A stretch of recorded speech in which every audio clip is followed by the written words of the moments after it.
The populace descends upon the supreme continent, each becoming a lord of their own domain, engaging in the fierce competition among myriad lords. Some fortunate lords shall awaken their innate lordly talents. My lordly talent is the Hall of Knights, enabling my subjects to transition into the specialized combat profession of the Battle Knight. My lordly talent is the King of the Abyss, allowing me to summon abyssal demons to become my subjects. Among my subjects are countless scientists. I shall cultivate a civilization of advanced technology. My lordly talent permits me to refine my aura and cultivate, for ascension and becoming an ancestor are my destined pursuits. Zhou Zhou awakens an exceptional lordly talent, a 100 drop rate. Not only can he perceive the drop rates of his enemy's spoils, but he can also ensure that they drop all their treasures upon their demise. Zhou Zhou, watch as I extract all your lordly talents from you. Chapter 1. Legendary Lordly Talent. A 100 drop rate. Welcome to the Supreme Continent. To all those chosen by the Supreme Will, you shall bear the fate of the Blue Star as lords, participating in the competition among myriad lords on this continent. Each lord begins their journey with a lordly wooden cabin and a summoning portal. Additionally, some lords will awaken their unique lordly talents. May each lord use this foundation to diligently develop their domain, partake in the competition among myriad lords, and strive for the singular title of Supreme Lord. On the Supreme Continent, treasures, opportunities, wealth, power, and status abound. Revel in the competition. All of these shall belong to you, the lords. You have awakened your lordly talent. The competition among myriad lords. Zhou Zhou awakens. He rises and surveys his surroundings. Before his eyes lies an endless expanse of yellow desert. Behind him stands a humble wooden cabin, beside which is a towering white portal over 3 meters high. The scorching wind brushes against Zhou Zhou's face, carrying a hint of yellow sand. The competition among myriad lords. Then this must be my territory. Yet it is a desert territory. Isn't it exceedingly difficult to find water in such a domain? Zhou Zhou's expression darkens. A desert territory. This is undoubtedly a dismal beginning for a lord in need of resources for development. Just then, a golden virtual screen materializes before Lin Yuan. Esteemed lord, as a novice lord, you shall enjoy a 7-day novice protection period. During these 7 days, your territory will be enveloped by a novice lord protection shield, safeguarding it from incursions by other lords and monsters from the outside world. After 7 days, monstrous forces emerging from the crimson mist shall invade your territory, serving as a trial for you as a novice lord. Please endeavor to develop your territory during this 7-day period to overcome the trial of a novice lord. Otherwise, both you and your territorial forces shall face annihilation. Zhou Zhou had just finished reading. A square, white protective dome emerged, enveloping his territory. This shield can only safeguard me for 7 days. During this 7-day period, I must cultivate the strength to contend against the monstrous forces. Otherwise, I shall perish here. His expression grew grave. Let me first assess my developmental foundation. Zhou Zhou turned to gaze at the Lord's wooden cabin. A golden screen materialized. Building name, Lord's wooden cabin. Territory level, black iron lower tier. Building function, a residence for the Lord's daily life, as well as a storage place for the territory's decree. Building upgrade, 200 units of wood, 200 units of fine sand, 200 units of metal, 200 units of stone, and 100 black iron grade mist hearts. Territory buildings, Lord's wooden cabin, black iron lower tier. Summoning gate, black iron lower tier. Lord's talent, 100 loot drop rate, legendary. 100 loot drop rate. You can see the enemy's loot drop rates, and when looting corpses, you have a 100 chance to acquire all spoils. I have unexpectedly awakened a legendary level lord talent. The effect of a 100 loot drop rate is utterly astonishing. Zhou Zhou exclaimed in delight. He was a time traveler. He had lived 2 lives, both exceedingly mundane, and had never encountered much fortune. To his astonishment, upon arriving at this exalted continent, his luck had seemingly turned. After regaining his composure, he approached the summoning gate. Zhou Zhou gazed at the luminous white portal before him, and a golden screen reappeared. Building name, summoning gate. Building level, black iron lower tier. Building function, daily summons of 5 natives from the exalted continent to become subjects under the Lord, with a chance to summon professionals. Building upgrade, 100 units of wood, 100 units of fine sand, 100 units of metal, 100 units of stone, and 50 black iron grade mist hearts. Prompt, Would you like to summon immediately? Yes. Zhou Zhou replied without hesitation. He possessed little combat power himself. After 7 days, he would rely on these subjects to confront the monstrous forces.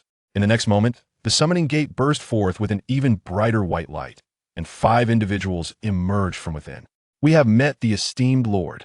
Upon seeing Zhou Zhou, the 5 immediately knelt in respectful reverence.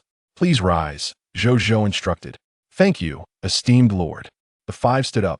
Zhou Zhou scrutinized them. Among the 5, there were 3 men and 2 women. One couple comprised 2 black iron lower-tier chefs, seemingly a married pair. The other 2 men appeared to lack professions and possessed rather average physiques. The final woman was an archer, the only individual among the 5 with a military profession. She donned standard-issue armor, bore a set of conventional bows and arrows, and had a short sword fastened to her waist. Her visage was striking, and her gaze sharp. Zhou Zhou observed her as her attribute panel materialized. Subject by Yun. Affiliated territory, unnamed. Unit type, archer. Strength class, black iron lower tier. Ability overview. Raised by a female hunter during her childhood, she later joined the military and became an archer, proficient in bow and arrow combat. Skills, black iron lower tier archery, black iron lower tier trap setup. Loyalty, 72. Potential, silver intermediate.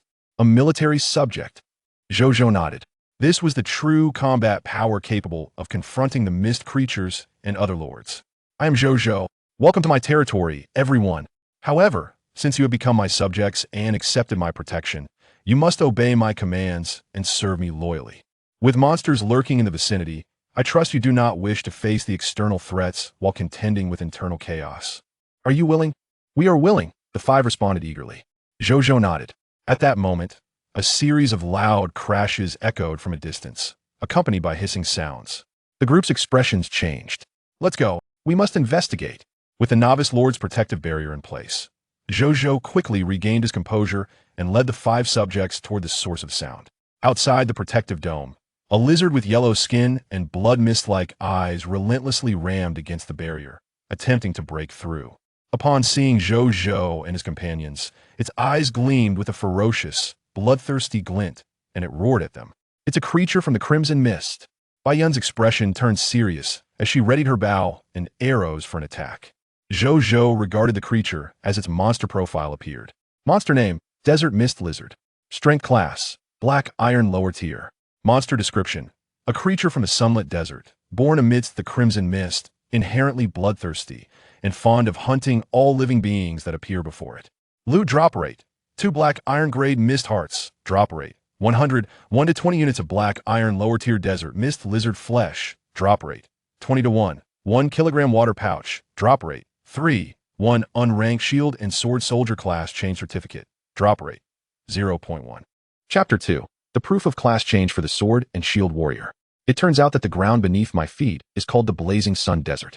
And is this truly my legendary lordly talent? I can indeed perceive the drop rates of all items. Zhou Zhou gazed at the lowest tier of loot drop rates. His expression tinged with excitement. We must vanquish this monster. Our territory is shielded. It cannot breach our defenses. We merely need to attack it from behind the protective barrier, he declared without hesitation. Upon hearing this, Bai Yun and the other 4 individuals instantly brightened with renewed hope, especially Bai Yun, who promptly nocked an arrow, took a moment to aim, and then released it, striking the desert mist lizard directly in its right eye. The creature let out a deafening roar of agony, subsequently becoming even more frenzied as it crashed against the shield, driven by an insatiable hunger to devour Zhou Zhou and his companions within.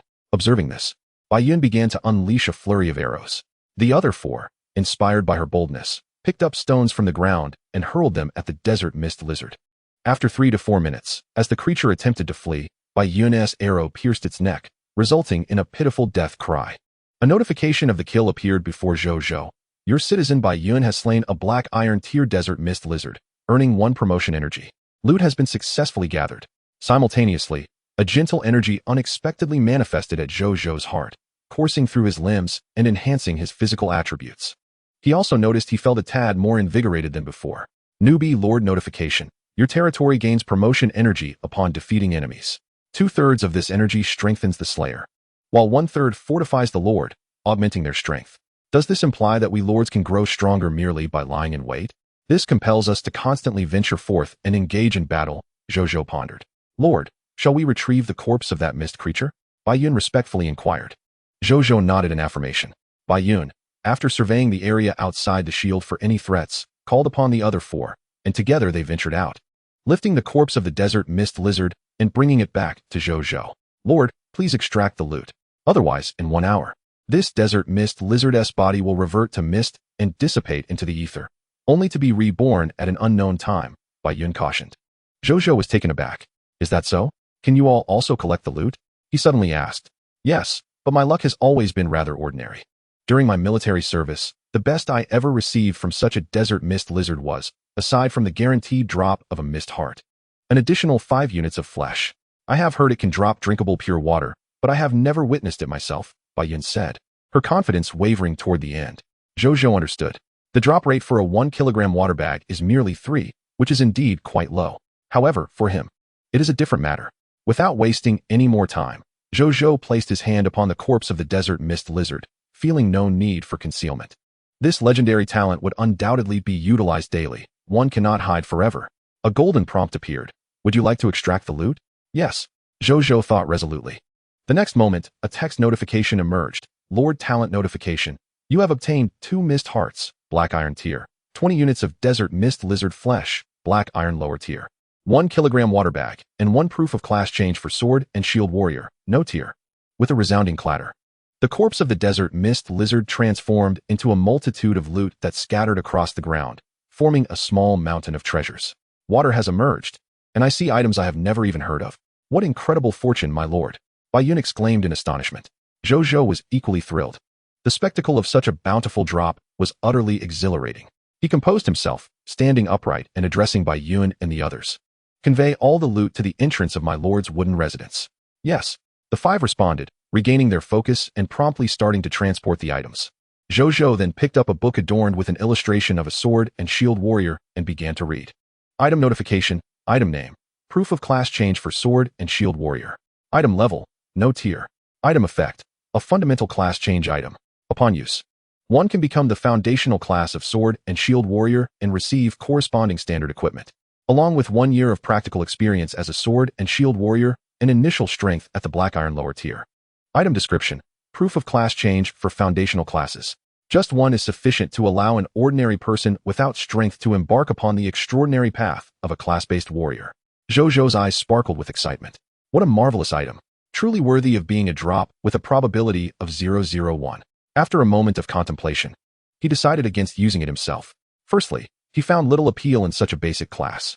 With his legendary talent, he would undoubtedly have access to far superior class changes in the future. Secondly, as a lord, he need not take risks by engaging in combat with monsters to enhance his strength. Utilizing this proof for himself would be a waste. Instead, he resolved to bestow it upon one of his citizens. Summoning the 2 unclassed citizens, he inquired who among them wished to become a sword and shield warrior. Surprisingly, both expressed eagerness for this perilous profession. Ultimately, Zhou Zhou entrusted it to Zhang Tsong, whose potential was rated as silver lower tier, while the other's potential was merely bronze intermediate. He could await the next class change proof for that one. Observing Zhang Tsong's exhilarated demeanor, Zhou Zhou realized he had underestimated the indigenous residents' fervor for becoming professionals. After all, being a professional signifies the mastery of extraordinary power. Zhang Tsong then proceeded to use the proof right before Zhou Zhou. A burst of white light erupted from him, and moments later, he appeared before Zhou Zhou clad in the standard equipment of a sword and shield warrior. His gaze was steady yet held a hint of sharpness, clearly having gained substantial benefits from the proof of class change for sword and shield warrior. Thank you, my lord, for allowing me to become a class-based warrior. I pledge my life and service to you, he fervently declared as he knelt before Zhou Zhou. Your citizen Zhang Tsong's loyalty has increased to 92. Zhou Zhou nodded in satisfaction. A loyalty score above 90 indicates a near certainty of unwavering fidelity. He then clicked on Zhang Tsong's panel information. Subject, Zhang Tsong territory, unnamed unit type, sword and shield soldier strength class, low black iron ability overview. Has become a military professional through the sword and shield soldier career certificate. Possessing the foundational combat skills of a sword and shield soldier. Skills, low black iron sword and shield combined attack technique loyalty, 92 potential, low silver chapter 3, world channel. Sword and shield soldier recruitment notice. Now, I have 2 military professionals under my command, Zhou Zhou mused, feeling a slight sense of security. Yet, this is far from sufficient.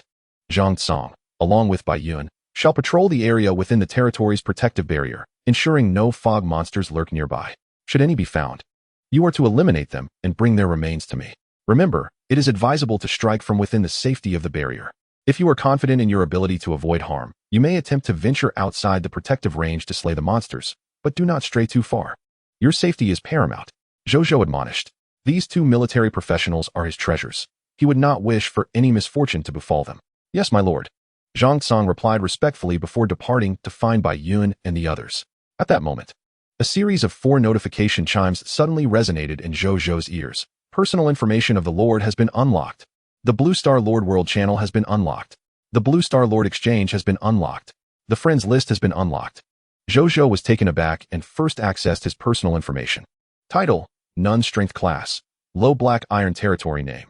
Unnamed Territory Level. Low Black Iron Territory Dimensions. 400M times 400M times 400M Lord's Talent.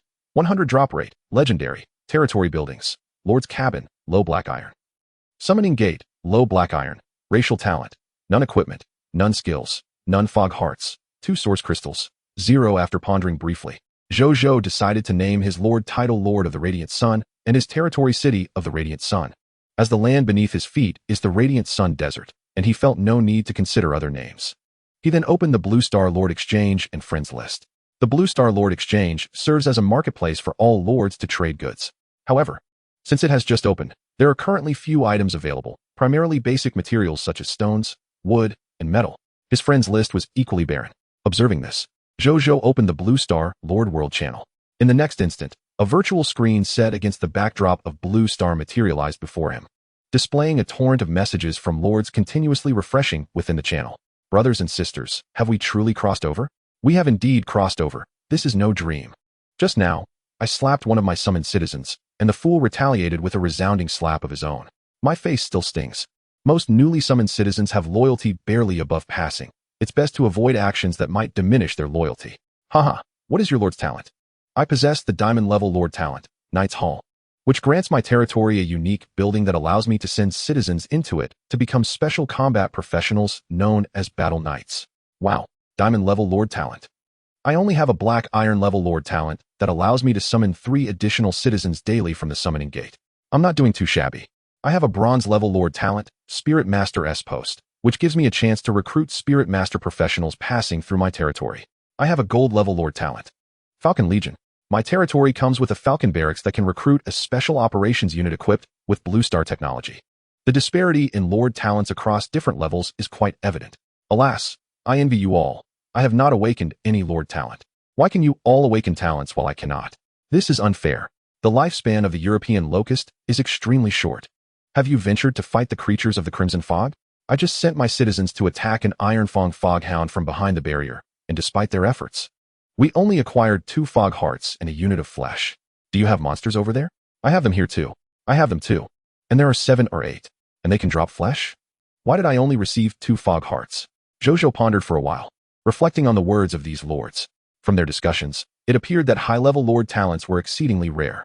Approximately 80% of the lords possessed black iron, bronze, or silver-level talents, while only the remaining 20% had talents above gold. As for legendary-level lord talents like his own, he had yet to see anyone mention possessing one. The strength of the monsters outside is indeed outrageous. Merely one proves so challenging to defeat, even from behind the barrier. And this is only the first day's monsters. How arduous will the Novice Lord trial be in 7 days? Enough of this. I am beginning to feel anxious. Defeating monsters can bolster both my citizens and my own strength. If I wish to survive the Novice Lord trial after 7 days, I will likely have to rely on this path. Solely relying on the barrier to eliminate monsters is far too inefficient. Without sufficient citizens, would I dare to venture out? If I cannot defeat the monsters outside, yet staying within the barrier yields low efficiency, I am caught in a dilemma. As Zhou Zhou pondered, a sense of wariness enveloped him. What these lords spoke of was undeniably true. If the monsters on the first day are this challenging, what formidable creatures await on the 7th day? To safely navigate the trial ahead, I must diligently accumulate strength during these 7 days. At that moment, the sounds of battle echoed from a distance. Soon, 2 gentle waves of advancement energy manifested within him, invigorating his spirit. Moments later, Bai Yun and Zhang Tsong, along with other citizens, approached, carrying the corpses of 2 desert fog lizards, their faces aglow with excitement, and set the bodies down before Zhou Zhou, reporting to you. My lord, we have just discovered these 2 desert fog lizards and dealt with them from behind a barrier. Upon finishing, Bai Yun gazed at Zhou Zhou with anticipation, as did the other citizens. Zhou Zhou noted their eager expressions, a twitch forming at the corner of his mouth as he regarded the 2 desert fog lizard corpses. One of the lizards was also of low black iron, and the spoils it could yield were identical to those from before. At the other end, the corpse of the desert mist lizard lay, not only twice the size of a black iron lower-tier desert mist lizard, but also boasting a more abundant array of spoils. Item name, corpse of the desert mist lizard. Item level, black iron intermediate. Item effect, contains unextracted spoils within. Item description, a mist creature slain by the soldiers of Sunlight City. Hint, in 1 hour, this corpse will transform into mist, reincarnating after a period of time. Loot drop rate, 4 black iron level hearts of mist, drop rate, 100. 40 units of black iron intermediate desert mist lizard flesh, drop rate, 2005. 3 kilograms water bag, drop rate, 3. 1 shield and sword soldier class change certificate, no grade, drop rate, 01. 1 shield and sword soldier recruitment book, black iron intermediate. Drop rate, 01. Chapter 4, Exterminating Monsters. Abundant Harvest. Zhou Zhou raised an eyebrow. You were able to slay a black iron intermediate monster? He gazed in astonishment at Bai Yun and her companions. This is all thanks to Zhang Tsang. Had he not stepped forward to attract the fleeing desert mist lizard, we might have watched it escape helplessly, Bai Yun explained. Zhou Zhou turned to Zhang Tsang. Report, my lord. Although this desert mist lizard is a black iron intermediate monster, my troops possess defensive traits, allowing them to withstand 1 or 2 of its attacks. However, beyond that, it would be unfeasible. Moreover, knowing that we were shielded by an invulnerable barrier behind us emboldened my men to venture outside the protective zone to lure the creature, Zhang Tsang replied, not seeking praise for his bravery. Well done, exhibiting both courage and strategy, Zhou Zhou commended. He then proceeded to extract the spoils from the black iron lower-tier desert mist lizard before placing his hand upon the black iron intermediate desert mist lizard. A golden prompt reappeared. Do you wish to extract the spoils? Yes, Zhou Zhou thought eagerly. Lord's talent prompt. You have acquired 4 hearts of mist, black iron level. 40 units of desert mist lizard flesh, black iron intermediate. 3 kilograms water bag, 1 shield and sword soldier class change certificate, no grade. And 1 shield and sword soldier recruitment book, black iron intermediate. With a clatter, the scene unfolded once more. The corpse of the desert mist lizard erupted into a multitude of spoils, leaving the onlookers in awe. Even Zhang Tsang, witnessing this spectacle for the first time, was taken aback. Zhou Zhou retrieved the shield and sword soldier class change certificate and the shield and sword soldier recruitment book, directing the remaining spoils to be carried to the entrance of the Lord's wooden cabin. He then instructed the chef couple to take 20 units of flesh, roasting them to prepare a meal for everyone. Given the current hardships, they could only manage such simple fare. As the others set off to patrol the surroundings, Zhou Zhou examined his new spoils. The shield and sword soldier class change certificate was self-explanatory, but he turned his attention to the shield and sword soldier recruitment book. Item name, shield and sword soldier recruitment book. Item level, black iron intermediate. Item effect, a foundational soldier recruitment book. When cast into the summoning portal, it can summon a black iron intermediate potential shield and sword soldier to become your subject. Item description, one of the sources of power for the lords of the multiverse, attainable only by the fortunate among them. To summon a soldier directly? Zhou Zhou's eye sparkled. He hastily approached the summoning portal, casting the book within. Shortly thereafter, a man clad in standard armor, wielding an iron shield in his left hand and a simple sword in his right, emerged from the portal. Your subordinate, Huang Shi, greets the Lord, he said, bowing respectfully. There's no need for excessive formalities. Zhou Zhou nodded, glancing at the man's attributes. Indeed, he possessed black iron intermediate potential, with initial strength at the black iron lower tier level. Although his potential was modest, Zhou Zhou felt a surge of satisfaction, especially since he now had 2 promoted soldiers. At that moment, he gazed beyond the protective barrier, a bold thought igniting in his mind. If more desert mist lizards could drop this shield and sword soldier recruitment book, wouldn't he have an endless supply of shield and sword soldiers? The thought sent his heart racing. After a brief moment, he calmed himself, aware that such aspirations were not wholly realistic. First, desert mist lizards could not exist infinitely. This was not a game, and once defeated, they would not respawn. Second, the vast sunlight desert surely harbored more than just desert mist lizards. Other creatures might yield spoils without recruitment books. Zhou Zhou then summoned the last unclassed subject and handed him the class change certificate, transforming him into a shield and sword soldier. He instructed him to join Huang Shi in seeking out Bai Yun and Zhang Cong to eliminate the nearby mist creatures. Time flew by, and before long, over an hour had elapsed. During this interval, Zhou Zhou continuously utilized the newly acquired shield and sword soldier recruitment book to summon new soldiers, sending them to assist Bai Yun and her team. The results were remarkable. Within an hour, he had added 6 shield and sword soldiers to his ranks, 5 of whom possessed black iron intermediate potential and 1 with black iron upper tier potential. Alongside Bai Yun and her 3 companions, his total number of class soldiers reached 10. Meanwhile, Zhang Cong and his group had successfully dispatched 18 desert mist lizards within that hour, thoroughly clearing the area surrounding the protective barrier of visible threats, temporarily ensuring the safety of the territory. Bai Yun, having claimed the most kills, achieved a breakthrough to black iron intermediate. Among the slain desert mist lizards were 12 black iron lower tier, 5 black iron intermediate, and 1 elite black iron upper tier lizard, with the assistance of the Lord's talents. The total haul included 52 hearts of mist, black iron level, 240 units of black iron lower tier desert mist lizard flesh, 200 units of black iron intermediate desert mist lizard flesh, 100 units of black iron upper tier desert mist lizard flesh, a total of 37 kilograms of water bags, 18 black iron lower tier shield and sword soldier class change certificates, no grade, 5 black iron intermediate shield and sword soldier recruitment books, and 1 black iron upper tier shield and sword soldier recruitment book, already utilized. The final spoils included a black iron upper tier skill, sand submersion technique. Skill name, sand submersion technique.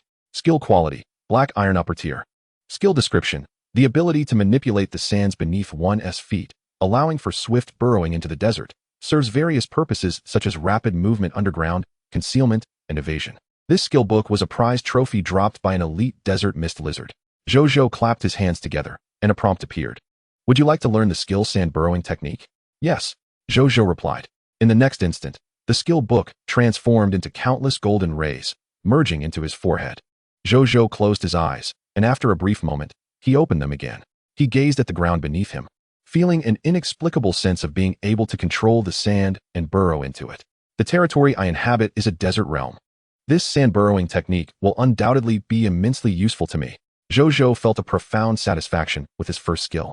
He stored the other loot for future use. Your lordship, we have successfully cleared all desert mist lizards within 100 meters outside the protective shield. No other types of mist monsters have been discovered as of now. Should we venture further afield to exterminate more distant monsters? Bai Yun inquired respectfully. Chapter 5, Racial Skill Books. Racial Talent Orbs. Certainly, but do not stray too far. If you encounter formidable monsters, do not linger. Return immediately, prioritizing your safety. Zhou Zhou advised after a moment of contemplation. Had it been earlier, with only a handful of warriors at his command, he would never have allowed them to venture beyond the protective shield. However, now he had 10 warriors. While this number was modest, as long as they did not confront bronze-level mist monsters, the danger would be minimal. Moreover, by slaying monsters, they would grow stronger with each battle. Thus, he felt confident allowing them to hunt mist monsters. A short while later, Bai Yun and the 10 warriors, equipped with water pouches and roasted meat, ventured beyond the protective shield to hunt the monsters outside, with the protective shield surrounding Proud Sun City. As long as Zhou Zhou and his companions did not recklessly leave its boundaries, there was no need to station soldiers for protection. He pondered whether Bai Yun and her team would encounter other monsters. If they did, perhaps he could recruit additional warriors. Time flew by during the day. Throughout this period, numerous corpses of desert mist lizards were brought back to the territory by Bai Yun and her team, allowing Zhou Zhou to extract their loot. Should he acquire a recruitment book for shield soldiers, he would use it immediately to summon new soldiers to join Bai Yun in their hunts. Additionally, Bai Yun and her team's cautious approach ensured that they never took unnecessary risks. Remarkably, by the end of the day, they had suffered no casualties. Instead, their numbers visibly increased. As dusk fell, Zhou Zhou, enjoying roasted meat and watching the Waterworld channel, suddenly felt a tremor throughout his body. He immediately sensed a significant enhancement in his physical attributes and mental acuity. Opening his personal information, he noticed that his power level had ascended to intermediate black iron. At last, he had achieved promotion. A smile graced his lips. Just then, he noticed an ominous crimson mist materializing in the air outside the protective shield. The crimson mist had appeared. He promptly stood up, his expression grave. Lines of ominous red text began to materialize before his eyes. Warning, night is about to fall, and the crimson mist will envelop the vast majority of the high continent. Countless mist monsters will emerge from the crimson fog, their strength increased by 500, and they will commence indiscriminate hunting. Only beings within the novice lord's protective shield will be spared from harm. It is advised that the lord immediately recall all subjects of the territory to prevent unnecessary losses. Bai Yun and her team must return quickly, otherwise they would be in grave danger once night fully descended. Zhou Zhou regarded the warning with a serious expression. He opened the world channel, where other lords were fervently discussing the Crimson Mist. This Crimson Mist looks terrifying. How could a peaceful lord's world turn into a nightmarish realm at the fall of darkness? I'm beginning to reconsider my role as a lord. I wish to return to Blue Star. Zhou Zhou glanced at the discussions, but lost interest quickly. Moments later, with hopeful anticipation, Zhou Zhou finally saw Bai Yun and her team returning. However, they did not come back with just 10 people. Instead, they returned with a staggering 46. The additional 36 individuals were the extra forces Zhou Zhou had continuously recruited throughout the day using the newly acquired recruitment book for shield soldiers. Such a number of warrior-class professionals was unimaginable for other lords at this stage. Your lordship, we have all returned. Not a single person has perished. However, 7 individuals sustained minor injuries, Bai Yun reported as she approached Zhou Zhou.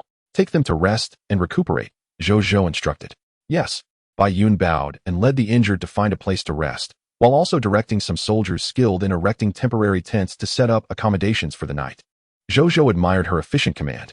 It was at this moment that he noticed with puzzlement that Bai Yun and her team had not brought back any desert mist lizard corpses. Not concealing his curiosity, Zhou Zhou directly inquired, Your lordship, this matter relates to what I must report. After bringing back the desert mist lizard corpses last time, we intended to explore further. Unexpectedly, we encountered 6 alien beings. At that point, the surrounding desert mist lizards had nearly all been hunted. I wanted to gather intelligence on these aliens for your lordship.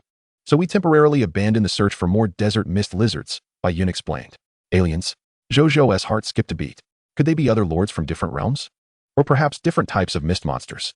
Clinging to a sliver of hope, he asked. It was only the first day of his development. The growth of his territory had just begun. He fervently wished to avoid encountering other realm lords at this juncture, provided he is given sufficient time. He is quite likely to assemble hundreds or even thousands of combat specialists. By then, he will possess the confidence to confront the other race lords. Their eyes are not crimson. My subordinates believe they are not the monsters born from the crimson fog. Moreover, when we discovered them, they were engaged in battle with 4 desert fog lizards and had already incurred casualties. It seems that they eventually noticed us as well. They immediately ceased their skirmish, abandoning the corpse of their comrade as they retreated. After White Yun spoke, she gestured with her right hand, and 2 sword and shield soldiers approached, bearing a peculiar corpse, which they placed before Zhou Zhou. This corpse was entirely silver in hue, standing approximately 1.2 meters tall. It possessed slender limbs, yet its head was disproportionately large. 2 inky black eyes stared vacantly at the heavens, seemingly reflecting the horrors it witnessed before its demise. The fatal injury was a gaping bite wound on its neck. Zhou Zhou raised an eyebrow at the sight of this corpse. Why does it resemble the classic depiction of an alien from films? He glanced at the information panel of the corpse. Item name, body of lag. Item level, low black iron. Item effect, contains unextracted spoils of war. Item description, a subject of Lord Bozy, who attempted to control the desert fog lizards but was killed by the enraged beasts. Loot drop rate, 2 black iron fog hearts, drop rate, 100, a growth-capable racial skill book, mind control, drop rate, 0.01. And a platinum-level racial talent orb, drop rate, 0.0001. Chapter 6, Mind Control, Basic Mental Potential. Zhou Zhou felt a heaviness in his heart. Indeed, it was another lord from the myriad realms. However, upon seeing White Yun and her 46 soldiers, he felt a slight sense of reassurance. Fortunately, his side was not weak either. Zhou Zhou contemplated for a moment before turning to White Yun. What do you think of their combat capabilities? He inquired. I believe their physical combat abilities are quite average, replied his subordinate. They seem to rely on controlling the desert fog lizards to engage other lizards from a distance. Though this method is peculiar, we possess a significant numerical advantage. I believe we have a strong chance of victory against them. White Yun immediately grasped her lord's intentions and responded without hesitation. Zhou Zhou nodded, feeling a bit more confident. I must not underestimate myself, he reminded himself. With the combat strength of 46 combat specialists, he felt that his prowess was certainly among the top ranks of all the lords of Blue Star. Even though the opposing race was unfamiliar, they were not only physically weak, but also appeared to have considerable limitations in mental capabilities. Dealing with these beings should pose no significant challenge. Prepare yourselves. Tomorrow, we shall seek out the territory of this alien lord. Then we will find an opportunity to draw them out and eliminate them. Furthermore, the crimson fog will soon descend completely. At that time, more fog monsters will emerge from the mist. You will remain within the protective barrier and take turns slaying them. Be sure to keep the corpses for me to handle. Zhou Zhou commanded. One cannot allow others to slumber peacefully on one's own doorstep. As we are adjacent to their territory, this battle is unavoidable. I shall strike first. Yes, my lord. White Yun and the other 45 sword and shield soldiers departed. Zhou Zhou placed his hand upon the corpse. A golden prompt appeared. Would you like to extract the spoils of war? Yes. Zhou Zhou replied. Lord's talent prompt. You have obtained 2 fog hearts, black iron, a racial skill book, mind control, growth capable, and a racial talent orb, platinum level.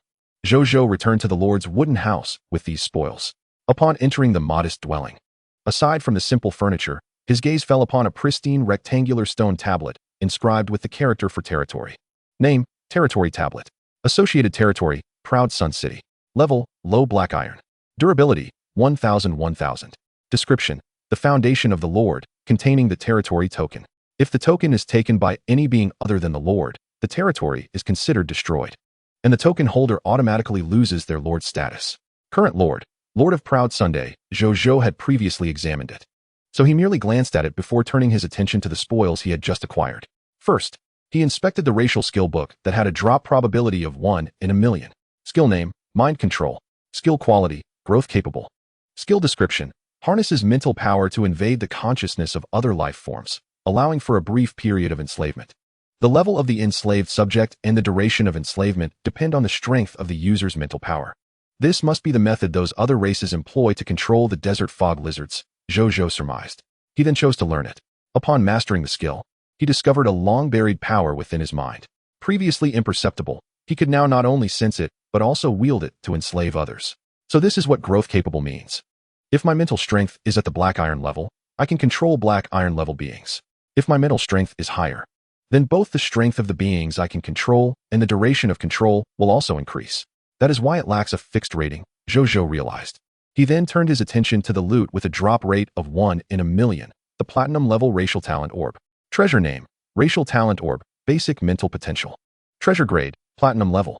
Treasure effect, upon use, significantly enhances the current mental strength and grants the basic mental potential talent. This talent allows your mental potential to far exceed that of ordinary beings, and each time you achieve a breakthrough in mental capacity, you will receive a higher upper limit of mental strength enhancement. Treasure description, a racial talent of the Carlo race, upon use. You will gain the abilities of this race's racial talent.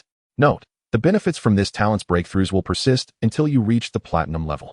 Zhou Zhou gasped in astonishment. He understood the immense value of a treasure of this caliber at the platinum level. Based on the insights he had gathered from the couple of chef subjects, it was generally understood that the potential of humanity on the supreme continent mostly ranged from black iron, bronze, to silver levels. The human race at the golden tier can already be considered as possessing remarkable talents. Those of the platinum tier, with their immense potential, can essentially be regarded as the pinnacle of human aptitude. This implies that a single platinum-level racial talent orb has the capacity to cultivate an individual of extraordinary talent among the human race. No wonder my lordly talent is classified as legendary. The variety of items that can drop is astonishingly vast, even encompassing something as significant as racial talents. Does this mean that if I vanquish more alien beings and absorb their racial talents, I could potentially transform myself into a formidable entity embodying the talents of myriad races? Moreover, with surplus talents, I could even forge a terrifying army of such beings. The more Zhou Zhou contemplated, the more he felt that his lordly talent was exceptionally powerful. He even believed it was worthy of being deemed mythic in nature. As for why it was classified as legendary, he could not fathom the reason. After a significant period of reflection, he snapped back to reality and unhesitatingly utilized the racial talent orb. Soon, he sensed his mental power surging at an astonishing rate from the center of his forehead. Moments later, this spike in mental prowess gradually subsided and ultimately stabilized. He opened his personal information and glanced at the section detailing his racial talent. The information in this section had changed. Racial talent, primary mental potential, platinum level. Zhou Zhou closed his lordly personal information with satisfaction. Rather than immediately attempting to harness his newfound mental strength, he organized his remaining gains. He quickly completed this task. In addition to the desert mist lizards he had previously slain, Bai Yun and her companions had also dispatched 78 more desert mist lizards today.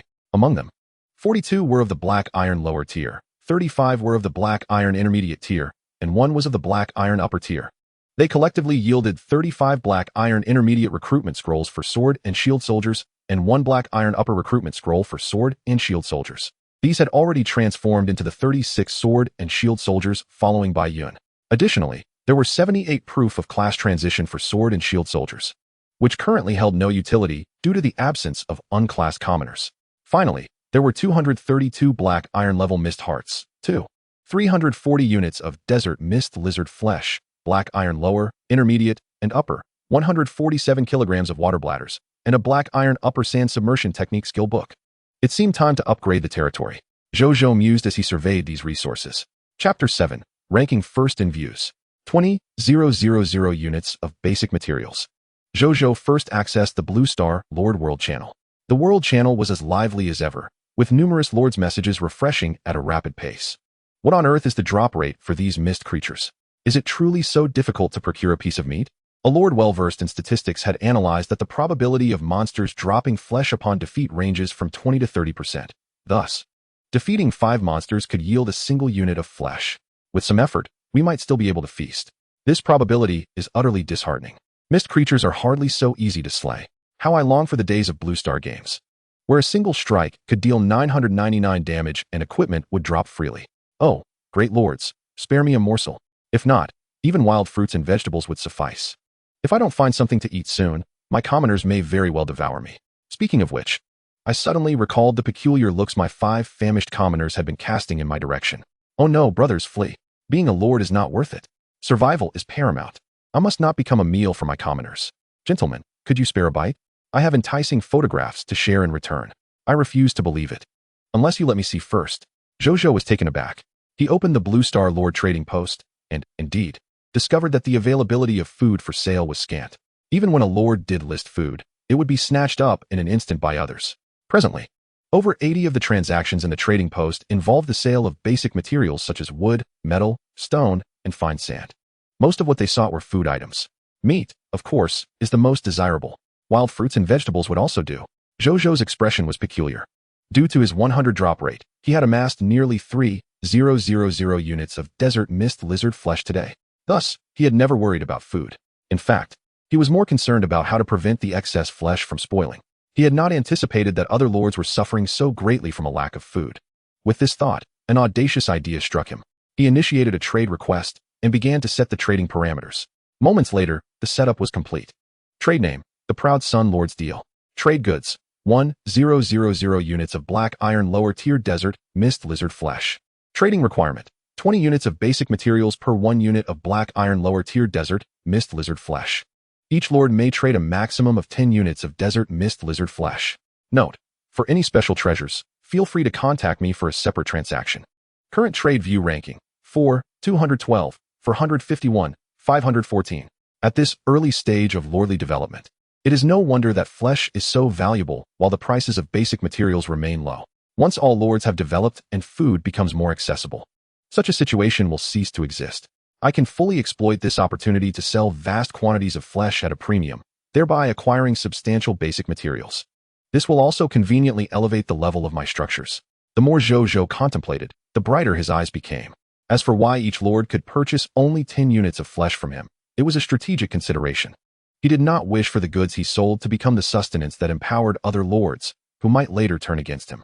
However, by limiting the trade to a maximum of 10 units, he could alleviate much of his concern. Meanwhile, within the trading post, Zhou Zhou's transaction had caught the attention of other lords. Gradually, more and more lords became aware of Zhou Zhou's offering. This caused the view ranking of his trade to soar at an astonishing pace.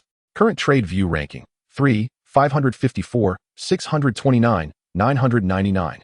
Current trade view ranking, 1, 126, 545, 444. Current trade view ranking, 18, 556, 663. Current trade view ranking, 1. Within the trading post, Zhou Zhou's transaction had remarkably ascended to the highest and most prominent position. Simultaneously, the world channel erupted in discussion regarding Zhou Zhou's trade. What on earth? A lord is actually selling 1,000 units of flesh. I find myself utterly bewildered. Who exactly is this esteemed figure, the Radiant Sun? From whence has he acquired this astonishing quantity of 1,000 units of desert mist lizard blood and flesh?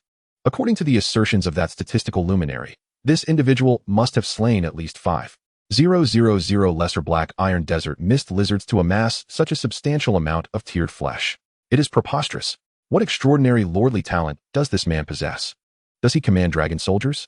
Or perhaps divine beings? The desert mist lizard is irresistibly charming. I can no longer contain myself. I have just procured 2 units. Eager to experiment with braising them, for I have heard that tiered flesh not only delights the palate, but also enhances one's physical prowess. Yet, the trading price is outrageously exorbitant. 20 units of basic materials for just 1 unit of flesh? The market rate is a mere 1 for 10. As a former merchant, I can comprehend the rationale, yet my limited resources compel me to denounce such behavior. Scoundrel, the meat on Blue Star is merely sustenance. At this juncture, the meat not only satiates hunger, but also improves physical qualities. Surely no one genuinely believes this meat is worth such a price? In a certain wilderness region, a territory is nestled here. Within this domain, aside from the Lord's cabin and the summoning portal, stands an impressively grand Western-style edifice. At this moment, before the building, a young man clad in knightly armor, wielding a knight's lance, yet adorned with modern spectacles, furrows his brow as he observes Zhou Zhou's transaction. 1,000 units of black iron lower-tier monster flesh. Even if I were to transform all 5 of my subjects into combat knights, it would be impossible to procure such an enormous quantity of monster flesh in merely 1 day. How on earth has he achieved this? Could he possess some form of large-scale weaponry? He is utterly perplexed. His name is Zhang Ji, the possessor of the diamond-tier lordly talent, the Hall of Knights. While on Blue Star, he was a distinguished student studying abroad. Enchanted by the allure of foreign lands, he had contemplated forsaking his return to his homeland. Little did he expect that in the blink of an eye, he, along with billions of Blue Star inhabitants, would be transported to the supreme continent, becoming a lord. Upon discovering that his lordly talent was remarkably exceptional, he was filled with ecstasy, envisioning himself as a dominator in this supreme continent. Yet now, he finds himself confronted by a lord who appears to be even more formidable than he. This irks him greatly. It is but a fleeting moment of glory. Sooner or later, I shall lead my army of knights to subdue your territory and unveil your secrets. Zhang Ji's expression turns frosty. In Radiant Sun City, within the Lord's cabin, Zhou Zhou has been intently observing the trading post and world channel. Thus, he has also noted the discussions among the lords. He views the normal discussions with a calm demeanor, while he outright disregards any personal attacks. At that moment, a line of golden prompts appears. Your private message inbox is full. Please clear it promptly. Current private message count, 100 million. Your friend request queue is full. Please clear it promptly. Current friend request count, 100 million. 100 million? Zhou Zhou's scalp prickles. He opens the friend list, dismissing the requests without a glance, and promptly disables the friend request feature. Following this, he utilizes the system to filter out the majority of worthless spam messages, retaining only a few hundred genuine trade inquiries.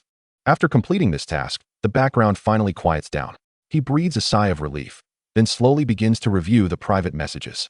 2 minutes later, Zhou Zhou glances at his trading backend and discovers that all 1,000 units of flesh have been sold, yielding him a substantial amount of resources. The specific results are as follows. Trading results: 4, 800 units of wood, 7, 000 units of fine sand, 3, 400 units of metal, 6, 800 units of stone, 20, 000 units of basic materials. At this moment, acquiring basic materials has truly become effortless. Zhou Zhou is elated. He chooses to momentarily disregard the private messages and instead steps out of the Lord's cabin, gazing at the building before him. With a thought, a line of text prompts appears. Would you like to upgrade the Lord's cabin? Yes. Zhou Zhou replies. In the next instant, the upgrade commences. Chapter 8, Upgrading the Building. 212 shield and sword soldiers. A brilliant golden light envelopes the entire Lord's cabin. Moments later, the golden radiance dissipates. Zhou Zhou looks on, while the cabin remains wooden. It has lost some of its rustic simplicity and appears significantly improved. A series of text prompts emerge. Congratulations. Your Lord's cabin has successfully upgraded to a black iron mid-tier building, adding 1 parlor. Your territory has successfully upgraded to a black iron mid-tier domain. The durability of the territory monument has increased to 5,000,5,000. Your territory's domain has expanded to 1,000 mx1, 000 mx1, 000 m. All fog monsters within the newly expanded territory have been expelled. Crimson fog shall not appear within any of your territory's domain. You have received an upgrade reward, housing blueprint, black iron lower tier. A golden orb of light manifests before Zhou Zhou. As the radiance fades, a blueprint appears and falls into his hands. Building blueprint name, Housing. Blueprint grade. Black iron lower tier. Blueprint effect. Basic building blueprint. Once learned by an architect, it enables the construction of habitable residences for the subjects. Building materials. 100 units of wood, 50 units of fine sand, 50 units of metal, 50 units of stone. Learning requirement. Must be learned by an architect. Upon seeing the final learning requirement, Zhou Zhou feels a tinge of regret as he puts it away. There is no architect in his territory yet, so though this blueprint is quite practical, he cannot utilize it at present. Zhou Zhou gazes at the white light shield above him. Its coverage area has now expanded significantly. He nods in satisfaction. Their safe operational range has increased once again. He then examines the upgrade requirements for the next level. Building upgrade.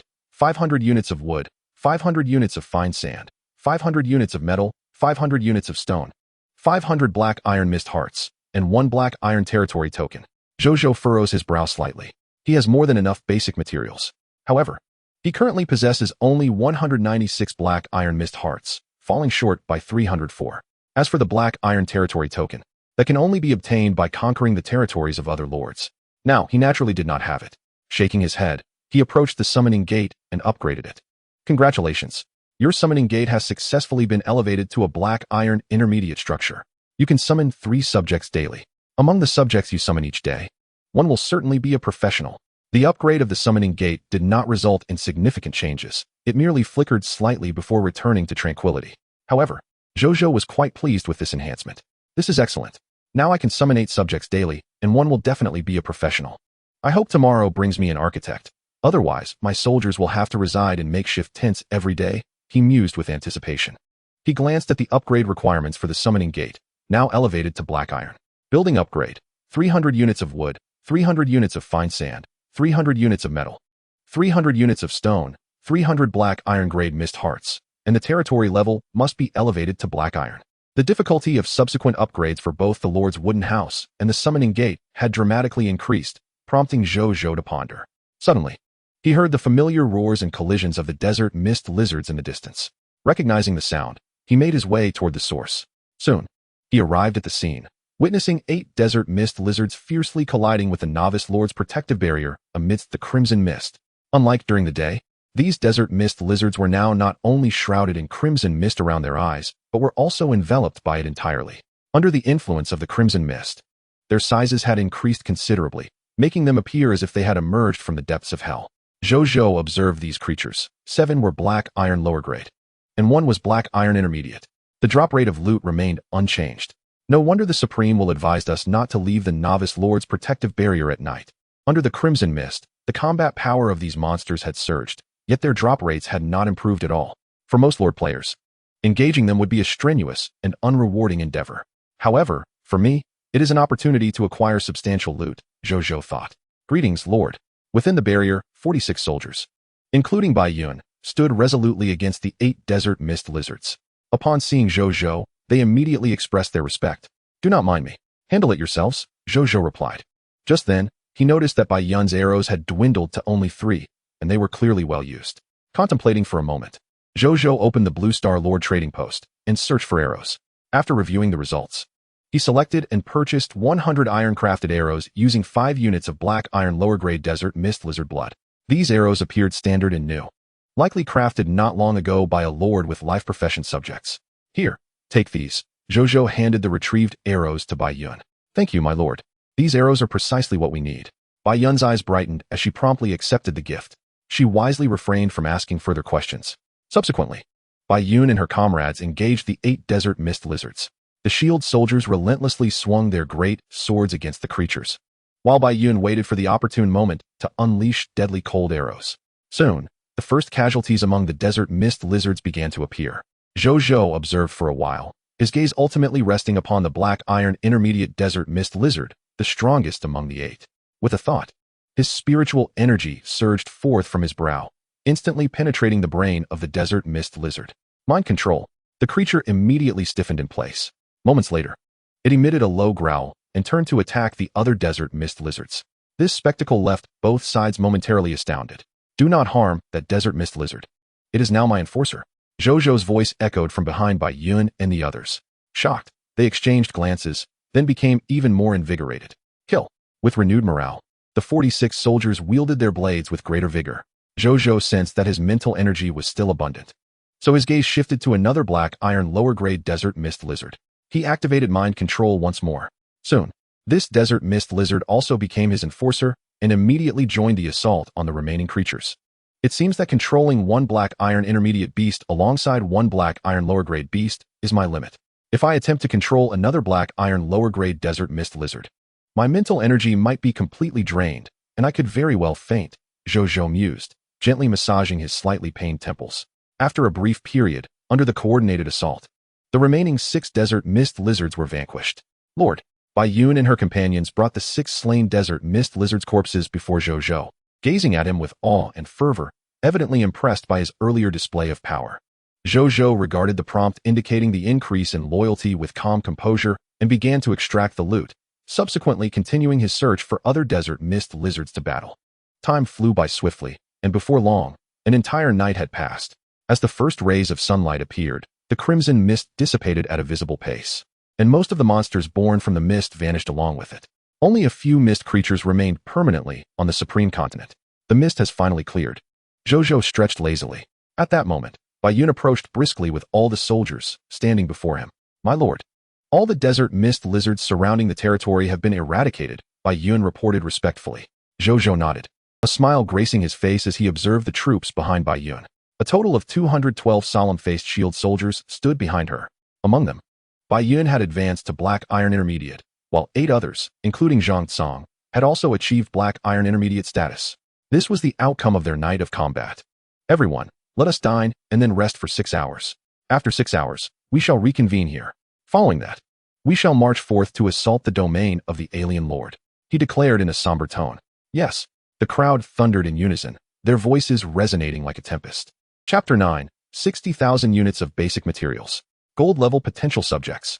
Once Zhou Zhou had finished speaking, the soldiers promptly set off to enjoy their meal. The sole chef couple within the territory, the Qin couple, hastily brought forth the roasted meats and water they had prepared in advance, distributing them among the soldiers. Unbeknownst to them, in the span of a single night, the Lord had garnered such support from his soldiers. Though the roasting had proven to be quite laborious, Mrs. Qin couldn't help but smile as she watched the soldiers eat with fervor. I would rather exhaust myself within the confines of our territory than perish amidst the chaos of war outside. Not to mention, our Lord is exceptionally generous, sharing with us the rare monster flesh as promised. Mr. Qin, observing the soldiers, also wore a smile. In a world rife with warfare, the Lord and these soldiers undoubtedly served as their guardians of peace and safety. I shall deliver the Lord's meal, Mr. Qin announced as he approached Zhou Zhou, carrying a large platter of roasted meat. My lord, you have also toiled through the night. It is time for you to partake in some sustenance. This is roasted meat from the blood and flesh of the elite desert mist lizard, enhanced with special seasonings to ensure that not only is the ascension energy preserved, but it is also delectable. He respectfully offered the roasted meat to Zhou Zhou. As Zhou Zhou was inspecting the spoils of the night's battle, he casually accepted the offering. He took a piece of the roasted meat and consumed it in a few swift bites. The essence of the elite desert mist lizard quickly transformed into subtle ascension energy, permeating his body and enhancing his physical prowess. Zhou Zhou lamented internally that while the energy from the flesh was intact, it could not compare to the ascension energy obtained from directly slaying monsters. Nonetheless, he recognized the value of gradual accumulation over time. He resolved henceforth to have himself and the professionals consume food made from ascension-grade flesh daily, as there was an abundance of it available. The roasted meat is quite delightful. You all have worked tirelessly through the night. I presume you are weary. Once your tasks are complete, do take time to rest, Zhou Zhou said to Mr. Qin. My lord, you are far too gracious. We have endured little hardship. The true toil lies with you and the various class professionals, Mr. Qin replied, taken aback by the lord's courtesy. Zhou Zhou merely smiled, saying nothing more. Mr. Qin, seeing this, took his leave. As Zhou Zhou continued to savor his roasted meat, he resumed organizing the spoils from the previous night. Moments later, he completed his tally. They had slain a total of 537 black iron lower-tier desert mist lizards, 159 black iron mid-tier desert mist lizards, and 7 black iron elite desert mist lizards. This resulted in a total of 1716 black iron level mist hearts, 800 units of flesh, lower, mid, and upper black iron, a total of 1,084 kilograms of water bags, 710 copies of the unranked shield and sword soldier job change certificate, and 166 copies of the shield and sword soldier recruitment letter. All had been transformed into 166 shield and sword soldiers. Additionally, There were 7 black iron upper tier sand stealth techniques. I am on the verge of breaking through to the black iron upper tier, Zhou Zhou mused as he assessed the accumulation of energy within him. He noted that while the Lord could slay monsters to gain ascension, the energy required for his advancement seemed particularly substantial. This explained why. Despite Bai Yun and her comrades having slain over 600 desert mist lizards in a single night, they had all managed to ascend while he remained stagnant. He opened the world channel, where, despite it being morning, a lively exchange was taking place among numerous lords. Good morning, everyone. I scarcely slept last night. As the fog monsters were quite vocal, it was truly terrifying. I mustered the courage to peek outside the protective shield and found hundreds of monsters lurking beyond. No wonder the Supreme will advised us not to venture out at night. Who would dare venture out? The Supreme will must think highly of me. I currently command only 2 class professionals. How can I face the novice lord examination in 6 days? You at least have 2. I have but 1 spear soldier. Hee. I summoned 3 shield and sword soldiers from the summoning gate. Luck comes at the cost of one's lifespan. I am famished. Does anyone have food for sale? What of it? The marketplace is ruled by the swift. Only those with quick hands will prosper. I shall instead procure basic materials. Zhou Zhou contemplated his nearly 20,000 units of meat. He accessed the trading post and set up a transaction for 3,000 units of black iron lower tier desert mist lizard flesh. As for why he did not sell it all at once, he believed it prudent to release the meat incrementally, avoiding undue attention from other lords. Nonetheless, even with such a strategy, the 3,000 units of flesh quickly became the most viewed transaction in the trading post. Concurrently, lords in the world channel resumed their fervent discussions regarding the enigmatic Sun Lord. Seizing the opportunity, Zhou Zhou perused the private messages he had neglected the day prior. Moments later, having read through all of them, disappointment washed over him. Although the messages sought to initiate trades, they were all requests to lower his prices for the flesh in exchange for basic materials. He chose not to respond and cleared their messages. The market for meat was currently in high demand. It would be folly to lower prices. 10 minutes later, all 3,000 units of black iron lower tier desert mist lizard flesh had been sold. Zhou Zhou glanced at the trading results. 12, 500 units of wood. 20, 500 units of fine sand. 13, 620 units of metal. And 13, 380 units of stone. Another 60,000 units of basic materials were at his disposal. Zhou Zhou felt elated. He closed the trading post interface and rose to stand before the summoning gate. Today marked the 2nd day. He could summon new subjects. A text prompt appeared. Do you wish to summon immediately? Yes, Zhou Zhou replied. The next moment, the portal of summoning emanated a radiant white light, and subsequently, 8 individuals emerged from within. We greet you, Lord. The 8 spoke in unison with utmost reverence. Welcome to the resplendent Sun City, Zhou Zhou replied with a smile, then proceeded to review their personal profiles. Among the 8, 5 were men and 3 were women. 6 of them were ordinary individuals without any designated profession, while the remaining 2, 1 man and 1 woman, stood out. The man was a middle-aged individual with a weathered visage, clad in standard military armor, robust in physique, and wielding a standard long spear exceeding 2 meters in length. He was identified as a mid-level black iron spearman. The woman, on the other hand, possessed a delicate and pleasing countenance, recognized as a senior black iron seamstress. Citizen, Luchong affiliated territory, Sun City class, spearman strength class, mid-level black iron ability overview. Originally a humble farmer, he was conscripted into the kingdom's military, transforming into a spearman, and thus igniting a desire to achieve great deeds. Skills, black iron advanced spear techniques, mid-level black iron hand-to-hand combat. Loyalty, 80 potential, lower silver. Citizen, Bao Xiuer affiliated territory, Sun City class, seamstress strength class, senior black iron ability overview. From a young age, she nurtured a passion for mending worn garments, later becoming an apprentice to a mid-level gold seamstress. However, her life took a turn when her homeland fell to enemy forces, forcing her and her mentor to part ways. Skills, black iron advanced mending techniques, black iron advanced protective leather garment creation, black iron advanced tiger stripe hat creation, platinum lower unmastered tailoring techniques. Loyalty, 77 potential, lower gold. Chapter 10, Slaying the Lord of Bozi. The bronze level Lord's talent sphere. Zhou Zhou's eyes gleamed with excitement. These 2 citizens with professions were indeed commendable. Lu Chong was the first spearman of his territory, and Bao Xiuer, not only was she a senior black iron seamstress, but her potential also reached the lower gold level. While this caliber of potential might not compare to the elite platinum level talents of the human race, it was still remarkable. Within his domain, excluding himself, she was undoubtedly the most gifted individual. The only slight disappointment was the absence of a summoned architect. However, it was of little consequence. The makeshift tents were still serviceable. At that moment, he noticed Bao Xiaoer was intently gazing at his attire. Staring, she remarked. Zhou Zhou instinctively glanced at his clothes, which were not dirty, merely a bit tattered from the recent battles. Lord, may I assist you in mending your clothing? Bao Xiaoer could no longer restrain herself. No need. It's just a small tear, Zhou Zhou replied.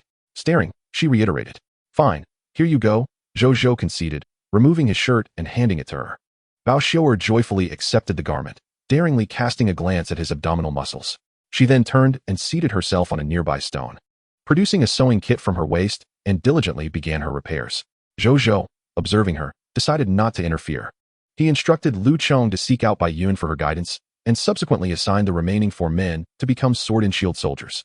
As for the 2 remaining female citizens, he tasked them with assisting the Qin couple, as managing the meals for over 200 residents had become somewhat strenuous for just the 2 of them. Afterward, he returned to the Lord's cabin to rest. After a day and night of toil, even as a mid-level black iron being, he felt a touch of fatigue. Over 3 hours later, within the Lord's cabin, Zhou Zhou awoke naturally. It appeared his physical condition and mental state had indeed diverged from that of an ordinary person. Although he had only slept for a little over 3 hours, he felt as if he had rested for 8. He was invigorated, his mind remarkably clear, devoid of any sensation of sleep deprivation.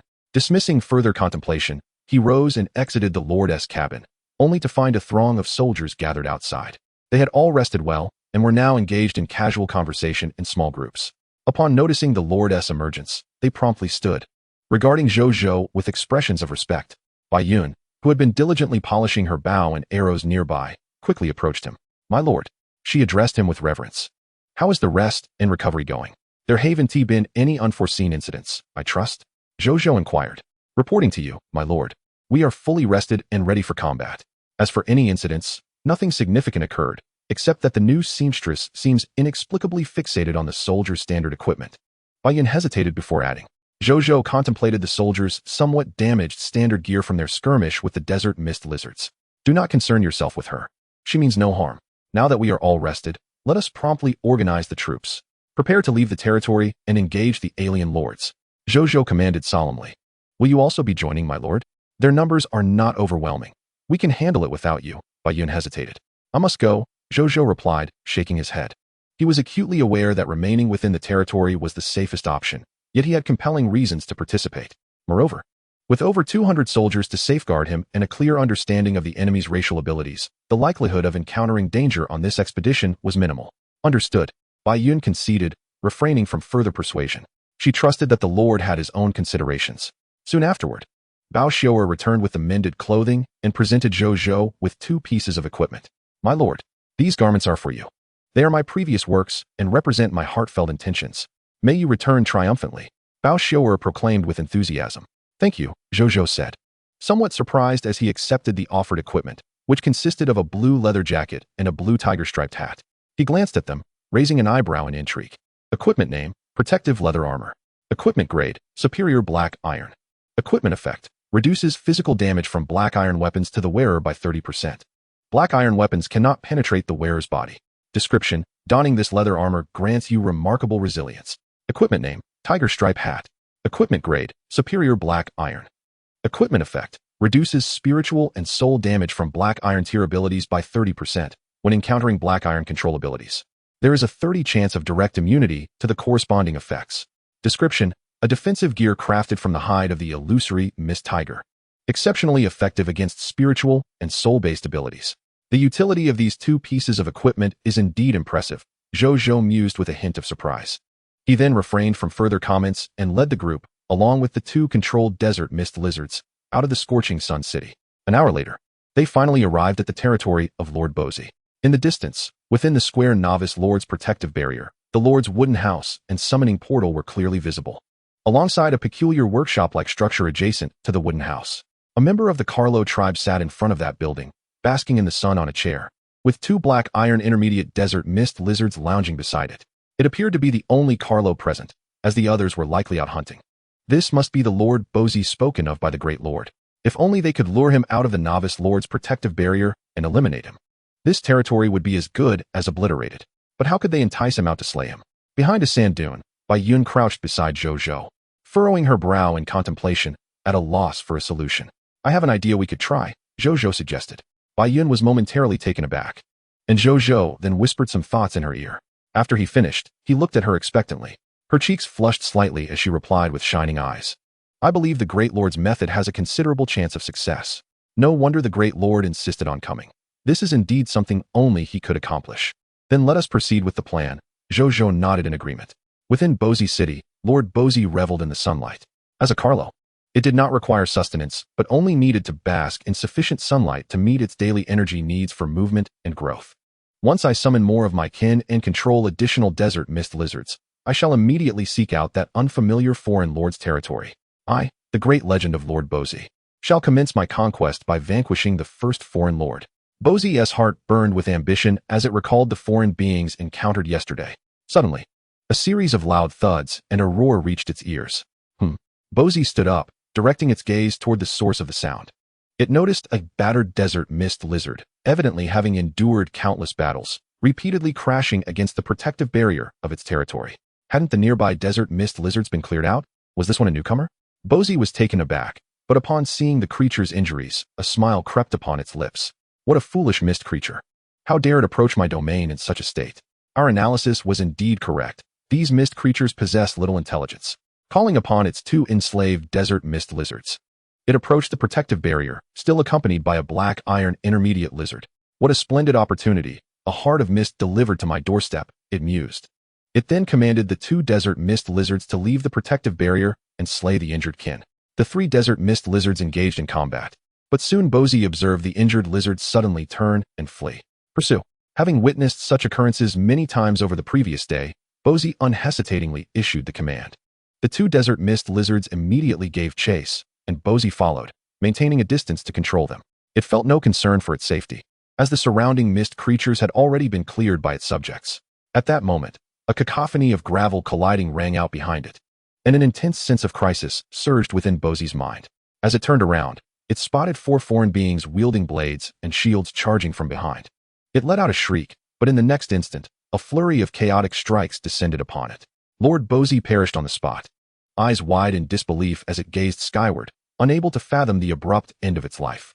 Zhang Tsong, gathering courage, stepped forward and delivered two more strikes before bowing respectfully to the ground. "My lord, the foreign lord has been vanquished." A few seconds later, beside Lord Bozi's lifeless body, the ground began to sink and part, revealing a figure slowly rising from the earth, enveloped in the displaced gravel. It was Zhou Zhou. He gazed at the fallen lord, and information regarding the body materialized in his vision.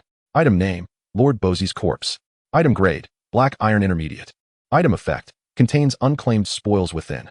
Item description, a lord of the Carlo tribe, well-versed in spiritual cultivation, was slain by the design of the Blue Star human lord. Loot drop rate, 4 black iron level hearts of mist, drop rate, 100. 1 bottle of black iron lower level life potion, drop rate, 100. 1 bottle of black iron lower level energy potion, drop rate, 100. 1 growth skill book for the race. Mental control, drop rate, 001. 1 growth skill book for the race. Mental perception, drop rate, 0001. 1 bronze level lord talent orb, drop rate, 0. Chapter 11. The Gnome Alchemy Workshop. Global announcement. Zhou Zhou gazed at the corpse of the foreign lord beneath his feet, unable to suppress a sense of wonder. It had been too smooth. After becoming a lord, did he truly conquer his first foreign lord so effortlessly? It felt almost surreal. However, reflecting on it, he found it understandable. After all, Lord Bozi could never have anticipated that another lord had mastered their racial skills and utilized them to control an injured desert mist lizard to lure him out of the novice lord's protective barrier. Faced with the readily available black iron level heart of mist, it was no surprise that even Bozi, who considered himself cautious, would be tempted. Utilizing his own technique of silent movement, Zhou Zhou swiftly severed the enemy's escape route, launching an unexpected ambush from an angle they least anticipated. His means far surpassed that of his adversary. If Lord Paz did not perish from this encounter, Zhou Zhou would deem him the child of fortune. As he regained his composure, Zhou Zhou glanced at the recent kill notification. Your subject, Zhang Tsong, has slain the Paz lord of the Carlo tribe, earning 2 energy. The spoils have been consolidated. Paz City was now rendered a territory without a master, the novice lord's protective shield having vanished, allowing for plunder or occupation of the land. He turned to survey the territory of Lord Paz. The protective barrier that had enveloped the area had indeed dissipated. leaving only a lord's wooden hut and a dimmed summoning portal. The special structure, however, had disappeared entirely. Zhou Zhou pondered deeply, realizing that the special building must have been a product of the lord's unique talents. Only the manifestations of these talents would vanish upon the death of the lord. Just then, a cacophony of footsteps echoed from afar. Zhou Zhou raised his gaze to see Bai Yun and her companions hastening towards him, bearing the corpses of 3 desert fog lizards. "My lord, has this alien lord truly met his demise?" she exclaimed incredulously, staring at the lifeless body of Lord Paz, still in disbelief. "Do not underestimate the enemy's might. We are not weak," Zhou Zhou replied calmly. "Yes," Bai Yin responded with a respectful bow. "Proceed to the alien territory and search for any spoils we can salvage." Zhou Zhou commanded. "Understood," Bai Yun nodded, leading the other soldiers towards Paz City. Zhou Zhou crouched down, placing his right hand upon the body of Lord Paz. A golden prompt appeared. "Would you like to extract the spoils?" "Yes," Zhou Zhou affirmed silently. Lord's talent prompt. "You have acquired 4 fog hearts, black iron grade. 1 life potion, lower black iron grade. 1 energy potion, lower black iron grade. Array skill book on mental manipulation, can grow. Array skill book on mental perception, can grow, and a Lord's talent sphere, bronze grade." With a rustling sound, the corpse instantaneously transformed into loot.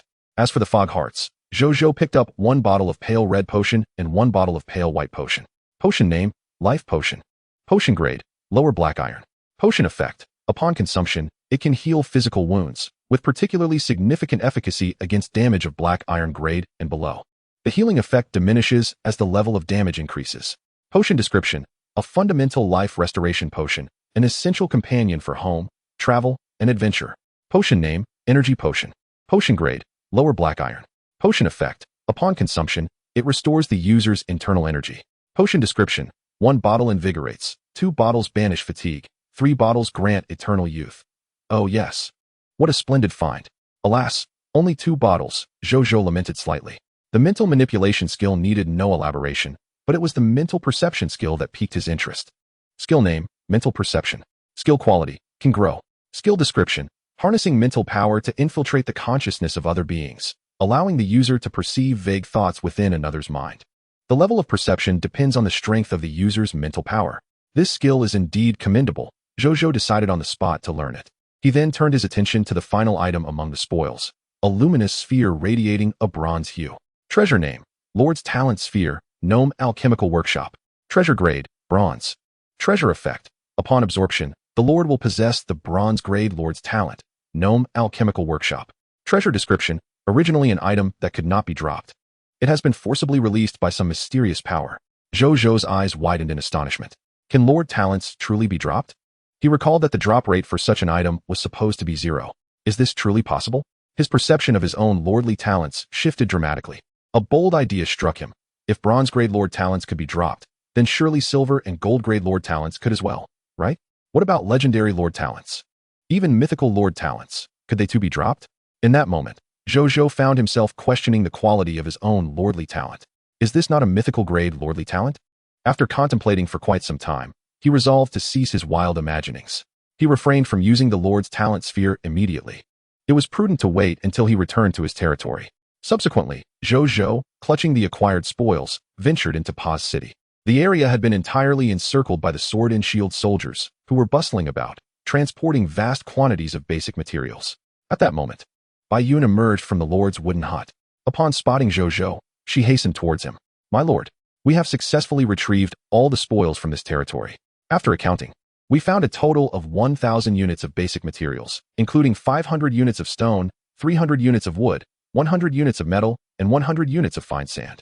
Additionally, we recovered 20 black iron-grade fog hearts. Lastly, we discovered the territory monument of the alien lord within the Lord's wooden hut." Bai Yun reported. "Bring all the spoils back." Zhou Zhou instructed immediately. "Yes," Bai Yun replied respectfully, yet did not depart right away. "My lord, should we set up an ambush outside? We could eliminate all the residents of Paz City who return here.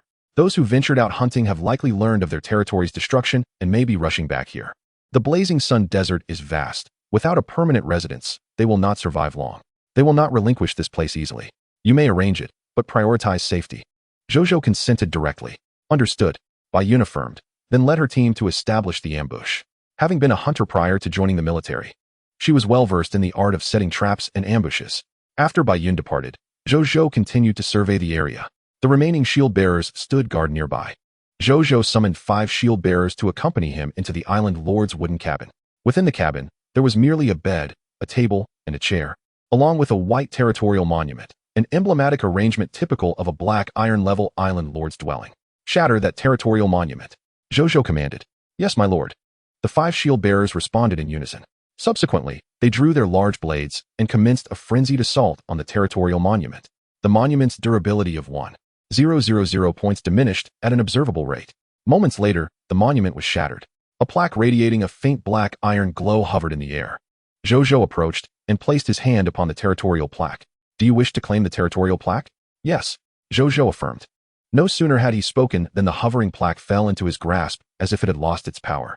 Before he could examine the details of the plaque, a line of golden text abruptly appeared before him, simultaneously manifesting in front of billions of lords across Blue Star. Blue Star Global Channel Announcement. Congratulations to Lord Jiaoyang for becoming the first lord to conquer the territory of an alien lord. Rewarded with a supreme treasure chest and a legend degree of 1.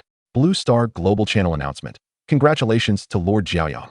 Blue Star Global Channel Announcement. Congratulations to Lord Jiaoyang. The legend degree leaderboard has been activated. All lords may proceed to view it. Zhou Zhou was momentarily stunned, while the Blue Star Lord World channel erupted with fervor.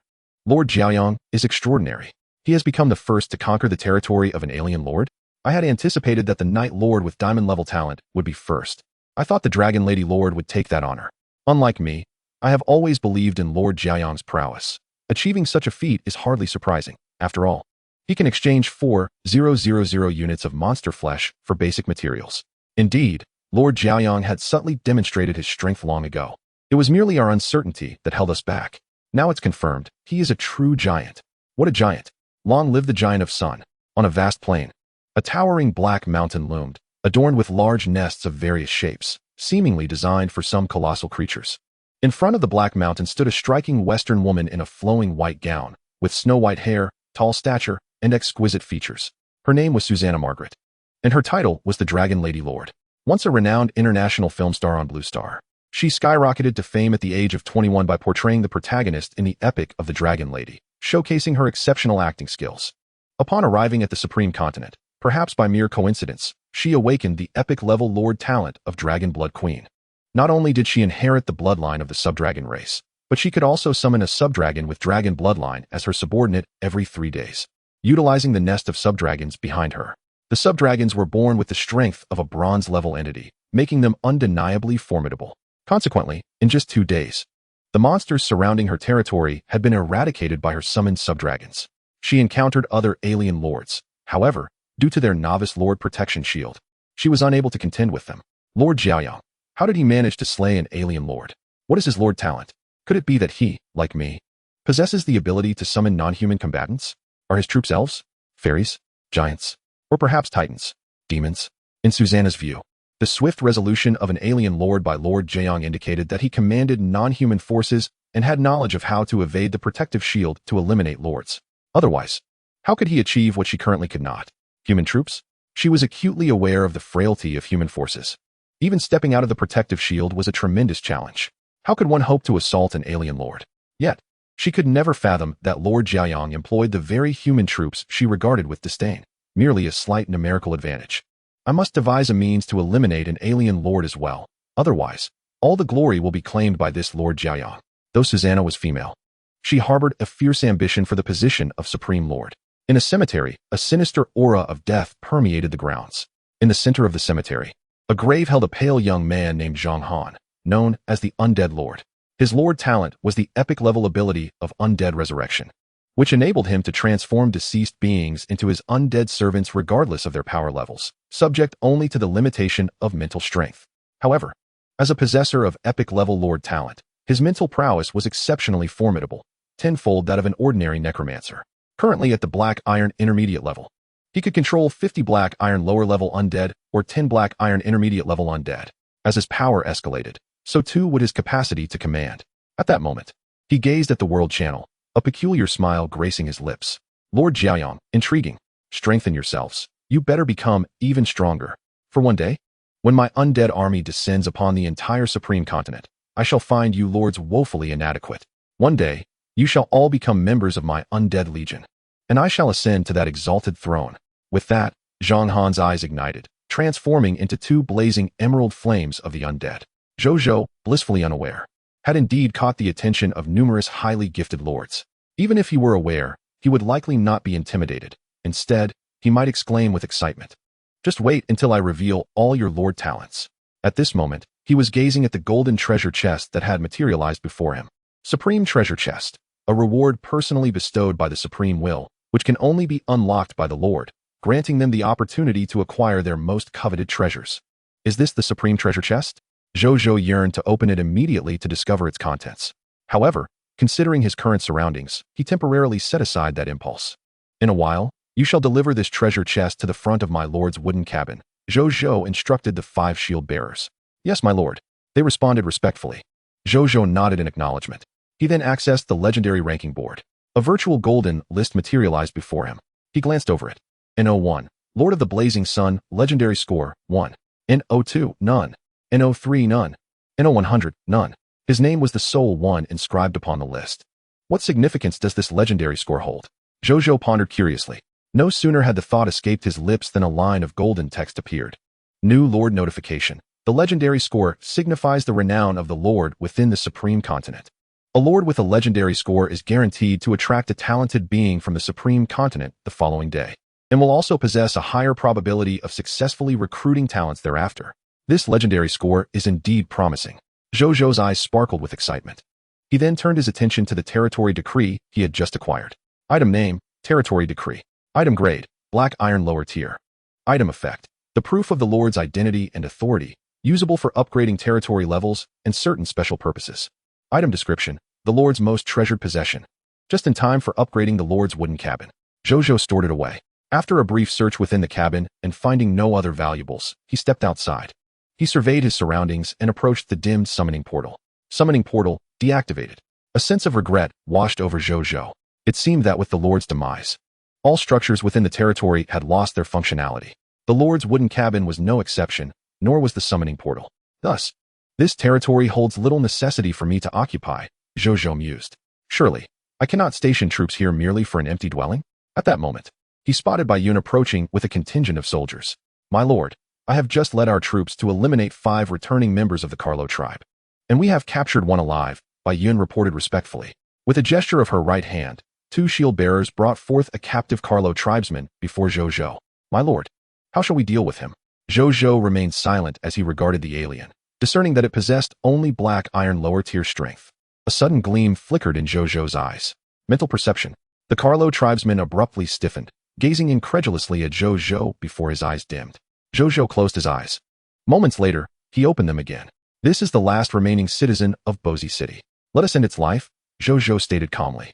Through his mental perception, he vaguely sensed the thought that the creature's compatriots had all perished. In that case, there was little reason to spare it. "Understood," Bai Yun responded and led her team to carry out the task. Subsequently, Zhou Zhou and his party, along with their spoils, returned to the City of the Blazing Sun. Within the Lord's wooden cabin in the City of the Blazing Sun, Zhou Zhou gazed at the supreme treasure chest in his hands, eager to see what treasures lay within. He was filled with anticipation. Chapter 13, Lava Dragon Egg. Upgrade the building. Zhou Zhou placed his hand upon the chest, gently lifting it to unveil the supreme treasure chest. Inside lay a massive, crimson egg, quietly resting. Its surface was smooth, emanating a faint crimson glow. Waves of volatile, searing energy danced upon the egg's surface, rendering it extraordinarily remarkable. Zhou Zhou picked it up. A text prompt materialized. Pet egg name, Lava Dragon Egg. Grade, Special. Pet egg description, a pet egg from the dragon race, a dominant species across myriad realms. Upon blood hatching, it will yield a juvenile pure-blood lava dragon. Note, bound to the Lord of the Blazing Sun, cannot be dropped. The current nurturing energy is ample, ready for blood hatching at any moment. A dragon egg indeed, Zhou Zhou exclaimed in delight. He was well aware of these legendary creatures that frequently appeared in films and stories. To think the supreme treasure chest would bestow him such a gift, he lightly bit his right index finger, allowing 3 or 4 drops of blood to fall upon the dragon egg. Moments later, the sound of cracking echoed as the shell began to splinter. With a final pop, a black dragon head adorned with 2 horns emerged from the shell. It surveyed its surroundings with pure red eyes before its gaze settled on Zhou Zhou. With a cheerful roar, it released a burst of flames, droplets of magma trickling from its mouth. It then lowered its head, disregarding Zhou Zhou, and proceeded to devour its own shell. Zhou Zhou observed with curiosity. Moments later, the shell was entirely consumed, and the young lava dragon sat patiently, gazing intently at Zhou Zhou. He reached out a hand to stroke its head. The little lava dragon did not resist. Instead, it leaned closer, nuzzling against his hand. Zhou Zhou beamed with delight. He examined it closely. This juvenile lava dragon sported black and red horns atop its head, its body covered in a rough black-red hide. An aura of unspoken authority enveloped the area. Though still young, it exuded a sense of majesty and might. Pet, unnamed. Species, lava dragon. Growth stage, juvenile. Strength class, upper bronze. Skills, magma breath, dragon's might. Mastery of draconic language magic, lava armor, not awakened. All-consuming flame, not awakened. Magma eruption, not awakened. Epic elemental immunity, awakening level 1. Epic physical immunity, awakening level 1. Potential, legendary. Loyalty, devoted. Personality, combative, calm, intelligent, fond of sleeping and playing. Pet description, a purebred dragon of noble lineage, possessing unparalleled strength and potential among the myriad races of the cosmos. With its innate magma attribute, its destructive power is formidable from birth. Zhou Zhou's eyes widened. It was born with the strength of a high bronze tier. Furthermore, it possessed legendary potential. This implies that once this magma dragon matures, it can ascend directly to the legendary realm without encountering any bottlenecks. Truly a lavish reward bestowed by the supreme will. Zhou Zhou marveled. If you lack a name, then henceforth you shall be known as Nizario. Zhou Zhou declared. With a roar, Nizario seemed quite pleased with its new name. Zhou Zhou nodded in approval. He then attempted to offer the little magma dragon 20 black iron-grade mist hearts to see if it would consume them. To his delight, the small creature devoured them eagerly as if it had discovered a delectable feast. Zhou Zhou chuckled softly, cradling the munching Nizario as he stepped out of the Lord's wooden abode, casting his gaze upon the modest structure before him. With a thought, a line of text appeared. Would you like to upgrade the Lord's wooden abode? Yes, he responded. In the next instant, 2,000 units of basic materials, 500 black iron-grade mist hearts, and the recently acquired black iron-level territory decree vanished without a trace. The familiar golden radiance enveloped the entire Lord's wooden abode once more. Moments later, as the light dissipated, Zhou Zhou beheld a significantly larger and more exquisite structure. A series of text prompts emerged, proclaiming, "Congratulations. Your Lord's wooden abode has successfully been upgraded to a black iron-grade building, adding 1 kitchen. Your territory has successfully elevated to a black iron-grade territory. The durability of the territory monument has increased to 100,001,0000. Your territorial domain has expanded to 2000 m times 2000 m times 2000 m. All mist monsters within the newly expanded territory have been expelled. The crimson mist shall no longer appear within any part of your territory. You have received upgrade rewards. Warehouse blueprint, black iron grade. Blacksmith workshop blueprint, black iron grade." 2 orbs of golden light manifested before Zhou Zhou. As the luminescence faded, they transformed into 2 blueprints, the black iron grade warehouse blueprint and the black iron grade blacksmith workshop blueprint. The warehouse can be utilized for item storage, featuring a certain degree of preservation functionality. The blacksmith workshop blueprint provides an environment for blacksmith professionals to forge armor, weapons, and other metal equipment. However, both require a builder to learn them for construction, and the latter necessitates a blacksmith's presence to become operational. Zhou Zhou realized his territory was severely lacking in life professionals. Yet, he had no recourse but to pin his hopes on future summons of residents. He glanced at the resource requirements for upgrading to bronze grade. Building upgrade, 2,000 units of wood, 2,000 units of fine sand, 2,000 units of metal, 2,000 units of stone, 2,000 black iron grade mist hearts, and 3 black iron grade territory decrees. Zhou Zhou noted these upgrade requirements before approaching the summoning gate. Would you like to upgrade the summoning gate? Yes, he declared. The summoning gate shimmered momentarily before returning to tranquility. A text prompt appeared. Congratulations. Your summoning gate has successfully been upgraded to a black iron grade building. You can now summon 4 residents daily. Among the residents you summon each day, 2 will be guaranteed to be professionals. I can summon 12 residents at once tomorrow. Moreover, 2 professionals are guaranteed to appear. This time, I must have a builder. Zhou Zhou fervently hoped. The frustration of having blueprints without the means to utilize them was unbearable. He scrutinized the upgrade requirements for advancing the summoning gate to bronze grade. Building upgrade, 800 units of wood, 800 units of fine sand, 800 units of gold, 800 units of stone, 800 black iron grade mist hearts, and the territory level must be upgraded to bronze grade. The basic materials and mist hearts posed no issue. The critical hurdle was the 3 black iron grade territory decrees. This meant I must conquer the territories of 3 other lords to upgrade. A daunting task indeed. I must continue to grow stronger. Zhou Zhou pondered. He then returned to the lord's wooden abode.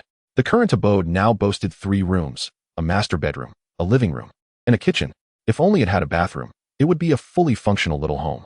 He placed Nizario in the living room and proceeded to the master bedroom. Sitting on the bed, with a flick of his right hand, a bronze-grade Lord Talent orb materialized in his palm. He gazed at the orb with a deep breath. His eyes filled with eager anticipation. With a thought, golden text appeared. Would you like to absorb this Lord Talent orb, bronze-grade? Yes, Zhou Zhou affirmed. In the next moment, the orb radiating a bronze hue transformed into countless bronze-colored light particles, swiftly surging into his brow. Zhou Zhou instinctively shut his eyes. After a brief interval, he opened them to find the Lord Talent orb had completely vanished. He accessed his personal Lord information, and to his astonishment, the Lord Talent section had been updated. Lord Talent, 100 drop rate, legendary, Gnome Alchemy Workshop, bronze grade. It worked. I have a second Lord Talent now. Zhou Zhou's expression brightened.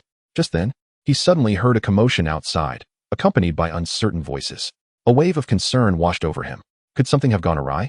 He promptly exited the Lord's wooden abode, only to find soldiers gathered in a circle for reasons unknown. Zhou Zhou furrowed his brow and approached. The Lord has arrived. Make way for the Lord. Could this be a new resident brought by the Lord? Following the path cleared by the crowd, Zhou Zhou stepped forward and soon found himself amidst the throng. Where a figure stood, an otherworldly gnome, approximately 1 meter tall, with pale green skin, pointed ears, and 2 antennae sprouting from a bald head, clad in a tawny cloak. Behind him stood a workshop structure, identical to the special building Zhou Zhou had seen in Bozy City. Upon noticing Zhou Zhou's arrival, the gnome smiled and bowed gracefully in greeting. Esteemed Lord, greetings to you. Your most loyal subject, the master of the Gnome Alchemy Workshop, Ashaborn Hall, extends his regards. Chapter 14, Architectural Effects. Mechanical Chocobo. Welcome to the City of Radiance. Zhou Zhou amicably extended his hand. I am deeply honored. Ashaborn Hall replied with a smile as they shook hands. Zhou Zhou observed his counterpart, and text information appeared. Subject, Ashaborn Hall Territory, City of Radiance Occupation, Alchemical Technologist Class, Black Iron Elite Overview of Abilities, Master of the Gnome Alchemy Workshop, adept at creating several intriguing and practical alchemical technological products, characterized by an optimistic demeanor and a passion for alchemical research. Skills, Alchemical Potion, Life Potion, Black Iron Novice. Alchemical Potion, Energy Potion, Black Iron Novice. Alchemical Technology, Mechanical Chocobo, Black Iron Elite. Loyalty, Unwavering. Potential, Platinum Intermediate. An alchemical technologist?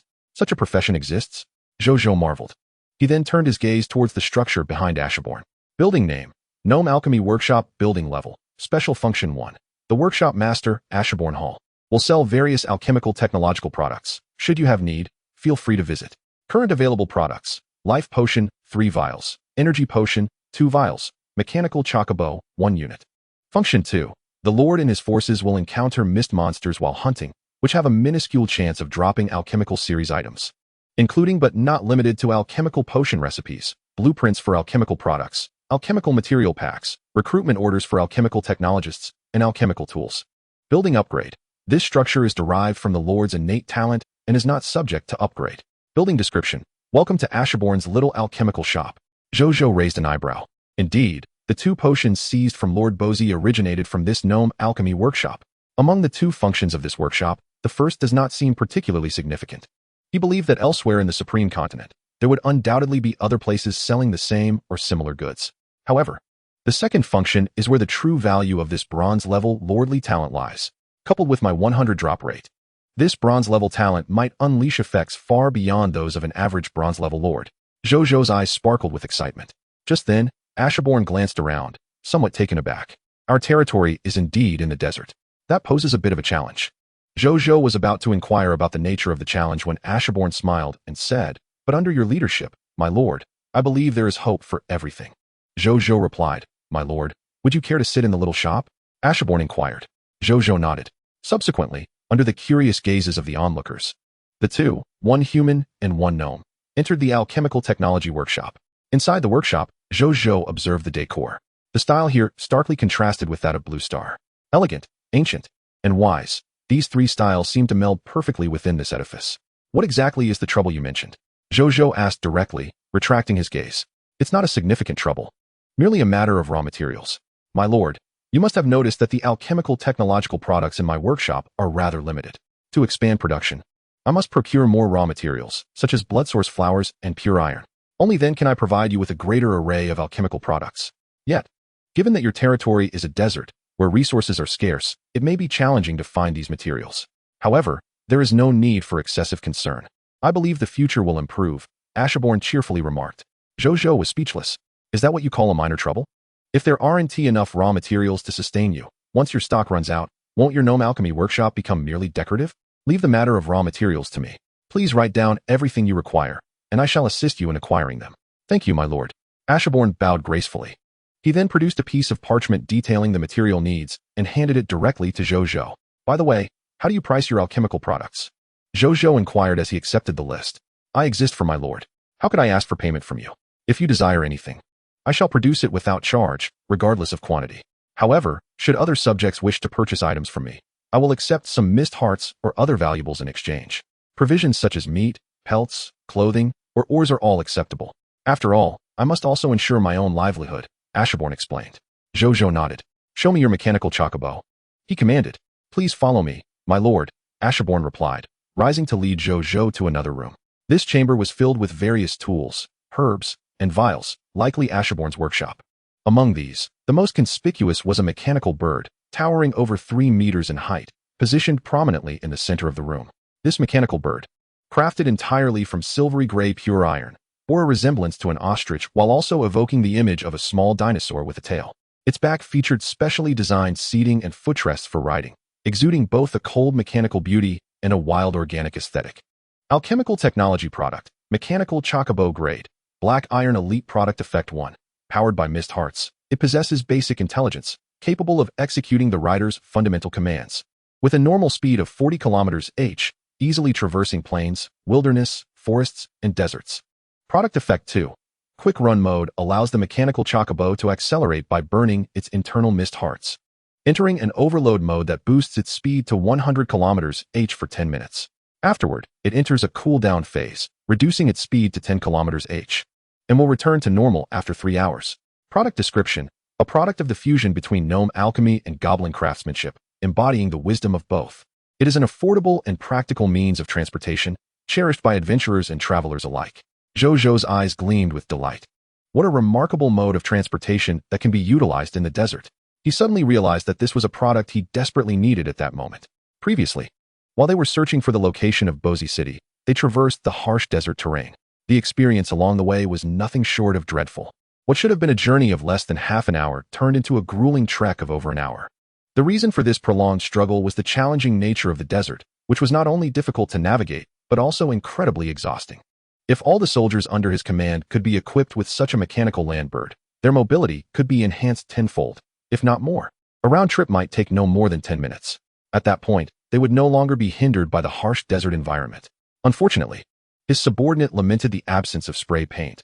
Otherwise, he could have given it a more appealing appearance. Yashabin expressed his regret. Zhou Zhou's expression was peculiar. Do you wish to embellish it further? How efficient is this mechanical land bird? He inquired. A black iron-grade mist heart can power it for approximately 6 hours, Yashabin responded. Zhou Zhou's excitement grew. I shall take all your products now. I will cover your living expenses and other costs, he stated resolutely. Then I must trouble you, my lord. His subordinate replied without hesitation, turning to fetch the potions. Moments later, he returned with 3 vials of life potions and 2 vials of energy potions, handing them to Zhou Zhou. I will leave the mechanical land bird with you for now. I need to return for a brief moment, Zhou Zhou said as he prepared to depart. Suddenly, Yashabin called out to him. My lord, could you arrange for 3 apprentices to come over? I can teach them. Perhaps I might even produce a few alchemists from among them. The efficiency of the workshop would be quite low if I were to work alone, he said somewhat bashfully. Will 3 suffice? Zhou Zhou countered. That is adequate. With my current skill level, I can only teach that many, Yashabin replied after a moment's pause. I will have them ready for you by tomorrow, Zhou Zhou assured him, before turning to leave. Chapter 15, Black Iron Elite. The Monster's Assault. As Zhou Zhou stepped out of the workshop, he immediately sought out Bai Yun. Here are 4 vials of life potions for you. They can heal various physical wounds. Please administer them to the injured soldiers, Zhou Zhou instructed. Thank you, my lord. Bai Yun's eyes lit up. After the recent battles, nearly 10 shield warriors in her team had sustained injuries. Unfortunately, due to the absence of a healer, They had only been able to perform rudimentary treatments, and then simply rest. There was no possibility for more effective healing. These 4 vials of life potions arrived just in time. Zhou Zhou nodded. However, 4 vials were still insufficient. Faced with an increasing number of soldiers, he needed to find a way to have Yashabin produce more life potions.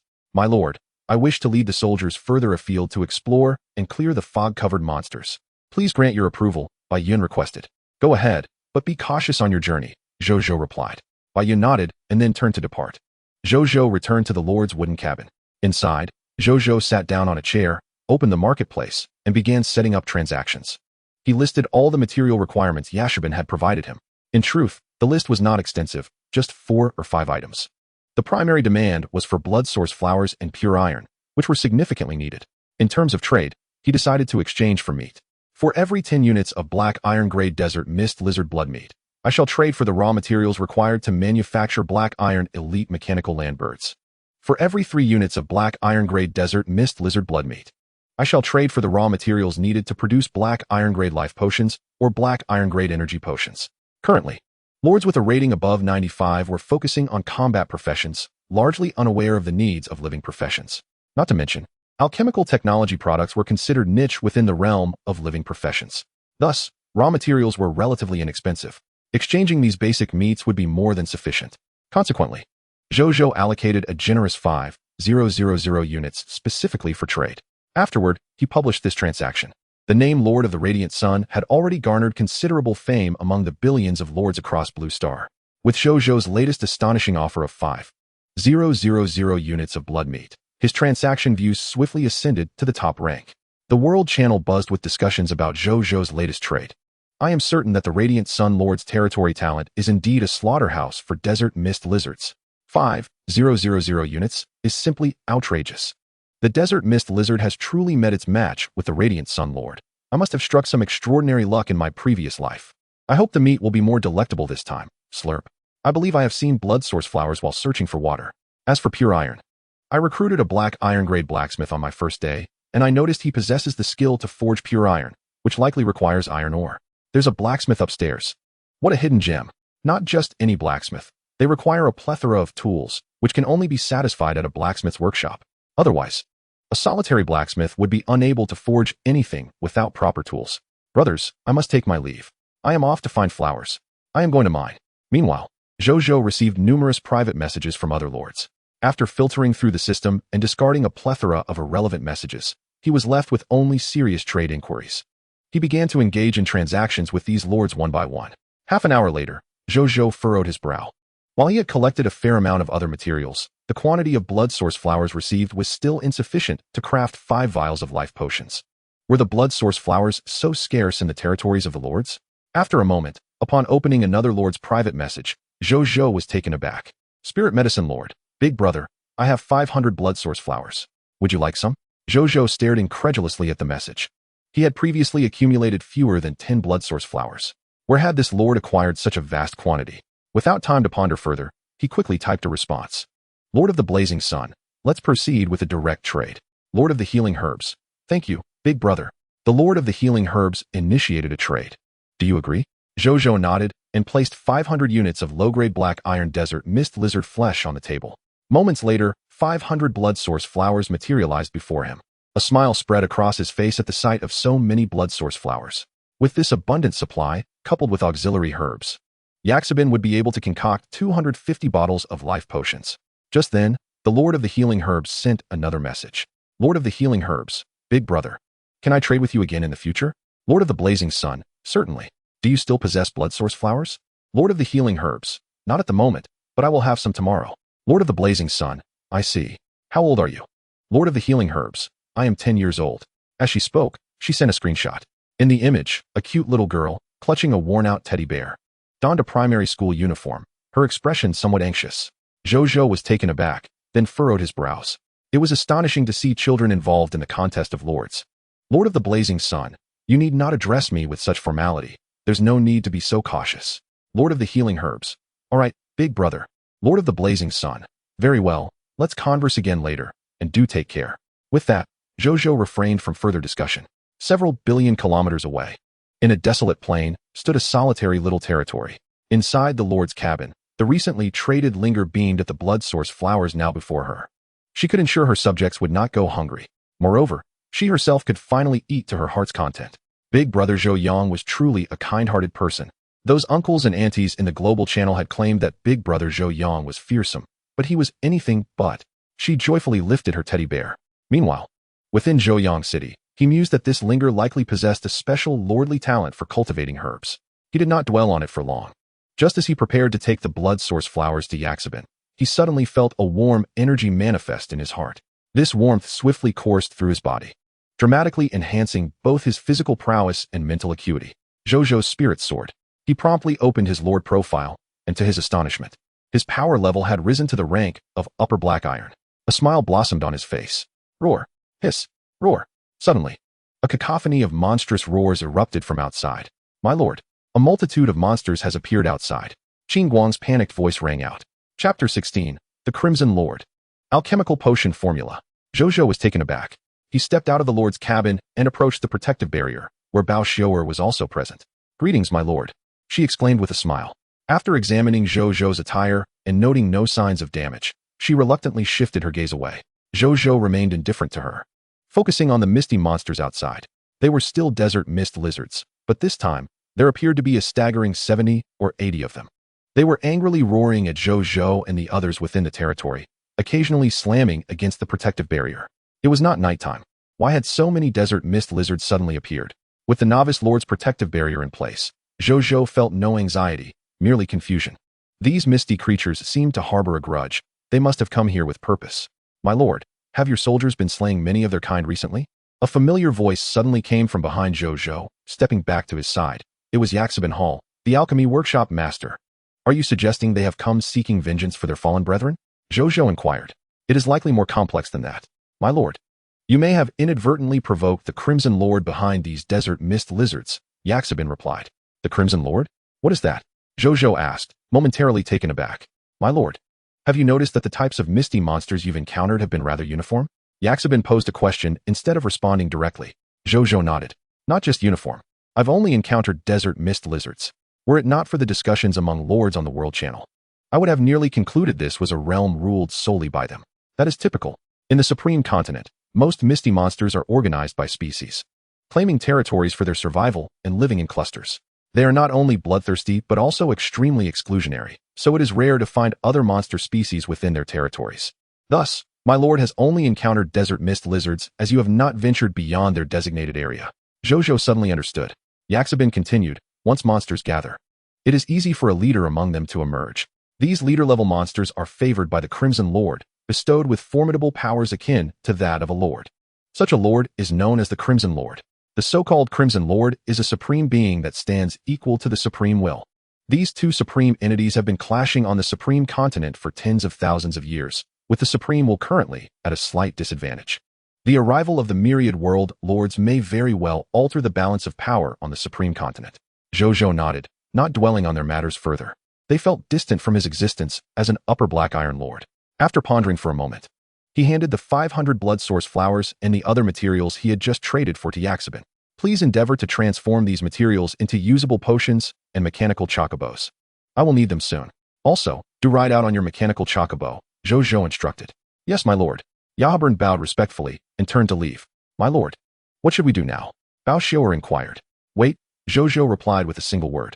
Upon hearing this, the others ceased their inquiries. After more than half an hour, the figures of Bai Yun and her companions emerged in the distance. They soon discovered the desert mist lizards surrounding their territory. Bai Yun was taken aback, and fury ignited within her. Their painstakingly guarded homeland had been invaded. Kill! Bai Yun roared, and the 217 soldiers behind her echoed her battle cry as they rushed forward, kicking up clouds of dust in their wake. The newly joined Lu Chong was at the forefront, engaging the desert mist lizards first, effortlessly tossing aside a lizard weighing over 200 kilograms with a deft maneuver. The other sword and shield soldiers quickly followed suit, joining the fray. The sounds of clashing blades reverberated through the air, bang, bang, bang. In the distance, Bai Yun drew her bow, releasing arrows that whistled through the air. As a seasoned black iron archer, she could now kill a lower-tier desert mist lizard with a single shot. Even with a mid-tier desert mist lizard, she could achieve a kill within 3 arrows. In a flash, driven by their surging anger, they managed to suppress the horde of desert mist lizards. Inside the protective shield, the soldiers of the Lord, though still inexperienced, exhibited a commendable spirit of bravery. Yabern marveled at this. Zhou Zhou, however, remained composed. Their courage is commendable, but they are somewhat reckless. They have failed to utilize our greatest advantage. Everyone, immediately enter the protective shield and engage the mist monsters, he commanded, his voice rising with an infusion of mental energy, swiftly rousing the enraged soldiers to their senses. Bai Yun was the first to respond, leading her comrades back into the protective shield while continuing to fight. My lord, I bear responsibility. I failed to eliminate the mist monsters surrounding the territory, allowing them to approach the protective shield and endanger you. Bai Yun knelt before Zhou Zhou. Shame etched on her face, unable to meet his gaze. This matter does not concern you. Come here. I have something to say to you. Zhou Zhou instructed. Bai Yun hesitated, then complied, moving to his side. Zhou Zhou whispered a few words to her. Soon, they parted ways. Do you understand? Yes, my lord. I will fulfill the task. Bai Yun replied resolutely. Go familiarize yourself with the situation. Zhang Song and the others are safe within the protective shield, Zhou Zhou added. Bai Yun acknowledged and then retreated to the back. The battle raged on. Despite Zhou Zhou commanding over 200 soldiers and the presence of the newly initiated protective shield, they struggled to eliminate the 70 or 80 desert mist lizards. Zhou Zhou remained unperturbed, his gaze sweeping over the lizards. Suddenly, his eyes lit up as they landed on the only elite desert mist lizard among them. Monster name: Elite Desert Mist Lizard Strength Class, Black Iron Advanced Monster Description: a creature of the sunburnt desert, birthed from the crimson mist, inherently bloodthirsty, delighting in the hunt of any living being that crosses its path. Loot drop rate: 8 Black Iron Mist Hearts, drop rate: 100. 1 unit of 100 units of Black Iron Lower Tier Desert Mist Lizard Flesh, drop rate: 2001. A bag containing 10 kilograms of water, drop rate: 3. 2 unranked Sword and Shield Soldier Class Change Certificates, drop rate: 01. 1 Black Iron Advanced Sword and Shield Soldier Recruitment Book, 1 Black Iron Advanced Burrowing Technique Skill Book, and a Black Iron Advanced Alchemical Potion Recipe Golden Corpse Water, drop rate: 005. The second building effect of the Gnome Alchemy Workshop had finally come into play. A smile graced Zhou Zhou's face. Chapter 17. The Effects of Golden Corpse Water. The Location of the Crimson Lord. Zhou Zhou perused the loot drop rates of the other desert mist lizards. Regrettably, aside from the elite desert mist lizard, the others yielded no alchemical items. He shook his head. Encountering a mist monster that dropped alchemical technology-related items was indeed rare. Moreover, its drop rate was exceedingly low. Only he possessed a guaranteed 100 drop rate, ensuring the acquisition of alchemical items. Were it any other lord, they might go a year or more without encountering a single alchemical item. Yet, upon reflection, this seemed reasonable. If such items were easily obtainable, it would not be classified as a bronze-level lord talent. At the very least, it would be a diamond-level starting point. However, precisely because of this, although it appeared that I had only acquired a bronze-level lord talent, its actual efficacy was equivalent to that of a diamond-level lord talent. My 2 lord talents truly complement each other splendidly. Zhou Zhou felt increasingly satisfied. After a little over an hour, the 70 or 80 desert mist lizards were nearly all vanquished by Zhang Song and the others, with only 3 mid-tier black iron lizards managing to escape. Zhang Song intended to pursue them, but Zhou Zhou intervened. Someone will pursue them. You need not concern yourselves. No sooner had he spoken than a 3-meter-high silver-gray mechanical giant bird sprinted past him, directly chasing after the fleeing desert mist lizards. It moved with astonishing speed, vanishing into the desert in the blink of an eye. What kind of monster is that? Has the Lord managed to tame a bird-like creature as an aid? Am I seeing things? Or is that Bai Jie atop that creature? Zhang Song and the other soldiers gaped in astonishment, engaging in spirited discussion. That is Bai Yun. As for that bird, it is a product of alchemical technology. In the future, should you achieve merit or elevate your strength, this Lord will provide you with one as well, Zhou Zhou stated. He then disregarded the excited soldiers, instructing them to bring the bodies of the desert mist lizards inside. Once the bodies were all gathered within the territory, Zhou Zhou approached the corpse of the elite desert mist lizard first. He placed his hand upon it, and a golden prompt appeared. Would you like to extract the loot? Yes.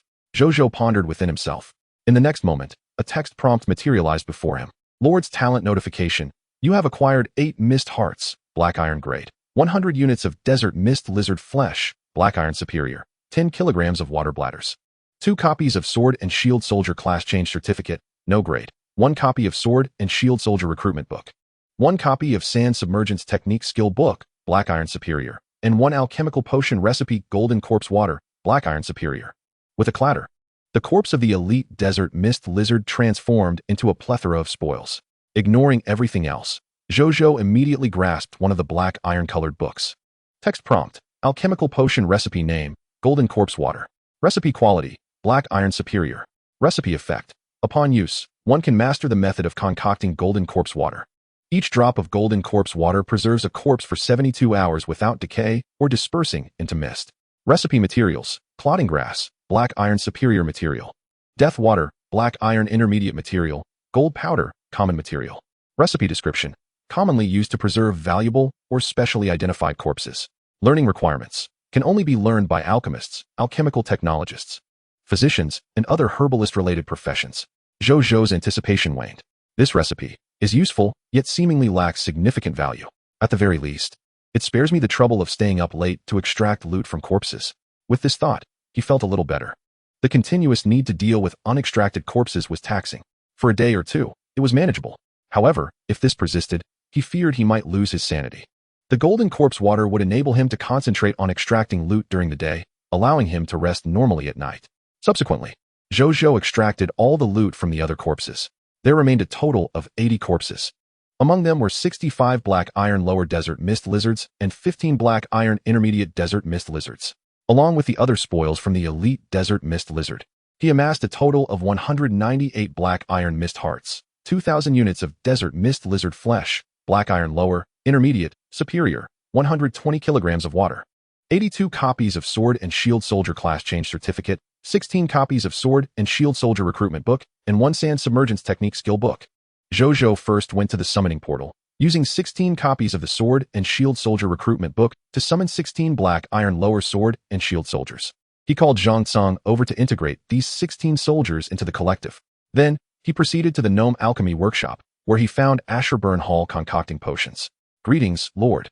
Ashurburn respectfully addressed him. Zhou Zhou nodded and handed him the golden corpse water recipe, explaining, "This is the alchemical potion recipe I just acquired. I will be responsible for the materials. Just prepare a few batches each day, no need to overdo it."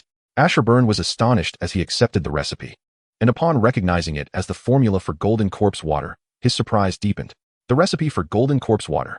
This is incredibly practical. Your luck is indeed remarkable, my lord, he remarked, understanding the significance of his workshop's capabilities. He had braced himself for a year and a half of stagnation without learning new alchemical technologies or potions. Yet on his very first day, he had encountered something novel. "Rest assured, my lord, as long as the materials are available, I will produce it immediately for your use," Ashurburn declared with fervent enthusiasm, his eyes gleaming as he gazed at the golden corpse water recipe. Without hesitation, he opted to learn it. Zhou Zhou opened Ashurburn's panel and noted the inscription for the alchemical potion golden corpse water, black iron superior, in his skill list. "Then I shall leave it in your capable hands," he said, refraining from further elaboration. With Ashurburn's respectful send-off, he departed from the workshop. Inside the Lord's cottage, Zhou Zhou reopened his trade interface to list the materials required for golden corpse water. The trading price was set at 10 units of black iron lower desert mist lizard flesh in exchange for a batch of the potion's concoction materials, mirroring the procurement price for mechanical chocobos. A roar echoed from the living room, emanating from Nasrio. Just as Zhou Zhou was contemplating future developments, he was obliged to step out of the master bedroom and into the living room, where chaos reigned. Observing Nasrio, who was joyfully wreaking havoc, Zhou Zhou couldn't help but twitch his lips in exasperation. He swiftly approached and grasped Nasrio by the scruff of its neck, exclaiming, "Are you a dog or something?" With a resigned expression, Zhou Zhou regarded the creature. Fortunately, the Lord's residence was a product of the supreme will, impervious to ordinary damage. Otherwise, the place would have been charred to the ground by now. Nasrio looked back at Zhou Zhou with innocent eyes and let out another call. As its master, Zhou Zhou instantly understood its message: boredom and hunger. Feeling his irritation dissipate slightly, Zhou Zhou produced 10 black iron mist hearts for it. After a moment of contemplation, he declared, "Fear not. Your master will take you to hunt monsters." Zhou Zhou spoke earnestly. Nazario's red eyes brightened. "Lord, Bai Yun requests an audience," came the voice from outside. Zhou Zhou was taken aback by the prompt return. He set Nasario down and stepped out, finding Bai Yun waiting respectfully at the door. "My lord, I have located the Crimson Lord behind the desert mist lizards," Bai Yun stated solemnly. "Did you see the Crimson Lord?" Zhou Zhou inquired. Previously, he had instructed Bai Yun to familiarize herself with the mechanical chocobos, and he had deliberately left 3 desert mist lizards behind to allow Bai Yun to follow them and discover their lair, as well as the Crimson Lord behind them. I did see it. It was a bronze-level desert mist lizard leader. It appeared to possess a degree of intelligence. Upon detecting my presence, it attempted to encircle me. However, the mechanical chocobo lent to me by the Lord was exceedingly swift, and they could not trap me, ultimately allowing me to escape, Bai Yun recounted. Though she spoke simply, Zhou Zhou discerned the dangers inherent in her experience. How many desert mist lizards were there? About 200, Bai Yun replied. 200? Zhou Zhou furrowed his brow. Previously, although they had achieved the remarkable feat of slaying over 600 desert mist lizards in a single night, this success was largely attributed to the protective shield of the novice lord, which afforded them an inherent advantage in battle. However, should they venture beyond the confines of this protective barrier and confront more than 200 desert mist lizards head-on, even if Nasrio were to vanquish the opposing leader, the remaining lizards would likely inflict considerable losses upon his troops. This was not the outcome Zhou Zhou wished to witness. Contemplating this, he entered a period of reflection. After a brief while, he reached a decision. It would be prudent to refrain from seeking conflict for the time being and instead focus on further developing their forces. Continue to lead the soldiers in clearing the surrounding mist creatures, but let us avoid the territory of the Scarlet Lord for now. Moreover, tonight will be quite busy. Return early and prepare accordingly. Lastly, as a reward for your successful reconnaissance, this mechanical landstrider shall be yours, Zhou Zhou declared. Bai Yun, who had contributed significantly to his endeavors, found the reward of a mechanical landstrider to be quite fitting. Thank you, my lord. Bai Yun's eyes lit up at his words, her gaze irresistibly drawn to the mechanical creature. Having ridden it once, she was well aware of its exceptional mobility, which would allow her to maintain a safe distance from enemies, effectively transforming her from a mere archer into a more agile and lethal cavalry archer. My lord, perhaps we should leave some soldiers within the territory, Bai Yun suggested hesitantly. Zhou Zhou initially intended to decline, but suddenly recalled something and nodded. Leaving 10 will suffice. With that, Bai Yun departed, and Zhou Zhou turned his attention to other matters. He needed to procure a stock of essential supplies. As the population within his territory continued to grow, the demand for various life necessities also increased. Pots, bowls, ladles, basins, fabrics, bedding, and salt, while ordinary, were indeed vital for daily living. This was especially true for someone like him, whose territory lacked basic infrastructure. He accessed the Blue Star Lord trading post and began to search for these supplies. Before long, he found an abundance of them available, and was astonished by the sheer number of lords offering these necessities for sale. To survive, these lords exerted every effort to earn some food and other essential goods. The most common were those crafting their own pots and pans, while some even absurdly posted scientific papers in the trading post. Among the offerings, several piqued Zhou Zhou's interest, such as Comprehensive Guide to Wilderness Survival, Memoirs of a Barefoot Doctor, Basic Treatment for Minor Injuries, How to Prepare Black Powder, Postpartum Care of Sows, An Introduction to Muay Thai. With a stock of 20,000 units of desert mist lizard flesh, he purchased these enticing items, spending a mere 200 units of low-grade black iron desert mist lizard flesh. Though these goods were currently being sold at exceptionally low prices, he surmised that once survival was no longer a pressing concern for all, the prices of these items, representing Blue Star civilization, would likely rise. Subsequently, Zhou Zhou invested an additional 1,000 units of low-grade black iron desert mist lizard flesh to acquire enough basic life supplies for approximately 5,000 individuals. He then summoned the 10 shield bearers Bai Yun had left behind to temporarily erect a tent for storing these supplies, intending for each soldier to receive a free set upon their return. After a little over an hour, Zhou Zhou noted that the trade involving the previous 5,000 units of low-grade black iron desert mist lizard flesh had been completed. The transaction yielded 300 materials for crafting mechanical landstriders, 600 materials for life potions, 300 materials for energy potions, and over 50 materials for crafting golden corpse water. Additionally, he acquired various miscellaneous materials. Once in possession of these materials, Zhou Zhou, accompanied by the soldiers, transported them to a hibern. Upon seeing the vast quantity of materials, a hibern was momentarily taken aback. He then spoke solemnly, "My lord, I am not an alchemical technology life form. I too could succumb to overwork. If that were to happen, you would lose me. It is not feasible to complete everything in a single day. I will require more assistance.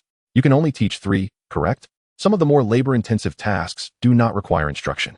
Very well, Zhou Zhou readily agreed. Time flew by, and soon only 3 hours remained until nightfall.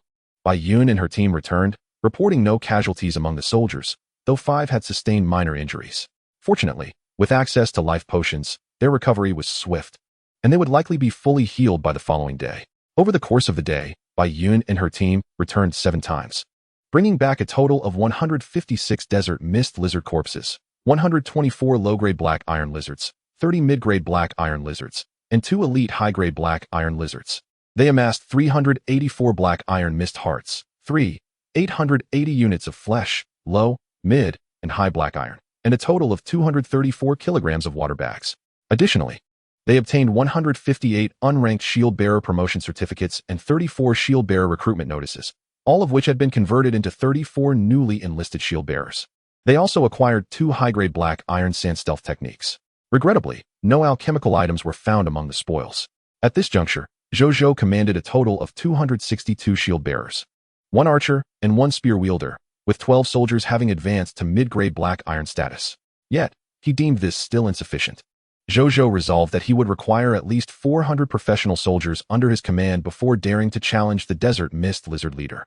The outcome of tonight's emergence of Desert Mist Lizards from the Scarlet Mist would determine the feasibility of this ambition. "My lord, we discovered a new type of mist creature during our hunt," Bai Yun announced, prompting 10 soldiers to bring forth the bodies of 5 3 to 4 meter long creatures. To Zhou Zhou's astonishment, they were 5 massive black scorpions. He examined them with keen interest. Text prompt appears. Item name, black-tailed mist scorpion. Item level, low black iron. Item effect, contains unextracted spoils within. Item description, a misty creature slain by the soldiers of Radiant Sun City. Prompt, in 1 hour. This corpse will transform into mist and eventually be reborn after some time. Loot drop rate, 2 black iron level mist hearts. Drop rate, 100. 1 unit of 20 units of black iron level black-tailed mist scorpion flesh. Drop rate, 2005. 1 black iron level venom sac of the black-tailed mist scorpion. Drop rate, 5. 1 bottle of black iron level antidote. Drop rate, 2. 1 copy of ungraded poison crossbowman class change certificate. Drop rate, 01. Chapter 19. Bai Yun's promotion. The skills of the poison crossbowman. Zhou Zhou's gaze immediately fell upon the final loot. Poison crossbowman class change certificate? Zhou Zhou was instantly exhilarated.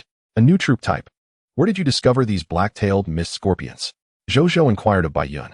My subordinates encountered these creatures approximately 20 to 30 kilometers away from the location of the Desert Mist Lizard leader, in the opposite direction. Initially, we were hunting for the Desert Mist Lizard.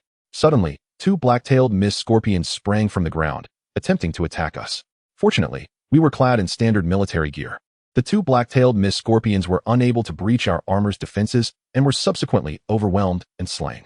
The remaining 3 were encountered later. We returned out of concern for the corpses dissipating, Bai Yun explained. Zhou Zhou nodded. He crouched down, placing his right hand upon one of the black-tailed mist scorpion corpses. Upon witnessing this action from their lord, the others eagerly leaned in, their expressions filled with anticipation. Here it comes, the lord's grand hand. In the next moment, with a rustling sound, the black-tailed mist scorpion immediately transformed into a plethora of loot scattered upon the ground. Everyone's eyes widened in astonishment. Although it was not their first time witnessing such a scene, each occurrence still filled them with profound shock and envy. Their lord must surely be favored by the goddess of fortune. I have resolved that in future expeditions, I will silently chant the Lord's name 10 times. Thus, regardless of the dangers I face, I shall surely turn calamity into fortune. And during matchmaking, I shall also recite the Lord's name, ensuring I encounter a future good wife. The soldiers began to whisper among themselves. Zhou Zhou also examined the loot. The mist hearts and the flesh of the black-tailed mist scorpion require no further elaboration. Material name, venom sac of the black-tailed mist scorpion. Material level, low black iron. Material description, contains approximately 1 kilogram of biological toxin from the black-tailed mist scorpion. Suitable for application on weapons or the creation of related potions. Potion name, antidote. Potion grade, low black iron. Potion effect, upon consumption. It can alleviate a small portion of the black iron level toxins within the poisoned individual's body. Potion description, a fundamental antidote, essential for countering toxins. Item name, poison crossbowman class change certificate. Item level, ungraded. Item effect, a class change item for the initial troop type. Upon use, one can become a poison crossbowman of the initial troop type and gain corresponding standard equipment, 3 years of practical experience as a poison crossbowman. An initial prowess at the low black iron level. Item description, a certificate for class change to an initial troop type. It offers a broader array of combat methods and greater combat potential than basic troop types. An initial troop type? A stronger troop than the basic type? Zhou Zhou was elated. At that moment, a line of text prompts unexpectedly appeared. Newbie Lord prompt. The quality of conventional troop types is categorized as basic, intermediate, advanced, elite, kingdom level, empire level, divine level, and supreme crimson level. Zhou Zhou noted these troop quality classifications. Subsequently, he extracted the remaining 4 black-tailed mist scorpion corpses, acquiring 4 additional poison crossbowman class change certificates. Regrettably, I currently have no idle subordinates. Otherwise, I could experiment with this class change to see what unique attributes the poison crossbowman possesses. Just then, a flash of inspiration struck Zhou Zhou. He immediately turned to Bai Yun. Bai Yun was taken aback. Bai Yun, come with me. Zhou Zhou pondered for a few seconds before addressing her. Yes, my lord. Though Bai Yun was uncertain of her lord's intentions, she responded respectfully. She followed Zhou Zhou to a secluded corner. I possess a poison crossbowman class change certificate for an initial troop type. Can you utilize it? Zhou Zhou asked directly. Yes. As long as the troop type differences are not significant, various levels of troops can indeed be transformed and promoted. The archer and the poison crossbowman are closely related. I can undoubtedly advance to become a poison crossbowman. Bai Yun exclaimed with delight. Then go ahead and use it. Zhou Zhou handed the poison crossbowman class change certificate to Bai Yun. Without hesitation, she took it and immediately used the certificate in front of Zhou Zhou. A green light enveloped Bai Yun. Moments later, the green glow dissipated, revealing a refreshed Bai Yun standing before Zhou Zhou. Her gaze was sharp, her demeanor exuded valor. Clad in a light green standard military outfit, she bore a green crossbow and 20 green bolts on her back, with a short dagger and vials of venom hanging at her waist. Just her appearance radiated an indescribable sense of danger. A line of text prompts appeared. Your subject Bai Yun's loyalty has risen to 100, becoming your staunch follower. Subject, Bai Yun. Territory, Radiant Sun City. Troop type, poison crossbowman. Strength class, upper black iron. Ability overview. Raised by a female hunter in her youth, she later joined the army and became an archer, proficient in archery. Subsequently, she joined Radiant Sun City. Serving the Lord of Radiant Sun, and, under the Lord's benevolence, advanced to the initial troop type of poison crossbowman. Skills, upper black iron archery, intermediate black iron trap setting. Upper black iron crossbow techniques, upper black iron charge shooting, upper black iron poison crafting, upper black iron toxicity identification, upper black iron antidote knowledge. Loyalty, devoted. Potential, intermediate silver. Zhou Zhou gazed at her skill list, unable to suppress his astonishment. A single poison crossbowman class change certificate had directly bestowed 5 upper black iron skills. How formidable is an initial troop type? What must the higher tier troops be like? Thank you, my lord, for allowing your subordinate's promotion. Bai Yun also sensed her transformation and immediately expressed her gratitude. There's no need for such formality between us. I will also give you these 2 items. He then produced a platinum-level racial talent orb and a tome on mental manipulation skills. These spoils were extracted from the corpses of the 5 vassals in Bozi City. Zhou Zhou subsequently explained the significance of these items to Bai Yun. Upon hearing this, her gratitude swelled to such an extent that she found herself at a loss for words. If the previous poison crossbowman promotion certificate had empowered her with formidable combat prowess, then these 2 items were tantamount to shattering the limitations of her silver intermediate status, illuminating a path to a brighter future. Zhou Zhou was equally pleased with her reaction. Initially, he had not intended to bestow such treasures lightly. However, for a loyal subject like Bai Yun, it was an entirely different matter. Loyal subjects never betray. To him, they were individuals he could genuinely trust with his back. With such subordinates, Zhou Zhou naturally felt at ease in allowing her to grow stronger. Take these back and absorb their essence. A fierce battle awaits you tonight, Zhou Zhou said in a solemn tone. Yes, my lord, Bai Yun replied. A request for monthly tickets and recommendation tickets. Chapter 20, A Surge in Power. Platinum Intermediate Architect. More than 3 hours later, as night descended, a crimson mist materialized from thin air. Soon, the novice lord's protective shield surrounding Jiayang City became engulfed by the sanguine fog. Roar, hiss, bang. From within the crimson mist, desert mist lizards were born, charging towards Jiayang City with ferocity, initiating an assault. Inside the novice lord's protective shield, the battle commenced. Having absorbed the racial talents and skills, Bai Yun calmly issued orders as she observed the desert mist lizards outside the shield. Yes, all soldiers roared in response and began to engage the desert mist lizards from within the protective barrier. Zhou Zhou also participated, though he refrained from handling the spoils. Throughout that afternoon, Ashibe had already concocted 10 bottles of golden corpse water, each containing approximately 200 drops. Collectively, they could preserve the bodies of 2,000 mist creatures for 3 days and nights without decay. Zhou Zhou entrusted all of them to Bai Yun for immediate use that night. His involvement stemmed from employing his mental manipulation abilities to incite infighting among 2 elite black iron desert mist lizards. After advancing to the black iron level, He could now control 2 mist monsters of the same tier, significantly enhancing his combat capabilities. Bai Yun experienced a similar surge in strength. She also utilized her poisoned arrows to slay the desert mist lizards. As time flew by, one desert mist lizard after another fell, while more emerged from the crimson mist. These creatures incessantly surrounded Jiayang City. Despite Zhou Zhou and his men's rapid kills, they seemed inexhaustible. Before long, the clock struck the latter half of the night. The interior of Jiayang City was now littered with a multitude of desert mist lizard corpses, their bodies gleaming with a golden hue due to the golden corpse water. Zhou Zhou, having commanded the 2 elite black iron desert mist lizards to eliminate 4 black iron intermediate lizards, finally felt a tinge of fatigue. In contrast, Bai Yun had long since relinquished control of the monsters, opting instead to use her crossbow to dispatch the desert mist lizards. Zhou Zhou did not insist on continuing. He issued a final command for the 2 elite lizards under his control to launch suicide attacks against their brethren. Once they perished, Zhou Zhou turned and returned to the Lord's wooden cottage.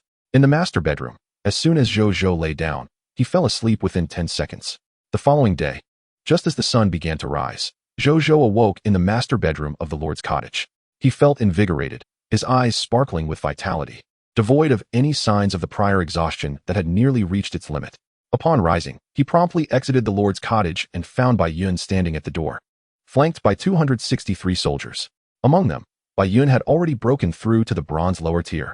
There were 32 black iron upper tier soldiers and an impressive 106 black iron intermediate soldiers. This was the fruit of their night of battle. Reporting to you, my lord. All newly spawned desert mist lizards in the vicinity of our territory have been eradicated. Bai Yun said respectfully. Thank you for your hard work. Please go and eat. Then return to rest, Zhou Zhou replied, his mood settling. Yes. Bai Yun led the soldiers away to rest. Zhou Zhou then approached the area where the golden corpses of the desert mist lizards were gathered. A glance revealed a sight of glistening golden lizard bodies, over 1,000 in total. He marveled at the bounty before beginning to extract the spoils. After more than 2 hours, the extraction of all spoils from the desert mist lizards was complete.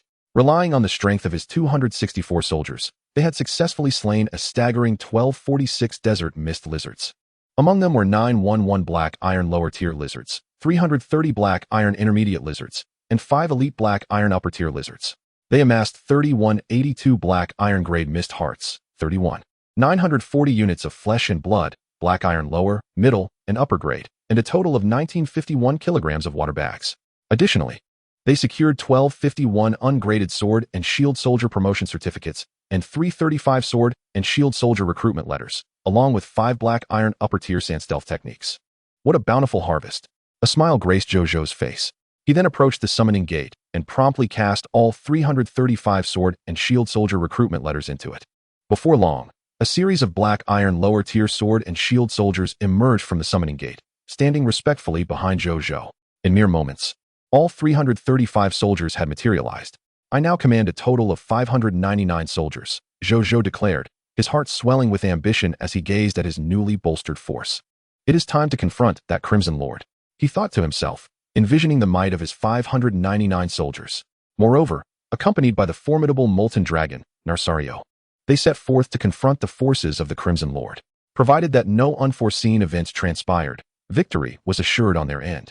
Subsequently, he allowed the 335 sword and shield soldiers a brief respite to prepare for battle. He then resolved to summon the citizens of the day. Before the summoning gate, a textual prompt materialized. Would you like to summon immediately? Yes, Zhou Zhou replied. In the next moment, the gate burst forth with a radiant white light, and 12 figures emerged. We greet you, my lord. The 12 citizens proclaimed respectfully. Welcome to Radiant Sun City. Zhou Zhou nodded slightly and turned his gaze towards these 12 individuals. Among them were 10 men and 2 women, with 8 being ordinary folk devoid of any profession. The remaining 4 consisted of a black iron level physician, a black iron level architect, a black iron level sword and shield soldier, and a black iron level crossbowman. 2 of the professionals were assuredly summoned by the gate, while the other 2 were fortunate enough to be drawn forth. When Zhou Zhou beheld the black iron level architect, he nearly rushed forward to embrace him. At last, an architect had arrived. Just as he was about to speak, the crossbowman, Sunken, suddenly squinted and pointed into the distance. My lord, it seems there is someone over there. Zhou Zhou paused, then followed the direction of his finger. There stood an elderly man with white hair, gazing at Zhou Zhou and his company with a look of intrigue. Zhou Zhou glanced at him twice, his brow slightly furrowing. An unfamiliar face? In this desolate desert, How could a stranger appear so suddenly? Just then, an idea struck him, and his eyes brightened. Could it be that a talent drawn by the allure of legend had arrived? With this thought, he promptly led the 12 individuals toward the elder, standing before him. Greetings, esteemed elder. I am the Lord of Radiant Sun City. May I inquire what brings you here? Zhou Zhou asked courteously. You honor me, my lord. The elder replied with a smile. I am Zhao Changshu. I heard that a renowned lord had recently emerged from this barren expanse of the Radiant Sun Desert, and my curiosity compelled me to visit. Moreover, I find myself without a place to stay. Although the resources here are scarce, the solitude is undisturbed, offering a quiet refuge, an ideal locale for my twilight years. Thus, I wish to settle here. Do not be deceived by my age. I have acquired a modicum of skills over the years. Should you permit me to join your domain, I would gladly offer my humble expertise and service to you. Would you be amenable to this, my lord? A text prompt appeared. Zhao Changshu requests to join your territory as a citizen. Do you consent? You are too kind, elder. As my territory is still in its infancy, it is indeed a time when we are in need of talent. Your willingness to join is most welcome, Zhou Zhou replied, firmly believing that this elder was indeed the talent attracted by the whispers of legend. Upon agreeing to his inclusion and inspecting his attributes, Zhou Zhou felt even more certain. Citizen, Zhao Changshu. Territory, Radiant Sun City. Profession, Architect. Class, Platinum Intermediate. Overview of abilities. Honorary President of the Aurora Kingdom's Architectural Association. Having dedicated his life to the design and construction of numerous significant edifices, he is a top-tier expert revered by countless architects within the industry. Skills, Platinum Intermediate Architectural Theory. Platinum Intermediate Architectural Aesthetics. Platinum Intermediate Architectural Planning. Basic Residential Construction. Black Iron Lower. Basic Warehouse Construction. Black Iron Lower. Basic Medical Facility Construction. Black Iron Intermediate. Basic Blacksmith Workshop Construction. Black Iron Upper. Basic Defensive Wall Construction. Bronze Lower. Kingdom Level Construction. Aurora Tower. Platinum Intermediate. Loyalty, 85. Potential, Platinum Upper. Chapter 21. The Aurora Tower. The Fruit of a Hibern. Platinum Upper Potential. Platinum Intermediate Architect. A paragon of humanity. Zhou Zhou marveled at Zhao Changshu's attributes, unable to suppress his admiration. The elder had nearly reached the zenith of human potential. Upon examining the elder's skill set, he discovered an impressive array of construction skills. This is what true professionalism entails. The schematics for residences, warehouses, and blacksmith workshops he had obtained from upgrading the Lord's cabin were all present in this distinguished individual's skill set, and indeed, there were even more comprehensive options. He decided to allocate those 3 schematics to the Black Iron Level Architect. Zhou Zhou's gaze then fell upon the last skill in the skill list, Kingdom Level Construction, Aurora Tower, Platinum Intermediate.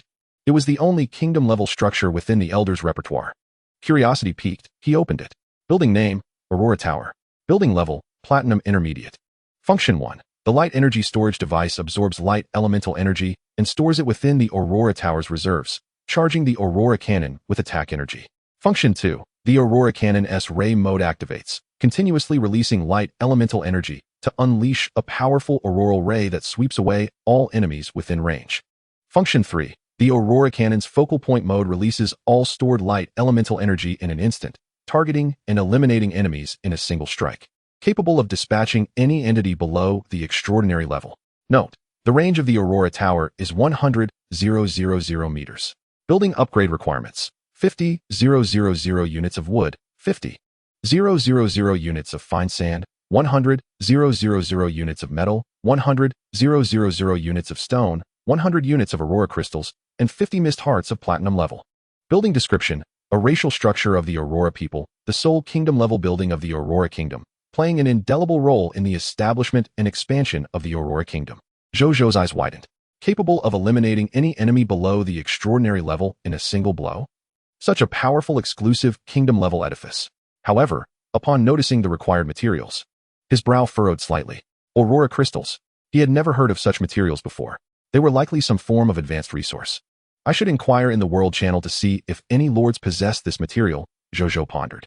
Subsequently, he guided the group on a tour around the territory before pausing to engage in dialogue.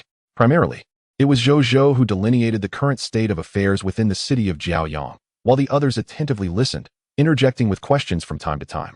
Once he concluded, the group immediately commenced a discussion. It appeared that the esteemed lord's territory lacked a considerable number of fundamental infrastructural facilities, as noted by Zhao Changshu, who stroked his white beard thoughtfully. Indeed, this is where Zhao would come into play.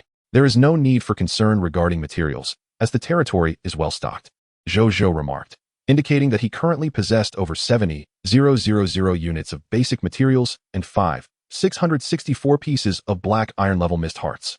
This quantity was more than sufficient for constructing the necessary buildings. It would be entrusted to the elder. However, my subordinate requires the Lord's arrangement of some manpower to assist the elder. Zhao Changshu nodded in agreement. Very well, Zhou Zhou acknowledged, subsequently assigning the 4 unemployed male residents to Zhao Changshu for organization. Lord, Senior Zhao, may I accompany Senior Zhao to learn? Jiandu, a timid black iron-level junior architect, voiced his request. At merely 18 years of age, he felt an overwhelming sense of anxiety mixed with anticipation. Being a native of the Aurora Kingdom and a self-taught architect without a formal mentor, he had long admired the illustrious name of the honorary president of the Architectural Association. Thus, upon encountering Zhao Changshu, a bold idea blossomed in his mind. If he could learn under this venerable elder, even receiving formal mentorship, he would no longer have to navigate the path of an architect alone. This opportunity would be of paramount importance for his career. Zhou Zhou and Zhao Changshu exchanged glances, both sharing a knowing smile as they recognized the young man's aspirations. However, it ultimately depends on the Lord's decision, Zhao Changshu replied with a smile. Qiandu immediately turned his anxious gaze towards Zhou Zhou. Then you may assist Elder Zhao, Zhou Zhou instructed. These 3 architectural blueprints, residential houses, warehouses, and blacksmith shops, are of no use to Elder Zhao. Take them for your own use. Zhou Zhou handed the blueprints to Qiandu. Thank you, Lord. Thank you, Senior Zhao. Qiandu exclaimed, brimming with excitement. What building does Elder Zhao plan to construct first? Zhou Zhou inquired. There is no rush for residential houses. The tents are still serviceable. I propose we first construct a black iron level intermediate clinic. While we currently have life potions, their production is not yet high, and they can only heal injuries, not cure diseases. Fortunately, we have a black iron level intermediate physician here. A physician and a clinic represent the true means of ensuring the well-being of the residents. Zhao Changshu deliberated for a moment before concluding. Zhou Zhou nodded, feeling a sense of relief. Ordinarily, establishing a clinic would necessitate a specific blueprint. If reliant solely on defeating monsters to acquire such a blueprint, it could take an indeterminate amount of time. Now, with the architectural master Zhao Changshu present, he need not worry about the blueprints and can proceed with construction directly. Moreover, it is foreseeable that in the future, Zhao would save him from the burden of numerous architectural blueprints. Afterward, Zhou Zhou refrained from further conversation and led the remaining 4 unskilled residents to the gnome's alchemy workshop. Ashiburn, I have brought the helpers you requested. Upon entering, Zhou Zhou found the shop deserted. He instructed the 4 not to wander off and approached the workroom door. Opening it, he discovered Ashiburn diligently assembling a semi-finished mechanical chocobo at the workbench. He called out a couple of times, but Ashiburn offered no response. Zhou Zhou raised an eyebrow and made his way to face him directly. Noticing Ashiburn's bloodshot eyes, fixated entirely on the mechanical chocobo, his hands tirelessly working, as if he and T slept in days. Ashiburn, Zhou Zhou raised his voice, employing a hint of mental force. Startled from his intense concentration, Ashiburn's body jolted, and he looked up at Zhou Zhou. My lord, when did you arrive? He exclaimed in astonishment. How long has it been since you last slept? Zhou Zhou asked, observing his red-rimmed eyes. I haven't had a chance to rest yet. If you continue to forego sleep, you will jeopardize your health. Cease your work and go to sleep. Zhou Zhou commanded sternly. I'm not so easily defeated. Are you defying my orders? Zhou Zhou's gaze bore into him. Ashiburn's words faltered, and he reluctantly replied, Yes, my lord. I will rest after delivering the potions and mechanical chocobos I have completed during this time. Zhou Zhou nodded slightly. Subsequently, Ashiburn led Zhou Zhou to an underground storage room. This is my alchemical goods repository, specifically for storing unsold alchemical items. My lord, please have your men take these away. Ashiburn gestured towards the stacked boxes of potions and rows of mechanical chocobos, a mixture of exhaustion and pride evident in his demeanor. Zhou Zhou approached to inspect the items. After a brief assessment, he concluded, a total of 40 bottles of life potions, 10 bottles of energy potions, and 10 mechanical chocobos. It was difficult for Zhou Zhou to fathom that a gnome had managed to produce all this in less than a day and night. These potions would prove invaluable in their campaign against the Crimson Lord. I have duly noted your contributions, Ashiburn. However, I understand your desire to alleviate my burdens. Yet, the current state of our territory is quite favorable. It does not require such relentless toil from you. The future of our domain holds great promise, and I wish for both you and me to witness that future rather than having you collapse along the way. Ashiburn was taken aback. Then a smile spread across his face as he nodded vigorously. Zhou Zhou chose not to elaborate further. He placed a platinum-grade racial talent orb and a book on mental manipulation racial skills before informing him of the needed assistance in the shop, and then turned to leave. Chapter 22. Ling Heir's Lordly Talent. Preparing for battle. Within the Lord's cabin. Upon Zhou Zhou's return, he promptly accessed the trading platform and deposited 20,000 units of lower-tier black iron desert mist lizard flesh. Of this, 10,000 units were allocated for the acquisition of 4 fundamental materials, while the remaining 10,000 units were designated for the procurement of crafting components for aurora crystals, life potions, energy potions, mechanical chocobos, and golden corpse water. This substantial trading volume not only catapulted him to the top of the trading view rankings, but also ignited fervent discussions among numerous lords in the world channel. Have you all seen the new trade by the illustrious Lord Jiaoyang? This time, it's a staggering 20,000 units of lower-tier black iron desert mist lizard flesh. Every time I witness the trading volume of Lord Jiaoyang, it feels utterly absurd. Is there a possibility that he is cheating? Could someone share the cheat link? I want to try it too. Is the Supreme Will blind? Under the Supreme Will, who could possibly cheat? We can feast again. Thank you, Lord Jiaoyang. To be honest, it's precisely because of the ample flesh sold by Lord Jiaoyang that I, with my sluggish dexterity, can manage to secure some to sate my hunger. Lord Jiaoyang, I adore you. Things are looking up. I see more lords selling flesh in the trading hall. By the way, what is an aurora crystal? Zhou Zhou observed the exchange in the world channel. On the third day, indeed, more lords began to offer monster flesh for sale. He contemplated that, in due course, the price of flesh might plummet. However, he harbored no significant concern. With billions of lords across Blue Star, even if the price of flesh were to decline drastically, he had no apprehension about selling his monster flesh. As the one with the most substantial flesh trading operations, he would always remain the most profitable. Just as he closed the trading panel, a message from the potion lord arrived. Dear Big Brother, do you have time to trade? I have blood source flowers and coagulation herbs here. Do you have coagulation herbs again? I want them. How many do you have? Zhou Zhou inquired.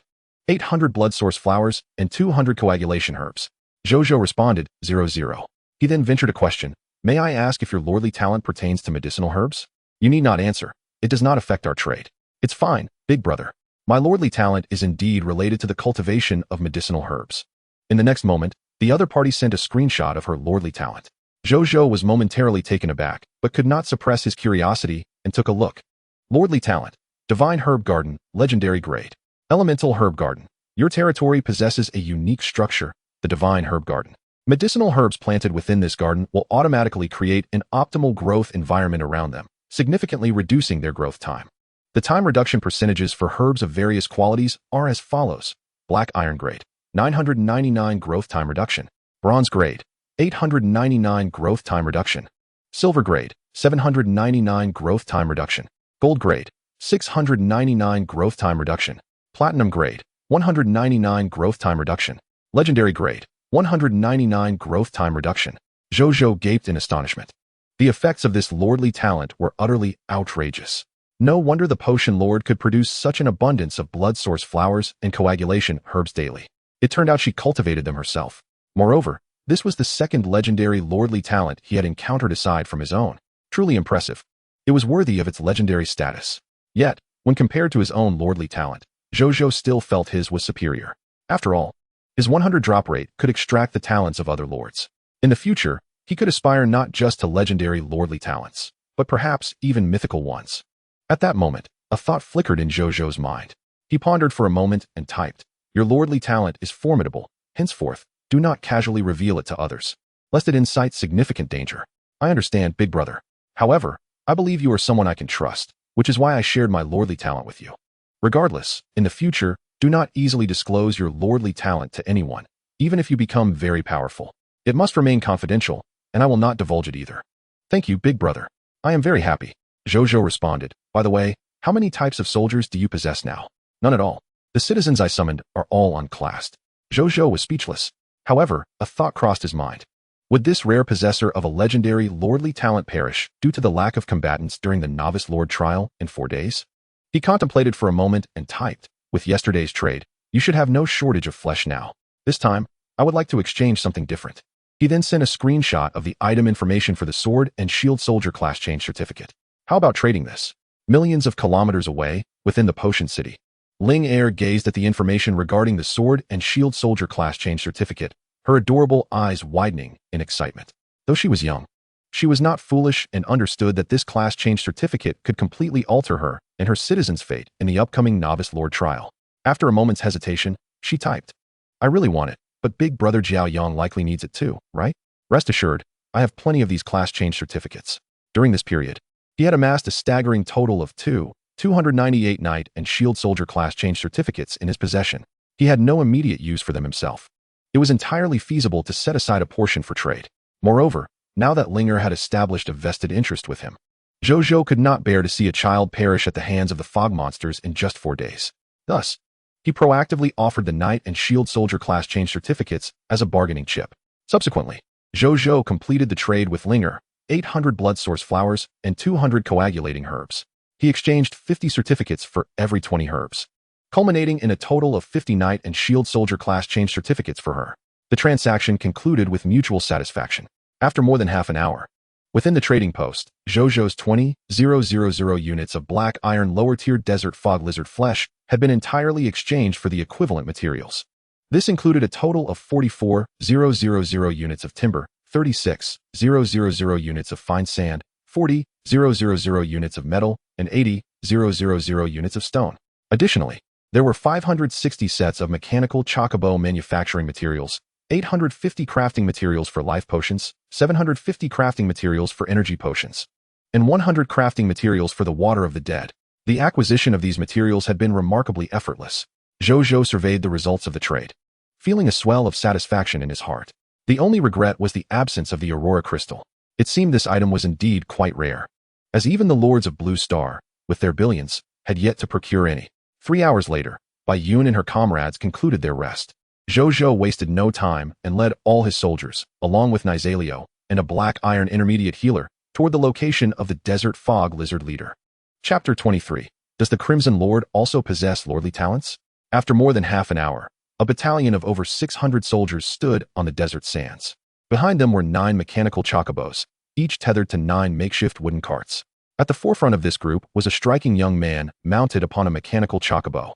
Beside him stood a half-human, half-dragon creature of black and red hues. The 601 soldiers behind the youth gazed at him with eyes full of respect. Upon sighting the black-red dragon, their eyes widened in astonishment. Is this the legendary dragon race? It appears so imposing. The Lord is truly formidable, managing to tame even a dragon. Silence. Bai Yun admonished the soldiers sternly. She then rode her mechanical chocobo to Zhou Zhou's side. "My lord, we are approaching the territory of the Crimson Lord," she reported with reverence. Zhou Zhou nodded, casting his gaze into the distance. He discerned a rudimentary and rough territory standing a kilometer away, faint outlines of various architectural styles visible. Surrounding these structures were throngs of desert fog lizards, approximately 200. Just as Bai Yun had previously reported, there were no obstructions in sight, indicating that a stealthy approach was not an option. However, the territory of the Desert Fog Lizard Leader lacked the protective shield typical of novice lords, thus negating the need for stealth. Zhou Zhou pondered briefly before turning to address his soldiers. "Are you all prepared?" "Ready." The soldiers roared in unison, their voices echoing through the air, even stirring the Desert Fog Lizard territory in the distance. The fog lizards seemed to sense an impending threat and approached with hostility. Zhou Zhou paid them no mind. He intended to launch a frontal assault. "Enough of the chatter. You have slain these reptiles countless times. You should be confident. They are no match for you. Charge forth and annihilate them." Zhou Zhou proclaimed loudly. "Kill! Kill them! Eradicate this horde of reptiles." The soldiers shouted as they surged forward, leaving only 5 black iron elite soldiers beside Zhou Zhou and the black iron intermediate healer. Zhou Zhou dismounted from his mechanical chocobo and patted Nizalio on the head. Surprised at how much larger it had grown in just 2 days, he wondered how formidable Nizalio would become at its peak. "Be patient. When the enemy leader emerges, it will be your moment to hunt," Zhou Zhou advised. Nizalio nodded eagerly, though it could not suppress the wafts of sulfurous red heat emanating from its body. In the distance, Bai Yun's soldiers clashed with the approaching desert fog lizards, overwhelming them in a torrent of soldiers, leaving the lizards unaware of their demise. Meanwhile, within the territory of the desert fog lizards, the creatures gazed in confusion at the oncoming tide of soldiers. Yet, their inherent bloodlust rendered them fearless. They extended their tongues, glaring hungrily at the advancing warriors. At that moment, from the center of the territory, a powerful thud resonated. A crimson desert fog lizard, 3 to 4 meters tall and over 10 meters long, emerged from a crude wooden dwelling. Its fury ignited as it beheld the approaching soldiers. With a thunderous roar, It seemed to issue a command, prompting all desert fog lizards to charge fearlessly towards Zhou Zhou's soldiers. Zhou Zhou squinted, observing the desert fog lizard leader as a text prompt appeared before him. Monster name, Desert Fog Lizard Leader Blood Check, Crimson Lord. Strength class, Bronze lower tier. Monster description, one of the 3 Crimson Lords of the Sunlit Desert, commanding numerous desert fog lizard subjects, bestowed with formidable strength by the Crimson Sovereign. Loot drop rate, 10 Bronze tier fog hearts, drop rate, 100, 1 unit of 100 units of Bronze lower tier Desert Fog Lizard Leader-S flesh, drop rate, 2001. 100 kilograms water bags, drop rate, 3, 1 Bronze lower tier skill book Quicksand Technique, drop rate, 01, 5 unranked Knight and Shield Soldier class change certificates, drop rate, 01. 3 Bronze lower tier Knight and Shield Soldier recruitment books, drop rate, 01. A Black Iron lower tier alchemical potion Formula Eye of Blood, drop rate, 01. And a Silver tier Crimson Lord talent sphere, drop rate, 0. The potential loot was impressively abundant. Among the spoils of war, the final prize undoubtedly captivated Zhou Zhou the most. Upon laying eyes on this last treasure, he found himself momentarily stunned. A Crimson Lord's talent orb? The Crimson Lord possesses a Lord's talent as well? Meanwhile, to his side, Nasrio had vanished without a trace. In the distance, the main forces of both sides swiftly collided, igniting an intense battle. The desert mist lizards lunged, biting, hissing, and crashing about, employing a plethora of savage combat techniques with reckless abandon. On the opposite side, the knife and shield soldiers executed their combined assault technique with meticulous defense and counterattacks. Lu Chong wielded his spear like a colossal dragon, carving a bloody path through the monsters.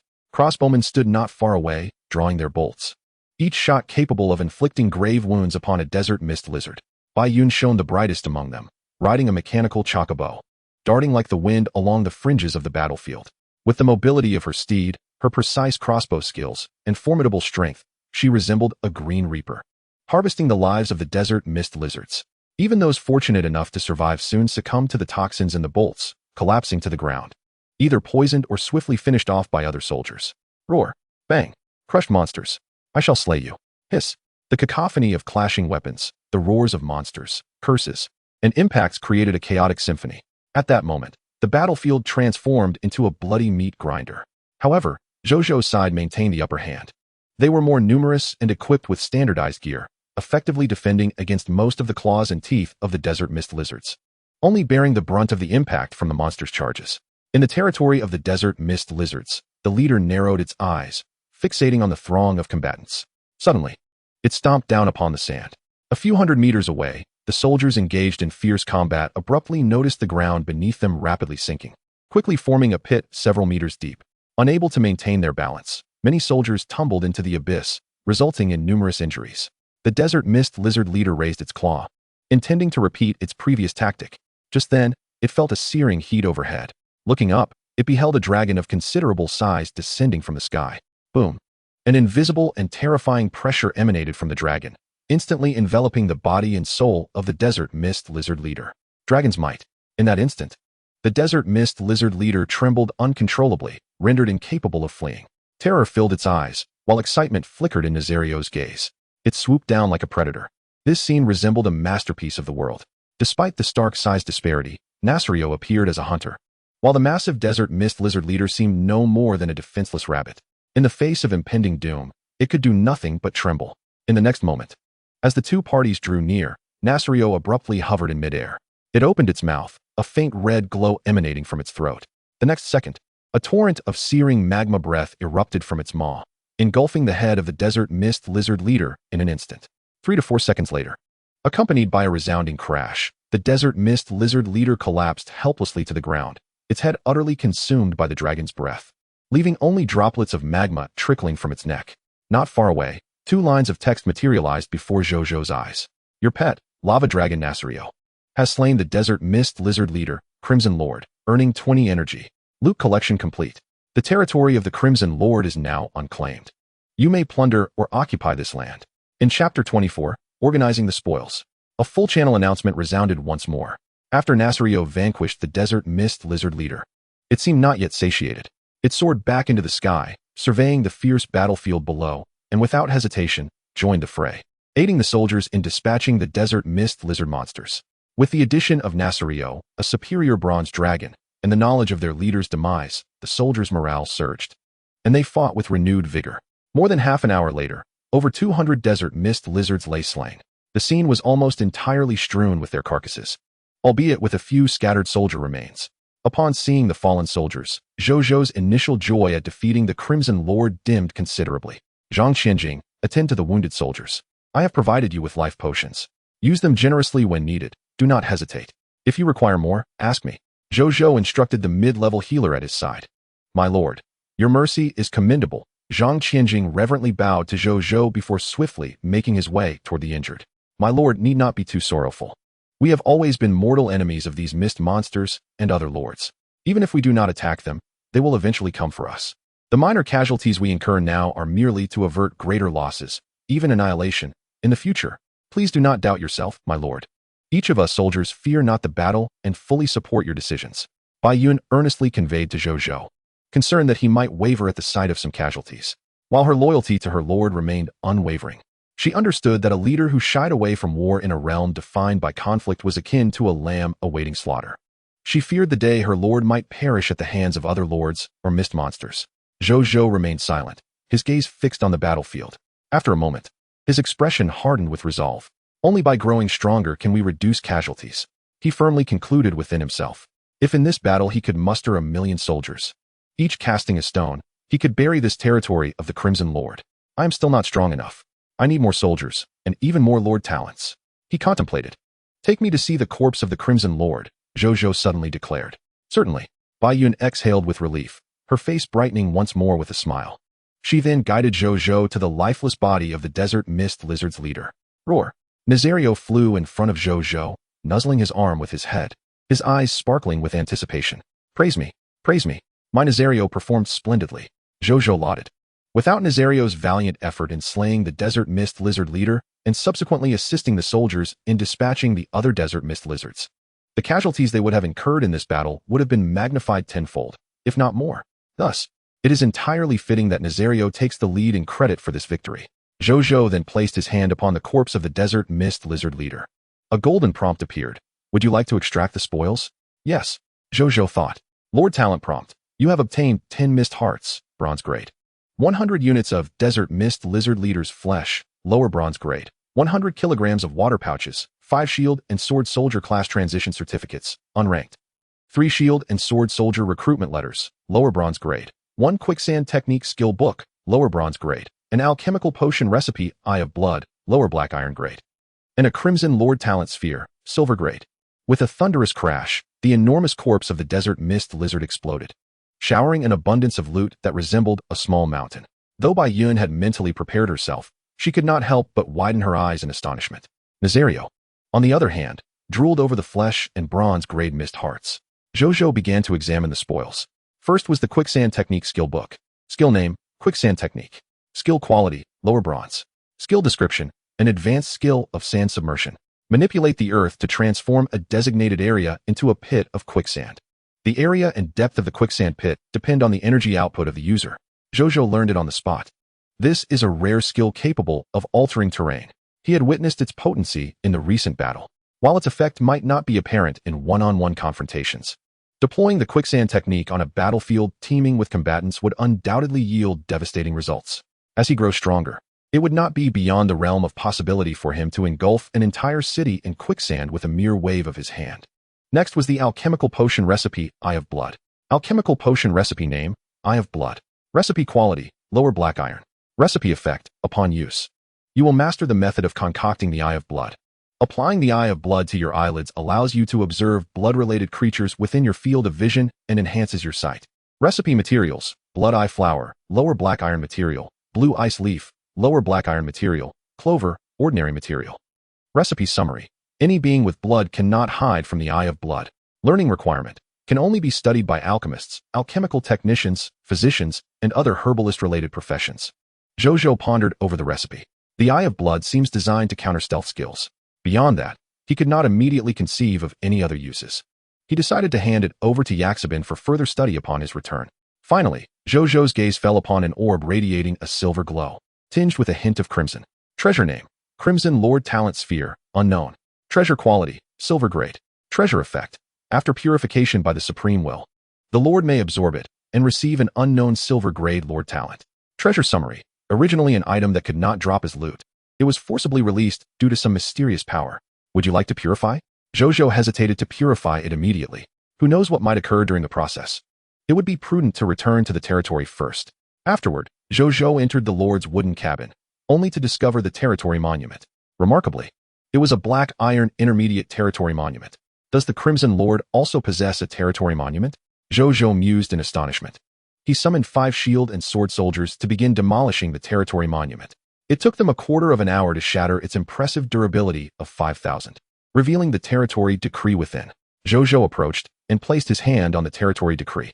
Would you like to collect the territory decree? Yes, he replied. With a snap, the territory decree fell into his hands. At that moment, a familiar line of golden text suddenly appeared before Zhou Zhou, echoing once more in front of billions of Blue Star Lords. Blue Star All-Channel Lord announcement. Congratulations to Lord Jiaoyang for becoming the first Lord to conquer the Crimson Lord's territory. Reward: Supreme Treasure Chest X1, Legend Degree X1. Blue Star All-Channel Lord announcement. Congratulations to Lord Jiaoyang. Blue Star All-Channel Lord announcement. Congratulations to Lord Jiaoyang. The announcement resounded 3 times in the ears of all Blue Star Lords. Zhou Zhou was taken aback. Am I the first Blue Star Lord to conquer the Crimson Lord's territory? Chapter 25. Silver Grade Lord Talent Monster Ranch. Zhou Zhou was somewhat surprised. Did the Dragon Lady Lord not achieve this accomplishment? During his moments of idleness, he often lurked in the World Channel, observing conversations among other lords. Thus, he had learned from their discussions that the Dragon Lady Lord commanded a bronze-grade wyvern. While it may not surpass his Nazario in strength, it should have been adequate to deal with a low-level Crimson Lord, right? How did she fail to obtain this achievement? After a moment's reflection, Zhou Zhou suddenly realized that while a wyvern could certainly handle a low-level Crimson Lord, each Crimson Lord is typically surrounded by a multitude of mist monster kin. Even the strongest wyvern would struggle to confront the Crimson Lord while simultaneously managing its horde of monstrous subjects. Not everyone possesses the high-end combat prowess of a pure-blood dragon alongside the fighting capabilities of hundreds of soldier professions. Not wishing to dwell on it further, Zhou Zhou opened the World Channel. At that moment, the billions of Blue Star Lords were fervently discussing the recent All-Channel announcement, twice featured in the All-Channel announcement. Lord Jiaoyang is truly formidable. What exactly is the Crimson Lord? An alien lord? Could someone explain? I have heard from my subjects that the Scarlet Lord is the sovereign among the fog monsters and stands as our arch-nemesis, the lords of myriad races. Goodness, I find the fog monsters formidable enough as it is, yet the illustrious Lord of the Blazing Sun has already taken it upon himself to confront their leader? Are we truly in the same version of this realm? This situation can only be described as transcending the version. How I wish I could become acquainted with the esteemed Lord of the Blazing Sun. I would gladly seek his favor. Conversely, I might consider myself the unattainable woman of the Lord of the Blazing Sun. I am the man forever beyond his reach. Excrement does not gain value merely from being overlooked, humorously. In a vast plain, the Dragon Lady Lord gazed silently at the discussions unfolding in the World Channel. For the past few days, she had been devising a plan to conquer a territory belonging to an alien lord. She had already formulated her strategy. Tomorrow, she would summon a young dragon to serve her, and she would commence her assault. If successful, she would then promote her lordly talents. She firmly believed that with her reputation on Blue Star, she could attain renown among these Blue Star Lords that rivaled that of the Lord of the Blazing Sun, or even surpass it. At that point, she would leverage this fame to network with other lords, compelling them to serve her. This would serve as a springboard for her rapid and powerful advancement.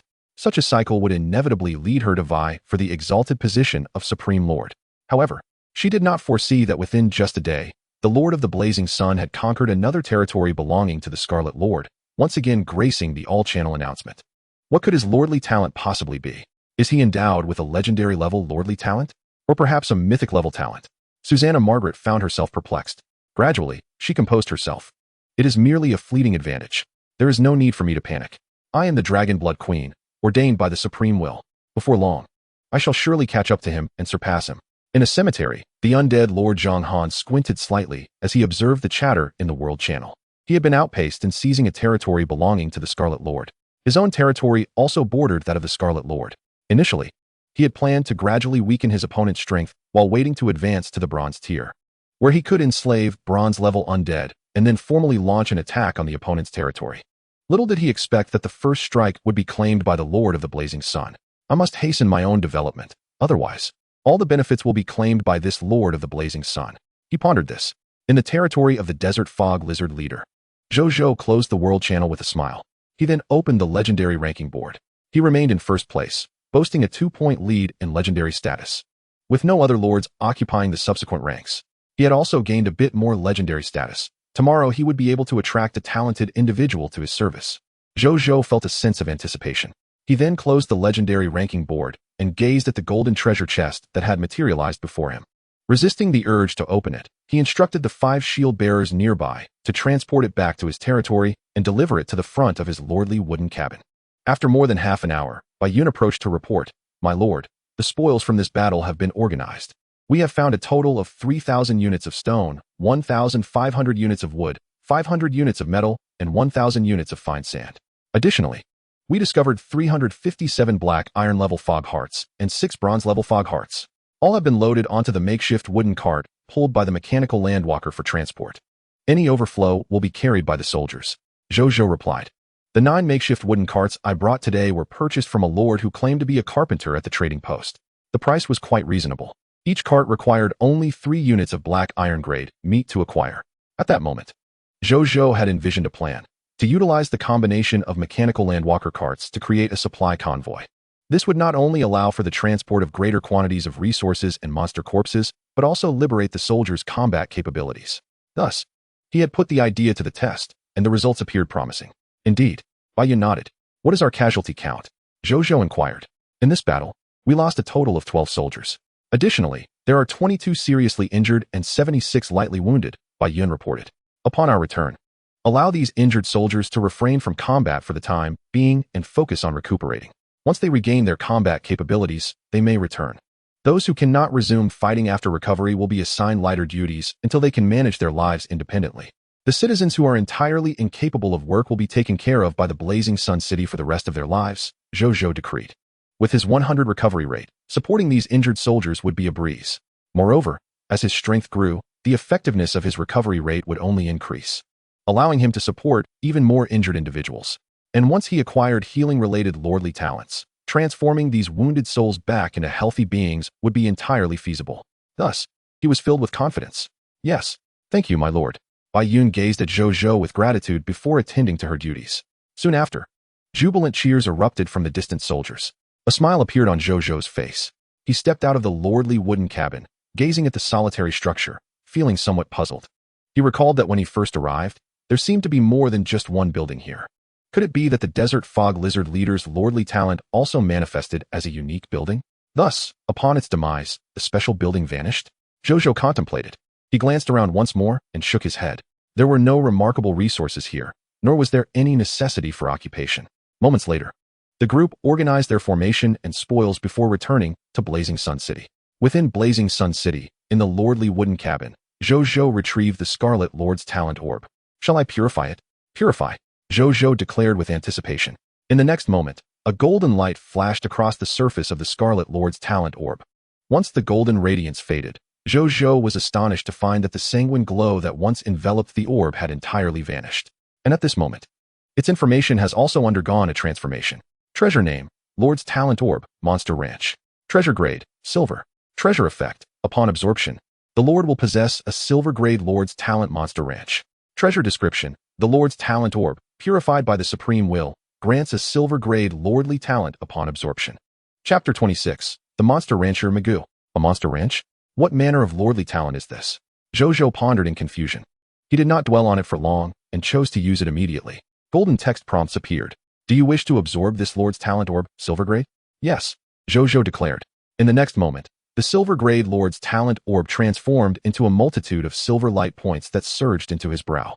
Zhou Zhou closed his eyes. Moments later, he opened them and promptly accessed his lordly profile.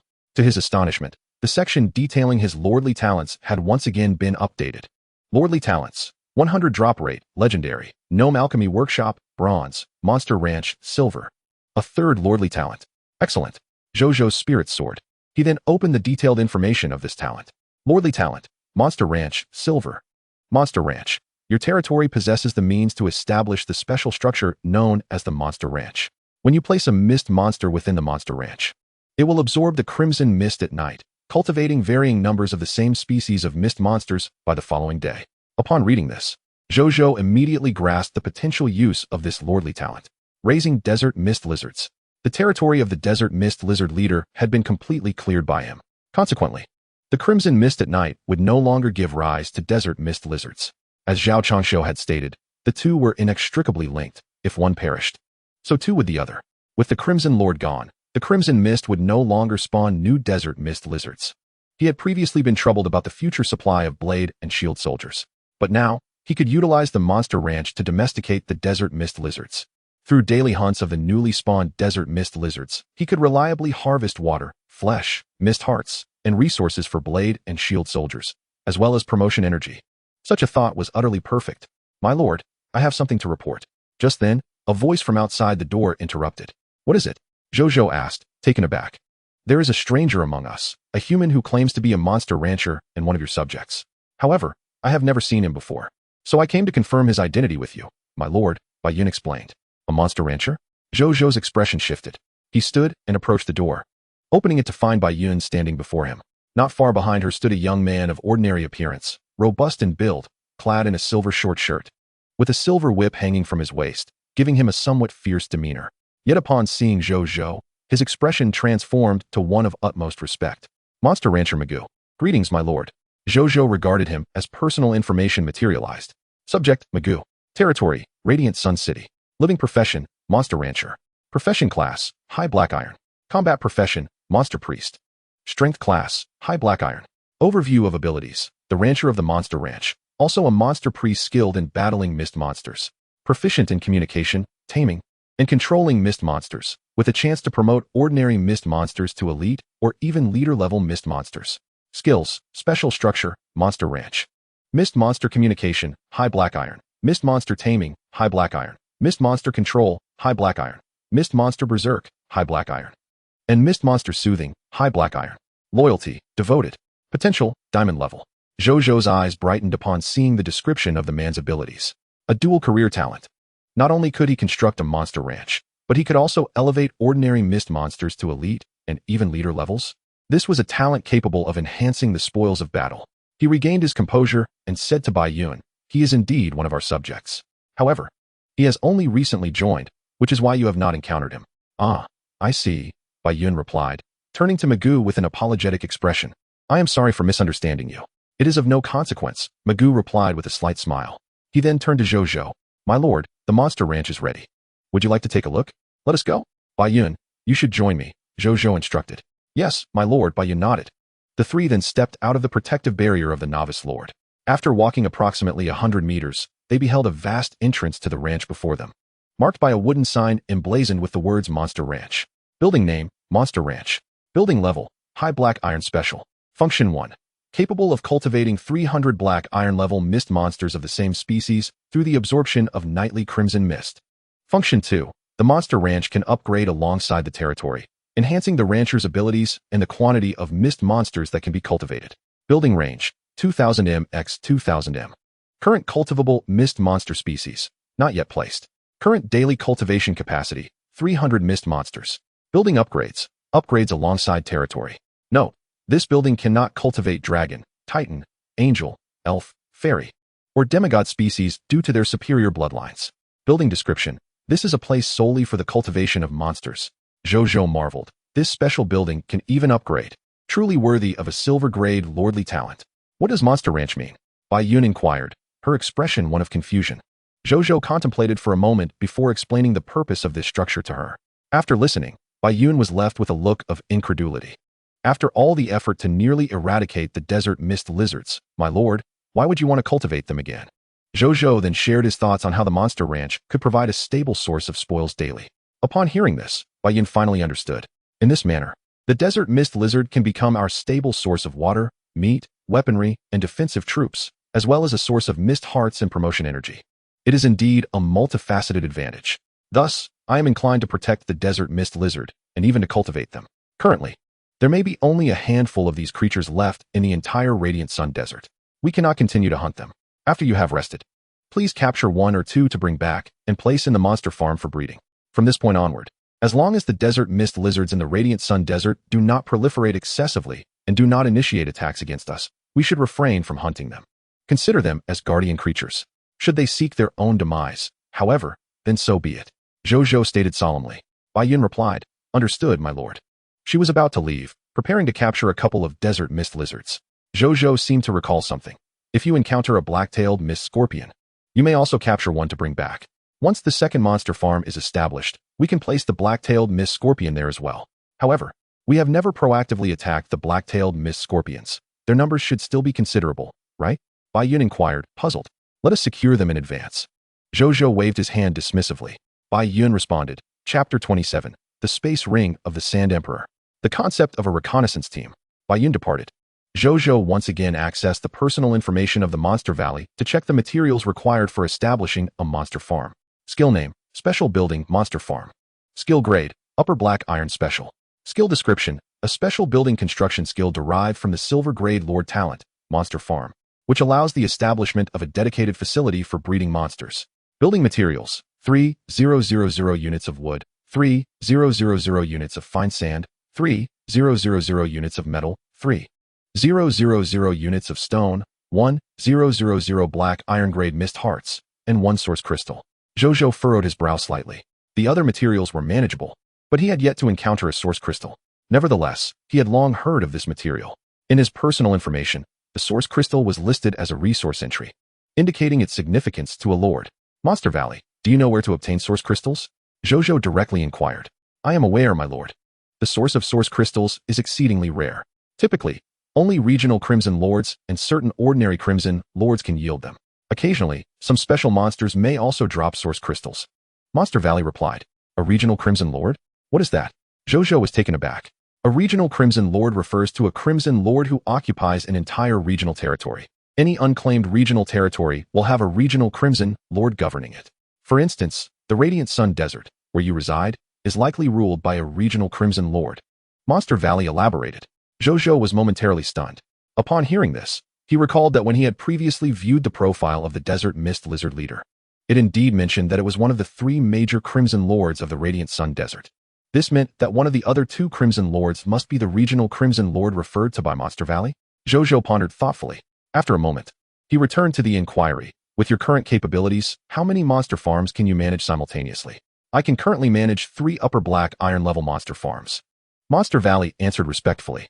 Zhou Zhou nodded, and after conversing with Monster Valley for a while longer, he returned to the Lord's cabin. In the living room, he reflected, if I wish to develop effectively in the Radiant Sun Desert, I cannot avoid confronting these 2 Crimson Lords. Furthermore, I am uncertain if there are other alien lords or even Blue Star Lords in the Radiant Sun Desert. To flourish in the coming days, I must gain a comprehensive understanding of the Radiant Sun Desert. Zhou Zhou contemplated. Soon, he devised a rough plan. Without further deliberation, he retrieved the supreme treasure chest awarded for the global announcement and opened it directly. Inside lay a ring, brownish yellow and resembling a crown, resting quietly. Zhou Zhou picked it up, and text information appeared. Equipment name, Space Ring of the Sand Emperor. Equipment grade, Special. Equipment effect 1. Summon sand soldiers and manipulate sand energy to manifest soldiers equivalent to the wielder's own strength.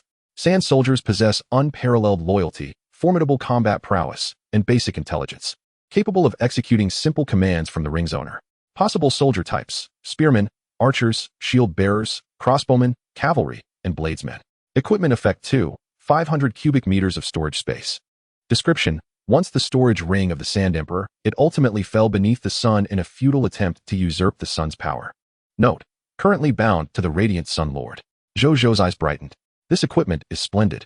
Not only can it summon sand soldiers, but what Zhou Zhou valued most was the 500 cubic meters of storage space. As a transmigrator, he finally possessed a spatial ring. In the future, he need not be burdened by cumbersome bags while heading into battle. Zhou Zhou joyfully slipped the space ring onto his finger. Instantly, he sensed a vast spherical space within the ring, encompassing a full 500 cubic meters. Simultaneously, he perceived a skill imprint inscribed within the ring. With a thought, energy surged rapidly towards the skill imprint. Concurrently, the space ring of the Sand Emperor began to emit a gentle glow of yellow sand. This yellow sand quickly coalesced before him, and in less than a couple of seconds, it formed into a sand cavalryman clad in splendid yellow sand armor, wielding a spear and astride a sand horse. Upon its appearance, it immediately knelt, silently offering the highest homage to Zhou Zhou. Zhou Zhou gazed at it in astonishment. Summoned entity name, Sand Cavalryman. Unit type, Cavalry. Strength grade, Upper Black Iron. Ability overview. A sand soldier summoned by the space ring of the Sand Emperor. Possessing 10 years of cavalry combat experience and an immortal sand transformation ability, making it an ideal personal guardian. Skills, Upper Black Iron Horsemanship, Upper Black Iron Spear Techniques. Sand Body, Sand Resurrection, Sand Stealth. Loyalty, utterly devoted. Potential, none. Zhou Zhou gazed in awe at the sand cavalry before him. Subsequently, he assessed the energy expenditure within himself. Summoning a single sand cavalry consumed approximately 30% of his energy. The other troop types likely required a similar amount. Thus, he could summon a maximum of 3 sand soldiers at once. Zhou Zhou felt immense satisfaction. The trio of sand soldiers, combined with their sand manipulation abilities, could rival 10 advanced Iron-tier human soldiers. This was more than sufficient to ensure his personal safety. The rewards from the Supreme Treasure Chest had never failed to meet his expectations. With a mere thought, he caused the sand cavalry to instantly disintegrate into countless grains of sand, which swiftly dissipated into the air. He then accessed the marketplace and utilized 2,000 units of lower-tier iron desert mist lizard flesh to set up a transaction for procuring materials to manufacture the Eye of Blood, before stepping out of the Lord's wooden cabin and heading to the Gnome Alchemy Workshop. Upon entering, he observed Yashaborn assembling a mechanical chocobo with his 4 apprentices. They soon noticed Zhou Zhou's arrival. "Greetings, my lord. How has your rest been?" Zhou Zhou nodded and turned his gaze to Yashaborn. "I have fully recuperated. Additionally, I must congratulate you, my lord, on your resounding victory in your first expedition against the Crimson Lord." Yashaborn exclaimed, his eyes sparkling with vigor and his movements energetic, clearly reflecting his restfulness. "Your potions played a significant role. Without your life elixirs, even if we had emerged victorious, we would have suffered considerable casualties." Zhou Zhou shook his head. "That is my duty as your subordinate." Yashaborn bowed elegantly. Zhou Zhou smiled. "I have a matter to discuss with you." Yashaborn immediately adopted an understanding expression, instructing his 4 apprentices to leave the workshop and close the door behind them. "Please, my lord, you may proceed." Yashaborn said earnestly, "It is not a significant matter. I have obtained a new alchemical potion formula, and once the materials arrive, I would like you to manufacture some for evaluation." Zhou Zhou handed over the alchemical formula for the Eye of Blood to Yashaborn, who received it with a curious exclamation. Though he was already aware of the Lord's remarkable fortune, he had not anticipated that his own architectural prowess could be utilized by the Lord in such a manner. Acquiring 2 alchemical potion formulas in merely 2 days. "This is indeed a highly practical potion," Yashaborn remarked in astonishment. Zhou Zhou nodded. "Additionally, I have something else to convey. I intend to form a reconnaissance squad, specifically tasked with exploring the surrounding environment of our territory, including areas inhabited by mist monsters, resource zones, and various terrains. Therefore, I require a fleet of mechanical chocobos as transportation. From now on, you will primarily focus on the production of mechanical chocobos. A small quantity of other potions can be made as needed. Can you manage to produce 20 mechanical chocobos daily? I only require a total of 100 for the time being." Zhou Zhou inquired. "Absolutely. With the addition of these 4 apprentices, although their skills are still somewhat unrefined, I can easily produce over 30 mechanical chocobos in a day. Within 3 days, I will surely complete the 100 chocobos." Yashaborn assured him, "If you require anything, do not hesitate to inform me." Zhou Zhou placed great trust in Yashaborn, and after their conversation, he turned to leave. After more than half an hour, Bai Yun returned. Chapter 28. The Utility of the Eye of Blood. Establishing the Apothecary. Upon receiving the news, Zhou Zhou promptly exited his room and sought out Bai Yun. However, the situation on her end appeared dire. A mid-tier iron shield soldier with a dark purple complexion lay unconscious on a simple wooden cart. Bai Yun and her companions were anxiously circling around him, yet they were at a loss as to how to handle the situation. "The Lord is here. Quickly, make way for the Lord. He must have a way to save Brother Zhang." A soldier, upon seeing Zhou Zhou's arrival, immediately became excited and hastily cleared a path for him. Zhou Zhou hurried over to the poisoned soldier. "My lord, it was my negligence. During our capture of the black-tailed mist scorpion, we were ambushed by one that was concealed beneath the sand. Although we ultimately slew all the scorpions, this brave brother was unfortunately poisoned by a lower-tier iron black-tailed mist scorpion during the skirmish. I administered some emergency treatment to suppress the toxin within him, but I was unable to cure it, and he fell unconscious on the way here. Please, punish me, my lord," Bai Yun said, her face filled with shame. "Poisoned?" Zhou Zhou wasted no time. He retrieved the lower-tier iron antidote potion he had previously acquired, uncorked the bottle, and poured the entire contents into the poisoned soldier's mouth. In the next moment, the tension on the soldier's face visibly eased, and his dark purple complexion gradually returned to a normal hue. Soon, his face was entirely restored, and he opened his eyes in bewilderment.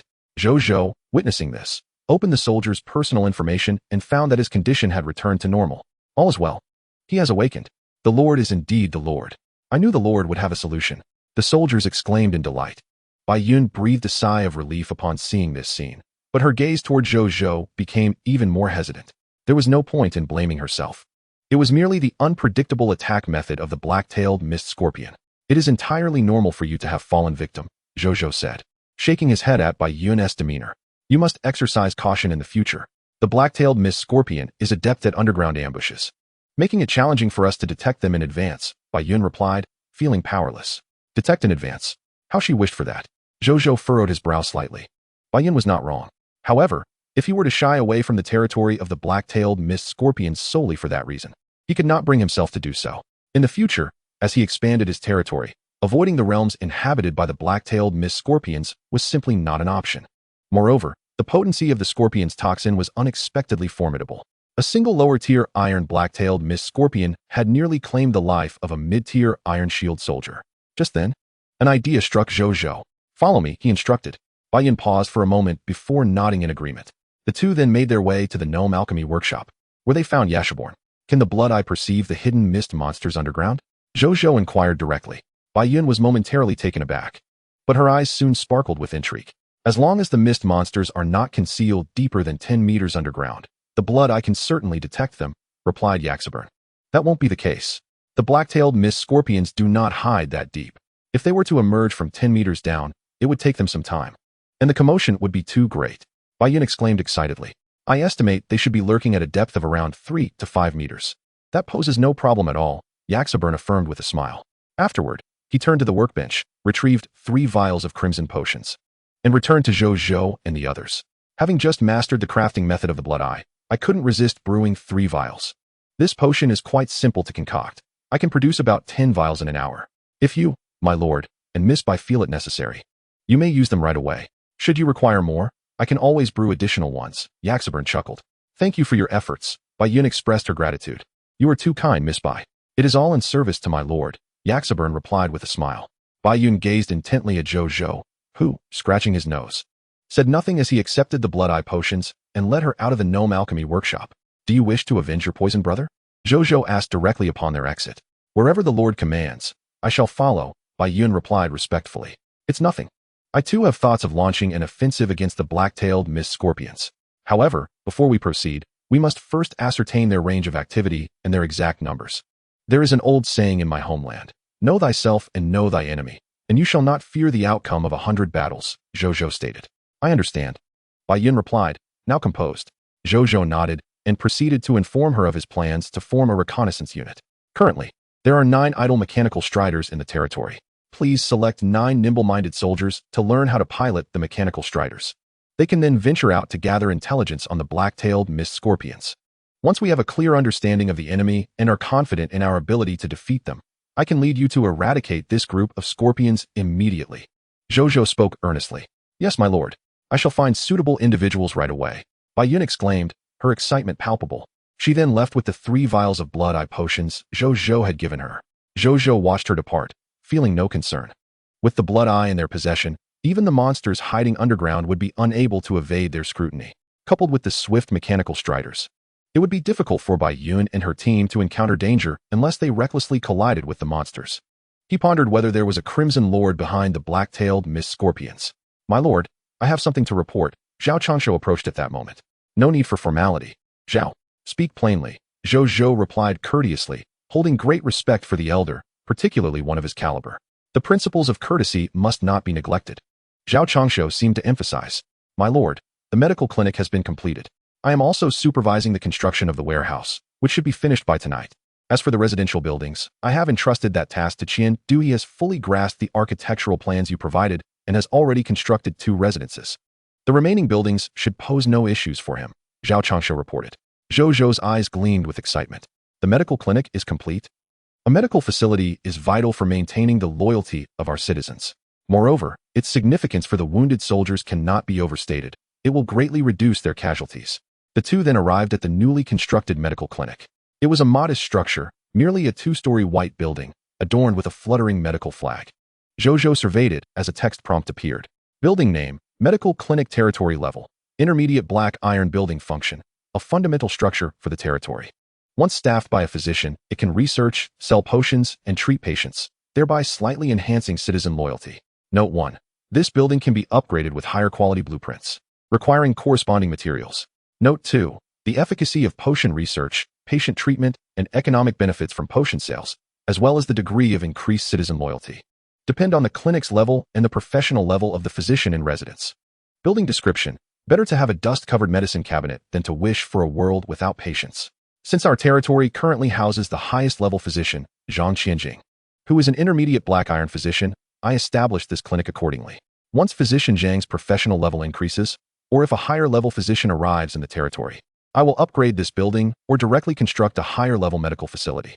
My lord need not worry about obtaining higher-level blueprints. As long as we do not build beyond the intermediate platinum tier, blueprints are unnecessary. With sufficient resources and manpower, I can construct it directly, Zhao Changshu assured confidently. Zhou Zhou nodded, feeling immensely satisfied. Having a skilled architect at his side was a boon, saving both time and resources. Afterwards, Zhou Zhou inspected the two residences built by Qian Du. He had to admit that although Qian Du was a self-taught architect, with the assistance of blueprints and Zhao Changshu's guidance, the constructed residences were quite standard. Each residence could accommodate up to 4 individuals, while they could not be upgraded. Their low resource requirements allowed for multiple constructions. As long as Zhou Zhou's territory was sufficiently expansive, providing housing for all would remain feasible. Meanwhile, Bai Yun swiftly identified 9 suitable candidates and began instructing them on how to pilot the mechanical striders. The learning curve for operating the mechanical striders was not steep, and with these 9 individuals being quick-witted, they all mastered the piloting techniques in under an hour. After briefing them on the precautions, Bai Yun led them away from the territory aboard the mechanical striders. Time passed, as night gradually descends, before the appearance of the scarlet mist. Bai Yun and her companions finally returned safely, bearing the results of their reconnaissance. Chapter 29, Intelligence. A distinct blue star, all-channel Lord announcement. Inside the Lord's cabin. In the living room, the Lord inquires, "We have located the lair of the black-tailed mist scorpions. It lies approximately 25 kilometers southwest of the Radiant Sun City, with an estimated number exceeding 400. Moreover, my subordinates have discovered that among them is a bronze-tier black-tailed mist scorpion leader, who is also a Scarlet Lord." Bai Yun reports upon her return. Indeed, there exists a Scarlet Lord? Zhou Zhou's expression grows serious, though he remains unperturbed. A mere bronze-tier Scarlet Lord is no match for his bronze-tier lava dragon, Nazarian. The pure-blood dragon lineage reigns supreme among all races. Given Nazarian's current prowess, even facing a silver-tier Scarlet Lord, it could likely hold its ground, perhaps even claim victory. "Did you encounter any difficulties?" Zhou Zhou inquires. "No." With the Blood-Eye potion in hand, coupled with the mechanical chocobo bestowed by you, my subordinates and I could detect lurking monsters in the environment, and employ our remarkable speed to evade them. Throughout this afternoon, although we encountered numerous monsters and were pursued by many, none could keep pace with us. Bai Yun's excitement is palpable as she reflects on her experience with the mechanical chocobo and the Blood-Eye, relishing the extraordinary sensation of traversing through a horde of monsters unscathed. Zhou Zhou nods, feeling a sense of wonder himself. He had not anticipated the Blood-Eye's effectiveness would prove so advantageous. "If we were to confront this group, what would you estimate our chances of success to be?" he asks. The primary threat posed by the black-tailed mist scorpions lies in their toxicity and ambush capabilities. With the Blood-Eye potion, we need not worry about ambushes. As for the toxicity, as long as you possess the antidote, it poses no issue. Should we mitigate these two threats, I believe we could attain an 80% chance of success. If we can also deal with the bronze-tier black-tailed mist scorpion leader, our odds could even rise to 100%. Bai Yun states thoughtfully. Then prepare yourselves. Tomorrow, we shall confront this horde of black-tailed scorpions and their Scarlet Lord. Zhou Zhou declares decisively, unhesitant in light of her assessment. Understood, my lord, Bai Yun replies respectfully. There is one more matter. I have utilized the newly acquired recruitment scroll for shield soldiers to enlist 36 black iron tier shield soldiers. They are currently at the civilian quarters. When you return, please incorporate them into our ranks, Zhou Zhou instructs. In the battle against the Desert Mist Lizard leader earlier that day, they successfully vanquished 212 Desert Mist Lizards, 178 Black Iron tier, 27 Black Iron intermediate tier, 6 Black Iron elite tier, and 1 Bronze tier leader. In addition to previously mentioned spoils, he also acquired 512 Black Iron tier Mist Hearts, 16 Bronze tier Mist Hearts, 5,240 units of flesh, black iron low, medium, and high. 100 units of bronze tier flesh, a total of 597 kilograms of water pouches. 222 ungraded proof of class change for shield soldiers, and 36 recruitment scrolls for shield soldiers, which have all transformed into 36 shield soldiers. He also gained 6 black iron tier sand stealth techniques. Although he lost 12 soldiers in this battle, his ranks of black iron elite tier soldiers have now reached 40. And black iron intermediate tier soldiers have increased to 122. Their strength can be said to have not diminished, but rather flourished. Yes, my lord, by uniforms. After conversing a while longer, she takes her leave. As night falls, the scarlet mist quietly envelopes the world, casting an eerie crimson hue that invokes trepidation. Before the novice lord's protective shield, Zhou Zhou stands within, observing the tranquil scarlet mist outside, feeling somewhat disoriented. It seems no new mist monsters have emerged. Well, if there are none, then so be it. It is just as well that the soldiers can enjoy a good night's rest. Battling monsters through the night and warring by day is hardly beneficial for them. Besides, I now possess a monster ranch. Even if no new mist monsters arise tonight, my losses will be minimal, Zhou Zhou contemplates. He glances towards the direction of the monster ranch, hesitating for a moment before returning to the lord's cabin, retrieving Nazarian. He then steps beyond the protective confines of the novice lord's shield, making his way toward the monster ranch. How cold it is. The scarlet mist swirls around him, seemingly sentient, desperately attempting to seep into Zhou Zhou's very being. He feels a chilling coldness to his core. With a thought, he channels his inner energy, causing the bone-chilling sensation to gradually dissipate. Soon, he arrives at the monster ranch. Entering through the main gate, he quickly spots Mu Gu in the center of the ranch. "Greetings, my lord," Mu Gu acknowledges, surprised. After a moment's hesitation, he continues, "My lord, forgive my impudence. But the scarlet mist is exceedingly eerie and reaches its zenith at night. It would be wise for you to exercise caution when venturing out at this hour. It is of no concern, for I have brought it along with me." Zhou Zhou gestures towards the inquisitive Nazarian, who is curiously surveying the surroundings. Seeing Nazarian, Mu Gu's tension visibly eases. "I spoke out of turn." Zhou Zhou assures him not to be overly formal, then casts his gaze towards a small enclosure nearby. This enclosure, merely over 20 square meters in size, houses a black iron elite tier desert mist lizard captured by Bai Yun and her team. They also brought back a black iron low tier black-tailed mist scorpion, but due to the lack of a second monster ranch, it has been immobilized by having its limbs and tail severed and bound. How does the monster ranch operate? Zhou Zhou withdrew his gaze, a hint of curiosity in his voice.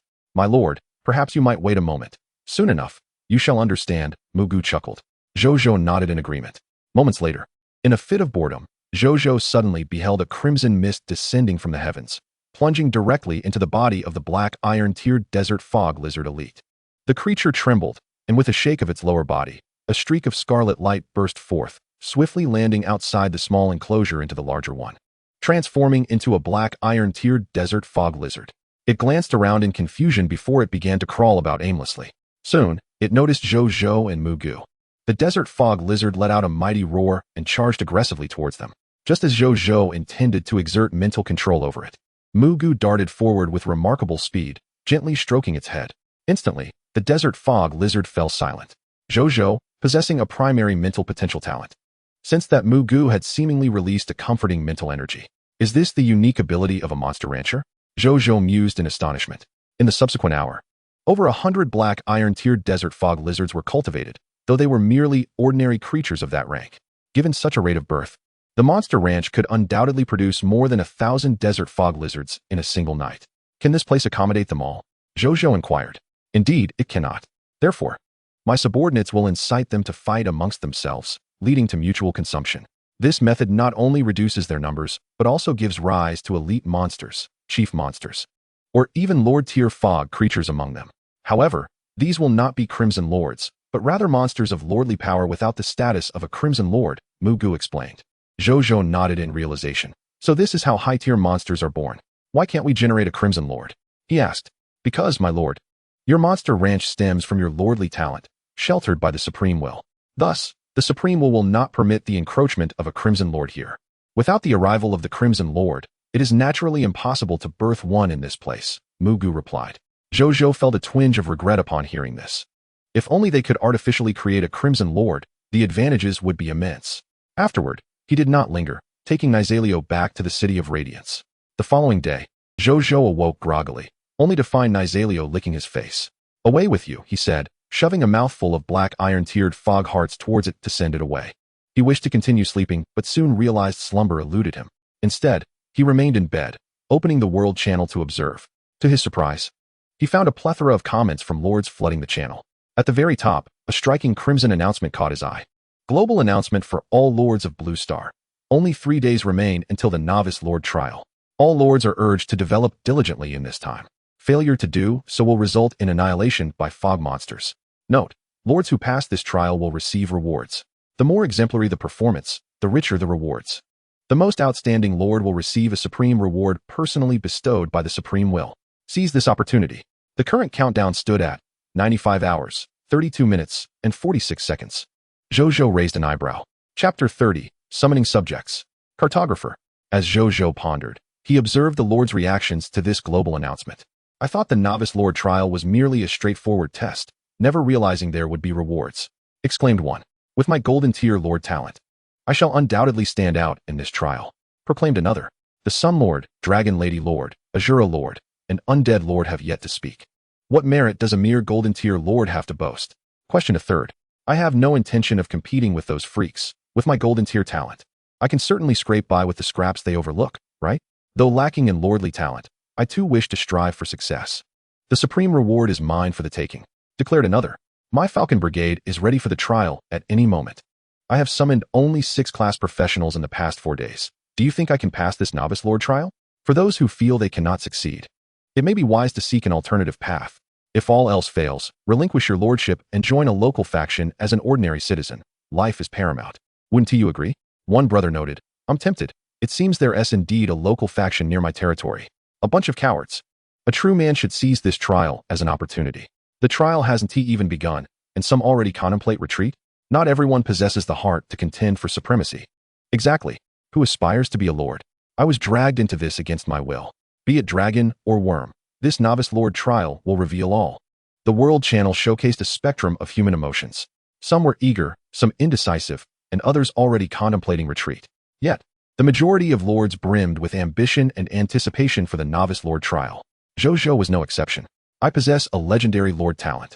There's no reason not to vie for this supreme reward." However, he also recognized the need to not underestimate his fellow lords. His lordly talent was relatively potent in the later stages, growing stronger as time progressed. It was possible that other lords possessed talents that could grant them an advantage even now. In the remaining 3 days, he could not afford to slacken his efforts. He must exert himself to accumulate strength, ensuring that he had a chance at the supreme reward during the novice lord trial in 7 days. Zhou Zhou remained composed, not allowing the achievements and notoriety of the past 3 days to cloud his judgment. With no inclination to continue his slumber, he rose from bed and exited the lord's wooden abode. Bai Yun and the others had long since awakened and were currently enjoying breakfast. After a quick wash, Zhou Zhou joined them. Once breakfast concluded, the group took a brief respite to prepare for the upcoming task of clearing the desert fog lizards from the monster ranch. Meanwhile, Zhou Zhou approached the summoning gate, ready to summon the subjects for the 4th day. A golden prompt appeared. "Would you like to summon immediately?" "Yes," Zhou Zhou promptly responded. In the next moment, the portal of summoning erupted with a brilliant white light, and 12 individuals stepped forth. "We pay our respects to Lord." The 12 new subjects, upon seeing Zhou Zhou, immediately bowed with reverence. "Welcome to the city of Radiant Sun," Zhou Zhou stated as customary. He then proceeded to examine the attributes of these 12 new subjects. Among them were 6 men and 6 women. 10 were ordinary individuals without any profession, while the remaining 2 included a female cook of intermediate black iron rank and a young boy of 15, who was a cartographer. The boy, named Wu Tu, possessed a youthful and delicate appearance, yet his gaze was remarkably resolute. Subject: Wu Tu territory, Radiant Sun occupation, cartographer professional rank, intermediate black iron ability overview, gifted with photographic memory from a young age. He can vividly record the landscapes he observes with his brush. Later, to support his family, he enlisted in the army and became a military cartographer, adept at illustrating various terrain distributions, natural resource gathering points, river and mountain orientations, and monster territories. Skills: photographic memory, intermediate black iron cartography, intermediate black iron terrain recognition, intermediate black iron monster recognition, intermediate black iron herb recognition, intermediate black iron mineral recognition, lower black iron maps of Mapletown and Fish Spring Town, intermediate black iron maps of Rocky Mountain Gobi and Dark Raven Forest. Loyalty, 75 potential. Upper Gold Zhou Zhou was somewhat taken aback. It was his first encounter with a subject possessing innate skills among the human populace. This was a unique personal talent, distinct from the racial talents like basic mental potential. Moreover, the individual's potential was quite high. Upper Gold. He was on the brink of being a top-tier talent among humans. What astonished Zhou Zhou even more was that, despite his tender age, the boy had mastered an unexpectedly vast array of skills. Among those Zhou Zhou knew, only Zhao Changshou, the elder, surpassed him.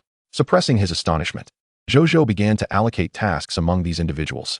4 of the men would be transformed into junior poison crossbow soldiers using the 4 poison crossbow soldier promotion certificates he had acquired earlier. The other 2 men were assigned to Zhao Changshou and his group. Currently, Zhao Changshou and his team were engaged in constructing new buildings.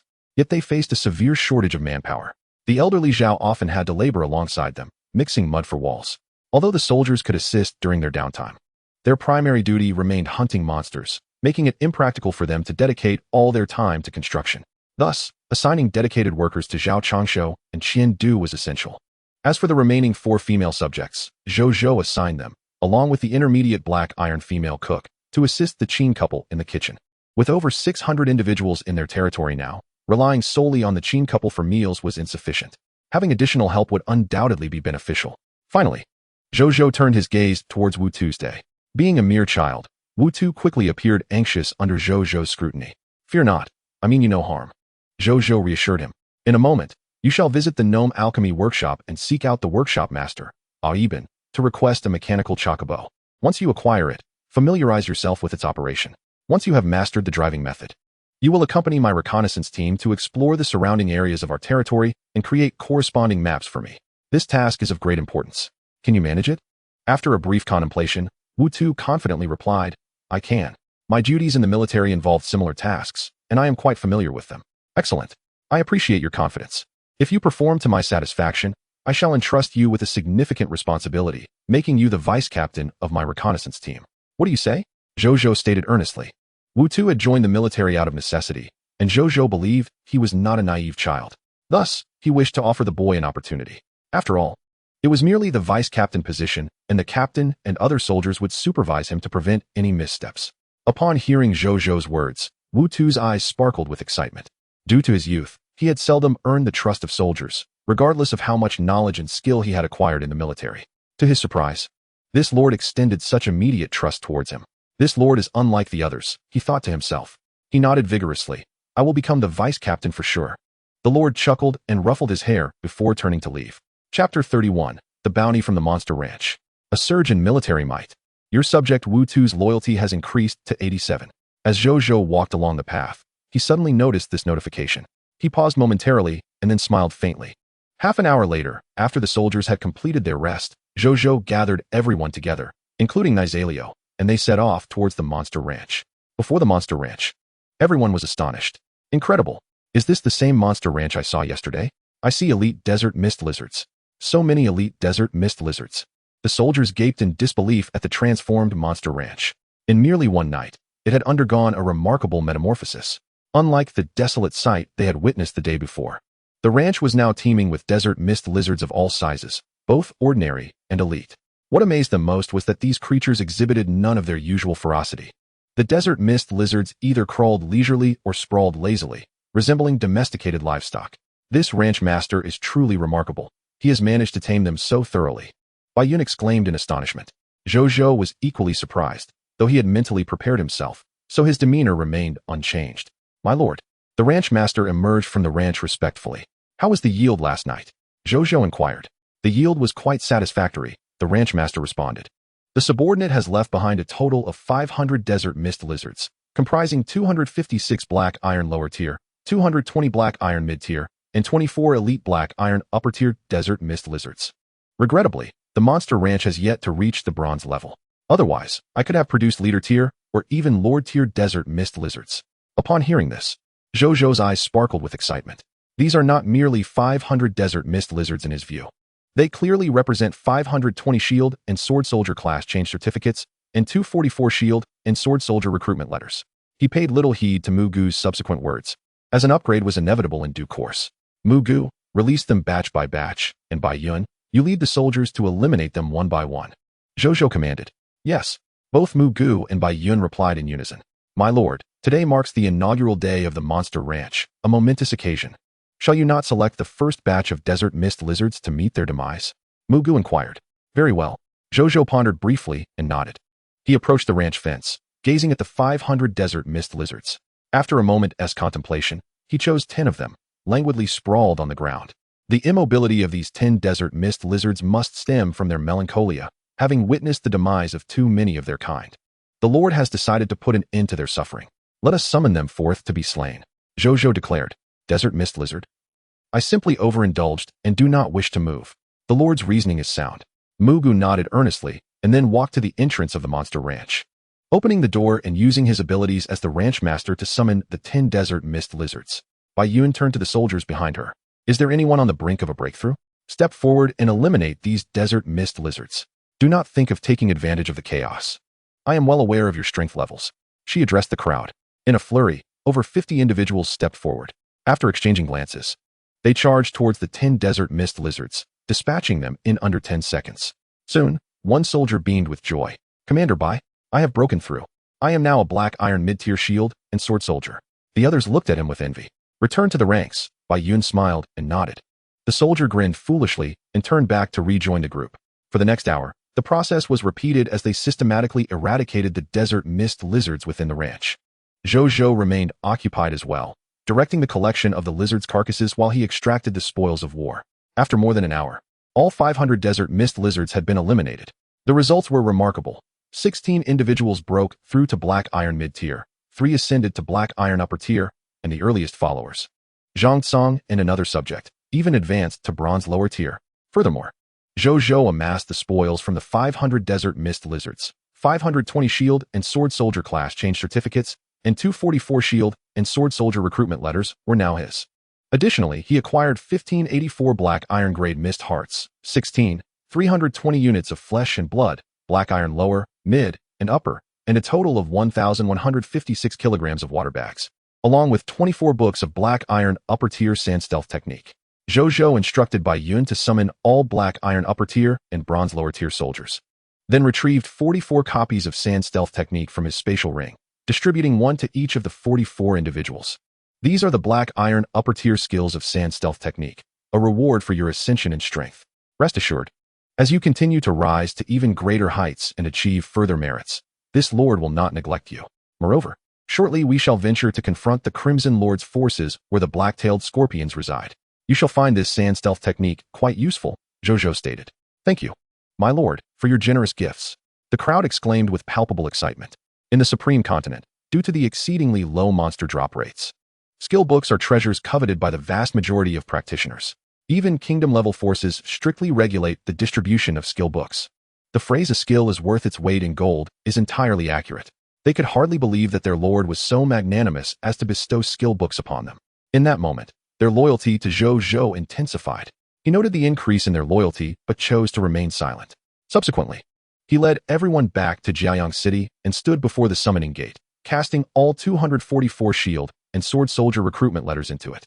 One after another, shield and sword soldiers emerged from the gate like a tidal wave, joining the ranks under Bai Yun's guidance. Zhou Zhou's soldier contingent expanded at a visibly rapid pace. Observing this scene, the soldiers were filled with reflection. I too emerged from the summoning gate. Never did I expect to witness others doing the same today. If it weren't for the desert mist lizards, would I have ever met my lord and my brothers and sisters? Thank goodness for the desert mist lizards. The Lord's red hand has also been crucial. Speaking of which, I think I might head to the monster ranch shortly to pay my respects to the desert mist lizards. After all, they are our adversaries, but also our progenitors. Moments later, all 244 shield and sword soldiers had emerged from the summoning gate. Thus, the total number of soldiers under Zhou Zhou's command had astonishingly reached 869. Let us do this again tomorrow. My rank shall officially surpass 1,000. Zhou Zhou's ambitions burned fiercely within him. After a brief respite, he sought out Yaxaborn for potions and then set off with his soldiers, along with the physician Zhang Qianjing, Nizalio, and the mechanical Chocobo convoy, towards the territory of the black-tailed scorpions. Chapter 32. The assault commences. Black Scorpion Poison Crossbow. After more than half an hour, Zhou Zhou and his subordinates arrived near the territory of the black-tailed scorpions. Before them lay a vast expanse of desert, marked only by a solitary lord's wooden dwelling. Beyond that, There was naught but emptiness. Not a single shadow of a black-tailed scorpion could be seen. However, Zhou Zhou and his companions were hardly taken aback by this revelation. The Eye of Blood, Bai Yun declared solemnly. Indeed, the crowd responded in unison.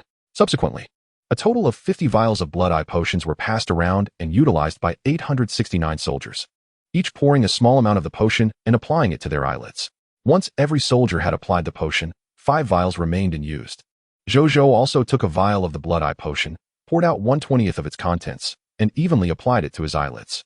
After completing the application, he quickly blinked his eyes. A miraculous scene unfolded before him. Gradually, the landscape before his eyes transformed.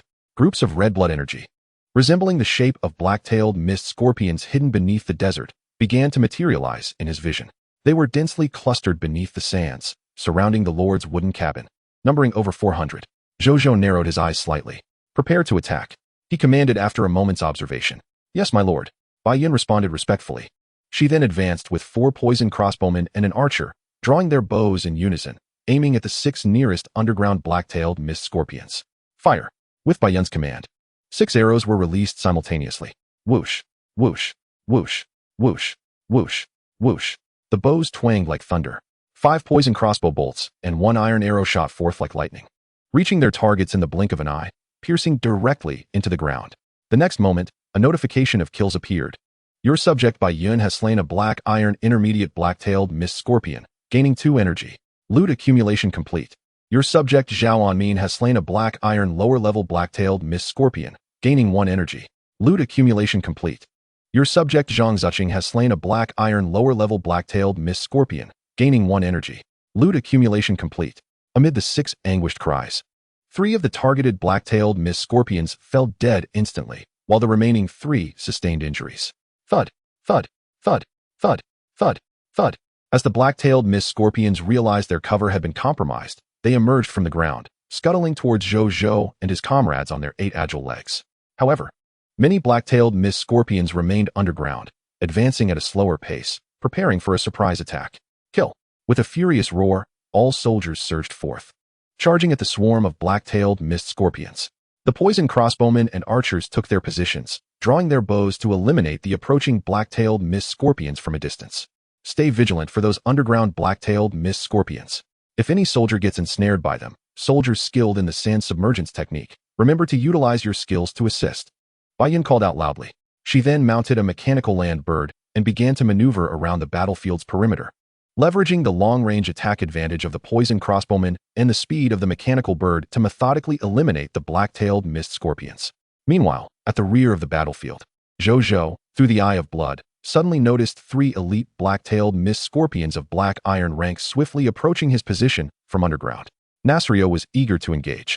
Although it had not applied the blood eye potion, being a dragon, it possessed an innate heightened perception. The concealed black-tailed mist scorpions were clearly visible to it, even to the extent of sensing the number of hairs on their exoskeletons. Zhou Zhou recognized its desire to intervene. However, he restrained it. Monsters below bronze rank need not engage unless they pose a direct threat to me, Zhou Zhou stated. Why use a sledgehammer to crack a nut? With a flick of his mind, energy surged swiftly from within him into the space ring on his right-hand index finger, the ring of the Sand Emperor. A soft yellow sand glow gradually emerged on the surface of the ring, coalescing before him into 3 black iron elite sand pikemen, adorned in resplendent yellow sand armor and wielding yellow sand spears. Under Zhou Zhou's silent command, they charged toward the 3 elite black-tailed mist scorpions. Moving with remarkable speed, they swiftly closed the distance to within 20 meters of the elite black-tailed mist scorpions, then leapt high into the air, spears held aloft, plunging downward with tremendous force. Thud, thud, thud. The dull sound of piercing echoed as the spears drove deep into the ground. 2 of the elite black-tailed mist scorpions perished on the spot. 1 remaining elite black-tailed mist scorpion, injured, had no choice but to surface, but as soon as it did, it was met with a fatal blow from the 3 sand pikemen. After dispatching these 3 elite black-tailed mist scorpions, the sand pikemen dragged their lifeless bodies back to Zhou Zhou, standing guard in place. Zhou Zhou gazed upon the corpses of the 3 elite black-tailed mist scorpions. Item name, Elite Black-tailed Mist Scorpion. Item level, Black Iron Elite. Item effect, contains unextracted loot within. Item description, a mist creature slain by the Lord of the Blazing Sun. Notification, in 1 hour, these corpses will transform into mist and respawn after a certain period. Loot drop rate, 8 black iron level mist hearts, drop rate, 100. 1 unit of 100 units of black iron lower level black-tailed mist scorpion flesh, drop rate, 2001. 1 black iron elite black-tailed mist scorpion venom sac, drop rate, 5. 1 vial of black iron elite detoxification potion, drop rate, 0.5. 2 copies of unranked poison crossbowman class change certificate, drop rate, 0.1. 1 copy of black iron elite poison crossbowman recruitment book, drop rate, 0.05. 1 piece of black iron elite equipment, the black scorpion poison crossbow, drop rate, 0.01. And a black iron elite potion recipe detoxification potion, drop rate, 0.05. Did it drop equipment? Zhou Zhou's eyes brightened. This was the first time he had encountered a monster capable of dropping equipment. He promptly began to search the corpses. The next moment, a plethora of loot items spilled forth. Zhou Zhou sifted through them and quickly located the equipment. It was a black crossbow over 40 centimeters long, accompanied by a quiver containing 100 black scorpion venom arrows. Its exterior resembled a black-tailed mist scorpion, and when drawn, it appeared as though the scorpion was coiling to unleash its venomous stinger. Equipment name, Black Scorpion Poison Crossbow. Equipment rank, Black Iron Elite. Equipment effect 1. When the powerful crossbow fires an arrow, the Black Scorpion Poison Crossbow bestows double the strength, speed, range, penetration, and lethality to the arrow. Equipment effect 2. The Black Scorpion Venom Arrows come with 100 Black Scorpion Venom Arrows, each imbued with potent black-tailed mist scorpion venom, capable of lethally poisoning monsters below bronze rank. Introduction, equipment produced by the elite black-tailed mist scorpions, with which even an ordinary person can transform into a fearsome assassin. This is exquisite equipment. Zhou Zhou gazed intensely at the menacing and formidable weapon. The 2 equipment effects perfectly matched his desires. He then cast his eyes towards the distant black-tailed mist scorpions, as if he were beholding treasures. At this moment, one thought lingered in Zhou Zhou's mind. Protect it. It must be safeguarded. Once the second monster ranch is established, these black-tailed mist scorpions will become his armory. Chapter 33. Slaying the black-tailed mist scorpion leader. The battle raged on. From the state of the conflict, it was evident that Zhou Zhou's side held the advantage. With double the forces of the black-tailed mist scorpions, and given that these creatures excelled in ambush tactics, their combat effectiveness on the surface paled in comparison to that of the similarly ranked desert mist lizards. Thus, the black-tailed mist scorpions on the ground were essentially being overwhelmed by Zhou Zhou's soldiers. As for those lurking underground, the soldiers, having applied the Eye of Blood, were often able to detect their ambushes in advance, significantly reducing the success rate of their attacks. Their sole threat lay in their venom. Although the soldiers donned standardized armor that shielded most of their bodies, certain areas remained vulnerable. Zhou Zhou noted with concern that several soldiers had inadvertently been stung by the black-tailed mist scorpions in these exposed spots, exhibiting early signs of poisoning. After pondering briefly, Zhou Zhou's gaze fell upon his 3 sand spearmen. With a thought, the 3 transformed into sand cavalry. He then commanded them to charge into the fray, retrieving the poisoned soldiers and the corpses of fallen black-tailed mist scorpions to bring back to him. The sand cavalry moved with astonishing speed, darting to and fro like the wind. One by one, poisoned soldiers and the lifeless bodies of black-tailed mist scorpions were swiftly delivered to Zhou Zhou. He commenced extracting spoils from the monster corpses and utilized the antidotes contained within to treat the afflicted soldiers. Each black-tailed mist scorpion yielded an antidote. Hence, Zhou Zhou found himself with an ample supply. The antidote proved to be remarkably effective. The poisoned soldiers swiftly regained their vigor and, after expressing their gratitude to Zhou Zhou, returned to the battlefield without hesitation. As time passed, more and more poisoned soldiers were brought to Zhou Zhou, rejuvenated and ready to rejoin the fight. This spectacle became a remarkable sight on the battlefield. The warriors, free from worry, experienced a surge in morale, fighting with newfound fearlessness against the enemy. Simultaneously, their loyalty to Zhou Zhou began to rise collectively. Zhou Zhou immersed himself wholeheartedly in this noble endeavor of saving lives. I, Zhou Zhou, the mightiest battlefield medic. Only Zhang Qianjing, standing nearby, watched this scene with envy, caught between words. I seem to be the medic here. Fortunately, Zhou Zhou soon remembered him and assigned a new task to the sand cavalry. Whenever they spotted severely wounded soldiers, they were to bring them back for Zhang Qianjing to tend to. Zhang Qianjing's spirits lifted at this. This is my expertise. Thus, the 2 of them busied themselves.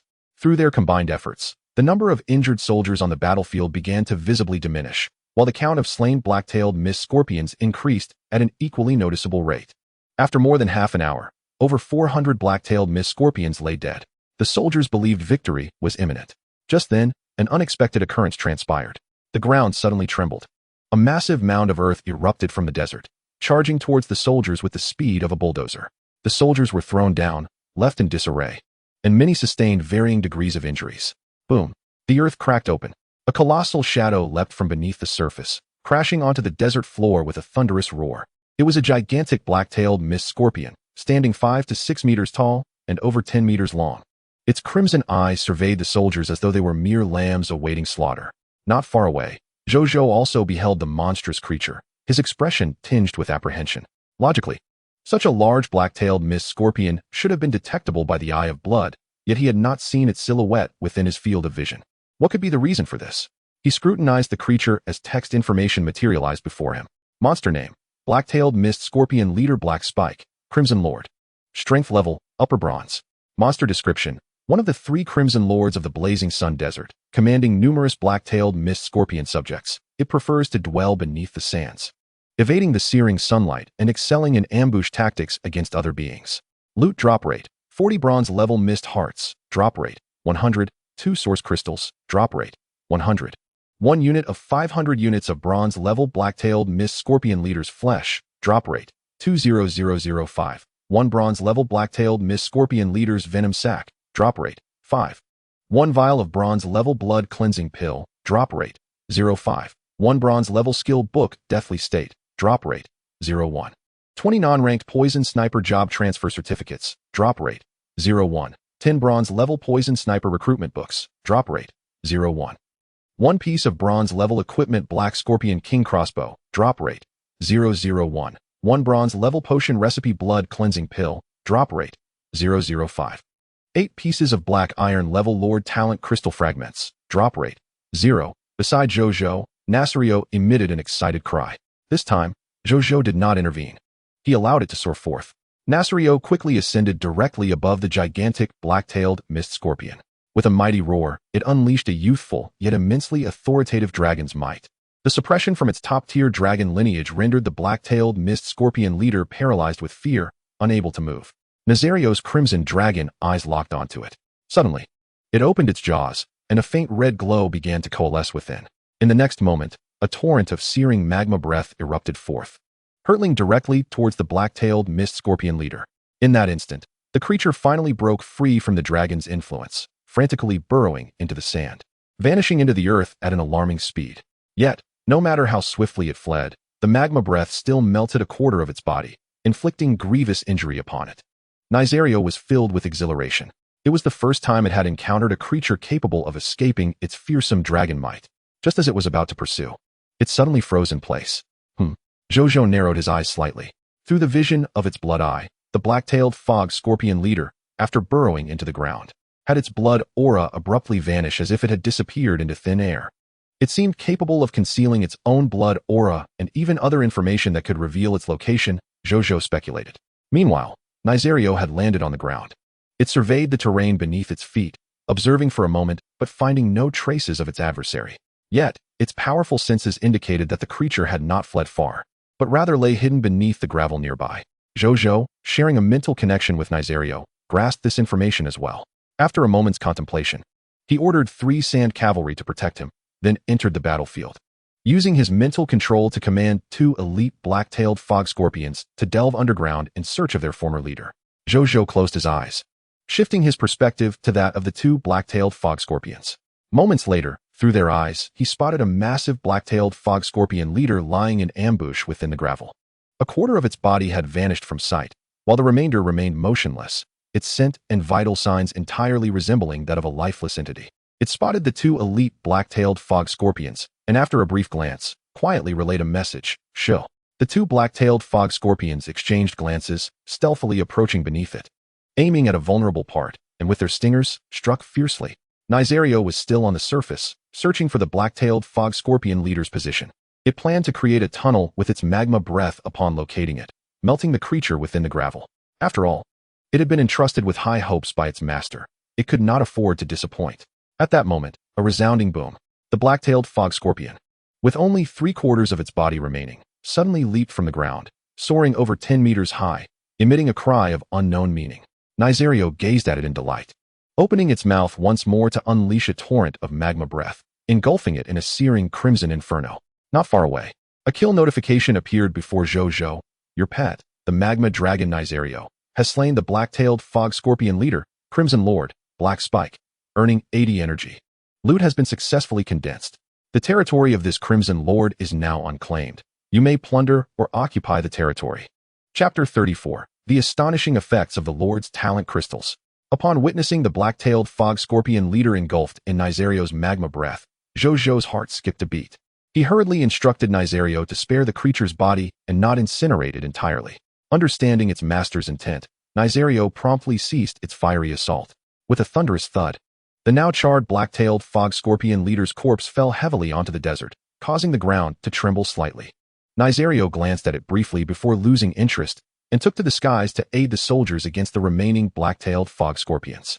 Zhou Zhou, relieved that the body remained intact, otherwise the loot within would have perished, did not rush to collect the spoils.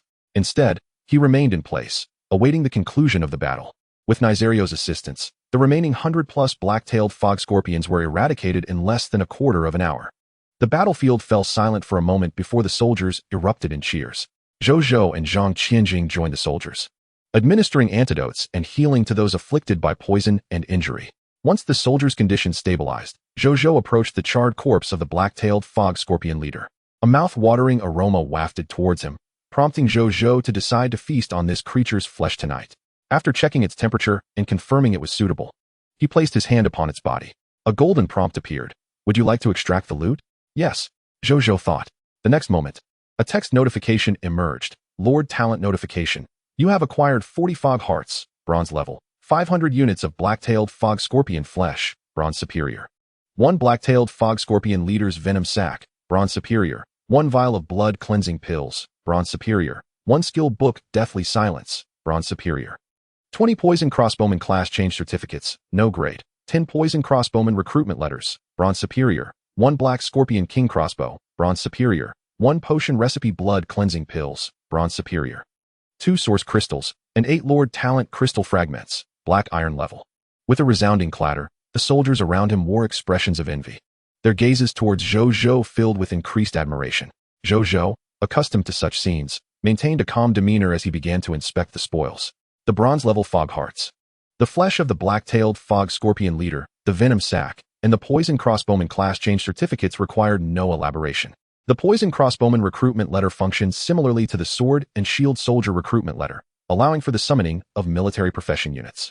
However, this recruitment letter summoned a more advanced type of basic unit, the poison crossbowman.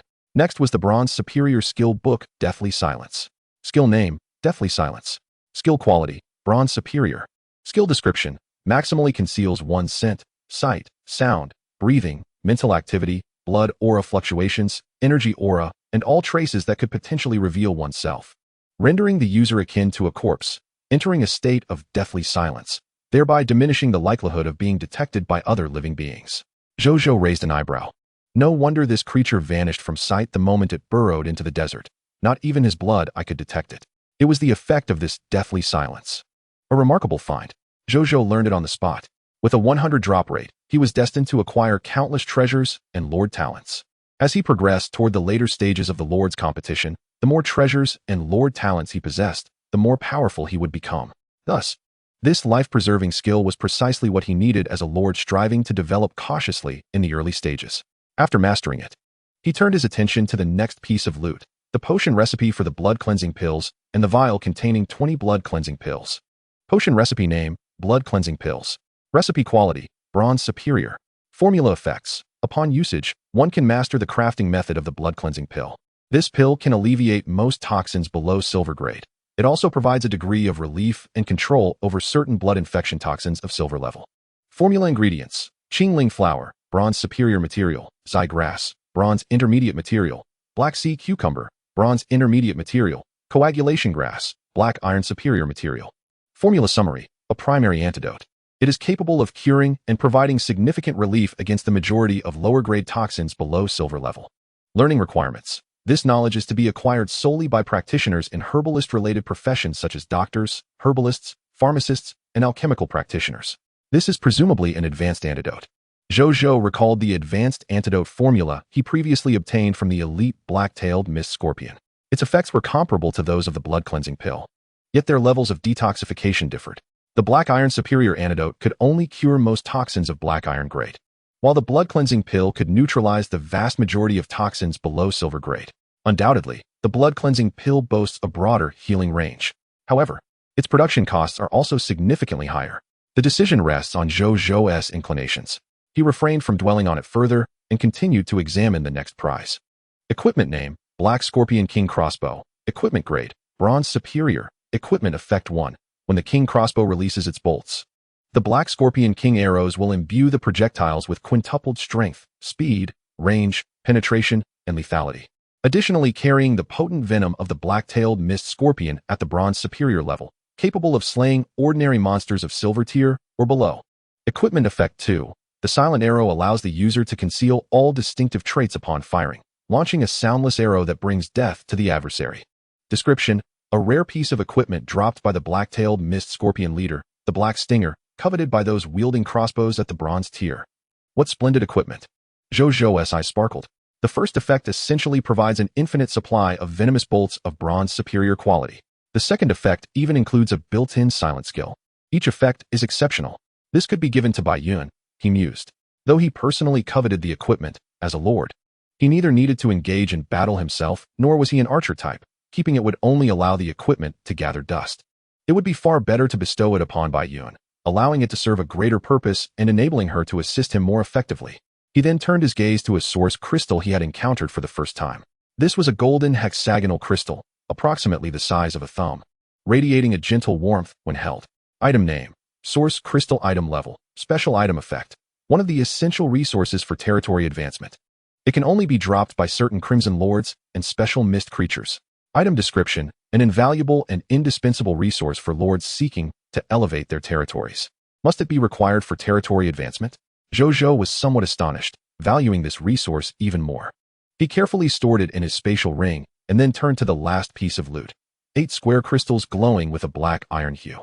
Treasure name: Lord Talent Crystal Shards. Grade: Black Iron. Treasure ability 1. Collecting 10 Black Iron Lord Talent Crystal Shards allows one to fuse them into a complete Black Iron Lord Talent Source Crystal, awakening an unknown Black Iron Lord Talent in a being. Treasure ability 2. Collecting 10 Black Iron Lord Talent Source Crystals allows one to fuse them into a Bronze Lord Talent Source Crystal, awakening an unknown Bronze Lord Talent. It can also enable a Lord with a Black Iron Talent to upgrade their talent to Bronze level. Subsequent fusion effects follow suit. Description: a treasure coveted by lords. Zhou Zhou's eyes widened. The Lord Talent Crystal Shards not only awaken Lord Talents, but can also upgrade them? He entertained a bold thought.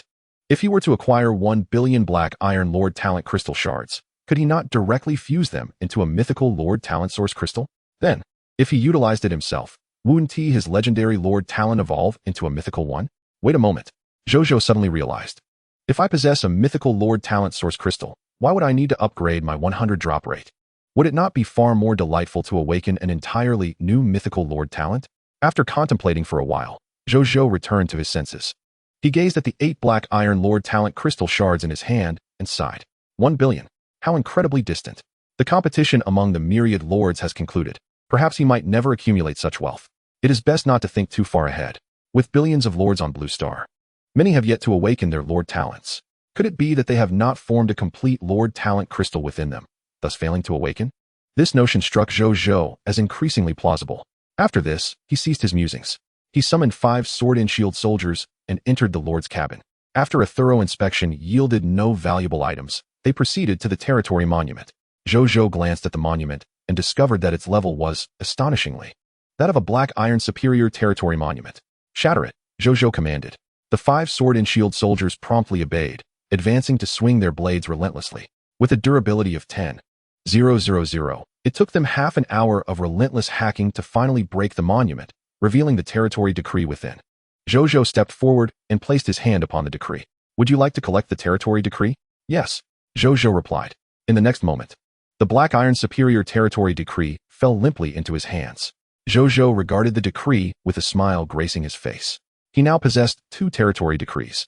Just one more, and his territory could ascend once more. The war must not cease, Zhou Zhou contemplated. Lord, I have matters to report. Just then, Bai Yun's voice echoed from outside. Come in, he casually remarked. Shortly thereafter, Bai Yun entered. "My lord, I report to you. I have just ordered the soldiers to search for the spoils within this crimson territory. However, after an exhaustive search, they astonishingly found not a single unit of basic resources. As if none existed here at all." Her expression was somewhat grim. Zhou Zhou was taken aback. Could it be? This was, after all, a territory ruled by a bronze-tier crimson lord. The fact that they could elevate their domain to the iron tier suggested that they had developed for a significant period. How could it be possible for there to be absolutely no basic resources? He pondered for a moment. "Did you search beneath the desert?" Zhou Zhou suddenly inquired. Bai Yun was momentarily stunned. Then her face lit up with realization. Indeed, given the habits of the black-tailed mist scorpions, it is quite plausible that they have concealed their resources beneath the desert. "I have been remiss. I shall dispatch men to investigate at once. Even if it requires digging 3 feet into the earth, I will ensure that all the spoils are retrieved. There is no need for such trouble. Simply capture a living black-tailed mist scorpion from the surroundings, and allow me to inquire for information." Zhou Zhou possessed a racial skill known as spiritual perception, which enabled him to vaguely sense the thoughts of living beings. Combined with his mental manipulation, extracting information from the enemy would be exceedingly simple. Understood. Bai Yun promptly departed. Moments later, a black-tailed mist scorpion elite of iron tier, with its legs and tail severed, was presented to him. After using his mental manipulation and spiritual perception to extract information, Zhou Zhou effortlessly discerned the location of the territory's treasury. Upon learning the location, Bai Yun immediately led soldiers skilled in sand submersion to the site, successfully retrieving all the underground spoils.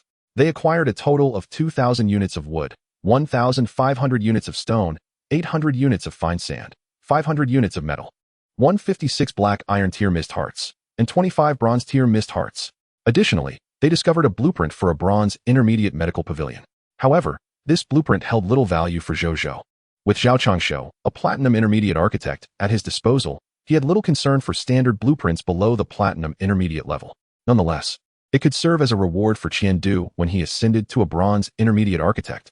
Moments later, deeming there was nothing worthwhile to occupy, Zhou Zhou, as before, loaded all the spoils onto a small wooden cart and departed with his troops and convoy.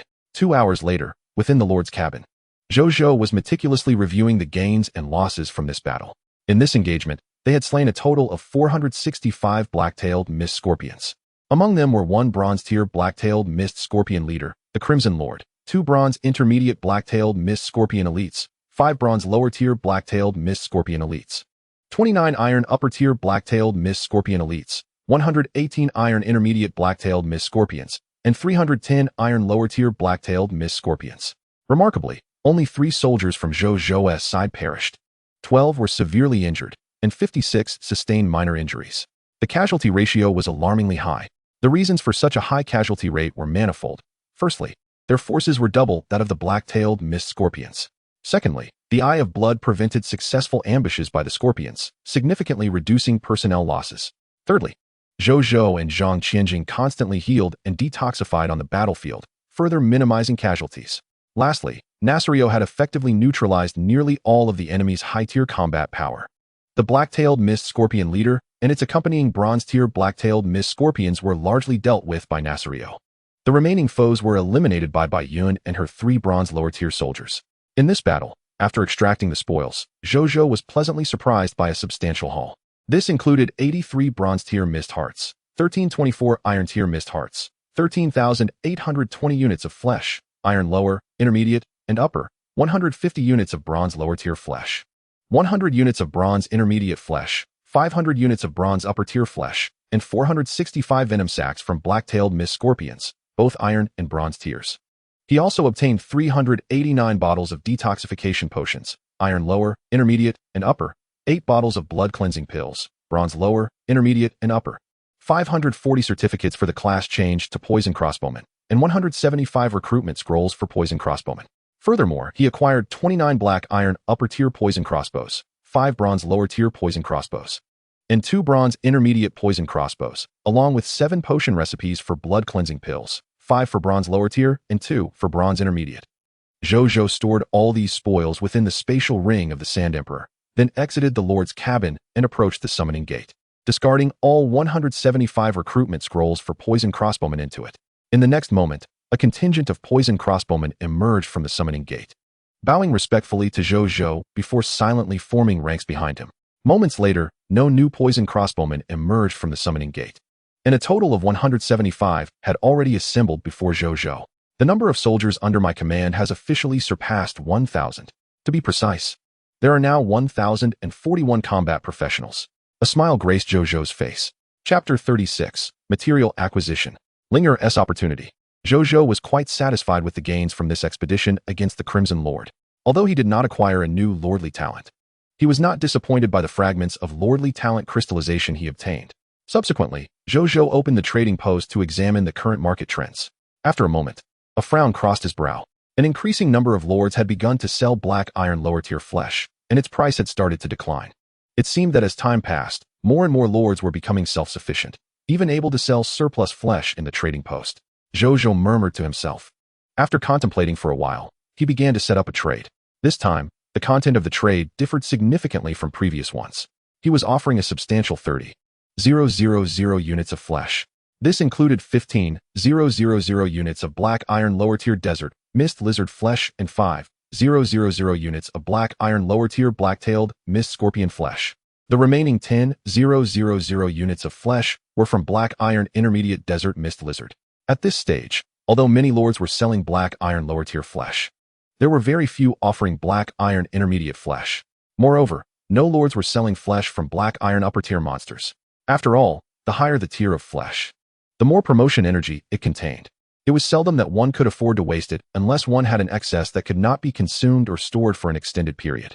Otherwise, which lord would be willing to sell the scarce flesh and blood of advanced monsters to others? There is scarcely enough for themselves. The reason Zhou Zhou is undertaking this venture is that among the materials he is acquiring, he has also included the herbs for crafting antidotes and blood-cleansing pills, which he has just obtained today. Both of these concoctions are of a high grade, and the ingredients necessary for their creation predominantly comprise black iron grade and even bronze grade materials. Hence, Zhou Zhou has presented more superior flesh for trade. Soon, the transaction he posted captured the attention of countless lords once more, as the number of views soared rapidly. In a moment, his trade ascended to the pinnacle of transaction view rankings. The lords in the World Channel began to discuss the recent dealings of the Sun Lord. Goodness! 30,000 units of monster flesh? Has the Sun Lord wiped out an entire monster kingdom? Moreover, there are an additional 10,000 units of black iron intermediate monster flesh. Each time the Sun Lord takes action, he astonishes me for an entire year. The Great Desert Mist Lizard has made an indelible contribution to the Sun Lord's development. Desert Mist Lizard, thank you, for your warmth has brightened all seasons. Did only I notice that among this batch of flesh, there is an additional type named Black-tailed Mist Scorpion? Desert Mist Lizard, welcome to our new member. Together let us contribute to the Sun Lord's growth. The price of this flesh is exorbitantly high. Other lords have slashed their prices, yet he maintains the highest rate. Everyone should rise to resist the Sun Lord, this unscrupulous merchant. Do not purchase his wares. Indeed, we cannot allow this merchant to flourish with such arrogance. Unscrupulous merchant? Zhou Zhou paid no heed to such remarks. Although the number of lords selling monster flesh has surged, the overall market remains in a state of supply not meeting demand, far from achieving equilibrium. His high-priced flesh, if not purchased by these individuals, will surely attract other lords. He has no worries about sales.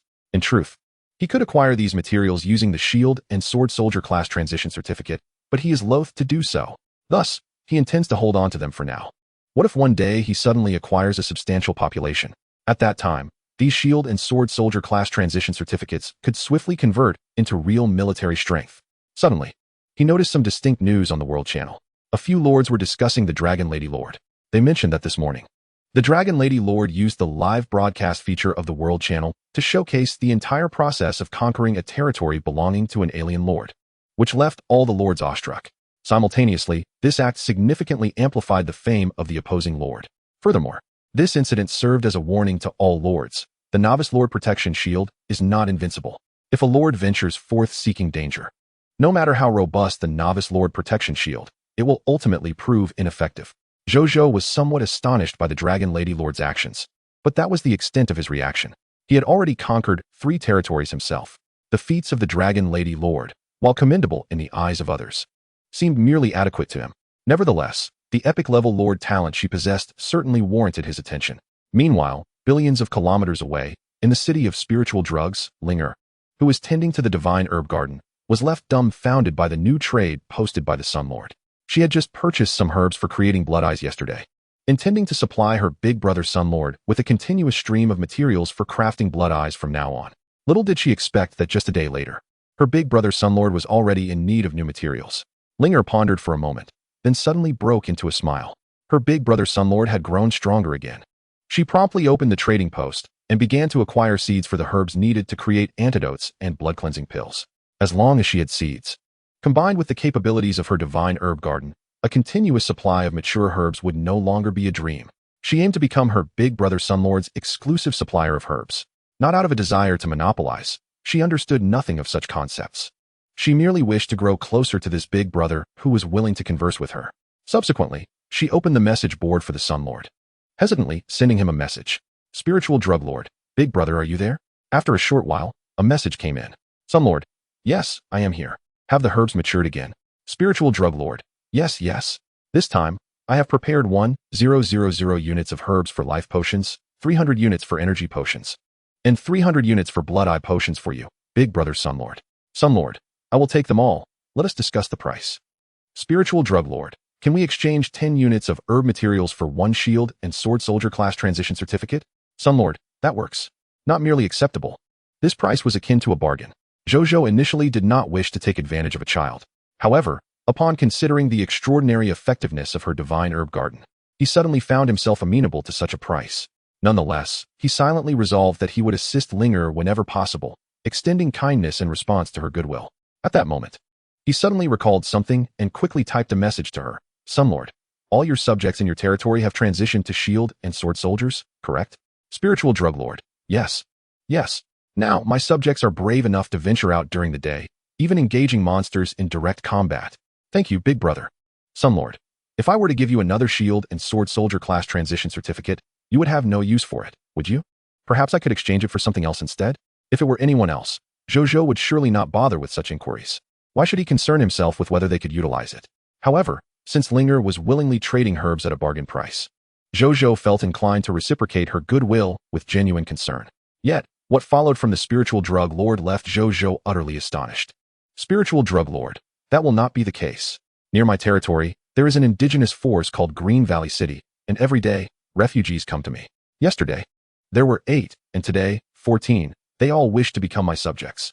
Spiritual Drug Lord, more refugees are expected tomorrow. So big brother need not worry about me running out. On the other end of the conversation, Zhou Zhou was left bewildered. Is it truly possible for this to happen? On his side, non-military professional subjects were in dire scarcity. Even constructing houses required Zhao Changshou to lend a hand personally. Yet over there, subjects were appearing without any cost. Zhou Zhou, enveloped in a complex array of emotions, concluded a transaction with Ling Er. He acquired 600 specially cultivated potion ingredients from her, while Ling Er received 160 copies of the Knight and Shield Soldier class transfer certificate. Just as Zhou Zhou was about to inquire further about the details, a voice from outside interrupted him. Report to the Lord. There is a gnome outside who claims to have heard of your esteemed reputation and has traveled a great distance to seek admission into the city of Jiayang. This individual seems rather extraordinary. Would you care to meet them, my lord? Upon hearing this, Zhou Zhou felt a strange sense of familiarity and quickly realized that a talent drawn by his legendary status had arrived. He promptly exited the Wooden Lord's cabin and made his way outside. Chapter 37. A talent of extraordinary potential. Is this what you call repair? Under Bai Yun's guidance, Zhou Zhou soon found the gnome. The gnome bore a resemblance to Ashibo En, clad in a white robe, and was currently gazing with curious eyes at Zhou Zhou and the territory behind him. Greetings, my lord, the gnome said, retracting his gaze and speaking with a respectful shyness. His voice youthful, a young gnome indeed. Hello, I hear you wish to join my territory? Zhou Zhou inquired with curiosity. Yes. I have recently graduated from my master's tutelage and initially intended to explore the Aurora Kingdom while seeking a worthy lord to serve. It was then that I learned of your recent arrival in the Supreme Continent, where, in the span of merely 3 days, you have successfully captured an alien territory and a realm ruled by a Crimson Lord. This is indeed astonishing in the eyes of many beings, including myself and my master. It is precisely this that attests to your strength and potential. Thus, I wish to meet you, my lord, and if possible, to offer my service to you. Would you be willing to accept a freshly graduated blacksmith like me? Katie Jim asked eagerly. A line of text appeared, indicating, Katie Jim requests to join your territory and become your subject. Do you agree? A blacksmith? Zhou Zhou was taken aback, but his heart leaped with joy. Just as his soldiers had been engaged in relentless battles, Many of their armor and weapons were damaged. Previously, they had to make do without a blacksmith to repair even the broken gear. Now, with this newly joined gnome blacksmith, those damaged weapons and armor could finally be mended. Welcome to Jiayang City. Zhou Zhou readily consented. However, upon calming down and observing the gnome's delicate physique, he suddenly felt a twinge of doubt. This build, at first glance, did not seem to be that of a typical blacksmith. He scrutinized the gnome, and information appeared before his eyes. Citizen, Jim. Territory, Jiayang City. Occupation, blacksmith. Professional level, gold advanced. Ability overview. A prodigy in the blacksmithing arts, a disciple of the master craftsman Jibanwila, possessing the bloodline of a mountain giant. Beneath a gentle and shy exterior lies a fervent heart eager to wield a great hammer. Skills, bloodline of the mountain giant. Innate affinity for earth elements.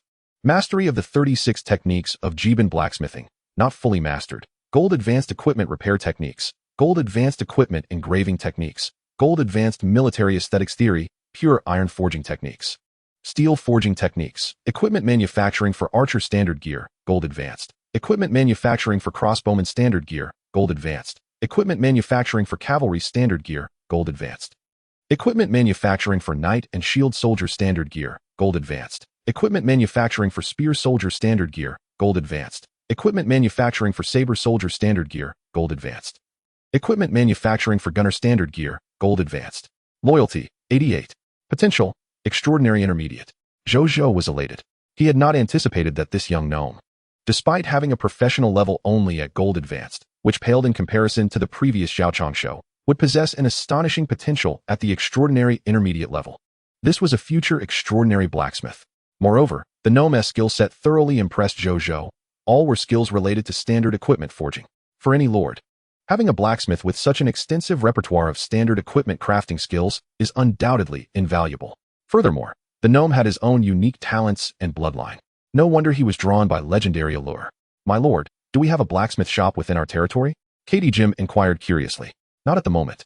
However, as long as you desire it, we can have one established by tomorrow, Zhou Zhou replied with a smile. He then summoned a soldier to fetch the elder Xiaochangshu. Before long, Xiaochangshu arrived. My lord, how may I assist you? He asked, just as Zhou Zhou was about to speak. A voice of surprise rang out from across the way. Master Zhao, you're here too. Jim exclaimed joyfully upon seeing Xiaochangshu. Zhou Zhou was taken aback. Xiaochangshu's eyes also fell upon Jim, and he expressed his astonishment. Little cat, shouldn't you be with Master Jiban? What brings you here? I have graduated. Jim replied bashfully. Xiaochangshu clicked his tongue in admiration. Impressive. To graduate at such a young age, you have not let your master down. By the way, how is your master faring? Master is quite well, though she often speaks of you. Master Zhao, Jim responded politely. I will visit once things settle down. Xiaochangshu said with a smile. You two know each other? Zhou Zhou asked in surprise. I am a close friend of this little fellow's master in the Aurora Kingdom. I personally designed her residence. After both Master Jiban and I retired, our relationship only strengthened. Consequently, I became acquainted with her precious disciple. Xiaochangshu chuckled. Zhou Zhou nodded, his thoughts deepening. It seemed the Aurora Kingdom must be quite close to his territory. Otherwise, it would be too coincidental for two legendary talents to hail from the same place. Elder Zhao, Jim has now become a citizen of Jiayang City. I sought you out to help him establish a gold advanced blacksmith shop, Zhou Zhou stated. Xiaochangshu was taken aback. Did the lord possess a golden grade heart of mist? No, what is the matter? He inquired. Establishing a golden level blacksmith shop requires 100 golden grade hearts of mist. Zhou Zhou remarked. I believe a superior black iron blacksmith shop would suffice. Xiaochangshu and Carter immediately concurred. The awkward atmosphere swiftly dissipated amidst laughter and banter. At that moment, Carter glanced at the armor adorning by Yuan and then addressed Zhou Zhou, my lord. It appears that the armor worn by this female general is somewhat damaged. Perhaps I could offer my assistance in mending it? It was more than mere damage. Bai Yun was still clad in the standard black iron lower-tier crossbowman armor bestowed upon her upon class change, which was utterly mismatched with her current prowess. Bai Yun was momentarily taken aback, glancing at Zhou Zhou. Let us change it when we return. Zhou Zhou nodded affirmatively. After expressing her gratitude, Bai Yun departed to change her attire. Upon her return, she was holding neatly folded standard armor while donning her casual garments. Carter Jim took it and retrieved a rudimentary forging table from his spatial ring, placing it on the ground before igniting a flame. He then grasped a hammer that was thrice his height. The hammer's size seemed wholly disproportionate to his stature, causing Zhou Zhou to worry that he might lose control and inadvertently strike himself. My lord, brace yourself. Xiaochangshu leaned closer, whispering. Zhou Zhou was puzzled by his words. But the next moment, he understood. Carter Jim inhaled deeply and roared. Accompanied by a suppressed growl, a tangible white circular airflow emanated from his feet, radiating outward. The earth trembled slightly, and gravel quivered as it floated above the ground.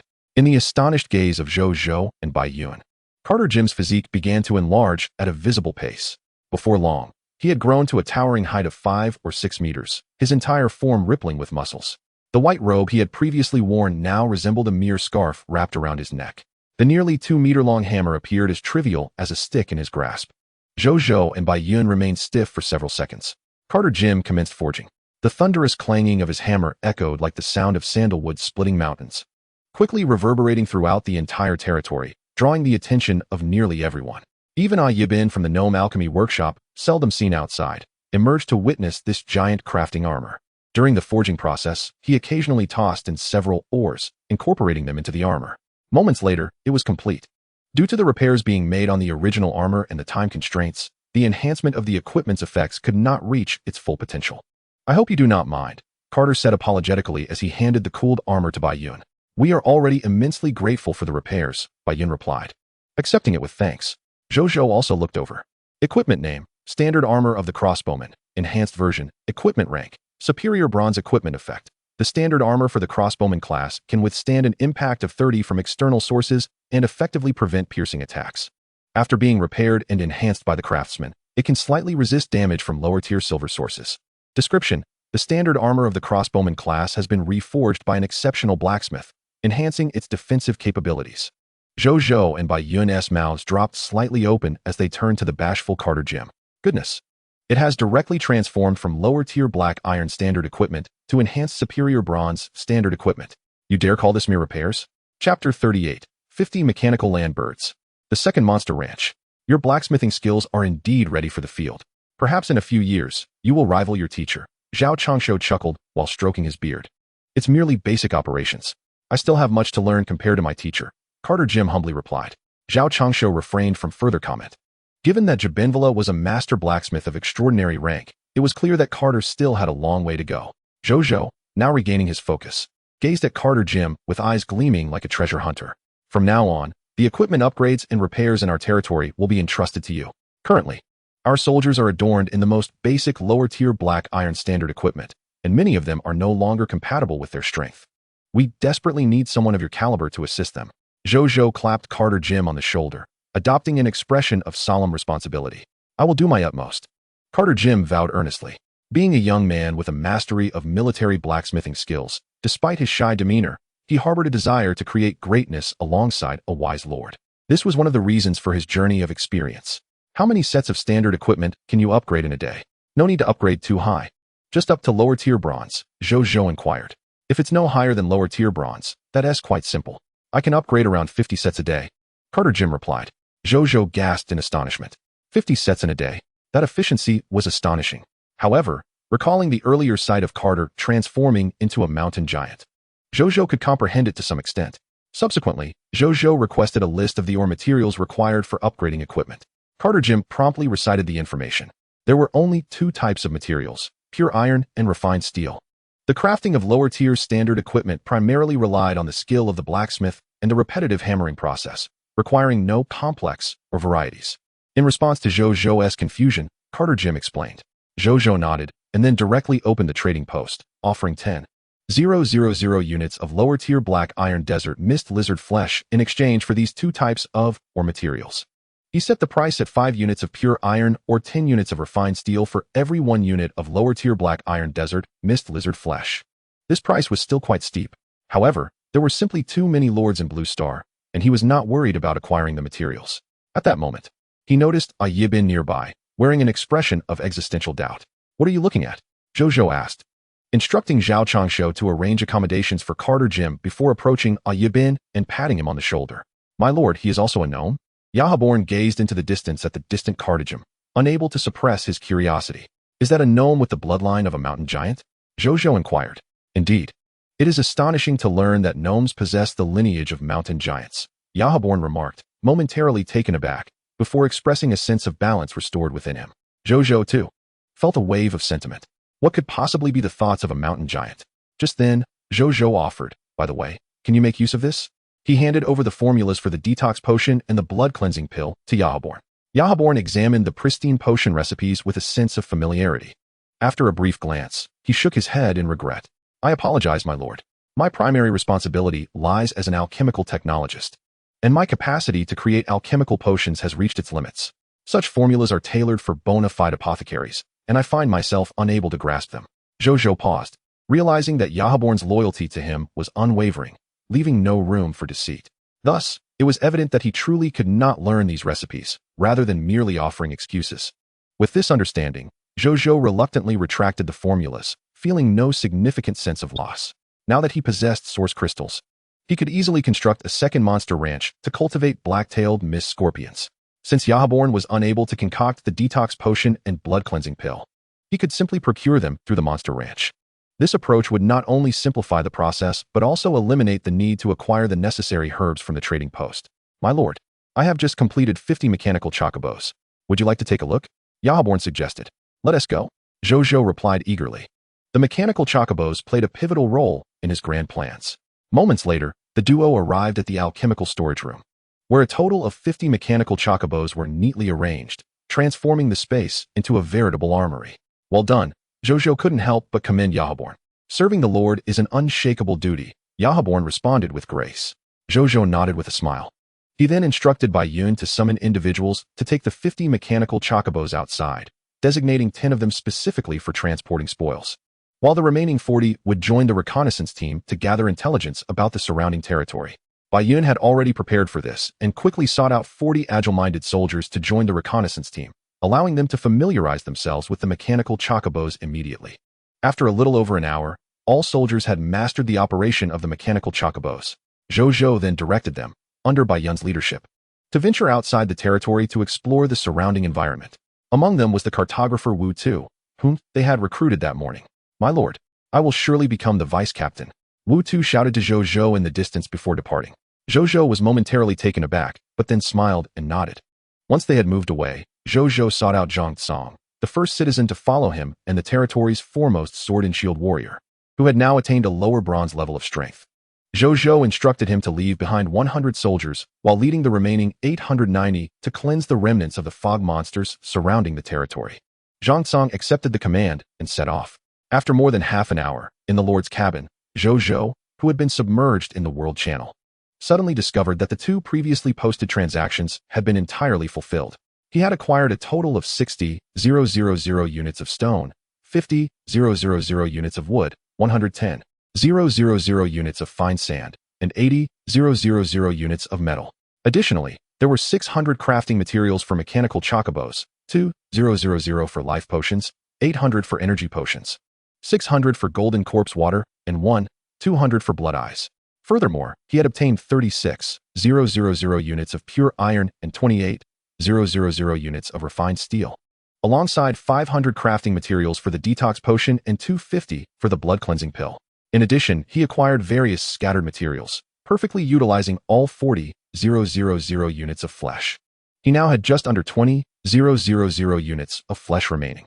Reflecting on the materials he had procured, Zhou Zhou felt a sense of melancholy. This was the drawback of the desert territory. To create anything, one had to source from elsewhere. Had he been situated in a resource-rich territory, he could have satisfied these material needs through self-sufficiency. Nevertheless, he bore no grievances against fate. Compared to lords who could not even resolve survival issues, his situation was vastly improved. Subsequently, Zhou Zhou sought out Zhao Changshu to discuss the construction of the second monster ranch. Upon learning of Zhou Zhou's intention to partake in the construction of a special building, the elder's face lit up with unmistakable delight. Zhou Zhou, oblivious to his expression, waved his right hand, producing 3,000 units of wood, 3,000 units of fine sand, 3,000 units of metal, 3,000 units of stone, and 1,000 units of black iron-level mist hearts that materialized before them. He then handed a source crystal to Mu Gu. The construction of the second monster ranch is entrusted to you and Elder Zhao. This ranch will be dedicated to cultivating black-tailed mist scorpions. I have assigned 100 soldiers to assist you. With their presence, can the ranch be completed by tonight? Zhou Zhou inquired. Absolutely. Mu Gu and Zhao Changshu exchanged glances and nodded to Zhou Zhou. Although the monster ranch was a special structure, its current grade was merely upper black iron. With sufficient manpower, They remained confident in completing it by nightfall. Zhou Zhou nodded and then took his leave. Time flew swiftly, and night gradually descended. The ominous crimson mist began to permeate the air. However, due to the recent extermination of the Crimson Lord nearby, no new monsters were born. Shortly thereafter, while Zhou Zhou was perusing the trading post within the Lord's cabin, he received a report from a soldier. Bai Yun had returned with the members of the reconnaissance team, bringing back valuable intelligence about the territory's surroundings gathered throughout the day. Chapter 39, Wu Tu's Map. New Monsters. Inside the Lord's cabin, in the living room. My lord. White Yun began. This is the map meticulously drawn by Wu Tu after today's exploration of the Scorching Sun Desert.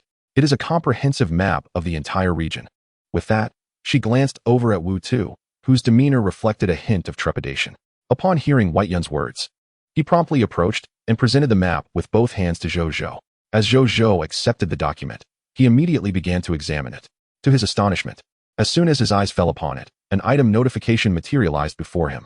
Region map name, Scorching Sun Desert Map, current exploration level, 59, map quality, black iron grade total area, 523 square kilometers. Map description.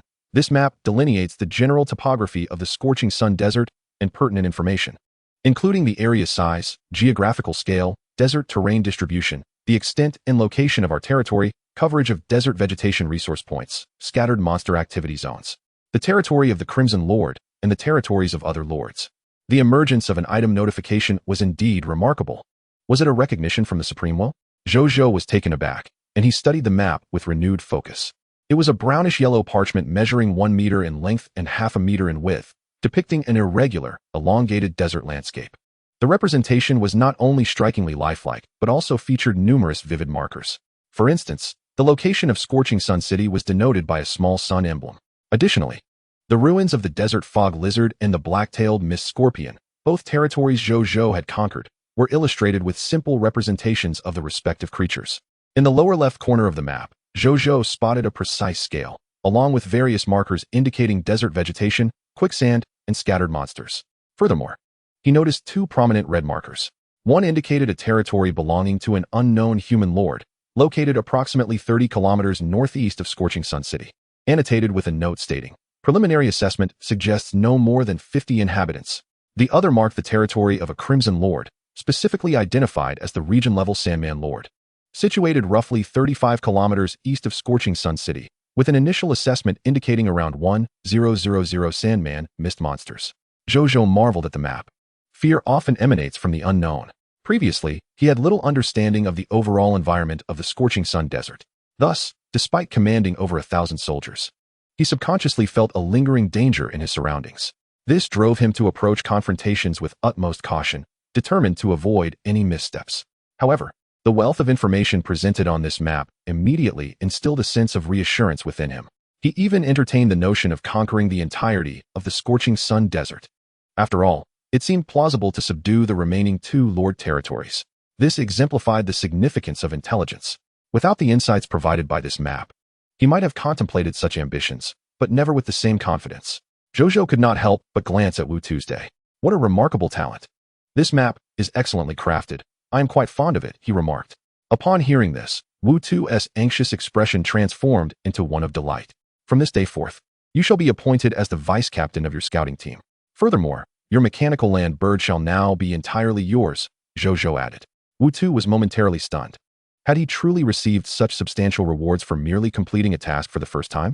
Not only the vice captaincy, but also a mechanical land bird. He recalled that within the entire territory, only White Yun, who had loyally accompanied Zhou Zhou from the outset, possessed a mechanical land bird. Others merely had usage rights. Now, he was unexpectedly the second person to attain such a privilege. As these thoughts coursed through his mind, Wu Tu found himself momentarily lost in reverie. In the past, during his tenure as a cartographer in the military, no matter how impeccably he executed his map-drawing tasks, the higher-ups merely offered him empty promises without ever considering his promotion. Solely due to his youth, they deemed him unworthy of higher positions. Yet, within a mere day of joining this new realm, he had acquired what he had long yearned for, not merely a higher rank or a mechanical land bird, but trust. The Lord was indeed extraordinary, he mused. You need not be so astonished. I have recognized your abilities.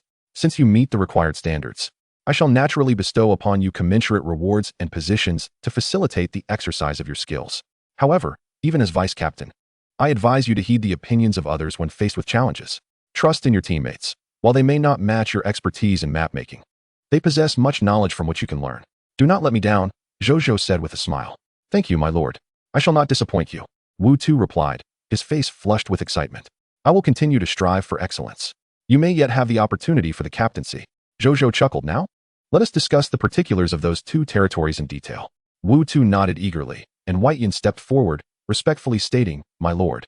The standard territory of the unknown human lord marked on the map was the first we uncovered during our exploration. We encountered a squad of human soldiers comprising 8 members, 4 sword and shield warriors, 3 spear wielders, and 1 archer. Their appearance bore a resemblance to our own kind. Moreover, I cannot help but wonder if I am overthinking, but the archer, who was shielded in the rear, spoke in a manner and accent strikingly similar to yours, my lord. Zhou Zhou raised an eyebrow at this revelation. Could it be that he had encountered a lord from Blue Star?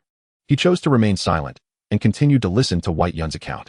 We subsequently followed them discreetly until we located their territory, which, much like Scorching Sun City, is protected by a novice lord's shield.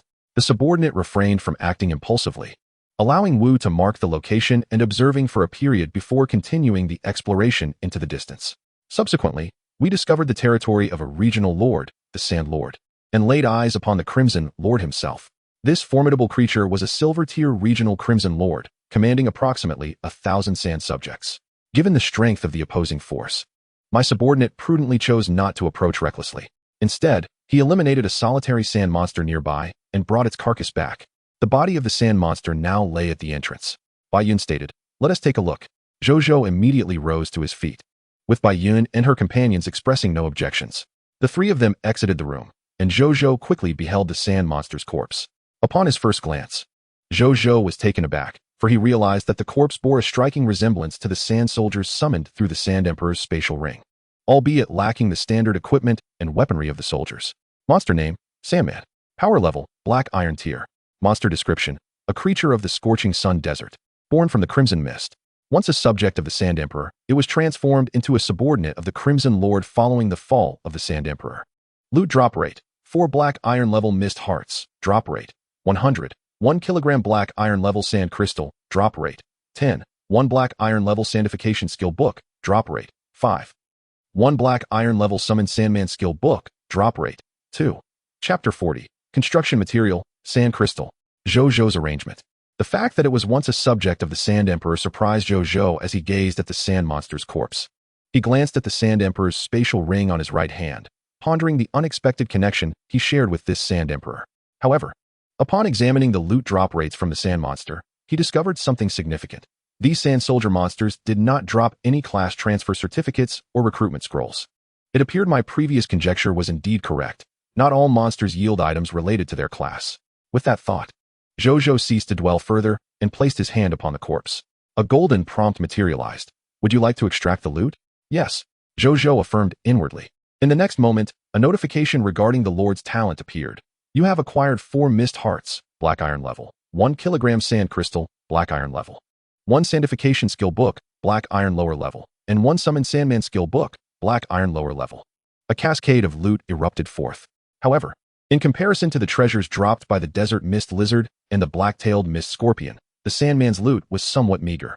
Nonetheless, the production of 2 skill books was certainly commendable. Without further ado, Zhou Zhou began to examine the spoils, starting with the previously unseen sand crystal. It was a yellow, diamond-shaped crystal, roughly the size of a fingernail, and felt cool to the touch. Material name, Sand Crystal. Material grade, Black Iron level. Material effect, a Black Iron level building material produced in the desert, which can be added to other building materials, enhancing the constructed building's defensive capabilities by 50, seismic resistance by 50, and providing a winter-warm, summer-cool effect of 1. Material description, a specialty material produced in desert environments, when mixed with construction materials, not only strengthens the stability of the building, but also maintains a constant indoor temperature, unaffected by external temperature fluctuations.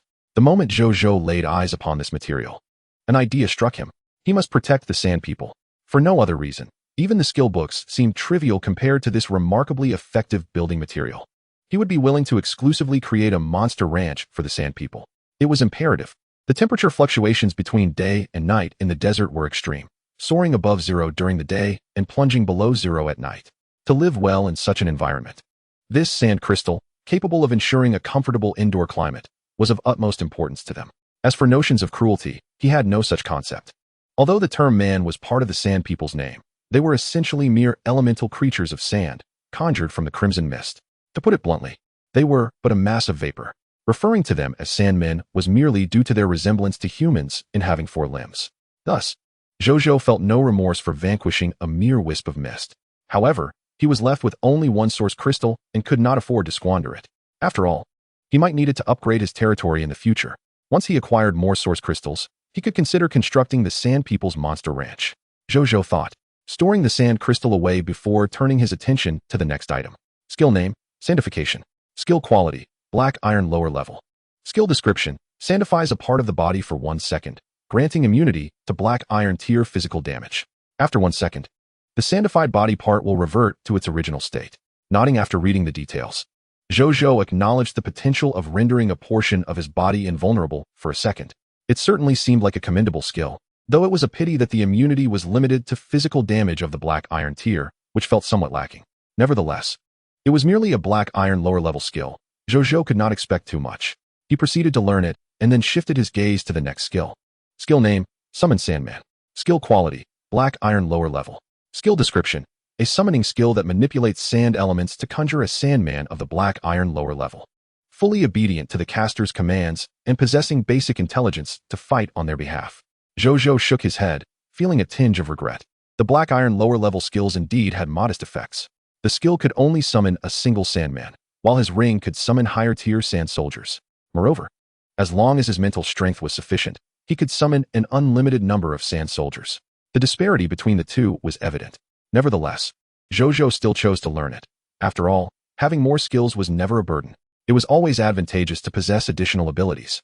Furthermore, once learned, this skill would become his own, allowing him to wield it without reliance on the ring, which brought him peace of mind. After gathering all the loot, Zhou Zhou and his companions returned to the Lord's wooden dwelling. After considerable contemplation, Zhou Zhou raised his gaze towards Baiyun. Tomorrow morning, you are to dispatch a squad of 20 reconnaissance soldiers to surveil the territory of the stranger's lord. Should anyone emerge from their domain, and upon confirming the presence of the suspected lord, seize them immediately and inform me. Yes, my lord. Baiyun responded respectfully. Zhou Zhou then turned to Wu Tuesday tomorrow. I shall assign you a bronze-level soldier to accompany your remaining reconnaissance team for protection. Your mission is to gather intelligence regarding the environment beyond the Blazing Sun Desert. It would be ideal to create a map. If you discover any areas inhabited by local forces, such as the territory of the Aurora Kingdom, prioritize your investigation there. Strive to ascertain the situation in those regions promptly. Zhou Zhou was still preoccupied with Linger's opportunities. If he could encounter a local force and, like Linger, acquire a substantial number of non-professionals, then the shield and sword soldier promotion certificates and poison crossbow soldier promotion certificates he had been hoarding would finally be put to use. At that moment, his forces would experience an unprecedented surge. Understood, my lord. Wu Tu replied eagerly. Baiyun and Wu Tu then departed. Shortly thereafter, Zhang Tsong, who had returned after clearing the nearby monsters, came to report their results.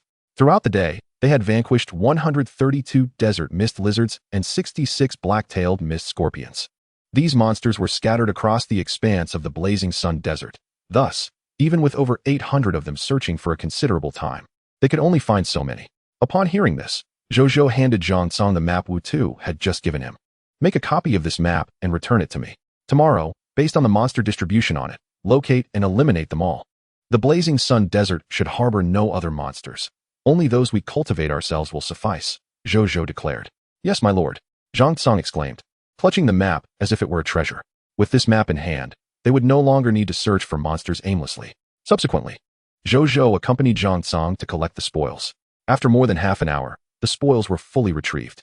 Among the 198 monster carcasses, there were 128 low-grade black iron, 46 mid-grade black iron, and 24 high-grade black iron.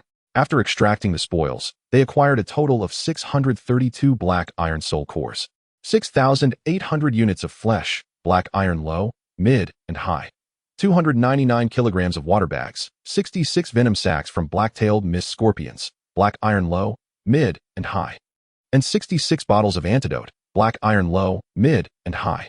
Additionally, they gathered 113 shield and sword soldier promotion certificates, 39 shield and sword soldier recruitment books, 99 poison crossbow soldier promotion certificates, 31 poison crossbow soldier recruitment books, 6 high-grade black iron poison crossbows, 18 high-grade sand submergence techniques, and 6 high-grade antidote recipes. After collecting these spoils, Zhou Zhou proceeded to the summoning gate, using the recently obtained recruitment books to summon 39 sword and shield soldiers and 31 poison crossbow soldiers, instructing them to report to Bai Yun. Now he commanded a total of 1,108 military professionals. Just then, Zhao Changshu approached from a distance, arriving before Zhou Zhou. "My lord, the second monster ranch has been completed." A joyful smile adorned his face. He had participated in the construction of this special building and felt immensely rewarded. He sensed he was not far from becoming a platinum-level architect. "Let us go and take a look," Zhou Zhou replied immediately. Zhao Changshu nodded with a smile, and the two headed toward the monster ranch. Chapter 41. The fifth day? The first carpenter. Zhou Zhou and Zhao Changshu soon arrived at the second monster ranch, which was situated adjacent to the desert mist lizard ranch. Both in architectural style and size, it mirrored the neighboring monster ranch. The only difference was that the adjacent ranch housed a desert mist lizard, while this one contained a black-tailed mist scorpion. "Thank you both for your hard work," Zhou Zhou said with satisfaction. "It was no trouble at all. Special buildings are rare and invaluable. I am overjoyed to have overseen the construction of such a structure even after my retirement," Zhao Changshu replied, beaming at the sight of the building. Throughout his life, he had overseen the construction of countless structures in the Aurora Kingdom, but the number of special buildings he had presided over was scarce, highlighting their rarity and preciousness. Suddenly recalling something, he turned to Zhou Zhou and said, "By the way, my lord, just over an hour ago, our territory's first tailor shop was established."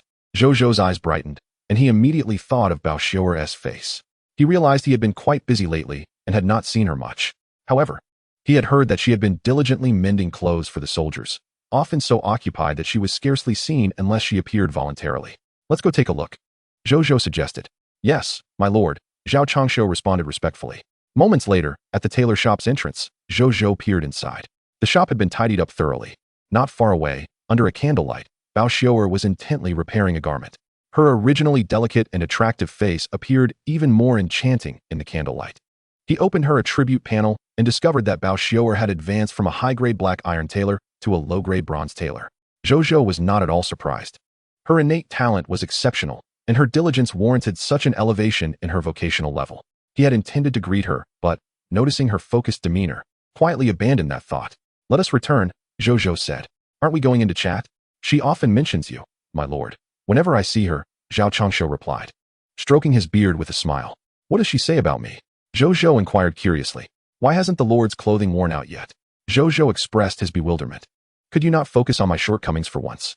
Zhao Changshu teased. "The young lady might merely wish to grow closer to you, my lord." Zhou Zhou shook his head, choosing not to respond. The two then departed without further conversation.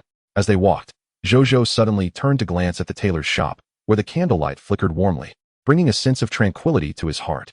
An epiphany struck him. Perhaps, amidst the chaos of the world, safeguarding such a sanctuary was indeed one of the purposes for their existence as lords. The following morning, within the lord's humble abode, Zhou Zhou awoke in a daze, only to discover himself ensnared by the bedclothes, unable to rise. With a sigh of resignation, he opened the world channel, intending to observe the happenings.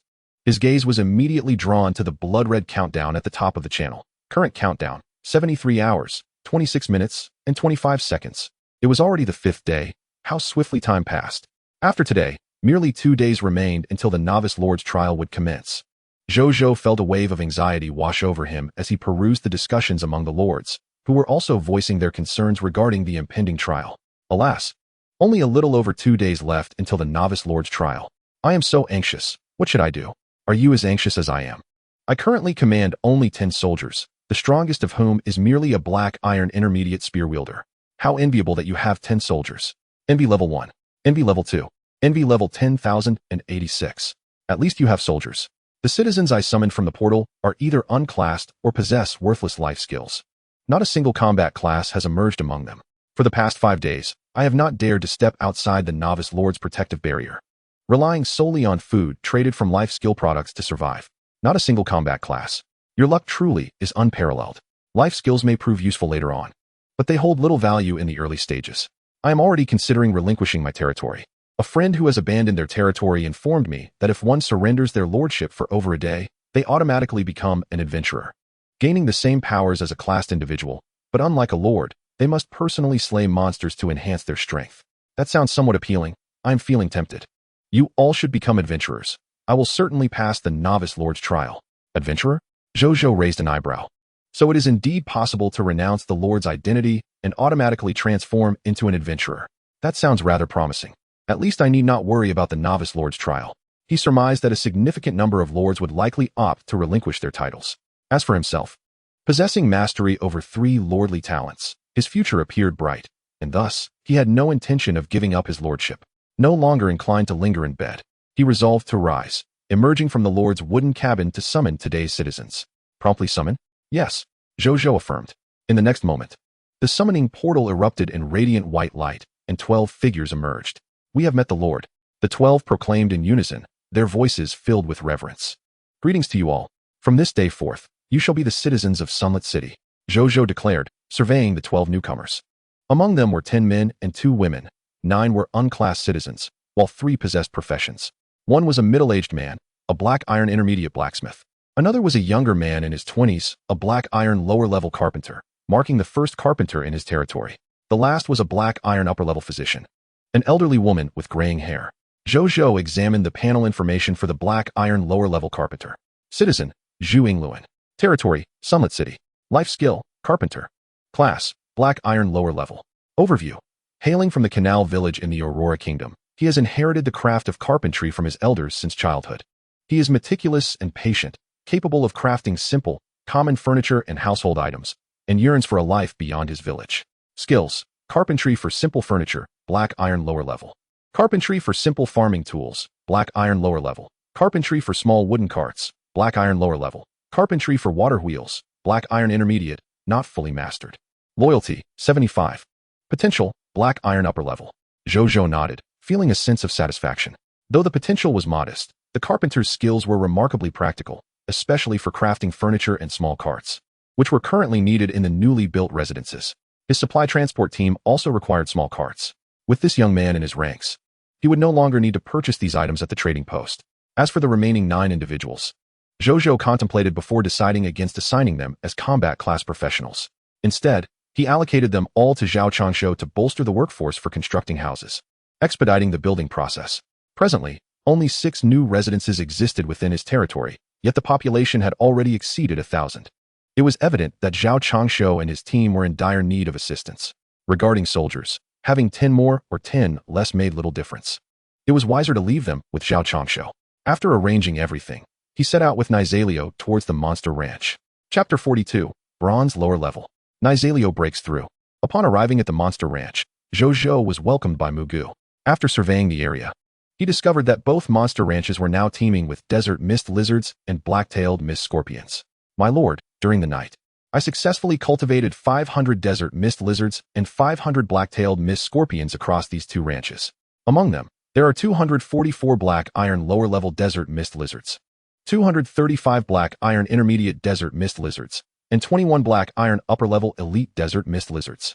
Additionally, there are 186 black iron lower-level black-tailed mist scorpions, 308 black iron intermediate black-tailed mist scorpions, and 6 black iron upper-level elite black-tailed mist scorpions. After reporting, Mugu realized that his lord had not brought Bai Yun and the others along this time. He was momentarily taken aback, but chose to trust that the lord had his reasons, hence he refrained from inquiring further. Indeed, Zhou Zhou continued, today, I plan to utilize the creatures from the monster ranch to level up my pet. You may release them in batches as usual. Based on the intelligence gathered by Bai Yun and her companions, that regional-level Crimson Lord was at the low silver tier. Although Zhou Zhou was confident, believing that his Nasrio could triumph over the low silver tier Crimson Lord, he felt it prudent to adopt a more cautious approach. For instance, if Nasrio could advance to the silver tier, defeating the low silver tier Crimson Lord would be child's play. Thus, he had come to the monster ranch without Bai Yun and the others, intending for Nasrio to monopolize the upgrade energy from both monster ranches today. Upon hearing Zhou Zhou's words, Mugu respectfully acknowledged and began releasing the first batch of 10 black iron tier desert fog lizards. Go forth. Remember not to incinerate the corpses. Your master still wishes to collect the spoils. Once you reach the silver tier, I shall reward you with 100 black iron tier mist hearts. Zhou Zhou glanced at Nasrio, who had now grown to the height of an adult, exhibiting an astonishing growth rate. Upon hearing Zhou Zhou's words, Nasrio immediately let out an excited cry and flew toward the 10 desert fog lizards, eagerly surveying them. In the next moment, it pounced, engaging in close-quarters combat with the 10 desert fog lizards. Nasrio recalled its master's instructions not to destroy the bodies of these mist creatures, so it refrained from using its magma breath and relied solely on its physical prowess to dispatch the fog monsters. How formidable is the physique of a pure-blood dragon? Even though Nasrio was merely in its juvenile phase, its current physical capabilities were more than enough to inflict grievous harm upon the desert fog lizards with mere brushes and contact. Zhou Zhou nodded in silent approval at the scene before him. At that moment, a vast and gentle surge of energy suddenly emerged within his heart, instantly coursing through his limbs, enhancing his physical body, soul, and mental acuity significantly. Zhou Zhou was taken aback. Had he broken through? Coming to his senses, he promptly opened his lord's personal information. Indeed, he discovered that his power level had ascended from the upper black iron tier to the lower bronze tier. At last, he had achieved a breakthrough. Zhou Zhou breathed a sigh of relief, perhaps due to the unique nature of his lordly identity, which required more upgrade energy. Bai Yun and the others had long since advanced to the lower bronze tier while he remained stagnant. Witnessing others ascend while he did not was quite a trial. But thankfully, he had finally succeeded. As Zhou Zhou collected the spoils, he observed Nasrio vanquishing the desert fog lizards. When it had slain around 70 or 80, Nasrio suddenly let out an impatient roar and charged into the monster ranch teeming with desert fog lizards, bypassing Mugu, the surrounding 400 or more desert fog lizards. Upon seeing this unfamiliar creature intrude, immediately revealed fierce expressions, preparing to swarm Nasrio. In the next moment, a youthful yet authoritative dragon roar resonated, unleashing a wave of draconic might. All the desert fog lizards stood frozen in terror, unable to move. Witnessing this, Nasrio sneezed with delight and, akin to a wolf among sheep, began to slay the utterly defenseless desert fog lizards. Zhou Zhou, who had been somewhat concerned, suddenly smiled at this sight. The effect of the draconic might was rather extraordinary. He had underestimated Nasrio by instructing Mu Gu to release them in batches of 10. With his worries alleviated, he settled down once more to continue gathering the spoils. Moments later, after Nasrio had completed the massacre of the entire desert fog lizard ranch, it suddenly raised its head and roared in fury. The sound echoed like that of a celestial dragon, resonating throughout the realm. Zhou Zhou instinctively felt a shift and immediately stood up. He observed tendrils of blood-red, searing fire elements coalesce around Nasrio, illuminating it like a dragon god amidst flames. Subsequently, a portion of these elemental streams, seemingly summoned, flowed into Nasrio's body, while another portion manifested as a menacing armor of lava enveloping its exterior. During this merging process, Nasrio's form began to expand at a visibly astonishing rate. 2 meters, 3 meters, 4 meters, 6 meters. It eventually grew to over 6 meters in height before its growth gradually ceased. The surrounding phenomena of advancement slowly dissipated. Concurrently, a series of textual prompts appeared before Zhou Zhou's eyes. Congratulations. Your pet, the magma dragon, has ascended to the lower silver tier. The magma dragon's magma breath has been enhanced. The magma dragon's draconic might has been augmented. The magma dragon has comprehended the elementary fire element control from its draconic magic mastery. The magma dragon has awakened the lava armor from its draconic heritage. The magma dragon's epic elemental immunity and epic physical immunity have increased from level 1 to level 3. Zhou Zhou was utterly elated. To think that such a wealth of benefits would accompany merely a breakthrough to the silver tier for Nasrio. Truly, a testament to the prowess of pure-blood dragons. In the next moment, he noticed Nasrio turning towards him, its eyes gleaming with anticipation. Zhou Zhou was momentarily startled but quickly regained his composure, readily retrieving 100 black iron tier mist hearts from his spatial ring. After a moment's thought, he added another 900 black iron tier mist hearts. Nasrio's eyes lit up, fixating on the 1,000 black iron tier mist hearts. Elementary fire element control. With that, the 1,000 black iron tier mist hearts spontaneously ignited, melting into streams of fiery red energy that soared into its mouth. It smacked its lips, appearing immensely satisfied. Ordinarily, upon reaching the lower silver tier, one would expect to feed it silver tier mist hearts. However, since he had yet to encounter any silver tier creatures, he decided to compensate with an abundance of black iron tier mist hearts. Zhou Zhou remarked.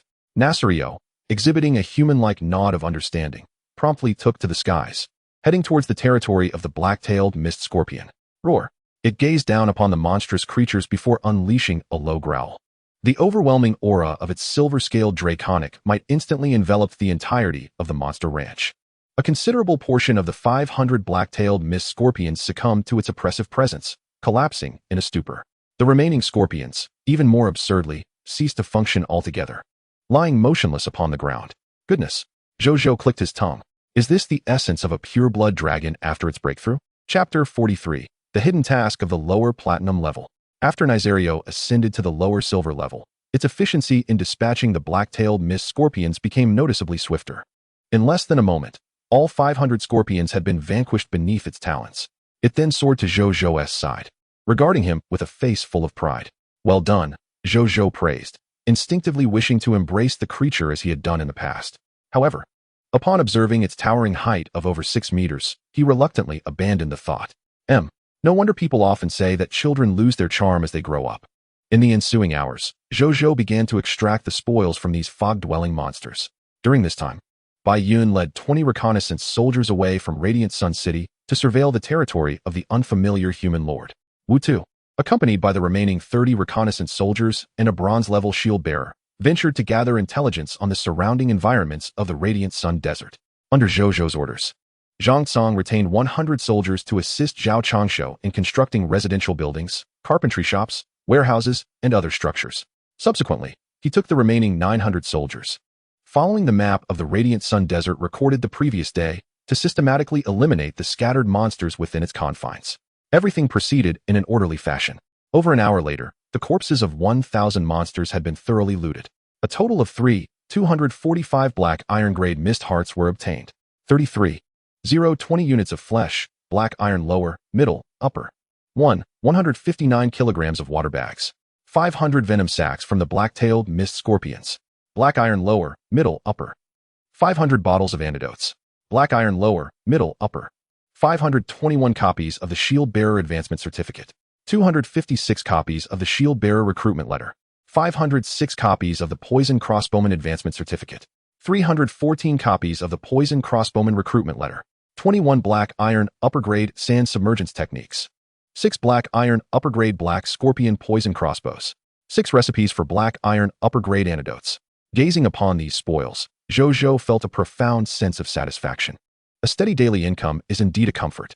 Moreover, as the monster ranch gradually upgrades, it is foreseeable that this stable income will only continue to rise.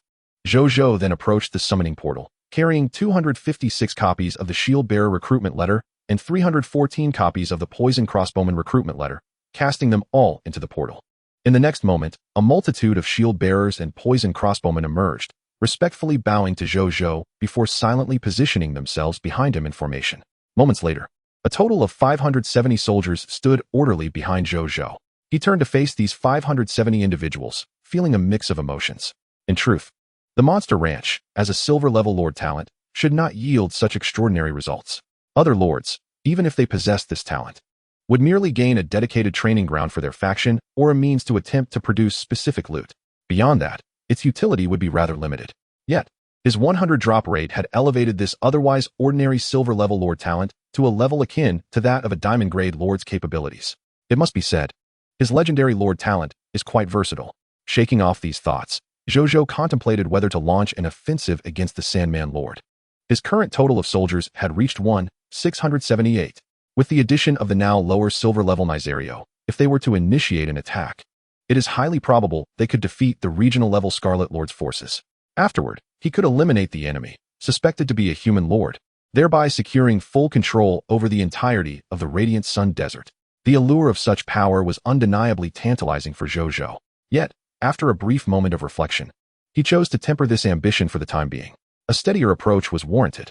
Should he act recklessly now, even if victory were to be achieved, it would likely come at a considerable cost. Once the number of soldiers surpasses 2,000, his forces would be double that of the Sandman Lord's monstrous subjects. Coupled with the lower silver-level Nizario, he should then be able to engage the enemy while minimizing casualties to the greatest extent possible. With this realization, Zhou Zhou instructed the 570 soldiers to assist Zhao in constructing the buildings, while he returned to the Lord's cabin. Over an hour later, Ling Er sent a message, indicating that the medicinal herbs had been cultivated. Zhou Zhou proceeded to trade 350 copies of the Shield Bearer Advancement Certificate for 800 materials for life potions, 800 materials for energy potions, 800 materials for golden corpse water potions, 800 materials for blood eye potions, and 300 materials for antidotes. Upon completing the trade, Ling Er further informed him that she had begun cultivating the necessary herbs for the blood-cleansing pills using the divine favored herb garden. However, as most of the required herbs were of bronze-level quality, it would take 2 days to fully cultivate them. Zhou Zhou realized then that she was specifically nurturing the herbs he desired. Yet, he bore no objections. If she could indeed fulfill his needs for medicinal herbs, it would save him the trouble of daily acquisitions from the trading post. Furthermore, with her remarkable lord talent, he felt inclined to assist her in her growth, as it could ultimately benefit him in return. Unable to resist, Zhou Zhou inquired how many refugees had come today to become her subjects. Ling Er joyfully replied that 53 refugees had arrived. Zhou Zhou felt a tangle of emotions. This Ling Er, merely by accepting local refugees and summoning subjects from the portal, could gain dozens of new subjects daily. Indeed, a lord's talent does not dictate everything. It merely provides a solid starting point. Luck and opportunity can forge a lord's strength. Those lords lacking such talents might still rise to become formidable leaders in their own right. At that moment, she sent another message. The Lord of Elixirs, Brother Jiayong. Do you have a tailor there? Lord Jiayong. Yes, what is the matter? The Lord of Elixirs. Could I possibly ask your tailor to mend a cloth doll for me? Linger's doll has become a bit tattered. The Lord of Elixirs. Linger can offer compensation. I assure you, the tailor will not work for free. Zhou Zhou chuckled silently. It turned out to be such a trivial matter. Indeed, she is but a child. Lord Jiayong, hand it over to me. There is no need for compensation. It's merely a doll, a simple task. The Lord of Elixirs. Thank you, big brother. Subsequently, a trade request was sent, and after Zhou Zhou consented, a somewhat worn brown teddy bear doll appeared in his hands. Upon inspection, he noticed the fabric on its chest was torn. He promptly made his way to the tailor's shop to find Bao Xiaoer. The tailor's shop. This doll has merely aged. The fabric has become somewhat brittle. Additionally, constant cuddling has led to its deterioration. Mending it is straightforward, but it would be best to replace the fabric altogether, Bao Xiaoer remarked. After consulting Linger and receiving her affirmation, Zhou Zhou instructed Bao Xiaoer to change the fabric. Half an hour later, Bao Xiaoer presented a rejuvenated teddy bear doll to Zhou Zhou. Upon returning it to Linger, her face lit up with joy. The Lord of Elixirs, wow! The craftsmanship of that tailor sister is truly remarkable. Now it resembles the one my parents gifted me when I first arrived. The Lord of Elixirs. Thank you, big brother. The Lord of Elixirs. This teddy bear is the only memento left to me by my parents since I came to this world. It is my most treasured possession. With it, I feel as if my parents are still by my side. The Lord of Elixirs. When I become a powerful lord in the future, I will bring this bear to find my parents. Zhou Zhou was taken aback. It seemed this doll held profound significance for her. He silently retracted his earlier thoughts of her being merely a child. Lord Jiayong, you shall surely find your parents. The Lord of Elixirs. Thank you, big brother. At that moment, Bao Xiaoer inquired curiously, is that doll the child of the Lord? Not at all, Zhou Zhou replied, a frown crossing his face. Bao Xiaoer's smile widened even more. What do you think of this place? Zhou Zhou asked casually. It's quite good. There are many tools and fabrics here, making it much easier to create garments in the future, Bao Xiaoer responded. Zhou Zhou nodded. This was one of the marvels of blueprint-based constructions. Once established, the corresponding tools would automatically appear within. The tailor's shop functioned this way, as did the medical clinic, blacksmith, carpenter, and other buildings. As the buildings upgraded in the future, the tools would also enhance and increase, potentially introducing unique architectural effects.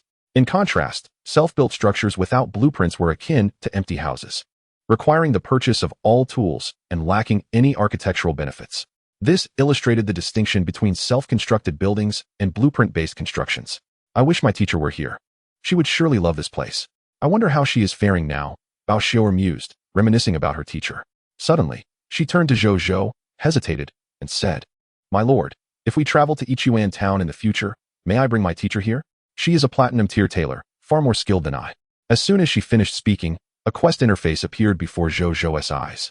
Your subject, Bao Xiaoer, has issued a community quest to you. Quest title, Reunion of Master and Apprentice. Quest quality, Platinum tier hidden. Quest content, Bao Xiaoer has long missed her teacher and wishes to reunite with her. It is said that her teacher, Zhang Li, resides in Yichuan town. Perhaps you could pay her a visit. Quest reward, a platinum tier tailor will become a resident of your territory. Bao Xiaoer's loyalty will increase to steadfast, and you will receive 100 platinum tier mist hearts. Hidden quest activation conditions. 1. Bao Xiaoer's loyalty must be above 90. 2. Bao Xiaoer must own her own tailor shop. 3. The quest issuer must be someone Bao Xiaoer trusts completely. Zhou Zhou was taken aback. Did quests exist in this supreme realm? A hidden quest at that? Zhou Zhou was intrigued. This implied the existence of ordinary quests as well. The rewards for this platinum tier hidden quest were quite generous, enough to make Zhou Zhou envious. Yichuan Town. The name sounded somewhat familiar. Zhou Zhou pondered. Moments later, he suddenly recalled that he had seen Yichuan Town in Wu Tu's skill list. And he had even drawn the regional map of Yichuan Town. Wu Tu likely knew the whereabouts of Yichuan Town. He could inquire about it upon his return. As time progressed, Zhou Zhou remained industrious. Knowing that quests existed, he began to seek out tasks from his other subjects. However, after a morning of efforts, he only managed to obtain one ordinary quest. While others needed assistance, they did not trigger formal quests. The sole ordinary quest he acquired was from Zhao Changshou, the Elder Zhao. Quest title: Collect Aurora Crystals. Quest quality: Bronze tier, ordinary. Quest content: Zhao Changshou, aware of the impending predicament in 2 days, proposed the construction of a bronze tier Aurora Tower and requested the collection of 10 units of Aurora Crystals to establish the first kingdom-level building within the Jiayang layer. Quest reward: a bronze tier finished Aurora Tower, 50 bronze tier mist hearts, and an increase in Zhao Changshou's loyalty to 90 points. Zhou Zhou contemplated the details of this ordinary quest, particularly the matter of Aurora Crystals. In fact, he had been collecting Aurora Crystals at the trading post for quite some time. However, these materials were exceedingly rare. Despite his prolonged efforts, he had yet to acquire a single unit of Aurora Crystals. Nevertheless, he had not returned empty-handed. A lord had approached Zhou Zhou through the trading post, proposing to exchange a piece of material intelligence about Aurora Crystals for 20 units of bronze-tier desert mist lizard blood. Zhou Zhou agreed and learned from the other party about the origins of Aurora Crystals. It turned out that Aurora Crystals were not naturally occurring minerals like iron, copper, or mithril. They were born within the bodies of the Aurora race. It is an energy core of paramount importance, akin to the heart of mist. Only the Aurora tribesmen of bronze rank and above possess the potential to give birth to Aurora Crystals after death. Hence, in the Aurora Kingdom, these crystals are regarded as a vital strategic resource by the upper echelons, and trading them is strictly forbidden for commoners. Consequently, the occurrence of Aurora Crystals circulating outside is exceedingly rare. This explains why Zhou Zhou has consistently failed to acquire any Aurora Crystals. Whether it is for collecting them or for completing the hidden quest of Baoxior, a personal visit to the Aurora Kingdom is imperative. Zhou Zhou mused. However, such an endeavor carries certain risks, and he must prepare adequately before embarking on this journey. Just then, Ling Er sent a message. Master, it seems the World Channel is abuzz with discussions about you. A lord has been captured by your subordinates and is currently pleading for help on the World Channel. Zhou Zhou was taken aback. He promptly opened the World Channel to investigate. Indeed, the discussions revolved around him and the captured lord. This particular lord was known as Lord Xiongba, who claimed that while he and his soldiers were out searching for monsters, they were all captured by a group of soldiers riding alchemical mechanical birds. Upon reviewing the information about these soldiers, he realized they were the infamous troops of Lord Jiaoyang. Now, Lord Xiongba was desperately imploring other lords for assistance to escape his dire predicament. Other lords chimed in with their opinions, suggesting he should surrender, relinquish his lordship, and voluntarily become a vassal of the illustrious Jiaoyang, which might afford him mercy due to their shared kinship. To be candid, since their territories are contiguous, unless neither desires expansion, a conflict between them is inevitable. In the realm of lords, there are no strokes of luck. I had presumed that the illustrious Jiaoyang wielded extraordinary power akin to that of the Dragon Maiden Lord, yet it appears he is developing alchemical technology. Can such advancements truly empower the human race? It is astonishing that Jiaoyang rose to prominence with mere human soldiers. Based on this alone, I am an admirer of his. As fellow denizens of Blue Star, why must we resort to bloodshed? What does Lord Jiaoyang intend by capturing Lord Xiongba? Is he set on slaughtering his fellow countrymen? Perhaps. I suspect Lord Jiaoyang is a relentless individual, prioritizing his own power over all else. As evidenced by his previous and scrupulous dealings, Lord Xiongba is likely to suffer for it. Should Lord Jiaoyang indeed proceed with such intentions, I shall forever bear the stigma. Why must I encounter such a hypocrite? Lord Xiongba, but I do not wish to die. I do not wish to lose my lordship either. I have never committed any wrongdoing. Why must I find myself in such a predicament? TSK. I have long wished to relinquish the precarious position of a lord, where one's head can be lost at any moment. Were I in your shoes, I would abandon my title and cling to the leg of Lord Jiaoyang. I share that sentiment. Being a lord is too perilous, and it is far wiser to serve as a vassal under a powerful lord. It seems Bai Yun and her companions have indeed captured that human lord, and he is indeed one of their own from Blue Star. Zhou Zhou contemplated after reading through the exchanges. As for the comments from the lords, he had anticipated them, which is why he did not allow Bai Yun and her team to execute the opponent, but chose instead to capture them. Unexpectedly, This has stirred quite a commotion among the lords of Blue Star. Zhou Zhou remained unperturbed, given his current strength. He would not fear unless hundreds of lords united against him. Nevertheless, preparation was still essential. Half an hour later, Bai Yun and her team returned, bringing with them 8 captured soldiers. Since captives could not be brought within the novice lord's protective barrier, they stood outside for the time being. Upon learning this, Zhou Zhou activated the recording function of the world channel before stepping out to meet them. Master, we have fulfilled our mission, Bai Yun declared respectfully. Excellent work, Zhou Zhou commended, scanning the 8 captives until he quickly identified Lord Xiongba. This lord appeared to be in his 20s, of unremarkable appearance, clad in standard archer gear. Though his bow and arrows had already been confiscated, he silently regarded Zhou Zhou, a flicker of unwillingness evident in his eyes. The task panel information materialized before him. Title, Lord Xiongba. Territory, Tianxia City. Unit type, Archer. Strength rank, Intermediate Black Iron. Overview. A human lord from Blue Star who fortuitously obtained a proof of Archer class change to become an Archer, yearning for the legendary status of a Supreme Lord. Skills, Intermediate Black Iron Archery. Loot drop rate, 4 Black Iron Mist Hearts, drop rate, 100. A non-grade proof of Archer class change, drop rate, 0.1. 6 Black Iron Lord Talent Crystal Fragments, drop rate, 0. Zhou Zhou narrowed his eyes slightly. Initially, he had contemplated sparing the captive's life should he display a positive demeanor and willingly agree to become his vassal.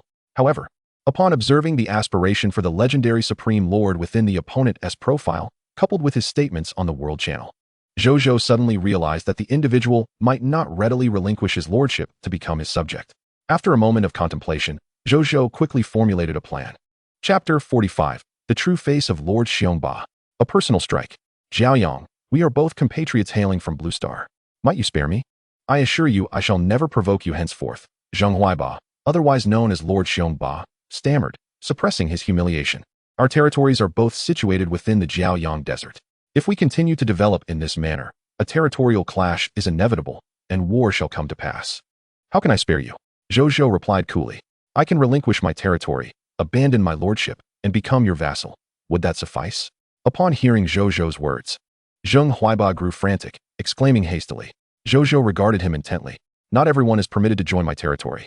You may express your desire to join, but I must first ascertain your true nature, whether it is good or ill, before permitting your entry. Here's what we will do. Take us to your territory, summon your subjects, and allow me to inquire about your conduct within your domain.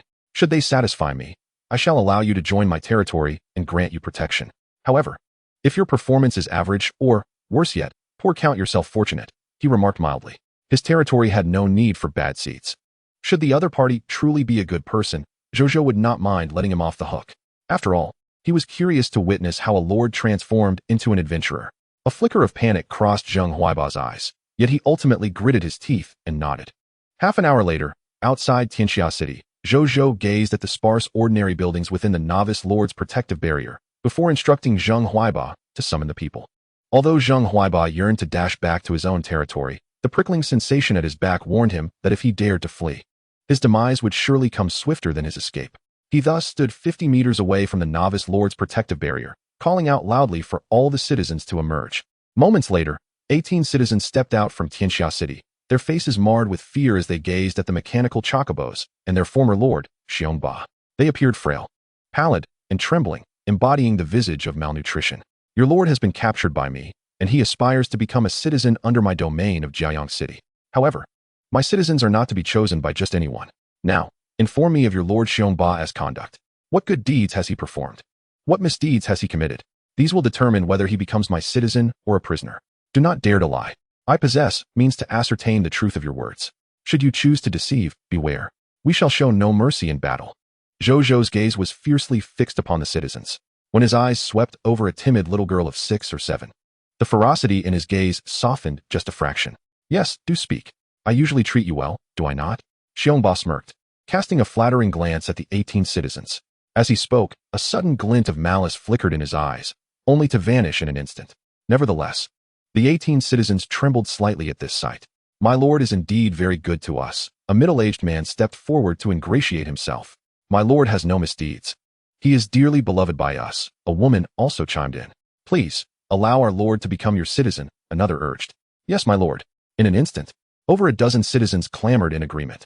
Zheng Huaiba breathed a slight sigh of relief at this scene. Behind him, Zhou Zhou maintained a calm demeanor as he observed the gathering, only to suddenly notice an elderly man in the far corner. The old man clutched his grandson tightly. Sorrow etched across his face as he watched the unfolding events, while his grandson gazed on in confusion. "Old man, you two should share your thoughts." Zhou Zhou suddenly addressed him. The old man was taken aback, then trembled as he stepped forward, surveying the crowd before turning his gaze to Lord Xiongba. "My lord is very good," he murmured, bowing his head. "In what way?" Zhou Zhou inquired. The old man opened his mouth, stunned for a moment. "He is a bad man, a great villain." At that moment, the grandson, eyes reddening, pointed at Lord Xiongba and shouted, "He took my sister away, and she has never returned. 2 other sisters were also taken. They were all taken by this villain and his soldiers, and they never came back. Grandpa says they will never return. Children speak nonsense. He is making it up." Zheng Huaiba, pale-faced, interjected desperately. Bang! The elderly man suddenly fell to his knees, weeping helplessly. The other citizens looked on with complex expressions. "You claim he is lying? Then I shall verify." Zhou Zhou's gaze turned icy. A sudden spark illuminated his eyes. Mental domination. In the next moment, Lord Xiongba stood dazed, his eyes vacant.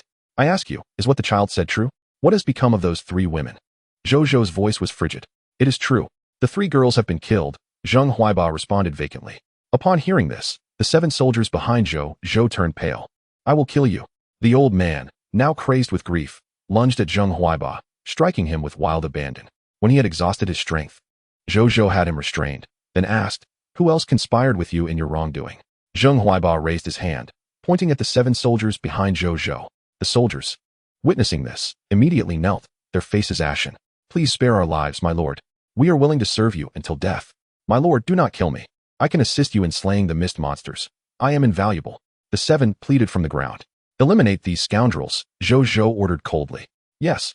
The moment the command was given, the 7 soldiers swiftly executed their orders, leaving the 7 men as headless corpses. Zheng Huaiba, now freed from mental control, awoke to the gruesome sight, panic flooding his features. "You cannot kill me. I am the Lord of Blue Star, and your fellow countrymen. Are you not afraid of the lords of the world channel condemning you for killing me for these natives of the supreme continent? You are unworthy." Zhou Zhou replied with cold disdain. Realizing the dire situation, Zheng Huaiba turned and sprinted toward the novice lord's protective barrier. As he drew nearer, hope flickered in his eyes. Suddenly, whoosh! Zheng Huaiba froze, glancing down in disbelief at the crossbow bolt protruding from his chest. The glimmer of black poison upon the bolt was strikingly evident. He collapsed to the ground, powerless. Behind him, Zhou Zhou calmly sheathed his black scorpion poison crossbow. "You have slain the Blue Star's lord, Xiongba, and gained 2 energy. Loot consolidation complete. Tianxiao City has become a lordless land. The novice lord's protective barrier has vanished. You may now plunder or occupy this territory." Simultaneously, the lords monitoring the situation on the World Channel suddenly noticed that the name of the formidable Lord Xiongba in their friends list had dimmed unexpectedly. Upon this realization, the lords on the World Channel erupted in chaos. Chapter 46. The 4th type of Lord Talent. In the City of Heaven, the atmosphere seemed to still. The citizens of this city were evidently taken aback by the ease with which their lord had perished before them. However, a wave of exhilaration soon surged within them. Good riddance. This nightmare has finally met its end. No longer would they have to endure his oppression. What a relief. Some of the citizens gazed at Zheng Huaiba's lifeless body with expressions of vindication. Yet, another faction among them looked anxiously at Zhou Zhou. These were the very individuals who had just spoken in favor of Zheng Huaiba. Now, witnessing his demise, they feared that this fierce lord might turn his wrath upon them. They then saw Zhou Zhou casting a glance in their direction. "Let bygones be bygones. Join the City of Radiance and become my subjects. I can overlook your past transgressions." He spoke with calm resolve. He understood that these individuals had likely been coerced into uttering such disloyal sentiments, rendering them pitiable souls. Zhou Zhou had no intention of punishing them. "We are willing to join the City of Radiance and become your most loyal subjects." They all knelt down in trepidation. An elderly man pulled his grandson down to kneel beside him. A line of text appeared before Zhou Zhou. 18 vagrants request to join your territory and become your subjects. Do you accept? After Zhou Zhou consented, he allowed them to rise and proceeded to examine their personal information. Among these 18 subjects, 12 were commoners. Of the remaining 6, there was 1 black iron level physician, 3 black iron level blacksmiths, 1 black iron level chef, and 1 black iron level architect. Zhou Zhou was thoroughly pleased upon reviewing their qualifications. They were precisely the talents his territory required. With an increase in his subjects, the demand for skilled laborers would naturally escalate. These 6 vocational experts would adequately address his pressing needs. Though their numbers were few, they were certainly better than none. Moreover, he discovered another intriguing fact. Their loyalty levels were remarkably high, generally exceeding 70 points. Particularly noteworthy were the elderly man and the child, whose loyalty rating stood at a staggering 95 and 98 points, respectively. Zhou Zhou surmised the reasons behind their elevated loyalty. Thus, he refrained from elaborating further. Subsequently, he dripped a drop of golden corpse water onto Zheng Huaiba's corpse and instructed Bai Yun and the others to escort it back to the territory later. He was still recording, so he could not extract the spoils from Lord Xiongba's body just yet. Zhou Zhou then led the group into the City of Heaven. Guided by the citizens, Bai Yun and her companions swiftly located the resource storage point. They collectively obtained 500 units of timber, 400 units of stone, 200 units of metal, and 350 units of fine sand. Additionally, they acquired 22 black iron-grade mist hearts, along with over 20 units of black iron-level blood and flesh of the black-tailed mist scorpion. The spoils were disappointingly meager, far inferior to the treasures he had retrieved from the Crimson Lord's domain. Zhou Zhou found this entirely predictable. How could a human lord's territory that had only developed for 5 days compare with that of the Crimson Lord, who had been established for an unknown length of time? My lord, I am aware that the recently deceased individual constructed a dwelling as his harem. The 3 young women who suffered under his torment should be inside. A somewhat unsavory-looking young man approached respectfully. Zhou Zhou glanced at him and recognized him as the only black iron-level architect in the area. The man appeared to discern the unspoken implication in Zhou Zhou's gaze and immediately knelt in fear. My lord, please spare me. Although I oversaw the construction of the dwelling, I truly had no knowledge of its intended use. Had I known, I would have rather perished than build it for him. Zhou Zhou shook his head. I have stated that the past is behind us. Furthermore, the other subjects have not accused you of any wrongdoing. I trust you were compelled to construct the building. My lord is wise. The black iron-level architect was taken aback, and then he broke down in tears. Zhou Zhou was at a loss for words. He then instructed the architect to lead him to the so-called harem. Upon arrival, Zhou Zhou discovered that it was locked. Fortunately, the architect possessed a key, and upon opening the door, a putrid stench of decay assaulted Zhou Zhou's senses, nearly overwhelming him. He steeled himself against the foul odor and peered inside, only to be met with the horrifying sight of 3 female corpses, already infested with maggots. The gruesome scene left Zhou Zhou momentarily frozen. After a prolonged silence, he regained his composure and summoned Bai Yun, instructing her to have the bodies cleaned and buried properly. Once the burial was complete, he would inform the elderly man and his grandson. Bai Yun complied with his orders. Following this, Zhou Zhou, accompanied by 5 shield-bearers, explored the Lord's wooden cabin. After a thorough search revealed no spoils, his attention turned to the black iron-level territory monument. He instructed the 5 shield-bearers to begin chopping at the monument. Moments later, the monument shattered, revealing a black iron-level territory token before his eyes. Zhou Zhou placed his hand upon it. A prompt appeared. Do you wish to claim the territory token? Yes, Zhou Zhou replied. In the next instant, with a soft thud, the black iron-level territory token fell limply into his hand. This marked his 3rd black iron-level territory token. Upon returning, he could upgrade his territory. A smile spread across his face as he regarded the token. Zhou Zhou had a faint premonition that transitioning his territory from black iron level to bronze level would bring about significant changes. After confirming that there were no further spoils to collect from this territory, he set forth with his companions, embarking on the journey back to the City of Radiance. Not long after setting out, Zhou Zhou noticed the young boy, disregarding his grandfather's attempts to restrain him, sprinting to his side. The boy looked up at Zhou Zhou, his eyes sparkling with an unprecedented light. Big brother, are you a hero? My grandfather says that heroes are those who stand up to save people when they are in their most perilous, fearful, and desperate moments. You must be one, right? He anticipated the question. Ever since his sister vanished, he and his grandfather had dwelled in darkness. At this moment, in their hearts, their new lord, who had rescued both himself and his grandfather, embodied the hero from the stories his grandfather used to tell. Zhou Zhou shook his head with a wry smile. I am not. I do not believe. The young boy shook his head in disbelief. I am merely an ordinary person striving to survive and protect those subjects who have entrusted their future to me, Zhou Zhou declared. The boy blinked in surprise. More than half an hour later, in the City of Radiant Sunday, upon returning, Zhou Zhou first instructed the kitchen to prepare meals for the newly arrived subjects, ensuring they filled their empty stomachs. He could tell that these individuals had been starving for quite some time. Subsequently, he returned to the Lord's wooden cabin and retrieved the spoils from Zheng Huaiba's corpse. The remaining loot held little value, but most importantly, he had acquired 6 shards of black iron-level Lord Talent crystals, holding the newly obtained 6 black iron-level Lord Talent shards. Zhou Zhou took out the 8 shards he had received from the black-tailed mist scorpion leader previously. He placed them together, and a hazy black iron glow emerged. Simultaneously, a line of golden text appeared. You have discovered 10 black iron level Lord Talent shards. Would you like to fuse them into a black iron level Lord Talent origin crystal? Yes. Zhou Zhou thought eagerly. In the next moment, a flash of black iron light surged forth, and a thumb-sized hexagonal black iron crystal materialized before him, encircled by a ring of black iron light that resembled a starry halo, exuding an extraordinary aura. Next to it lay the 4 remaining black iron level Lord Talent shards. Zhou Zhou picked up the hexagonal black iron crystal, and a prompt appeared. Item name: Lord Talent Origin Crystal Item Grade. Black Iron Item Effect 1. Upon absorption, the Lord will randomly awaken 1 black iron level Lord Talent. Item Effect 2. Talent advancement is not possible for other Lord Talents due to the black iron quality of this Lord Talent Origin Crystal. Item Description: a treasure formed by the convergence of supreme will. Using it will grant a random black iron level Lord Talent. Shall I absorb it? Yes. Zhou Zhou immediately responded. In the next instant, the Lord Talent Origin Crystal transformed into countless black iron light particles, swiftly surging into his forehead. He instinctively closed his eyes. Moments later, Zhou Zhou opened his eyes to find that the black iron level Lord Talent Origin Crystal had completely vanished.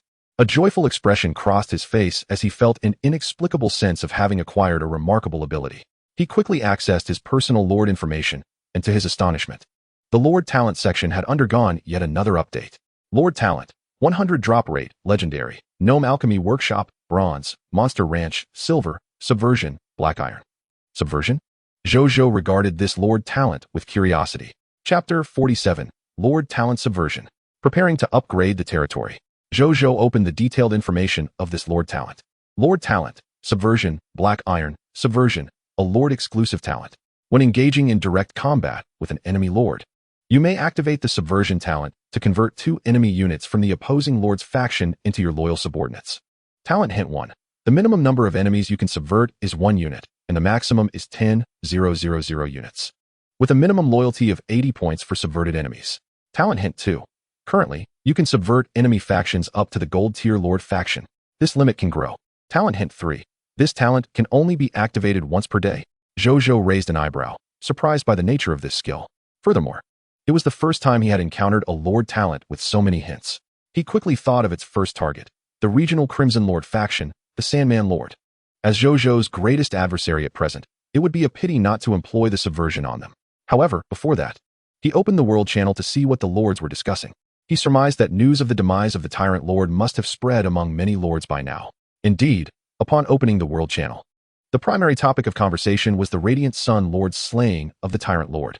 I had suspected all along that the Radiant Sun Lord is a person without scruples, willing to kill even his fellow Blue Star compatriots for his own advancement. What else would he hesitate to do? From this day forth, I shall forever denounce the Radiant Sun Lord. What a pity for the Tyrant Lord. He was a commendable Lord, and now he is suddenly dead. I always thought the Radiant Sun Lord was not a good person, and now it seems I was right. The Tyrant Lord had a strong will to survive. He must have communicated his willingness to become a subject of the Radiant Sun Lord. Yet even so, the Radiant Sun Lord still killed him. I never imagined he could be so ruthless. Is this what Lord competition entails? It is my first encounter with its cruelty. Another day without the desire to be a Lord. Everyone, be cautious of the Radiant Sun Lord. If he could kill the Tyrant Lord today, he could just as easily kill us tomorrow. The Radiant Sun Lord is far too powerful. If he continues to develop, he will undoubtedly become a grave threat to us. I suggest we unite to resist the Radiant Sun Lord. As the situation unfolded, all manner of voices emerged. Zhou Zhou observed the exchanges among the Lords on the World Channel, his gaze turning increasingly cold. He was not enraged, rather. He silently added those Lords who spoke ill of him to his trade blacklist, ensuring they would be unable to purchase from any future transactions he initiated. Next, he opened the recording he had previously made and, after applying some pixelation to obscure sensitive content, reviewed the entire video once more. Confirming that the video did not disclose any crucial information about himself, he set it as a trade and uploaded it to the trading post, making it available for all Lords to download and view free of charge. This trade was naturally accessible to those on the blacklist as well. Before long, thanks to his own notoriety and the buzz surrounding the event, his free trade quickly ascended to the top of the trading view rankings. The Lords who finished watching the video were immediately in an uproar. Wow, so this is how the Tyrant Lord met his end. He got what he deserved. When the truth is revealed, it truly amuses me. Is this the esteemed Lord you all speak of? Where are those who previously claimed that Lord Jiaoyang had no moral boundaries? Step forward. Is this what you refer to as lacking principles? It makes me want to retch. Everywhere you look, there are keyboard warriors spouting criticism without any understanding. Are they not facing a slap in the face now? If this person could perish so easily, it would indeed be a fortune for him. To say that Lord Jiayang's approach was lenient is an understatement. He granted him the most painless way to meet his end. Is this the voice of Brother Jiayang? So aloof, yet domineering.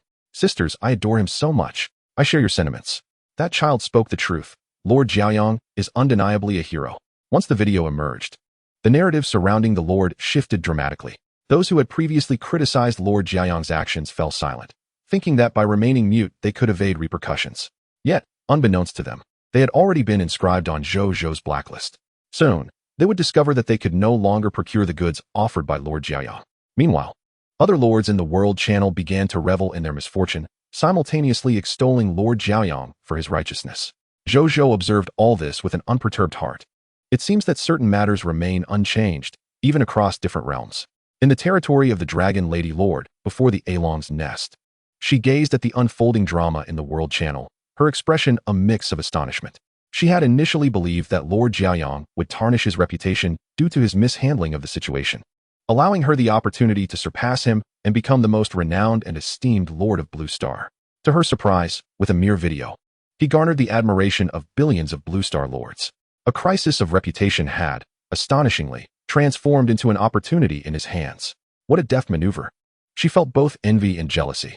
However, she could not deny that from a woman's perspective, witnessing Lord Jiayang decisively eliminate the scoundrel Lord Xiongba was quite satisfying. After a moment's hesitation, she attempted to add Lord Jiayang as a friend. As an epic-tier lord endowed with exceptional talents, many lords had sought her friendship since her rise to fame, broadening her connections. Yet, this was the first time she had proactively sought to befriend another. With a sense of inexplicable anticipation, a notification soon appeared before her eyes. The other party cannot be added as a friend. In a desolate cemetery, a bronze-level lower undead knight, 5 black iron-level elite zombies, 50 black iron-level specters, and 100 black iron-level skeleton soldiers wandered aimlessly. At their center lay a coffin, within which Zhang Han observed the events transpiring in the World Channel, initially expecting an entertaining spectacle. Alas, what a disappointment. Zhang Han's expression was cold, akin to that of a true corpse. As Lord Jiayang's reputation soared, he, who once regarded him as prey, now felt a twinge of apprehension. I require greater strength. My soldiers, let us annihilate the territory of the Crimson Lord. If one attempt fails, we shall try again. A haunting voice echoed through the air. Roar. Accompanied by a terrifying and mournful roar, all the undead creatures drifted toward the distant fortress of the Crimson Lord. Zhou Zhou, witnessing the resolution of the conflict with Lord Xiongba, decided against further actions and simply closed the World Channel. It was time to upgrade the territory. Resisting the urge to experiment with his new lordly talents, he stepped out of the Lord's wooden cabin and gazed at the structure before him. With a thought, a line of text appeared. Would you like to upgrade the Lord's wooden cabin? Yes, Zhou Zhou replied. In the next moment, a golden radiance enveloped the entire Lord's wooden cabin. The long-awaited upgrade commenced. Chapter 48, All-Channel Announcement. Unique racial title.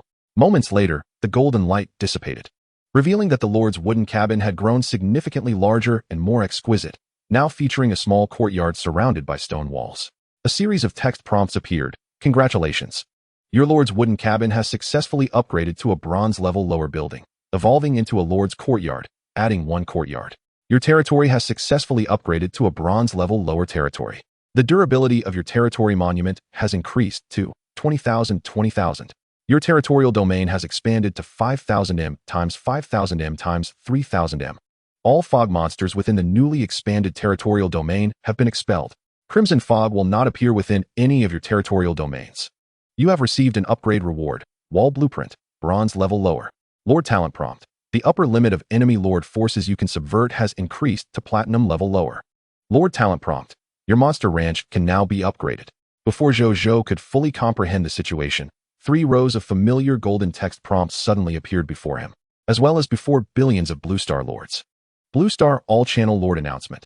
Congratulations to Lord Jiayang for becoming the first lord to elevate his territory to bronze level lower, receiving the Supreme Treasure Chest X1, Legendary Degree X1, and the unique racial title, Glory of the Pioneer. Blue Star All-Channel Lord Announcement. Congratulations to Lord Jiayang. Blue Star All-Channel Lord Announcement. Congratulations to Lord Jiayang. The entire channel resounded with the announcement. A smile graced Zhou Zhou's face. He had sensed that elevating his territory from black iron level upper to bronze level lower would yield significant changes, and indeed, it had come to fruition. Moreover, it was heralded through the all-channel announcement. Not only had he gained a bit of legendary degree and a supreme treasure chest, but he had also attained a unique racial title. This was something he had never encountered before. After a brief search, Zhou Zhou quickly found this title in his personal lord information. Lord title, Lord Jiaoyang, Glory of the Pioneer. Title name, Glory of the Pioneer. Title quality, unique racial. Title effect 1. Your reputation among Blue Star Lords is widespread. More talents admire your renown and yearn to join your territory. The number of citizens that can be summoned daily through the summoning gate is 100, and among the summoned citizens, there will be 2 with professions matching the level of the territory. Title effect 2. Whenever you speak in any channel, your unique race title suffix will be appended following your lord title, which you can actively toggle on or off. Title effect 3. When you become the first Blue Star Lord to possess a silver tier territory, this title will evolve into the Glory of the Pioneer. Unlocking additional title effects. Title synopsis. The Supreme Will is an exclusive title bestowed upon the pioneers among the lords of myriad races. Every pioneer within their respective races possesses a greater probability of achieving extraordinary feats. Zhou Zhou gazed in delight at the effects of his title. The other 2 effects were decent, yet it was the first effect that his current territory desperately required. His territory presently lacked soldiers, but what it truly needed were unclassed civilians. These civilians could be transformed into shield soldiers and poison crossbowmen, using his abundant shield soldier promotion certificates and poison crossbowman promotion certificates. They could also be assigned to Zhao Lao's subordinates and the kitchen, serving as laborers and kitchen assistants. In short, idleness would be an impossibility.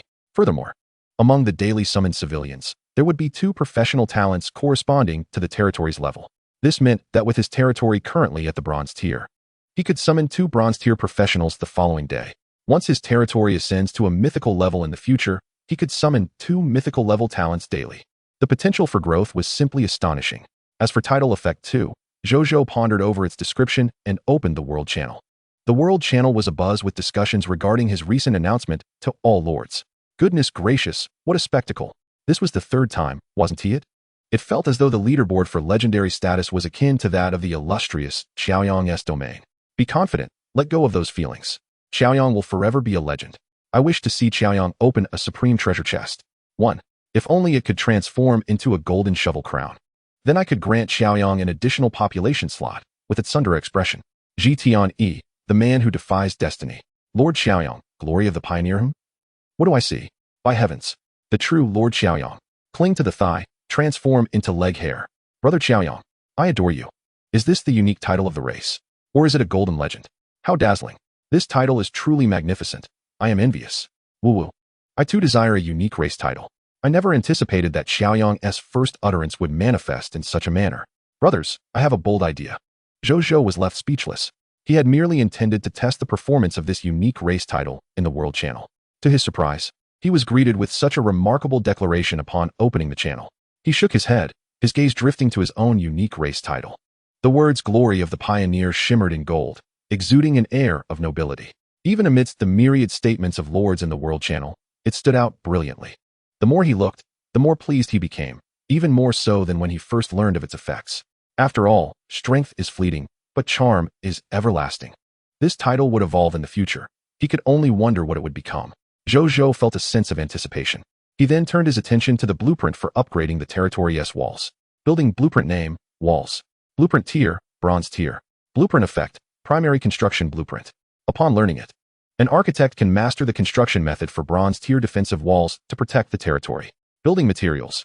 Each cubic meter of wall requires 1 unit of wood, 1 unit of fine sand, 1 unit of metal, and 1 unit of stone. Learning requirement. Only architects may learn this. Note, the walls are a special type of primary building that can be freely moved without dismantling, facilitating territorial expansion. Zhou Zhou's eyes lit up upon seeing this blueprint. In just over 2 days, the Novice Lord's protective shield would likely disappear. This wall blueprint could perfectly substitute the Novice Lord's protective shield to safeguard his territory. The timing of this wall blueprint was impeccable. My persistent efforts to upgrade the territory have indeed proven to be wise. Zhou Zhou felt increasingly grateful for his choices. As for the other lords, without upgrading to a bronze tier territory, unless they possessed an architect skilled in wall construction, they would have to rely on self-constructed walls to fend off the attacks of mist monsters. In that case, Their defense against the mist monsters would undoubtedly be more challenging than his. With this thought, Zhou Zhou decided to store the wall blueprint away for now, planning to consult Zhao Changshu about the construction of the walls shortly. For the moment, his gaze fell upon the supreme treasure chest before him. Chapter 49. The Key to the Temporal Relic. Upgrading the Summoning Gate. Zhou Zhou opened the supreme treasure chest, revealing a bronze-colored key resting quietly within. An item information prompt appeared. Treasure name. Key to the Temporal Relic. Treasure tier. Bronze tier. Treasure effect. Using the key to the temporal relic at a vacant spot within the territory can unlock a bronze tier historical battle, the Battle of Andal. Treasure description. The origin of the temporal relic remains unknown. When beings participate in the temporal relic and complete the time tasks within, they can receive the gifts of time. Note, this temporal relic is a type of equipment-producing relic, with a high probability of yielding common equipment, black iron, bronze. A small probability of producing advanced unit recruitment scrolls, elemental archer recruitment scroll, and an extremely low probability of yielding the heroic legacy codex. Zhou Zhou raised an eyebrow. This temporal relic seemed rather intriguing, especially the mention of the heroic legacy codex. Statistically speaking, this item should be the most precious treasure within the entire temporal relic. He wondered what kind of treasure it could be. Curiosity stirred within Zhou Zhou. Moments later, within the confines of Chaoyang City, in an uninhabited area distanced from the residential zones, surrounded by undeveloped land, Zhou Zhou stood there, contemplating the key to the temporal relic in his hand. With a thought, a line of golden text appeared. Would you like to use the key to the temporal relic to open the gateway to the temporal relic? Yes, Zhou Zhou affirmed.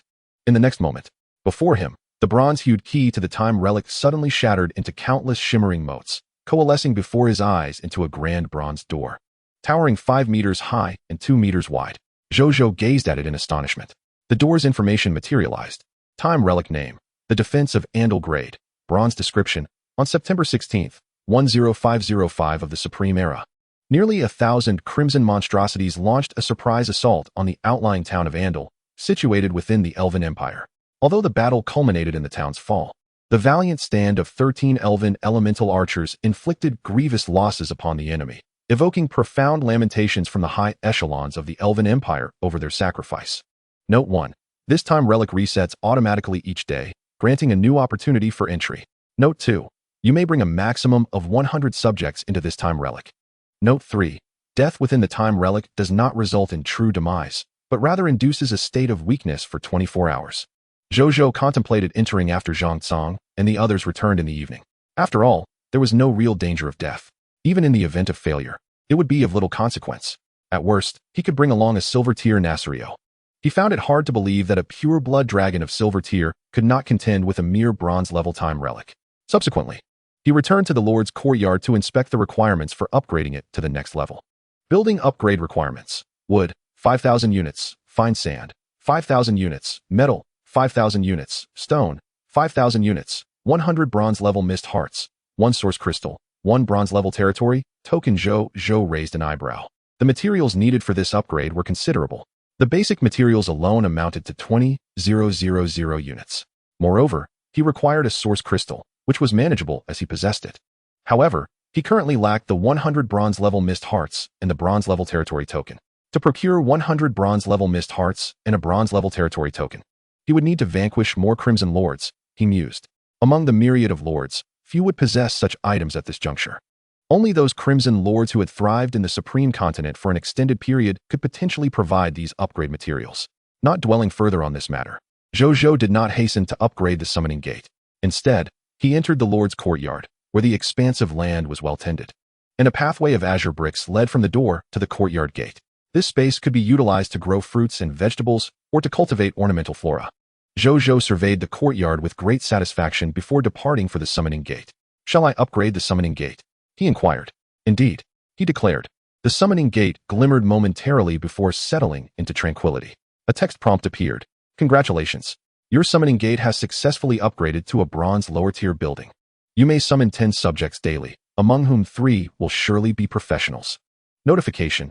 Due to the influence of the unique title Pioneer of Glory, the number of subjects you can summon daily has increased to 44.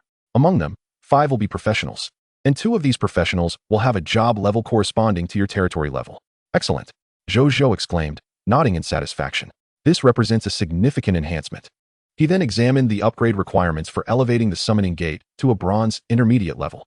Building upgrade requirements. Wood, 2,000 units. Fine sand, 2,000 units. Metal, 2,000 units. Stone, 2,000 units. 50 bronze level mist hearts. Territory level must be upgraded to bronze intermediate. The persistent issue of lacking bronze level mist hearts weighed upon him. He speculated that even a regional Crimson Lord might not suffice to fulfill this requirement. He needed to discover additional sources for the bronze level mist hearts. A thought occurred to him: the monster ranch. Now that his territory had been upgraded, the monster ranch should be capable of breeding bronze tier mist monsters, he reasoned. With this in mind, he promptly sought out Zhao Changshu, who was currently constructing a warehouse. Upon seeing Zhou Zhou, he instructed the soldiers to continue their work and swiftly approached him. "Greetings, my lord." Zhao Changshu addressed him respectfully. "Zhao, I wish to construct walls tomorrow. Additionally, I aim to establish a third monster ranch tonight and upgrade all three to bronze lower tier. Is that feasible?" Zhou Zhou inquired. Aware of the time constraints, "It will be a challenge. I will need to mobilize all available personnel within the territory to achieve this," Zhao Changshu replied, furrowing his brow in contemplation. "That is acceptable," Zhou Zhou affirmed readily. He then produced the black iron-grade building material, the sand crystal, for Zhao Changshu to see. Upon viewing the sand crystal, Zhao Changshu's eyes lit up. "Sand crystals," he exclaimed, clearly recognizing their significance. Zhou Zhou smiled. "Such a practical building material is certainly known to you. Many of the high-grade constructions I previously oversaw incorporated sand crystals to enhance their defensive capabilities, seismic resistance, and livability. However, sand crystals originate from the desert, where they are scarce. Furthermore, due to the rampant Crimson Lords in desert regions, fewer adventurers dare to explore these areas. Over the years, sand crystals have become increasingly rare in the market. I did not anticipate my lord would possess such a resource." Zhao Changshu marveled. "Our territory will no longer suffer from a scarcity of sand crystals." Zhou Zhou chuckled. Having already planned to establish a monster ranch dedicated to breeding sand elementals that very night, this monster ranch would effectively serve as a continuous source of sand crystals. This not only meant that the walls could incorporate sand crystals during construction, but that other buildings could also benefit from their inclusion to enhance structural integrity. It was evident that sand crystals would play a pivotal role in his territorial development plans. Chapter 50: The Monumental Advancement of the Monster Ranch. Utilizing subterfuge, Zhou Zhou and Zhao Changshu promptly sought out the monster ranch to meet with Mu Gu. "Is it now possible to construct a bronze-tier monster ranch?" Zhou Zhou inquired, a smile gracing his face upon encountering Mu Gu. "Indeed. Furthermore, my capabilities have been elevated as well. I can now not only establish the highest tier of bronze monster ranches, but I have also ascended to the role of a bronze-tier monster rancher and monster priest. I can manage up to 4 bronze-tier monster ranches simultaneously. Moreover, the breeding capacity for each ranch has increased from 500 to 750. Mu Gu replied respectfully. Zhou Zhou rejoiced at this news and promptly accessed his attribute panel. Subject: Mu Gu Territory, Radiant Sun City Occupation, Monster Rancher Profession Tier, Bronze Combat Occupation, Monster Priest Combat Tier, Bronze Abilities Overview, the Rancher of Monster Pastures. Skilled in battling mist monsters as a monster priest. Proficient in communication, taming, and controlling mist monsters, with a chance to elevate ordinary mist monsters to elite or even leader-level status. Skills: Special Building, Monster Ranch, Mist Monster Communication, Bronze, Mist Monster Taming, Bronze. Mist Monster Control, Bronze. Mist Monster Frenzy, Bronze. Mist Monster Soothing, Bronze. Loyalty, Devoted. Potential, Diamond Tier. Goodness. Not only have the ranks of the Monster Rancher and Monster Priest ascended to Bronze, but all of his skills have also been elevated to the Bronze Tier. Zhou Zhou remarked in awe. It seemed that apart from himself, Mu Gu was the one who had reaped the most significant rewards in the entire territory. Excellent. A smile spread across his face. The Monster Ranch provided a fixed daily income for his domain, and now that income had increased. Naturally, he was elated. Subsequently, Zhou Zhou handed over his last source crystal to Mu Gu. Although upgrading the territory required source crystals, constructing walls with sand crystals was the priority at this moment. Therefore, it was wiser to use the source crystal for building the Monster Ranch first. After all, the regional level Crimson Lord would certainly yield source crystals. Once he defeated the regional Crimson Lord, he could use the source crystals obtained from them to upgrade the territory. The next matters will require your diligent efforts, Zhou Zhou said, looking at Mu Gu and Zhao Changshu. Serving the Lord is our duty, Zhao Changshu replied. Mu Gu nodded earnestly. Zhou Zhou acknowledged their commitment, then made his way back to the territory. Upon his return, he realized he seemed to have little to occupy his time. Wandering aimlessly within the territory, he eventually arrived at the Gnome Alchemy Workshop. Greetings, Lord. A Hibbern and his 4 apprentices, engaged in concocting life potions, immediately greeted Zhou Zhou with respect upon seeing him. Continue with your work. I shall converse with your teacher, Zhou Zhou said. Yes. The four apprentices cast admiring glances at a Hibern before returning to their tasks. Zhou Zhou also glanced at their personal information and was pleasantly surprised to find that they had all become Black Iron Tier alchemists. Impressive. Your four students have all achieved the status of alchemist. I did not realize you were such a skilled educator, he remarked, somewhat astonished. They have worked diligently. A Hibern replied with a smile. With these apprentices, I imagine your workload has lightened considerably? Zhou Zhou inquired. Indeed, in recent days, the products produced by the Gnome Alchemy Workshop not only contribute a small portion to you, becoming your personal property, but the vast majority is recorded and then directly handed over to Bai Yun and the others for distribution based on merit and necessity. Thus, I have gradually stepped back from involvement in these matters. Moreover, as a Hibern is utterly loyal to me, I have no concerns about him engaging in any self-serving actions. It has indeed become much easier. However, I cannot afford to be complacent. Currently, I am researching the crafting method for Black Iron Tier life potions, and I have made some progress. If successful, I might be able to advance to Bronze Tier Alchemist, a Hibern explained. Do you not require the formulas for Bronze Tier potions or alchemical blueprints? Zhou Zhou asked, raising an eyebrow. Typically, those in occupational roles wishing to ascend to higher tiers would do so by mastering advanced skills through research. This method of advancement a Hibern proposed was novel to Zhou Zhou. Thanks to your patronage, I have already mastered the manufacturing methods for 5 types of alchemical items. My accumulation is sufficient, even without the opportunity to learn Bronze Tier abilities. I can advance by creating my own Black Iron Tier life potion, a Hibern elaborated. Zhou Zhou nodded, hopeful for a Hibern's advancement. The strength of his soldiers was increasingly formidable, and merely possessing Black Iron Tier life potions and 2 physicians was no longer sufficient to meet the healing needs of all his soldiers. If a Hibern could develop Black Iron Tier life potions, it would undoubtedly be a tremendous boon for his troops. After a brief exchange with a Hibern, Zhou Zhou exited the Gnome Alchemy Workshop. This is rather dull, Zhou Zhou mused. While it was exhilarating for a lord to rely on soldiers to slay monsters and level up, it sometimes felt as though there was little of substance to engage in. After pondering for a moment, a bold idea suddenly struck him. A short while later, Zhou Zhou arrived at an open area east of Radiant Sun City. There, he spotted a lava dragon, towering over 6 meters, basking in the sun. Before it lay a substantial stack of roasted meat and a large vat of water. It was none other than Nasrio. Due to its immense size, Zhou Zhou's room could no longer accommodate Nasrio, so he had temporarily arranged for it to stay here. Would you like to go out and play? Zhou Zhou beckoned to Nasrio enticingly. Nasrio abruptly lifted its dragon head, its pure red eyes gleaming with excitement. Moments later, suspended high in the air, over 100 meters above the ground, Zhou Zhou clutched tightly to the molten lava armor on Nasalio's back, his expression mirroring the exhilaration of his dragon. He was soaring. Although it was through the aid of his pet that he flew high in the sky, it nonetheless granted him the exhilarating sensation of flight. Soon, Zhou Zhou's gaze sharpened as he spotted a roughly constructed pyramid standing majestically in the desert. Organized patrols of sand people encircled the pyramid, their numbers totaling 700 to 800. This was indeed the territory of the regional-level Crimson Lord, the Sand Lord. Here we are. Next, we shall circle above their pyramid, but we must not descend nor allow them to inflict harm upon us, Zhou Zhou instructed. Nasalio responded with a low growl, beginning to circle above the apex of the pyramid. The sand people below quickly noticed Nasalio and Zhou Zhou, erupting in furious roars as they attempted to attack Zhou Zhou in their own manner, wielding weapons such as guns, spears, and bows. Yet, regardless of their efforts, they were incapable of harming Nasalio and Zhou Zhou, who hovered over a height of more than 100 meters. Seeing this, Zhou Zhou's lips curled into a slight smirk. It was precisely because he had learned from Bai Yun that these sand people were incapable of flight that he dared to boldly ride Nasalio into their territory with such audacity. However, he was not merely there to flaunt his bravery.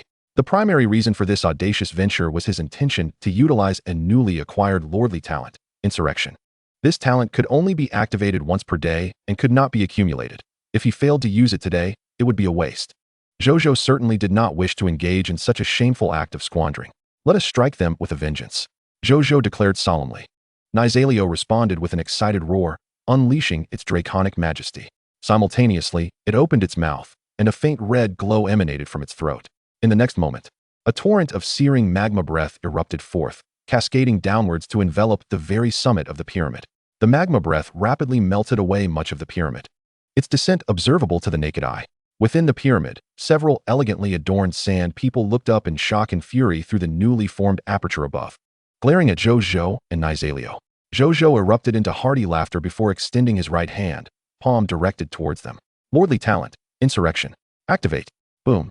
An invisible wave instantly enveloped the entirety of the Sand Lord's territory below. Some sand people froze in place, their expressions shifting to one of frenzied bloodlust as they turned to mercilessly assault their fellow sand companions. Others appeared to be shrouded in ambiguity, seemingly gaining their own consciousness. Yet they did not act rashly. Instead, they quietly melded into the ranks of their kin, awaiting the true commands of their master. It seems I can control these insurrected sand people through mental guidance, and I am capable of conveying simple commands, Zhou Zhou realized, uncovering a hidden ability of the insurrection talent. Undoubtedly, this ability is exceptionally useful, and when employed at the right moment, it could yield unexpectedly astounding results. He then glanced at the recently appeared text prompt. Prompt: you have activated your exclusive lordly talent, insurrection. The insurrection has taken effect. Lordly talent alert. A total of 14 black iron lower tier sand people, 5 black iron intermediate tier sand people, 2 black iron upper tier elite sand people, 1 bronze lower tier sand leader, and 1 bronze intermediate tier sand leader have betrayed their lord and become your loyal subordinates. It seems I can mass-produce traitors now, Zhou Zhou thought with a peculiar expression. Chapter 51. The Monster Ranch is established. Locate Fish Spring Town. Zhou Zhou surveyed the lordly talent prompt before him, a smile gracing his face. He had initially anticipated that this insurrection would only yield a few black iron tier sand monsters. He never expected to have also swayed a bronze tier sand leader. As for the commands he issued, he instructed the black iron tier sand people to conduct a suicide assault from within, depleting their numbers as much as possible. However, he advised the 2 bronze tier sand leaders to remain concealed for the time being. Their status was significant, and they could await the arrival of his main forces tomorrow to unleash a devastating strike from within.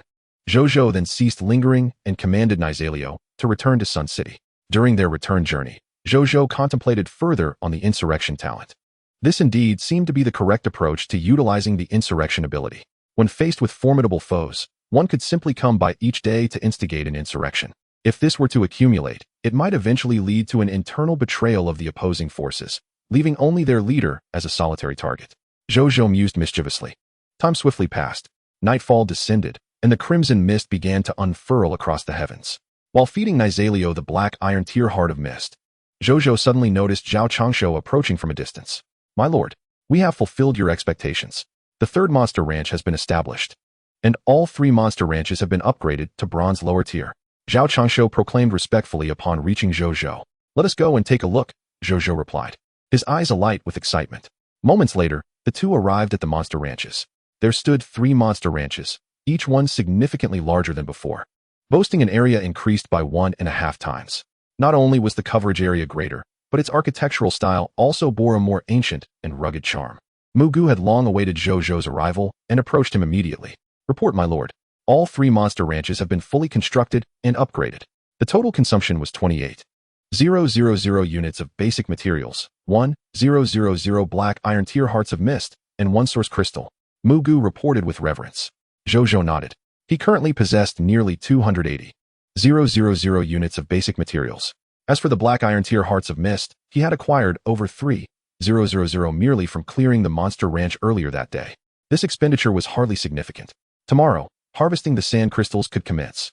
Zhao, when we construct the walls tomorrow, ensure that each cubic meter of the walls incorporates sand crystals. Zhou Zhou instructed. Yes, my lord. Zhao Changshu spoke with utmost respect. Moments later, the squad of 30 reconnaissance soldiers led by Wu Tu, along with over 900 troops commanded by Zhang Tsang, returned. My lord, we have successfully eradicated all the scattered monsters within the sunlit desert. Zhang Tsang exclaimed with exhilaration. Well done. I shall record this achievement. Zhou Zhou nodded in approval. Upon hearing this, Zhang Tsang's eyes gleamed with delight. As the ranks of soldiers expanded, Zhou Zhou had established the position of a military merit officer among them. Through military accomplishments, they could exchange for various benefits within the territory, such as food, equipment, potions, mechanical mounts, and promotions. Although the system was still in its nascent stages and somewhat rudimentary, it had already begun to incentivize the soldiers effectively. Thus, Zhou Zhou's words were not mere empty promises. Subsequently, Zhou Zhou accompanied Zhang Tsang to retrieve the spoils of war. After more than half an hour, all the rewards were collected. They had eliminated a total of 624 scattered monsters today, including 156 sand mist lizards, 389 black-tailed mist scorpions, and 79 sandmen. In total, they acquired 1,947 black iron-grade mist hearts, 16,540 units of flesh, black iron lower, middle, and upper. 427 kilograms of water pouches, 389 venom sacs from the black-tailed mist scorpions, black iron lower, middle, and upper. 389 bottles of detoxification potions, black iron lower, middle, and upper. 168 sword and shield soldier promotion certificates, 68 sword and shield soldier recruitment papers.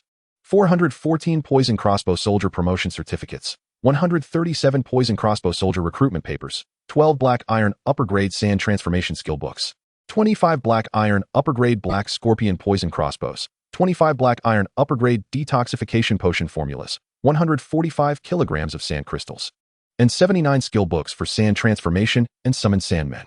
Among these 79 skill books, there were 4 black iron upper grade sand transformation books and 4 black iron upper grade summon sandman books. Skill name, sand transformation. Skill quality, black iron upper grade. Skill description, transforms a portion of the body into sand for 5 seconds, granting immunity to physical damage from black iron tier sources and partial immunity from bronze tier sources. After 5 seconds, the sand transformed body part will revert to its original state. Skill name, summon sandmen. Skill quality, black iron upper grade. Skill description, a summoning skill that manipulates sand elements to conjure 4 elite sandmen of black iron upper grade, who fully obey the user's commands and possess basic intelligence to fight alongside. Zhou Zhou chose to learn these skills immediately, recognizing their superiority over the previously acquired black iron lower grade skills. He pondered whether the bronze tier sandman leader would yield bronze grade sand transformation and summon sandman skills. He dismissed the thought, knowing he would find out tomorrow. He retrieved the map of the Sunlit Desert, which now displayed a modified exploration degree. Map name, Sunlit Desert Map, current exploration degree, 82. It had risen from 59 to 82. Zhou Zhou surmised that eliminating the final Sandman leader would likely bring the exploration degree to 100. While achieving a perfect score would not yield any rewards, it would provide a sense of accomplishment akin to completing a puzzle. Afterward, Zhou Zhou approached the summoning gate, utilizing the newly acquired recruitment papers to enlist 68 sword and shield soldiers and 137 poison crossbow soldiers. His total troop count had now reached 1,883. He entrusted these new recruits to Bai Yun and informed her about the time ruins, instructing them to have dinner and rest for an hour before he would lead the 95 strongest soldiers to the ruins. Bai Yun complied and departed, while Zhou Zhou returned to the Lord's courtyard. Upon his arrival, he noticed Wu Tu waiting at the entrance. "Come in," Zhou Zhou beckoned, opening the courtyard gate and walking along the stone path into the house, with Wu Tu following closely behind. In the living room, after inviting Wu Tu to sit, Zhou Zhou inquired about their findings for the day. "My lord, today we completed a patrol around the entire perimeter of the Sunlit Desert." Gaining a general understanding of the area's distribution, Wu Tu reported, producing a piece of yellow-brown parchment that illustrated a map of the Sunlit Desert.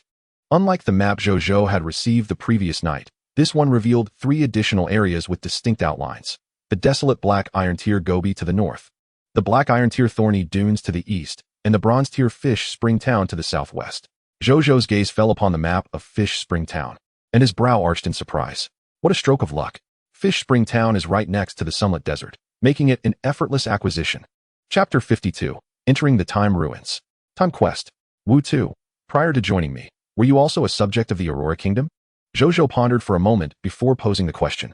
Wu Tu was momentarily taken aback, then promptly stood up in a fluster. "My lord, although I was previously a subject of the Aurora Kingdom, since joining your ranks, I am entirely and unequivocally a citizen of Sunlit City, both in body and spirit. Please trust in my loyalty." Sit down. I meant no offense. I trust you," Zhou Zhou reassured him, recognizing the misunderstanding on Wu Tu's part, which elicited both amusement and exasperation from him. Wu Tu's loyalty had nearly reached 90 points, and Zhou Zhou had no reason to doubt his fidelity. This incident sparked a realization in Zhou Zhou. Initially, he believed the mechanics of the summoning gate involved randomly bringing people from the Supreme Continent to his domain. However, the increasing number of citizens hailing from the Aurora Kingdom led him to reconsider this assumption. It seemed that the summoning gate did not randomly summon citizens from the Supreme Continent, but rather operated on a principle of proximity. This could also apply to the legendary talents attracted to his territory.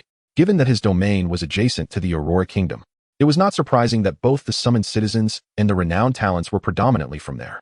The map of Yuchuan Town drawn by Wu Tu, along with the task of Bao Xiuer's master-apprentice reunion, and the proximity of Yuchuan Town to the Blazing Sun Desert, is no mere coincidence. It is merely a fortuitous alignment of probabilities.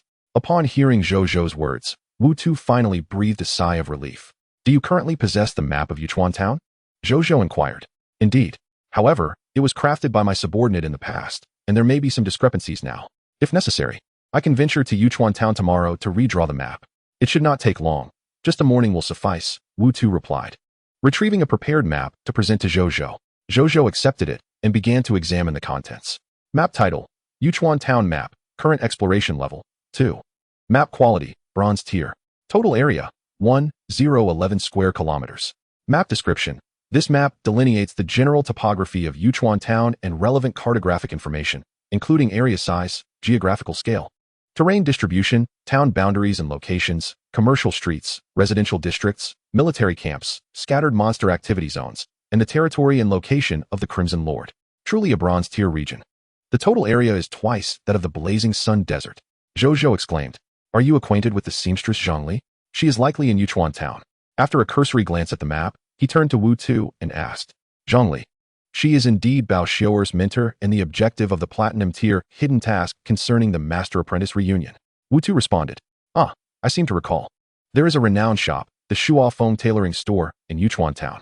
When I previously visited to map the area, many locals mentioned the exceptional skill of the proprietor. I believe her name is indeed Zhongli. Zhou Zhou's mind settled on this. The Shuo Foam Tailoring Store. It must be her. Tomorrow, take your team and focus on compiling the new regional map of Yuchuan Town. Additionally, investigate Zhongli discreetly, ensuring your methods do not offend her, Zhou Zhou instructed. Understood, my lord. Wu Tu affirmed earnestly. Zhou Zhou nodded and subsequently dismissed him. Around half an hour later, they gathered before the time relic. Zhou Zhou, Nizalio by Yun. Zhang Tsong, 8 bronze tier soldiers, 62 black iron tier soldiers, 25 black iron intermediate soldiers, and 2 physicians stood ready. This constituted the strongest force currently assembled in the city of Jiayang. Once we enter, maintain utmost vigilance. Should we encounter danger, do not hesitate. Respond with force. Be sure to protect the physicians, Zhou Zhou commanded. Yes, the troops echoed. Zhou Zhou nodded and led the group along with Nizalio toward the entrance of the time relic. As they approached within 2 or 3 meters of the door, an inexplicable force emanated from within, drawing them all in despite their astonishment. Nizalio, being the last, curiously surveyed the grand door before stepping forward, its towering dragon form also succumbing to the pull. Zhou Zhou, battling a wave of dizziness, opened his eyes to behold a cityscape shrouded in smoke and flames, ruins of a once thriving metropolis. The cacophony of crackling flames, splintering trees, and distant monstrous roars echoed from all directions. Furrowing his brow, Zhou Zhou began to scrutinize his surroundings. 99 soldiers stood around him, still with their eyes closed, yet to awaken from the disorientation of temporal displacement. Zhou Zhou surmised that his superior mental potential, due to his primary psychic aptitude, allowed him to regain consciousness swiftly.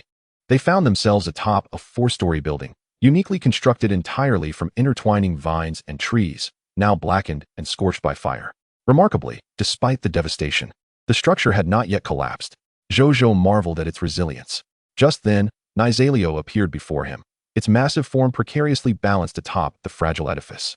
Exchanging a bewildered gaze with Zhou Zhou, Nizalio began, and before it could finish, a thunderous rumble signaled the building's inability to withstand the weight, collapsing with a resounding crash. In that instant, Nizalio clamped its jaws onto Zhou Zhou's clothing and soared into the air. Zhou Zhou, quick to react, directed his palm toward the ground where his comrades fell. Energy surged within him, coalescing into a powerful force. The solid ground beneath them transformed into quicksand, creating a vast pit of shifting sand. Bronze tier spell, quicksand technique. With a series of thuds, the 99 soldiers tumbled into the pit, yet miraculously, none suffered harm due to the quicksand's cushioning effect. They also awoke from their stupor, immediately alerting to their surroundings. Upon confirming no immediate threat, they swiftly climbed out of the pit and formed ranks. In midair, Zhou Zhou's complexion paled. The extensive use of the quicksand technique had drained 60% of his energy. However, he felt no regret. Had he not acted, they would likely have suffered casualties from the onset. While they would not have died, it was not an outcome Zhou Zhou wished to witness. After instructing Nizalio to lower him, Zhou Zhou landed and promptly consumed a vial of black iron tier energy potion. Almost instantly, his complexion returned to normal, and his energy began to replenish rapidly. Thank you, my lord, for your timely intervention. Bai Yun approached rapidly. Having deduced the situation from observing her comrades and the remnants of the quicksand spell, Zhou Zhou nodded slightly. At that moment, a distant wolf's howl pierced the air. Zhou Zhou and his party immediately turned to investigate. Before them stood a towering wolf-like creature, its form engulfed in flames, reaching over 3 meters in height, casting a cruel, crimson gaze upon them from a nearby skyscraper. Simultaneously, a mission interface materialized before Zhou Zhou, heralding the commencement of temporal negotiations. Time mission announcement. Time mission 1. Annihilate the foe. Task description. Exterminate all incoming infernal mist wolves. Objectives. Infernal mist wolves, 1,000. Infernal mist wolf elites, 300. Infernal mist wolf leaders, 10. Temporal reward. Defeating infernal mist wolves carries a 25 chance to yield corresponding tier equipment fragments. Elites and leaders possess a 0.1 chance to drop the recruitment scroll for elemental archers. Time mission 2. Protect allies. Task description. Safeguard the last 13 elven elemental archers of Andal Town. Objectives. Ensure the survival of 13 elven elemental archers, 1313.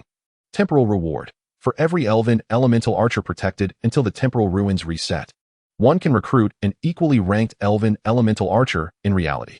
Note: completion of time mission 1 is required. Time mission 3, concealment. Task description, conceal. Objectives, conceal. Temporal reward, Codex of Heroic Legacy. Note: completion of time missions 1 and 2 is required. Countdown to temporal ruins, 4 hours, 57 minutes, 35 seconds.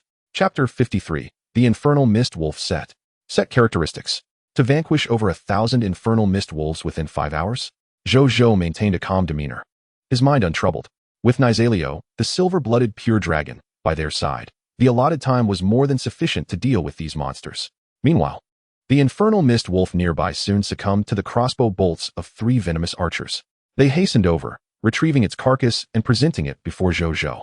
Item name: Carcass of the Infernal Mist Wolf. Item level: low black iron. Item effect: contains unextracted spoils within. Item description: a unique life form from the temporal ruins. Its essence derived from a mist monster of the supreme continent, replicated here by the power of time. Hint: in the temporal ruins, monster carcasses can be preserved until the ruins reset. Loot drop rate: 2 black iron grade mist hearts. Drop rate: 100. 1 piece of low black iron equipment. The Infernal Mist Wolf Gauntlet. Drop rate: 25. Is this monster specifically designed to yield equipment? Zhou Zhou marveled, enveloping his hand in a layer of energy before placing it upon the blazing carcass, preparing to extract the spoils. The notions of high probability, low probability, and minuscule probability he had encountered before held no weight here. Even a 0 chance could be transformed into a 100 in his hands. In no time, Zhou Zhou extracted the spoils and turned his gaze to the singular piece of equipment. Equipment name: Infernal Mist Wolf Gauntlet. Equipment tier: low black iron. Effect 1. Toughness reduces physical damage from black iron weapons to the wearer by 30. Black iron weapons cannot pierce the wearer. Effect 2. Fire resistance reduces external low black iron tier fire damage by 30. Current set completeness: 16. Collecting the helmet, armor, belt, skirt, gauntlets, and boots of the 6-piece set will activate the low black iron set characteristic, the bloodthirst of the Infernal Mist Wolf.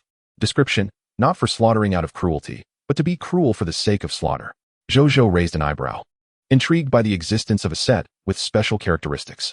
While the standardized equipment worn by soldiers could be considered a set, he had yet to encounter any with set attributes among those he had dealt with.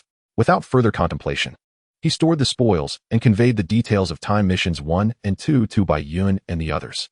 The immediate priority was to locate the 13 elven elemental archers. Bai Yun promptly declared the urgency. Zhou Zhou nodded, with the Blood Eye and Nizalio present. Finding and eliminating the infernal mist wolves would pose little challenge. However, should any of the 13 elven elemental archers fall, he would lose the opportunity to recruit an elven elemental archer in reality, a prospect Zhou Zhou wished to avoid. Bai Yun acknowledged and instructed the soldiers to apply the Blood Eye. Zhou Zhou did the same. Once completed, the soldiers sought elevated vantage points to survey the town for concentrations of potent blood energy or areas of intense battle. Before long, a soldier reported a location where fierce combat seemed to ensue. Zhou Zhou, upon hearing this, immediately turned his gaze. To the southwest, approximately 2 kilometers away, a throng of blood energies, varying in size, surged forward, pursued by over 400 blood energies of at least the low black iron tier. Prepare to assist. Zhou Zhou commanded in a grave tone. Regardless of the circumstances, they would investigate. Understood. The group responded. Natia, put me down. You go ahead. She coughed. Listen. Your talent surpasses ours. Once you grow stronger, return and take your vengeance. Don't throw your life away here. A beautiful elf with skin as fair as milk, adorned in standard green archer gear, urged her frail companion. This female elf, possessing pure and stunning features, had eyes like glistening emeralds, and due to her youth, she was somewhat petite. Upon hearing her comrade's words, she gritted her teeth, her resolve strengthening as her arrows flew with newfound vigor toward the infernal mist wolf elites behind them. Swish, swish, swish. A volley of green arrows shot forth like a tempest. Each arrow struck true against an infernal mist wolf elite. Before the afflicted wolves could halt, tendrils of verdant vines erupted from their wounds, enveloping them within mere seconds, leading to their grim demise on the ground. Among the over 400 infernal mist wolves, 3 stood as infernal mist wolf leaders of the bronze tier. They too fell victim to Natiya's arrows, but before the vines could take root, the searing flames enveloping their bodies incinerated the encroaching flora. Natiya, witnessing this scene, felt utterly powerless. The infernal mist wolves posed an overwhelming threat to the wood elves. Even if a different elemental sprite had been summoned, the elven inhabitants of Andaltown would not have succumbed to the onslaught of over 1,000 infernal mist wolves so swiftly. At that moment, the sprite behind her cast a gentle glance in her direction. Subsequently, she delicately released her grip, leaping from Natiya's embrace to pounce upon the infernal mist wolves behind her. Natiya, who was in the midst of shooting, felt her pupils constrict as she witnessed this scene, her complexion swiftly paling. Just as the sprite lunged toward the infernal mist wolves, a thunderous dragon roar reverberated across the land. Simultaneously, a terrifying draconic aura descended from the heavens, immobilizing all infernal mist wolves and sprites below, rendering them unable to move. With a thud, Zhou Zhou leaped from the dragon's back, deftly catching the sprite who had leapt toward the infernal mist wolves. The sound of hurried footsteps echoed from all directions. Soon, Bai Yun and the others rushed over and, under Zhou Zhou's command, began to slay the infernal mist wolves who were paralyzed by the draconic aura. The incessant sounds of crossbows, blades, and clashing shields filled the air. One by one, the infernal mist wolves fell, utterly devoid of the capacity to resist. Nysario refrained from engaging, instead maintaining the release of the draconic aura in the skies. Observing the scene, Zhou Zhou contemplated the potential for such coordinated efforts during daily monster clearing, envisioning enhanced efficiency. In that moment, the 13 sprites, liberated from the oppressive draconic influence, regained their freedom. Are you the Imperial reinforcements? Natiya boldly inquired. I am merely a passing human lord, Zhou Zhou replied. After saying this, he produced a vial of low-grade black iron life potion for the sprite in his arms. Once she had consumed it and recovered some of her injuries, she realized she was still in his embrace and hastily stood up, feeling embarrassed. The remaining sprites exchanged glances. Although they harbored lingering doubts, they refrained from asking further questions and promptly seized their bows to join the assault against the infernal mist wolves. Seizing the opportunity, Zhou Zhou counted the sprites, confirming there were indeed 13. He felt a sense of relief. These must be his mission targets. Thankfully, there had been no casualties. Moments later, all the infernal mist wolves were vanquished. Zhou Zhou then instructed the soldiers to commence hunting the surrounding infernal mist wolves, centering their efforts around this location. And he summoned Nysario to accompany them. With Nysario present, Zhou Zhou felt assured that Bai Yun and her companions would encounter no significant danger. He then began to extract the spoils from the infernal mist wolves. Before long, the first complete set of infernal mist wolf gear was collected. Equipment name: Infernal Mist Wolf Set. Equipment grade: low-grade black iron. Effect 1. Resilience reduces physical damage from black iron grade weapons to the wearer by 90%. Black iron grade weapons cannot penetrate the wearer's body. Effect 2. Fire resistance nullifies external fire damage from black iron intermediate level sources. Set trait 3. The brutal blood of the infernal mist wolf ignites the bloodline power within the set, putting the wearer into a continuous state of brutal blood for 10 minutes. In this state, the wearer will fight furiously, slaying all enemies in sight. While their defense is increased by 50, strength by 100, pain sensitivity by 80, and fear sensitivity by 80. After 10 minutes, the wearer enters a weakened state for 1 hour. Note: percentage bonuses will reach their maximum when wearing low-grade black iron life gear. The stronger the wearer, the more the equipment's bonuses will gradually diminish. Current set completeness: 66. Description: do not kill out of brutality. Rather, be brutal for the sake of killing. Upon reviewing the attributes, Zhou Zhou was somewhat astonished. The set's properties rivaled those of standard black iron upper-grade military equipment, and its traits were remarkably practical for soldiers. In unfavorable circumstances, its usage could potentially yield a turnaround akin to a desperate gamble. This was merely a low-grade black iron set. What might be in store for the higher-grade ones? With this thought, Zhou Zhou hastened his extraction of spoils. Chapter 54. Recruitment Book for Elemental Archers. Mission complete.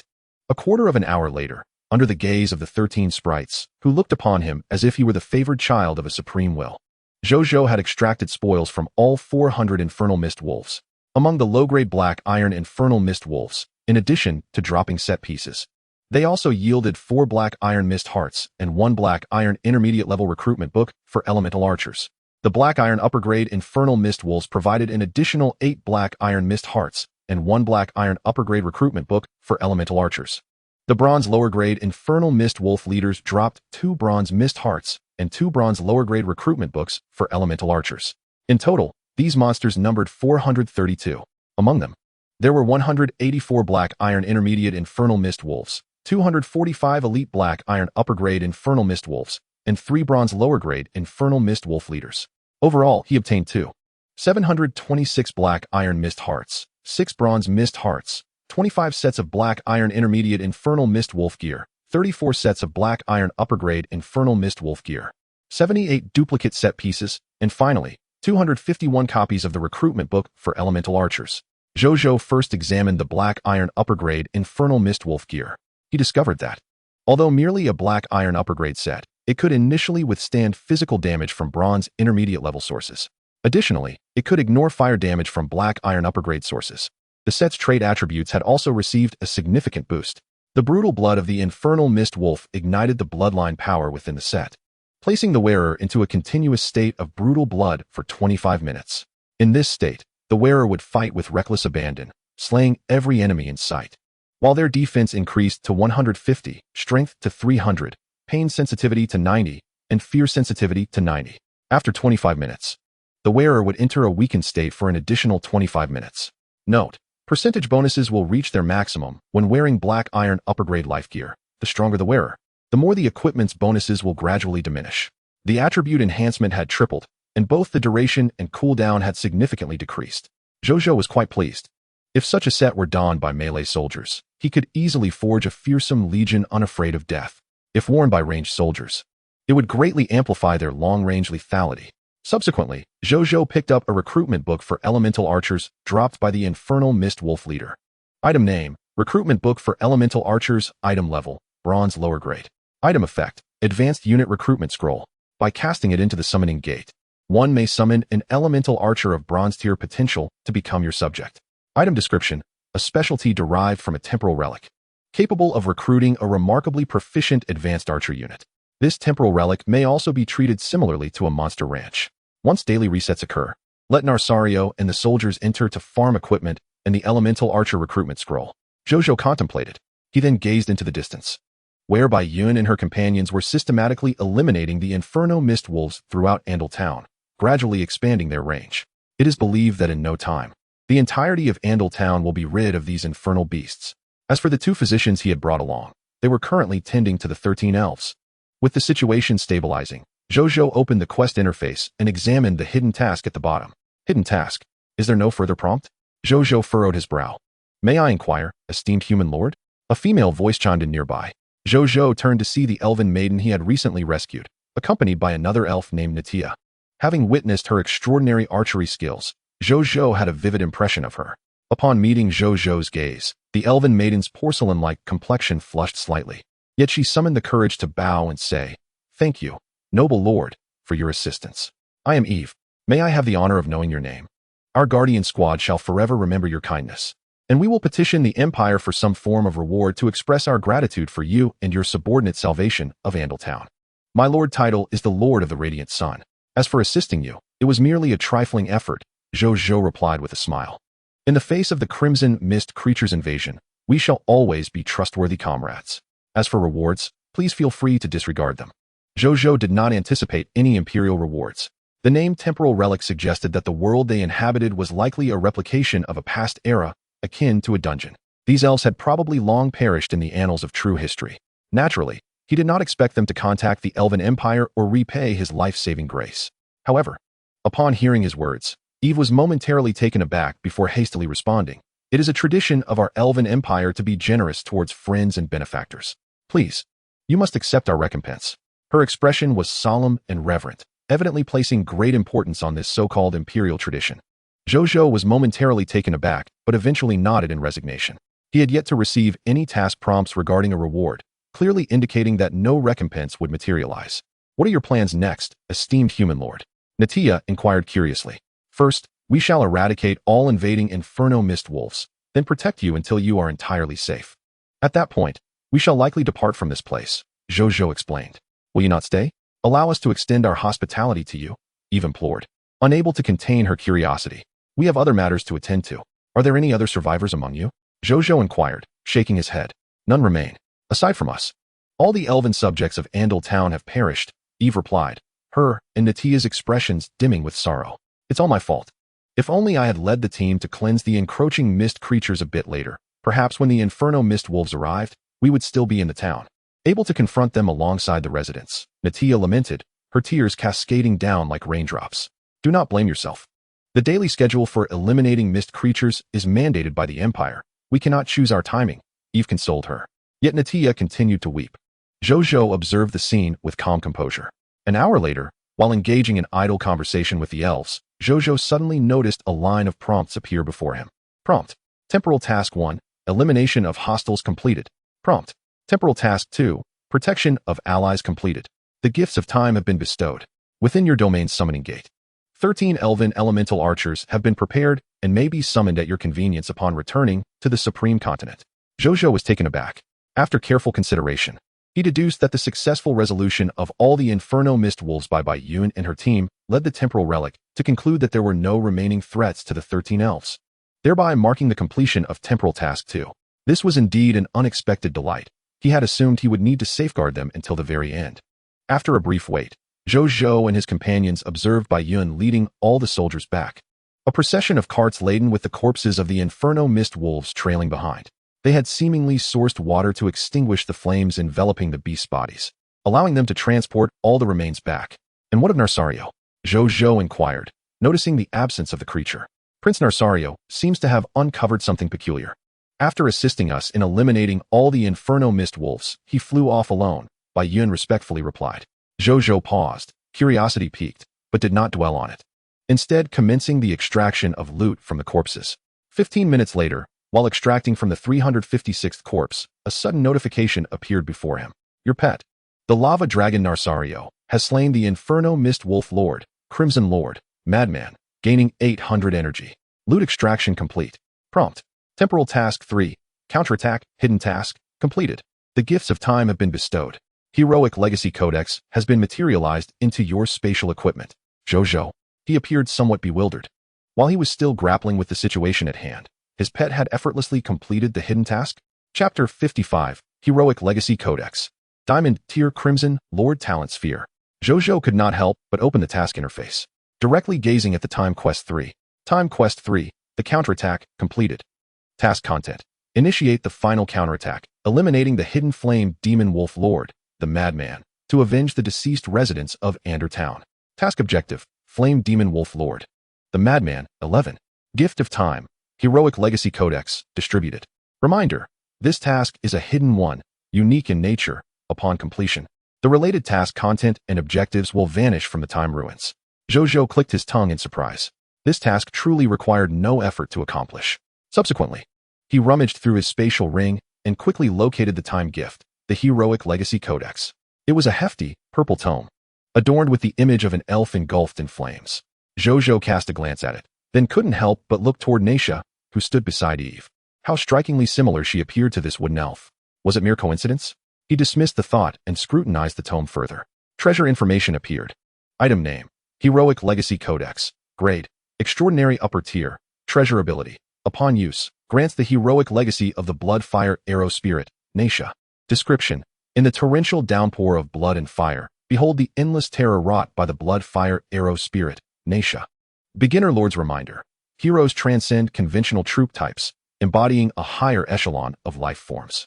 They possess fated destinies recognized by supreme will, leaving unique marks in the river of time, allowing certain beings to seek and resurrect them. Each hero is irreplaceable, their emergence devoid of traceable patterns. Yet most possess either legendary or tumultuous life stories.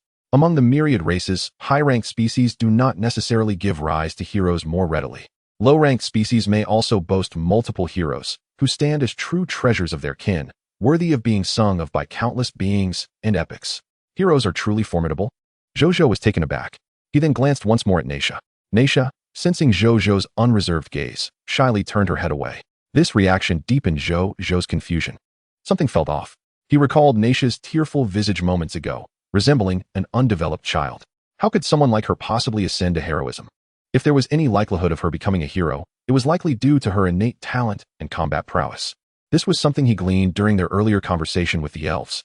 It was precisely this talent that enabled Naisha, the youngest in their team, to become the captain of Andertown's Guardian Squad. After pondering for a while, he found himself still baffled. He resolved to set aside the matter. Instead, he began to contemplate another question. Whom should the heroic legacy codex be bestowed upon? Without much deliberation, the name Bai Yun sprang to his mind. Bai Yun had accompanied him the longest, achieving the most merit, and was unwaveringly loyal. Additionally, she hailed from a lineage of archers and poison crossbowmen. She was, without a doubt, the most fitting candidate for utilizing the heroic legacy codex. However, Zhou Zhou also yearned to employ it himself. After all, it was a treasure capable of elevating one's life tier. What lord would not desire to wield it? Despite being a lord, Zhou Zhou had heard of the theory that power ultimately resides within oneself. Nevertheless, after much hesitation, he resolved to grant the codex to Bai Yun. The reasons were twofold. First, as a lord, he need not personally engage in battle. Using the heroic legacy codex himself would be somewhat wasteful. The second reason was that this heroic legacy codex was merely of extraordinary upper tier. If possible, Zhou Zhou aspired to use a more advanced heroic legacy codex. There was no urgency to employ it now. If he could not advance later, it would only become a limitation to his growth. One who cannot strategize for the future is unfit to plan for the present. Zhou Zhou, too, needed to consider the road ahead. With this realization, he returned the heroic legacy codex to his spatial ring and continued to extract spoils from the corpses. During this time, Nasrio returned, bringing with him the corpse of the flame demon wolf lord. Zhou Zhou was in no rush, instructing him to set the body aside while he continued to extract from the corpses of the flame demon wolves. After over an hour, the extraction of spoils from all monster corpses concluded. There were a total of 878 beasts. Among them, 752 were black iron lower tier flame demon wolves. 64 were black iron intermediate tier, 55 were black iron upper tier elites, and 7 were bronze lower tier flame demon wolf leaders. In total, he obtained 200 black iron level mist hearts, 14 bronze level mist hearts. He also acquired 121 sets of black iron lower tier flame demon wolf gear, 10 sets of black iron intermediate tier gear, 9 sets of black iron upper tier gear, 1 set of bronze lower tier gear, 32 pieces of duplicate gear fragments, and finally, 133 copies of elemental archer recruitment scrolls. Zhou Zhou stored everything in his spatial ring, preparing to return to reality for use. He then approached the corpse of the flame demon wolf lord, ready to examine its remains. To his astonishment, upon viewing the spoil drop rate from the corpse, he was momentarily stunned. Item name: Corpse of the Flame Demon Wolf Lord, the Madman. Item level: Silver upper tier. Item effect: Contains unextracted spoils. Item description: A unique life form from the Time Ruins, its essence derived from the mist monsters of the Supreme Continent, subsequently replicated by the power of time. Reminder: in the Time Ruins, monster corpses can be preserved indefinitely until the Time Ruins reset. Spoil drop rate: 8 silver level mist hearts, drop rate 100.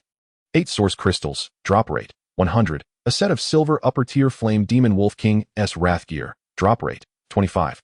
10 copies of silver upper tier elemental archer recruitment scrolls, drop rate 0.1, and a diamond level crimson lord talent sphere, drop rate 0. Zhou Zhou glanced at it, then thought he must have misread, blinking hard before looking again. The information remained unchanged. He had not been mistaken. It was indeed a diamond level crimson lord talent sphere.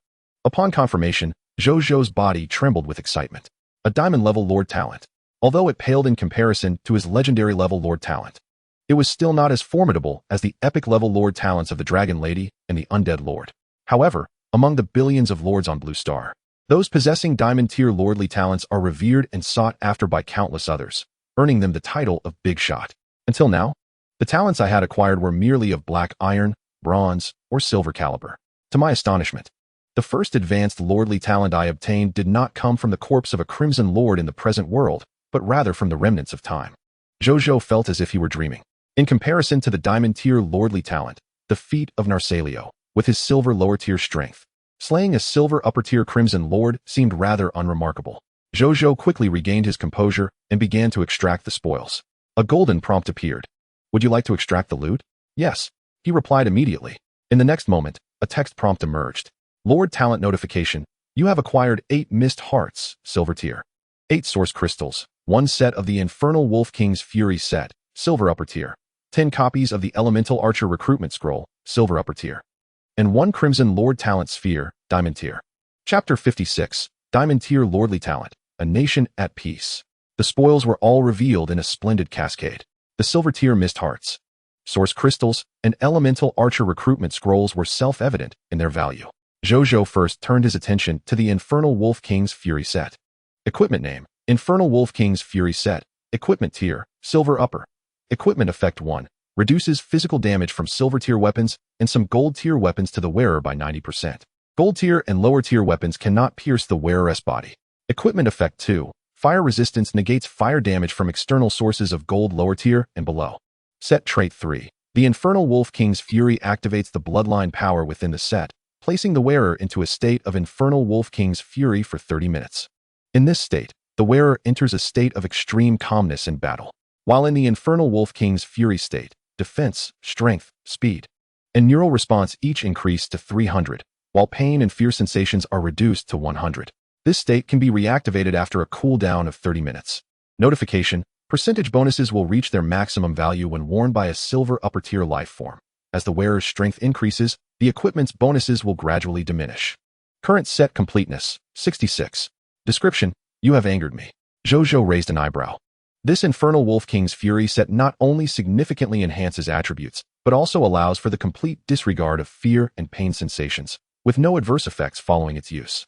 Moreover, it can be reactivated after merely a 30-minute interval. The attributes far exceeded those of prior sets by 2 or 3 times. The only regret Zhou Zhou felt was that the usage requirement for this set was Silver upper tier, and there was currently no one in his domain capable of wielding it. He could only temporarily store it in his spatial ring until a strong Silver upper tier being emerged in his territory.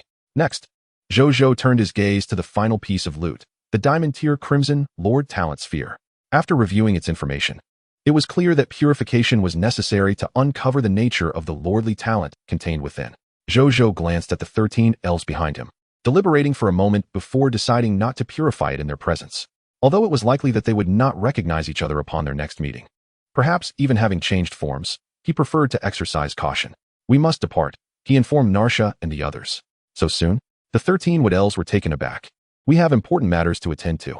The wood elves exchanged glances, ultimately resigned to this fact. Observing this, Zhou Zhou wasted no time. He silently recited the return incantation. In the blink of an eye, Zhou Zhou, Narsalio, and the 99 subjects he had brought vanished from their location, leaving behind the shocked and bewildered wood elves. Momentarily at a loss, in a world suffused with colorful light, Zhou Zhou stood cautiously, surveying his surroundings. Narsalio and the other soldiers were nowhere to be seen. In this vast expanse, it seemed he was utterly alone. Where am I? Zhou Zhou pondered in confusion. Just then, a phantom image appeared before him. Amidst the smoldering ruins of Andal Town, Eve pushed Narsha aside and lunged towards the pursuing pack of infernal mist wolves, only to be swiftly engulfed by these misty monstrosities. The wood elves were filled with profound sorrow, yet they continued to flee in order to survive. During their subsequent escape, Narsha and her companions fought back against their pursuers. However, one by one, elves perished before Narsha's eyes. Their last words were hauntingly similar. Little Narsha, survive. Captain, this is the last time we call you that. You must escape. Though you are our captain, we have always regarded you as our sister. Sister, you must live. All the wood elves urged Narsha to survive. Yet, the infernal mist wolves were too numerous, and she ultimately found herself cornered. As the pack lunged towards her, overwhelming despair and rage converged into a searing flame, consuming her wood elf form. Her emerald hair transformed into fiery red locks, and the blood tears at her eyes morphed into crimson flaming marks. In that instant, the flames ceased to oppose her. Instead, they empowered Narsha, allowing her to transcend into a higher existence. Hero, to be precise. Her heroic title should be Bloodfire Arrow Spirit Narsha. The youthful innocence and naivety that once graced her visage had vanished, replaced by endless confusion and sorrow. Then, as she gazed upon the approaching infernal mist wolves, her expression shifted to one of cold determination. In the next moment, a resounding boom echoed. The life force within her ignited entirely, transforming into the most brilliant light before death. Drawing her bowstring, bang! The bowstring sang like thunder. Thousands of bloodfire arrows erupted from her bow, as if a crimson rain descended. In an instant, Every infernal mist wolf perished amidst the ruins of this small town. Narsha avenged you. With those final whispered words, Narsha breathed her last. The final scene of the illusory vision revealed an envoy from the Elven Empire dispatched to investigate, only to find a skeletal elf poised with a bow amidst a circle of corpses. In reality, before the time ruins, a sudden burst of radiant, multicolored light erupted from the grand entrance. Moments later, as the brilliance faded, Zhou Zhou and his companions found themselves once again standing upon the soil of Radiant Sun City.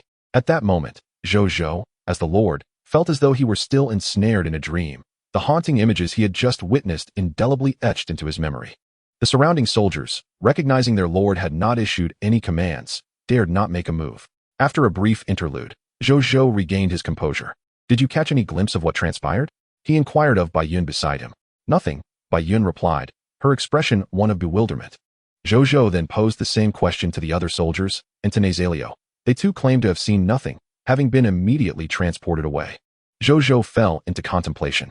It seemed that the true history could only be perceived by him. Was it because he was the master of this time ruins? He dismissed the thought and declared, "Let us rest for an hour. Afterward, we shall enter the time ruins once more." He conveyed to his soldiers, unwilling to squander the opportunity of a second reset today, and he himself wished to explore further. "Yes," Bai Yun and the soldiers replied with respect.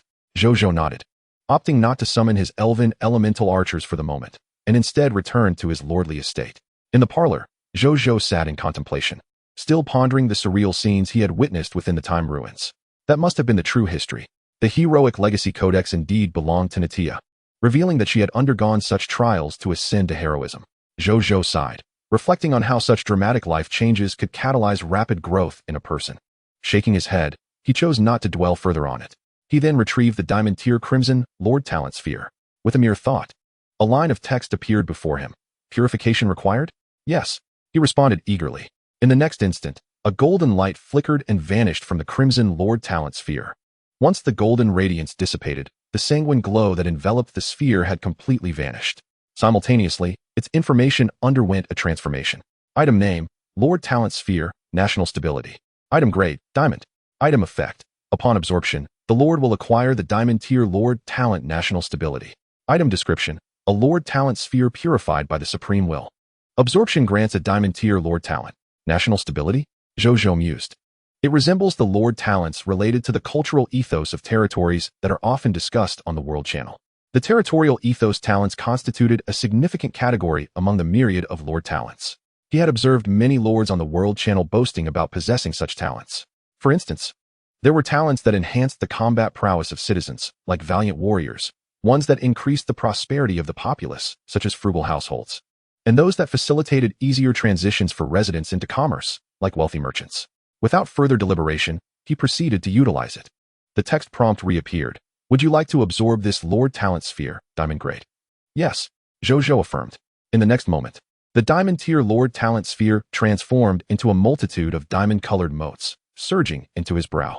Zhou Zhou closed his eyes, and moments later, he opened them again and promptly accessed his personal Lord information. To his surprise, the section detailing his Lord Talents had been updated once more. Lord Talents, 100 drop rate, Legendary, Gnome Alchemy Workshop, Bronze, Monster Ranch, Silver, Subversion, Iron, National Stability, Diamond. His fifth Lord Talent.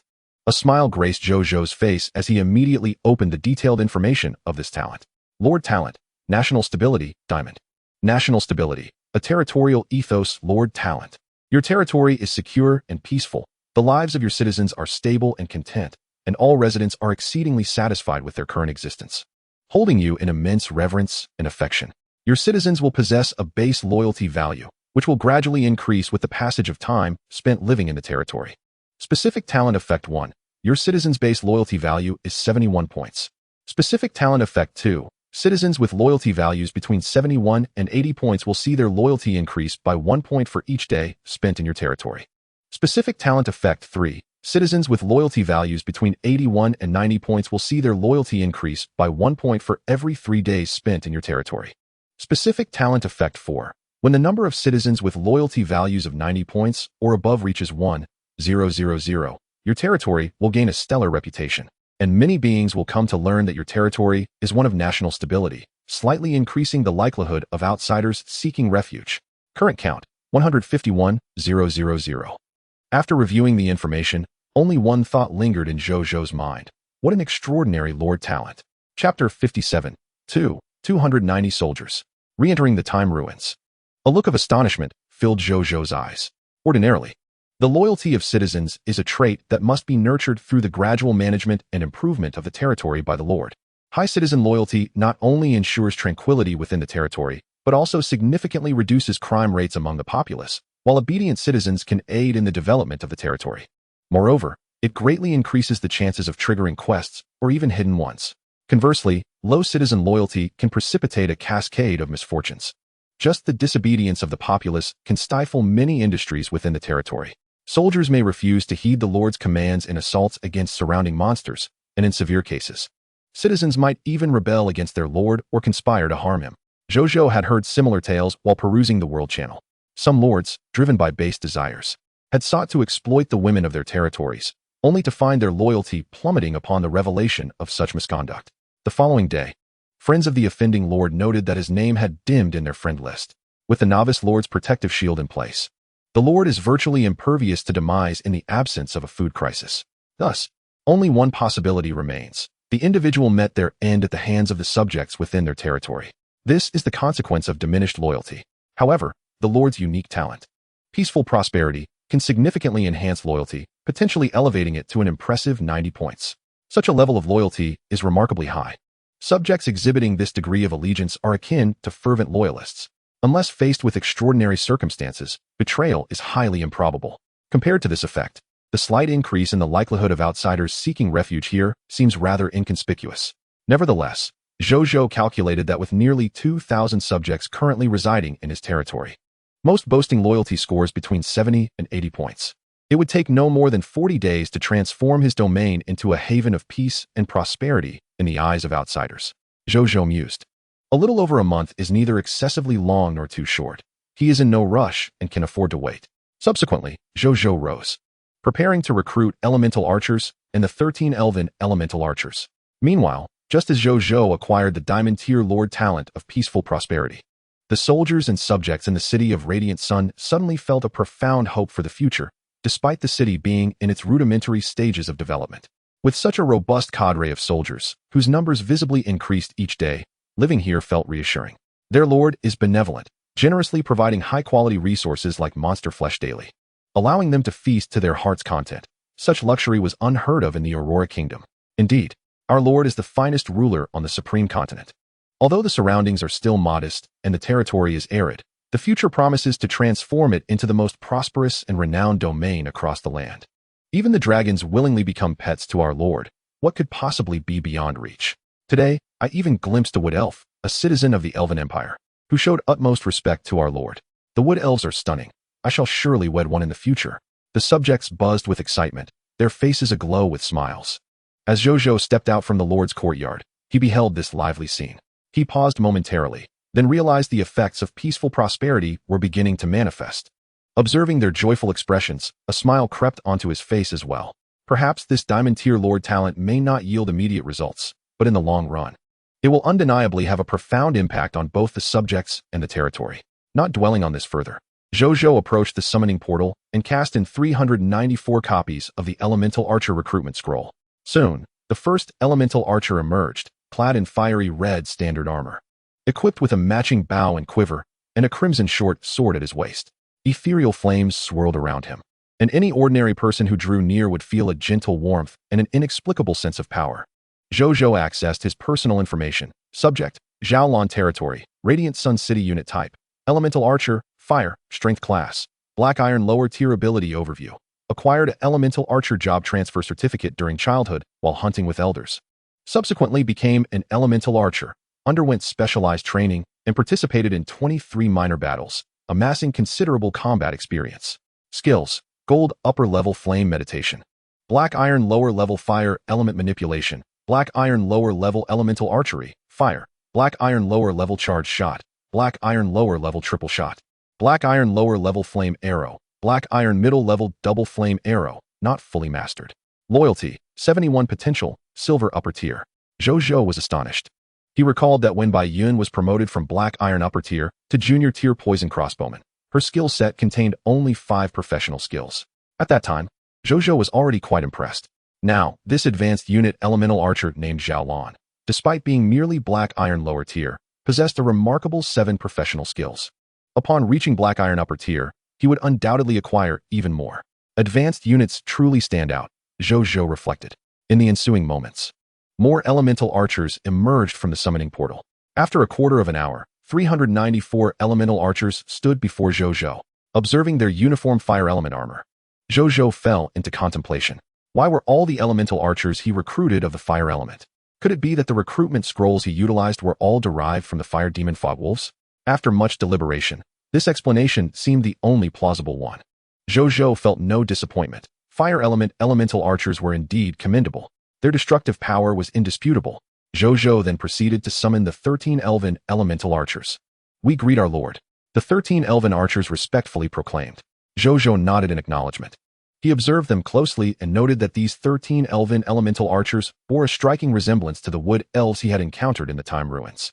Clad in vibrant green standard armor, their bows and short swords also matched in hue, exuding a lively and vigorous aura. As they emerged, the nearby subjects and soldiers erupted in astonished gasps. Zhou Zhou paid them no heed and began to examine their personal information. Soon, he discovered that they comprised 1 bronze middle-tier elven elemental archer and 12 bronze lower-tier elven elemental archers, matching the strength levels of Natia and her companions.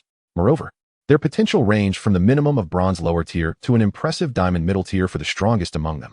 Zhou Zhou accessed the panel information for the most powerful elven archer. Subject: Monica Territory, Radiant Sun City Unit Type, Elemental Archer, Wood, Strength Class, Bronze Middle Tier.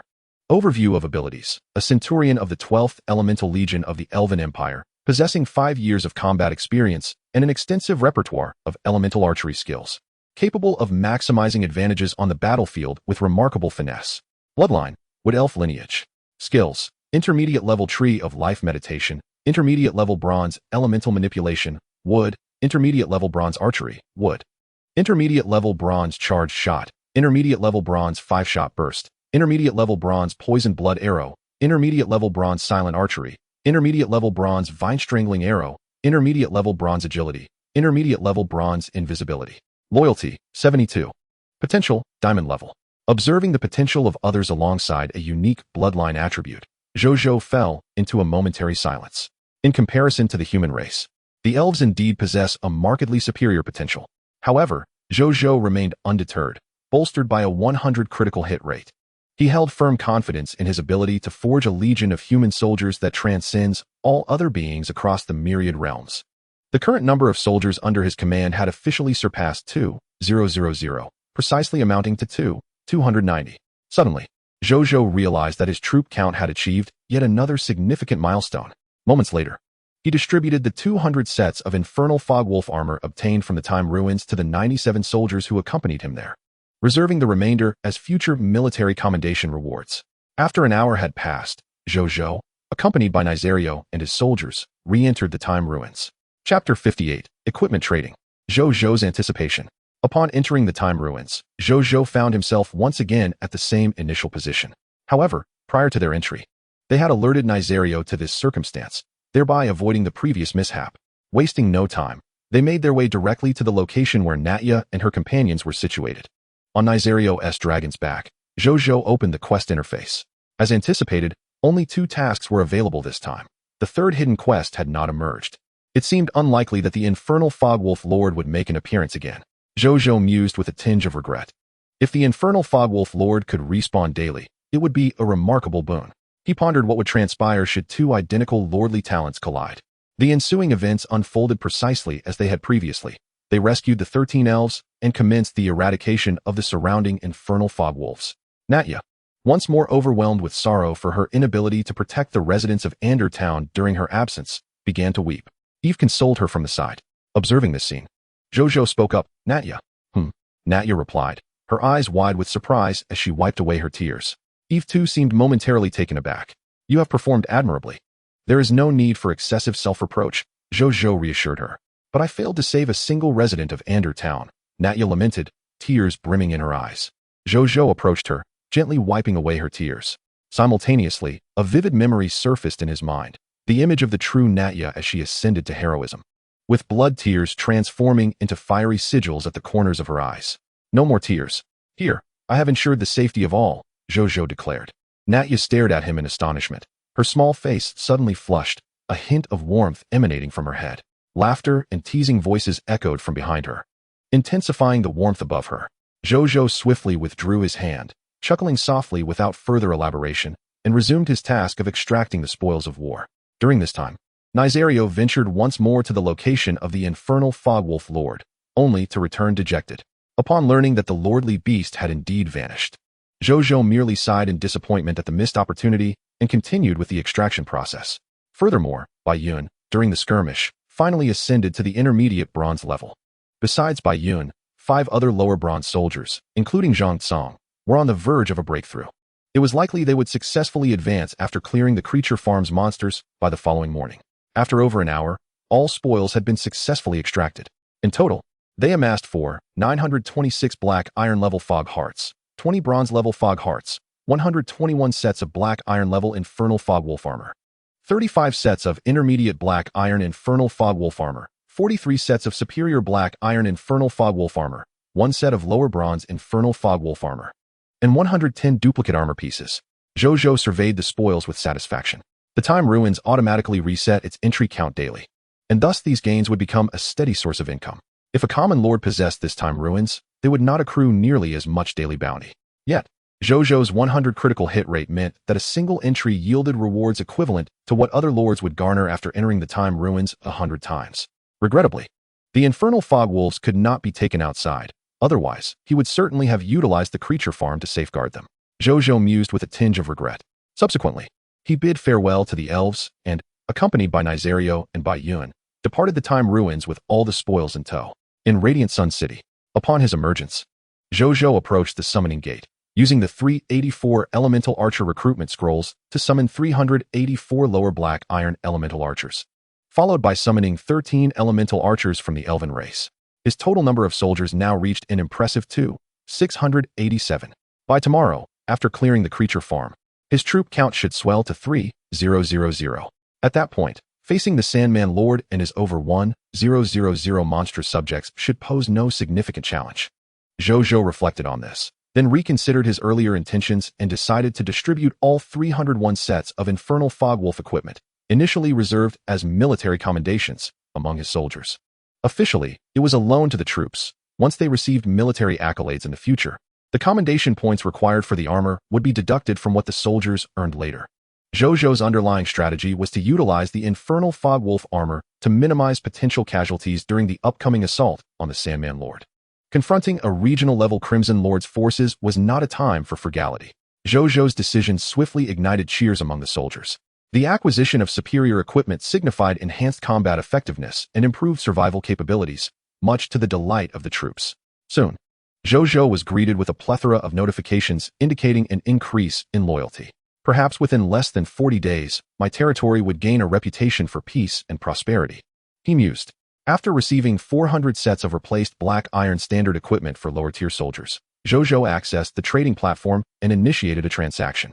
Transaction title: The Trade of the Radiant Lord. Goods for trade: 400 sets of second-hand black iron standard equipment, without weapons. Trading requirement: each set of second-hand black iron standard equipment, without weapons, requires 100 units of basic materials. Each lord may trade a maximum of 5 sets. Remarks: if you possess any unique treasures, feel free to contact me for a private transaction. Current transaction view ranking: 3, 715, 215, 445. After confirming there were no issues, Zhou Zhou promptly published the trade. It wasn't long before other lords discovered this listing, and its ranking began to ascend at an astonishing rate, quickly claiming the top position in transaction views. The World Channel soon buzzed with discussions about the Radiant Lord's latest trade. Look, the Radiant Lord has released a new transaction. This is the first time I've seen a lord sell such a vast quantity of equipment. Familiar recipes, familiar tastes, and oh so expensive. The reputation of the Radiant Lord as a merchant is certainly well-deserved. A mere 100 units of basic materials for a set of weaponless standard equipment isn't too outrageous, is it? I'm amazed that while I only have 20 minor soldiers, others are already selling 400 sets of second-hand gear. The disparity is staggering and unnerving. According to the game, it seems the Radiant Lord has surpassed the current version. Can the Supreme will be nerfed? Is it even playable without nerfs? The Supreme will declares, if you're weak, don't blame the version. With this transaction freshly launched, is it possible that the Radiant Lord is lurking and observing our conversation? Suddenly, I feel a bit anxious. Radiant Lord, my apologies for hiding this from you. I'm not human, but a type of shell by the seaside, known as the Washer and I Debao shell. Up there. I'm actually not human either. I'm a kind of eagle called the Wiccan and I Sha eagle, Doge face. Show me the eagle, Sundra face. You all chat, I'll secretly buy the Radiant Lord's equipment. Meanwhile, Zhou Zhou, who was indeed lurking, thought, what a bunch of foolish lords. 15 minutes later, all the second-hand equipment was sold out, netting a total of 40,000 units of basic materials. This included 12,000 units of wood, 14,000 units of stone, 6,000 units of metal, and 8,000 units of fine sand. After collecting these resources, Zhou Zhou exited the Lord's courtyard and summoned Bai Yun. Moments later, in the living room, Zhou Zhou and Bai Yun sat across from each other. This is for you. With a flourish of his right hand, the heroic legacy codex materialized in his grasp, which he placed before Bai Yun. Curiosity piqued. She picked it up and was immediately struck speechless. This, stammering. She gazed at Zhou Zhou, her face a canvas of shock, disbelief, joy, and bewilderment. It was no wonder she was so taken aback. The title of hero was nothing short of legendary. Such appellations typically feature in the fabled tales recounted by elders to children. Indeed, most beings on the Supreme Continent grew up listening to the heroic legends during their childhood. Bai Yun was no exception. For every child on the Supreme Continent, the ultimate dream was to become the hero of their race, renowned across the land. Yet, the path to heroism was fraught with challenges. Even in the Grand Auroral Kingdom, after hundreds of years of development, only 3 heroes had emerged. This underscores the formidable difficulty of attaining such a status. And now, an opportunity to become a hero lay before her. She felt a surge of joy mingled with trepidation, as if she were unworthy of such a gift. Bai Yun hesitated, about to voice her thoughts, when she caught the unwavering gaze of her lord. Our territory will face a significant crisis in 2 days. My domain is in dire need of a hero, and I believe you are the one. Take it and become a hero. Zhou Zhou spoke earnestly. Bai Yun froze. As she met Zhou Zhou's trusting eyes, her initial doubts gradually transformed into resolve. Suddenly, it dawned on her. She was indeed the most suitable candidate to wield this power. After all, aside from the Lord's pet, she was undeniably the strongest being in their territory. Though the newly recruited elf was formidable, it had been too short a time since joining the Lord, and trust had not yet been established. Now was not the time for hesitation or fear. As the strongest soldier under the Lord's command, it was her duty to protect him and the territory before the impending crisis. With newfound determination, Bai Yun stood resolutely, declaring, I will not let you down, my lord. Zhou Zhou nodded, and then instructed Bai Yun to return to her residence to prepare. Accepting the legacy of a hero would require considerable time. While he could facilitate it, the differences between the sexes posed certain challenges. Before long, Zhou Zhou anticipated the arrival of his first hero with eager expectation. Chapter 59, Day 6 begins. Summoning subjects. Spirit Medicine Lord, good night, big brother. As Zhou Zhou pondered what tasks remained for the day, Ling Air sent a message. Radiant Lord, good night. Zhou Zhou replied. Then, after contemplating for a while, sent 2 more messages. Radiant Lord, you don't need to call me big brother anymore. Radiant Lord, if you wish, just call me brother. I will treat you like a little sister. Though Zhou Zhou had lived 2 lives, he had never had much family, likely due to unfortunate circumstances. Moreover, having suddenly arrived in the Supreme Continent, he was surrounded by its myriad beings. Even though he had adjusted to living alone, he occasionally felt a tinge of loneliness. Through this time of understanding, even when excluding the legendary Lord talent of his counterpart, Zhou Zhou felt that the other person was someone with whom he could initially deepen their relationship. Thus, he proposed the idea of recognizing her as his sister. Linger immediately reacted, her disbelief evident as she responded moments later. Spirit Medicine Lord, brother. Radiant Sun Lord, yes, sister. Spirit Medicine Lord, brother. Can Linger chat with you from now on? Radiant Sun Lord, certainly. Spirit Medicine Lord, brother. Can Linger share some matters from our territory with you? Radiant Sun Lord, that works. Spirit Medicine Lord, it feels like a dream. Thank you, brother. Radiant Sun Lord, since we are siblings now, there's no need for formality. As your brother, let me present you with a small gift. Zhou Zhou set up a red envelope containing 200 copies of the Sword and Shield Soldier Class Transition Certificate and 100 copies of the Poison Crossbow Soldier Class Transition Certificate. Then sent it directly to her. She did not accept it immediately, but replied, Spirit Medicine Lord, brother, from now on, I will take care of any medicinal materials you need. No need for transactions. Just tell me what you want. If I don't have it, I'll buy seeds and plant them. They'll grow quickly. With her legendary lord talent, the divine favor of the medicinal garden was evident in her confidence. Zhou Zhou smiled and did not refuse. Radiant Sun Lord. All right, if you need help in the future, just let me know. I assure you, I have plenty of class transition certificates. Spirit Medicine Lord. Hee. Thank you, brother. Only then did she accept the red envelope. Spirit Medicine Lord. Wow. Junior Class Poison Crossbow Soldier. This is the first time I've heard of such a unit. Radiant Sun Lord. In the future, you may encounter all sorts of units. It's getting late. You should rest early. Spirit Medicine Lord. Yes. Good night, brother. Radiant Sun Lord. Good night, sister. After concluding their conversation, Zhou Zhou reflected on their exchange, noting that Lingner's tone and demeanor had become much more natural following their change in relationship. This was precisely what he desired. Not dwelling further on the matter, he confirmed that there were no pressing tasks to attend to before returning to his main chamber to sleep. The following morning, Zhou Zhou awoke in his main chamber. It was the 6th day. After today, just one more day remained before facing the Novice Lord trial. His expression was serious.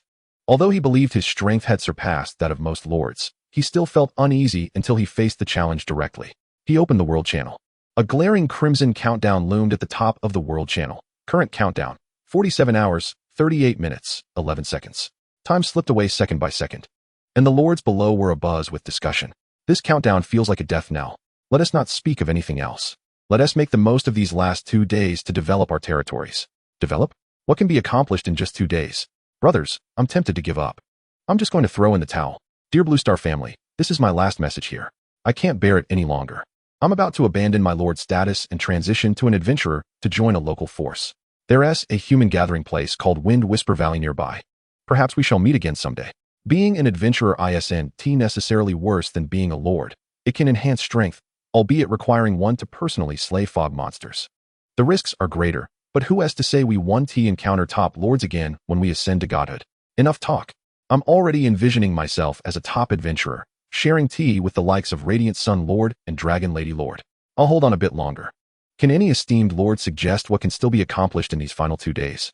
Is it merely about slaying fog monsters to gain strength? Radiant Sun Lord, Glory of the Pioneers primarily focus on enhancing the strength of your unit classes. If you have the capacity, consider constructing walls to bolster territorial defenses. Whoa, Radiant Sun Lord has spoken. Establishing walls can significantly alleviate the pressure from monster attacks. With only 2 days left, I'll build a smaller wall. Zhou Zhou observed the comments from the Blue Star Lords. His previous remarks were made out of consideration for his fellow Blue Star compatriots. He would not have offered advice to alien lords. As for additional assistance, with billions of Blue Star Lords, he understood his current limitations. He could only save himself and those he cared about. Not lingering further, he rose from his bed and exited the Lord's courtyard, heading straight to Bai Yun's residence without summoning his subjects first. Upon arrival, he noticed 2 soldiers standing guard at the door. Greetings, Lord. The soldiers said respectfully upon seeing Zhou Zhou. How is Bai Yun? Zhou Zhou inquired. The captain returned last night and instructed us to guard the door, saying no one should disturb her except for you, Lord, until she emerges. We have maintained our vigil throughout the night, but she has yet to indicate she will come out. Lord, should I call for the captain? One soldier asked respectfully. No need. Just continue your watch here. Notify me immediately if Bai Yun comes out. Zhou Zhou instructed. Yes, my lord. They replied dutifully. Zhou Zhou cast a final glance at the door. Possessing a mental power talent, he could faintly sense that Bai Yun was sleeping inside, her mental energy steadily strengthening, now far surpassing his own. Such strength in a hero? Zhou Zhou mused, intrigued but not envious. Bai Yun was fiercely loyal to him. The stronger she became, the better she could protect him and aid in the territory's development. He then proceeded to the summoning gate. A prompt appeared. Prompt. Do you wish to summon immediately? Yes. Zhou Zhou replied eagerly. Starting today, he could summon 44 subjects daily. In the next moment, the summoning gate suddenly radiated an even brighter white light, and 44 individuals emerged from within. Greetings, Lord. They chorused. Upon the emergence of the 44 individuals, they beheld Zhou Zhou and immediately knelt in respectful acknowledgement. Welcome, esteemed guests, to the Radiant Sun City. Zhou Zhou responded with a warm smile and a nod. Subsequently, he accessed their personal information for review. Chapter 60, a significant increase in forces. The initial encounter with the Conqueror's Forge. Zhou Zhou observed the 44 new arrivals, comprising 22 male and 22 female subjects, thus demonstrating a commendable gender balance. Among them were 7 professionals. 5 of these professionals were guaranteed to be summoned from the summoning gate, while the remaining 2 were summoned based on the inherent probabilities of the gate. Among these 7 professionals, there was 1 bronze-tier cavalryman, 1 bronze-tier architect, 2 black iron-tier shield-bearers, 1 black iron-tier tailor, 1 black iron-tier blacksmith, and 1 black iron-tier carpenter. Notably, the cavalryman represented Zhou Zhou's inaugural recruitment of this troop type. His name was Zhang Xiang. Clad in standard cavalry attire, armed with a lance and sword at his sides, and mounted upon a bronze-tier cloud horse. Upon inquiry, the cavalryman informed his lord that the cloud horse was a breed capable of being raised artificially, an exceptional steed suitable for warfare. Within the Aurora Kingdom, there existed a prestigious area known as Cloud Ascension City, specifically designated for the breeding of cloud horses. It was said that the Lord of Cloud Ascension City possessed a unique talent for horse breeding, which garnered significant favor from the reigning king of the Aurora Kingdom, entrusting him with the critical responsibility of nurturing cavalry mounts. After absorbing this information, Zhou Zhou examined the details of the cavalrymen and discerned that both the cavalry and the poison crossbowmen were categorized as primary troop types. This revelation did not surprise him. A cavalryman, augmented by his steed, effectively held a 2-to-1 advantage against standard soldiers, thus surpassing basic troop capabilities. However, the question remained as to how much combat prowess would remain if the horse were lost. In terms of skills, the cavalryman's abilities were akin to those of the Sand Cavalry summoned using the Space Ring of the Sand Emperor, albeit lacking certain unique skills such as Sand Body, Sand Resurrection, and Sand Stealth, which were exclusive to the Sand race. Aside from the cavalrymen, the remaining professionals, architects, tailors, blacksmiths, and carpenters, were essential for the livelihood of the territory. And naturally, their abundance was welcome. Consequently, Zhou Zhou felt a sense of contentment regarding this summoning. He subsequently organized the placement of the 44 new subjects, assigning the 7 professionals to their respective workspaces. The female subjects were designated to assist in the kitchen, while the remaining male subjects were tasked with aiding Elder Zhao in construction endeavors. After arranging their assignments, he noted that Bai Yun had yet to awaken. Meanwhile, the cartographer Wu Tu summoned all reconnaissance soldiers, preparing to head to Fish Spring Town to redraw the regional map. Zhou Zhou cautioned him to exercise utmost caution and maintain his anonymity. Wu Tu accepted the command and departed. Observing this, Zhou Zhou called upon Nizalio and then approached Zhang Tsang, instructing him to gather all soldiers, including the 26 newly recruited elemental archers from the Elven race, to proceed to the monster ranch for the purpose of clearing out monsters. Before the monster ranch, Zhou Zhou surveyed the scene, witnessing a number of sand men wandering within the confines of the ranch. They exhibited no signs of internal conflict nor hostility towards Zhou Zhou and his soldiers, appearing remarkably docile. "Report, my lord," announced Mugu. "The cultivation of 750 desert mist lizards, 750 black-tailed mist scorpions, and 750 sandmen has been successfully completed." Zhou Zhou nodded, his astonishment evident. The sheer number of creatures within these 3 monster ranches totaled 250, surpassing even the number of sandmen subordinates under the control of the regional Crimson Lord. "How many bronze-tier monsters have been cultivated?" Zhou Zhou inquired with curiosity.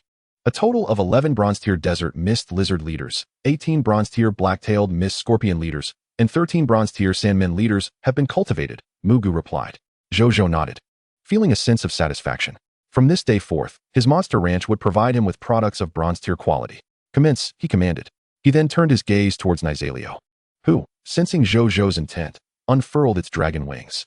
With a powerful flap, it ascended to hover above the monster ranch, unleashing a thunderous roar that resonated through the air, accompanied by an overwhelming aura of draconic might. Instantly, all sandmen were rendered immobile by the sheer force of the dragon's presence, with many succumbing to unconsciousness. As per tradition, soldiers nearing a breakthrough shall be prioritized to engage these mist monsters. Upon achieving a breakthrough, exit and allow others to take your place. Zhang Tsang promptly began to organize the troops. Responding to the command, the soldiers swiftly commenced their actions. Soon, the first batch of soldiers poised for a breakthrough, including 5 bronze-tier warriors, entered the Sandmen's monster ranch to commence their battle. They had been on the verge of advancement since their emergence from the temporal ruins the previous day, and this opportunity was perfectly timed for them to ascend to bronze-tier intermediate. With Nizalio's draconic influence aiding them, the soldiers' efficiency in combat surged, at least tenfold. In no time, the 750 Sandmen were entirely cleared, leaving only a solitary black iron-tier Sandman within the small enclosure. As expected, Zhang Tsang and the others successfully advanced to bronze-tier intermediate. They subsequently relied on Nizalio's presence to eliminate the remaining desert mist lizards and black-tailed mist scorpions from the other 2 monster ranches. Once the clearing was completed, Zhou Zhou began the extraction of spoils from the bodies of the 2 250 mist monsters, simultaneously applying a drop of golden corpse water to each carcass.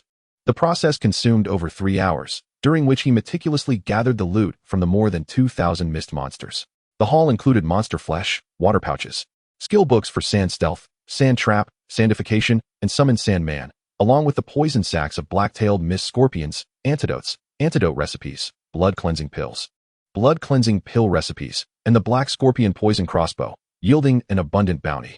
Additionally, there were 635 black iron tier mist hearts, 84 bronze tier mist hearts, 981 shield bearer class change certificates, and 344 shield bearer recruitment books, not to mention 756 poison crossbowman class change certificates, 454 copies of the poison crossbowman recruitment scroll, 1,827 kilograms of sand crystal. Although the sight of the spoils scattered across the ground fills one with bliss, Zhou Zhou is left feeling somewhat disillusioned. The kingdoms and empires involved in such conflicts likely suffer the loss of tens of thousands, if not hundreds of thousands, of soldiers in a single battle. How do they manage to extract treasures from among the countless corpses? Zhou Zhou rose to his feet, shaking his somewhat sore hands, unable to suppress this question. After some contemplation, he summoned Zhao Changshu. Before long, Zhao Changshu stood before Zhou Zhou, bowing respectfully. "Greetings, my lord," he intoned. "No need for such formality, Zhao." Zhou Zhou replied with a nod, then gestured towards a nearby mound of sand crystals. These sand crystals, along with nearly 300,000 units of basic materials within the territory, should be utilized to construct walls around our domain today, if possible. The sand crystals may prove insufficient. Once they run out, we can initially erect ordinary walls using basic materials, and later replace them with sand crystal walls when more resources become available. Time is of the essence, and we must proceed accordingly. Understood, my lord. Zhao Changshu replied gravely. However, to construct the walls today, I will require a substantial number of hands to assist. Once we eliminate that regional-level Crimson Lord today, you will have full command over all soldiers within the territory, Zhou Zhou declared with a sweeping gesture. Zhao Changshu felt a wave of relief wash over him, knowing that there were already over 2,000 soldiers within the territory. With their assistance, combined with his own skills, the probability of completing the wall construction before dawn was exceedingly high. Zhao, do you know how the Aurora Kingdom swiftly extracts treasures from the corpses after battles? Zhou Zhou inquired. Generally, there are 2 methods. The first involves using a substance known as golden corpse water to prolong the preservation of the bodies, allowing for the gradual extraction of treasures by hand. The second method employs an item called the Conqueror's Forge to expedite the extraction process. However, my knowledge of this item is limited. I only know that it is not particularly rare, certainly not as precious as Aurora crystals. In the Aurora Kingdom, many large mercenary groups, adventurers' associations, and significant powers possess one or more of these Conqueror's Forges, Zhao Changshu explained. Zhou Zhou silently noted this information. Subsequently, he, along with Nizalio and the soldiers, ventured into the temporal ruins, acquiring an additional 384 elemental archer recruitment scrolls and the allegiance of 13 elves. After casting all 384 elemental archer recruitment scrolls, 344 sword and shield soldier recruitment scrolls, and 454 poison crossbowman recruitment scrolls into the summoning portal to recruit soldiers, his forces swelled to an impressive total of 3,882. As Zhou Zhou gazed upon the sea of soldiers nearly filling the sandy expanse, a sense of awe gripped him and his companions. Who could have imagined that such power could be amassed in a territory established merely 6 days prior? Just as Zhou Zhou's ambitions soared, a soldier hurriedly approached him. Bowing respectfully, "My lord, the captain has emerged from her quarters." Zhou Zhou's eyes brightened. He instructed Zhang Song to organize the soldiers before promptly making his way towards Bai Yun's location. Chapter 61. The Bloodfire Archer Spirit Bai Yun. The establishment of the Radiant Sun Legion. Zhou Zhou soon encountered Bai Yun, who approached him with excitement. "Greetings, my lord," she exclaimed, her face alight with enthusiasm and elation, clearly overjoyed by her recent achievements. Zhou Zhou stared in astonishment at Bai Yun, who now sported flowing blood-red hair, a striking transformation from her previous black locks. Her complexion had become as pale as milk, and her large eyes now gleamed with a pure blood-red hue. Flame-like marks resembling tear stains adorned her cheeks, enhancing her beauty with an aura of wild allure. She appeared taller, her legs elongated, and her figure more statuesque, clad in blood-red military attire, with a scarlet bow and quiver slung over her shoulder. Surrounding her were wisps of fire element energy, wood element energy, and a crimson energy, as if she were the favored child of these 3 elements. Yet, the most astonishing aspect was that Zhou Zhou, merely standing before her, could feel the overwhelming vitality and mental strength radiating from her like that of a blazing furnace. Within his mental perception, her physical and mental prowess surpassed even that of the Crimson Lords he had encountered. Bai Yun quickly sensed the intensity of her aura and awkwardly reined in her life force, returning to a more human presence. I meant no offense, my lord. Please, punish me. She half kneeled before him. No harm done.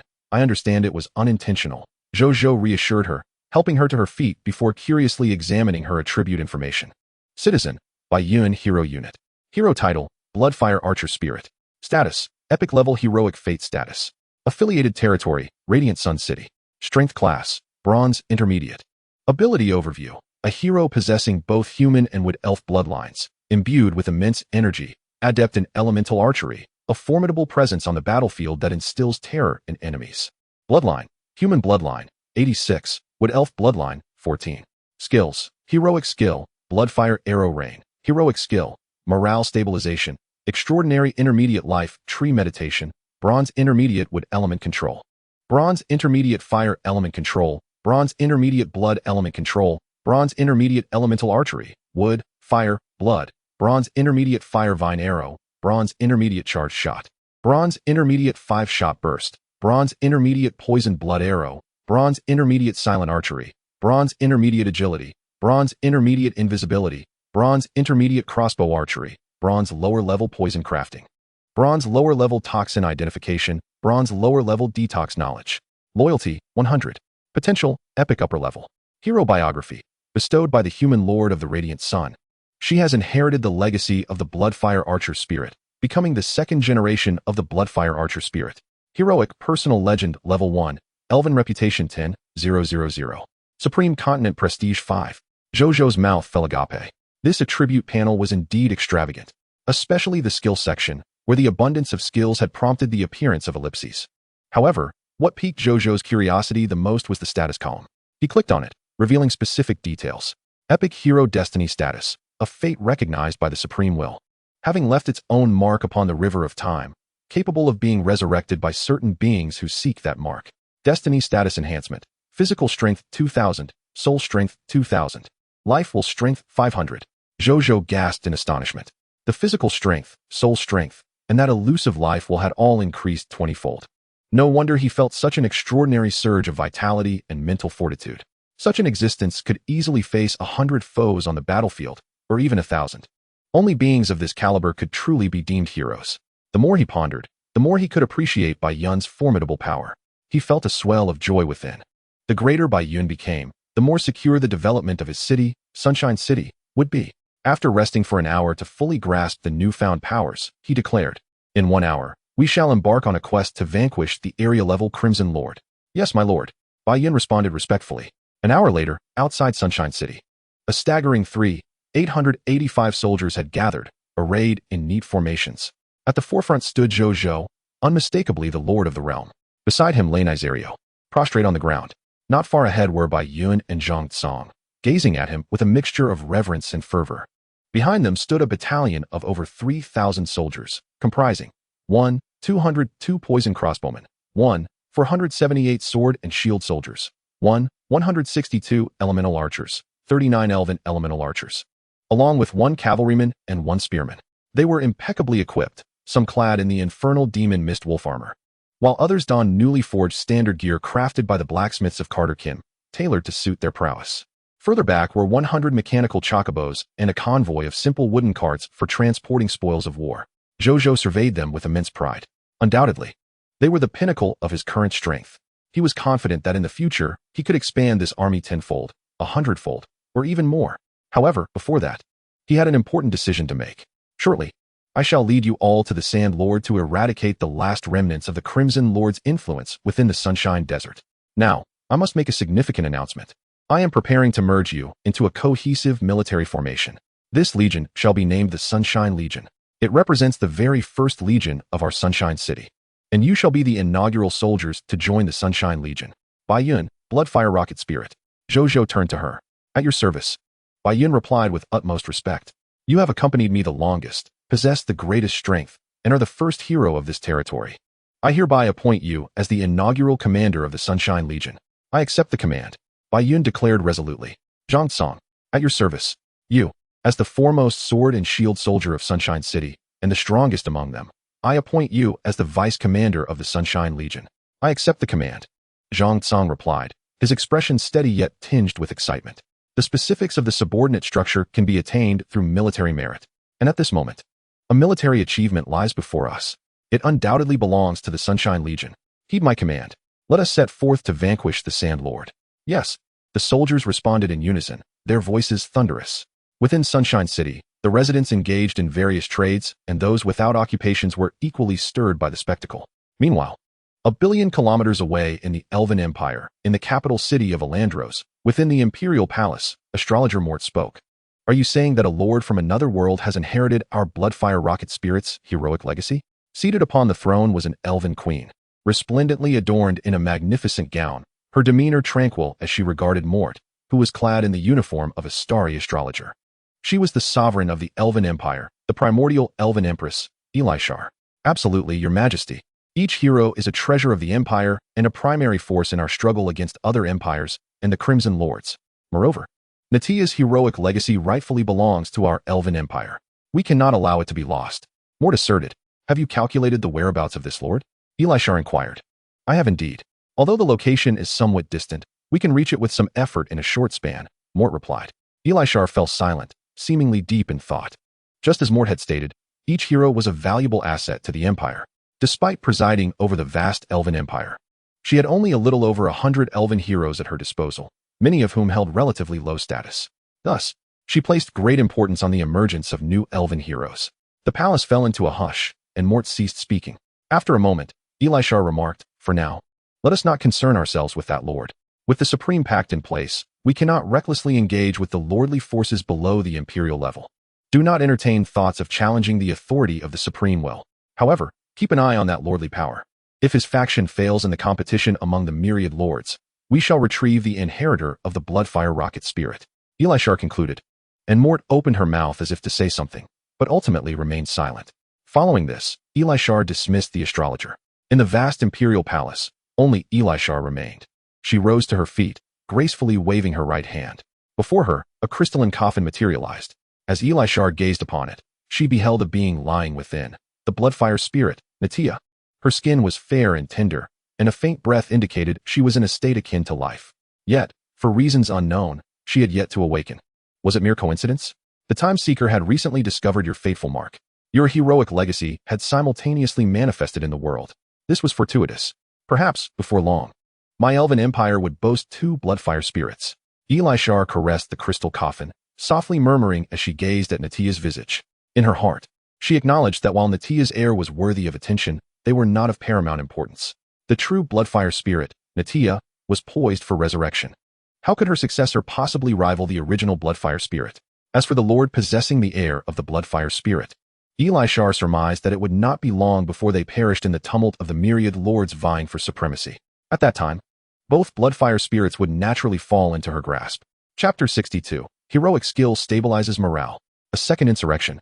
On the desert expanse, Zhou Zhou and his soldiers surveyed the distant domain of the Sand People. There, atop the colossal desert pyramid, loomed the gaping maw created by Nazario's molten breath. Approximately 100 to 200 Sand People were diligently repairing the structure. Some patrolled the vicinity, while others, unseen, likely occupied the interior. Observing this, a subtle smile played upon Zhou Zhou's lips as he turned to Nazario. The dragon instantly comprehended Zhou Zhou's intent. With a leisurely flap of its wings, it ascended into the sky, soaring directly towards the pyramid, ready for battle. Zhou Zhou, his voice grave, issued the order. Yes. Bai Yun and Zhang Tsang quickly complied, rallying all soldiers to prepare for combat. Meanwhile, as Nazario hastened towards the pyramid, its immense form soon drew the attention of all the Sand People. When they recognized that the approaching figure was none other than the dragon that had previously ravaged their pyramid, their fury ignited. Had they not suffered enough indignity? Were they to be bullied once more? A collective roar erupted from the Sand People as they seized any throwable object to hurl at the airborne Nazario. However, the altitude at which Nazario hovered rendered their projectiles ineffective. In the next moment, a resounding dragon's roar echoed, and an overwhelming aura of draconic might descended upon them. All Sand People were instantly paralyzed with fear. The territory of the Sand Lord fell into an eerie silence. Seizing the opportunity, Nazario dove down. halting mere 40 to 50 meters above the pyramid's apex, and unleashed its maw. Molten dragon breath. Boom. Scorching flames and lava poured forth from Nazario's mouth, swiftly enveloping the pyramid's summit once more. The Sand People, who had made considerable progress in repairs, found their efforts rendered futile. The damage inflicted by this eruption surpassed that of the last. As the dragon's might dissipated, many sand warriors, including elite and chieftain ranks, regained their mobility. Enraged, they hurled all available weapons at Nazario. This time, Nazario sustained some hits. However, its thick layer of molten armor rendered their attacks trivial, insufficient even to tickle. With a mere glance at the audacious sand creatures, flames erupted spontaneously from their bodies, and they swiftly succumbed to the inferno. Witnessing this, the surrounding sand warriors froze, paralyzed by trepidation. Nazario coldly surveyed the quaking elites and chieftains before abruptly flapping its wings and soaring back into the sky. As a creature of noble draconic lineage, it held little interest in these feeble beings. Its previous actions had been motivated by a desire to obey its master and indulge in amusement. Now that the orders were fulfilled and the fun had waned, it prepared to confront the regional-level Crimson Lord. Though confident of victory, it still adhered to the principle of exerting maximum effort against any opponent, a tenet deeply ingrained in its draconic heritage. Simultaneously, as Nazario dissolved the pyramid once more, a flurry of kill notifications flooded Zhou Zhou's vision, including several elite sand warriors and chieftains. It was time to launch an offensive. With an expression of calm determination, Zhou Zhou commanded, "Now is the moment to strike while they are in disarray." Bai Yun immediately set the plan in motion. In no time, over 3,800 soldiers surged forward, roaring as they charged into the chaos amongst the Sand People like an unstoppable tide. Fearlessly, they advanced toward the distant enemy. Even though they were the minions of a regional-level Crimson Lord, their audacity stemmed from two factors. First, Zhou Zhou's forces had thus far emerged victorious in all their battles, instilling confidence and courage within them. Second, it was due to the heroic skill of the Bloodfire Spirit, Bai Yun. Heroic skill, stabilize morale. Level, intermediate bronze. With potential for growth. Skill effect 1. On the battlefield where the Bloodfire Spirit resides, it empowers allied soldiers to launch fearless attacks against formidable foes while maintaining high morale. Skill effect 2. If the allied faction is defeated by the enemy, the Bloodfire Spirit ensures that the remaining soldiers retain the basic morale needed to continue fighting. Skill effect 3. The Bloodfire Spirit can allow its allies to nullify or mitigate certain external pressures, mental intimidation, and soul control effects that influence their will. Note, the current influence can affect a total of 7,000 units of allied soldiers, with the range and effect intensifying as the Bloodfire Rocket Spirit matures. This heroic skill possesses remarkable strength. However, what Zhou Zhou values most is its third skill effect. After witnessing the astonishing prowess of the Netherscale Dragon's might, Zhou Zhou has been apprehensive about his soldiers encountering similar situations in the future. At that moment, without corresponding defensive measures, they would likely struggle to mount a resistance against the overwhelming pressure exerted by formidable bloodlines. They could very well end up like the creatures in the Monster Ranch, reduced to mere lambs for slaughter. Yet now, with Bai Yun's morale-stabilizing skill, they at least have some means of self-preservation in the face of such circumstances. In the distance, the Sand People swiftly spotted over 3,000 human soldiers charging toward them. It seemed as though they had received some command, for they no longer paid heed to the lava dragon in the sky. A portion of the Sand People brandished their weapons and rushed toward these audacious foes. Meanwhile, another faction remained stationary, initiating the summoning of more Sand People. As a multitude of sand beings began to materialize, the sight before them was one of terrifying speed. In an instant, the numbers swelled from over 1,000 to more than 2,500. Zhou Zhou was not taken aback by this spectacle. Such was the nature of the Sand People in battle. The lowest-tier Black Iron Sand People were tasked with confronting the enemy head-on, while those of Black Iron Intermediate and above remained in the rear, summoning reinforcements to bolster their ranks. Although these summoned sand beings were merely temporary, they were incredibly useful. Once a batch was exhausted, another could be summoned. As long as their internal energy was sufficient, a ceaseless stream of Sand People would inevitably overwhelm the enemy. This was precisely why the Sand Lord was able to establish himself as a regional Crimson Lord, commanding such a formidable retinue. As Zhou Zhou pondered this, an uncanny familiarity washed over him. Was this not his own tactic of overwhelming numbers? He shook his head, dismissing such thoughts. He then extended his right hand, aiming at the Sand People, and activated his long-cooled talent of subversion. Boom! An invisible wave instantly enveloped all the engaged Sand People and those within the pyramid. Notification: you have activated your Lord exclusive talent of subversion. Subversion has taken effect. Lord talent notification: a total of 10 black iron lower-tier sand people, 6 black iron intermediate sand people, and 2 bronze lower-tier sand leaders have betrayed their lord and become your loyal subordinates. In that moment, Zhou Zhou felt that within these sand beings, an additional 18 sand monsters had become his devoted followers. He could sense their existence and even issue commands from afar. Counterattack. Zhou Zhou commanded all the subverted sand people. Among the sand faction, one sand person, who had been locked in combat with a sword and shield warrior, froze momentarily.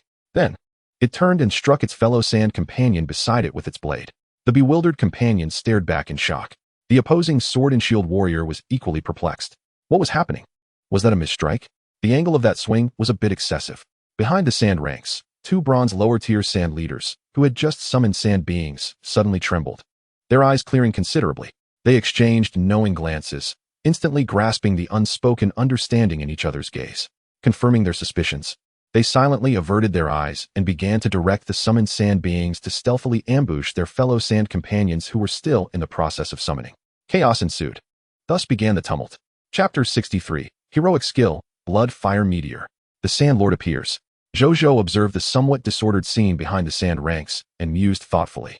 Although this subversion was a black iron-level lord talent, capable of converting only 2 enemies from the opposing lord faction into loyal subordinates at a time, he believed the potential of this talent was high for the future.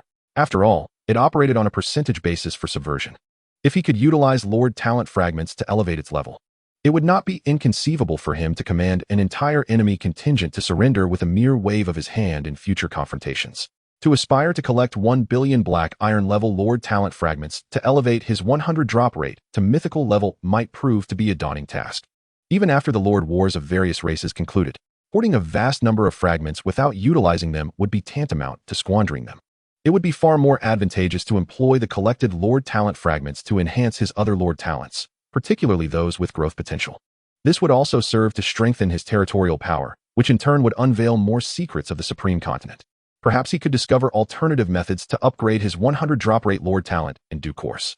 Zhou Zhou contemplated these matters before deciding to summon 8 bronze lower-tier sand cavalry through the spatial ring of the Sand Emperor. With his breakthrough to the bronze lower tier and the enhancement of his primary psychic potential, his current mental strength was sufficient to summon 8 bronze lower-tier sand cavalry. He then utilized the bronze lower-tier skill he acquired earlier in the morning to summon a bronze lower-tier sand leader. Skill name: Summon Sand Leader. Skill quality: Bronze lower tier. Skill description: a summoning skill that manipulates sand elements to coalesce into a single bronze lower tier sand leader who will obey his commands and possess basic intelligence. To fight on his behalf. Though the summoned sand leader lacked summoning capabilities, it possessed the standard attributes of a bronze lower tier mist creature. Coupled with its innate sand transformation ability, it could at least serve as a meat shield on the battlefield. Zhou Zhou then directed these summoned entities to charge into the fray, retrieving injured soldiers and delivering them to Zhang Qianjing and 2 other medics for treatment. Furthermore, they had brought sufficient life potions this time, alleviating any concerns regarding a shortage of supplies. Meanwhile, on the battlefield, Bloodfire Rocket Spirit by Yun was skillfully maneuvering her mechanical land bird along the periphery, unleashing arrows. Now a fully fledged hero, each of her arrows carried immense lethality. Even a bronze intermediate sand leader would fall before her with a single shot.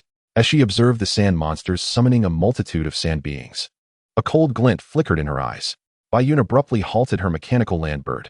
She drew her bowstring taut, aiming at the cadre of sand people who were controlling the summoned entities. Taking a deep breath, Bai Yun felt as though she resonated with the very essence of the battlefield. Every scene unfolding on the field was vividly clear in her perception. Not only that, she could sense the surging blood energy permeating the atmosphere, and she felt acutely aware of the elemental energy within each elemental archer on the battlefield, even able to manipulate it. And so she did. In the next instant, a resounding boom echoed. Everyone suddenly noticed the blood energy in the air stirring restlessly, converging toward Bai Yun's location. The 162 elemental archers felt this most distinctly, as they sensed a minuscule flicker of fire elemental energy escaping their bodies, all coalescing around Bai Yun's fiery red bow. Zhou Zhou, too, sensed something amiss and glanced at her. Arrows aflame with a hue reminiscent of blood began to gather around Bai Yun's form. Dozens, then hundreds, and soon, over 1,000 fiery arrows materialized in the air surrounding her. Their tips were directed at the Sand People's ranks, trembling slightly as if poised to unleash a devastating volley upon the distant enemy.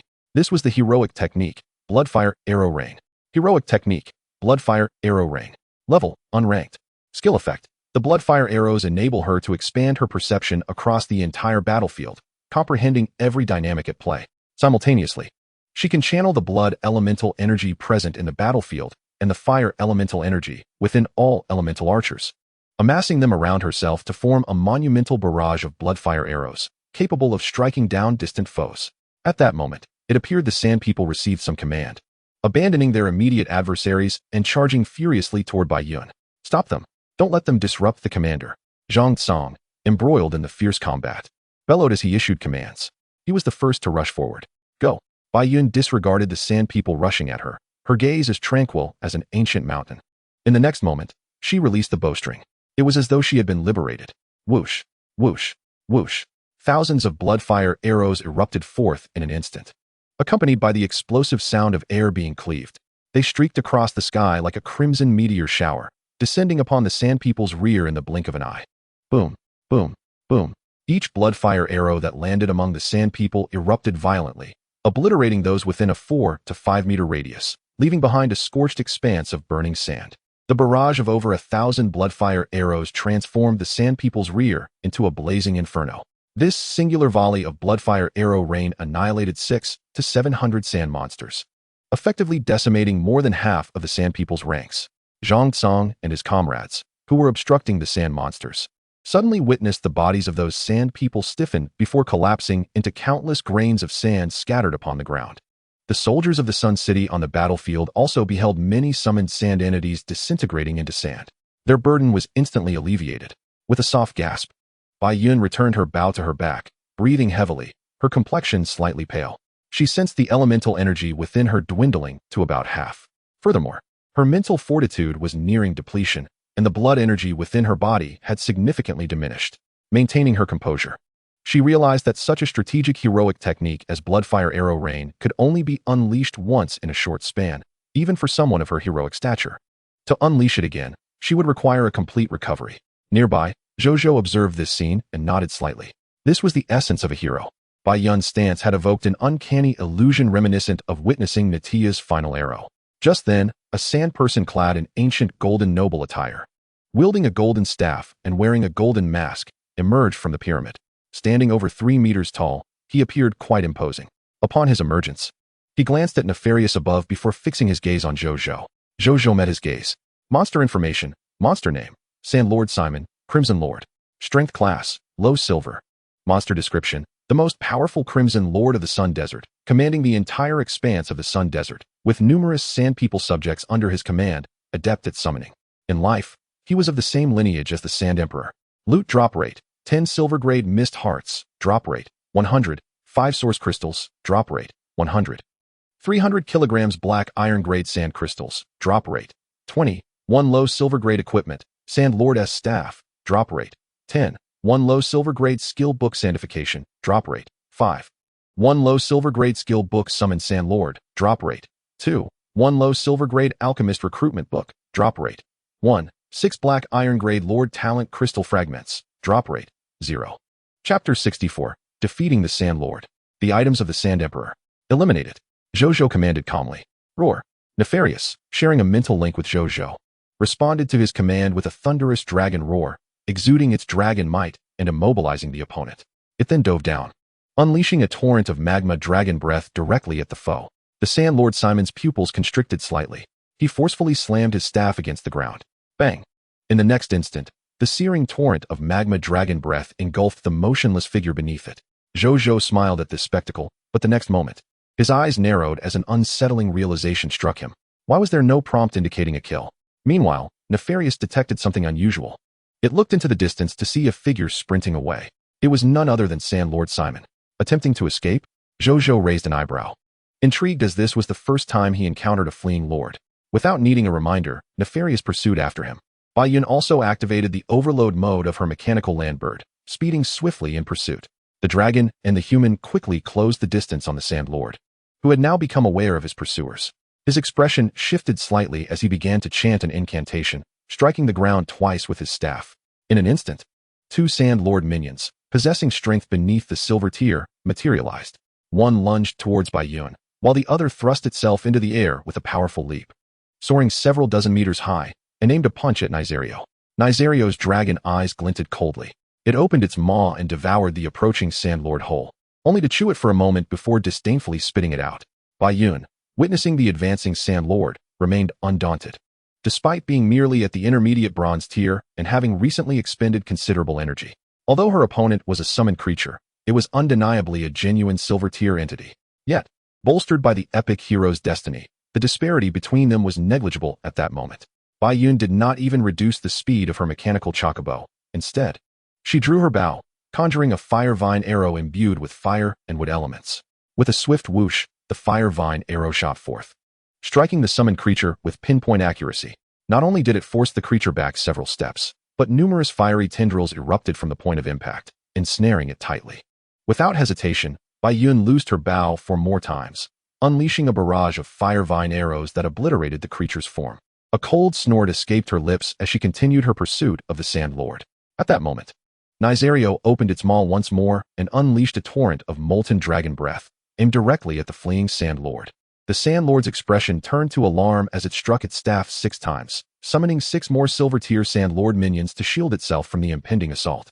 However, in the next heartbeat, the molten breath obliterated these 6 summoned creatures, and its force continued unabated, crashing into the Sand Lord itself. As the flames subsided, only the mangled remains of the Sand Lord were left upon the ground.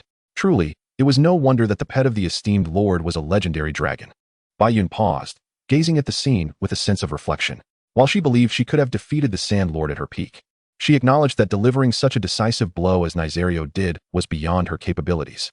Soon, Nizario soared over, clutching the Sand Lord's corpse in its jaws. As it passed by Bai Yun, it acknowledged her with a slight nod. Bai Yun was taken aback, then promptly dismounted her mechanical chocobo, bowing respectfully in response. She felt no pride in that moment, for she understood that the recognition was not for her prowess, but rather for her identity as a hero. Your pet, the lava dragon Nizario, has slain the Sand Lord, Crimson Lord, Simon, granting you an energy boost of 200. Loot consolidation complete. The territory of the Crimson Lord has become unclaimed land, and you may plunder or occupy it. The Radiant Sun Desert has now transformed into an unclaimed area. Upon obtaining the regional decree, you can become the Regional Lord. Regional Lord. Zhou Zhou observed this notification with a sense of anticipation.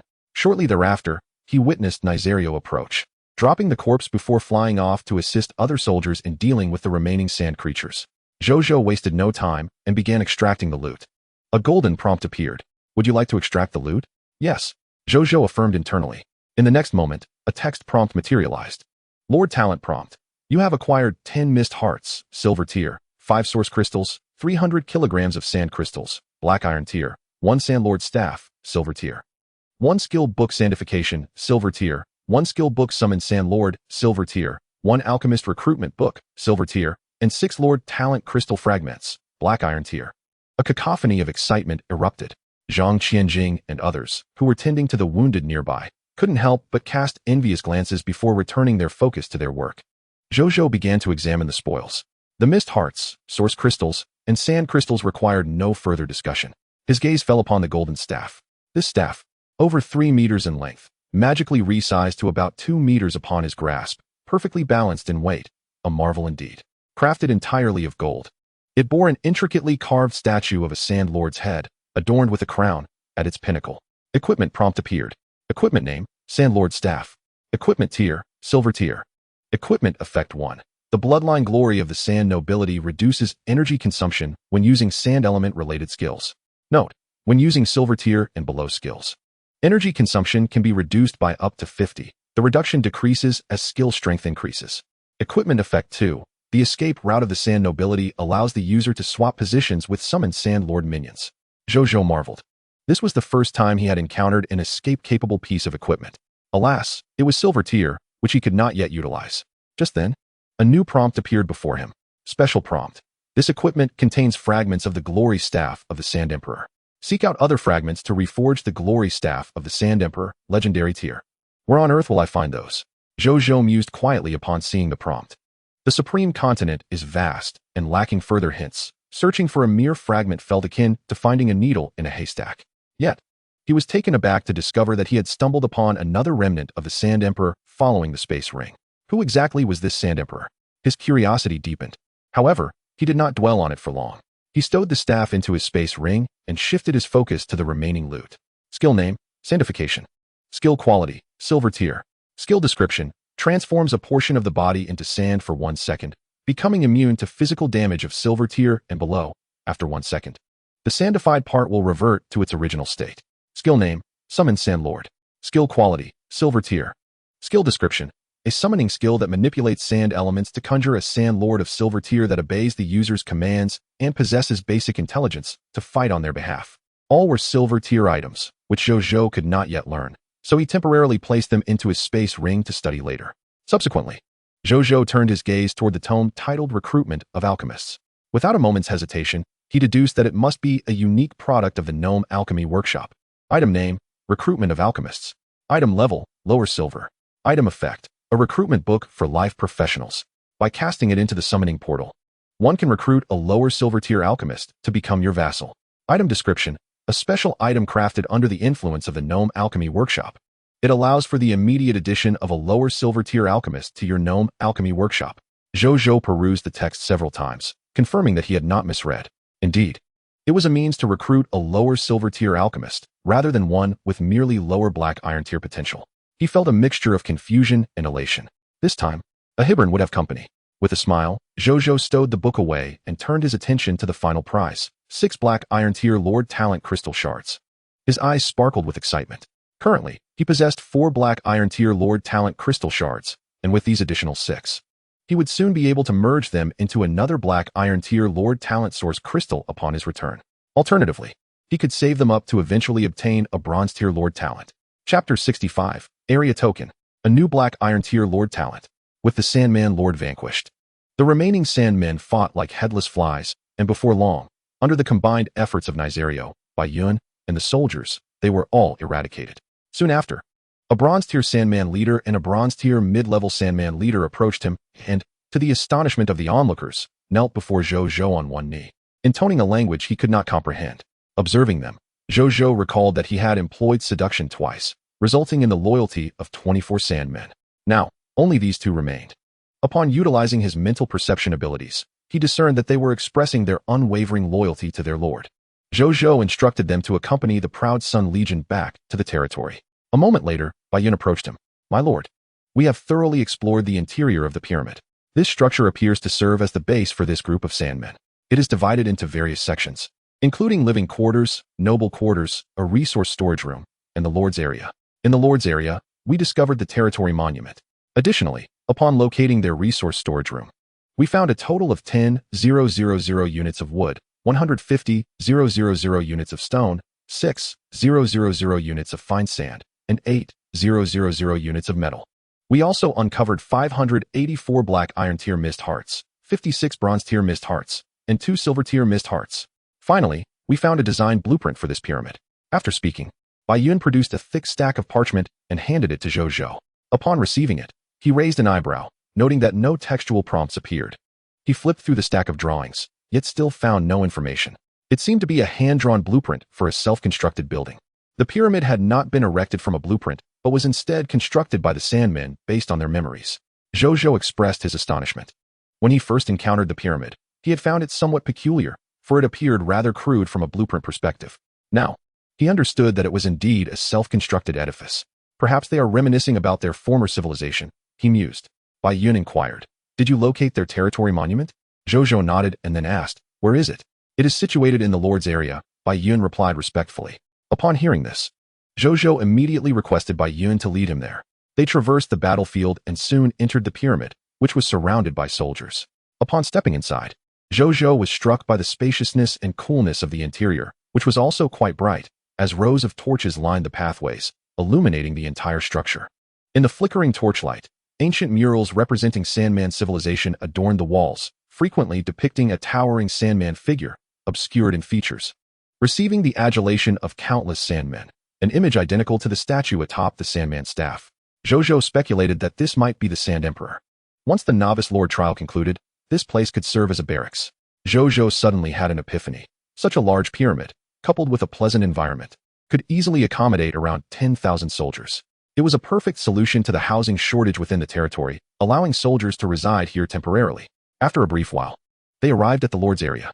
Although referred to as the Lord's area, Zhou Zhou immediately recognized it had been transformed from the Lord's courtyard. Before him stood the territory monument, its durability an impressive 100,000. Zhou Zhou gasped in awe and instructed Bai Yun to shatter the monument. Bai Yun complied without hesitation, drawing her bow and unleashing 10 fiery arrows at the durable monument, which shattered with a resounding crash, revealing 2 tokens. One of the tokens radiated a rich bronze hue. It was the territory token.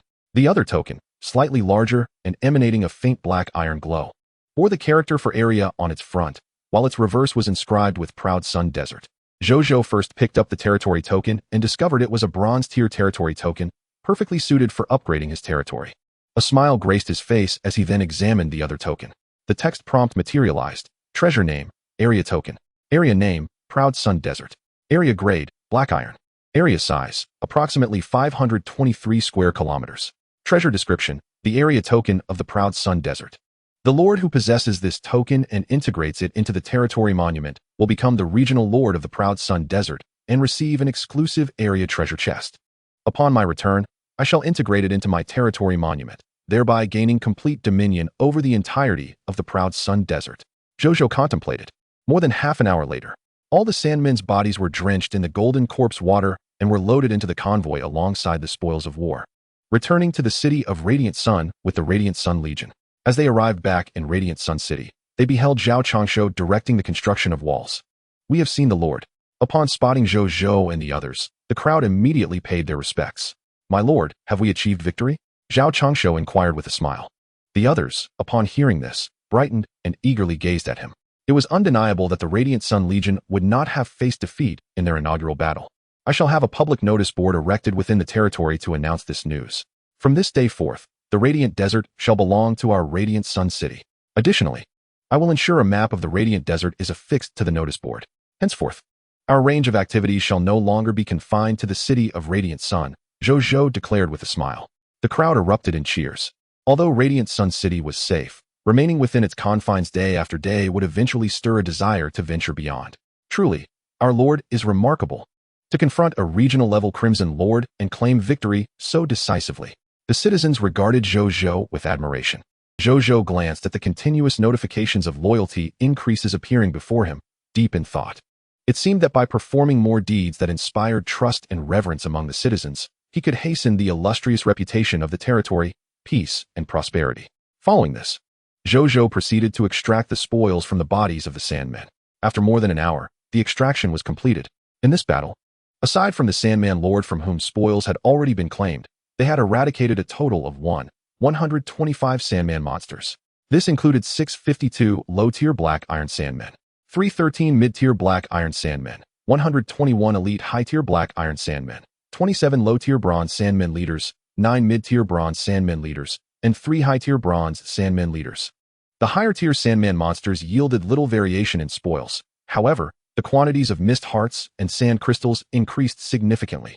Furthermore, the Sandy Transformation skill book grade was elevated, as was the Summon Sandman skill book, which subsequently advanced to Summon Elite Sandman and Summon Sandman Leader. The specific gains were as follows: a total of 377 black iron mist hearts, 225 bronze mist hearts, 641 kilograms of black iron sand crystals, 965 copies of Summon Sandman, low and mid-tier black iron, 121 copies of Summon Elite Sandman, high-tier black iron, and 39 copies of Summon Sandman Leader, bronze low, mid, and high tier. Zhou Zhou stored the mist hearts and entrusted all the acquired sand crystals to Zhao Changshu for the construction of the walls. As for the skill books, Zhou Zhou planned to incorporate them into the military merit system, allowing soldiers to exchange them through military accomplishments. Moments later, within the Lord's courtyard, in the living room, Zhou Zhou gazed at the 10 black iron Lord talent crystals before him.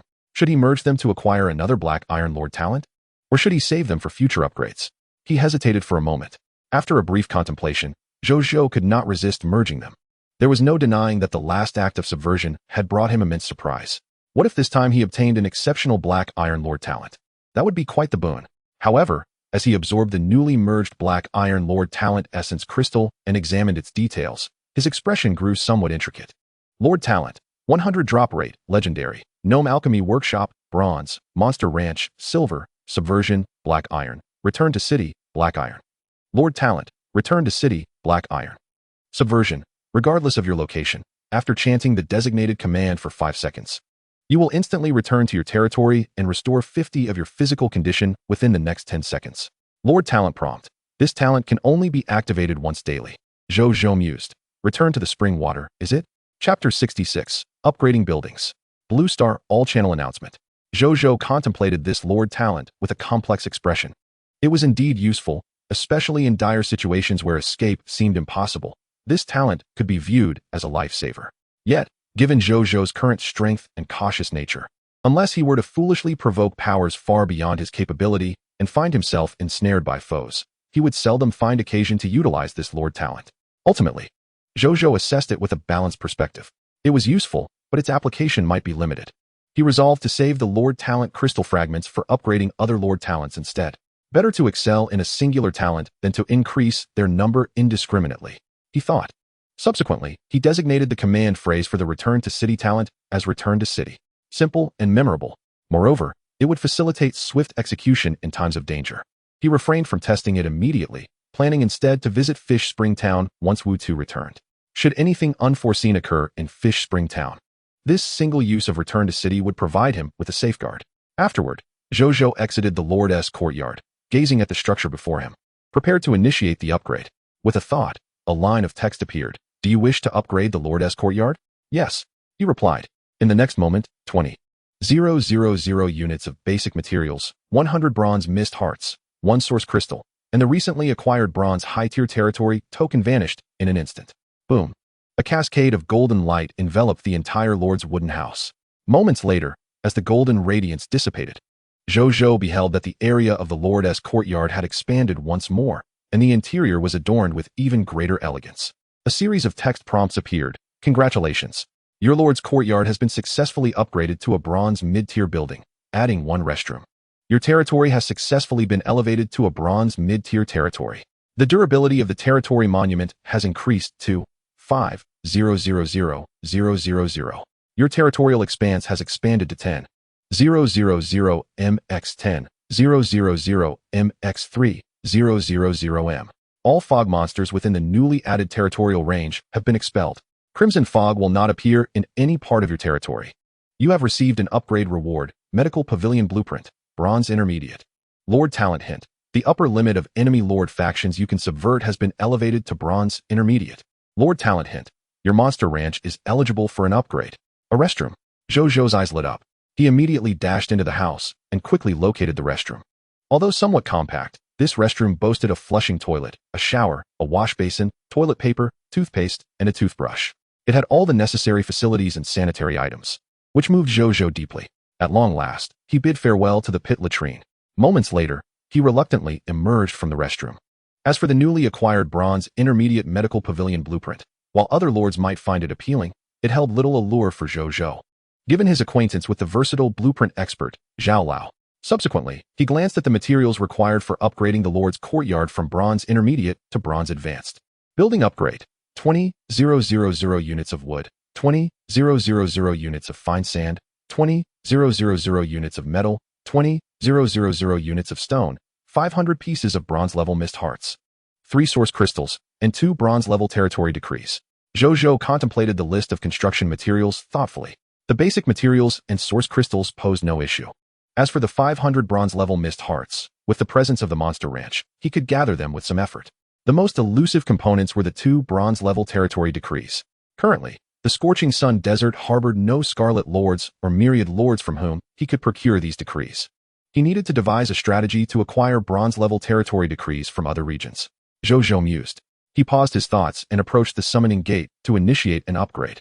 This required the consumption of 8,000 units of basic materials and 50 bronze-level mist hearts. Congratulations, your summoning gate has successfully upgraded to a bronze intermediate structure. You can now summon 5 subjects daily. Among the subjects you summon each day, 4 will definitely be professionals. Hint. Influenced by the unique title of your race. Pioneer of Glory. The number of subjects you can summon daily has reached 54. Among the subjects you summon daily, 6 will be professionals. Furthermore, 2 of these professionals will have a career level that matches your territory level. Was the increase limited to just 5 individuals this time? Last time, when upgrading from Black Iron Advanced to Bronze Lower, the limit had been directly augmented by 10 individuals, hadn't it? Zhou Zhou paused in surprise upon seeing the message. Could it be that the last upgrade was a significant leap, hence the direct increment of 10 summoned subjects? Now, as it was a minor upgrade, only 5 individuals were added? Zhou Zhou speculated internally. He then returned to the Lord's courtyard and retrieved the black iron level territory decree. Zhou Zhou examined the decree attentively before placing it upon his territory's monument. A sudden pull emanated from within the monument, drawing the decree into its depths. Zhou Zhou gazed in astonishment at this spectacle. In the next moment, rows of golden text prompts appeared before him, as well as before all lords of Blue Star. Congratulations. You have acquired a black iron level territory decree, Scorching Sun Desert, officially becoming the territorial lord of this area.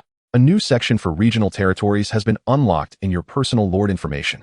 Here, you can view information related to the regional territories you possess. You have received a regional treasure chest, exclusive to Scorching Sun Desert. Blue Star All-Channel Lord Announcement. Congratulations to Lord Scorching Sun for becoming the first official territorial lord to possess a regional territory, receiving a supreme treasure chest as a reward. With a legendary rating of 1. Blue Star All-Channel Lord Announcement. Congratulations to Lord Scorching Sun. Blue Star All-Channel Lord Announcement. Congratulations to Lord Scorching Sun. Zhou Zhou gazed at the golden text prompts before him. Although he had anticipated that upon acquiring his first regional territory, he might again receive an announcement from the Blue Star All-Channel Lords. Witnessing it unfold before his eyes stirred a sense of exhilaration within him. The previous legendary talent had yet to arrive, yet another was already on the way. A smile unfurled across Zhou Zhou's face. He opened the Blue Star Lord World channel and glanced around. Indeed, the lords were fervently discussing his recent accomplishments. Is this the 4th time already? On the legendary rankings, only Lord Scorching Sun remains. Is this the loneliness of being a master? I never quite understood the notion of being a step ahead, but now it suddenly makes sense. Does Lord Scorching Sun truly not conduct live treasure openings? I am so curious. Do you think Lord Scorching Sun is lurking in the shadows as we speak? I suspect he might be unboxing something. The entire Supreme Continent is populated by billions, yet the only subject under Lord Scorching Sun is myself. Proud face. What a reversal. My dear, do you not care for anyone on this illustrious road? A crowd of individuals is still blissfully unaware. Lord Scorching Sun currently stands unrivaled among us. Once he becomes truly invincible and arrives at your territories, let us see if you'll still be rejoicing. I recall the last time the Overlord revealed that Lord Scorching Sun's territory was near the Aurora Kingdom, right? Lords of the Aurora Kingdom. Do not say I did not warn you. If you do not unite and find a way to deal with Lord Scorching Sun, prepare to face the same fate as the Overlord. TSK, there are indeed many lords who thrive on the drama. Be cautious that Lord Scorching Sun does not jot down your names. Some lords have already been blacklisted by Lord Scorching Sun, and now they cannot even purchase his goods. You troublemakers should be careful not to bring misfortune upon yourselves. Upon hearing this, the provocateurs among the lords fell into a hushed silence. They still desired to purchase Lord Scorching Sun's items. To be frank, although Lord Scorching Sun's goods are somewhat expensive, they are at least honest, never peddling counterfeit wares. This is why many lords are willing to endure the high prices rather than forego the quality of his products. Unlike some other lords, who, in their pursuit of wealth at the trading post, sell spoiled monster meat as fresh and pass off second-hand equipment as new. Such deceit has ensnared many unsuspecting lords. In comparison, the unscrupulous visage of Lord Scorching Sun feels rather familiar. Yet, unbeknownst to them, Zhou Zhou, who was secretly observing, had already placed them all on his transaction blacklist. Speaking ill of me in the World Channel while still wishing to purchase my goods to enhance their strength?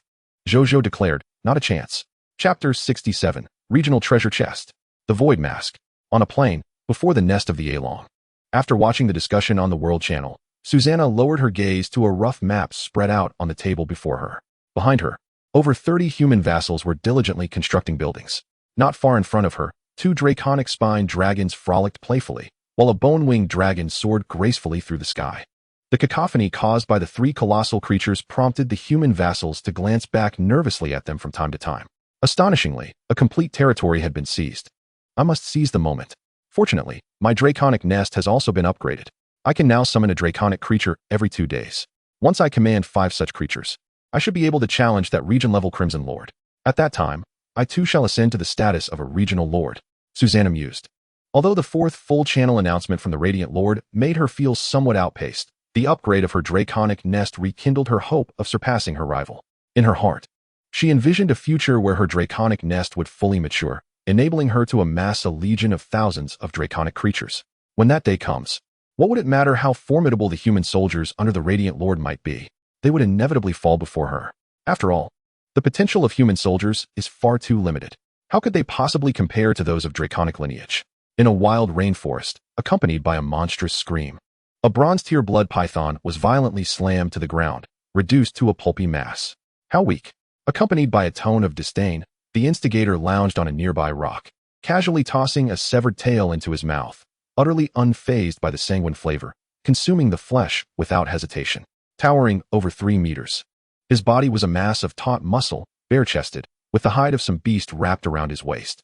Any ordinary person nearby would immediately sense the palpable danger emanating from him, along with a subtle aura of life-level suppression. Just then, 2 vassals rushed over from a short distance, collecting the bloody remnants into a wooden platter and respectfully presenting it to their lord. Mighty overlord, that mere bronze-tier mist creature was not even worthy of injuring you, they flattered. It's just a bronze-tier mist creature, nothing to speak of. If it weren't for the multitude of creatures surrounding that regional-level Crimson Lord, I could have dragged it out for a fight, remarked the scholarly leader, with an air of indifference.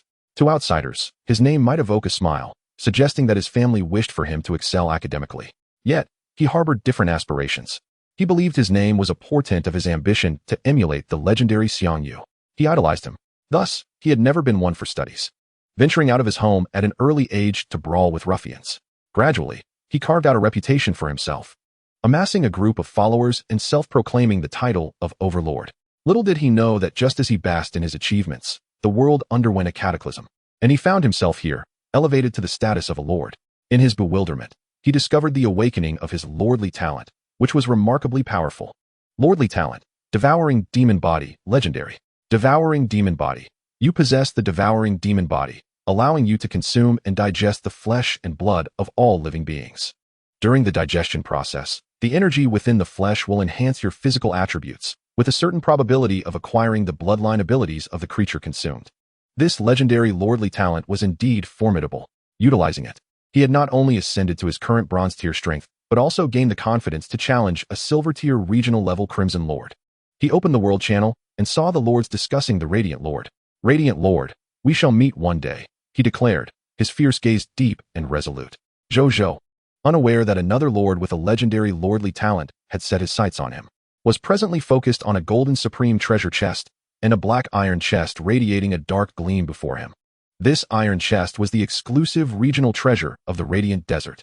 Regional treasure chest, exclusive to the Radiant Desert, a chest specifically prepared for the regional lord who conquers the entirety of the Radiant Desert, containing exclusive treasures of the Radiant Desert territory. I shall open the regional treasure chest first. Zhou Zhou contemplated the 2 chests before him and swiftly made his decision. He had a habit of saving the best for last. He opened the regional treasure chest, discovering a square yellow package within. Upon picking it up, text information appeared before him. Item name, Radiant Desert Exclusive Resource Package. Item level, Black Iron. Item effect. Upon opening, you will receive 50,000 units of stone, 50,000 units of wood, 50,000 units of metal, 50,000 units of fine sand, and 10,000 kg of black iron sand crystals. Item description, a black iron level regional exclusive resource package. Upon opening, it grants a substantial amount of basic resources along with some regional exclusive resources. Zhou Zhou felt a twinge of regret upon seeing the rewards. The treasures from the regional chest were indeed inferior to those of the supreme treasure chest. However, the 10,000 kg of black iron sand crystals were quite commendable. He nodded slightly. Zhao Changshu and the others were currently constructing a wall, and these sand crystals would come in handy. Previously, he had been concerned about a shortage of sand crystals and contemplated having Zhao Changshu use ordinary walls instead. But with these sand crystals, there should be no issue. He felt no disappointment and proceeded to open the supreme treasure chest. Inside, he discovered a black mask, unadorned save for openings for the eyes, appearing utterly ordinary. A mask? Zhou Zhou raised an eyebrow. He picked it up and examined it closely. Text information appeared. Treasure name, Void Mask. Treasure grade, Special. Treasure effect 1. Invisibility to observation. When an external entity attempts to glean your private information through any form of observation method, including but not limited to probing, sensing, divination, or fate manipulation, without your consent, they will receive no feedback whatsoever. Treasure effect 2. Fate nullifier. When an external entity attempts to invoke a fatal fate ability against you, you may nullify the damage inflicted by that ability. Zhou Zhou gazed in astonishment at the mask in his hand. This mask is quite remarkable. With the acquisition of this mask, he no longer had to worry about his abilities being exposed prematurely when confronted by adversaries employing specialized means of investigation. Moreover, the second effect of this treasure would grant him peace of mind in the presence of foes possessing lethal fate-altering powers, eliminating the fear of an unexpected demise. He could even don it while visiting Fish Spring Town, Zhou Zhou mused. He gently pressed the mask to his face, and in the next moment, he felt a slight chill on his skin. Upon touching his face again, he discovered that the ethereal mask had vanished without a trace. He hurried to the restroom and gazed into the mirror. The reflection that met his eyes revealed a handsome visage, imbued with elegance. There was no hint of the mask at all. Yet, Zhou Zhou distinctly sensed that a mask adhered to his face, one he could remove at will. Remarkable! Zhou Zhou exclaimed in wonder. My lord, an elder stands outside the protective barrier, requesting to join our territory. Came Bai Yun's voice from outside. Recognizing those familiar words, Zhou Zhou immediately realized that a talent of legendary caliber had arrived. Without a moment to spare to remove the mask, he stepped outside. Chapter 68. The Prime Minister of Aurora. Potential Advancement Potion. Just as Zhou Zhou donned the void mask, far away in the Elven Empire, the astrologer Mort had been conducting her routine divination regarding the territory of the heir to Na Taya when her expression suddenly shifted to one of uncertainty. What could be amiss? Why did even the stars fail to emit their radiance to illuminate the fate of that human lord? Even death should not yield such an ambiguous divination result. Rather, it appeared as if he had simply vanished into thin air. Mort gazed at the dim celestial phenomenon before her beautiful elven features reflecting a mix of disbelief. As a legendary great astrologer, she stood but a step away from achieving divine status. Even within the esteemed Elven Empire, her standing was second to none. Yet, inexplicably, she found herself unable to divine the fate of a human lord who had barely graced the supreme continent for 6 days. Who would dare believe such a claim? After a moment of silence, she resolved to attempt the divination anew. This time, she sought to uncover whether the heir to Na Taya remained a subject of the multiracial lord. If she could ascertain this, she would likewise determine whether the human lord was alive or dead. Moments later, her pallid face remained fixed on the dim celestial spectacle. The stars continued to lack luster, each one resembling a lifeless meteor, impotently suspended within her divinatory vision. This scene felt like the twilight of the stars. She could not even discern the fate of the heir. Was it due to the influence of that lord? Did the very act of desiring to divine his information render her incapable of obtaining any? Had the lord become aware of the Elven Empire's scrutiny? Was he now issuing a warning to them? Contemplating this, Mort fell silent once more. After a brief interlude, she rose with a grave expression and departed her abode, making her way toward the imperial palace of the Elven Empress. In the city of Radiant Sun, beyond the protective barrier, Zhou Zhou observed the elder before him. His hair and beard were white, his countenance amiable, and a warm smile graced his lips. Clad in a resplendent platinum robe, he exuded an extraordinary aura. The elder also regarded Zhou Zhou intently. I am Zheng Yuanqi, and I have come to pay my respects to you, my lord, he declared with a smile. It is a pleasure to meet you. I hear from my subordinates that you wish to join my territory? Zhou Zhou inquired. Indeed. I have long heard of your illustrious achievements within the Aurora Kingdom. In less than 6 days since arriving on the Supreme Continent, you have already eradicated the forces of the Crimson Lord in your vicinity. In contrast, some human lords have been unable to ensure their basic safety, even surrendering their titles to become mere adventurers within the Aurora Kingdom. Your performance, my lord, is indeed exceptional. I have recently retired, and I still possess some invaluable experience from my previous work, so I wish to offer my services to you. It would not only allow me to contribute, but also provide me with a suitable place to spend my twilight years. Might you consider accepting this old man into your fold? Zheng Yuanqi inquired with a smile. Zhou Zhou found this request familiar. It reminded him of Elder Zhao's visit, who also sought a suitable place for retirement. Was Radiant Sun City turning into a community center for elderly officials? Zhou Zhou silently lamented. Regarding the elder's mention of human lords seeking refuge in the Aurora Kingdom, he felt surprised, yet understood that not everyone possessed the confidence to pass the novice lord trial as he had. Unbeknownst to him, Bai Yun, standing by his side, suddenly bore an incredulous expression upon hearing Zheng Yuanqi's name. Elder Zheng is too modest. Welcome to Radiant Sun City. Zhou Zhou readily agreed. Are you the Prime Minister, Zheng? Bai Yun could not help but ask. Zhou Zhou was momentarily taken aback. You know me?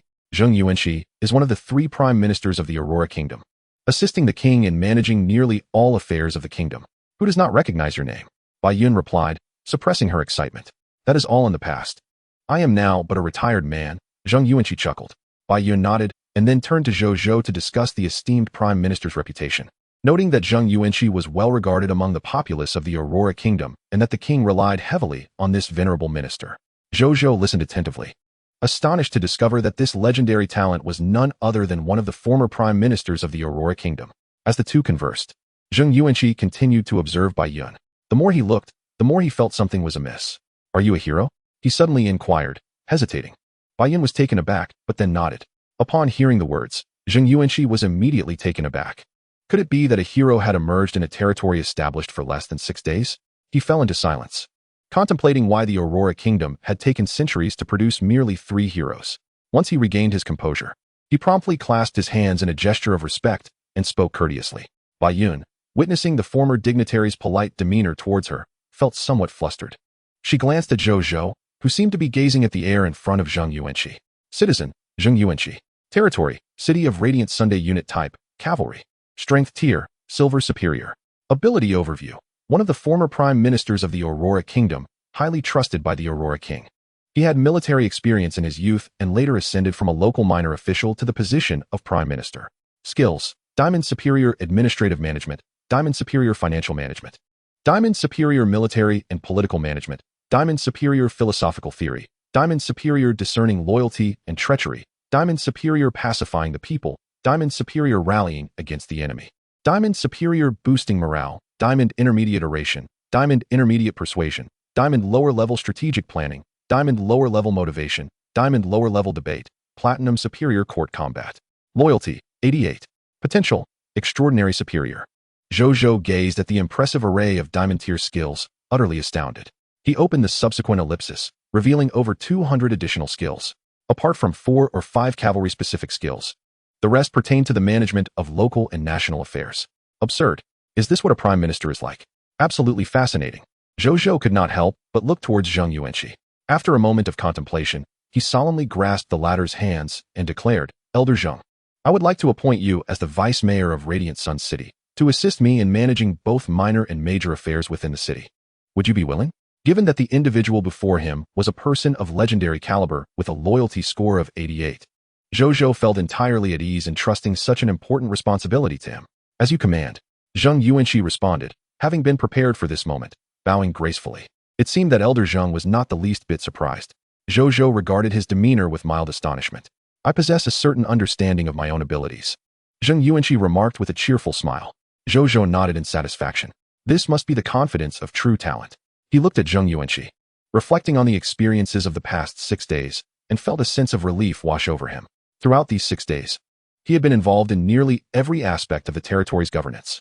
Although none were particularly difficult, the cumulative effect had left him quite fatigued. Now, with Elder Zheng's presence, he could finally assume the role of a hands-off lord. After exchanging a few more pleasantries, he took his leave.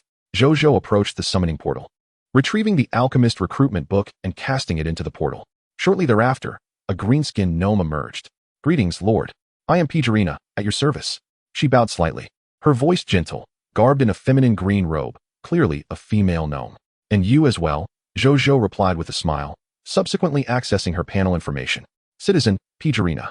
Territory, City of Radiant Sunday Occupation, Alchemist. Profession Tier, Silver Lower. Ability Overview. A prodigious alchemist from the Gnome Kingdom, the daughter of the president of the Gnome Alchemical Association. Possessing a unique understanding of pharmacology since childhood and an exceptional capacity for learning, yearning to become the greatest potion master in the Gnome Kingdom. Skills, Gifted Scholar, Gifted Apothecary. Alchemical Potential Enhancement Potion, Special. Alchemical Life Potion, Silver Lower. Alchemical Energy Potion, Silver Lower. Loyalty, Devoted. Potential, Diamond Lower. The phrase Potential Enhancement Potion immediately captured Zhou Zhou's attention, even overshadowing the 2 personal talents. He promptly sought further details regarding this potion. Potion name, Potential Enhancement Potion. Potion grade, Special. Potion effect, upon consumption, it can elevate a being of Black Iron tier potential to the next level, with a maximum enhancement up to Black Iron superior potential. Potion description, a vial that can elevate life to a higher plane. Chapter 69, Aberon's Promotion. Wu Tu returns. Such a potion exists. Zhou Zhou's heart raced at the prospect of the Potential Enhancement Potion. This was precisely what he needed. Most of the soldiers under his command had been recruited through the summoning portal, and at least half of them possessed Black Iron intermediate potential. Since the unit recruitment books only dropped from Black Iron intermediate monsters, His most abundant resource was indeed the Black Iron Intermediate Unit recruitment books. Thus, the soldiers with Black Iron Intermediate potential were the most numerous. Once they broke through from Black Iron Lower to Intermediate, they would face insurmountable barriers. In fact, Bai Yun had previously mentioned this situation to him. However, at that time, he had been powerless to address it. If he could acquire a substantial number of potential enhancement potions, these soldiers would once again have the chance to break through. Do you know where to obtain higher-tier potential enhancement potions, or their recipes? Zhou Zhou inquired eagerly. If he could secure more advanced versions of the potion, the issue of low potential among his human citizens could be resolved. The potential enhancement potion is one of the rarest and most challenging concoctions to research and obtain among countless potions. Even within the collection of the Gnome Kingdom's Alchemical Association, only Black Iron tier variants exist. I also do not know where to find higher-tier potential enhancement potions or corresponding recipes, Pijarina replied, momentarily taken aback, before apologetically expressing her regret. Zhou Zhou felt a pang of disappointment upon hearing this, but did not allow it to dampen his spirits too much.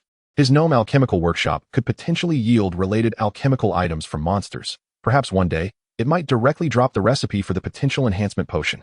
Though the likelihood was slim, there was still a chance. Do you currently possess any potential enhancement potions? Zhou Zhou asked. Yes, I do. I brought 3 vials with me while training outside, she replied. Peggy brushed her right hand over her spatial ring, and 3 vials emitting a faint black iron glow materialized in her grasp, which she then handed to Zhou Zhou. He accepted them and instructed Bai Yun to summon 3 soldiers possessing intermediate black iron potential and strength. In no time, the trio stood before him. My lord, these are 3 intermediate black iron sword and shield soldiers. They have demonstrated remarkable valor in battle and were among the first to be promoted to intermediate black iron status. However, they have been unable to break through due to their limitations in aptitude. Although they have accumulated a considerable amount of military merit, they have seldom had the opportunity to utilize it, Bai Yun introduced. The 3 soldiers appeared somewhat embarrassed upon hearing this. I merely feel that the Lord treats us exceptionally well. We want for nothing and live quite contentedly, so I haven't felt the need to exchange anything. One of them remarked. I feel the same way. I wish to save up for my future bride, another added. Zhou Zhou smiled gently. The city of Jiayang will not neglect any soldier who fights bravely. He handed the 3 vials of potential enhancement potions to them, subsequently explaining the effects of the potions. Initially taken aback, their expressions soon shifted to excitement. Zhou Zhou observed their loyalty levels continuously rising, swiftly surpassing 90 points. With one soldier's loyalty even surging to an impressive 95 points. He suddenly realized the immense significance of these potential enhancement potions for individuals of their lower aptitude. It was akin to a person who could originally expect to live to 60 suddenly having their lifespan extended to 70 years through a single potion. How could they not feel profound gratitude toward the benefactor? They then consumed the 3 vials of enhancement potions. Zhou Zhou noted their comments about feeling a warm sensation throughout their bodies. Moments later, a wave of energy erupted from within them. Upon checking their status panels, he discovered that their potential had remarkably ascended from intermediate black iron to advanced black iron, with their strength also breaking through to the advanced level. It seemed they had accumulated enhancement energy while remaining at the intermediate black iron stage, and now that their potential cap had risen, that accumulated energy facilitated their breakthrough. Thank you, my lord, the 3 exclaimed, immediately kneeling in excitement. Zhou Zhou quickly assisted them to their feet. This is what you deserve. Go back and inform your fellow brothers of intermediate black iron potential. Before long, our Jiaoyang Legion's merit exchange list will feature the same potential enhancement potions. Have them prepare. Zhou Zhou declared. Yes, they replied, filled with enthusiasm. They bid farewell to Zhou Zhou and promptly departed, eager to share the joyous news with their comrades. My lord, the materials required to produce the potential enhancement potions are quite rare and scarce. These ingredients thrive only in exceptionally harsh environments. Even in the Gnome Kingdom, where the formula has been known for quite some time, the potions have yet to become widespread. Your recent promise, maybe Peggy hesitated. She hadn't anticipated that the lord she pledged her loyalty to would seek to popularize the potential enhancement potions so soon after merely observing them. While the intention was commendable, the challenges involved must be considered. There is no need for concern regarding this matter, Zhou Zhou replied, a mysterious smile gracing his face. Ling Er possesses the divine herb garden. As long as she is provided with a seed, she can yield hundreds or even thousands of finished medicinal plants by the next day. Rare and scarce ingredients? Such notions hold no weight in her presence. Zhou Zhou then requested the list of materials necessary for crafting potential enhancement potions, high-grade life potions, and energy potions from her before leading her to the Gnome Alchemy Workshop. From this day forward, you shall work here. You will also have a colleague. He is the owner of this Gnome Alchemy Workshop, Asherburn. Come forth to meet our guest. Zhou Zhou called out as he entered the workshop. In no time, two apprentices emerged from the workspace. My lord, our master is currently developing an intermediate black iron life potion and is at a critical juncture, one apprentice stated, somewhat apprehensively. While they were undoubtedly more loyal to Zhou Zhou, their master was also in a pivotal moment of work, leaving them uncertain about how to proceed. Not to worry, we shall wait for him to emerge. You may assist him, Zhou Zhou replied, somewhat taken aback. The apprentices sighed in relief, bowed respectfully, and returned to the workshop. Is the owner also a gnome? Is he an alchemist as well? Peggy inquired curiously. He is indeed a gnome, and he belongs to your kin. However, he is not an alchemist, but rather an advanced black iron alchemical technician. He is researching the intermediate black iron life potion in hopes of advancing to a bronze-level alchemical technician, Zhou Zhou explained. Peggy understood, her curiosity piqued. As the daughter of the president of the Alchemy Association, her professional advancements had come from obtaining higher-grade potion formulas from her father and mastering them under the guidance of several master alchemists, enabling her to achieve her career breakthroughs swiftly. Coupled with her innate talent, she had ascended to a junior silver alchemist at such a young age. Conversely, individuals like Ashburn, who sought to advance their professional ranks by developing their own blueprints without access to higher-grade designs, were not entirely unheard of in the industry.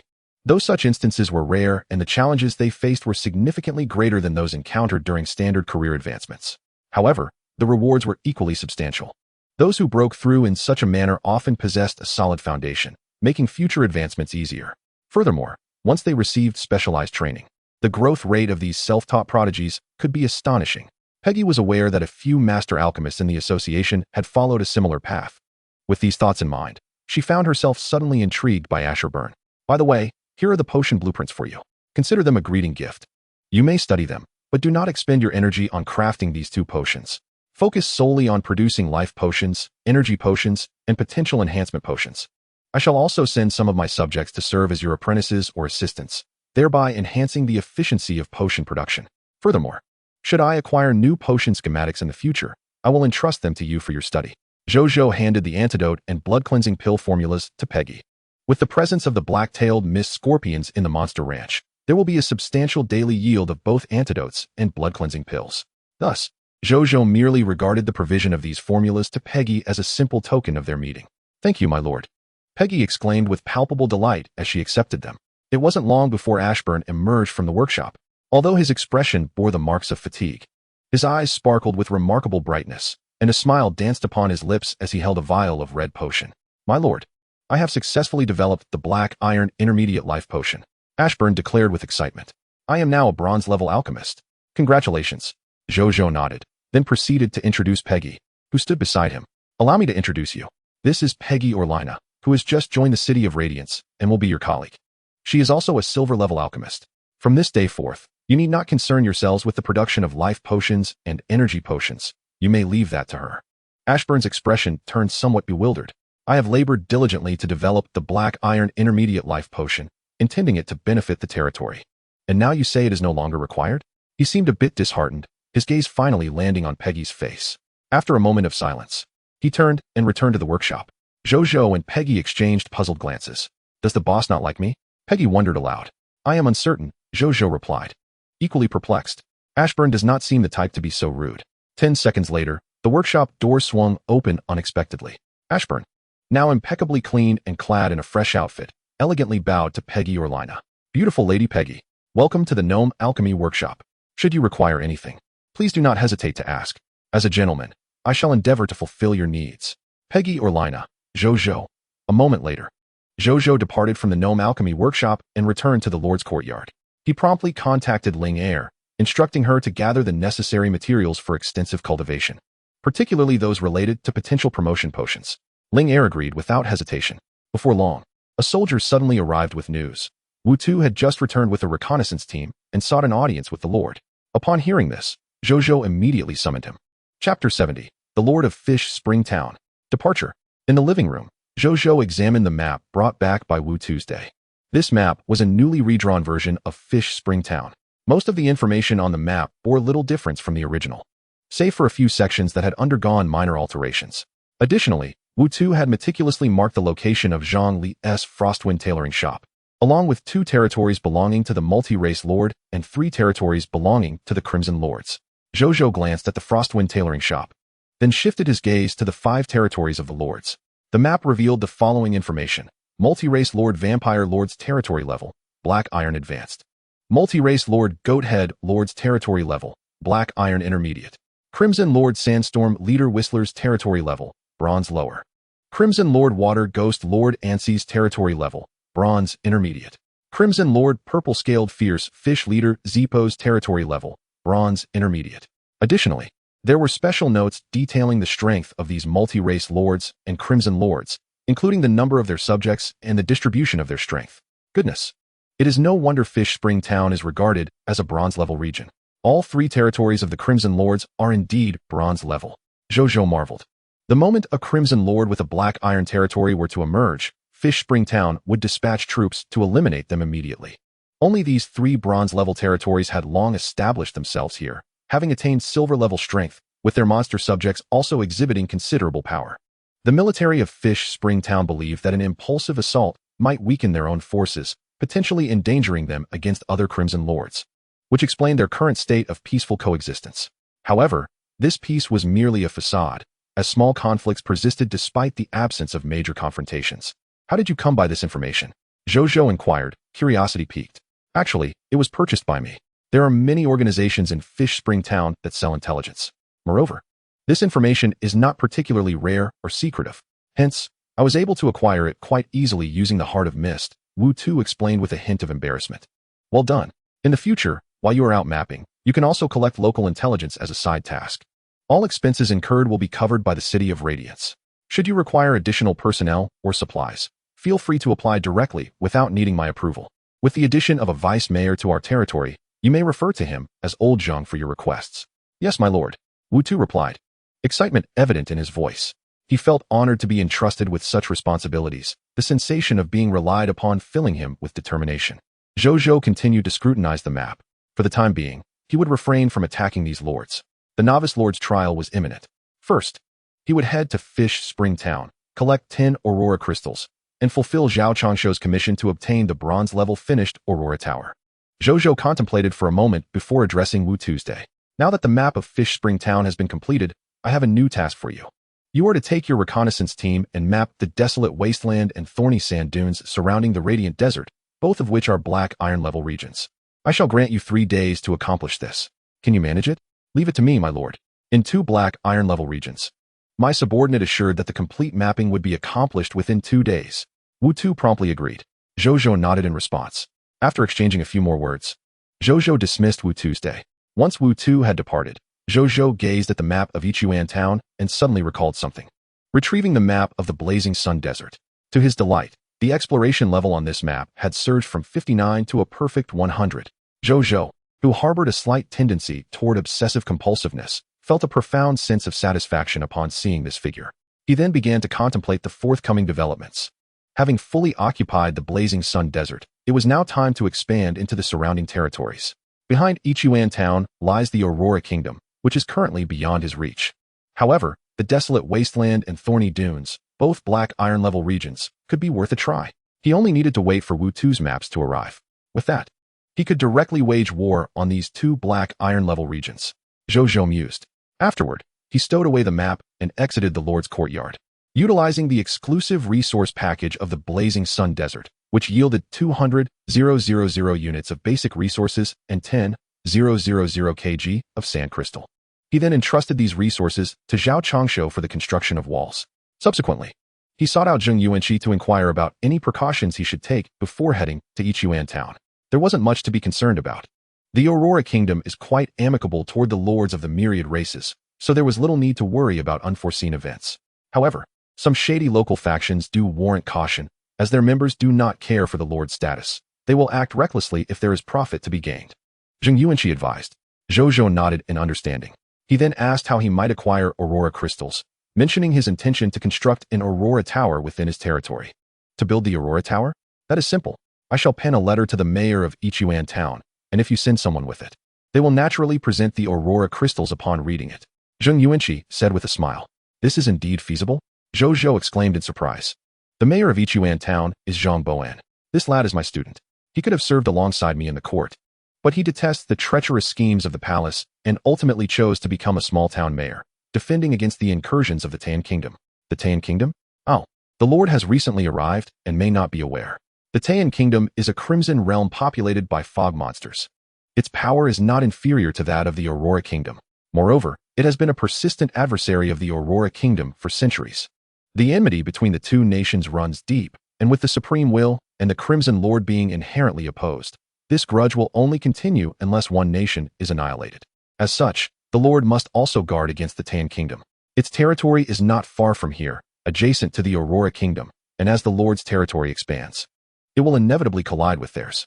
It is only a matter of time before we confront them, Zheng Yuanqi stated earnestly. Zhou Zhou nodded thoughtfully. Zheng Yuanqi then began to write the letter, while Zhou Zhou sought out Bai Yun, instructing her to assemble 500 elemental archers and 500 shield bearers to accompany him to Ichuan town. Soon, the 1,000 soldiers were gathered. Zhou Zhou surveyed them with satisfaction. With these 1,000 soldiers, along with the heroic Bai Yun and the pure-blood dragon Nasrio by his side, and his trump card of returning to the city, he should face minimal danger on this venture. As for the remaining soldiers, he left them for Zhao Changshu to allocate for the construction of the territorial walls. My lord, the soldiers are assembled and ready to attack Ichuan town at any moment. Bai Yun reported after preparing the army. I do not intend to attack Ichuan town. I merely wish to pay a visit, Zhou Zhou replied, taken aback, and proceeded to clarify. Bai Yun looked somewhat bewildered. Was all this preparation merely for a visit?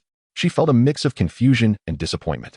However, she did not question Zhou Zhou's orders and resolved to carry them out silently. Just then, Zheng Yuanqi approached, holding the completed letter. Upon seeing the 1,000 soldiers, Bai Yun, and the dragon soaring above them, he hesitated for a moment before speaking. My lord, the Aurora Kingdom is vast and possesses significant resources. It would be unwise to attack recklessly at this time. If you truly harbor intentions toward the Aurora Kingdom, we can deliberate and strategize carefully. I am quite familiar with the Aurora Kingdom. Just grant us 3 years of growth time, and I assure you that we can conquer the Aurora Kingdom with minimal losses. Zheng Yuanqi declared confidently, thumping his chest. Zhou Zhou, Bai Yun. After a brief exchange, Zhou Zhou managed to convince Zheng Yuanqi that his intention in leading the troops was merely for his own safety, with no ulterior motives. Subsequently, he departed with everyone, including Nasrio, leaving the city of the blazing sun and heading toward Ichuan town. Chapter 71, Mission accomplished. A new commission awaits. An hour later, on the outskirts of Ichuan town, Zhou Zhou instructed, let the soldiers remain here temporarily until I, along with you and Bao Xiu'er, return. If they encounter any enemies, they may defend themselves. Bao Xiu'er had joined them shortly after their departure, expressing her desire to meet her teacher. Zhou Zhou believed that having Bao Xiu'er present would facilitate the completion of the teacher-student reunion task, so he acquiesced to her accompanying them. Yes, my lord, Bai Yun replied respectfully, then went to relay the orders. A moment later, Zhou Zhou, Bai Yun, and Bao Xiu'er walked away from the soldiers toward Ichuan town. As for Nasrio, it soared above them, remaining hidden from others while being ready to swoop down to protect them at any moment. Soon, the trio arrived at the gates of Ichuan town, constructed entirely of white stone, with the words Ichuan town engraved prominently above the entrance. As they approached the gate, a line of text suddenly appeared before Zhou Zhou's eyes. Notification: you have officially begun to engage with the local forces of the Supreme Continent. Rewards: universal language of the Supreme Continent, literacy in the script of the Supreme Continent, and basic knowledge of the Supreme Continent. A torrent of knowledge surged into Zhou Zhou's mind. While an ordinary person might have succumbed to dizziness, he, blessed with extraordinary mental fortitude, merely furrowed his brow and absorbed the information. Mastering the lingua franca of the Supreme Continent already? Splendid. He had initially contemplated relying on Bai Yun for communication with the locals, but now that would prove unnecessary. Zhou Zhou mused to himself. Suddenly, a thought occurred to him, and he turned to Bai Yun and her companions. By the way, I forgot to inquire about something. How is it that you are proficient in the language of Blue Star? Zhou Zhou questioned, puzzled. When we encountered the Lord, we were automatically endowed by the Supreme Will with the ability to communicate with him, Bai Yun replied. Zhou Zhou understood at once. It appeared that the Supreme Will had no intention of hindering communication between the myriad lords and the indigenous forces. Instead, it granted both parties the freedom to converse seamlessly. The trio then prepared to enter the town. Those soldiers guarded the city gates. They merely cast a cursory glance at Zhou Zhou and his companions, saying nothing, and permitted them to pass. Within the town, as they walked towards the administrative hall, Zhou Zhou observed the pedestrians along the streets. The majority were, of course, humanoids resembling them, yet a plethora of peculiar races also roamed the thoroughfare. There were the towering three-eyed tribe, standing 2 to 3 meters tall with 3 eyes atop their heads, and the diminutive catfolk, adorned with long tails and twitching feline ears. There were even diminutive flower fairies, no larger than a palm, flitting about with transparent wings. Zhou Zhou was utterly dazzled by the kaleidoscope of races, while Bai Yun and Bao Xiuer appeared unfazed. After a brief while, the three arrived at the entrance of the administrative hall. After informing the guard at the door that they bore a letter from former Prime Minister Zheng Yuanqi intended for the town's mayor, the guard, though somewhat skeptical of Zhou Zhou's claims, promptly went to relay the message. Soon, the guard returned and escorted the trio into a reception room within the administrative hall. A formally attired middle-aged man was already waiting there, and upon seeing Zhou Zhou and his companions, he immediately rose to his feet. "Greetings. I am Zhang Bowen, the mayor of Yuchuan Town. I understand you have a letter from my esteemed teacher?" Zhang Bowen addressed them. Zhou Zhou glanced at Bai Yun, who produced the letter from her bosom and handed it to Zhang Bowen. Upon merely glancing at the handwriting on the envelope, Zhang Bowen was certain it was indeed his teacher's script. "You may open it now, Mayor Zhang. The elder has something to convey to you," Zhou Zhou suggested. Zhang Bowen paused, then nodded thoughtfully. He opened the envelope and began to read the letter within.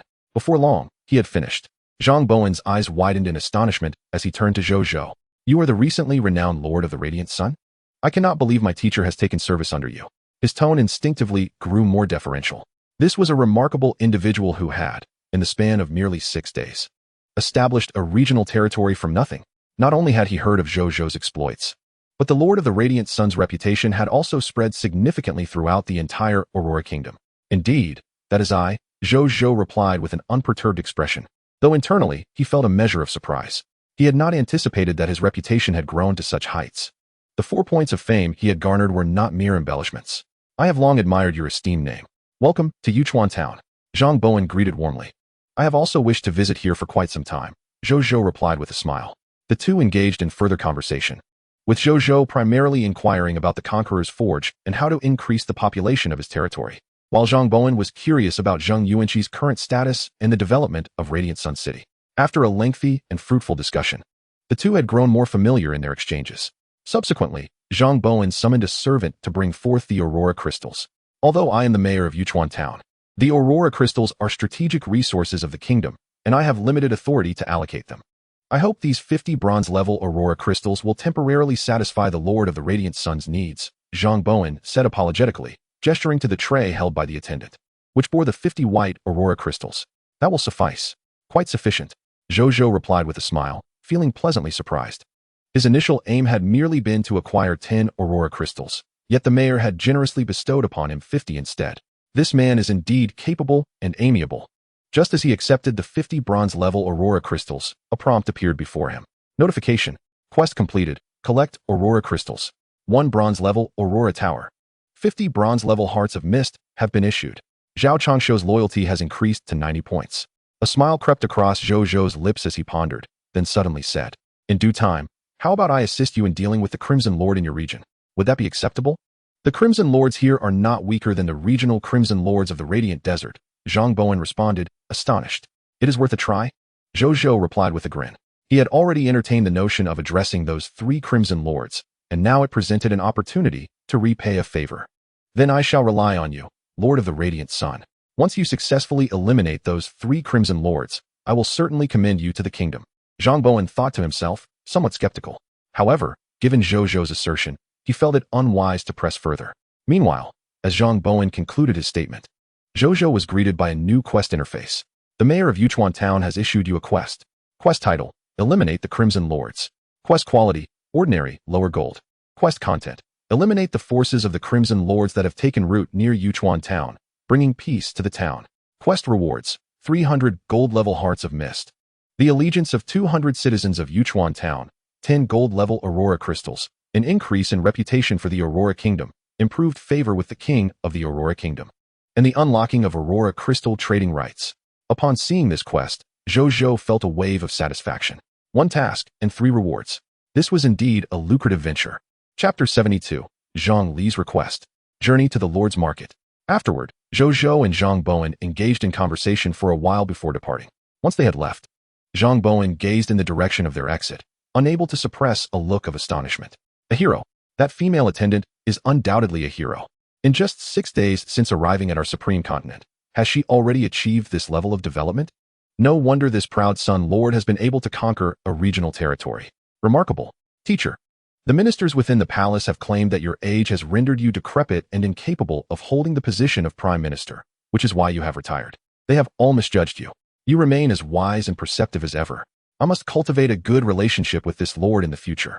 After pondering for a moment, Zhang Bowen turned and made his way back. A short while later, following the map's guidance, Zhou Zhou arrived in front of the Frostwind tailoring shop. "Teacher, I'm here." Before he even reached the shop's entrance, Bao Xiu'er excitedly dashed inside. Zhou Zhou exchanged a smile with Bai Yun before stepping in as well. Upon entering, Zhou Zhou noticed Bao Xiu'er embracing a young woman dressed in exquisite garments. Though the woman appeared to be in her 30s, her beauty was striking, her skin fair, her figure ample, and her eyes sparkled with light, exuding an air of a virtuous wife. Zhou Zhou's eyes brightened slightly. "This is my esteemed lord. And this is Sister Bai." "Esteemed lord, Sister Bai, this is my teacher, Zhang Li, the contemporary master of Frostwind tailoring." Upon seeing her lord arrive, Bao Xiu'er felt a twinge of shyness and began her introduction. "I've met this esteemed lord. My disciple is mischievous and has embarrassed you, esteemed lord," Zhang Li said, somewhat bashfully. "Not at all. I merely observed the wonderful bond between Bao Xiu'er and Aunt Zhang," Zhou Zhou replied with a smile. Zhang Li's expression brightened further at his words. She then invited Zhou Zhou and the others to sit in the inner room. Naturally, they accepted and proceeded inside. After a brief conversation, Zhou Zhou soon brought up the purpose of their visit. "Aunt Zhang, may I inquire if you would be interested in developing your talents in my territory? My domain is just in its infancy and is in dire need of skilled individuals. If you were to join us, you would undoubtedly be able to showcase your talents to their fullest potential. Furthermore, I can make you a promise. Once we have sufficient resources, I am willing to construct a platinum-level tailoring shop exclusively for you within my territory. Your compensation will certainly not fall short of what you receive while working externally." Zhou Zhou expressed himself with great courtesy, understanding the value of a platinum-level talent and the folly of neglecting such an asset. "Indeed, teacher, you should accompany me to Sun City. The esteemed lord is truly formidable. And Sister Bai is equally impressive. Joining the esteemed lord's domain will surely not disappoint you in the future," Bao Xiu'er added enthusiastically from the side. "But, does your territory have platinum-level architects?" Zhang Li looked at her disciple helplessly before expressing her confusion. "A platinum-level tailoring shop. Even I would be tempted. The honorary president of the Architectural Association, Zhao Changshu, currently resides in my territory," Zhou Zhou replied with a smile. Zhang Li was momentarily taken aback. He had certainly heard of Zhao Changshu's illustrious name. He was a figure of the true upper echelons of the Aurora Kingdom and had even been personally received by the King of Aurora, a veritable authority in the field of architecture. He is now in this young lord's territory? Zhang Li initially found it hard to believe. Yet, gazing into Bao Xiu'er's sincere eyes, she hesitated. She knew her disciple well and recognized that such earnestness suggested that this lord was not deceiving her. After a moment of silence, Zhang Li shook her head. "I apologize, esteemed lord, but I cannot go. May I inquire as to the reason? Is it that you find my conditions unsatisfactory, or do you believe our territory, being newly established, is unworthy of your residency?" Zhou Zhou pondered briefly before casually asking. "It is not that. Please follow me." Zhang Li sighed softly, then stood and walked toward another room. The three were momentarily stunned before following her. Soon, they arrived in another chamber. As they entered, they were greeted by a strong scent of medicine. They then saw an elderly woman with graying hair resting on a bed not far away. "This is my teacher, Li Huiwe. She is the one who taught me the Frostwind tailoring technique, allowing me to earn a living. It was she who helped me rise from a mid-level gold tailor to my current status as a platinum-level tailor. She is now gravely ill. I cannot find a renowned physician capable of curing her, so I can only provide her with a peaceful environment to recuperate here in Yuchuan town. Since your territory is newly established, I fear that if we were to encounter any bumps along the way, my teacher may not withstand it. Thus, I cannot go to your territory. I apologize, esteemed lord." Zhang Li spoke softly. Zhou Zhou fell silent upon hearing her words. He had no retort to Zhang Li's reasoning. Should he jeopardize an elderly woman's life simply to fulfill a task? Moreover, with the novice lord examination approaching in 2 days, his territory would undoubtedly become more perilous. This elderly woman would certainly not withstand such conditions. Zhou Zhou acknowledged that the rewards of the hidden task were enticing, but he was not one to act recklessly for the sake of a reward. "Forget it. I shall forego the rewards of this hidden task." Taking a deep breath, Zhou Zhou approached the elderly woman. He gazed at her pallid complexion and inquired, "Is there no prescription to treat this old woman? If it is merely a matter of lacking certain medicinal ingredients, I can assist." "No, it is a matter of needing a renowned physician. However, my teacher's condition is currently stable, so there is no immediate cause for concern," Zhang Li reassured. Noticing Zhou Zhou's solemn expression, she could tell that this lord genuinely cared, and a sense of fondness began to blossom within her heart. Zhou Zhou nodded in understanding. Afterward, they refrained from disturbing the elderly gentleman's repose and exited the room with Bai Yun, leaving only Bao Xiu'er and Zhang Li inside. "My lord, what should we do?" Bai Yun could not help but inquire, as she was among the few who understood Zhou Zhou's purpose for being here. "It is of no concern. Let him remain here. We cannot truly risk such an elder venturing into our territory. The conditions in Yuchuan town are indeed superior to those in our Jiayang city and more conducive to recovery. Fortunately, it is not far from Jiayang city, allowing Bao Xiu'er to visit her teacher whenever she wishes. This could be considered a reunion of sorts for mentor and disciple." Zhou Zhou replied, "Our lord is benevolent." A smile graced Bai Yun's face, deepening her admiration for her lord. Zhou Zhou waved his hand. "You have not chosen the wrong lord. At the very least, this lord is compassionate," Zhang Li remarked to Bao Xiu'er after Zhou Zhou and Bai Yun had departed. "Indeed. And our lord is not merely compassionate. He is quite formidable as well," Bai Yun responded, relaying to Zhang Li the remarkable achievements Zhou Zhou had accomplished over the past 6 days. Zhang Li listened in astonishment. "Are you saying this lord is the one who seized the Jiayang desert?" "Indeed," Bao Xiu'er nodded, then gazed with concern at her ailing teacher, pondering when she would recover. Unbeknownst to her, her teacher, Zhang Li, had already entered a state of contemplation. Soon, her eyes gleamed with determination as she exited the room. At the doorway, Zhou Zhou was lost in thought regarding his next course of action when he suddenly noticed Zhang Li emerging from the room. Before he could utter a word, she spoke. "My lord, may I request a favor? If you are willing to grant it, I would gladly become your subject and serve you. However, I must remain in Yuchuan town to care for my teacher until she recovers. Would you be amenable to this? You need not be so formal. As you are an elder, speak your mind," Zhou Zhou replied, taken aback. "I understand you are the renowned lord of Jiayang, destined for a future of limitless potential. Should you encounter a skilled physician capable of healing my teacher, I would wholeheartedly become your subject in gratitude. For now, I can serve as your temporary subject, and you may request my assistance as you would with a regular subject, though I reserve the right to decline. Would you be willing to accept this arrangement, my lord?" Zhang Li inquired. "Certainly. Rest assured, should I come across a physician who can treat your teacher, I shall certainly invite her to assist." Zhou Zhou responded without hesitation. A smile appeared on Zhang Li's face. "Subject Zhang Li pays her respects to my lord," she said with a slight bow. "Welcome to Jiayang City." Zhou Zhou replied with a smile. In the next moment, a task notification appeared. Notification. Commission task. Reunion of mentor and disciple has been completed. 100 platinum level mist hearts have been awarded. Bao Xiu'er's loyalty has increased to utmost fidelity. Platinum level tailor Zhang Li has temporarily become your subject. Notification. When Zhang Li's teacher, Li Huiwe, regains her health, Zhang Li will officially become your subordinate subject. Zhou Zhou wore a smile. Although the outcome differed from his expectations, the task had nonetheless been accomplished. A moment later, Zhou Zhou and Bai Yun departed from the Shuo foam tailor shop, while Bao Xiu'er remained behind to attend to her teacher until Zhou Zhou and the others were prepared to return to their territory. On the street, Zhou Zhou and Bai Yun walked in tandem. "My lord, where are we headed?" Bai Yun inquired curiously. "To the Lord's Market," Zhou Zhou replied.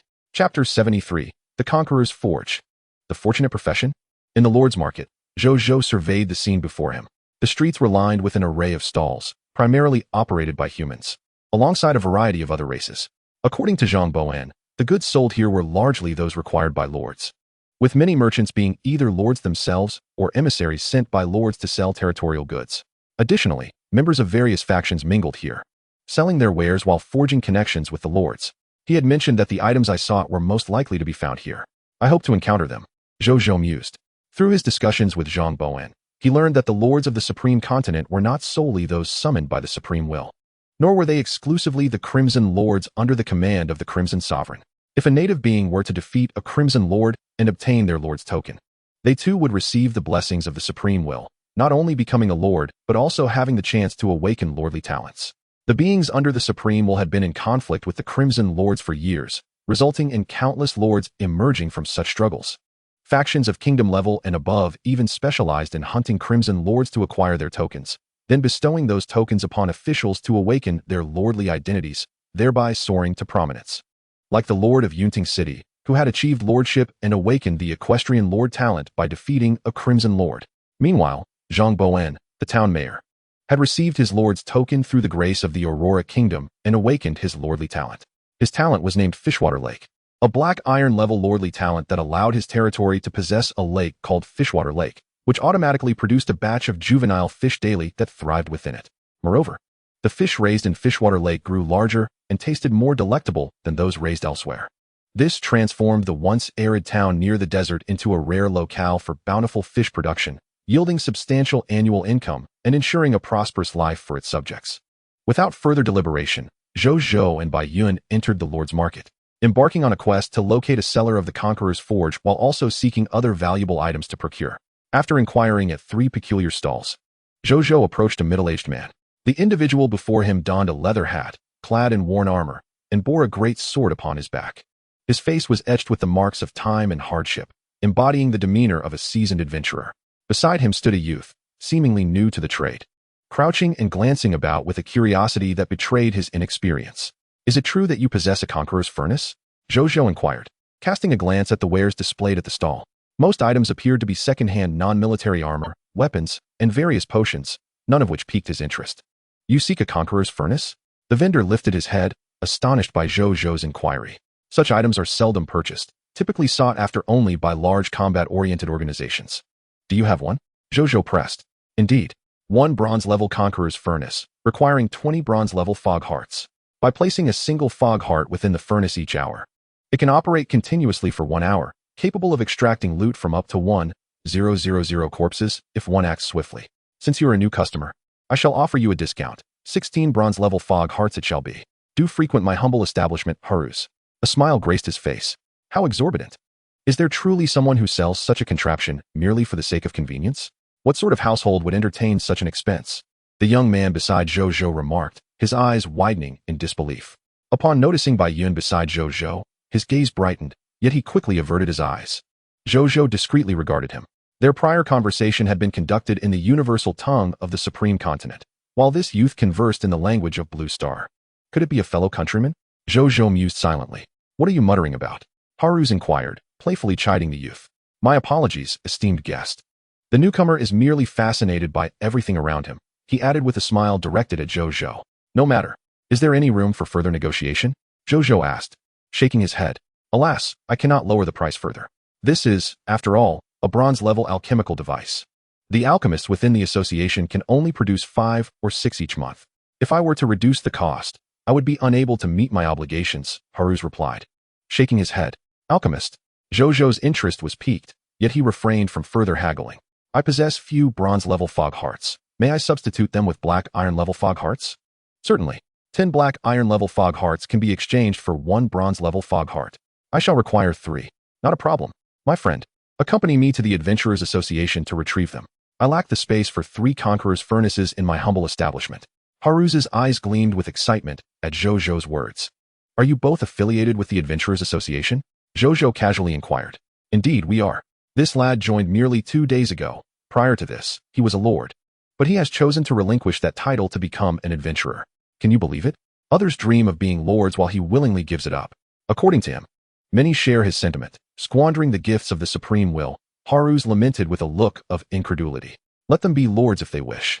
I have no desire to perish. Is it not preferable to live well?" The Blue Star adventurer murmured in his native tongue. A faint smile graced Zhou Zhou's lips before he resumed his composure. Soon after, Haruz packed up his stall, leading Zhou Zhou and Bai Yun towards the Adventurers Association. A moment later, they stood before the association's edifice. Zhou Zhou gazed at the structure, a cylindrical building towering 4 or 5 stories high, bustling with adventurers of varying ages, garb, and even races. They were swiftly ushered into the rear courtyard, where 3 Conqueror's Furnaces awaited them.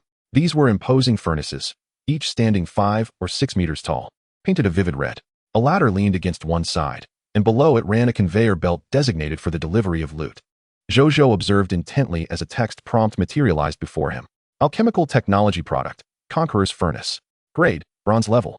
Product effect, by placing a bronze-level fog heart within the energy chamber and activating it with one's own energy. The Conqueror's Furnace can commence the extraction of loot through incineration, with a duration of 1 hour.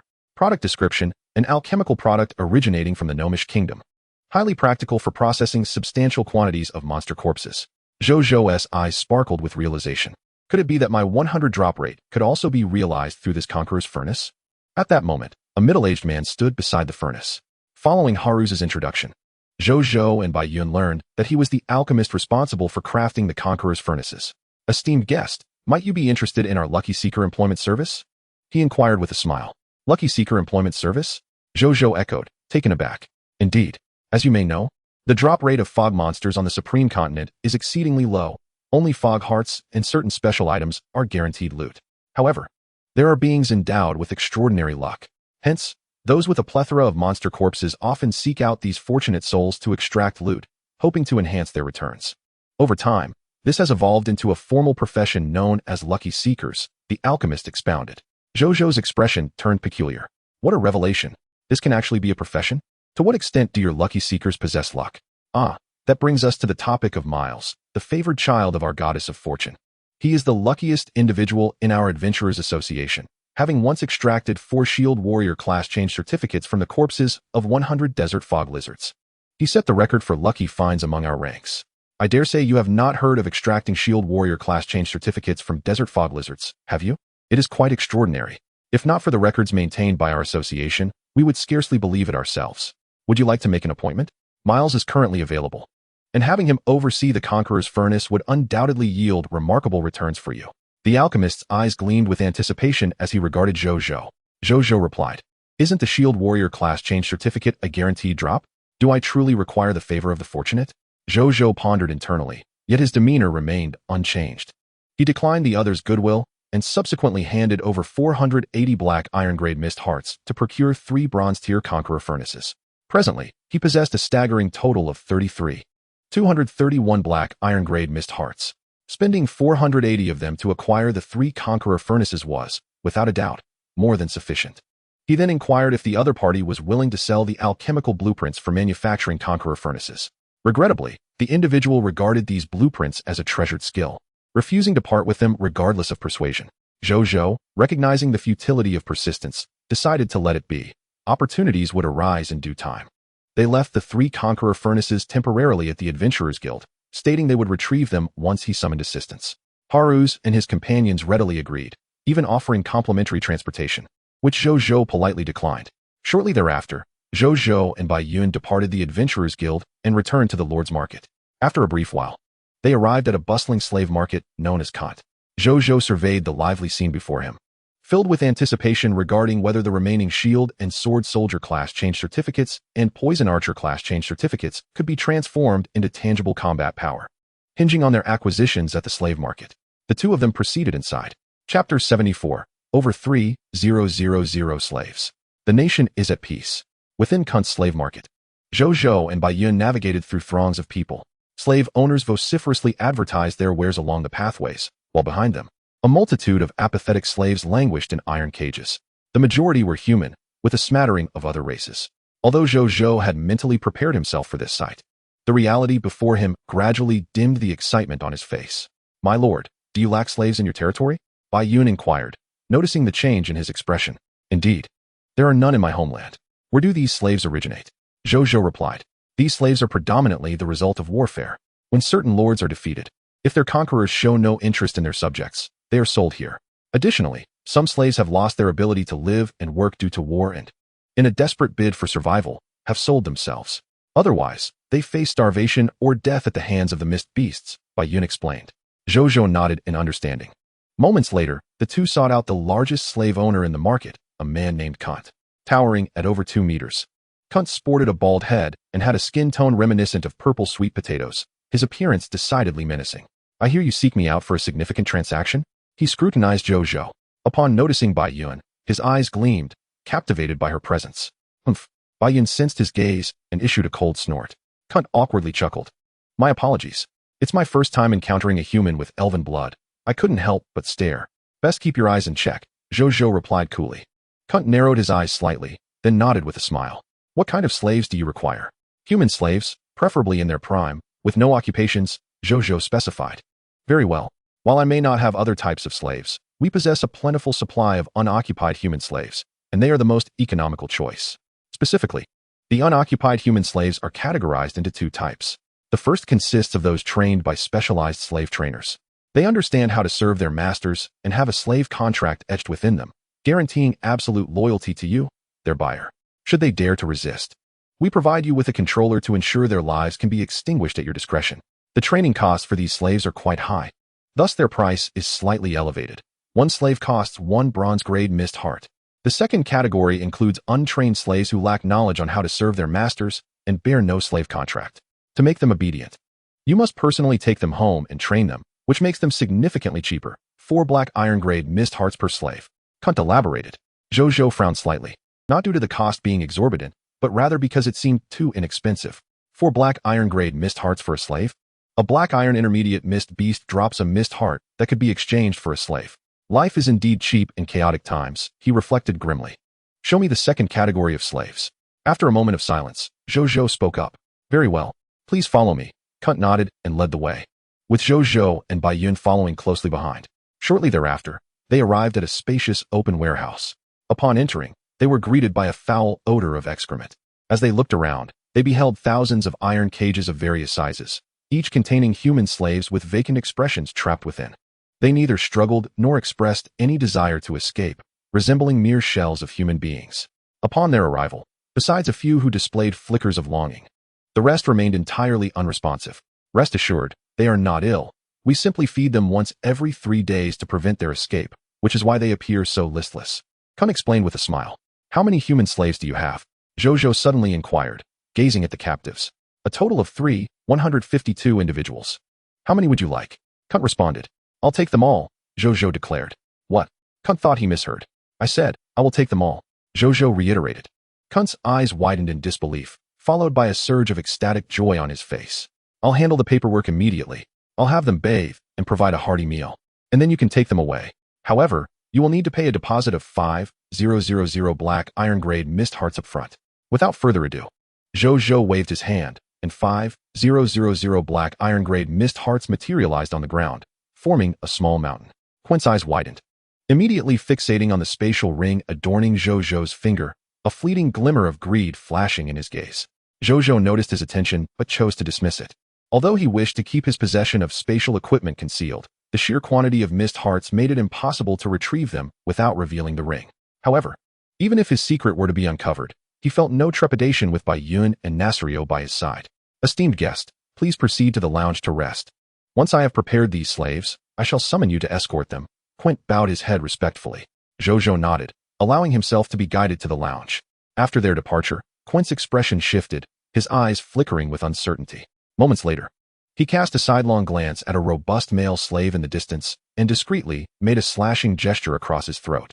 The male slave's eyes glinted with menace as he nodded, a malicious grin slowly etching across his face.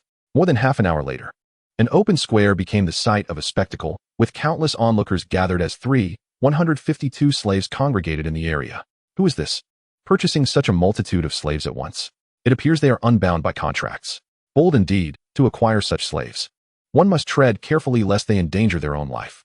It must be that young man in the front. He seems unfamiliar, perhaps an outsider. An outsider? No wonder. It seems we are in for an entertaining show, the crowd murmured. Yet Zhou Zhou, standing before the throng of slaves, remained composed. My esteemed guest, these slaves are now clean and well fed. They belong to you and are ready for your command. Should you require further assistance in the future, we welcome your return to Quint's establishment. Additionally, I have a small gift for you. Quint clapped his hands, and a carriage was driven forth. Upon it were 2 iron cages, housing twin sisters with striking beauty, possessing feline ears and tails. Bound tightly, they sat immobile within their confines. My guest, these are newly acquired half-beast twins. Worry not, they remain untouched and pure, ready for your training, ensuring you experience the pleasures you desire, Quint concluded. A knowing smile gracing his face. Zhou Zhou remained silent, handing over the remaining 608 black iron grade mist hearts. Splendid. From this moment forth, these 152 human slaves and the 2 half-beast beauties are entirely yours, Quint declared with a grin. In the next instant, a series of notifications appeared before Zhou Zhou's eyes. You have acquired 152 human slaves. You have acquired 2 half-beast slaves. At this juncture, Zhou Zhou could discern their individual information, glancing over it to find that the majority of the slaves exhibited a loyalty rating around 30 to 40, with some as low as the teens, while the highest barely surpassed 50. He had anticipated this and wasted no time, departing with Bai Yun and the newly acquired slaves. Quint observed their retreating figures, his eyes narrowing. Ah, young guest, allow me to impart a lesson on why such inexpensive slaves should not be carelessly purchased. Greed often leads to dire consequences, he murmured. Zhou Zhou and Bai Yun, accompanied by the throng of over 3,000 slaves, marched resolutely towards the city gates. Along the way, he collected the 3 conquerors' forges left at the Adventurers' Guild and summoned Bao Xiu'er from the Frostwind tailoring shop.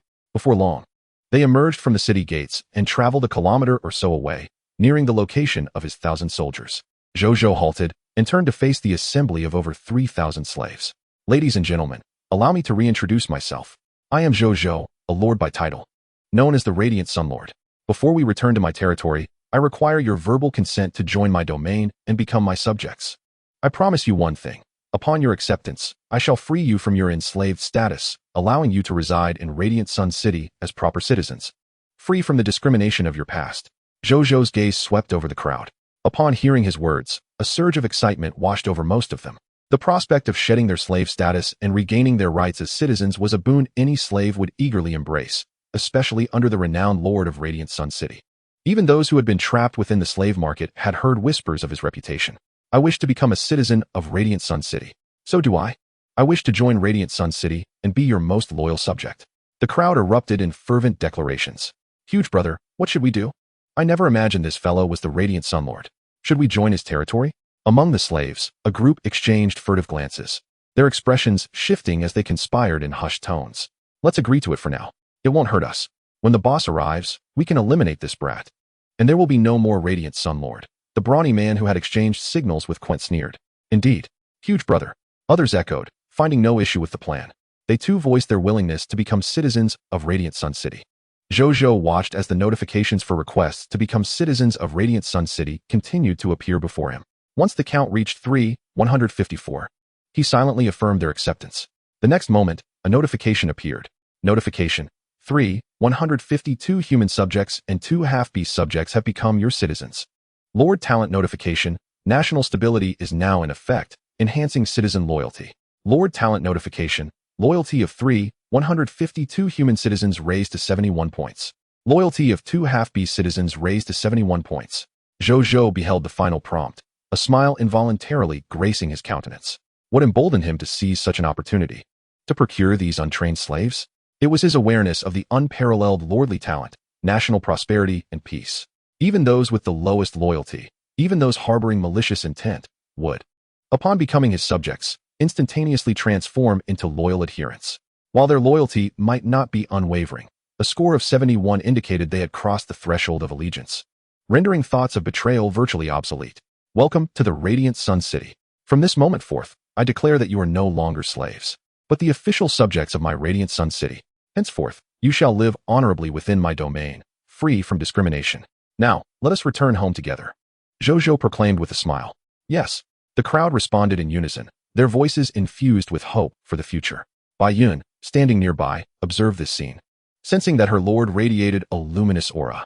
Just as they prepared to depart, an unforeseen turn of events transpired. Chapter 75, Conquest. Conte is a lord. The sound of galloping hooves approached, accompanied by boisterous shouts. Soon, a group of riders on cloud steeds encircled Zhou Zhou and his companions. They numbered approximately 300 to 400. Though their ranks were not numerous, the gleaming swords and blades they wielded imposed a palpable pressure upon Zhou Zhou's party. Yet, Zhou Zhou and Bai Yun remained unfazed, their expressions calm as they regarded their adversaries. Shortly, a bald figure emerged from the throng, riding forth on horseback. His gaze swept across the crowd and quickly settled upon Zhou Zhou and Bai Yun, whose demeanor was distinctly different from the rest. My apologies, esteemed ones. Among the slaves you purchased are my brothers, who were once captured. I must take them back. Furthermore, treating my brothers as slaves is rather impolite, wouldn't you agree? Let us settle this amicably. Relinquish your slaves, along with all weapons and possessions, as a gesture of goodwill, and my brothers will forgive you, he declared with a hearty laugh. His entourage erupted into raucous laughter, revealing themselves to be a band of brigands. Zhou Zhou interjected. Allow me to clarify, they are not slaves. They are now the official subjects of Radiant Sun City. Moreover, none of my subjects are your brothers. Haha. You must be blind to the truth, clinging to your delusions. Huzi, bring out the brothers for this recently renowned lord to see. He bellowed. With a swift motion, over 300 slaves unsheathed their weapons. Are you stunned? These are our Zhang Kaishan's brothers. Surrender, little lord. Do not expect these slaves to protect you. They will follow whoever provides them with food. Believe me, with a single command, they will all become my slaves. Zhang Kaishan taunted. I do not believe you. Zhou Zhou replied coolly. To his surprise, the recently armed 300 to 400 slaves stepped forward, standing defiantly before Zhou Zhou. Zhang Kaishan, poised to mock this radiant Sun Lord, now beheld the weapons aimed squarely at him. Zhang Dao, what on earth are you doing? Seeking rebellion? He stammered, wide-eyed in disbelief. Old Zhang, put down your weapons. Do not oppose our lord, or we may have to spill blood today, Zhang Dao replied. His gaze pained as he regarded his former brother. Yet, bolstered by the presence of his lord, he tightened his grip on his weapon, a flicker of deadly intent gleaming in his eyes. Do you even comprehend what you're saying? Have you forgotten who you are? This must be your doing. What have you done to my brothers? Zhang Kaishan raged, turning his ire towards Zhou Zhou. Zhou Zhou merely smiled, offering no explanation. My apologies. I had no choice in the past. Now, I merely wish to lead a life of propriety as a subject under a lord. Zhang Dahu raised his great blade, its tip aimed at Zhang Kaishan. Simultaneously, his comrades and the remaining 500 to 600 slaves, even the 2 half-orcs confined in the iron cage on the cart, glared defiantly at them, as if ready to rip apart anyone who dared to advance. Witnessing this, Zhang Kaishan felt as though the world had gone mad. He understood the nature of slaves better than anyone. He had witnessed countless instances where slaves watched their masters be slain, only to be recaptured and sold once more. Yet now, these slaves appeared fiercely loyal, even his own brothers. Realizing the gravity of the situation, Zhang Kaishan contemplated fleeing. Just then, the elven-blooded beauty beside the radiant sun lord let out a sharp whistle. Instantly, 1,000 soldiers surged from all directions, surrounding them with a fierce roar. Yield your weapons. Dismount, and surrender to become my subjects. I can spare your lives. Otherwise, the ground beneath you shall become your grave, Zhou Zhou declared, his voice steady. As his words faded, 500 sword and shield soldiers advanced in unison, brandishing their weapons with menacing intent, while 500 elemental archers drew their bows, their arrows poised at the ready, the crimson flames of elemental energy coalescing to exert immense pressure upon Zhang Kaishan and his men. I surrender. I wish to become your subject. Zhang Kaishan's expression shifted dramatically, and he hastily discarded his great blade, leaping from his horse to kneel upon the ground, desperately bowing his head. With only 300 to 400 men against Zhou Zhou's over 4,000, it was sheer folly to resist. The leader has surrendered. The other subordinates exchanged anxious glances and hastily dismounted their horses, laying down their weapons and kneeling. I surrender. Please, do not kill me. I am willing to become your subject, they exclaimed in panic. A line of text appeared before Zhou Zhou's eyes. Prompt. 421 individuals have surrendered to you and wish to become your subjects. Do you accept? Accept, Zhou Zhou silently affirmed in his heart. The next moment, a familiar prompt reappeared. Lord Talent Notification. National stability is now in effect, increasing the loyalty of your subjects. Lord Talent Notification. The loyalty of 421 human subjects has risen to 71 points. Zhou Zhou glanced at the Lord Talent Notification, then turned his gaze toward Zhang Kaishan and the others. Indeed, although they still bore traces of fear, their expressions and demeanor had transformed into one of remarkable docility and loyalty. Zhou Zhou felt a wave of comfort wash over him. The National Stability Lord Talent proved extraordinarily powerful in subjugating surrendered soldiers, truly deserving of its diamond-level status. Zhou Zhou then assessed the abilities of these individuals. Among them, Zhang Kaishan possessed the highest strength, having reached the lower tier of bronze. The others were at least of lower-tier black iron strength. Although Zhou Zhou had heard of their combat professions from Bai Yun and the others before, this was his first encounter. They were known as warriors. This is a combat profession without a rank, originating from a type of establishment called a martial arts hall. Among the non-military combat professions of the human race, warriors, rangers, and adventurers are the 3 most widely recognized and prevalent unranked professions. The strength of the profession primarily hinges on the techniques learned. Some can attain a kingdom-level strength, or even higher, while others may only rival basic combat strength. The upper limit can be exceedingly high, while the lower limit can be quite low. Such are the characteristics of the warrior profession. Zhou Zhou then inquired about the deeper intelligence regarding the ambush from Zhang Dahua and Zhang Kaishan. As he expected, it was indeed orchestrated by Kant. Furthermore, they had executed similar schemes numerous times. Due to Kant's formidable influence and the meticulous manner in which he distanced himself from the operations, even if suspicions arose, no one dared to provoke him. Until he encountered Zhou Zhou. Faced with a spatial ring and a human of elven lineage, Kant could not resist the temptation to engage in deceit once more. Unfortunately, no one anticipated that Zhou Zhou possessed the grotesquely powerful Lord Talent of national stability, along with an army of 1,000 soldiers. The outcome was a disastrous failure. After listening, Zhou Zhou exchanged a glance with Bai Yun. She nodded slightly before quietly departing. At Kant's slave market, in the main hall, Kant sat in a position of authority, contemplating the recent sight of Zhou Zhou and Bai Yun. After capturing the human of elven lineage, whom should he sell her to? He felt a surge of excitement.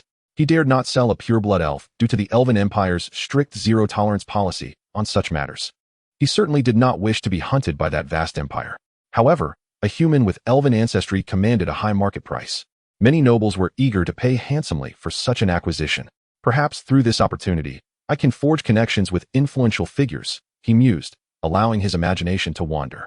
At that moment, a powerful mental pressure suddenly descended, reminiscent of a legendary hero's arrival. The next second, a silent wooden arrow shot forth, piercing through Kunt's throat. Kunt's eyes widened, blood gushing from his mouth, gradually falling silent. Moments later, on the outskirts of Yuchuan town, Zhou Zhou gazed at the corpse of Kunt, which Bai Yun had brought back. Item name, Kunt's corpse. Item level, upper bronze. Item effect, contains unextracted loot. Item description, a luminescent human slave master slain by a hero. Loot drop rate, 8 bronze level mist hearts, drop rate, 100. 1 upper bronze level martial arts manual whirlwind blade, drop rate, 25. 1 bronze level luminous crystal, drop rate, 10. 1 unranked warrior class transition certificate, drop rate, 01. 9 black iron level lord talent crystal fragments, drop rate, 0. A lord as well? His brows furrowed in intrigue. Chapter 76. Employment as a warrior. Whirlwind blade. Zhou Zhou knelt beside the corpse, placing his hand upon it. A golden prompt appeared. Do you wish to extract the loot? Yes, he affirmed internally. The next moment. Lord talent notification. You have obtained 8 mist hearts, bronze level. 1 martial arts manual whirlwind blade, upper bronze. 1 luminous crystal, bronze level. 1 warrior class transition certificate, unranked. And 9 lord talent crystal fragments, black iron level. With a rustling sound, Kunt's corpse instantly transformed into loot, spilling forth before him. Not far away, Zhang Dahua and Zhang Kaishan, who had initially displayed complex expressions, widened their eyes in astonishment at the spectacle. Is the drop rate really this high for the boss? Could it be that the Lord is simply a bearer of good fortune? But even a fortunate one shouldn't be this outrageous. The surrounding soldiers, however, exhibited a demeanor of nonchalance, accustomed to witnessing vast amounts of loot erupting from their lord's hands daily. Simultaneously, Zhou Zhou began examining the spoils. The mist hearts and luminous crystal required no further elaboration. First, he turned his attention to the warrior class transition certificate. Item name, warrior class transition certificate. Item level, unranked. Item effect, a transition item for unranked combat professions. Upon use, one can become a warrior, an unranked combat profession. It grants foundational theoretical knowledge of martial arts, a year's worth of ordinary warrior combat experience, and initial strength at the lower tier of black iron. Item description, a transition certificate for an unranked combat profession, the most widely circulated and prevalent foundational combat profession in the Supreme Continent. Its upper and lower limits are determined by the quality of the martial arts manual. Note, upon encountering a superior martial arts manual, one can directly transition to the new manual. Zhou Zhou contemplated the transition certificate thoughtfully.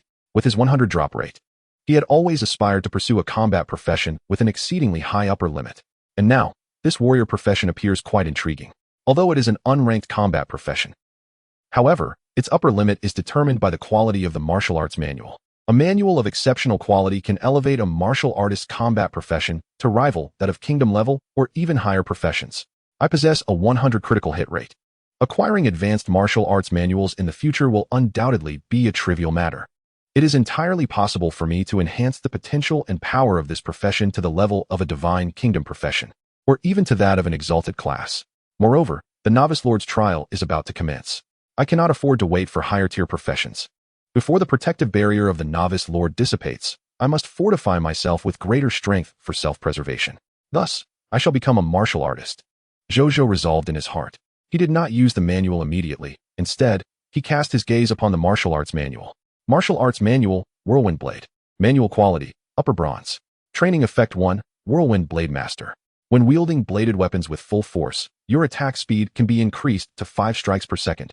Training Effect 2, Whirlwind 13 slashes Whirlwind Blade Ultimate Skill. Within 1 second, unleash a series of 13 consecutive full-power strikes upon the enemy. Note, the aforementioned effects reach their maximum value when the martial artist attains Upper Bronze Strength. Those below Upper Bronze Strength will experience a decrease in the training effects. Zhou Zhou nodded slightly. Although it is merely an Upper Bronze martial arts manual, its training effects are quite practical. Without hesitation, he instructed Bai Yun to protect him. Ensuring he would not be disturbed, and then he chose to use it on the spot. Soon, the martial artist class certification and whirlwind blade transformed into two beams of bronze light, merging into his brow. Zhou Zhou closed his eyes. In no time, he felt an increase in the promotion energy within him, bringing him closer to the intermediate bronze tier. Simultaneously, a wealth of martial artist knowledge and the training experience of whirlwind blade flooded his mind. A textual prompt appeared. Congratulations. You have successfully transitioned to the unranked combat profession of martial artist. Your combat profession slot has been opened. Your martial arts manual slot has been opened. You have trained in the martial arts manual whirlwind blade, upper bronze. You may switch to other martial arts manuals at any time. Zhou Zhou slowly opened his eyes. He glanced at his hands, feeling a newfound lightness in them. He then retrieved a lower bronze tier blade and shield from his spatial ring. He attempted to swing it and discovered that his speed had indeed increased significantly. However, he could manage only 3 strikes per second, falling short of the top tier 5 strikes per second. He then prepared to use the whirlwind 13 slashes once more.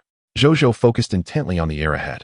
Suddenly, his right hand, holding the blade, became a blur. Within 1 second, whoosh, whoosh, whoosh, whoosh, whoosh, whoosh, whoosh, whoosh.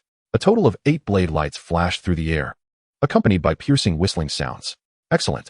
Zhou Zhou nodded in satisfaction. The skills he had previously acquired were either summoning skills, range skills, or support skills. Now, with the whirlwind blade, he could effectively compensate for his weaknesses in close combat. Furthermore, as his strength grew, the training effects of this manual would also strengthen. Zhou Zhou found himself quite fond of this profession. As for the final 9 fragments of black iron level Lord Talent crystals, he collected them without hesitation. Zhou Zhou then turned to Zhang Dahu and Zhang Kaishan. Do you know where Kentez's territory is? What is the strength of his forces? He inquired. Yes, Kentez's territory lies in the desolate wasteland. It is his old base that he has managed for over 10 years, with tight defenses. However, as his brothers, we know of a safe passage that leads directly into his territory. He has a slave guard of 5,000 men within his territory, each loyal to Kentez himself.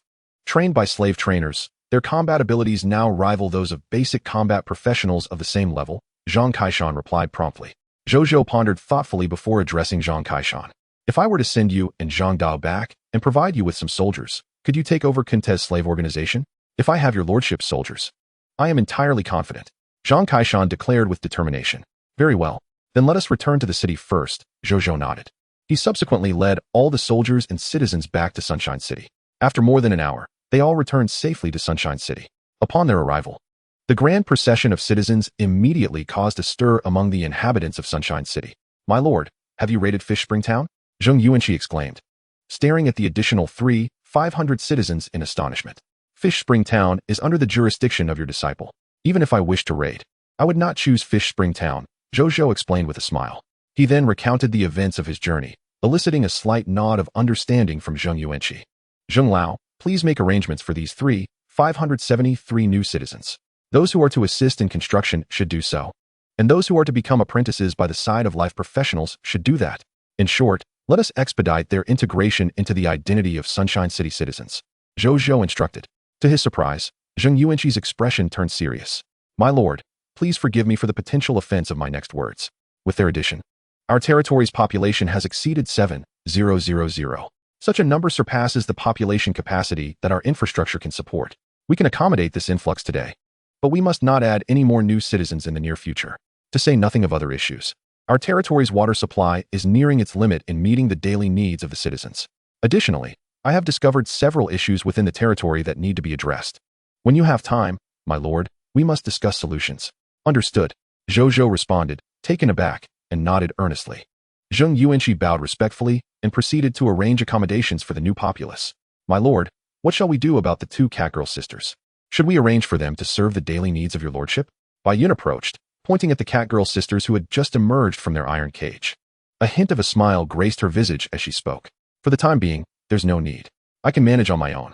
She had previously reviewed their individual attributes and noted their remarkable agility and significant advantages in close combat, making them well suited for the role of shield bearers. Let us first assign them to the Sun Legion for some training, she suggested. Zhou Zhou shook his head, acknowledging the truth in her words. The allure of these 2 catgirls, in terms of their appearance, physique, and certain distinctive physical traits, was undeniably captivating to any normal man, himself included. However, they had just joined the City of Sun, and despite their loyalty rating of 71 points, Zhou Zhou deemed it insufficient for them to be by his side. At least for now. Once their loyalty reached 90 points, he would consider integrating them into his inner circle. Yes, my lord, Bai Yin responded. Once they join the legion, I shall ensure they are well guided. Zhou Zhou nodded slightly. Gather all the male new citizens together. I intend for them all to transition into military roles, he declared. After accumulating so many shield-bearer class transition certificates and poison crossbowman class transition certificates over the past few days, it was finally time to put them to use. Yes, Bai Yun replied respectfully before turning to leave. Chapter 77. All Class Transitions. The Bronze Superior Aurora Tower. A moment later, 145 male citizens and the 2 cat girls gathered. They were already aware of Zhou Zhou's intentions and, rather than resist, gazed at him with keen anticipation. In times of chaos, being an ordinary citizen did not guarantee greater safety than that of the soldiers battling outside. In fact, only by becoming professionals wielding extraordinary powers could they better seize their destinies, a truth they understood all too well, having once been slaves. The helplessness they felt in the face of their masters, unable to even resist, was a memory that would haunt them forever. Thus, they yearned fervently for their new lord to bestow upon them the extraordinary powers of professionals. Zhou Zhou wasted no time. With a grand flourish, 147 shield-bearer class transition certificates materialized before them. He possessed a total of 876 shield-bearer class transition certificates and 078 poison crossbowman class transition certificates. The latter, being a certificate for the basic military class transition, he planned to withhold for now. He intended to have Bai Yun select soldiers with a talent for ranged combat for the transition, while integrating the poison crossbowman class transition certificates into a merit-based exchange system, allowing soldiers with military achievements to earn transitions, thereby enhancing their combat motivation. This approach seemed fairer. Simultaneously, as he presented the transition certificates, soldiers stepped forward to distribute the shield-bearer class transition certificates into the hands of the new citizens. Zhou Zhou instructed them to transition on the spot. As soon as the words left his mouth, they eagerly utilized the transition certificates. In the next moment, a wave of white light enveloped the citizens, so numerous that Zhou Zhou had to squint. Moments later, as the white light dissipated, 147 soldiers clad in standardized military gear appeared before him, brimming with excitement as they felt the surge of the black iron-grade power coursing through them. Concurrently, a multitude of notifications indicating loyalty increases flooded Zhou Zhou's view, prompting him to block them all due to their sheer volume. Looking at the new soldiers, Zhou Zhou felt compelled to address them. "Soldiers," he exclaimed, his voice amplified by mental force, resonating throughout the gathering. They fell silent, focusing intently on the Lord who had granted them a new lease on life. "Congratulations. You have embarked on the path of the extraordinary. You now possess powers beyond the imagination of ordinary folk. This strength can be wielded to protect your loved ones and cherished things, or to exact revenge upon your former foes. I know that your most detested enemy is Kant. Though Kant is now deceased, his domain remains. Within it lie many of Kant's lackeys. This lord plans to lead an army to eradicate this stronghold of Kant. Will you join me in vanquishing these foes?" He surveyed the new citizens, and the atmosphere grew still. Moments later, a young soldier, brandishing his sword and shield, suddenly knelt, his eyes turning blood red. His voice seemed to trigger a switch. "For the Lord, to the death," he roared, igniting a chorus of furious shouts. "Eliminate these scum. They must not be allowed to exist." Over 2,000 soldiers echoed the battle cry, their bloodlust palpable. "Very well. In that case, rest for an hour. We shall set forth to Kant's territory," Zhou Zhou declared solemnly. "Yes," the soldiers replied in unison. Zhou Zhou nodded, then turned to Bai Yun. "Take 2,000 soldiers. We will depart together shortly," he instructed. Kant's domain was home to at least 5,000 slave guards, representing the largest number of enemies Zhou Zhou had encountered among the citizens. Even he recognized the necessity of giving his all. However, with the might of Nazario's dragon power on his side, he felt confident in his victory. "Yes, my lord," Bai Yun responded respectfully before swiftly relaying the orders. Zhou Zhou was not idle either. He sought out Zhao Changshu and retrieved the reward for the mission, a towering bronze superior Aurora Tower, standing over 20 meters tall. It was entirely white and slender in shape. Atop the spire floated a six-sided crystal, radiating a gentle white light under the sun's rays. Zhou Zhou, possessing a nascent mental potential, could faintly sense the astounding energy contained within that crystal. "Good fortune, my lord." The Aurora Tower is regarded as a strategic weapon within the kingdom of Aurora. It is a rare treasure, difficult for even the most prominent lords of great powers to acquire. To his astonishment, the lord managed to obtain a fully constructed one merely by stepping out for a brief moment. Although it is merely of the bronze tier, it is nonetheless a coveted artifact long sought after by many formidable factions. Zhao Changshu was taken aback for a moment, then chuckled heartily. He did not inquire further about the origin of this Aurora Tower. Zhou Zhou also chose to refrain from elaborating. He first examined the attributes of the Aurora Tower. Building name, Aurora Tower. Building level, bronze tier.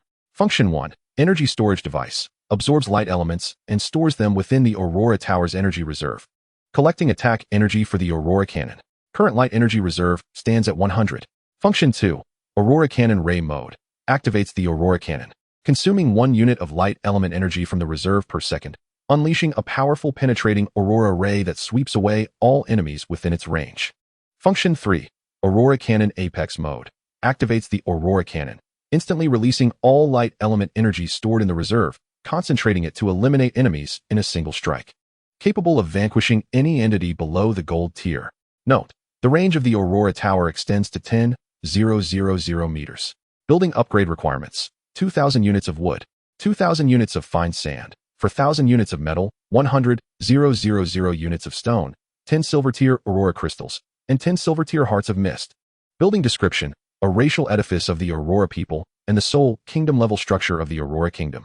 It plays an indelible role in the establishment and expansion of the Kingdom of Aurora. Zhou Zhou nodded in satisfaction. While the killing capability of this Aurora Tower may not rival that of Nizario's Magma Dragon Breath, its Aurora Cannon Ray Mode far surpasses the latter in terms of area of effect. With this low-tier kingdom-level structure in place, he felt a sense of reassurance in facing the imminent trials of a new lord.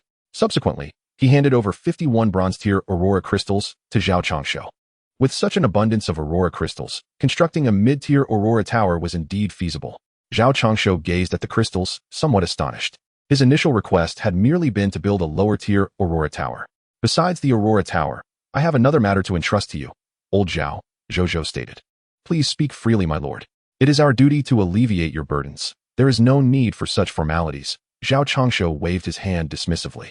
Then I shall be direct. The Monster Ranch is now ready for another upgrade, Zhou Zhou declared. The Monster Ranch is to be upgraded again? Leave it to me. Zhao Changshu's eyes brightened instantly. After assisting the Pasture Valley in upgrading the Monster Ranch last time, he had felt an intuitive sense of breakthrough. Now, upon hearing Zhou Zhou's words, a premonition surged within him. Whether he could ascend to the rank of Platinum Tier Architect might very well hinge on this upgrade of the Monster Ranch. An hour and a half later, after the soldiers had rested, Zhou Zhou gathered 147 new shield bearers, 1,000 poison crossbowmen, and 1,000 elemental archers, along with Bai Yun and Nizario, and set forth towards the desolate wasteland. Chapter 78, The Conquest of Kunt City. Astonishing rewards. An hour and a half later, outside Kunt City, in the barren wasteland, the wind howled fiercely. Unlike the sunlit desert, which was characterized by its soft, shifting sands that made traversal arduous, the ground of the desolate wasteland was primarily composed of coarse sand and gravel, slightly firmer and more navigable. However, the winds here were significantly more ferocious than in the sunlit desert.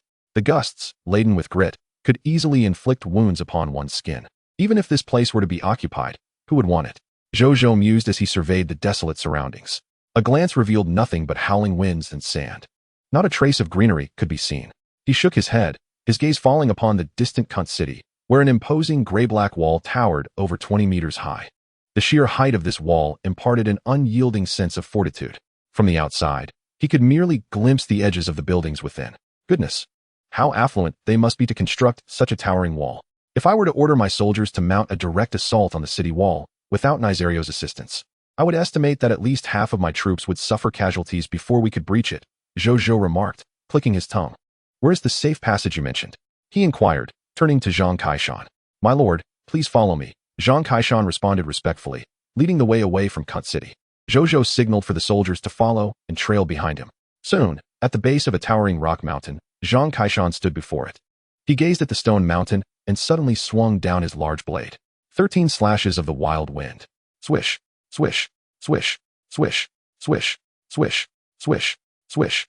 8 arcs of blade light flickered across the surface of the rock mountain. In the next moment, a cascade of stones shattered and fell to the sandy ground, revealing a heavy gray-black door behind the rock, locked tight. Zhang Kaishan produced a key, unlocked it, and pushed the door open, revealing an underground passage illuminated by torches. My lord, this is the safe passage. Just follow it straight ahead, and you will directly enter the interior of Kunt City. I can lead the way. Once inside, I will swiftly eliminate the surrounding slave guards, allowing you to charge in with your army and vanquish the slave sentinels, thereby claiming the entirety of Kunt City. Zhang Kaishan exclaimed, brimming with excitement. Bai Yun, take all the bronze-tier soldiers with you and accompany him.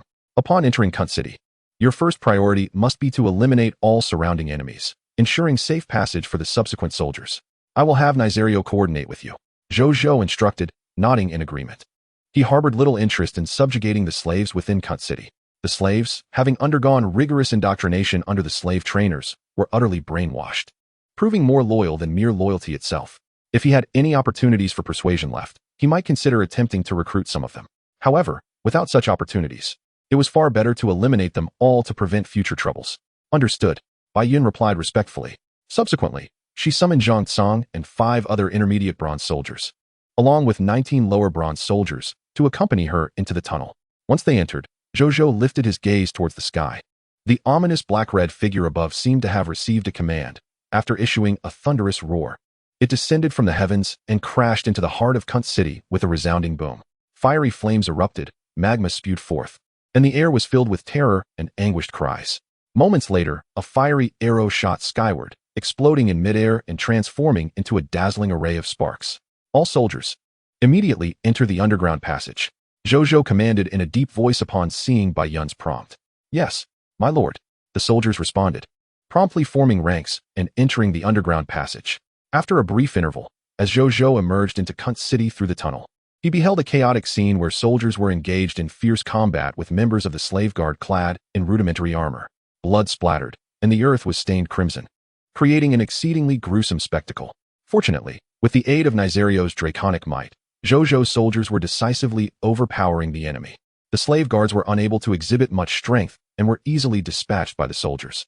Witnessing this scene, as a martial artist, particularly one who had just acquired martial arts techniques, Zhou Zhou felt a surge of eagerness. I might as well hone my skills and gain some practical experience, he thought, without hesitation. If he were too timid to engage in battle even under the protection of draconic aura, he would be unfit to bear the mantle of a lord. He swiftly donned his bronze lower-tier Inferno Mist wolf armor and brandished a bronze lower-tier sword and shield. Charging into the fray, a bronze intermediate slave captain, upon noticing Zhou's approach, mistook him for a reckless, ordinary soldier. A sinister grin spread across his face as he charged forward, wielding his spiked club. The two soon collided. The slave captain brought down his club with a mighty swing, but Zhou deftly evaded the blow. Thud! The ground was left with a crater over half a meter deep. Zhou's eyes locked onto his opponent. With mental manipulation, the slave captain suddenly froze in place. Seizing this opportunity, Zhou unleashed his 13 slices of the gale. Whoosh, whoosh, whoosh, 8 streaks of blade light flashed by. The captain, clad in ordinary armor, was cleaved apart, collapsing lifelessly to the ground. Zhou glanced at the spoils and fell silent. This bronze intermediate slave captain yielded only 4 bronze-level mist hearts and 1 bronze-level aurora crystal, along with a superior black iron spiked club and a piece of superior black iron armor. He could hardly be bothered to collect the loot and charge towards the next enemy. Half an hour later, Kunt City gradually descended into silence. Bai Yun began dispatching personnel to clear the battlefield. The brothers Zhang Kaishan and Zhang Dahu commenced the gathering of valuables within Kunt City. Both were brothers of the late Kunt and were well aware of where the good treasures lay. Before long, Zhang Kaishan and Zhang Dahu approached, their faces brimming with excitement.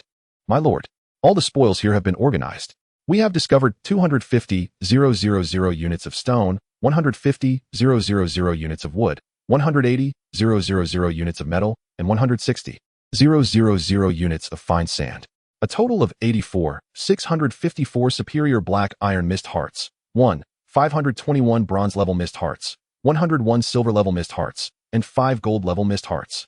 Various scattered equipment, ranging from black iron to bronze levels, approximately over 20,000 pieces.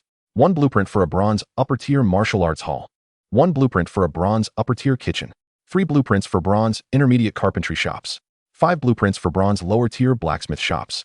Additionally, we have captured 2 bronze upper-tier martial artists, 3 bronze upper-tier slave trainers, 5 bronze upper-tier architects, 5 bronze upper-tier blacksmiths, and 11 bronze intermediate chefs.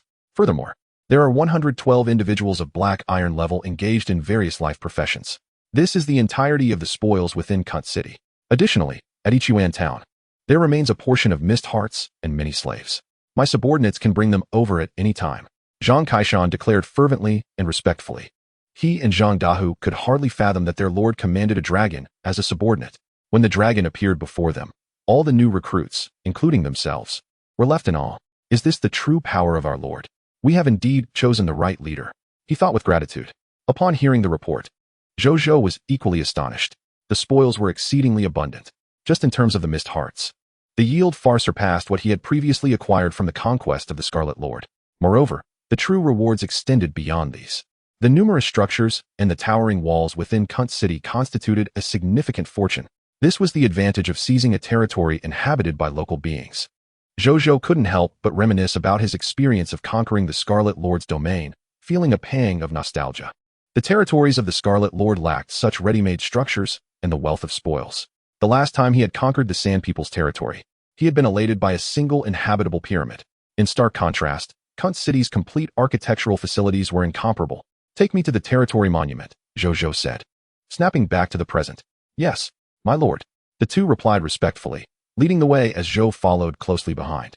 Chapter 79, The Occupation of Kunt City. Martial Arts Hall and Martial Artists. Soon, Zhou Zhou arrived at the territory monument within the lord's courtyard. With a staggering durability of 100,000, it indicated that this was a bronze upper-tier territory, containing a bronze upper-tier territory token. After a moment of contemplation, Zhou Zhou decided not to take the territory token, but rather to leave it in place, as he intended to occupy Kunt City and transform it into his second city, alongside the Sun City. Should he choose to occupy it, the territory token must remain within the territory. Otherwise, the structures would lose their architectural benefits and revert to self-built status. This was why the territory token was the foundation of the territory. Without further deliberation, Zhou Zhou placed his hand upon the territory monument. Soon, a line of text appeared, prompting, "Do you wish to seize control of Kunter City?" "Indeed," he replied. "Seizure successful. Congratulations, you have now become the Lord of Kunter City, Bronze Tier Territory. The Vassal Territory panel has been activated. You may now view the territorial information pertaining to your vassal domain." He thought to himself, "Open the Vassal Territory panel." In the next moment, a golden virtual panel materialized before his eyes. Vassal Territory name, Kunter City. Affiliated Main City, Radiant Sun City. Vassal Territory Tier, Bronze Tier. Territorial Dimensions, 20,000 mx20. 000 mx5, 000 m. Territory Structures, Lord's Courtyard, Bronze Tier, X1. Martial Arts Hall, Bronze Tier, X1. Warehouse, Bronze Tier, X2. Kitchen, Bronze Tier, X5. Blacksmith Shop, Bronze Lower Tier, X3. Residential Houses, Black Iron Lower Tier, X511. Zhou Zhou glanced over the list, nodding in satisfaction. The extensive array of structures was indeed a feast for the eyes. Were it not for the unchangeable nature of the main city, he would have considered relocating Radiant Sun City here. Subsequently, feeling that the name was unappealing, he decided to rename Kunter City as Wasteland City. From now on, I shall endeavor to use Wasteland City as a stepping stone to conquer the entire Wasteland Gobi region, Zhou Zhou mused. He then turned to Zhang Kaishan and Zhang Dahua, who had been respectfully waiting nearby. He pondered for a few seconds before taking a seat. "Come over, both of you," Zhou Zhou commanded. Zhang Kaishan and Zhang Dahua were momentarily taken aback, then promptly approached. "I need to examine your memories. Regardless of any abnormalities you may perceive, do not resist. It will be over swiftly. Rest assured, there is no danger," Zhou Zhou assured them. "Examine memories?" The two men turned pale, but they said nothing, simply bowing their heads in silence. Observing this, Zhou Zhou activated his mental perception skill. This evolving racial ability initially allowed him only to sense vague thoughts of others. But as Zhou Zhou's strength grew, by the time he reached the Black Iron Tier, he could gradually perceive clearer thoughts within others' minds. Now, having attained the strength of a Bronze Lower Tier, his mental perception skill could even allow him to glimpse memories within others' minds. He wondered what it might evolve into in the future. After a brief moment, having sensed the memories of the two men, a flicker of surprise crossed Zhou Zhou's eyes. In their recollections, he discovered that while serving as assistants to Kunter, they had not committed any egregious acts against the slaves. Zhang Dahua's memories were even somewhat amusing. He had been assigned by Kunter to infiltrate the slave ranks as a spy, tasked with reporting on the unruly slaves. Over time, none of the thousands of slaves realized that one of their fellow sufferers had been planted by the slave owner. Zhang Kaishan's experience was more straightforward. He was Kunter's enforcer, responsible for dealing with troublesome guests or other factions opposed to Kunter. Occasionally, he would use force to intimidate the slaves, but such instances were infrequent, typically limited to a beating or reprimand. However, Kunter regarded slaves as assets, forbidding excessive violence to prevent creating disabled slaves. Zhou Zhou couldn't help but express his astonishment. These two are relatively clean. This aligns perfectly with my intentions. I have no desire for scoundrels to serve as my subordinates. The reason I inspected your memories was to determine whether you are fit for significant responsibilities. It appears that you barely qualify, Zhou Zhou stated. Upon hearing this, the two men immediately breathed a sigh of relief. Their curiosity piqued about the significant responsibilities Zhou Zhou had mentioned. Do you know why I previously had you join Kunter's slave organization? Zhou Zhou inquired. Does the Lord wish to venture into the slave trade? Zhang Kaishan ventured cautiously. I have little interest in the slave trade. The reason I had you join Kunter's organization was simple, to sell them off for tangible profits. Zhou Zhou declared. Having harbored a disdain for this industry even in his previous world, his sentiments remained unchanged in this new realm. Moreover, with no shortage of populace, he was even less inclined to engage in the slave trade. The mist hearts were the genuine currency of the supreme continent. Acquiring more could only be beneficial. Realization dawned on the Zhang brothers. We shall expedite the sale of Kunter's slave enterprise. Zhang Kaishan vowed respectfully, while Zhang Dahua nodded vigorously in agreement. Zhou Zhou nodded.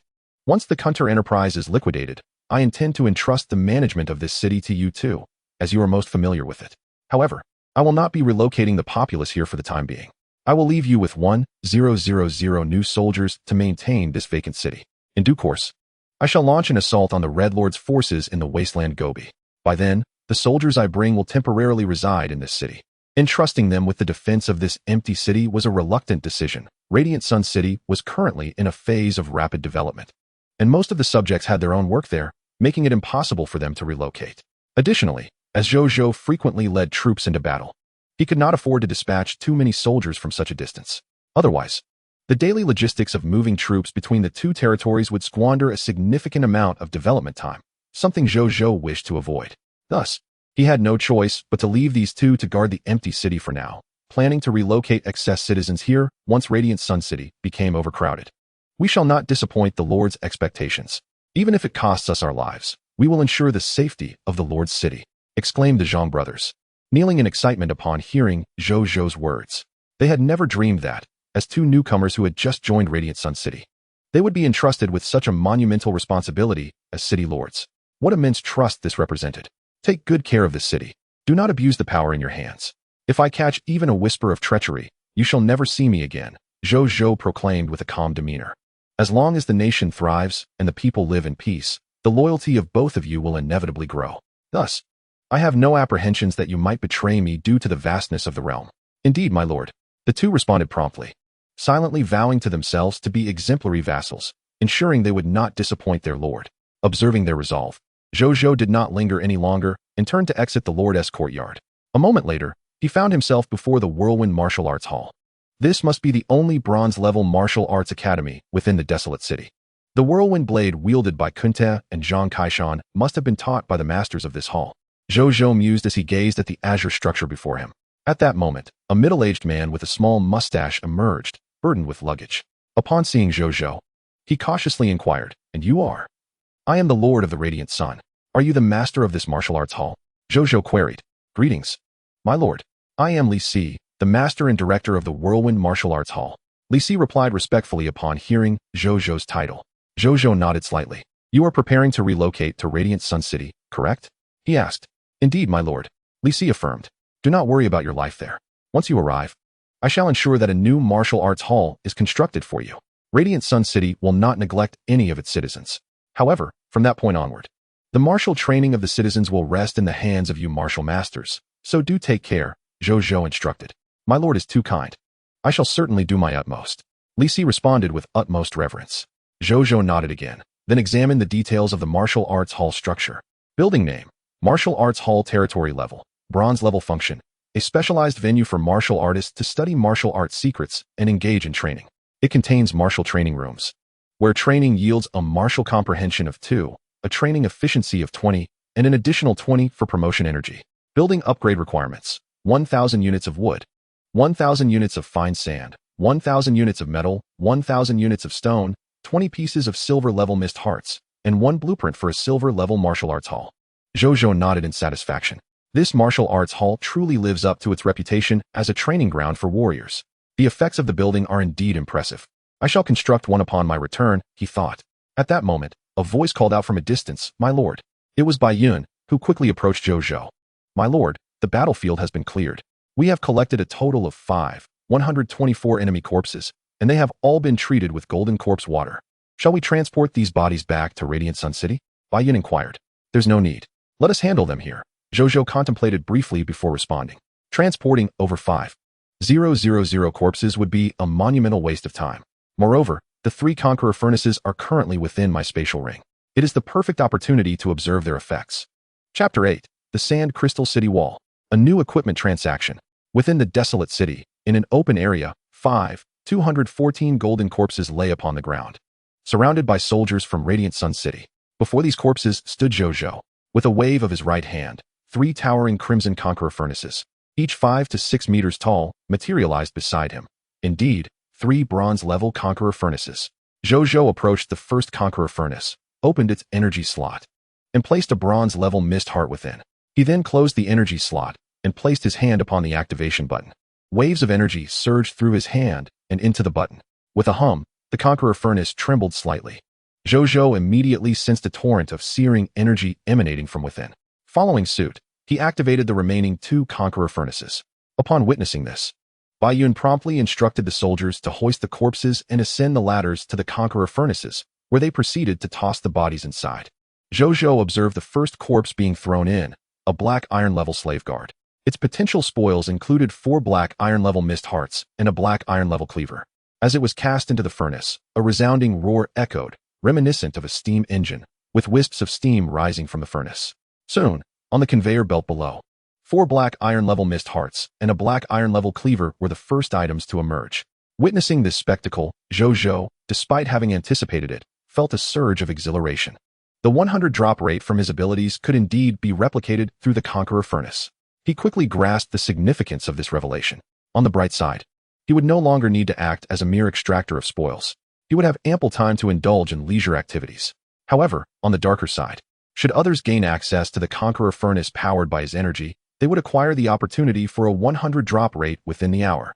If this were to spread, how many beings from the Supreme Continent would go mad for it? The Conqueror furnace activated by my energy must remain in my possession. I cannot allow my lordly talents to become tools for another advancement, Zhou Zhou thought resolutely. In the ensuing time, a multitude of corpses were cast into the Conqueror furnaces, transforming into an abundance of spoils which flowed forth from the conveyor belts. An hour later, the energy within the 3 Conqueror furnaces was completely expended. In contrast, a staggering 125 corpses had been converted into mountains of spoils under the 100 drop rate. Zhou Zhou then replenished the Conqueror furnaces with new bronze-level mist hearts and activated them once more. Before long, they resumed their operations. After a substantial half-hour, all the corpses had been transformed into spoils. Upon sorting through the results, he found an impressive total of 618 black iron-level mist hearts, 4,074 bronze-level mist hearts, 1,091 bronze-level aurora crystals, and 123 pieces of black iron-level equipment in lower, middle, and upper tiers. 2,370 pieces of bronze-grade equipment, bronze lower, middle, and upper. Zhou Zhou gazed at these spoils, lost in contemplation. If this had been in the past, such a plethora of treasures would have required at least a full day for him to extract completely.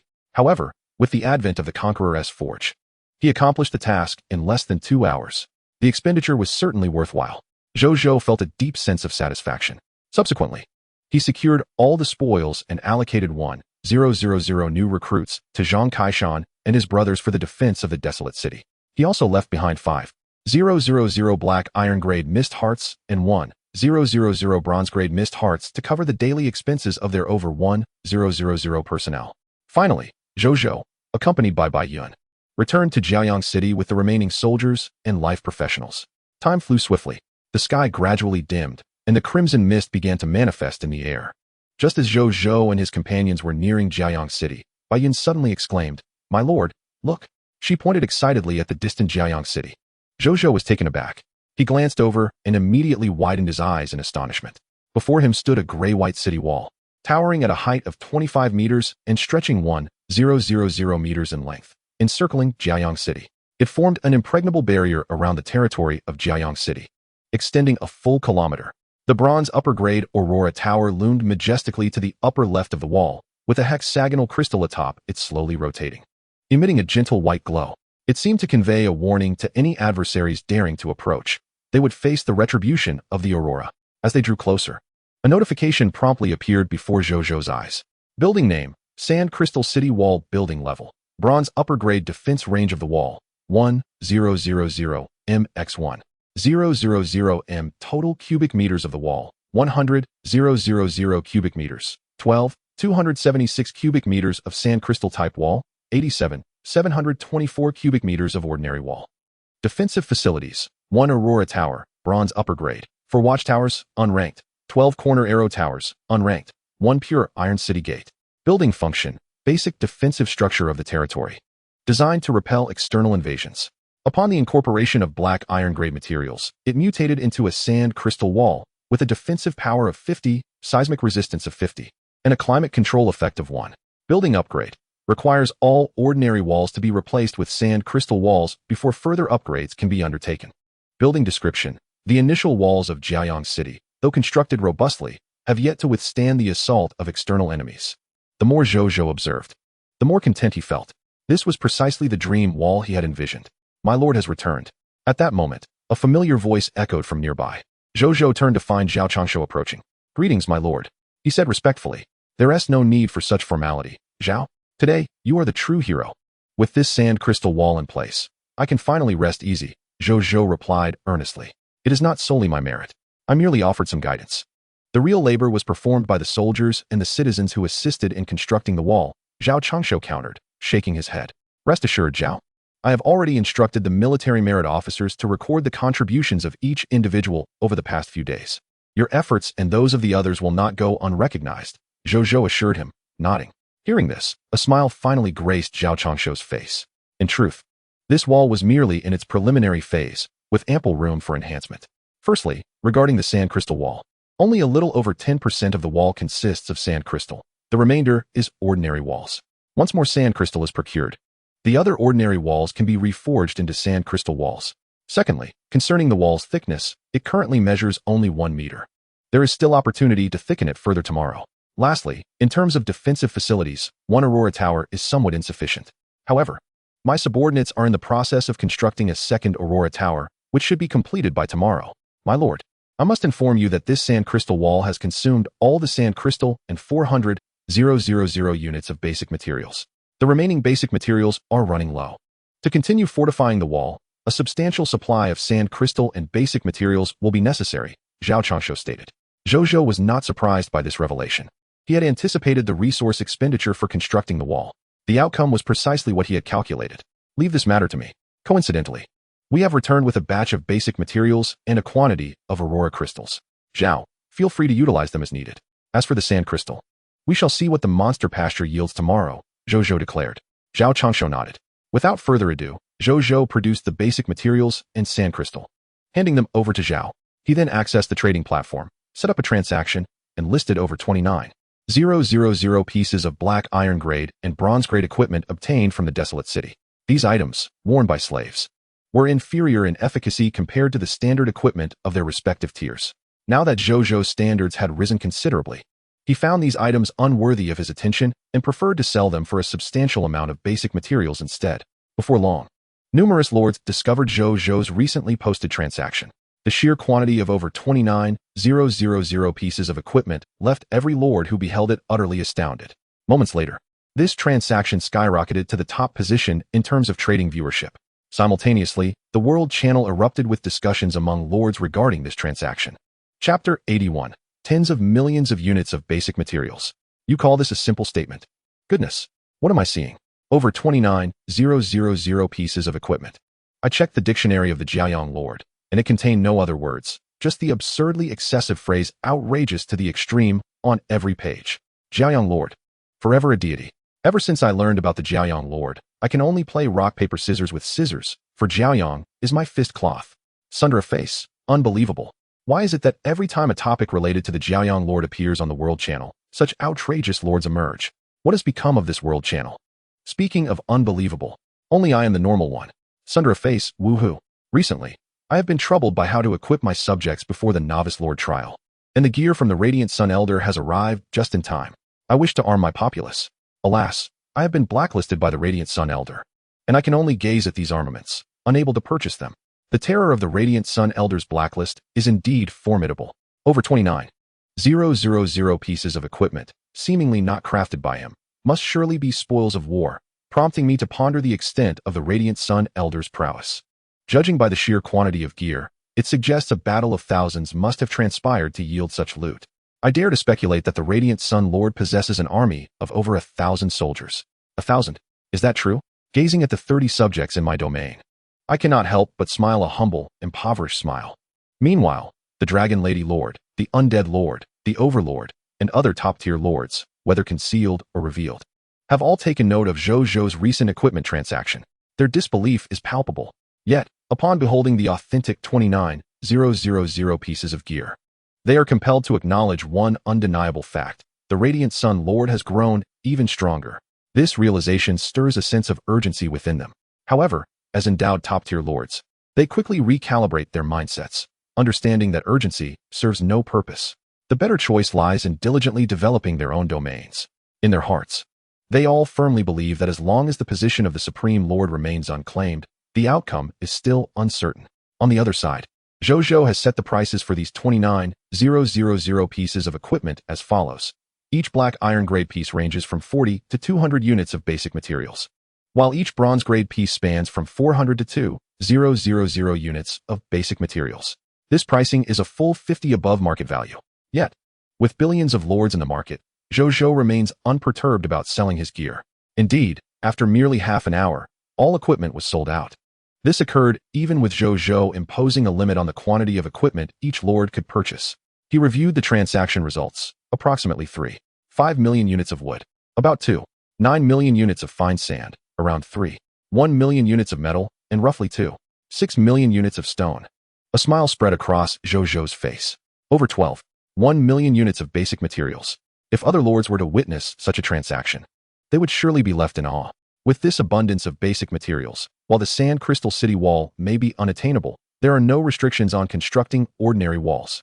Without hesitation, he exited the Lord's courtyard and sought out Elder Zhao, who was busy directing the construction of the Aurora Tower within the territory. Subsequently, he accessed the trading post, retrieving all 12.1 million units of basic materials and organizing them by category. Fortunately, items within the trading post can be manipulated with mental focus. Otherwise, Zhou Zhou would have been overwhelmed trying to retrieve such a vast quantity alone. Soon, 4 towering mounds of resources appeared before Zhao Changshu, causing his eyes to widen in astonishment. Elder Zhao, these materials are entrusted to you. Reinforce the walls wherever they are thin. Use the materials as needed. Do not hold back. Zhou Zhou declared grandly. Very well. I shall exert all my efforts. Zhao Changshu replied with a grin after regaining his composure. Zhou Zhou nodded, and after a brief conversation, Zhao Changshu returned to his tasks. He had resolved not to sleep that night. Whether constructing the Monster Ranch or the Aurora Tower, there was ample work to occupy him until dawn. Thankfully, as a mid-level platinum architect, his physical endurance far exceeds that of ordinary individuals. Otherwise, a typical elder would have long since succumbed to exhaustion. Seeing this, Zhou Zhou contemplated departing. However, he suddenly recalled something. He still had his return home attempts in use for today. Zhou Zhou pondered, why not utilize one now? After all, he likely wouldn't venture out again this evening and would not encounter any danger. It was the perfect opportunity to test the specific effects of this black iron grade lord talent. Returned to the city. Resolute in his decision, Zhou Zhou stood still and then declared. The next moment, 2 virtual 3D topographical maps materialized in his mind, one large and one small. The larger map depicted the 3D terrain of the Radiant Sun Desert, while the smaller represented the desolate city he had recently annexed. Zhou Zhou quickly discovered he could amplify or diminish these maps at will. Moreover, by selecting any point on either map and envisioning his desire to travel there, he could instantly arrive at that location. However, this decision must be made within 5 seconds. Failure to do so would result in the return attempt being deemed unsuccessful, necessitating a retry. So, this is how returning home works. Does this mean that once I establish my territories across the Supreme Continent, I can effortlessly appear anywhere within? Even if that is not entirely feasible, I can still utilize this Lord talent to manifest at any location within my dominion, although limited to once per day. Upgrading this talent with the origin crystal of the Lord talent may very well increase its usage frequency. Zhou Zhou was struck by this realization. He had not anticipated that such a seemingly simple return talent could harbor such potential. With that thought in mind, he promptly selected the Lord's courtyard and chose to zoom in. Soon, the interior of the courtyard's living room materialized before his eyes. With the intention of heading to the living room, he felt his body become ethereal. Suddenly, his vision went black. A second later, when Zhou Zhou's surroundings re-emerged, he found himself standing within the living room. Not only that, but he also sensed his physical condition rapidly rejuvenating. Having spent the day leading soldiers to assault the territory of the Sand People Lord, followed by a visit to Fish Spring Town, and ultimately conquering the desolate city, he had engaged in quite an exhausting series of endeavors. Despite having attained the status of a low-tier bronze, he felt a certain fatigue both physically and mentally. However, at this moment, Zhou Zhou sensed that his mental and physical conditions were recovering at an astonishing pace. After a mere 10 seconds, he felt invigorated once more. Was this due to the effect of returning to the city, which restored 50 of his bodily state within 10 seconds? Zhou Zhou was astonished by this revelation. Suddenly, a thought crossed his mind, and he fell silent. He had intended to rest and sleep shortly, but now, after this return to the city, he surmised that he might find it difficult to sleep that night. As Zhou Zhou pondered how he would manage to fall asleep later, a voice called out from outside.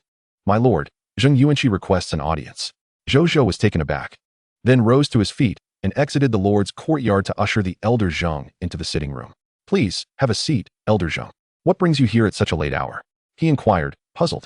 "My lord," Zheng Yuanqi began directly, "I have come in the dead of night to report some issues I have discovered within our territory and to discuss potential solutions."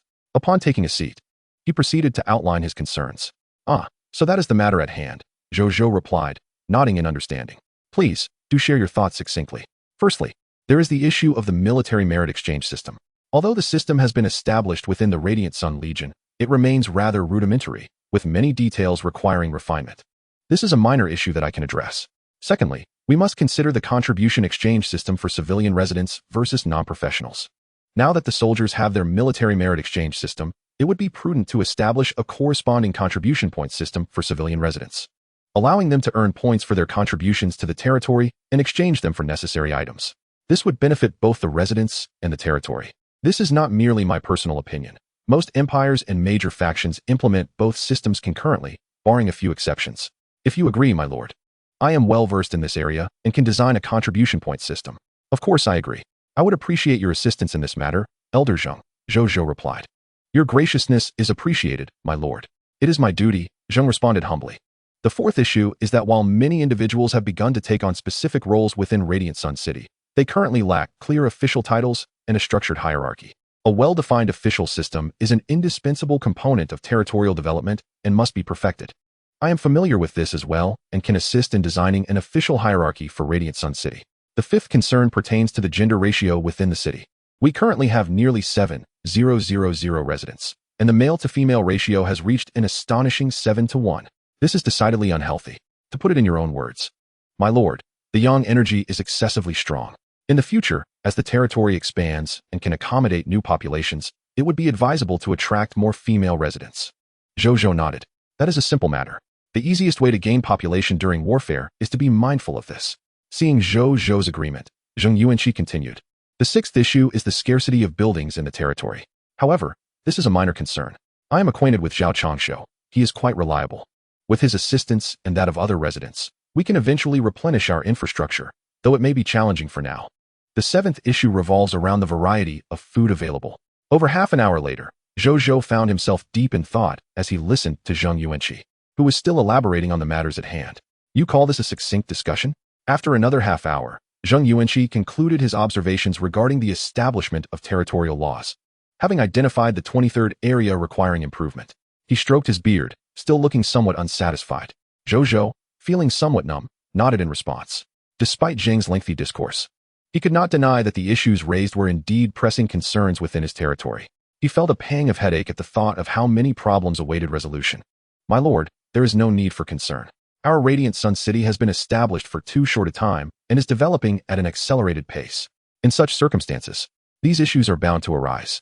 This is not a bad thing. On the contrary, identifying the problems indicates that we still have the time and opportunity to correct them. Once we address these territorial issues, Radiant Sun City will undergo a remarkable transformation. If we neglect to rectify these matters until it is too late, that will be the true source of distress. Zheng Yuanqi seemed to sense Zhou Zhou's predicament and offered words of consolation. Zhou Zhou nodded in acknowledgement. Elder Zheng, I have a request. What is it? Zhou Zhou asked, taken aback. Resolving these issues within the territory alone presents a considerable challenge and will require significant time. Therefore, I wish to select some talents from within the territory to serve as my assistants in addressing these matters. Would you be amenable to this, my lord? Zheng Yuanqi inquired respectfully. Feel free to proceed, Elder Zheng. As long as you believe they can assist you, simply inform me, and I shall oblige. Anything that can improve Radiant Sun City is worth my support, Zhou Zhou replied without hesitation. If it were another lord, they might harbor doubts regarding Zheng Yuanqi's request to assemble a team. However, for Zhou Zhou, Zheng Yuanqi was already a renowned figure, drawing talented individuals to him. With loyalty inherently high, coupled with the exceptional talent of national prosperity and civil peace, he had no concerns regarding loyalty issues. Thus, he was entirely willing to entrust Zheng with this task. Thank you, my lord. Upon hearing Zhou Zhou's unequivocal agreement, Zheng Yuanqi's gaze towards him underwent a subtle transformation. Simultaneously, a notification of enhanced loyalty appeared before Zhou Zhou. In response, he merely smiled faintly, remaining silent. The two engaged in conversation for a while longer before Zheng Yuanqi took his leave. As Zhou Zhou observed the retreating figure, he pondered over the suggestions just articulated, and the more he contemplated, the more overwhelmed he felt. Suddenly, a realization dawned upon him. The value of self-awareness is paramount. Perhaps it is best for me to remain an armchair strategist. It is far more prudent to entrust such matters to professionals. With that thought, he cast aside further musings and retreated to his master bedroom for rest. The following morning, in the master bedroom, Zhou Zhou lay in bed, his eyes wide open, fixated on the ceiling above. He had not slept a wink throughout the night. The reason was simple. He was too invigorated to succumb to slumber. At my age, it is indeed not the time for sleep, he reassured himself. Just then, a ray of morning light streamed through the window. It was the 7th day already. Tomorrow heralded the novice lord's trial. Observing this, Zhou Zhou silently mused. He then accessed the Blue Star Lord World channel, and his gaze was immediately drawn to the blood-red countdown. Current countdown, 23 hours, 15 minutes, and 11 seconds. Time was slipping away, second by second. Beneath the countdown, a multitude of lords engaged in fervent discussions regarding the impending novice lord trial. Tomorrow marks the novice lord trial, and my excitement has me trembling all over. Surely, it's excitement and not fear causing this tremor, right? At last, the novice lord trial is upon us. I found myself surprisingly unafraid. Let it come. Life or death. I crave a swift resolution. Brothers, is it too late to abandon my lordship and transition to an adventurer? I have an adventurer subject who warns that being an adventurer is fraught with peril, far from the safety one might imagine. I urge anyone considering this transition to think carefully. Do not lead yourselves astray. This is hilarious. Even at such a critical juncture, some still wish to retreat. I just summoned today's subjects, and now I have 15 combat professionals, including a bronze-tier elite spearman. Can any veterans tell me if I stand a chance in tomorrow's novice lord trial? No need to ask, just trust in the process. My territory is located in the Lone Wolf territory of the Wind King Kingdom. Are there any veterans nearby who could assist me during the novice lord trial? My territory lies in the snowy forest of the Snowfall Kingdom. I promise to heed any veteran's guidance after the trial. Likewise, can any veterans come to my aid after I pass the novice lord trial? My territory is in the Twilight Kingdom's Black Moon Mountains. I am in the Glazed Kingdom. I am in the Chechnya Kingdom. Suddenly, a plethora of lords began to fervently disclose their territory locations in the World Channel. Their intentions were remarkably uniform. They sought camaraderie and solidarity. They all aspired to locate other Blue Star human lords in their vicinity, uniting all conceivable forces in hopes of overcoming the novice lord trial together. Solidarity in adversity? That is indeed one approach. Observing this spectacle, Zhou Zhou raised an eyebrow. However, he held little interest in such a method. In the vast expanse of the Supreme Continent, encountering other Blue Star lords was a daunting task. To date, he had only encountered two. One, the tyrannical lord he vanquished, and the other, who had relinquished their lordship to become an adventurer. Zhou Zhou had little hope remaining regarding the existence of nearby Blue Star lords. Disregarding further contemplation, Zhou Zhou exited the World Channel, left the Lord's courtyard, and approached the summoning gate to commence his daily summons. A text prompt appeared. Do you wish to summon immediately? Yes, Zhou Zhou replied.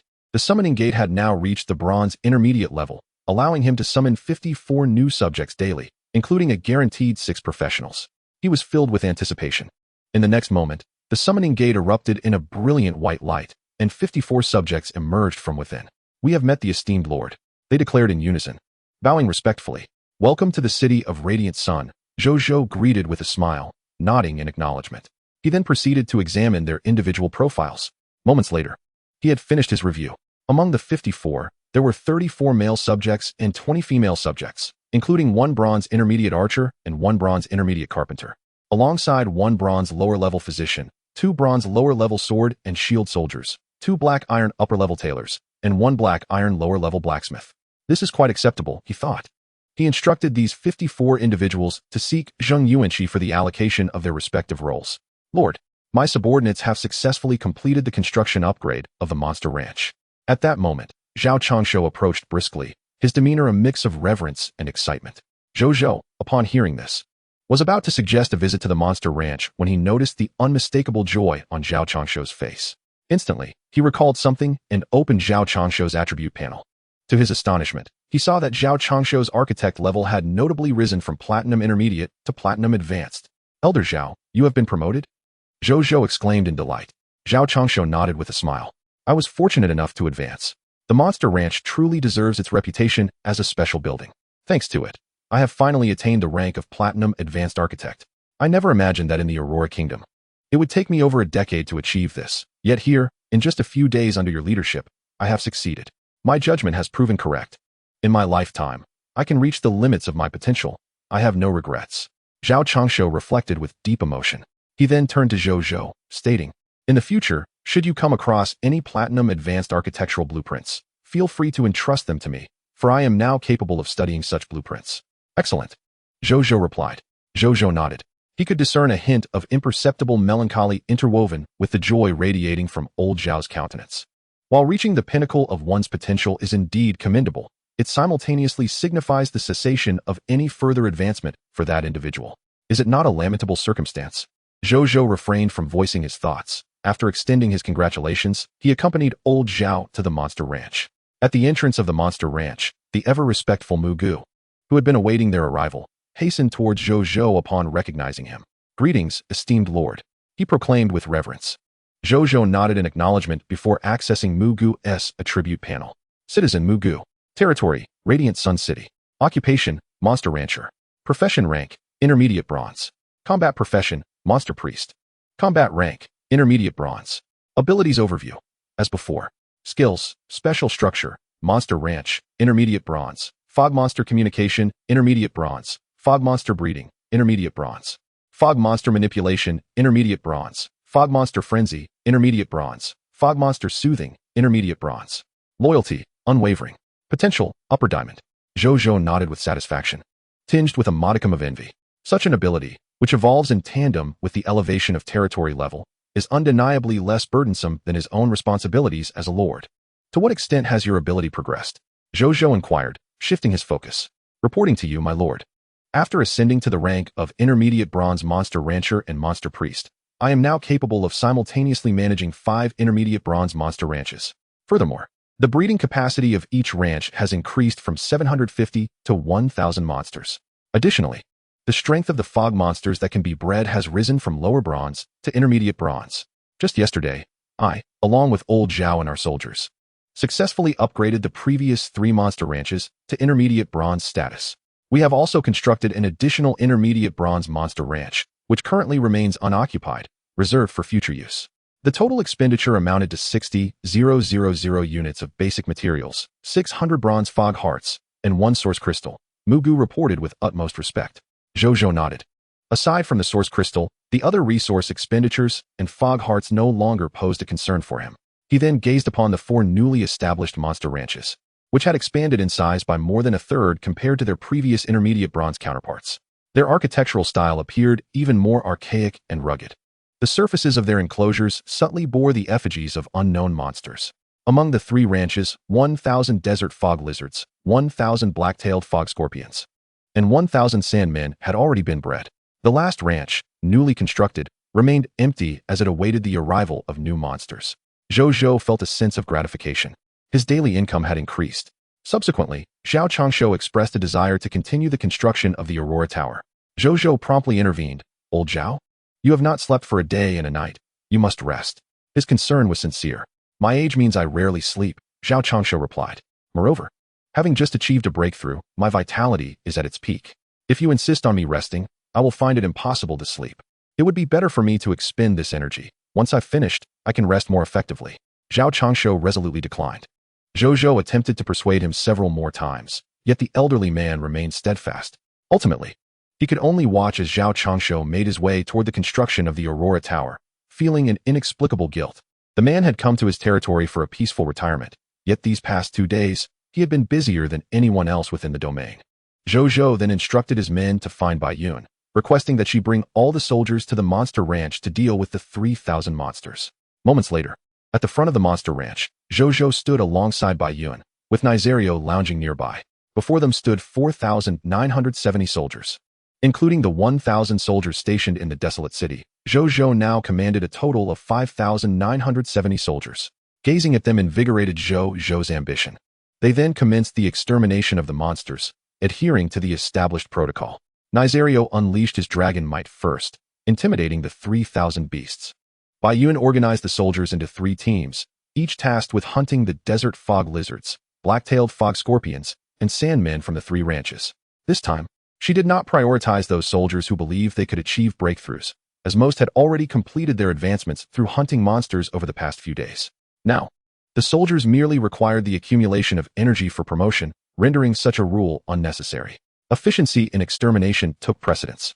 Before long, under the combined might of Nizario and the 4,970 soldiers, the 3,000 fog monsters swiftly fell, their bodies strewn across the ground. The results were as follows. 456 soldiers advanced from lower black iron to intermediate black iron. 156 soldiers progressed from intermediate black iron to upper black iron. 22 soldiers transitioned from upper black iron to lower bronze. 6 soldiers elevated from lower bronze to intermediate bronze. In the ensuing time, the soldiers diligently applied gold corpse water to the fallen monsters. Meanwhile, Zhou Zhou activated the Conqueror's furnace, instructing the soldiers to deposit the monster carcasses into it. During the extraction of spoils, Zhou Zhou tirelessly led the soldiers and medics to the time ruins, fulfilling the day's task therein. An hour later, the extraction of all spoils was complete.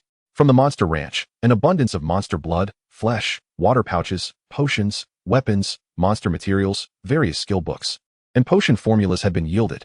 These items were of no use to Zhou Zhou, but would become redeemable commodities in the military merit exchange system and the future citizen contribution point exchange system. Additionally, there were 12,089 lower black iron fog hearts, 524 bronze fog hearts, 1125 copies of the sword and shield soldier job transition certificate, and 481 copies of the sword and shield soldier recruitment book, 945 copies of the toxic crossbowman job transfer certificate, 567 copies of the toxic crossbowman recruitment letter, 2,284 kilograms of sand crystals. The gains from the time remnants remain unchanged. Still 4,926 black iron level mist hearts and 20 bronze level mist hearts. 121 sets of black iron lower tier flame demon mist wolf armor. 35 sets of black iron middle tier flame demon mist wolf armor. 43 sets of black iron upper tier flame demon mist wolf armor. 1 set of bronze lower tier flame demon mist wolf armor. 110 pieces of duplicate armor fragments. 384 copies of the elemental archer recruitment letter. Subsequently, Zhou Zhou, with all the recruitment letters in hand, approached the summoning gate, ready to recruit new soldiers. Chapter 84, 7,415 soldiers. Prepared for the expedition, Zhou Zhou first summoned 13 elven elemental archers from the summoning gate. He then cast all 481 copies of the sword and shield soldier recruitment letter, 567 copies of the toxic crossbowman recruitment letter, and 384 copies of the elemental archer recruitment letter into the summoning gate. In the ensuing moments, soldier after soldier emerged from the summoning gate, taking their place behind Zhou Zhou. Moments later, 1,432 soldiers stood in perfect formation behind him. With their addition, I now command a total of 7,415 soldiers. The milestone of surpassing 10,000 soldiers is drawing near. A smile graced Zhou Zhou's face. However, his brow soon furrowed once more. Though the number of soldiers was approaching 10,000, it also signified that the population limit of the City of Sunlight was imminent. Well, if necessary, I can always station a few thousand soldiers in the desolate city, Zhou Zhou contemplated. At this moment, in his mind, Desolate City had undeniably become his temporary garrison. He then entrusted the newly acquired sand crystals to Zhao Changshu and opened the marketplace, intending to sell a portion of the monster flesh he had received.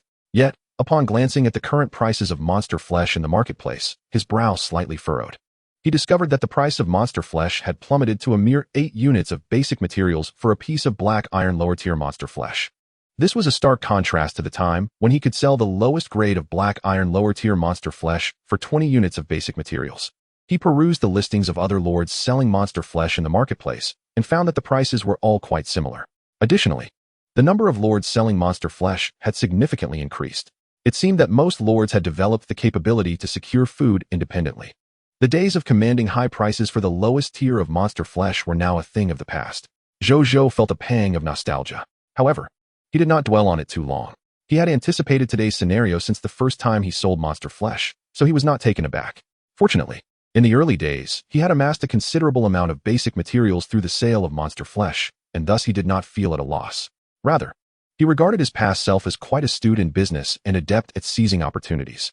So, for now, the monster flesh shall remain unsold. After all, the number of subjects in my territory is no small figure. This monster flesh can serve as provisions for my subjects, Zhou Zhou concluded. He then returned to the lord's courtyard and had breakfast. Afterward, Zhou Zhou sat in the living room chair, pondered for a moment, and then opened his friend's list to find Linger. He sent her a message. Lord of Sunlight, are you there? Soon, the response arrived. Lord of Spirit Medicine, here, brother. Lord of Sunlight, tomorrow is the Novice Lord examination. How are your preparations coming along? Lord of Spirit Medicine, don't worry, brother. There are already over 500 subjects in Linger's territory, and more than 200 of them are classed warriors. Lord of Spirit Medicine, many lords in the World Channel are not as capable as I am. Unless the Novice Lord examination aims to eliminate half of the Blue Star Lords, I am confident that I will pass. Zhou Zhou felt a sense of reflection upon reading this. Perhaps due to their differing personalities, his younger sister was notably self-assured. Even with only over 200 classed warriors, she firmly believed she would succeed in the Novice Lord examination. Meanwhile, despite his own command of over 7,000 classed warriors, he still felt a twinge of anxiety at the thought of the examination tomorrow. He hoped that the Novice Lord examination would not be one where the stronger the tested lord was, the more difficult the examination became. Otherwise, the progress he had made over the past 7 days might just backfire on him. Zhou Zhou mused. He then prepared a red envelope for Linger, placing within it 200 copies of the Sword and Shield Soldier Job Transfer Certificate, 100 copies of the Toxic Crossbowman Job Transfer Certificate, 50 bottles of Black Iron Lower Tier Life Potions, 10 bottles of Black Iron Lower Tier Energy Potions, 10 bottles of Black Iron Upper Tier Detoxification Potions, 10 copies of Sand Stealth, 10 copies of Summon Sandman, 10 copies of Sand Transformation, and 1 Mechanical Chocobo. These items were trivial to Zhou Zhou. With his monster ranch, he harvested vast quantities daily. However, for Linger, these items might very well save her life during the Novice Lord examination. Thus, Zhou Zhou was generous in his gifting. Upon opening the red envelope, Linger was immediately astonished by the contents. Just as she was about to type a response, she saw another message from her brother. Lord of Sunlight, big brother, do not underestimate tomorrow's Novice Lord examination. These items are for your survival. Lord of Sunlight, big brother, once the Novice Lord examination begins tomorrow, remember to contact me if you encounter difficulties. I will assist you as best as I can. Lord of Sunlight, big brother, if the examination poses a threat to your life, and I am unable to help, you might consider relinquishing your lordship to see if you can escape unscathed. Linger quickly typed back, Lord of Spirit Medicine, thank you, brother. Rest assured, I will take good care of myself. Lord of Spirit Medicine, you must also do your best, okay?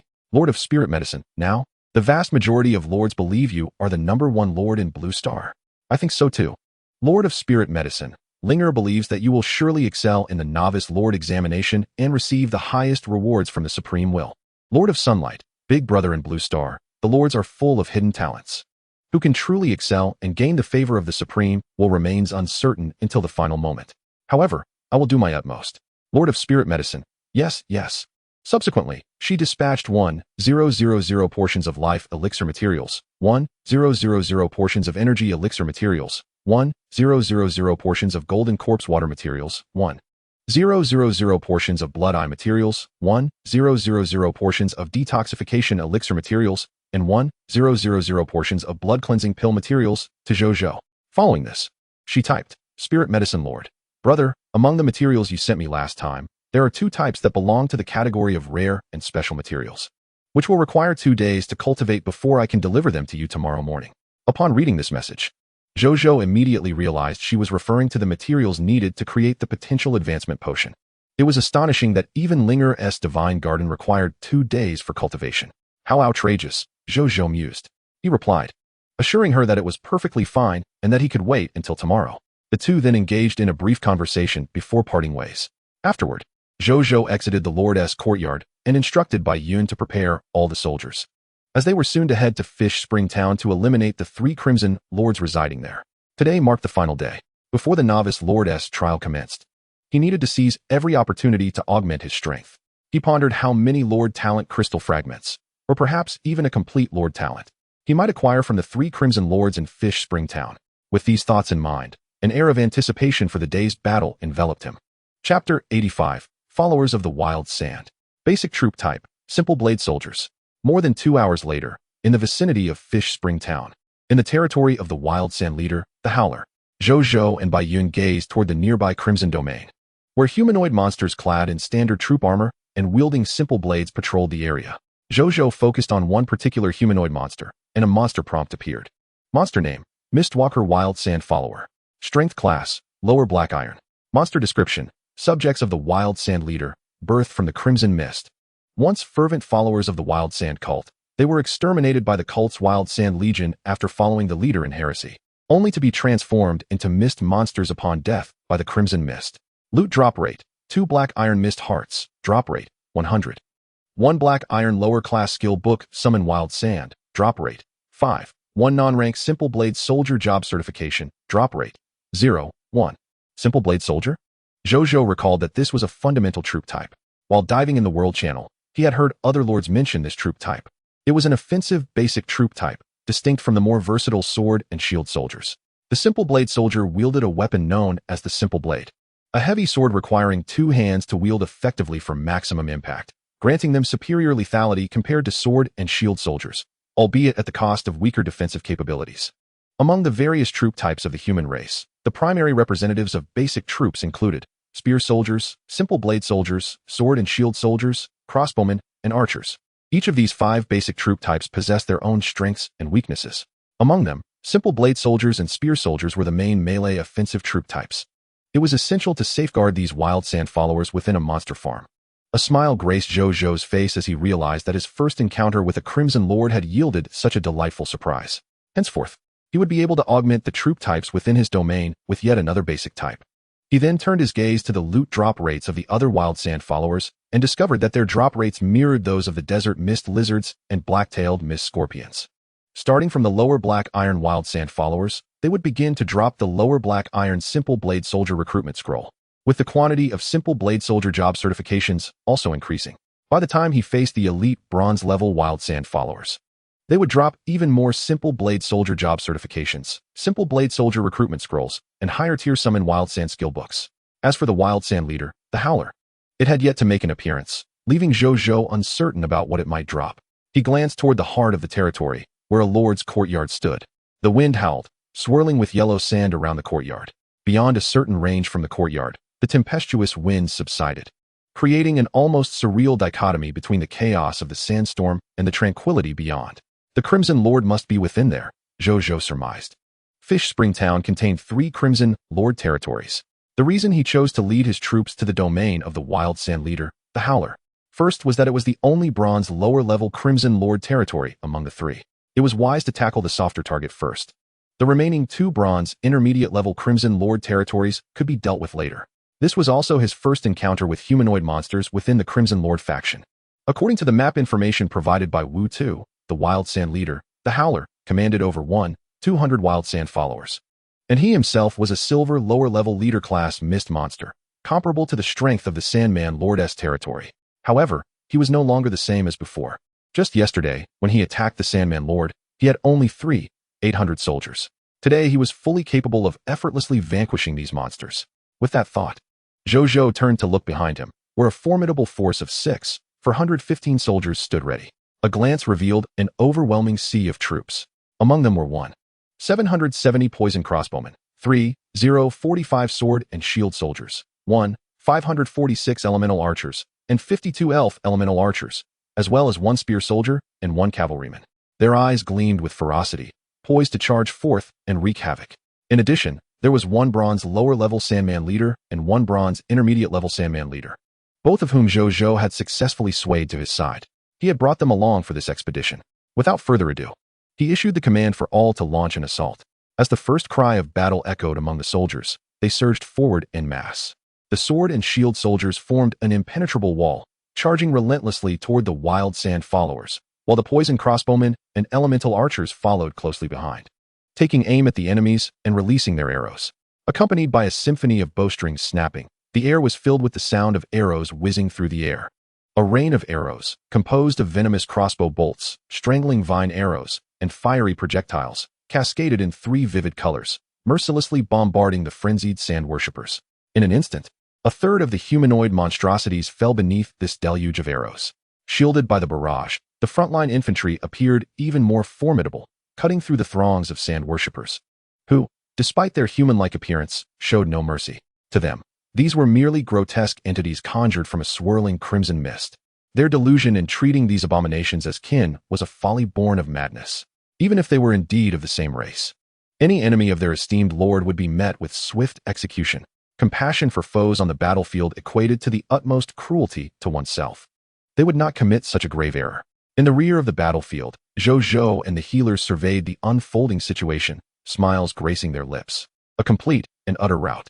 Faced with a staggering disparity in troop strength, the sand worshippers were utterly incapable of resistance. At that moment, a vast and gentle energy suddenly surged from his heart, swiftly coursing through his limbs and soul, augmenting his physical form, spirit, and mental fortitude. Zhou Zhou was momentarily stunned, then promptly accessed his lordly profile. Indeed, he found that his power level had risen from low bronze to mid-bronze. He had finally broken through. The path to lordship was fraught with challenges, and he exhaled in relief. After a brief interlude, without any assistance from Nasrio, nearly all the sand worshippers had been vanquished by the soldiers, leaving only 3 low-tier iron sand worshippers unconscious and bound, ready to be taken back for safekeeping. Over 400 soldiers surrounded the lord's courtyard at a distance of 50 to 60 meters, their gazes fixed hungrily upon the structure. Just then, the grand entrance of the lord's courtyard swung open, revealing an elderly figure clad in a robe adorned with yellow sand patterns, wielding a staff. With blood-red eyes, none other than the sand chieftain, the Howler. Zhou Zhou was about to inspect the creature's attributes and loot probabilities when, suddenly, a torrent of magma breath descended from the heavens, engulfing the Crimson Lord. 2 seconds later, a kill notification appeared. Your pet, the lava dragon Nasrio, has slain the sand chieftain, Crimson Lord, Howler, earning 200 enhancement energy. Loot has been consolidated. The territory of the slain Crimson Lord was rendered unclaimed, allowing for plunder or occupation. Zhou Zhou mused. Nasrio, could you show a modicum of respect for this Crimson Lord? In the sky, Nasrio disdainfully sneezed. A mere low-tier silver Crimson Lord had kept it waiting for so long. Were it not for the fact that this lord's courtyard was a creation of the Crimson Sovereign, its breath could not have wrought destruction here. It would have obliterated the foe upon arrival. Chapter 86. The Sand Chieftain's Spoils. Onward. Soon, the charred and partially disfigured corpse of the Sand Chieftain was brought forth by the soldiers after being cooled with water. Zhou Zhou gazed upon it as an item information prompt materialized. Item name: Corpse of Sand Chieftain Howler, Crimson Lord. Item level: low-tier silver. Item effect: contains unextracted loot. Item description: a Crimson Lord slain by the pet of the Radiant Sun Lord. Notification: in 1 hour. This corpse will transform into mist and may resurrect at a later time. Loot probability: 5 silver-grade mist hearts, probability 100, 2 source crystals, probability 100. 1 piece of low-tier silver equipment, sand staff, probability 20, 1 low-tier silver skill book, summon sand, probability 5, 20 non-grade basic soldier class change certificates, probability 0, 1. 10 low-tier silver basic soldier recruitment books, probability 0, 1. 5 low-tier Iron Lord talent crystal fragments, probability 0. Regrettably, there was no talent orb for the Crimson Lord. However, obtaining Lord talent crystal fragments was still commendable. Zhou Zhou nodded slightly upon seeing the loot. He currently possessed 9 low-tier Iron Lord talent crystal fragments. With these 4 additional ones, he could fuse them into a single low-tier Iron Lord talent origin crystal. Nevertheless, he had no intention of creating another low-tier Iron Lord talent just yet. He planned to accumulate them for future upgrades. He then placed his hand upon the corpse, and a golden prompt appeared. Would you like to extract the loot? Yes, Zhou Zhou thought. The next instant, a text notification emerged. Lord Talent Notification. You have acquired 5 Mist Hearts, Silver Grade, 2 Source Crystals, 1 Sand Staff, Low Tier Silver, 1 Skill Book, Summon Sand, Low Tier Silver, 20 Basic Soldier Class Change Certificates, Non-Grade, 10 basic soldier recruitment books, low-tier silver. 6 Lord Talent crystal fragments, low-tier iron. With a clatter, the loot was revealed. Zhou Zhou stowed the mist hearts, source crystals, and Lord Talent crystal fragments into his spatial ring before examining the remaining spoils. First, he inspected the sand staff. It was an imposing yellow staff, nearly 2 meters in length, adorned with a yellow crystal at its apex. Its surface bore intricate patterns, exuding an aesthetic reminiscent of an alien culture. Equipment prompt. Equipment name, sand staff. Equipment tier, low tier silver. Effect 1. Continuously channel energy into the staff to cast the sand field at a designated location. Enemies within the sand field will suffer ongoing damage from sand strikes at low tier silver intensity. Note: the range, area, intensity, and duration of the sand field depend on the user's internal energy strength and output. Effect 2. Sand blessing.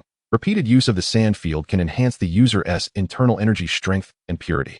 This blessing is only effective for practitioners below the gold tier. Upon witnessing the sustained effect of the staff, Zhou Zhou immediately recalled the earlier vision of the Lord's courtyard. That must have been the sand field. It turns out it was the creation of this staff. Zhou Zhou marveled in awe. It turned out that the other party was receiving the blessing of the gale within the Lord's courtyard at that time. Regrettably, it was merely a silver-tier staff. Otherwise, I could have utilized it by now. Zhou Zhou gazed at the staff, feeling quite envious of its capabilities. Unable to resist, he attempted to channel his own energy into it, yet the staff remained unresponsive. Zhou Zhou felt somewhat helpless. The energy he possessed had only recently reached the intermediate bronze level, insufficient to even meet the threshold required to activate the Gale staff. He would have to wait until he advanced to the lower silver level to use it. Subsequently, he stored it away and examined the silver tier skill book, Summon Sandstorm. Skill name, Summon Sandstorm. Skill quality, silver tier. Skill description, summons a whirlwind of sand at a designated location, inflicting area of effect damage upon enemies. The extent of the sandstorm's coverage depends on the amount of energy exerted by the summoner. Isn't this merely a weakened version of the Gale domain? Zhou Zhou was taken aback. He realized that he could not learn this skill either, so he stored it away as well.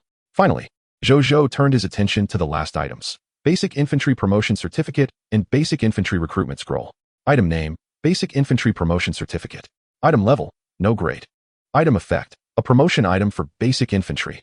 Upon use, it allows a commoner with no strength to embark on the extraordinary path of an infantryman, granting them a full set of black iron tier standard equipment, 1 year of practical experience as a basic infantryman, and initial strength at the black iron level.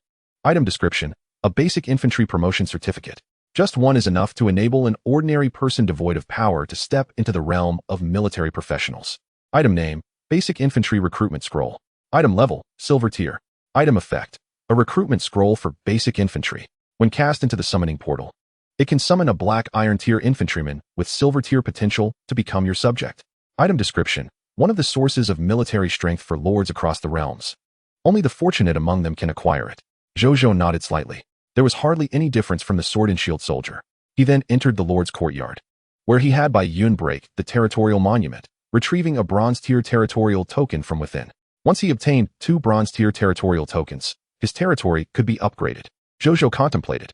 Today, he intended to muster his strength and conquer all 3 Crimson Lord territories of Fish Spring Town.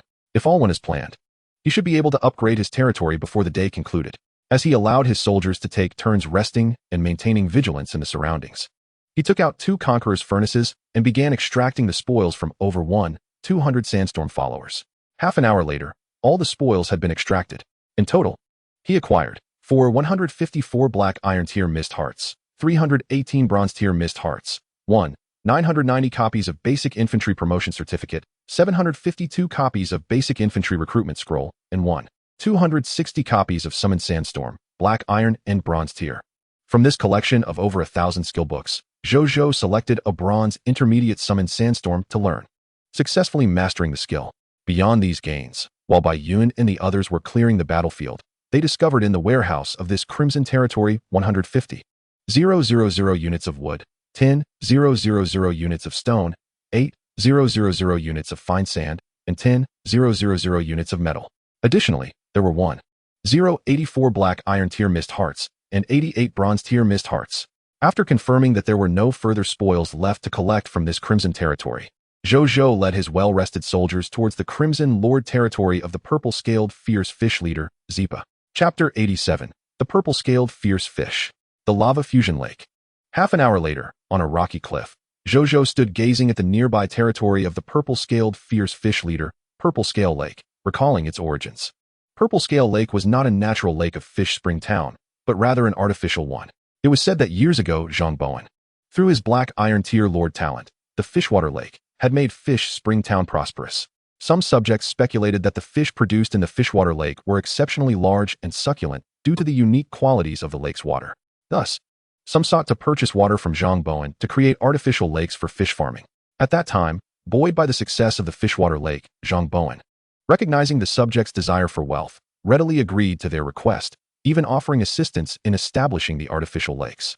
Consequently, within a month, 2 artificial lakes were constructed. However, just as the populace anticipated the benefits these artificial lakes would bring to Fish Spring Town, one night, both lakes were transformed by the Crimson Mist, becoming the territories of the Crimson Lords. One was the Crimson territory of the purple-scaled fierce fish leader before him, while the other belonged to the only Lord-level Crimson Lord of Fish Spring Town, the Water Ghost Lord. Initially, the influence of these 2 Crimson Lord territories was relatively weak. However, due to Zhang Bowen and his followers' inability to harm the creatures beneath the lakes, they could only watch helplessly as the territories grew stronger, ultimately reaching an insurmountable level. From that point on, no subject in Fish Spring Town dared to suggest the idea of building artificial lakes for profit. The monsters lurking beneath the waters were indeed formidable.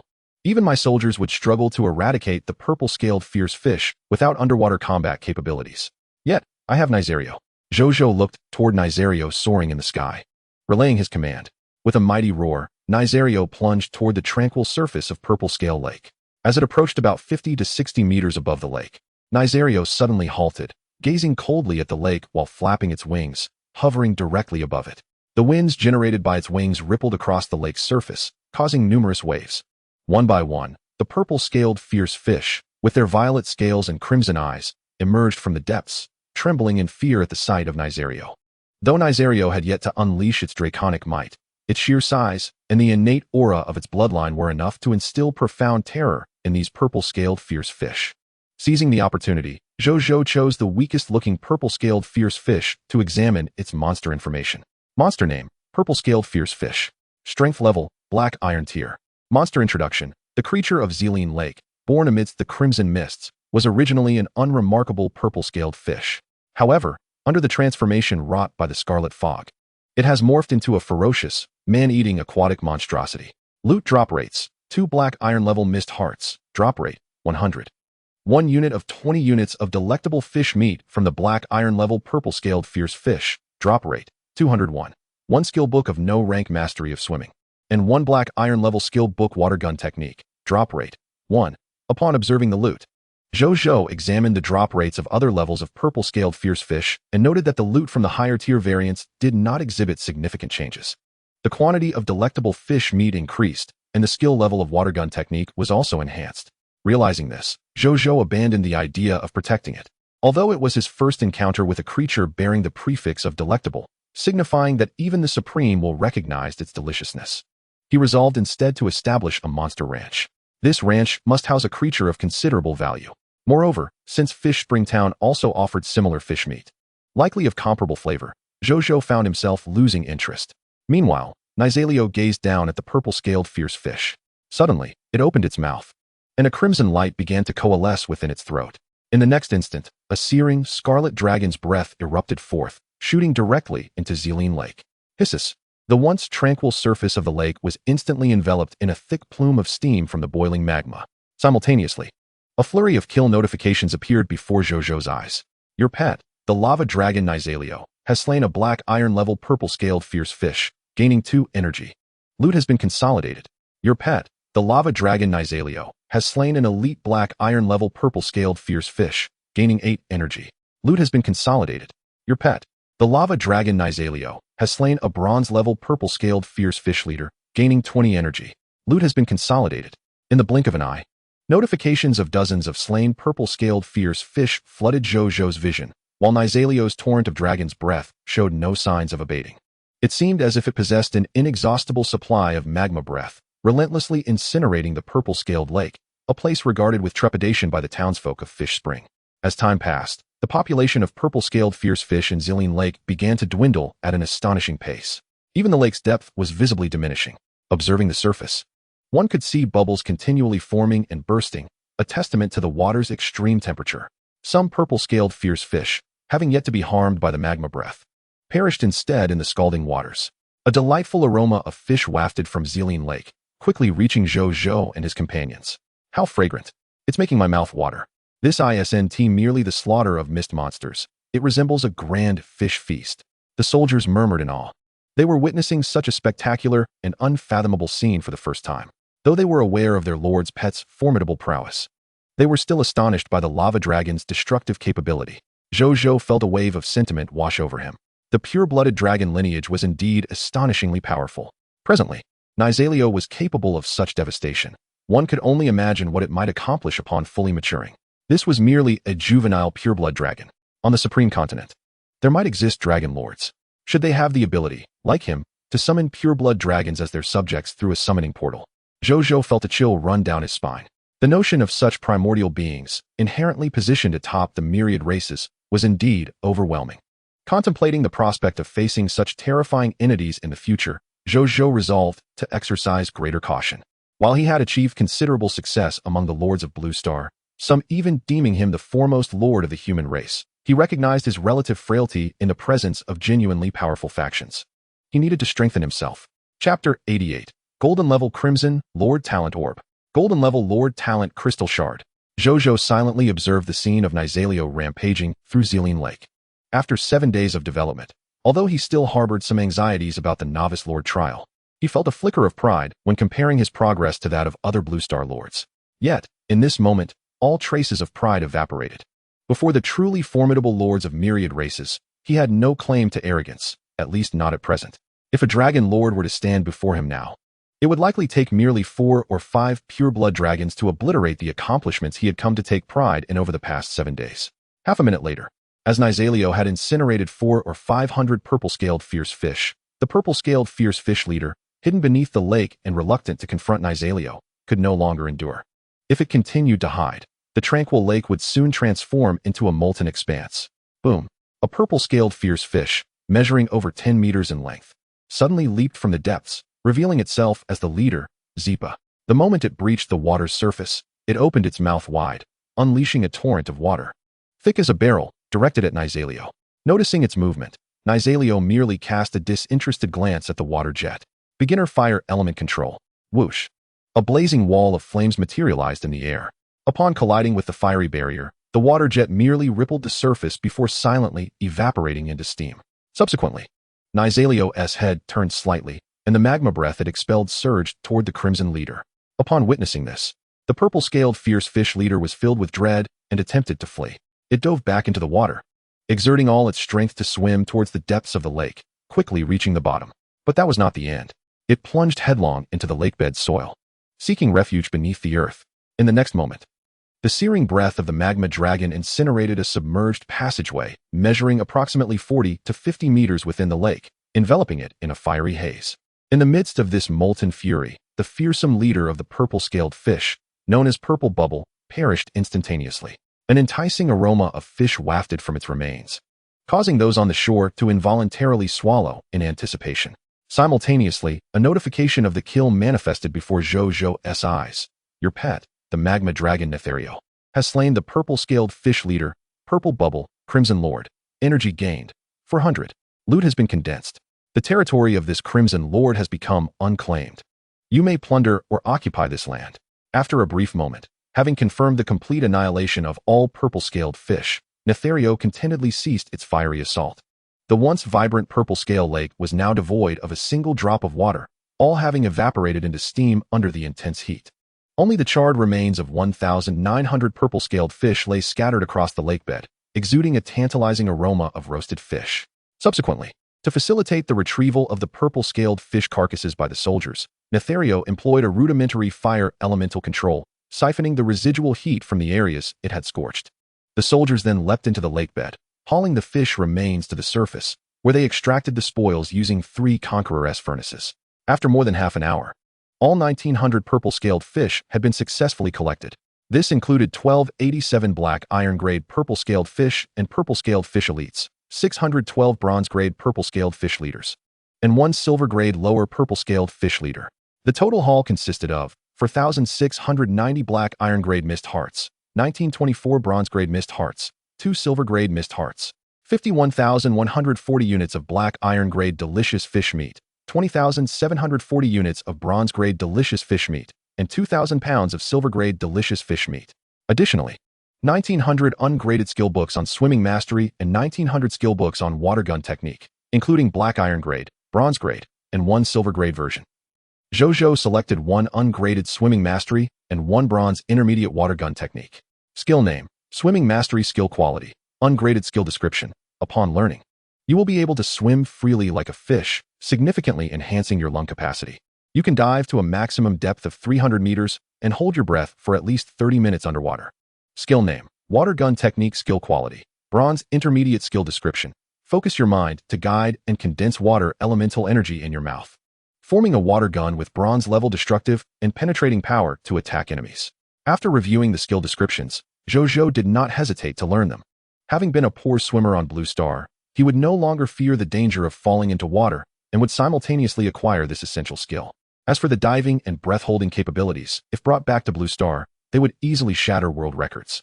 The water gun technique, being a straightforward and purely offensive skill, required no further deliberation. Although he was a lord and did not need to engage directly in battle, acquiring these skills as a backup was undoubtedly beneficial. He then turned his gaze to the corpse of the purple-scaled fish leader, Purple Bubble. The information regarding the body materialized. Item name, corpse of purple-scale fish leader Purple Bubble, Crimson Lord. Item level, silver intermediate. Item effect, contains unextracted loot within. Item description, a Crimson Lord slain by the pet of the Sun Lord. Hint, in 1 hour. This corpse will transform into mist and will be reborn after a certain period. Loot drop rate, 10 silver grade mist hearts. Drop rate, 100.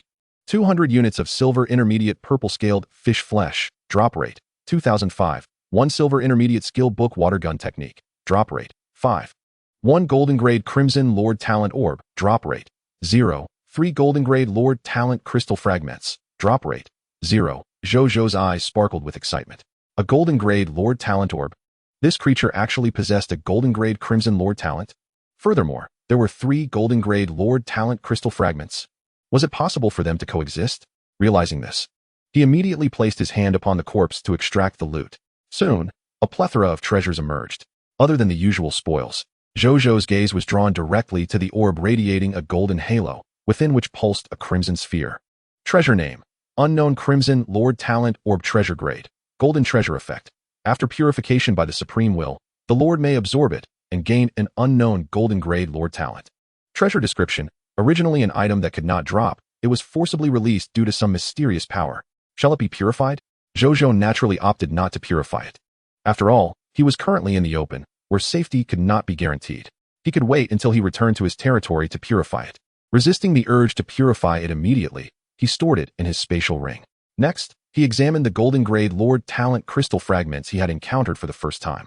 Treasure name, Lord talent crystal fragment. Treasure grade, golden. Treasure ability 1. Collecting 10 golden grade Lord talent crystal fragments will allow them to merge into a complete platinum grade Lord talent origin crystal, enabling a being to awaken an unknown platinum grade Lord talent.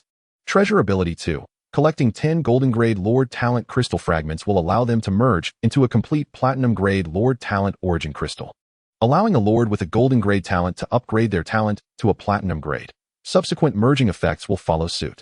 Description, a coveted treasure for lords. Zhou Zhou was elated. This was a tremendous gain. Even if the Crimson Lord were to falter in its expedition, it mattered not. With this golden grade Crimson Lord talent orb in hand, alongside the 3 golden grade Lord talent crystal fragments, his venture today was far from fruitless. His excitement surged. Chapter 89, by Yun's Breakthrough. The corpse of the vampire. Lord, we have just discovered the territory monument here. Additionally, we have located the stored resources. A total of 20,000 units of stone, 10,000 units of wood, and 10,000 units of metal. Not far from the shores of the Purple Scale Lake, we discovered 30,000 units of fine sand. Moreover, we unearthed 2,015 black iron grade mist hearts, 196 bronze grade mist hearts, and 4 silver grade mist hearts. At that moment, Bai Yun approached briskly, respectfully stating, "Take me to the territory monument." Zhou Zhou nodded in affirmation. "Yes, my lord." Subsequently, Bai Yun led Zhou Zhou to leap into the depths of the Purple Scale Lake. After traversing 100 or 200 meters along the lakebed, Zhou Zhou beheld a lord's courtyard, shrouded in silt.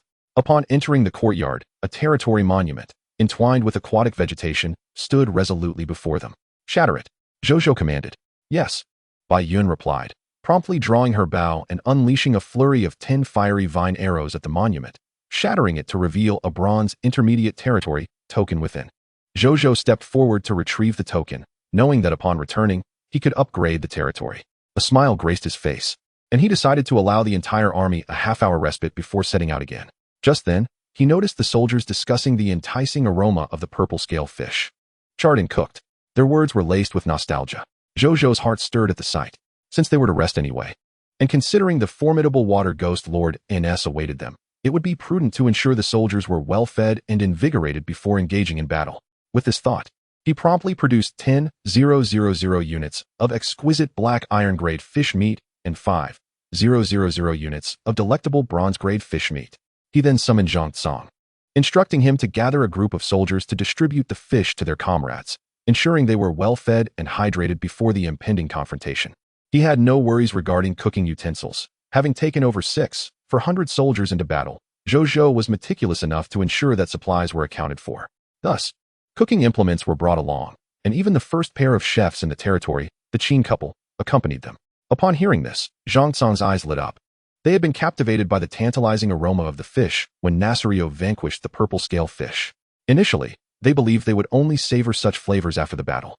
But to their delight, the Lord was so considerate as to indulge them now. "Thank you, my lord," Zhang Tsang exclaimed, eager to distribute the fish meat. "However, while feasting, do not forget to maintain vigilance. We are not within our territory," Zhou Zhou reminded with a smile. "Yes, my lord," Zhang Tsang replied respectfully before hastening to gather the fish. Moments later, the fish soup arrived. Now an upper black iron-grade chef, Qing Guang excitedly presented a large pot of purple scale fish soup to Zhou Zhou. "So fragrant," Zhou Zhou exclaimed, his eyes sparkling at the aroma. This pot of soup was crafted from the silver intermediate-grade fish meat of the purple scale fish leader.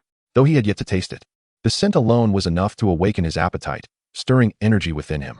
Just as he was about to ladle a bowl to savor, he noticed Bai Yun standing respectfully beside him. "Bai Yun, why are you still standing? Come, sit and eat with us," he urged her. "My lord, is it appropriate? I can join the soldiers shortly," Bai Yun hesitated. "Nonsense, sit down," Zhou Zhou insisted, pulling her to join him in consuming the soup and fish. Soon, their eyes sparkled in unison. The silver intermediate-grade leader fish meat was not only delectable and meltingly tender, but also imbued with energy of that caliber, benefiting both of them immensely. At that moment, both were at the bronze intermediate level, and upon consuming the soup and fish, they felt a discernible surge in their ascension energy.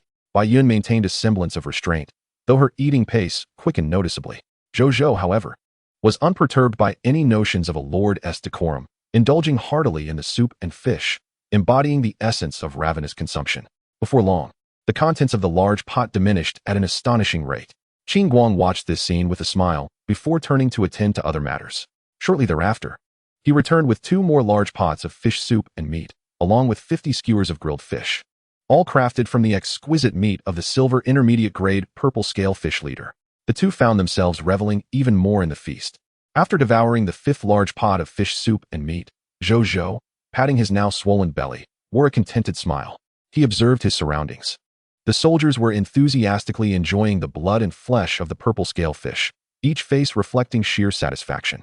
Not far off lay the site of the purple scale fish's demise. Zhou Zhou was suddenly reminded of a poem that echoed the current scene, with resolute ambition. "Feast upon the flesh of the Hu invaders, and quench thirst with the blood of the Xiongnu." Perhaps, this was the true romance and valor of the battlefield. Zhou Zhou chuckled softly, turning to glance at Bai Yun, only to be taken aback. There she stood, eyes tightly shut, her complexion flushed. The fiery marks upon her face glimmered with a faint sanguine light, and an unstable energy radiated from her being. "What is wrong?" Zhou Zhou exclaimed, grasping her hand, only to find it burning with heat. The next moment, Bai Yun whispered softly, "My lord, it is coming." Zhou Zhou. In the following instant, Bai Yun's body stiffened, and moments later, she relaxed, a look of comfort gracing her features. This sight, combined with her elven visage and form, left Zhou Zhou momentarily entranced. "My lord, I have broken through to the bronze upper level," Bai Yun joyfully declared upon opening her eyes. Zhou Zhou merely responded with a few noncommittal sounds, feeling a touch of embarrassment as he avoided her gaze. Bai Yun blinked, inquiring, "My lord, what is the matter?" At that moment, the previously encountered feline sisters, clad in the standard armor of blade and shield warriors, dashed towards them with remarkable speed. Upon noticing Zhou Zhou and Bai Yun nestled closely together, they momentarily froze. Soon becoming flustered, Zhou Zhou and Bai Yun, sensing the sudden shift, instinctively parted ways. Ahem, what seems to be the matter? Zhou Zhou inquired, his expression returning to seriousness. My lord, while we were patrolling the vicinity with 5 elemental archers from the Elven clan, we stumbled upon 2 sneaky human vampires. Upon seeing us, they transformed into a swarm of bats in an attempt to flee, but we managed to shoot them all down, the younger feline sister exclaimed with excitement. Please disregard my sister's exaggerations, my lord. It was primarily the 5 elven archers who took action. We intended to intervene, but once the vampires morphed into bats, we found ourselves powerless to stop them, the elder sister remarked, gently tapping her sibling on the head before expressing her embarrassment. That is of no consequence. What has become of the 2 vampires? Zhou Zhou inquired. These 2 vampires, if I am not mistaken, should belong to the subjects of the vampire lord among the other 2 leaders of Wanquan town. We refrained from attacking them, considering the protective shield of the novice lord. It was unexpected for them to come seeking us. However, it is only logical, as the leaders of Wanquan town. If they had failed to react after I resolved 2 territories of the Crimson Lord, they would indeed be quite unfit for their roles. After transforming back from bats, they perished immediately. We have brought their bodies here, the elder feline sister reported respectfully. The 2 then turned to depart, soon returning, each carrying a corpse before Zhou Zhou. Curiosity piqued, he observed the 2 vampire corpses, which bore little difference from ordinary humans. Dressed in medieval noble attire, they possessed handsome features, pale complexions, and slightly elongated fingernails. Even from a distance, Zhou Zhou could sense a chilling aura emanating from them. Item name: Vampire Corpse, low-level blood clan. Item level: High black iron. Item effect: Contains unextracted loot within. Item description: Subjects of the Blood Sun Lord, also his fledglings, slain by soldiers from Sunlight City. Notification: 1 hour later, this corpse will transform into mist and subsequently resurrect after a certain period.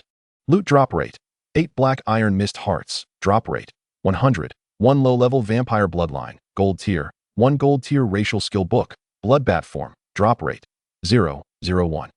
1 gold tier racial talent sphere. Drop rate: 0.001. Chapter 90, Bloodbat form. Acquire the vampire racial talent. Zhou Zhou raised an eyebrow. At long last, he encountered items related to racial skills and talent spheres again. Furthermore, there existed a low-level vampire bloodline. This was unprecedented for him. Subsequently, he examined the other vampire corpse and found that both possessed identical loot. He crouched down, placing his hand upon the left vampire corpse. A golden prompt appeared. Would you like to extract the loot? Yes, Zhou Zhou affirmed inwardly. The next moment, a text notification emerged. Lord Talent notification: You have acquired 8 mist hearts, black iron. 1 low-level vampire bloodline, gold tier. 1 racial skill book, bloodbat form, gold tier. 1 racial talent sphere, gold tier. With a rustling sound, the loot was revealed. Zhou Zhou first collected the mist hearts, then turned his attention to the other items.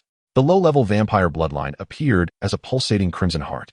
However, upon holding it, he realized the heart was chilling to the touch. Text notification: Bloodline name: Low-level vampire bloodline level, gold tier bloodline effect. Upon absorption, the user can obtain a low-level vampire bloodline of gold tier. Upon fusion with this bloodline, the user will gradually awaken certain vampiric abilities during their growth. Notification 1. Absorbing 100 gold tier low-level vampire bloodlines will yield 1 platinum tier vampire baron bloodline. Notification 2. Within vampire bloodlines, there exists a severe level suppression among different tiers. Please choose wisely whether to absorb this bloodline. Would you like to absorb? Zhou Zhou's brow furrowed slightly at the final note. Was there truly such a significant level suppression among different tiers of vampire bloodlines? He had initially considered attempting to absorb it, but upon reading the warning, he promptly dismissed the idea. Unless he possessed the highest tier vampire bloodline, it was best to avoid absorbing a bloodline with such considerable drawbacks. Moreover, this world teemed with extraordinary beings, dragon bloodlines, elven bloodlines, angelic bloodlines, titan bloodlines, and divine bloodlines, all available. The gathering of various lords here signified that at this juncture on the supreme path, the most comprehensive array of bloodlines resided. With a 100 drop rate at his disposal, as long as he could progress safely, he would inevitably acquire a top-tier bloodline for himself in due time. Thus far, he had vanquished numerous racial monsters. Yet only the initial Lord Bozy and his subjects, along with the current Vampire Lord's subjects, had dropped items related to racial abilities. Did mist creatures not drop bloodlines? Was it perhaps due to their essence being fundamentally composed of crimson mist? Zhou Zhou pondered this for a moment, concluding that his speculation likely held truth. Afterward, he cast aside such thoughts and turned his gaze to the next item. Racial skill name, Bloodbat form skill quality, Gold tier skill description. Upon learning, the user can master the low-level Blood Clan skill, Bloodbat form. When activated, the user can instantaneously transform their physical body into a certain number of bloodbats by consuming their own blood and can utilize this form for aerial movement. Notification: this racial skill is essentially a semi-growth skill with a maximum growth limit of Gold tier and can be learned by practitioners of any level. Upon reading the last part, Zhou Zhou suddenly understood. I questioned the presence of two superior black iron vampires possessing skills of the lower golden race. It turned out to be a semi-evolved racial ability, which was claimed to be of the lower golden tier. However, even in the case of these two black iron vampires, they could only exhibit the prowess befitting their black iron status. With that clarification, Zhou Zhou made the decision to learn the skill. Upon mastering it, he meticulously sensed the transformations within himself. Before long, he discovered that he could manipulate his flesh and bones at will. Observing his right hand, he concentrated, and suddenly, blood-red mist seeped from his skin, coalescing in his palm into a blood bat. Zhou Zhou gazed at it, realizing he could fully control this blood bat and even perceive the world through its eyes. With a sudden flutter, the blood bat spread its wings and ascended into the sky.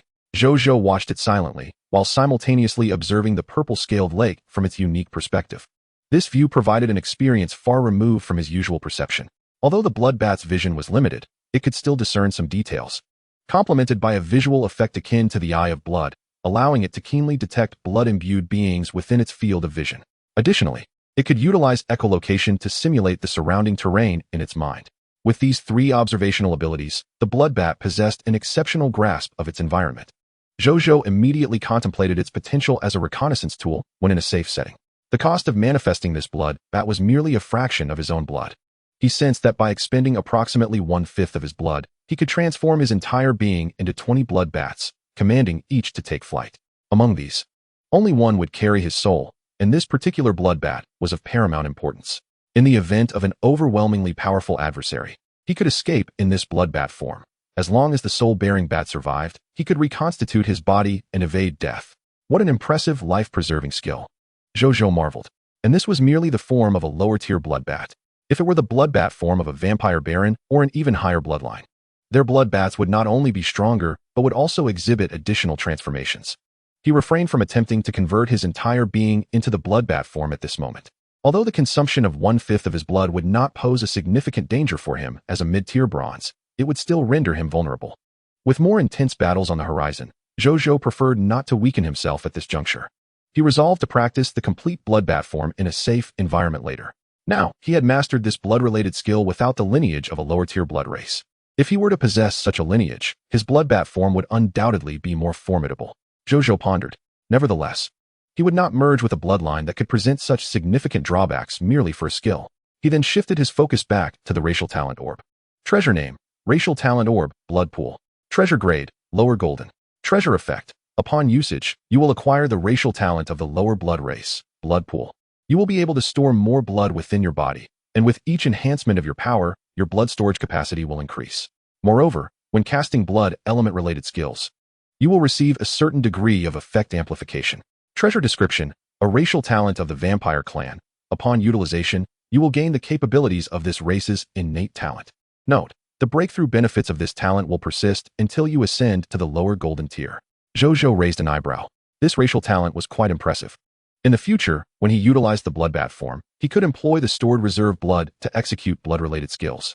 As long as he did not overuse it beyond his total reserve, it would pose no detriment to him. Afterwards, he extracted the spoils from another vampire and stored them within his spatial ring. He contemplated for a moment before addressing Bai Yun. Bai Yun, please arrange 2 teams to covertly monitor the Vampire Lord's territory and the Goat-Headed Lord's domain. It would be best to uncover their complete details. He instructed. Once the Novice Lord's trial concluded, the protective shield would dissipate, and the war among various lords would officially commence. At that point, he intended to target these 2 lords first. Understood, my lord. Bai Yun replied without further inquiry, promptly setting about her task. As Zhou Zhou watched her depart, his gaze returned to the 2 catfolk. What are your names? He inquired. Esteemed lord, my name is Alia. The elder catfolk responded respectfully. I am Atreyi. The younger catfolk chimed in immediately. How do you find your roles as sword and shield soldiers? Zhou Zhou asked, nodding. Rest assured, my lord. We have adapted well to the sword and shield combat style. Alia affirmed without hesitation. We become even stronger without the use of shields. Atreyu added. Alia hesitated momentarily, but then nodded in agreement. Zhou Zhou was not surprised by their responses. The catfolk's sisters possessed agility, but lacked prowess and strength. For them, relinquishing the shield was indeed advantageous. Ideally, their most suitable class would have been that of assassins. However, Zhou Zhou currently lacked the relevant promotion books for the assassin class. Thus, he could only assign them the melee role of sword and shield soldiers. Yet now, as he observed them, a different idea began to form in his mind. In the coming days, a martial arts hall would be established in the territory, allowing the citizens to transition into the warrior class. You too shall promote to warriors when the time comes, Zhou Zhou declared. The warrior class held boundless potential, and he anticipated acquiring agility-focused martial arts manuals in the future, making it well-suited for both of them. Yes, my lord, the two sisters exclaimed with excitement. Although they were content with their roles as sword and shield soldiers, the prospect of transitioning to a more suitable combat profession thrilled them immensely. Zhou Zhou nodded. Subsequently, he observed Atreyu, the feline sister, whose gaze was irresistibly drawn towards the roasted fish, her throat subtly betraying a swallowing motion. Zhou Zhou couldn't help but chuckle softly. You two haven't eaten yet, have you? He inquired. Yes, Atreyu replied, momentarily taken aback before quickly adding, her eyes glistening with longing as they fixed upon Zhou Zhou. Anya, her cheeks flushed crimson, lowered her head, feeling slightly embarrassed. Zhou Zhou smiled gently and turned to retrieve a platter of roasted fish, presenting it to them. The two eagerly accepted the offering. You have fought valiantly. Consider this a reward for your efforts. Take it back and share it with the elves, Zhou Zhou said. Thank you, my lord. The feline sisters exclaimed, their eyes sparkling with delight. How can our lord be so kind? They thought to themselves, before bidding farewell to Zhou Zhou and departing with the roasted fish in high spirits. Half an hour later, the soldiers had regained their peak combat readiness. Observing this, Zhou Zhou instructed the troops to clear away the debris from their previous location, then led them towards the territory of the Water Ghost Lord, N.S. Chapter 91, Slaying the Water Ghost Lord. Mission accomplished. The realm of the Water Ghost Lord, N.S., was situated by the Water Ghost Lake, an artificial lake magnitudes larger than the Purple Scale Lake. The lake's surface lay eerily tranquil, resembling a lifeless expanse of stagnant water. Standing atop a distant hillside, Zhou Zhou gazed at the Water Ghost Lake, furrowing his brow. Such a vast body of water could not be incinerated by Nyzario alone, as had been done previously with the Purple Scale Lake, eradicating all the purple scale ferocious fish. Let us see if I can provoke it. Zhou Zhou pondered for a moment. He then looked up at Nyzario, conveying his command. Upon receiving Zhou Zhou's instructions, the dragon swooped down, halting its massive form approximately 50 to 60 meters from the lake. With a swift opening of its maw, a crimson glow began to coalesce within. In the next moment, an explosive torrent of searing magma surged forth from its jaws, cascading into the depths of the Water Ghost Lake. A series of kill notifications appeared before Zhou Zhou. Your pet, the lava dragon Nyzario, has slain a black iron level water ghost, gaining 2 energy. Loot has been consolidated. Your pet, the lava dragon Nyzario, has slain a black iron elite water ghost, gaining 8 energy. Loot has been consolidated. Your pet, the lava dragon Nyzario, has slain a bronze intermediate water ghost leader, gaining 40 energy. Loot has been consolidated. Your pet, the lava dragon Nyzario, has slain a silver lower level water ghost leader, gaining 200 energy. Loot has been consolidated. Amidst the numerous notifications, one particularly caught Zhou Zhou's attention, the slaying of a silver lower level water ghost leader. He was taken aback. His intent had merely been to have Nyzario eliminate a few water ghosts to see if it could provoke the Water Ghost Lord, N.S. Unexpectedly, he had inadvertently struck down a silver lower level leader. Zhou Zhou chuckled, even if it is a silver upper level Crimson Lord. Witnessing the demise of its subordinate, a silver lower level leader, before its very eyes must surely cause it great distress. Indeed, in the next instant, a roar resonated, echoing through the very souls of those present. Some of the less powerful soldiers succumbed to unconsciousness from the sheer force of the roar, while those who remained upright turned pale, their expressions dazed. Zhou Zhou, possessing a higher mental potential, remained largely unaffected. Soon, the physician, Zhang Qianjing, hurried over. My lord, I just assessed the situation. The soldiers were merely stunned by the shock. Their mental state has been momentarily shaken, but there are no serious repercussions. They will recover after a brief rest, he reported respectfully. That is good to hear. Please tend to them, Zhou Zhou nodded, subsequently issuing the command for Nyzario to continue its assault. Simultaneously, he extended his right hand, palm directed towards the Water Ghost Lake. activating the black iron level lord talent of seduction, which he had refrained from using against the previous 2 crimson lords. Boom. An invisible wave instantly enveloped the entire water ghost lake. Beneath the surface, over 3,000 creatures, resembling a grotesque blend of bull and horse, all cloaked in black fur with 2 prominent black horns, silently roamed the depths. These were the water ghost subjects under the command of the water ghost lord. They had witnessed the scene of dozens of their brethren perishing beneath the onslaught of the magma dragon's breath, yet they felt no sorrow. Only the instinctive drive for survival stirred a flicker of emotion within them, prompting many to flee in terror from the areas where the magma had surged. At that moment, an invisible wave swept over them. Some of the water ghosts suddenly froze in place. When they regained their senses, their eyes had taken on a lively glint. "My lord," they uttered, their voices dry and unpracticed. At the lake's deepest depths, the water ghost lord, ANS, stood in silence, flanked by 3 silver lower-level water ghost leaders. Originally there had been 4, but the recent blast of magma had reduced their number. Having witnessed that horrifying display, the water ghost lord, ANS, realized that the terrifying assault from above was beyond its capacity to withstand. Thus, it had no intention of emerging. As for the deaths of its subjects, it remained utterly indifferent. The survival of itself and its 3 most important leaders was paramount. With these 3 elite water ghosts by its side, despite the heavy losses today, it believed a resurgence was inevitable. In that moment, an invisible wave swept through once more, while the water ghost lord, ANS, remained unfazed. The 3 elite subordinates beside it suddenly stiffened.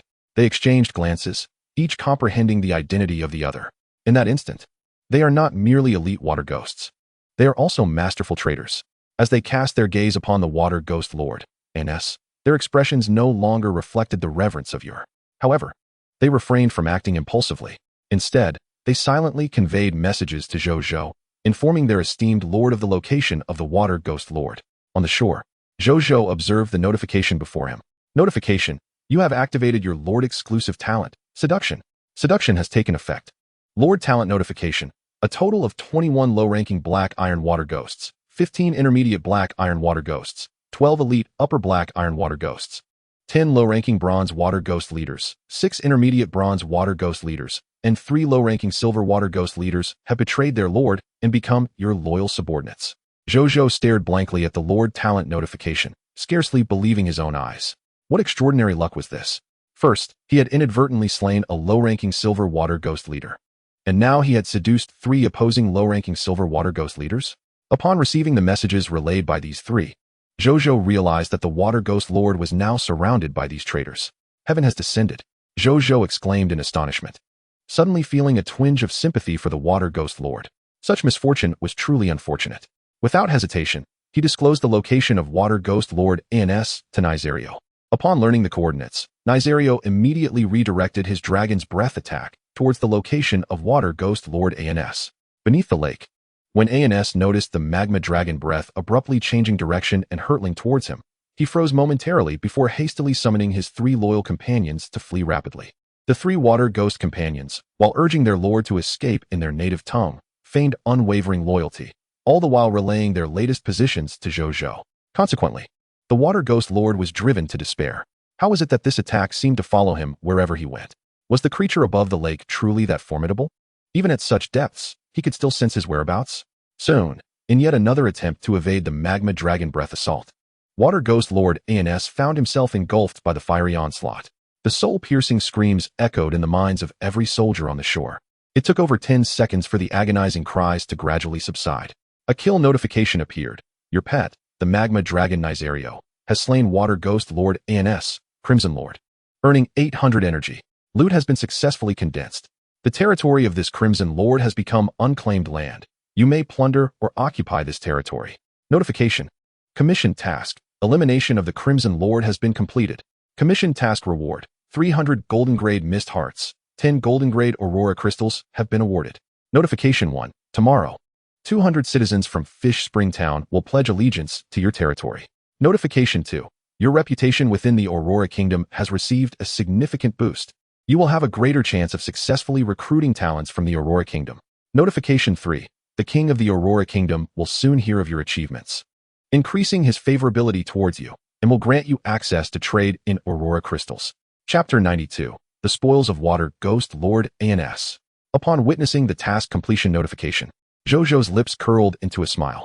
300 golden-grade mist hearts, along with 100 golden-grade aurora crystals. Just these rewards alone made his efforts throughout the morning worthwhile. Not to mention the additional bonuses. At that moment, Nizario in the sky suddenly let out a triumphant roar, a sound filled with exultation. Simultaneously, torrents of fiery elemental energy surged into his body. Nizario's form began to swell rapidly. 8 meters, 10 meters, 13 meters, until he reached a towering height of 14 meters. At which point he ceased to grow. Moments later, the torrent of fire elemental energy dissipated, and Nizario immediately conveyed his excitement to Zhou Zhou. Had he broken through? Zhou Zhou marveled at the déjà vu of the moment. He promptly opened Nizario's attribute information. Indeed, Nizario had ascended from a low-ranking silver to an intermediate silver. He had finally achieved a breakthrough. A smile spread across Zhou Zhou's face. Nizario was the strongest asset on his battlefield. With this advancement, they would have greater assurance when confronting more formidable Crimson Lords. Afterwards, he turned his attention back to the Water Ghost Lake, his expression once again turning grave. Though Water Ghost Lord Ans was dead, over 2,000 water ghost creatures still lurked beneath the lake. Their battle was far from over. Subsequently, he issued a command through mental guidance to the 3 low-ranking silver water ghost leaders, instructing them to lead the other seduced water ghosts in exterminating the remaining water ghost creatures within the lake. Nizario, having undergone his breakthrough, did not rest but continued to eliminate water ghosts with his magma dragon breath. The enhanced power of Nizario's dragon breath significantly improved the efficiency of exterminating these water ghosts. Meanwhile, Bai Yun led the poison crossbowmen and elemental archers to array themselves not far from the shore. Eye of Blood, Bai Yun commanded. As her words fell, several poison crossbowmen and elemental archers retrieved blood eye potions, applying some to their eyelids before passing the remainder to their comrades. As the effects of the potion began to manifest, they quickly discerned the rapidly swimming crimson auras beneath the water ghost lake. Although these water ghosts' auras were exceedingly faint, nearly imperceptible, they nonetheless enabled all ranged units to locate their positions. All ranged soldiers, commence free firing. Exterminate all the water ghost creatures beneath the lake. Bai Yun ordered loudly. Yes, all ranged units roared in unison. They immediately drew their bows and aimed their arrows at the shadowy auras within the water ghost lake. Together, they numbered over 2,000 ranged soldiers. In just a minute of relentless firing, a fifth of the shadowy auras beneath the lake vanished. After a quarter of an hour, not a single shadowy aura remained. All water ghosts had been eradicated. Greetings, my lord. 2 silver-tier water ghoul leaders and 3 bronze-tier water ghoul leaders stammered as they approached Zhou Zhou. The other 62 defected water ghouls had perished in the internecine conflict beneath the lake prior to this. Zhou Zhou regarded the 4 of them with astonishment. How is it that you can speak? Moreover, in the language of Blue Star? The foremost silver-tier water ghoul leader replied, in our former lives, we were sentient beings. Upon becoming your vassals, we instinctively acquired the tongue of our lord. Their speech had noticeably become more fluent. Zhou Zhou nodded, observing the 5 water ghouls. How unsightly they are. Compared to the exquisite and beautiful elves, they are creatures of an entirely different aesthetic. Yet, regardless of their appearance, they are now my subjects. And I shall treat them with equal regard. How long can you survive on land? Zhou Zhou inquired. In the absence of injuries, we can endure 3 days on the surface. Afterward, we must return to the depths, lest we succumb to the inhospitable environment of the land, the water ghoul leader responded. Very well, then. You shall accompany us back to Jiayang City. From this day forth, you are citizens of Jiayang City. Upon our arrival, I will endeavor to provide a suitable underwater habitat for you, Zhou Zhou declared. Although creating an accommodating environment for them poses a challenge, these 5 represent formidable combatants, 2 of whom are silver-tier leaders. This marks Zhou Zhou's first acquisition of a species capable of underwater combat, and he is reluctant to relinquish them easily. Thank you, my lord. The 5 water ghouls responded with reverence. Are you aware of the territorial decree of Ans, along with its treasures and resources? Zhou Zhou asked. Indeed. Then I require you to descend once more and retrieve them all, he instructed. Yes, my lord. The 5 water ghouls replied respectfully, promptly turning and plunging back into the water ghoul lake. After a brief interval, with the assistance of the soldiers, they brought forth a bronze-tier territorial decree. 30,000 units of stone, 20,000 units of wood, 150,000 units of metal, 10,000 units of fine sand, 3,526 black iron-tier mist hearts, 557 bronze-tier mist hearts, and 24 silver-tier mist hearts. Once these spoils were secured, Zhou Zhou produced 3 conqueror furnaces. He then instructed the 5 water ghouls to transport over 3,000 water ghoul corpses from beneath the waves. which were to be cast into the conqueror furnaces for the extraction of loot. As the water ghoul corpses were delivered, Zhou Zhou examined their information. Item name, water ghoul corpse. Item level, black iron tier. Item effect, contains unextracted loot within. Item description, a mist creature slain by the favorite of the Jiayang Lord. Hint, after 1 hour, this corpse will transform into mist and will be reborn after a certain period. Loot drop rate, 2 black iron tier mist hearts, drop rate, 100, 10 kilograms water bags, drop rate, 5, 1 black iron tier skill book silent water stealth, drop rate, 3. 1 black iron tier skill book deep water healing, drop rate, 1. Zhou Zhou subsequently examined the loot drop rates of the other water ghouls, discovering that until the black iron tier, their spoils showed little variation, save for an elevation in the skill book levels. However, upon reaching the bronze tier water ghoul leaders, a new skill book entitled Lamenting Whale appeared among their treasures. This was likely the skill capable of inflicting psychological distress upon the soldiers. Before long, the corpse of water ghoul Lord ANS was lifted to the surface. Zhou Zhou gazed upon it. Monster name, water ghoul Lord ANS, Crimson Lord, power tier, silver tier. Monster description, the mightiest Crimson Lord of Fish Spring Town, commanding numerous water ghoul subjects. They are the undead manifestations of souls wronged in death, harboring thoughts of dragging all living beings into the depths. Loot drop rate, 20 silver tier mist hearts, drop rate, 100. 5 source crystals, drop rate, 100. 1 silver tier skill book silent water stealth, drop rate, 3. 1 silver tier skill book deep water healing, drop rate, 1. 1 silver tier skill book Lamenting Whale, drop rate, 0. 5. 1 silver tier martial arts manual mystical water techniques, drop rate, 0. 3. 8 black iron tier Lord talent crystal fragments, drop rate, 0. Chapter 93. Mystical water techniques. The astonishment of Zhang Bowen. Upon reviewing its loot, Zhou Zhou couldn't help but feel a twinge of disappointment. There were no new Crimson Lord talent orbs. Nevertheless, he swiftly regained his composure. Such outcomes are inherently random, and one cannot impose expectations. Placing his hand upon the corpse, a golden prompt appeared. Would you like to extract the loot? Indeed, Zhou Zhou thought.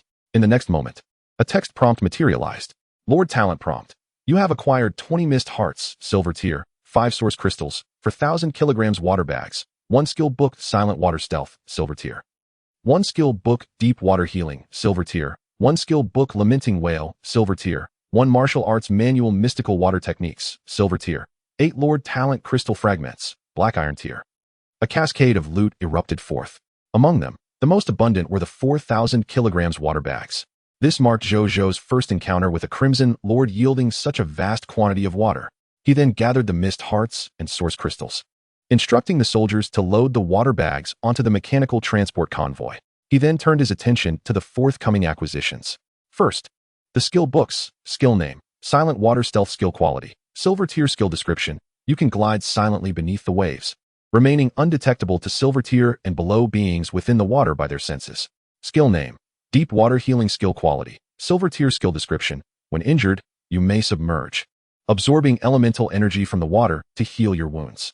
If the severity of your injuries is below silver tier strength, deep water healing will restore you normally. If above, the recovery time will be extended. Skill name, Lamenting Whale. Skill quality, silver tier. Skill description, unleashing a piercing howl that assails the minds of adversaries. This ability inflicts psychological damage upon foes.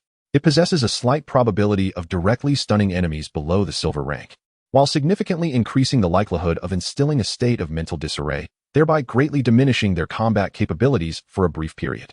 Should the enemy be a spellcaster, there is also a high chance to disrupt their incantations. Against adversaries of silver rank and above, this skill induces a sense of mental discomfort. The 3 skills mentioned are all of silver rank. Currently, Zhou Zhou remains at the intermediate copper rank, thus he cannot learn them and must store them for future mastery. Fortunately, among the spoils dropped by other water ghosts, he has also obtained 3 skills at the intermediate copper level: ghostly water stealth, deep water healing, and screeching whale. Although their potency pales in comparison to the silver rank skills, they will enable Zhou Zhou to acquire these abilities at present. After mastering these 3 skills, Zhou Zhou turned his attention to a martial arts manual. Martial arts manual, ghostly water profound art. Manual quality, silver rank. Cultivation effect 1. Ghostly water breathing technique allows you to perform the technique underwater, significantly extending your survival time in aquatic environments, with a minimum duration of 2 hours. Extendable as your strength increases. Cultivation effect 2. Ghostly water cultivation method enables you to practice martial arts underwater, absorbing elemental water energy to transform into your own enhancement energy, facilitating breakthroughs in your strength. Cultivation Effect 3. Ghostly Water Warrior permits you to engage in combat underwater, where you exhibit greater fluidity than on land. Gaining a combat enhancement of 200 in agility, strength, stamina recovery speed, and energy recovery speed. Note: the combat enhancement effect of the Ghostly Water Warrior will maintain its maximum value until reaching the silver rank. Once the warrior breaks through to the lower gold rank or higher, the enhancement effect will diminish. This martial arts manual appears somewhat unconventional, specifically designed for combat beneath the waves. Zhou Zhou hesitated briefly, but ultimately decided to learn it. Although the second and third cultivation effects may not see frequent application, the ghostly water cultivation method is indeed beneficial for accelerating his training speed. Moreover, it is a silver rank martial arts manual, and Zhou Zhou is unwilling to let it go to waste. Soon, he grasped the ghostly water profound art. Upon returning home, he intended to test it in his bathtub, curious whether he could cultivate ghostly water profound art therein. Zhou Zhou then accessed his combat profession interface. Combat profession name: Warrior. Strength class: Intermediate Copper. Martial arts manuals: Ghostly Water Profound Art, Silver rank. Furious Windblade, Copper rank. Zhou Zhou felt a sense of satisfaction. Although he had learned Ghostly Water Profound Art, it did not mean he would abandon Furious Windblade. In fact, the vast majority of warriors in the Supreme Continent practice multiple martial arts. Only a select few exceptional martial arts manuals necessitate exclusive focus on a single technique. However, such manuals are exceedingly rare and may not necessarily possess superior power. In the subsequent hours, soldiers transported the corpses of the water ghost leaders into the Conqueror's furnace. After more than an hour, all the water ghost bodies had been converted into loot. A total of 222 water ghosts were collected. Among them, there were 375 black iron rank water ghosts and water ghost elites, 844 copper rank water ghost leaders, and 3 silver rank water ghost leaders. In total, they obtained 912 black iron rank mist hearts, 676 copper rank mist hearts, and 6 silver rank mist hearts.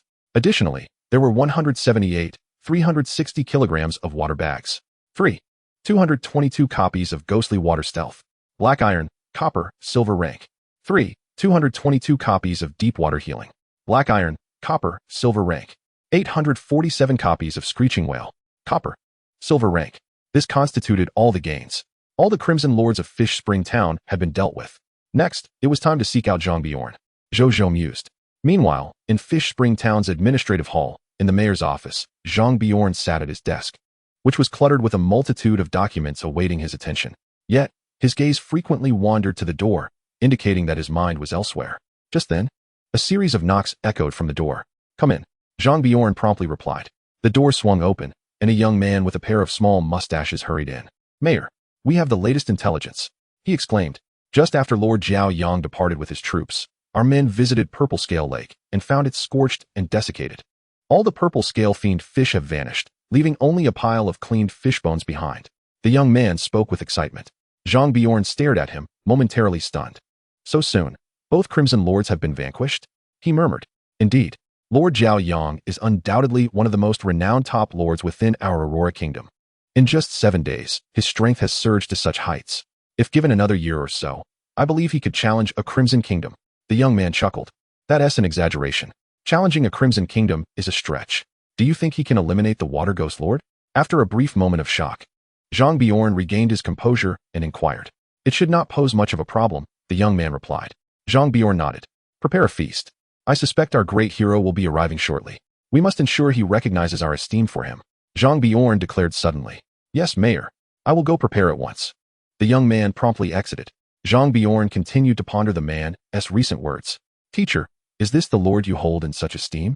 he whispered to himself, a rare look of envy crossing his face. He then snapped back to reality and began drafting a letter to the king. This matter must be reported to His Majesty, so that Lord Jiao Yang may receive the respect and recognition he rightfully deserves. Half an hour later, there was an urgent knock at Zhang Bjorn's door. Shortly thereafter, the man from earlier strode in. "Mayor," exclaimed the bearded man, "the Lord of the Radiant Sun has vanquished the Water Ghost Lord and is now making his way towards us." Zhang Bjorn immediately rose to his feet. Chapter 94. Unleashing Hidden Potential. Upon arriving at Fish Spring Town with his soldiers, Zhou Zhou promptly stationed them on the outskirts, assigning Nasrio to keep watch over them. Remarkably, within just one morning, they had obliterated 3 territories governed by the Crimson Lords, amassing an abundance of spoils along the way. Zhou Zhou was not keen on the prospect of journeying to Fish Spring Town only to return and discover that his hard-earned treasures had been pilfered by a passing rogue. Although the likelihood was slim, exercising caution was never unwarranted. Furthermore, with the heroic presence of Bai Yun by his side and the ability to mentally communicate with Nasrio for immediate assistance, Zhou Zhou felt little concern for his safety. Upon their entry into Fish Spring Town, they were taken aback by the sight before them. Mayor Zhang Bjorn stood alongside 40 to 50 individuals clad in the official attire of the Aurora Kingdom.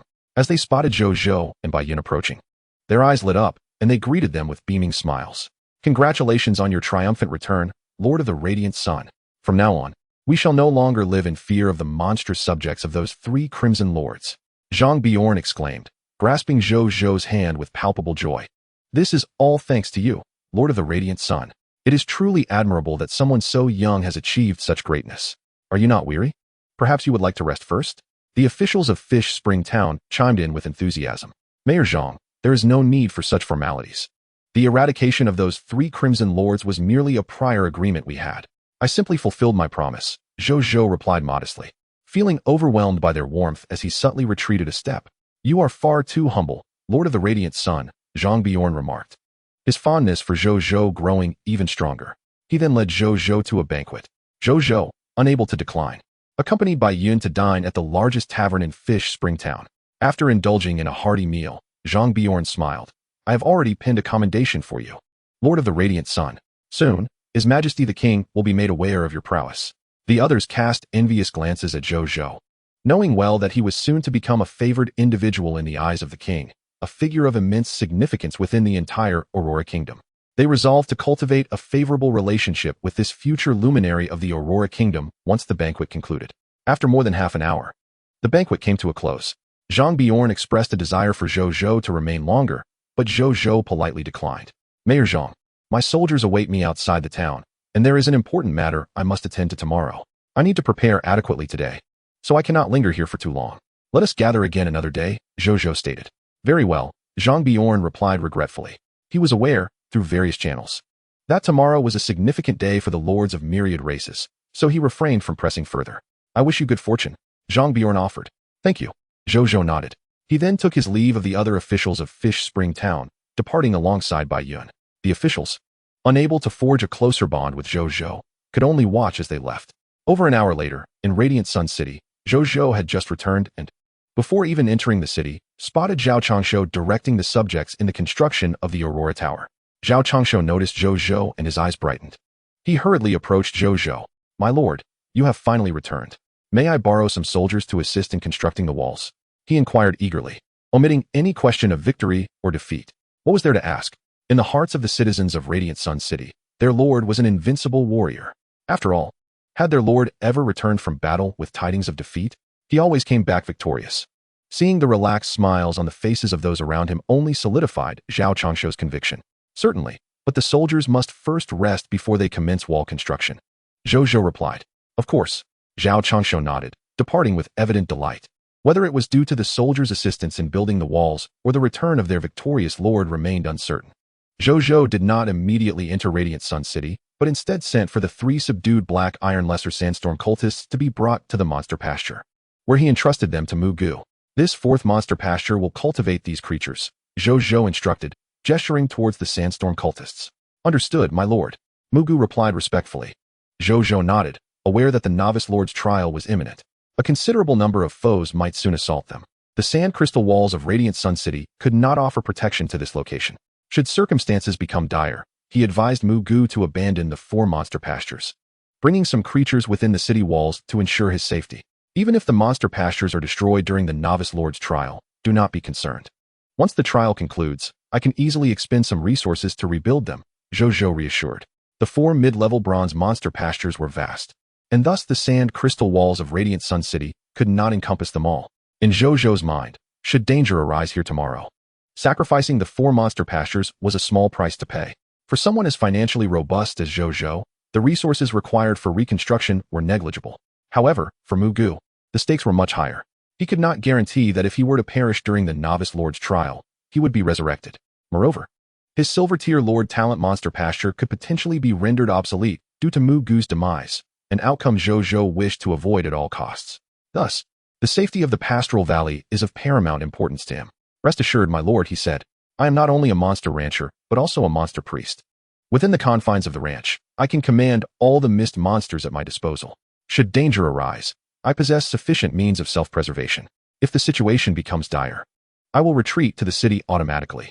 Pastoral Valley spoke with utmost respect. You have such capabilities? Zhou Zhou was momentarily taken aback. This was a ranch with 4 monster pastures. In full capacity, it could accommodate as many as 4,000 monsters. If he could indeed command them all, then Pastoral Valley's combat prowess alone would rival that of all the soldiers under his command. Of course, this is excluding Nasrio and Baiyun. Nonetheless, even so, Pastoral Valley's abilities are formidable. When the Novice Lord's trial begins tomorrow, will you be able to fight alongside all the monsters and soldiers? Zhou Zhou inquired eagerly. Not at this moment, Pastoral Valley replied. However, once I am promoted to a diamond-level monster rancher and priest, I should be able to lead the monsters into battle. Zhou Zhou was taken aback. Diamond level? Does that not signify the peak of Pastoral Valley's potential? His implication was clear. If he could cultivate the monster ranch talent, a silver-level lordly gift, to its utmost potential, then what he envisioned could very well come to fruition. Goodness! Zhou Zhou imagined the future described by Pastoral Valley and found it utterly astonishing. It is worth noting that even as a bronze-level rancher, Pastoral Valley could theoretically control 5,000 mist monsters. Upon his ascension to diamond level, how many monsters would he command as a mere monster rancher? Zhou Zhou couldn't help but marvel. He recognized that each lordly gift possesses immense potential waiting to be unearthed. The talents of betrayal and return to the city, both of which are iron-level lordly gifts, exemplify this, while the monster ranch talent, a silver-level gift, embodies it even more profoundly. Prioritizing his own safety, Pastoral Valley's words warranted Zhou Zhou's trust. He merely offered a reminder before returning to the city. Upon his return, he had yet to utilize the recruit basic infantry scroll when Zheng Yuanqi approached briskly with an elderly man in tow. Congratulations, my lord, on your victorious return, he exclaimed with a smile. Zhou Zhou nodded in acknowledgement before turning his gaze towards the unfamiliar elder beside Zheng Yuanqi. Who is he? Zhou Zhou inquired, somewhat puzzled. Chapter 95, The Legendary Talent, Wu Xin. Recruiting Basic Infantry. Zhou Zhou examined the elder. With graying hair and a spirited demeanor, the man stood tall, his eyes fixed intently on Zhou Zhou. Having spent considerable time with the soldiers, Zhou Zhou immediately discerned a certain battle-hardened aura emanating from the elder. One that was truly exceptional. May I inquire as to your name, esteemed elder? Zhou Zhou asked politely upon realizing this. Just an old retired fellow. The elder replied with a modest bow. You may call me Wu Xin. Zhou Zhou was taken aback. This phrase sounded familiar. A retired old man. Zhou Zhou suddenly realized. This must be his legendary talent. Indeed. Zheng Yuanqi chimed in with a smile. My lord, allow me to introduce him. Wu Xin, my old friend. He is the former Grand General of the Aurora Kingdom and the previous commander of the most formidable legion, the Aurora Legion. For the past 50 years, he has led the soldiers of the Aurora Kingdom against the Crimson Kingdom of Tan.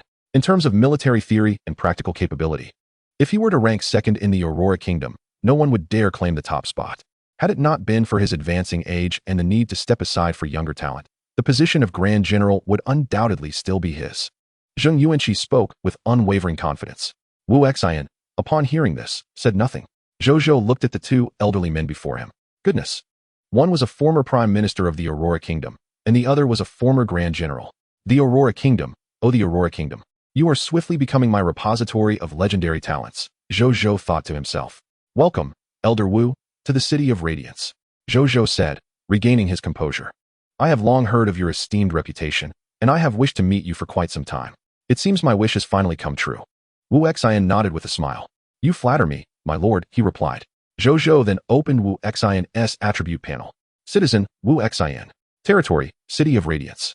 Unit type, Aurora Cavalry. Strength class, lower gold, formerly diamond level strength, diminished due to age and recurring old injuries. Ability overview. Former Grand General of the Aurora Kingdom. Adept at commanding troops, understanding enemy psychology, and setting traps. He excels in military formations. Skills. Talent for keen insight, diamond-level military theory, diamond-level military management, diamond-level formation theory. Diamond-level troop arrangement, diamond-level gale formation, diamond-level night forest formation, diamond-level blazing fire formation, diamond-level mountain defense formation, diamond-level intermediate logistics management, diamond-level lower court combat, platinum-level persuasion, physical. Loyalty, 85. Potential, exceptional upper. Zhou Zhou gazed at the skill panel, deep in thought. Undoubtedly, Wu Xin is a talent that stands on par with Zheng Yuanqi. By the way, Zheng Lao, Wu Lao, have you two known each other for a long time? Zhou Zhou suddenly asked. The two men exchanged glances before nodding. Old Zheng and I have known each other since childhood.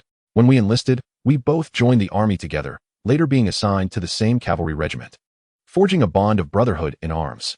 Subsequently, he sustained injuries that led to his retirement, subsequently diverting his focus to the affairs of the court. Meanwhile, I remained entrenched within the military ranks. Thus, decades passed. He ascended to the position of prime minister, while I became a general. As Wu Xin recounted this segment of our shared history, both wore wistful smiles. Zhou Zhou nodded. I must inquire about the nature of this lineage of courtly strife and the art of physical persuasion, Wu Lao. May I extend an invitation for you to become the vice commander of the Jiayang Legion? After a moment of contemplation, Zhou Zhou posed the question. I accept the command. Wu Xin replied with utmost respect. Pray tell, who is the esteemed commander of the Legion? He inquired with curiosity. It is a girl, one of my earliest followers in arms. Though she possesses commendable strength for her age, her combat experience cannot possibly match yours, Wu Lao. I kindly ask that you guide her, enabling her to become a commendable commander, Zhou Zhou articulated. You flatter me, my lord. I shall certainly endeavor to fulfill this duty. Wu Lao responded with deference. Old Wu, do not underestimate her merely because she is a girl. That young commander is a heroine. Even I must show her considerable respect. Zheng Yuanqi interjected, shaking his head. Upon hearing this, Wu Xion's frail body trembled, his eyes reflecting disbelief. Moments later, Wu Lao departed to the Jiaoyang Legion's encampment to gather information, while Zhou Zhou and Zheng Yuanqi continued their discourse. My old comrade, who battled valiantly on the battlefield for a lifetime, still possesses an indomitable spirit. After retirement, he has calmed considerably, shedding many of his previous obsessions. However, he harbors a lifelong regret of not becoming a hero. Now that he is aware of the existence of a heroic commander he may be disheartened for quite some time, Zheng Yuanqi remarked. And why do you persist in discussing this matter? Zhou Zhou queried. I relish witnessing his dismay. Zheng Yuanqi chuckled. Zhou Zhou, a true brother indeed. He will come to know in due time. It is better for me to be the one to reveal it. Zheng Yuanqi smiled, then took his leave to attend to other matters. Zhou Zhou, not giving it much thought, approached the summoning gate. Casting in the 762 recruitment scrolls of the Putayobing acquired from the territory of the Sandstorm leader. Moments later, a regiment of neatly lined Putayobing materialized before him. Clad in black and gray standard military attire and wielding half-height blades, they exuded an aura of fierce sharpness. Any ordinary person would hesitate to approach them. Zhou Zhou accessed the information panel of one individual. Citizen, Zhou Huanyan. Territory, Jiaoyang City. Unit type, Putayobing. Strength class, low black iron. Overview, son of a wealthy merchant. He has long yearned to achieve merit on the battlefield, enlisting against his family's wishes. After undergoing basic training, he participated in 32 minor skirmishes, proving himself a competent Putayobing. Skills, low black iron decapitation technique. Loyalty, 72. Potential, upper silver. Zhou Zhou nodded slightly. He then instructed these soldiers to seek out Zhang Tsang and join the Jiayang Legion. He himself returned to the Lord's courtyard, retrieving the golden grade Crimson Lord's Talent Sphere. What kind of Lord Talent shall I encounter this time? Zhou Zhou pondered with anticipation. Chapter 96. Golden Grade Lord Talent. Mysterious Merchant Caravan. Zhou Zhou gazed at the golden grade Crimson Lord's Talent Sphere. Shall I purify it? Purify, he urged eagerly. In the next moment, a golden light flashed across the surface of the Crimson Lord's Talent Sphere. Once the golden glow faded, the crimson radiance had vanished, and its information had transformed. Item name, Lord's Talent Sphere, Mysterious Merchant Caravan. Item grade, Golden. Item effect. Upon absorption, the Lord will acquire the Golden Grade Lord Talent, Mysterious Merchant Caravan. Item description, a Lord's Talent Sphere purified by the Supreme Will. Upon absorption, it grants a Golden Grade Lord Talent. A mysterious caravan? Zhou Zhou was taken aback. Without further hesitation, he chose to absorb it. A prompt appeared in golden text. Do you wish to absorb this Lord's Talent Sphere, Golden Grade? Yes, he affirmed. No sooner had he spoken than the silver grade Lord's Talent Sphere disintegrated into countless golden motes, flowing into his brow. Zhou Zhou closed his eyes. Moments later, he opened them and immediately checked his personal Lord information. To his delight, he discovered that the Lord Talent section had been updated once more.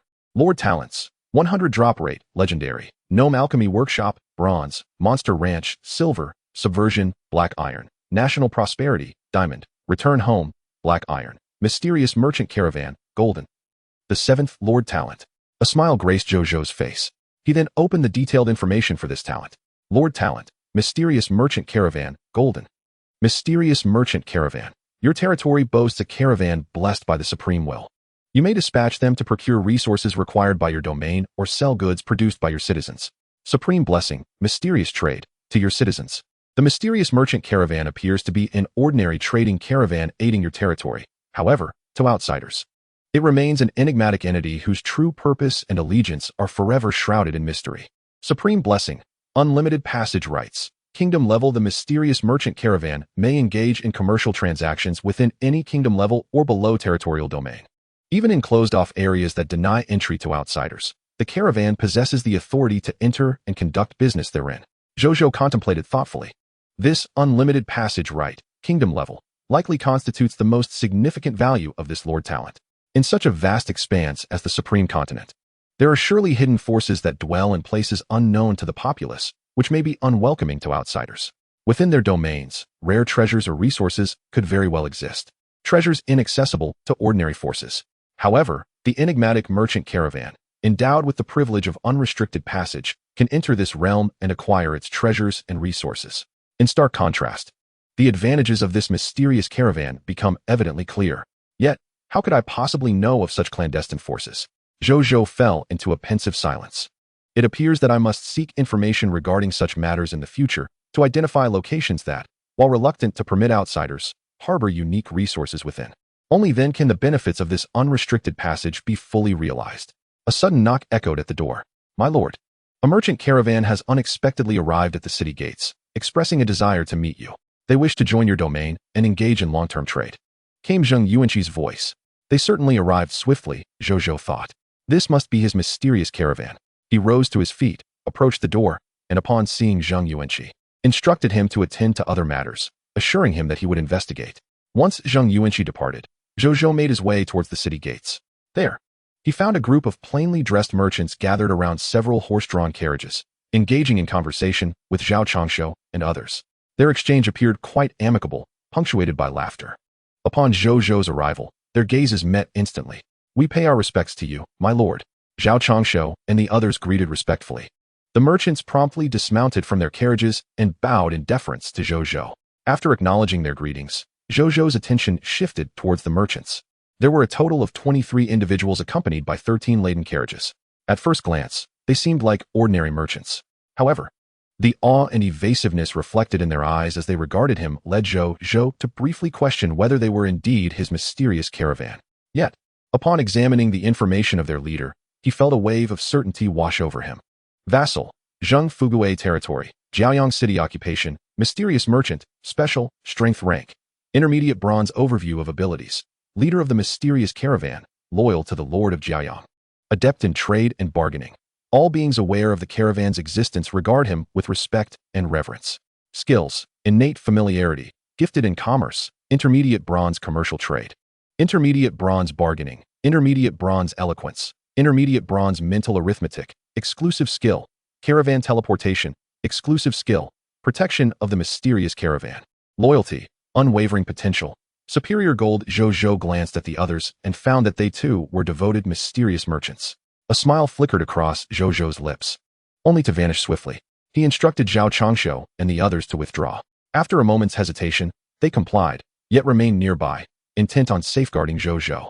Observing this, Zhou Zhou said nothing further and turned his gaze to Zhang Fugui, who now appeared calm and respectful, devoid of the earlier apprehension. We pay our respects to you, my lord. All 23 mysterious merchants intoned reverently. Zhou Zhou nodded. Is it just you? He inquired. Reporting to you, my lord. For the time being, we are but these few. However, as your territory's level ascends, the influence of our mysterious caravan will similarly expand. This includes an increase in the number of mysterious merchants, carriages, trade levels, and various commercial facilities within the caravan. Zheng Fugui replied with deference. Zhou Zhou nodded. Are you aware of any nearby secluded forces? He queried. My subordinates have only recently become mysterious merchants, thus we currently lack information on such matters, Zheng Fugui responded. Zhou Zhou, not overly disheartened, had merely posed the question to gauge their knowledge. He resolved to keep a vigilant eye on such information in the future, lest they squander the privileges at their disposal. Understand this, Zhou Zhou affirmed. Zheng Fugui acknowledged with a nod. Zhou Zhou then contemplated the situation. After a moment of reflection, He continued, "Our territory is newly established, and as such, it currently lacks many essential living resources such as water, vegetables, spices, fabric, and grains. These commodities are in short supply. Additionally, our territory harbors numerous inhabitants engaged in various occupations, as well as those without professions. While the goods they produce are of acceptable quality, the current demographic composition complicates their circulation within the territory. You may communicate with them to facilitate the sale of their surplus products, allowing you to earn some profit to support your development and sustain the daily expenses of the caravan. I entrust these matters to you. Can you manage this?" Zhou Zhou looked earnestly at Zheng Fugui and the others. These issues had been thoroughly discussed with Zheng Yuanqi the previous night, and Zhou Zhou had taken meticulous notes. Initially, he had intended to address these matters after the novice lord's trial, but with the emergence of the mysterious caravan as a lordly talent, he thought it prudent to let them take the lead. "Rest assured, my lord, these tasks are our responsibilities, and we are well versed in them. We shall not disappoint you." Zheng Fugui vowed solemnly. "Very well. From this day forth, within Jiaoyang City, you shall refer to yourselves as the Jiaoyang Caravan. Externally, you will continue to identify as the mysterious caravan," Zhou Zhou pronounced. "Yes, my lord." All the mysterious merchants responded respectfully. Zhou Zhou nodded. He then permitted these individuals to enter the territory and informed Zheng Yuanqi that they had now become vassals of Jiaoyang City. Should they require assistance, they could communicate their needs, and for a fee, the merchants would procure the necessary resources.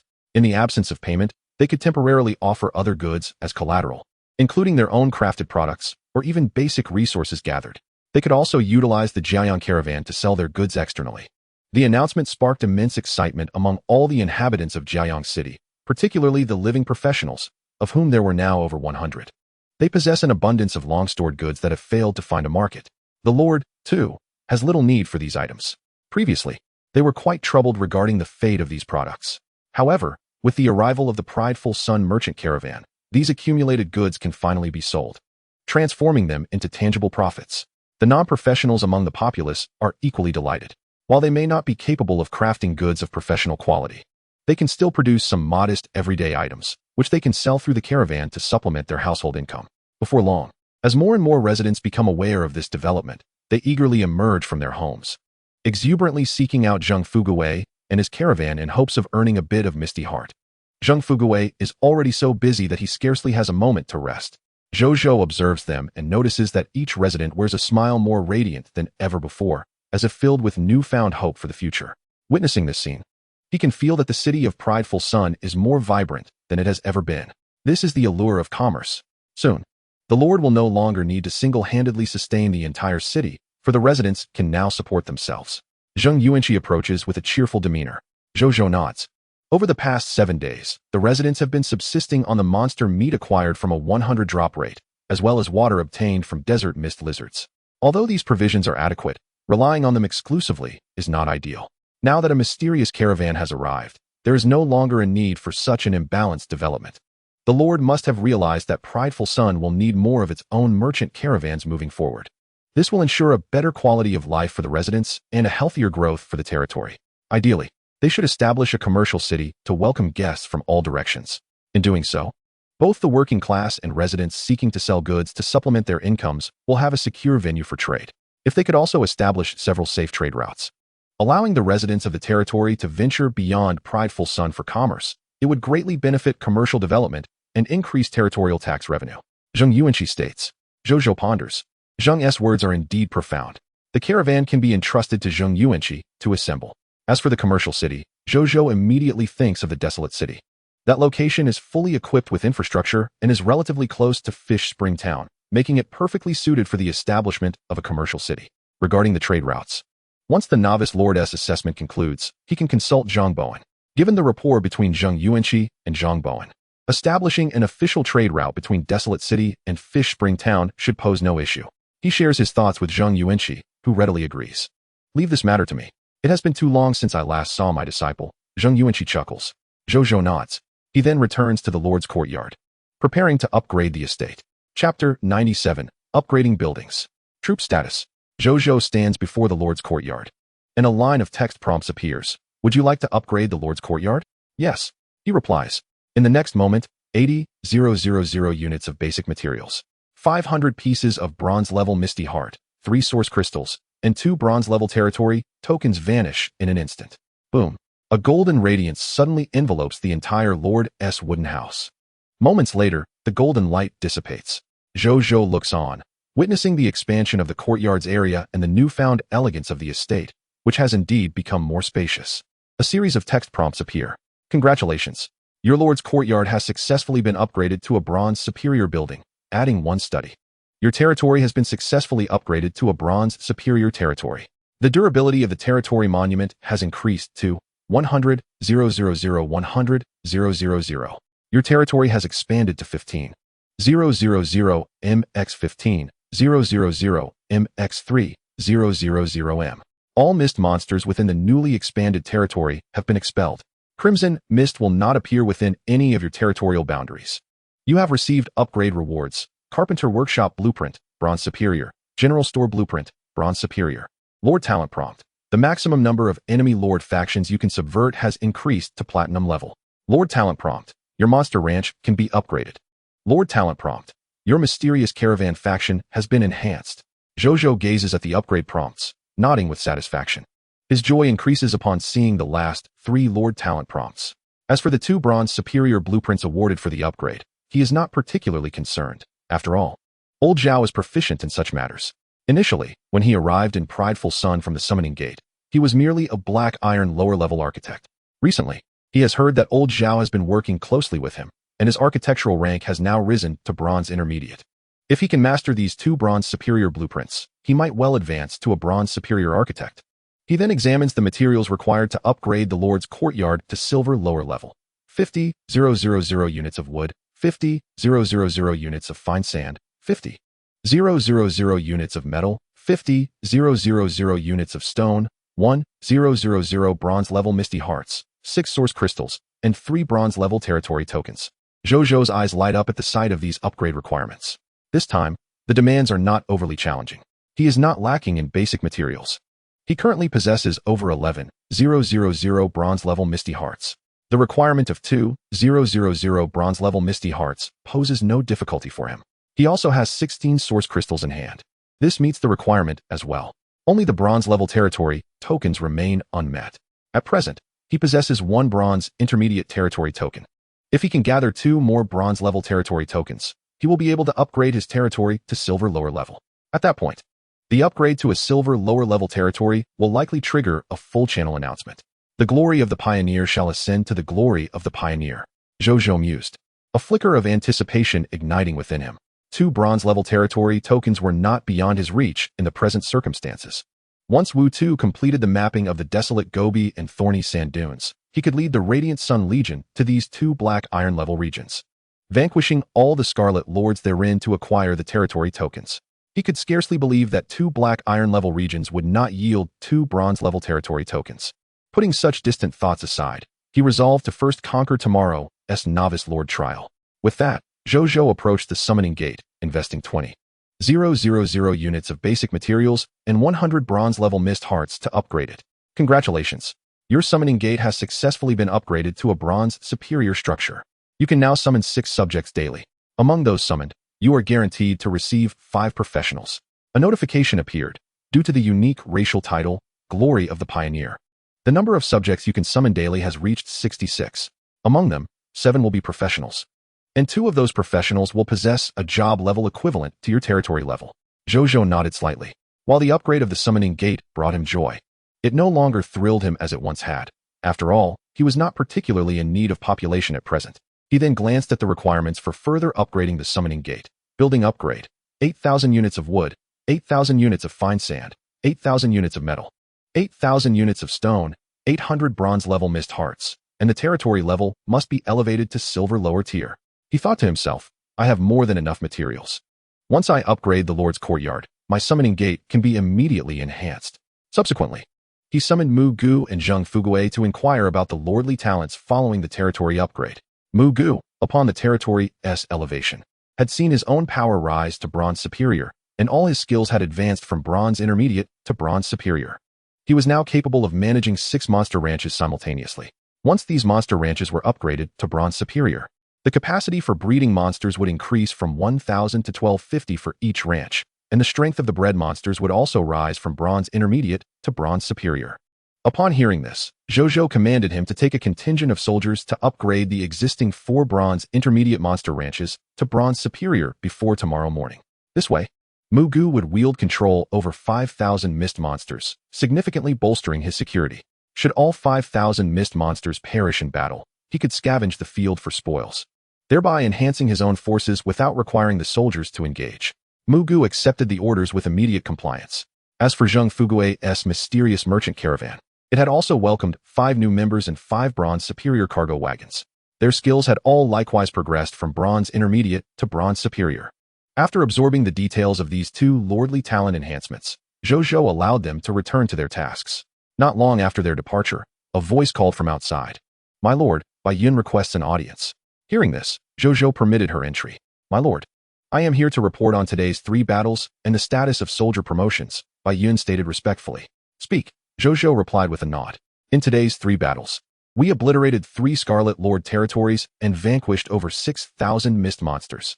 We deployed a total of 6,415 soldiers.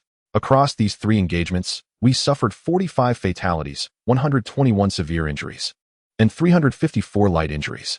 Following these battles, we now have 1542 Black Iron Intermediate Professionals, 641 Black Iron Superior Professionals, 86 Bronze Lower Tier Professionals, 18 Bronze Intermediate Professionals, and a mere single Bronze Superior Professional among our ranks. Additionally, I have just received 762 newly recruited Black Iron Lower Tier soldiers, not to mention the 1,000 soldiers you retained in the desolate city. Now, my lord, your forces comprise 8,132 professionals." Upon finishing her report, Bai Yun's face still bore a hint of excitement.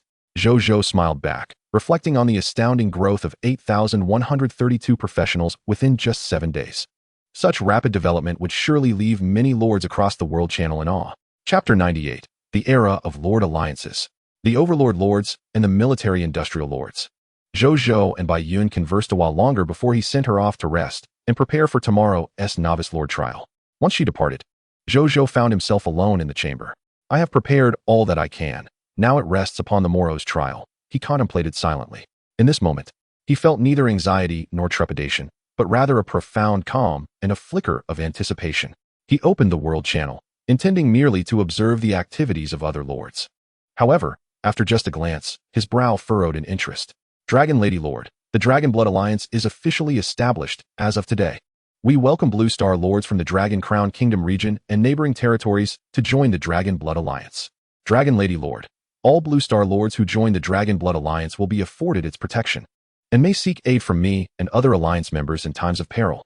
Undead Lord, the Undead Alliance is officially established today. We invite Blue Star Lords from the Silent Kingdom and surrounding regions to join the Undead Alliance.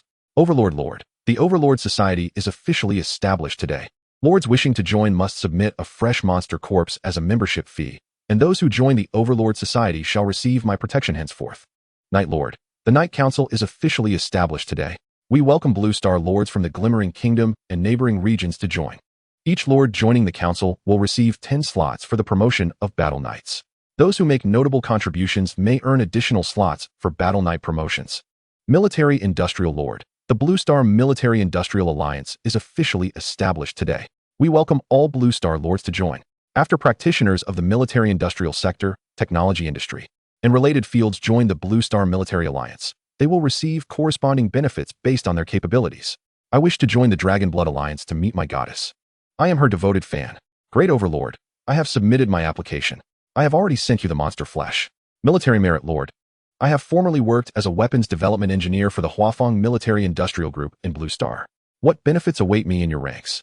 Xianmuqi Yuan, I once served as a mercenary for the U.S. in Fishala, possessing some knowledge of weapon assembly and maintenance. May I join? I have developed mobile phones in Huaka. Can I become a part of your organization? Military Lord, private message. Wow, a weapons development engineer. As the military overlord emerged, more and more distinguished figures from Blue Star appeared. When will Overlord Jiaoyang establish the alliance?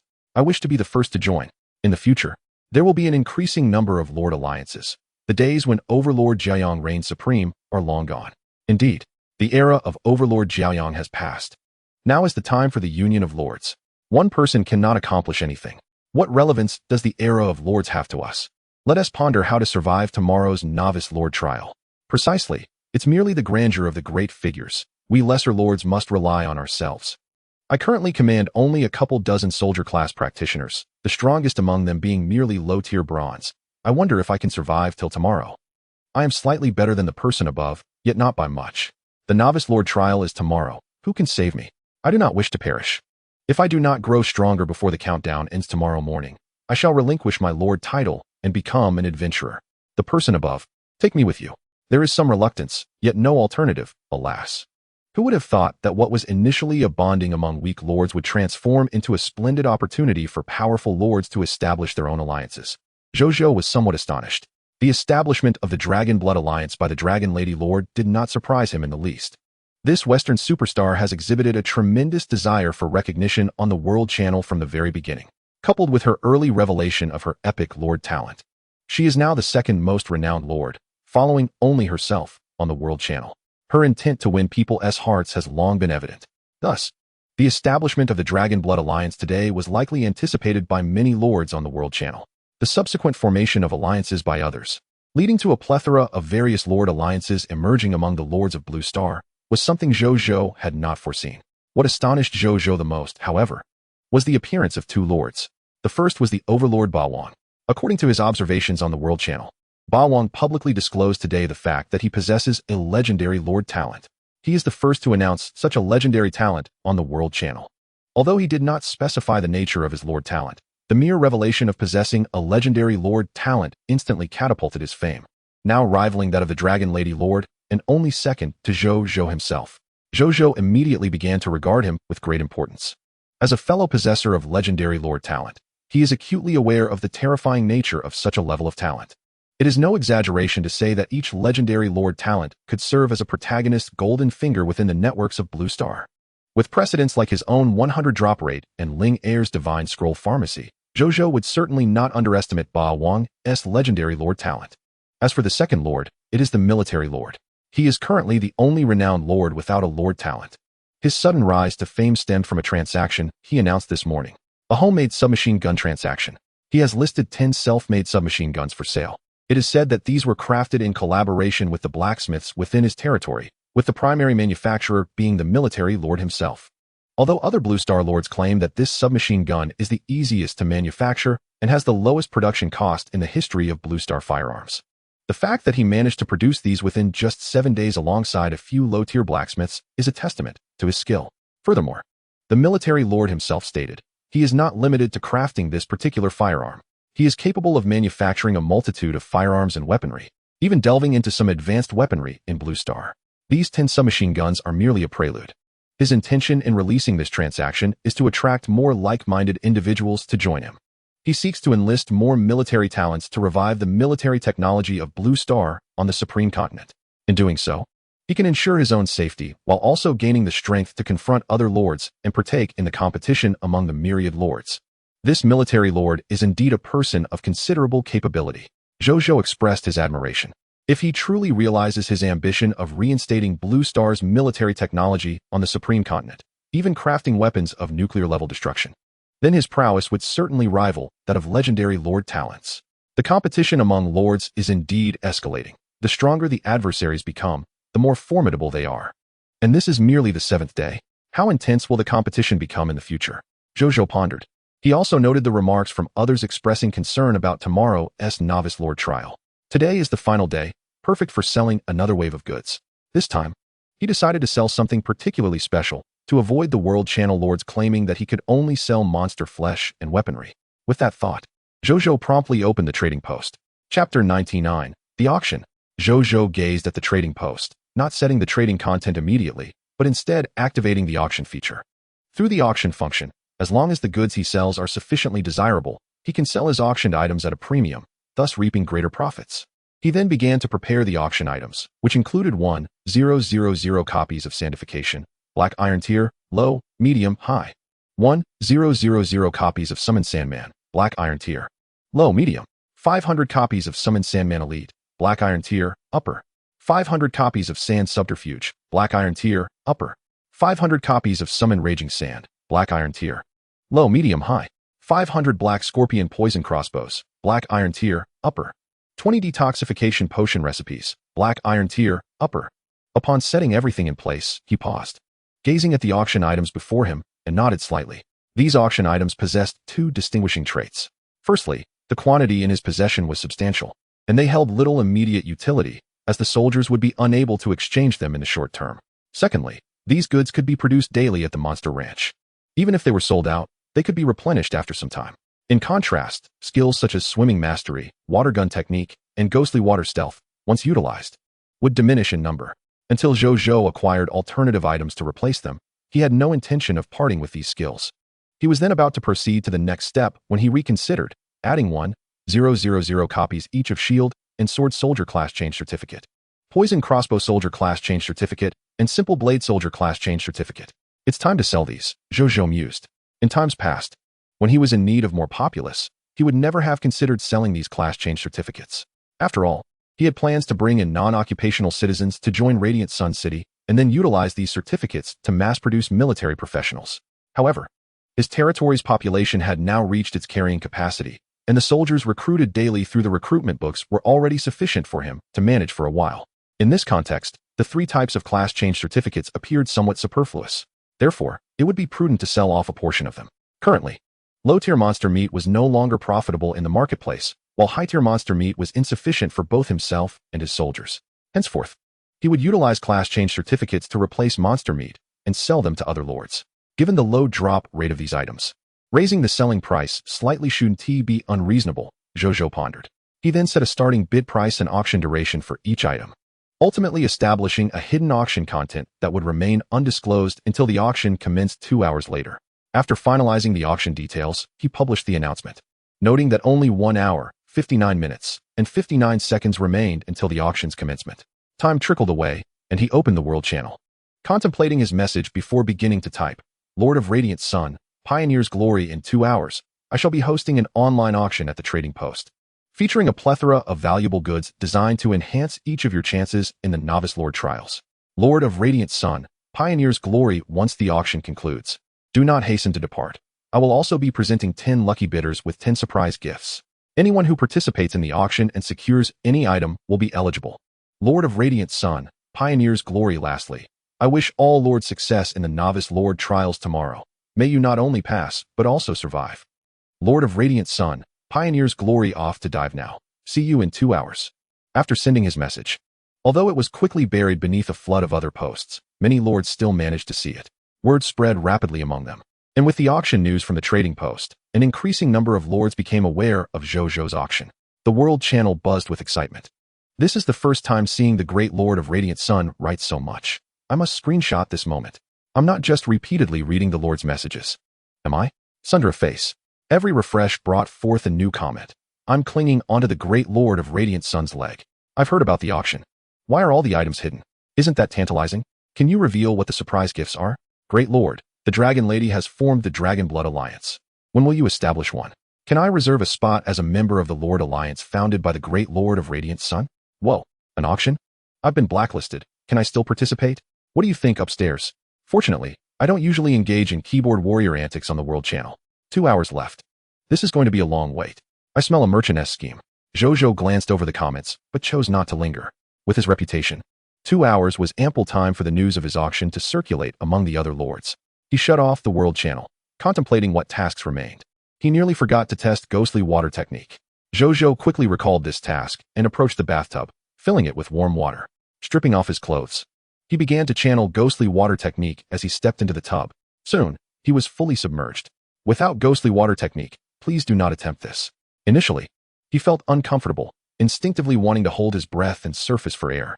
However, he soon realized that even with his mouth tightly closed, he felt no sensation of suffocation in the water. This was because while channeling ghostly water technique, his skin seemed to acquire a respiratory function, allowing him to absorb oxygen from the water, thus enabling him to remain submerged for an extended period, at least 2 hours. Furthermore, while utilizing ghostly water technique, he could sense refreshing energy from the surrounding water permeating his body, enhancing his physique and boosting his internal progression energy. Simultaneously, the bronze intermediate skill Deep Water Healing began to work quietly. Streams of water elemental energy flowed into his body, repairing minor internal damages. These small injuries were often imperceptible, but if accumulated over time, they could lead to serious ailments. At this moment, Deep water healing was gradually eliminating these potential risks, safeguarding him from future afflictions. For the duration that followed, under the combined effects of ghostly water technique and deep water healing, Zhou Zhou felt as though he were receiving a soothing massage. An hour and a half later, he emerged from the tub. Although he sensed he had not yet reached the limit for underwater breathing, the auction was set to commence in half an hour, prompting him to exit early. After drying off and donning a fresh outfit, he had just returned to the living room when a voice rang out, reporting to you, my lord.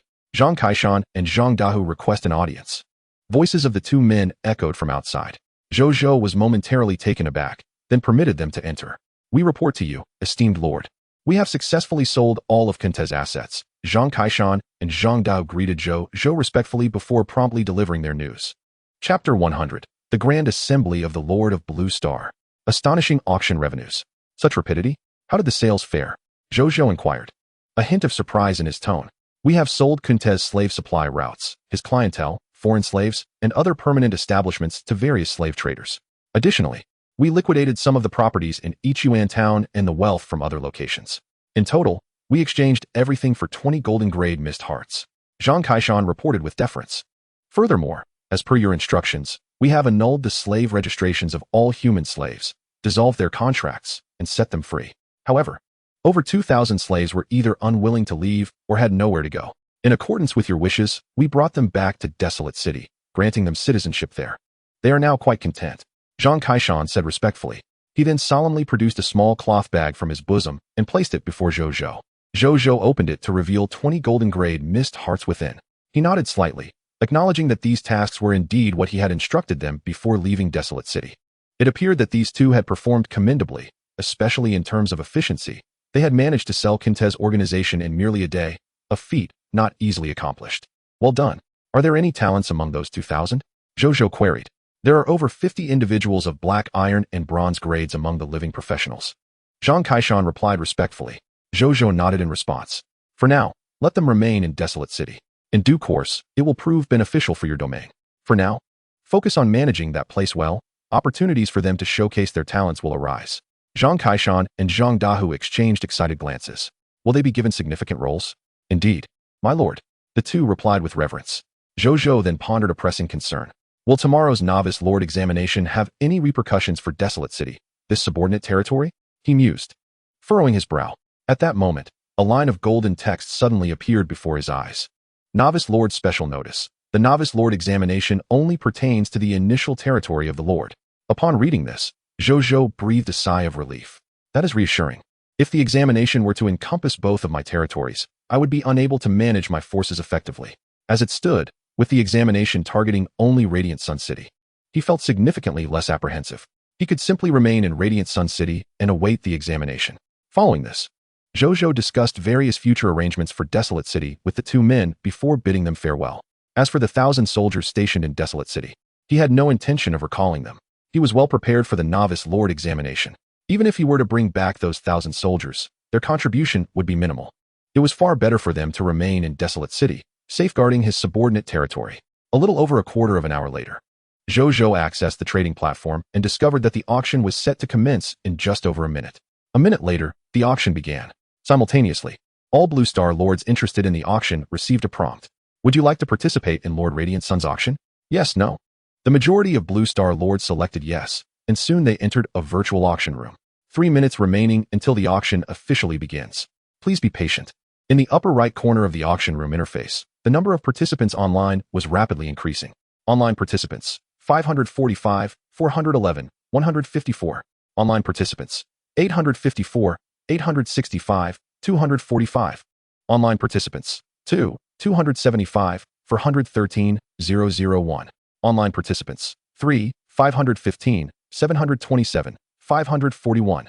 When the 3-minute preparation time concluded, the count reached online participants, 645, 127, 788. Everyone who beheld this staggering figure was left speechless. Isn't the total population of Blue Star approximately 2 billion? Excluding infants and the elderly. There are barely over 8 billion lords, right? Goodness. Over half of the Blue Star Lords have come to participate in Lord Radiant Sun's auction. The influence of Lord Radiant Sun is truly remarkable. This must be the first grand assembly for our Blue Star human lords, right? Witnessing History. Witnessing History 1. Witnessing History 10,010. Witnessing History 10,086. Zhou Zhou too was taken aback by the sheer number of lords present. However, he did not feel anxious or intimidated. At this stage, he believed that the items he had prepared were of considerable quality. He was confident he would not embarrass himself before these 5.6 billion bidders. The only issue was the sheer scarcity of his offerings when compared to the vast number of bidders. Nevertheless, Zhou Zhou understood this was an inevitable circumstance. One lord could not possibly meet the auction demands of all Blue Star lords. This auction would ultimately come down to who had the quicker hand and offered the higher price, he reflected. Meanwhile, as the auction officially commenced, the items Zhou Zhou had set for auction appeared before all the lords. Many skill books and potion formulas. Sword and Shield Soldier Job Transfer Certificate. Simple Blade Soldier Job Transfer Certificate. Poison Crossbow Soldier Job Transfer Certificate. Job Transfer Certificates? This is the first time I've heard of such a thing. Me too. Has Lord Radiant Sun already established a connection with that major force? Otherwise, how could there be so many job transfer certificates? Could they be spoils from the mist monsters? I heard some special monsters might drop such transfer certificates, albeit at a very low probability. In the trading platform, I've only seen them 2 or 3 times. Enough already. With the drop rate of the mist monsters, the Heart of Mist is guaranteed to drop every time, while acquiring anything else is akin to ascending to the heavens. These class transition certificates must have been procured from local factions by the Radiant Sun Lord. Aren't monsters only capable of dropping the Heart of Mist? Everyone, steer clear of this unfortunate soul. Enough chatter, the auction is commencing. My friends are here solely for the sake of fortunate gifts. As the lords engaged in discussion, the first set of auction items was unveiled. The details of the items are as follows. Item name, Sandification Skill Book, Black Iron Tier, X10. Starting price, 1,000 Black Iron Hearts of Mist. Current bid, none. Bidding duration, 1 minute. Current status, bidding in progress. The other 9 sets also consisted of 10 Black Iron Tier Sandification Skill Books. Once the formal bidding began, the lords immediately scrambled to place their bids. 1 minute later, the auction concluded. The status of the item promptly changed. Item name, Sandification Skill Book, Black Iron Tier, X10. Starting price, 1,000 Black Iron Hearts of Mist. Current bid, 4,300 Black Iron Hearts of Mist. Bidding duration, 1 minute. Current status, auction concluded. The other 9 sets of sandification skills also fetched impressive prices. Zhou Zhou calculated and couldn't help but gasp. Just from these 100 basic Black Iron Tier sandification skill books, he accrued a staggering 42,000 Black Iron Hearts of Mist. In the context of era of genetic ascendancy, this could be exchanged for 42 Golden Tier Hearts of Mist. This seemingly mundane Black Iron Tier sandification skill book had, through the auction format, elevated its worth to a level entirely beyond its rightful value. Perhaps daily auctions would be worth considering? Zhou Zhou couldn't suppress the thought. However, he swiftly dismissed it. Rarity begets value. The exorbitant prices achieved this time were largely due to the novelty of the auction, compounded by the impending novice lord assessment tomorrow. Under such circumstances, the lords were more concerned with enhancing their strength than the cost, hence the high bids. Once such opportunities dwindle, achieving similar prices would undoubtedly prove challenging. Persisting with a continuous auction would only impart an impression of insatiable greed, leading to detrimental consequences. Zhou Zhou glanced at the auctioneer of the first set of items and noticed the name 7-Leaf Clover Lord Alliance listed in the auctioneer section. It became clear that the items were collectively purchased by the Lord Alliance. No wonder they could produce such a multitude of Hearts of Mist, Zhou Zhou realized. With a dawning understanding, he then scrutinized the names of the other auctioneers, discovering that they too bore the titles of various alliances. Zhou Zhou nodded thoughtfully. He had not anticipated that the establishment of the Lord Alliance would indirectly enhance the purchasing power of these lords. This was undoubtedly advantageous for him. As he continued to observe the auction, an hour and a half later, the event came to a formal close. 20 items had been sold. Zhou Zhou glanced at the back end, and his eyes widened in astonishment. Total wealth from the auction, 163, 200 Black Iron Hearts of Mist. Good heavens! He was utterly dumbfounded. Chapter 101, Fortunate Gifts. Zhang Li's Generosity. Zhou Zhou's mind was reeling.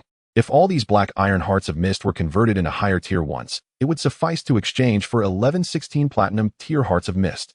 He recalled an earlier conversation with Elder Zhao regarding the construction of advanced buildings, where he had been deterred by the necessity of possessing advanced Hearts of Mist.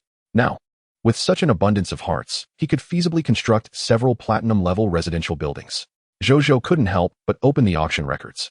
Although he had been watching the entire auction process, with over 7,000 items, he had not noted which items had fetched high prices. Soon enough, He identified the primary contributors to the massive haul of Black Iron Hearts of Mist. It was the 3,000 class transition certificates. Zhou Zhou had set the initial auction price for the Sword and Shield Soldier Transition Certificate and Simple Sword Soldier Transition Certificate at 500 Black Iron Hearts of Mist each. Yet, through the bidding frenzy, the auctioneers had inflated their prices to around 2,000 Black Iron Hearts of Mist each. Thus, merely 2,000 basic class transition certificates had garnered over 4 million Black Iron Hearts of Mist.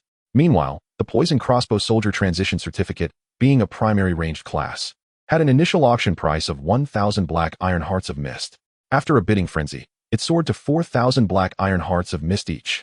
After the auction concluded, 1,000 copies of the Poison Crossbow Soldier Transition Certificate also yielded over 4 million Black Iron Hearts of Mist. Selling these transition certificates was far more lucrative than peddling monster remains, Zhou Zhou mused. Reflecting on it, the ability to achieve such elevated prices was attributable not only to the auction's competitive bidding, but also to the inherent advantages of the transition certificates. After all, a single transition certificate could transform an ordinary individual into a Black Iron Tier Soldier class practitioner while providing a complete set of standard equipment and combat experience for that class. If nurtured properly, they could potentially become the pillars of future protected territories. It was, in essence, a product with significant investment potential. Coupled with the survival pressures of the Novice Lord assessment, it was no surprise such high prices were realized. Zhou Zhou glanced at the remaining class transition books in his possession, discovering he still had 1,854 copies of the Sword and Shield Soldier Transition Certificate, 1,010 copies of the Simple Sword Soldier Transition Certificate, and 2023 copies of the Poison Crossbow Soldier Transition Certificate. Moreover, the monster farm would continue to generate them in increasing quantities daily. He could sell a few each day. Zhou Zhou felt a sense of satisfaction. At this moment, the auction had yet to conclude. The lords still present in the auction room were discussing Zhou Zhou selecting a fortunate auctioneer to receive a lucky gift. Without hesitation, Zhou Zhou began to type, Radiant Sun Lord. Everyone, do not rush. I kindly ask all auction winners to express on the public screen. Radiant Sun Lord is truly handsome. I shall establish rules that permit only the auctioneers to comment, and then initiate a live broadcast screen capture. The 10 auctioneers captured in the screenshot will each receive a token of luck. Instantly, a cascade of remarks from the lords ensues. So, you're engaging in nepotism, are you? Who would have thought you were such a flamboyant Lord of the Sun? I had presumed your silence suggested you were a stern, icy deity in reality. A man need not be handsome, but he must certainly possess charisma, Doge face. I uttered this phrase upon seeing your visage during the live stream. Humph. You shall not use your sordid tokens of luck to belittle my noble character. The lords continued to express their thoughts in rapid succession.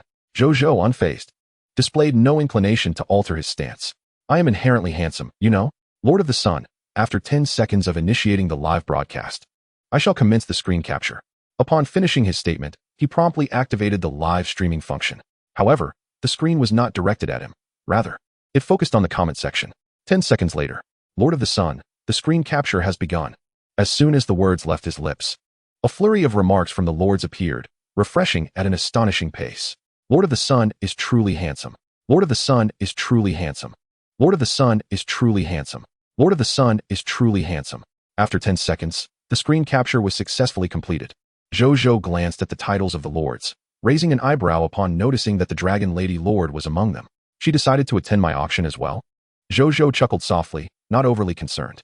He meticulously identified the 10 auctioneers who had successfully bid on items, including the Dragon Lady Lord, and displayed their names on the public screen. Lord of the Sun, the 10 fortunate auctioneers, please remember to add me as a friend. I shall grant you friend permissions and bestow the tokens of luck directly upon you all. Lord of the Sun, lastly, I extend my gratitude to everyone who took the time to participate in this auction. May you all successfully pass the Novice Lord examination tomorrow. With that, he lifted the restriction that allowed only auctioneers to speak. The lords began to comment in droves. I won. I won. I didn't win. What a pity. Will the lords who received the tokens of luck be able to live stream their gifts? Who has such keen insight? The Dragon Lady Lord is among the 10? Ha ha. This is too dramatic.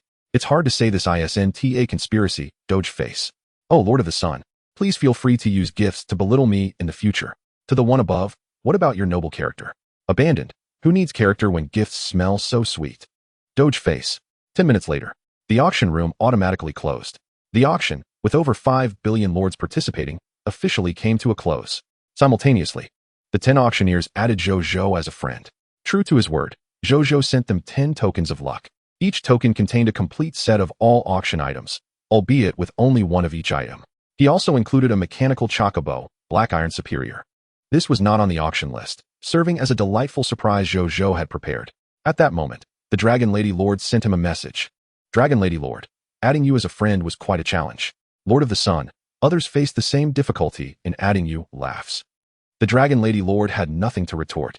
She had indeed disabled the friend request feature. Otherwise, the incessant notifications would drive her to distraction. Moments later, she sent another message. Dragon Lady Lord, how about we collaborate? Dragon Lady Lord, I possess a high-end combat force like the Ialong. And with your multitude of class transition certificates, your strength must stem from having many human soldier professionals under your command, along with other advantages. Dragon Lady Lord, if we join forces and share our resources, the likelihood of ascending to the rank of the Supreme Lord in the future is quite high. Lord of the Sun, and then turn against each other in a desperate struggle for the ultimate position of Supreme Lord? Lord of the Sun, that is not a path I wish to tread. And being powerful among the Lords of Blue Star does not guarantee the same strength against the myriad lords. There are countless who surpass us in strength.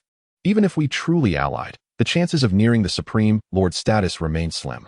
Dragon Lady Lord, you are correct, but times have changed. Despite your current strength, you cannot walk far alone in the future.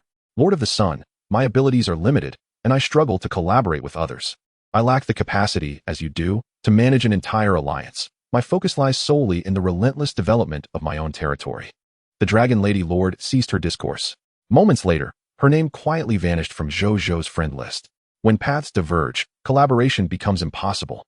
If cooperation is unattainable, then one must become an adversary, rendering the friendship unnecessary. Zhou Zhou, observing the disappearance of her friendship, fell into reflective silence. His silence was not due to the loss of the Dragon Lady Lord as a friend, but rather a contemplation of himself. In 2 lifetimes, though he had matured in mindset, certain aspects remained unchanged. For instance, he had yet to cultivate any organizational management skills. His social abilities were merely mediocre. And he lacked the initiative to step out and forge friendships, thereby expanding his network. His greatest delight was to remain within his own world, engrossed in his passions. The reason he had not rallied like the other to establish a Lord Alliance was fundamentally because he wished to focus on developing his territory around the legendary Lord talent of a 100 drop rate. This indeed was the method to accelerate the growth of his territorial power. Establishing a Lord Alliance under such circumstances would only drain his resources and slow his progress. Moreover, with the existence of the trading post as a Lord feature, the benefits of forming an alliance were minimal. Another reason was his lack of skill in managing people.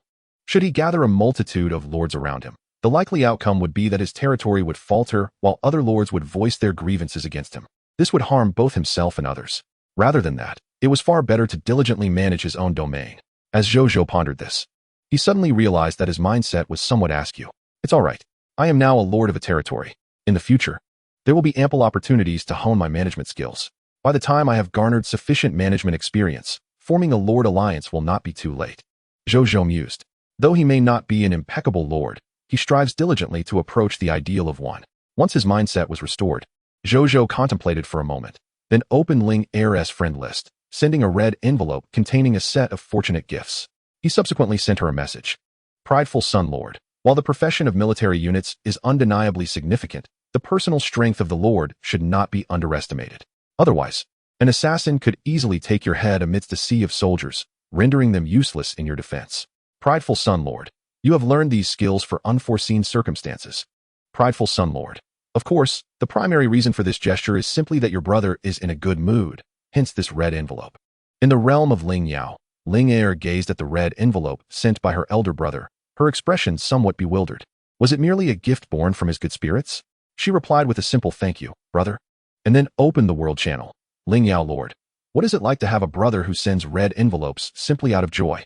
This elicited a wave of envious and jealous responses. Ling Heir couldn't help but smile. Meanwhile, in prideful Sun City, a voice called out from outside, Lord, Bai Xiu'er requests an audience. Zhou Zhou was taken aback, but soon invited her in. Upon entering, Bai Xiu'er presented a package to Zhou Zhou. Lord, my teacher mentioned that tomorrow is a pivotal day for you. She needs to look after Teacher Li in Yuchuan town and cannot come herself. But she asked me to deliver this to you, saying it would be of use tomorrow, she explained. Curious, Zhou Zhou accepted the package. Chapter 102, The Ceremony of the Northern Wind. The Influence of the Mysterious Merchant. As Zhou Zhou opened the package, he revealed a set of garments. The attire was an exquisite blend of sky blue and white, smooth to the touch and imbued with a subtle coolness, as if a gentle breeze danced across its surface. Yet, its interior radiated warmth. The garment resembled noble attire, with impeccable patterns, decorations, and craftsmanship. Zhou Zhou observed it as a text prompt appeared. Set name: Ceremony of the Northern Wind. Set rank: Intermediate Bronze. Set effect 1. The Northern Wind's protection is inscribed with defensive runes on the surface, capable of shielding against physical and energy damage of bronze level from external sources. It also provides a degree of defense against silver level physical and energy damage. Set characteristic 2. The beauty of the ceremony. The ceremony of the Northern Wind bestows an extraordinary noble charm upon the wearer, leading all who behold them to perceive an extraordinary lineage and accord them a measure of respect. Set characteristic 3. Northern Wind. The wearer can channel energy into the runes of the ceremony of the Northern Wind, thus harnessing the power of the wind for brief flight. Current set completeness: 55. Description: a signature equipment of the Northern Wind tailoring art, inherited from a long-extinct kingdom. Can it truly grant flight? Zhou Zhou's eyes lit up. The ability to fly would allow him to evade numerous dangers. If he could soar without relying on Nasrio, his safety during tomorrow's Novice Lord examination would indeed be significantly enhanced. Moreover, he currently lacked formal attire befitting a lord. This set, possessing the characteristic of ceremonial beauty, was perfectly suited for such occasions. As for the Northern Wind's protection, its defensive capabilities surpassed many intermediate bronze defensive gear. Even when Zhou Zhou eventually ascended to silver rank, this attire would remain useful. This garment is incredibly beneficial to me. After tomorrow's events, I shall personally express my gratitude to teacher Zhongli, Zhou Zhou remarked, turning to Bai Xiu'er. There's no need for formality, my lord. It suffices that it proves useful to you, Bai Xiu'er replied with a smile. Zhou Zhou nodded, and after a brief conversation, Bai Xiu'er took her leave. Moments later, Zhang Fugui approached Zhou Zhou, informing him that he had gathered all the orders and goods from the populace, preparing to head to the nearest Yuchuan town for trade. Zhou Zhou, feeling he had some idle time, accompanied them to the outskirts of prideful Sun City. Be cautious on your journey, Zhou Zhou advised Zhang Fugui and his companions. Rest assured, my lord, our mysterious merchant convoy is blessed by the supreme will. As long as we tread upon this land, we are utterly secure. Zhang Fugui replied with a smile. Zhou Zhou, satisfied, nodded and watched them depart. On the road, Zhang Fugui, accompanied by 27 others and 18 carts, traveled onward. Suddenly, a swirling black mist enveloped their bodies and carriages. Moments later, as the black mist dissipated, the once ordinary merchant convoy had undergone a remarkable transformation. Each of the 28 individuals now donned black cloaks, adorned with intricate purple patterns symbolizing mystery and nobility. Should anyone have been able to glimpse beneath their cloaks, they would have discovered that the forms of humanity had vanished, replaced by a swirling mist reminiscent of the starry sky, supporting their garments. Within this celestial fog, 2 golden points of light glimmered, resembling eyes or perhaps stars gazing into the distant horizon. The 18 horses had also transformed. Their eyes gleamed gold, their coats turned black, with hints of colorful starlight shimmering upon their surfaces. The carts they pulled became a deep purple, with the coverings transforming to match. Before long, their convoy arrived at Yuchuan town. The soldiers at the city gate instinctively reached for their weapons, ready to question the identity of these mysterious figures. However, an inexplicable force deterred them from such actions, imparting an understanding of the true nature of these individuals. The mysterious merchant convoy, the most enigmatic merchant faction traversing the supreme continent. They belong to no organization. Even the exalted powers of the divine kingdom cannot discern their movements. This merchant faction seeks neither war, nor power, nor plunder. Their singular purpose is to complete their transactions. Thus, do not let them go unchallenged. Moments later, upon learning of the news, Zhang Baron swiftly arrived. Upon his arrival, his keen gaze immediately fell upon the enigmatic merchant caravan that had set up its wares and was engaged in trade with the townsfolk of Yuchuan. In an instant, those star-like eyes, which flickered momentarily, sent beads of cold sweat cascading down the brow of this seasoned mayor. However, recalling the legends surrounding the mysterious merchants, he regained his composure. As long as I do not provoke them, I shall remain safe. I never imagined that the most enigmatic merchant faction of the supreme continent would one day make its appearance here. This matter must be reported to His Majesty the King. As Zhang Baron observed them, he pondered deeply. At that moment, Wang Lai, the captain of the Yuchuan town patrol, approached briskly. My Lord Mayor, it is rather peculiar. Just now, I took the liberty to venture closer and discovered that the goods they offer are quite ordinary and commonplace. Even without our intervention, the townsfolk and merchants can readily consume their entire stock. What should we do? Shall we merely watch? he inquired. There is nothing strange about it. The nature of these mysterious merchants is precisely this. They sell everything, from the most mundane grains to divine artifacts coveted by deities. It is entirely normal for them to offer a wide array of goods. This enigmatic group of merchants has been recorded by the beings of this world since the advent of written history on the supreme continent. Countless ages have passed, and the divine kingdoms chronicled in history have vanished one after another, yet they endure. We need not intervene.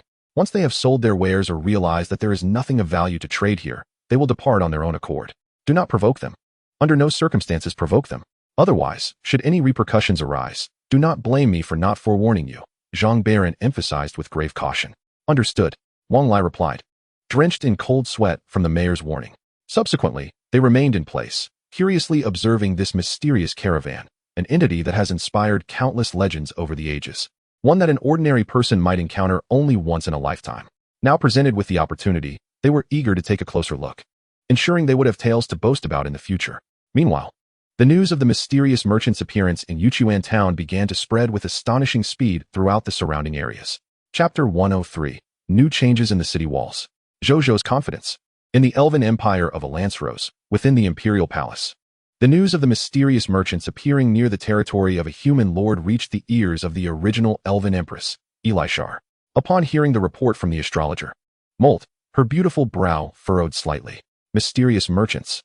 Perhaps the understanding of this enigmatic group was still superficial at the kingdom level, but as the leader of an imperial-level power, her knowledge surpassed that of other beings.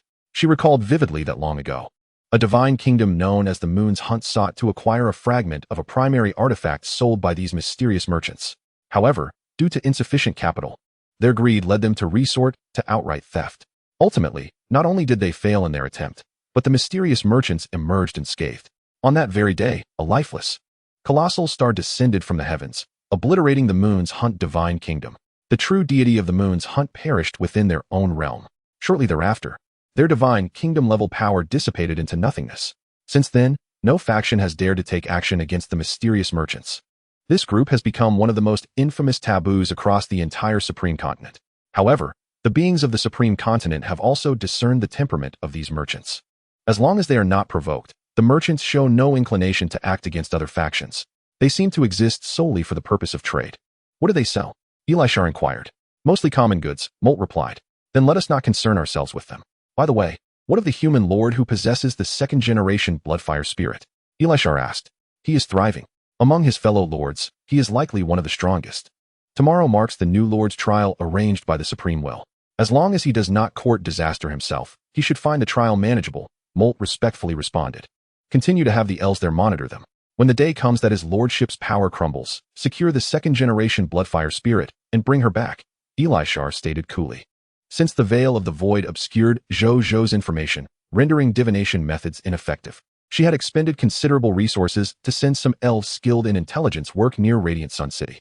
They sought not extensive information, but rather basic knowledge, along with confirmation of the human lord's status and the safety of the second-generation Bloodfire spirit. Thus, even the veil of the void would not hinder them. Moments later, Molt took his leave. Come forth, Elishar commanded calmly. As her words fell, an elven figure with flowing crimson hair and flame-like markings at the corners of her eyes stepped out shyly from behind. It was none other than the first-generation Bloodfire spirit, Naisha. At that moment, she had been resurrected. Your Majesty, she said, her voice reverent and cautious. You have heard the news. The human lord you are concerned about is not in danger and is faring quite well. Even in the trial for new lords set by the Supreme Will, he has a significant chance of success. Do not let him distract you further. Remember, it was at great cost to the Empire that you were resurrected from the River of Time. Everything you possess now is a gift from the Empire. What you must focus on now is to diligently accept the Empire's training and grow as rapidly as possible. We urgently require you to fight for the Elven Empire. Elishar fixed her gaze upon her. Her subordinate harbored a wish that yearned to be fulfilled. If this wish were to come to fruition, she would willingly devote her life to the Empire, unrepentant unto death. Suddenly, Natia knelt and spoke. What is this wish? Elishar inquired. I wish to witness the Sun Lord pass the Novice Lord trial with mine own eyes, Natia replied softly. I recall that you have only met him a few times due to the matter of the hero's legacy, do I not?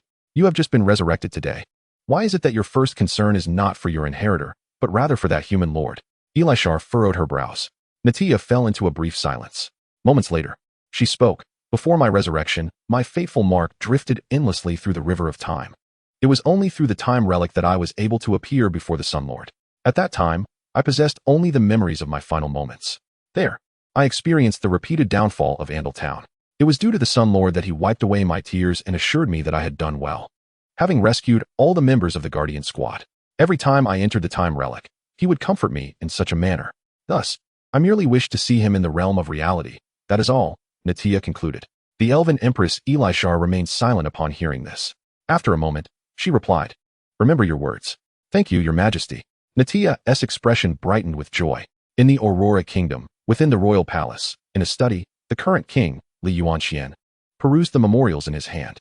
Having ruled for 5 to 6 decades, his hair had turned gray, yet his eyes remained bright and resolute, exuding an aura of authority that commanded respect.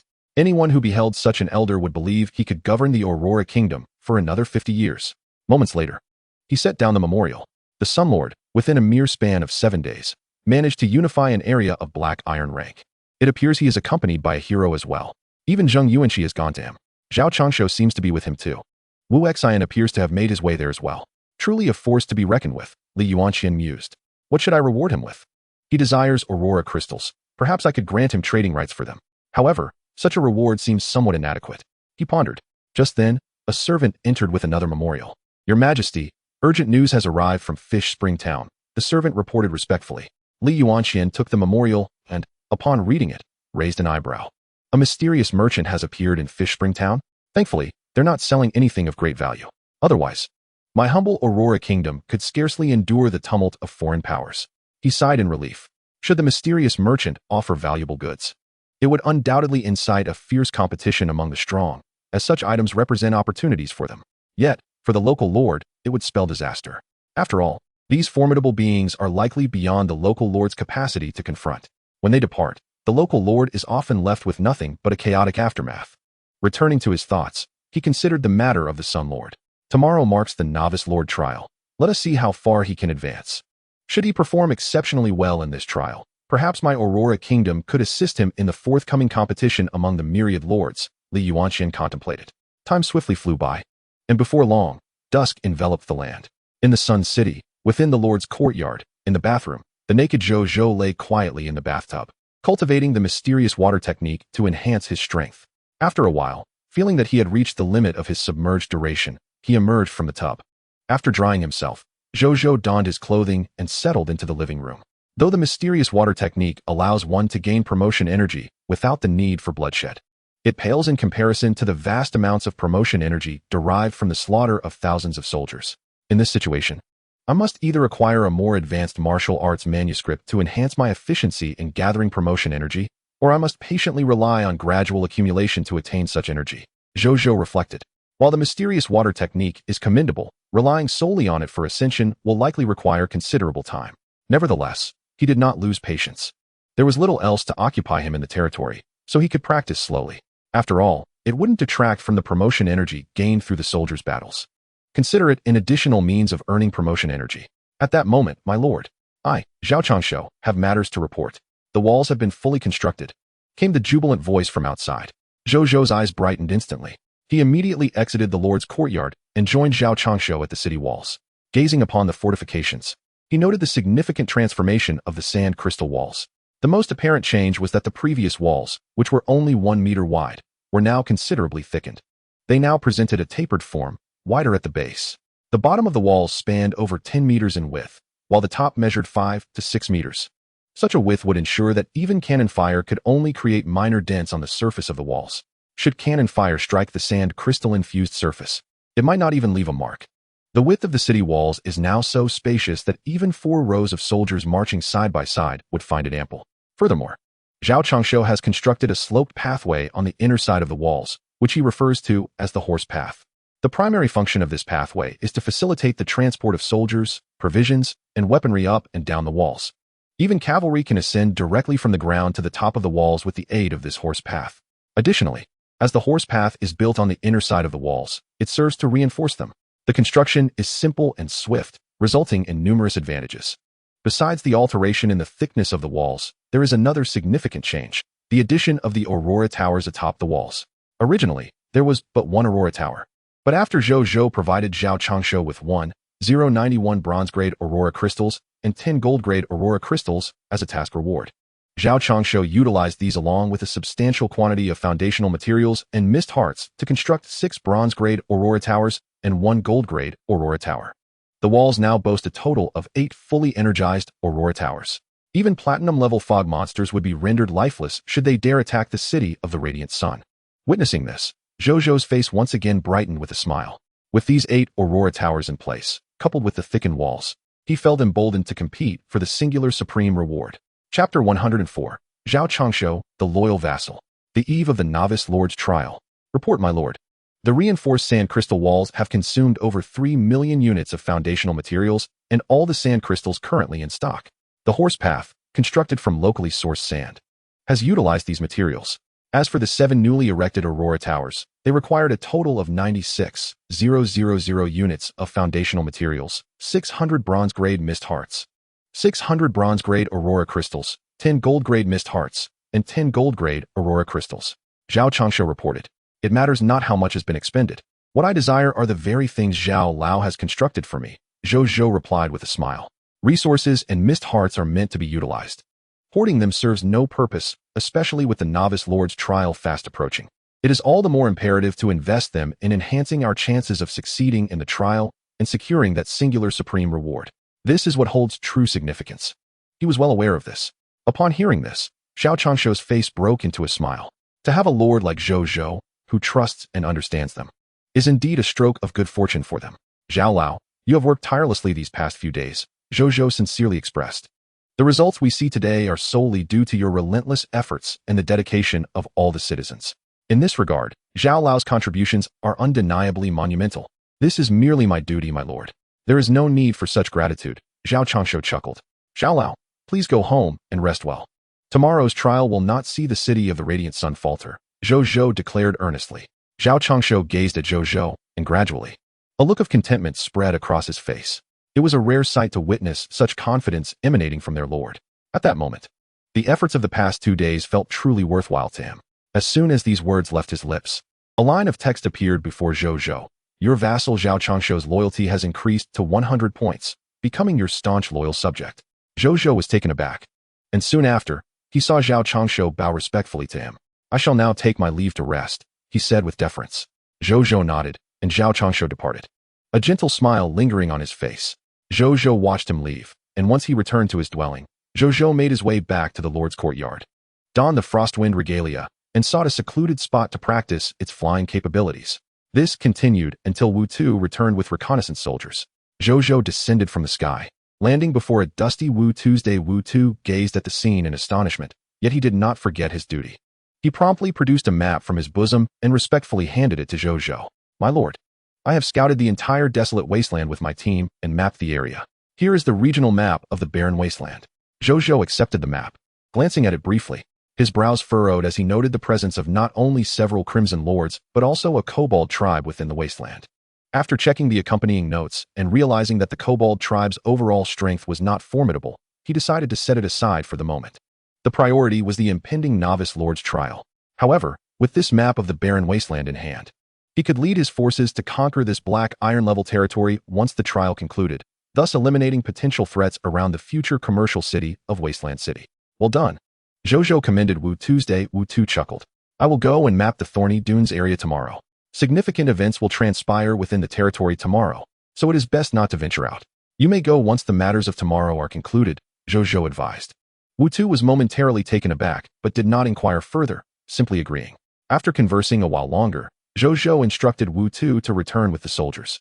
Zhou Zhou then practiced flying for a while longer, and once he felt confident in mastering the Frostwind Regalia's flying abilities, he returned to the Lord's courtyard, satisfied. By now, night had fallen, and Zhou Zhou had no desire to continue his labors. He lay upon his bed, quietly contemplating the events of the morrow. The Novice Lord's trial was upon him. A chance to assess the fruits of his development over the past few days was imminent. He thought with tranquility, over these 7 days, I can confidently say that I have done my utmost. Even if unforeseen circumstances were to arise, he would not cast blame upon himself or others. It is time to rest and gather strength for the upcoming trial of the Novice Lord tomorrow. With this thought in mind, Zhou Zhou closed his eyes and soon fell into a deep slumber. The following day, Before the sun had fully risen and while the sky still bore a hint of darkness, in the Lord's courtyard, within the master bedroom, Zhou Zhou opened his eyes. The initial haze of sleepiness was quickly replaced by a radiant vigor, banishing all remnants of fatigue. He opened the world channel, noting the countdown, 2 hours, 12 minutes, and 7 seconds remaining. Just 2 more hours. Zhou Zhou nodded slightly, then glanced at the messages from other lords below. Although it was still early, a multitude of Blue Star lords were already online. The world channel was inundated with messages, refreshing at a staggering rate of millions every second, compelling Zhou Zhou to slow down the refresh speed to decipher their discussions. Brothers and sisters, it's already the 8th day. Just over 2 hours until the novice lord test arrives. Suddenly feeling quite anxious. I'm contemplating how to meet my demise shortly. As long as I can pass this novice lord trial, I am certain I will soar to great heights.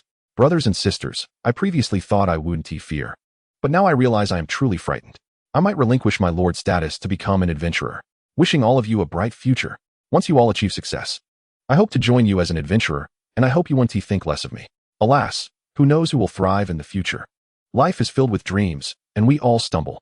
Those lords and alliances, stay steady. Once the veterans complete their novice lord tests, they will come to assist everyone. The rise or fall of fate hinges on today's novice lord trial. Charge forth, brothers. Wait, I am in a state of panic right now. Seeing no valuable information, Zhou Zhou turned off the world channel. He got up, washed up, donned the ceremonial garb of the north wind, and exited the lord's courtyard. Approaching the summoning gate in preparation to summon today's subjects. A text prompt appeared. Do you wish to summon immediately? Yes. Zhou Zhou responded. No sooner had he spoken than the summoning gate erupted in a brilliant white light, and 66 individuals emerged. We greet the esteemed lord. Upon seeing Zhou Zhou, the 66 individuals immediately knelt in respect. Welcome, everyone, to Radiant Sun City. Zhou Zhou greeted them with a smile, and then proceeded to examine the personal information of these 66 individuals. Chapter 105. The Loyal Subjects Arrive. The Novice Lord Test officially begins. Among these 66 individuals, there were 10 professionals.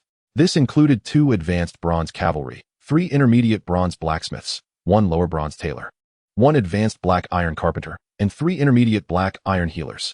Zhou Zhou nodded slightly, particularly smiling upon seeing the 2 advanced bronze cavalry. Under his command, there were currently 132 soldiers, among which only 1 each of cavalry and spear soldiers existed. In every battle, the ranks of sword and shield soldiers, poison crossbowmen, and elemental archers were overwhelming, while the cavalry and spear soldiers formed an awkwardly small unit. Finally, he now had 3 cavalry. As for the spear soldiers, well, he would let that unfold naturally.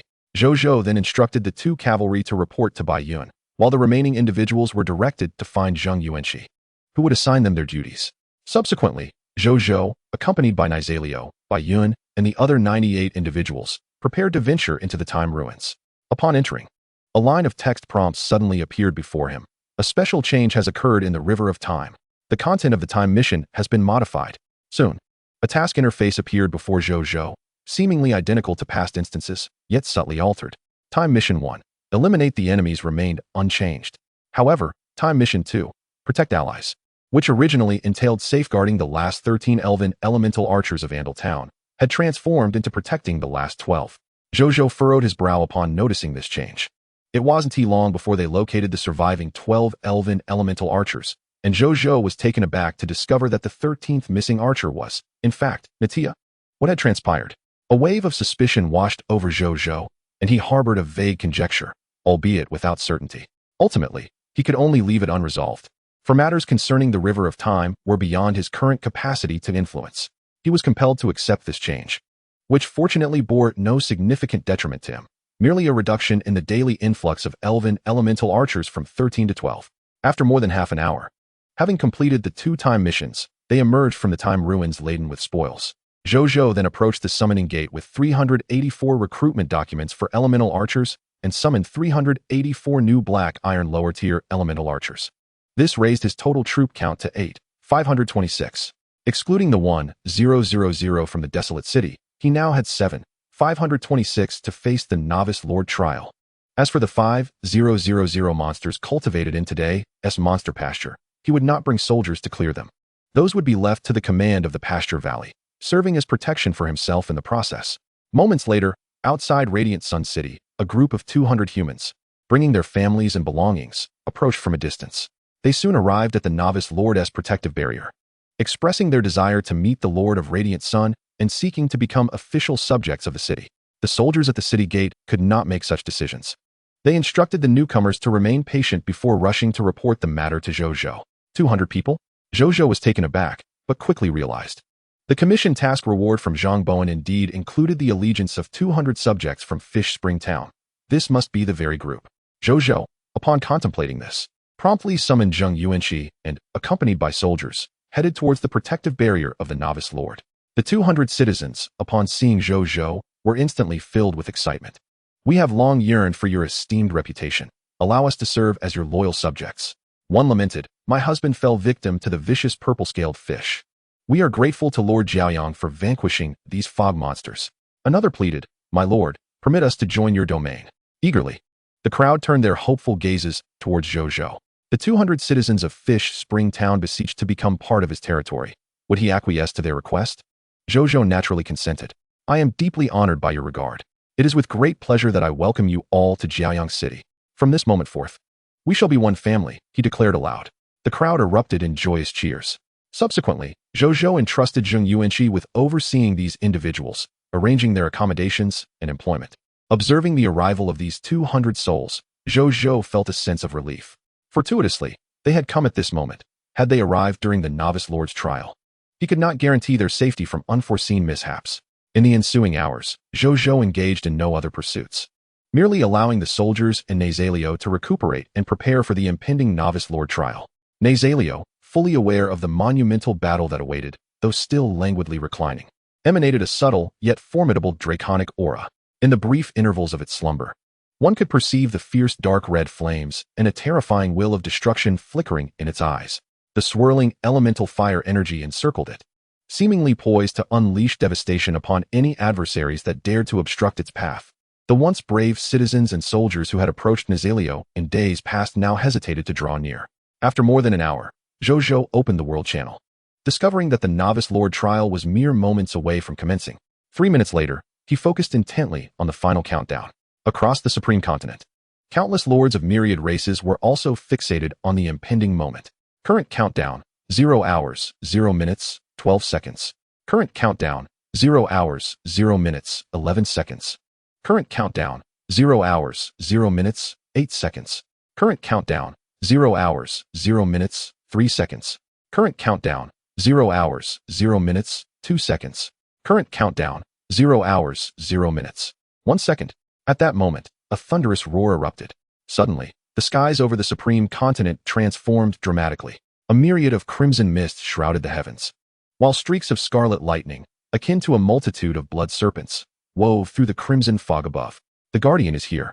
The atmosphere grew heavy, and the world felt oppressively tense.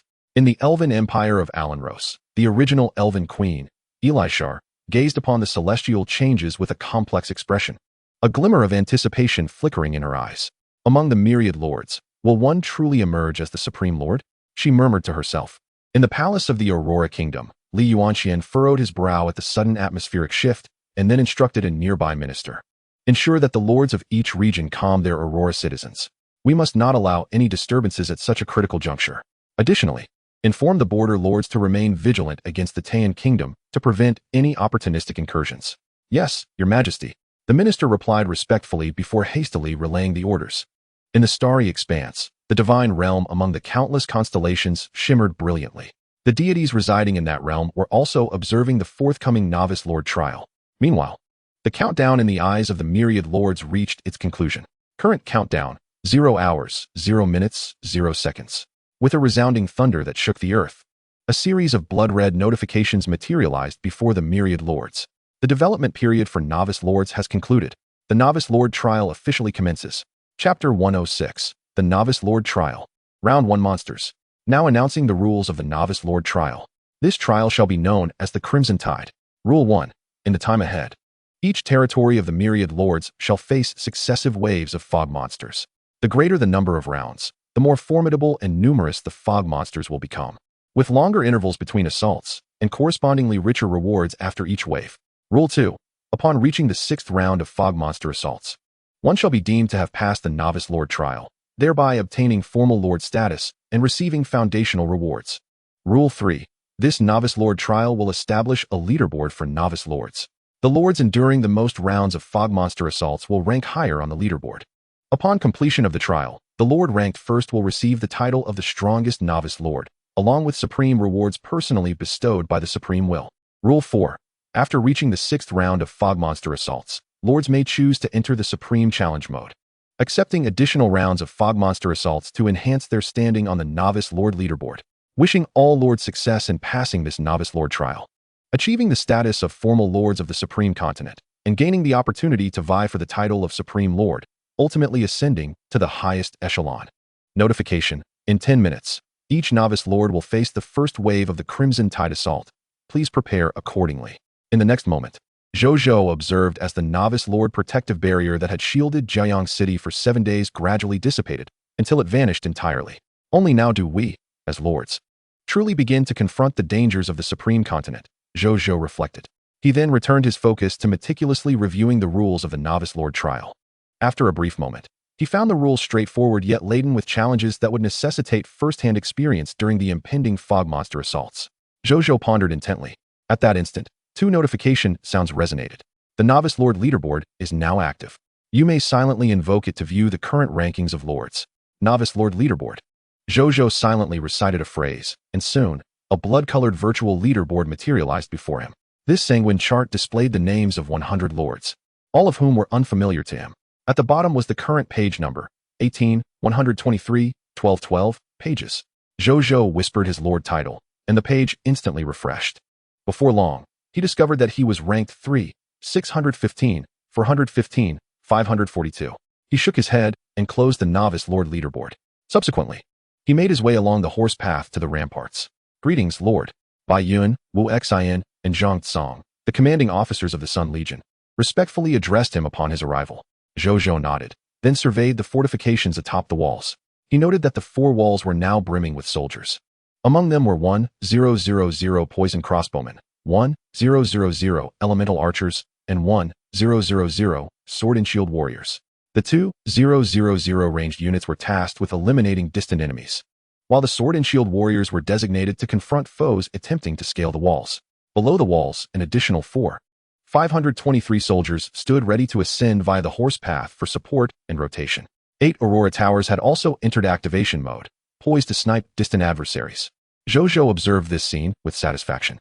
In their preparatory strategy, if enemies were to launch an assault, their first line of defense would consist of the walls and ranged combatants. Once the ranged units expended their ammunition, the sword and shield and polearm fighters would emerge from the walls as the second line of defense, engaging in close combat to thwart any intruders. Should a multitude of enemies arise, the 8 Aurora Towers would activate their beam mode as the third line of defense, delivering area strikes to obliterate large swathes of foes. Finally, there was Nasalio, the silver-tier pureblood dragon, whose straightforward mission was to participate in the battle, targeting high-powered enemy units or dismantling potential war machines. This was their initial plan, which Wu Xin and the others would adapt based on real-time developments. Zhou Zhou remained silent, gazing into the distance, awaiting the imminent arrival of their foes. Meanwhile, in the territory of the Dragon Lady Lord, over 100 human soldiers stood guard atop a 10-meter-high ordinary wall. Below, 6 frenzied bronze-tier subdragons occasionally let out ferocious roars. The Dragon Lady Lord stood nearby, soothing them while gazing into the distance, anticipating the first wave of mist monsters. The day had finally arrived. The Dragon Blood Queen was my innate gift. However, starting today, it would also become the title by which others address me. In that moment, as a woman, the Dragon Lady Lord felt no fear. Rather, her eyes brimmed with battle fervor. In the territory of the Overlord Lord, Xiang Shuaba sat upon a massive stone, calmly sharpening his fingernails with a stone blade. Beside him, a gigantic Overlord spear, over 5 meters long, stood resolutely upon the earth. The stark contrast in size between the two was strikingly asymmetrical, yet the overwhelming aura of dominance emanating from Xiang Shuaba harmonized the scene beautifully. This bronze-tier Overlord spear had been crafted by a lord within the Overlord Guild, who possessed the skills of a bronze-tier blacksmith. In exchange, Xiang Shuaba would offer protection to this lord in the future, a task that was naturally effortless for him. Lord, the soldiers have successfully hidden the residence. A gaunt villager approached, ingratiatingly reporting to Xiang Shuaba. Xiang Shuaba responded with a nonchalant acknowledgement, continuing to groom his nails. My lord, I recall you mentioning that something significant would occur today. Is there anything I can assist you with? The villager inquired. Xiang Shuaba pondered for a moment before replying. Prepare wine and meat for me. When I grow hungry, I shall come to partake. The villager hesitated, asking boldly, Isn't there a need for soldiers to assist? I am sufficient on my own. Yes, my lord. In the territory of the undead lord, atop a 10-meter-high crumbling wall, Zhang Han, with a pallid complexion, gazed calmly into the distance. He sensed the approach of loathsome life forms, ready to unleash carnage. Prepare for battle, he rasped. As you command, my lord. A chorus of ghostly voices responded. Below the wall stood a bronze-tier death knight, 10 bronze-tier abominations, 50 bronze-tier skeletal generals, 200 black iron-tier skeletal archers, 500 black iron-tier skeletal axe-wielders, and 1,000 black iron-tier skeletal swordsmen, all poised for combat. At Sun City, 10 minutes later, a crimson notification appeared before Zhou Zhou. The first wave of mist monsters has emerged. Please prepare, Lord. Enemies have appeared. A soldier at the watchtower shouted loudly. Even without his warning, others had already noticed. In the distance, a wave of scarlet mist, towering over 10 meters, surged towards Sun City like a tide. As it drew nearer, the mist began to dissipate, revealing the enemies beneath. 5 colossal wolf-like mist monsters emerged, each standing over 2 meters tall and measuring over 4 meters in length, with vicious purple claws and a singular, vertically oriented purple eye devoid of any other features. Zhou Zhou regarded these creatures, and monster information flashed before him. Monster name, Eye of the Demon Wolf. Strength tier, Black Iron lower. Monster description, the first wave of mist monsters for novice lords. Slaying them will yield the first novice lord treasure chest. Loot drop rate, 2 black iron mist hearts, drop rate, 100, 1 black iron basic material pack, drop rate, 5. Chapter 107. Ranking up. Uncommon basic troop, class transition, certificate gift pack. Such feeble monsters are hardly worthy of concern. As they charged forward, entering the range of the venomous crossbowmen, Bai Yun commanded the 30 venomous crossbowmen to unleash a volley, resulting in the demise of the 5 black iron-level magic eye wolves upon their assault on the city. A textual prompt materialized. Prompt 1. You have vanquished the first wave of fog monsters and earned a novice lord's treasure chest for the first wave. Prompt 2. In 10 minutes, the second wave of fog monsters will appear near your territory and will launch an attack. Please prepare for battle. A chest, measuring 1 cubic meter and entirely black iron in hue, with a prominent character 1 inscribed on its lid, materialized before Zhou Zhou. Intrigued, he gazed at it. An item information prompt appeared. Novice Lord's treasure chest. 1 contains rewards obtained from the first wave of fog monster assaults. He opened it. Inside lay a square, black iron-colored package. Item name, Basic Resource Bundle. Item level, black iron. Item effect. Upon opening, 1 can acquire 100 units of stone, 100 units of wood, 100 units of metal, 100 units of fine sand, a 100 kilograms water pouch, and 100 kilograms of rice. Item description, a black iron-level basic resource bundle. It contains a collection of the most fundamental resources. Zhou Zhou pondered. Isn't this what he had seen in the loot drop rates of the magic eye wolves? Could it be that the attacking fog monsters had a chance of dropping items identical to those found in the novice lord's treasure chest? Just then, Bai Yun had ordered the city gates to be opened, retrieving the 5 corpses of the magic eye wolves and the arrows. Zhou Zhou collected their spoils, acquiring a total of 10 black iron-level hearts of fog and 5 black iron-level basic resource bundles. He took a moment to examine the contents of these 5 black iron-level basic resource bundles. To his confirmation, they were indeed identical to the items within the treasure chest. Zhou Zhou fell into contemplation, refraining from hastily drawing conclusions. He decided to observe the subsequent fog monsters before proceeding. He refrained from immediately opening these resource bundles, as they bore little relevance to the current situation. Thus, he resolved to wait until the trial concluded before utilizing them. Next, he opened the Novice Lord leaderboard to check his rank. Proud Sun Lord, 3, 510, 248, 849th place. He had advanced over 100 million ranks. Zhou Zhou closed the leaderboard. The first wave of fog monster assaults was indeed relatively simple for the majority of lords. 10 minutes later, a blood-red prompt appeared before Zhou Zhou. The second wave of fog monsters has emerged. Lords are advised to prepare. As the soldiers sounded the alarm once more, a crimson mist appeared in the distance.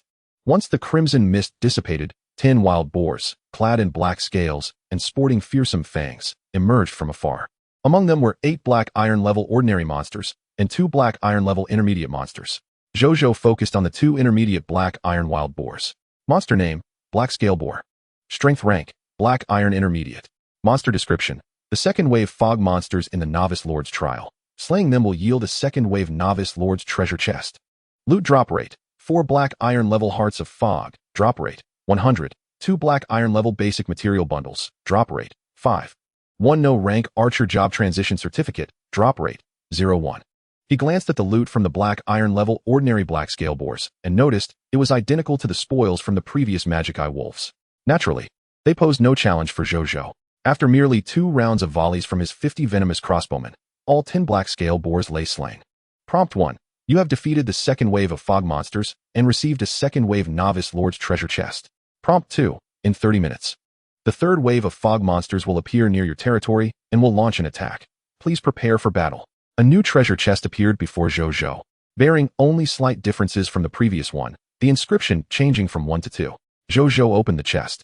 Inside were 5 black iron level basic resource bundles, 5 no rank archer job transition certificates, and 3 black iron intermediate archer recruitment books. He then collected the spoils from the 10 black scale boars, totaling 24 black iron level hearts of fog, 12 black iron level basic resource bundles, and 2 no rank archer job transition certificates. Subsequently, he handed the 3 archer recruitment books to Bai Yun, instructing her to utilize them at the summoning portal.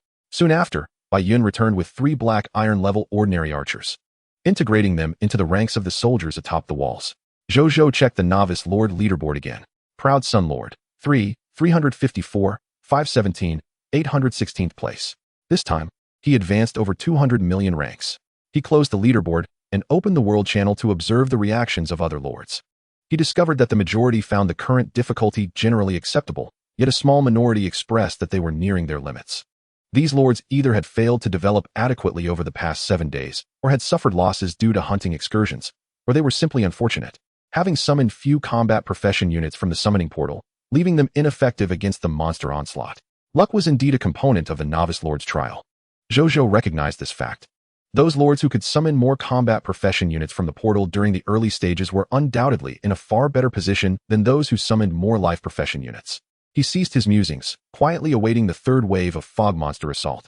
30 minutes later, the third wave of fog monsters has emerged. Lords are advised to prepare. In the next moment, a crimson mist appeared once more in the distance. As the crimson mist dissipated, 25 monsters materialized directly ahead. Among them were 15 black iron level ordinary monsters, 8 black iron level intermediate monsters, and 2 black iron level elite monsters. They bore a resemblance to tigers, with crimson eyes and a black-purple body adorned with stripes. The black stripes seemed to be engulfed in black-purple flames. As they moved, the flames danced along their bodies. Upon their emergence, they roared fiercely and charged toward Proud Sun City. Bai Yun instructed the crossbowmen to prepare for battle. Seizing this moment, Zhou Zhou examined the information of the strongest monster among them. Monster name: Black Flame Mist Tiger Elite. Strength class: Black Iron Superior. Monster description: the third round fog monster of the Novice Lord's trial. Slaying them grants access to the Novice Lord's treasure chest for the third round. Loot drop rate: 8 black iron fog hearts, drop rate 100. 4 black iron basic material packs, drop rate 5. 1 grade-less basic unit promotion certificate gift pack, drop rate 1. Zhou Zhou raised an eyebrow upon seeing the final note. A gift pack? Chapter 108, A Breezy Victory. Novice Lifestyle Recruiter S gift pack. Zhou Zhou pondered thoughtfully. He then glanced at the other tiers of the Black Flame Fog Tigers. The Black Iron Intermediate Black Flame Fog Tiger only drops 4 Black Iron Fog Hearts, 2 Black Iron Basic Resource Packs, and 1 Basic Unit Promotion Certificate. The Black Iron Lower Black Flame Fog Tiger drops merely 2 Black Iron Fog Hearts and 1 Black Iron Basic Resource Pack. Before long, these 25 Black Flame Fog Tigers were dispatched by 100 poison crossbowmen in a mere 2 volleys. Notification 1. You have defeated the third round fog monsters and obtained the Novice Lord's treasure chest for the third round. Notification 2. In 1 hour, the fourth round fog monsters will appear near your territory and will launch an assault. Please prepare for battle. The third round Novice Lord's treasure chest materialized before Zhou Zhou. He opened it to find 10 Black Iron Basic Resource Packs, 1 Grade-less Basic Unit Promotion Certificate Gift Pack, and 1 Black Iron Superior Basic Unit Recruitment Book Gift Pack. The Basic Resource Packs spoke for themselves. Zhou Zhou turned his attention to the remaining 2 rewards. Item name: Basic Unit Promotion Certificate Gift Pack. Item level: Grade-less. Item effect: upon opening, grants 3 Grade-less Sword and Shield Soldier Promotion Certificates, 3 Grade-less Basic Sword Soldier Promotion Certificates, 3 Grade-less Pike Soldier Promotion Certificates, 3 Grade-less Archer Promotion Certificates, and 3 Grade-less Crossbow Soldier Promotion Certificates. Item description: a Grade-less Basic Unit Promotion Certificate Gift Pack. Upon opening, You can obtain 15 mainstream basic unit promotion certificates. Item name, Basic Unit Recruitment Book Gift Pack. Item level, Black Iron Superior. Item effect, upon opening. Grants 1 Black Iron Superior Sword and Shield Soldier Recruitment Book, 1 Black Iron Superior Basic Sword Soldier Recruitment Book, 1 Black Iron Superior Pike Soldier Recruitment Book, 1 Black Iron Superior Archer Recruitment Book, and 1 Black Iron Superior Crossbow Soldier Recruitment Book. Item description, a Black Iron Superior Basic Unit Recruitment Book Gift Pack. Upon opening, you can obtain 5 mainstream basic unit recruitment books. This gift pack is quite impressive. Zhou Zhou nodded.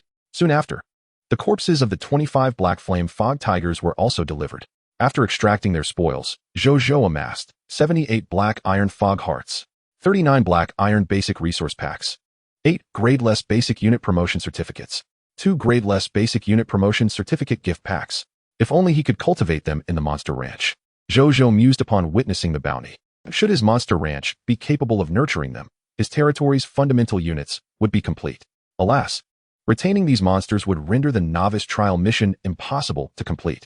Naturally, he would not commit such a folly of losing a watermelon to pick up a sesame seed. Subsequently, Zhou Zhou opened the Novice Lord leaderboard to check his rank. Prideful Sun Lord. 2. 845, 651, 122nd place. He had leaped over 500 million ranks this time. He glanced at the total number of pages below and felt a sinking sensation. 18,023, 975 pages. Over 1 million pages had vanished. This signified that more than 100 million lords had failed and were eliminated from the Novice Lord leaderboard. Had they all perished? Zhou Zhou took a deep breath. This was only halfway through. There were still 3 rounds of even more formidable monsters yet to come. During this process, how many Blue Star Lords would meet their demise? At that moment, Bai Yun had already brought 5 newly recruited basic soldiers to join the Prideful Sun Legion, engaging in the battle against the fog monsters.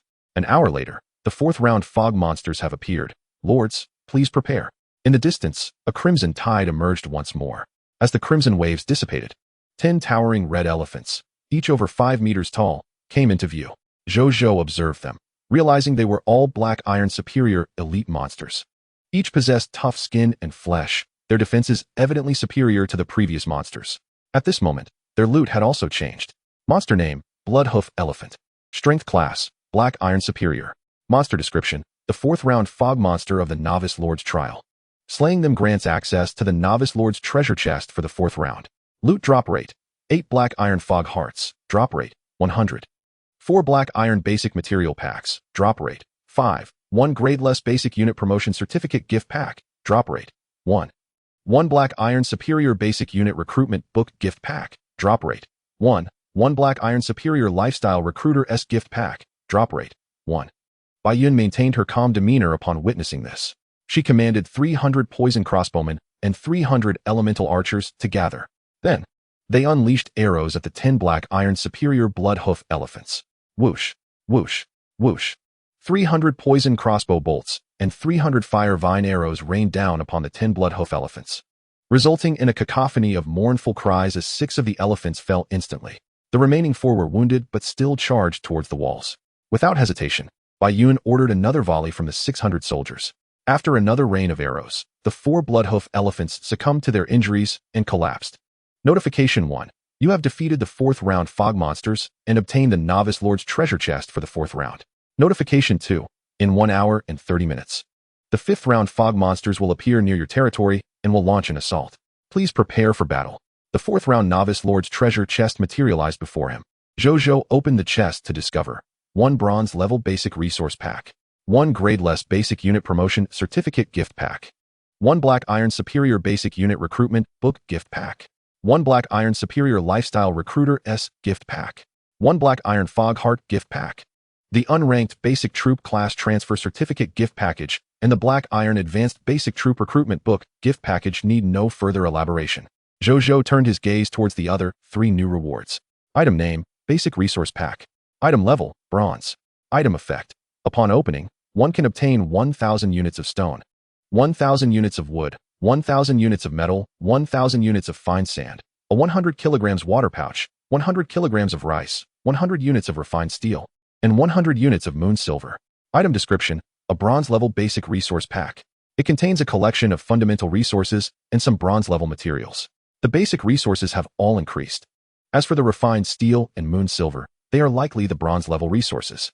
Zhou Zhou recalled having heard from the golden-level gnome blacksmith, Carter Kin, about these two materials, which are said to be essential for forging certain bronze-level equipment, particularly when crafting high-tier troop class standard gear.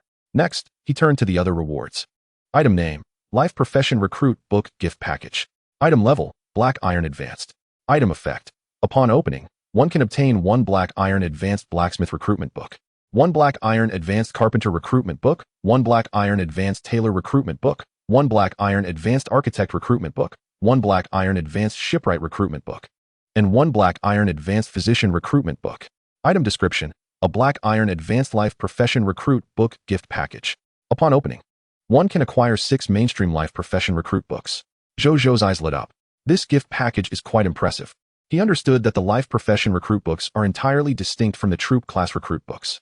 The grade of troop class recruit books signifies potential, meaning that even with high potential, the summon class would only possess Black Iron lower tier strength initially. In contrast, the grade of life profession recruit books represents the life profession tier possessed upon summoning. This gift package signifies 6 Black Iron advanced life professionals. The inclusion of the shipwright recruitment book left him momentarily speechless. As a lord of a desert territory, the prospect of having a shipwright within his domain was quite unexpected. Zhou Zhou shook his head, dismissing further thoughts. He then focused on the final gift package. Item name: Mist Heart Gift Package. Item level: Black Iron. Item effect: upon opening, one can obtain 500 Black Iron level Mist Hearts. Item description: a Black Iron level Mist Heart Gift Package. It contains a small amount of the universal currency of the Supreme Continent. For Zhou Zhou, this Mist Heart Gift Package is the least useful. Nonetheless, it is better than nothing. This time, Zhou Zhou refrained from checking his ranking again. He decided to wait until the 6th round of mist monster attacks had concluded before assessing it all at once. At that moment, Bai Yun also dispatched troops to bring the 10 bloodhoof elephants into the city. Zhou Zhou immediately extracted the spoils, acquiring a total of 80 Black Iron level Mist Hearts, 40 basic material packs, 10 unranked basic troop class transfer certificate gift packages, 10 Black Iron advanced basic troop recruitment book gift packages, and 10 Black Iron advanced life profession recruit book gift packages. Zhou Zhou was exceedingly pleased with his haul, not to mention anything else. The mere existence of these 10 Black Iron advanced life profession recruit book gift packages would directly augment his territory by 60 Black Iron advanced life professionals. Ideally, the rewards within the treasure chests should hold the greatest value. However, with my 100 drop rate, I have transformed the items dropped by the trial monsters into the most valuable treasures, Zhou Zhou thought, with a wry smile. Yet, this was quite advantageous. It was akin to other lords receiving only 1 treasure chest reward, while he could procure several times the value of the chest through the spoils of the monsters. Subsequently, he opened all 11 Black Iron Advanced Basic Troop Recruitment Book gift packages and 11 Black Iron Advanced Life Profession Recruit Book gift packages, yielding 55 Black Iron Advanced Basic Troop Recruitment Books and 55 Black Iron Advanced Life Profession Recruit Books. He entrusted these to Bai Yun, instructing her to use them at the summoning portal. Soon, the Radiant Sun Legion welcomed 55 new Black Iron lower-tier soldiers. Simultaneously, his territory saw the addition of 11 Black Iron Advanced Blacksmiths, 11 Black Iron Advanced Carpenters, 11 Black Iron Advanced Tailors, 11 Black Iron Advanced Architects, 11 Black Iron Advanced Shipwrights, and 11 Black Iron Advanced Physicians. As for the other gift packages, they held little utility in the current situation. Zhou Zhou resolved to keep them for later use, after the Novice Lord trial concluded. An hour and a half later, the 5th round of Mist Monsters had emerged, and the Lord was advised to prepare. Chapter 109, Official Lord Status. Official Lord Rewards. Zhou Zhou instinctively glanced into the distance. However, this time, no scarlet mist appeared on the horizon. Instead, a vast quantity of scarlet mist rapidly coalesced in the sky. Soon, a flock of blood-red crows emerged from the scarlet mist, cawing loudly as they surged towards Radiant Sun City. Even flying monsters have arrived? Zhou Zhou was somewhat astonished. This was his first encounter with foes possessing flight capabilities. Observing them, he noted a total of 50 crows. Among them were 10 Black Iron Advanced Elite Monsters, 15 Black Iron Intermediate Common Monsters, and 25 Black Iron Lower Tier Common Monsters. Zhou Zhou first focused on the Black Iron Advanced Elite Monsters. Monster name: Blood Shadow Crow Elite. Strength class: Black Iron Advanced. Monster description: the 5th round of Mist Monsters in the Novice Lord Trial. Defeating them will yield a Novice Lord treasure chest for the 5th round. Loot drop rate: 8 Black Iron level Mist Hearts. Drop rate: 100. 4 Black Iron level Basic Material Packs. Drop rate: 5. 1 Black Iron Advanced Life Profession Recruit Book Gift Package, drop rate, 1, and 1 Unranked Basic Troop Class Transfer Certificate Gift Package, drop rate, 0, 5. He then turned his attention to the other tiers of Blood Shadow Crows. The Black Iron Intermediate Blood Shadow Crows would drop 4 Black Iron Level Mist Hearts, 2 Black Iron Level Basic Material Packs, and 1 Black Iron Advanced Life Profession Recruit Book Gift Package. The Black Iron Lower Tier Blood Shadow Crows would yield 2 Black Iron Level Mist Hearts and 1 Black Iron Level Basic Material Pack. The initial troop classes have begun to drop. A smile crept onto Zhou Zhou's face. The only initial troop classes he currently knew were the Poison Crossbowmen and Cavalry. He was uncertain what other initial troop classes existed. Meanwhile, Bai Yun ordered 500 elemental archers to simultaneously unleash fire vine arrows to eliminate these Blood Shadow Crows. However, although these Bloodshade Ravens may not possess the robust and resilient qualities of the previous Bloodhoof elephants, they exhibit remarkable agility. Remarkably, a mere 50 Bloodshade Ravens were only vanquished after enduring a relentless barrage of 3 rounds of Firethorn arrows. Notification 1. You have successfully defeated the 5th wave of fog monsters and obtained the Novice Lord treasure chest for the 5th round. Notification 2. In 2 hours, the 6th wave of fog monsters will emerge near your territory and launch an assault. Please prepare for battle. The Novice Lord treasure chest for the 5th round materialized before Zhou Zhou. He did not open the chest immediately, instead standing still, reflecting on his journey. Over the past 7 days, his diligent and cautious development of his territorial forces proved to be the right approach.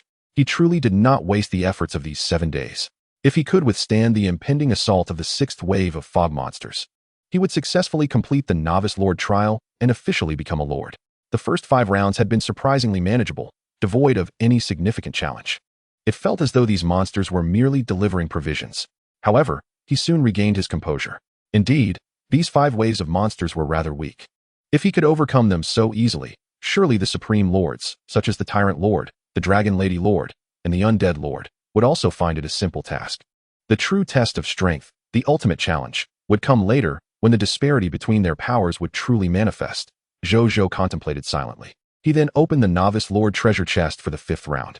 Inside, he discovered 3 bronze-level basic resource packs, 1 bronze-level Heart of Mist gift pack, 2 unranked basic troop class change-proof gift packs, 2 black iron-level basic troop recruitment book gift packs, 2 black iron-level lifestyle profession recruitment book gift packs, 1 unranked junior troop class change-proof gift pack.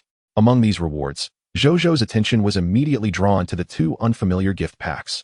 First was the bronze-level Heart of Mist gift pack, which contained 500 bronze-level Hearts of Mist and 1,000 black iron-level Hearts of Mist.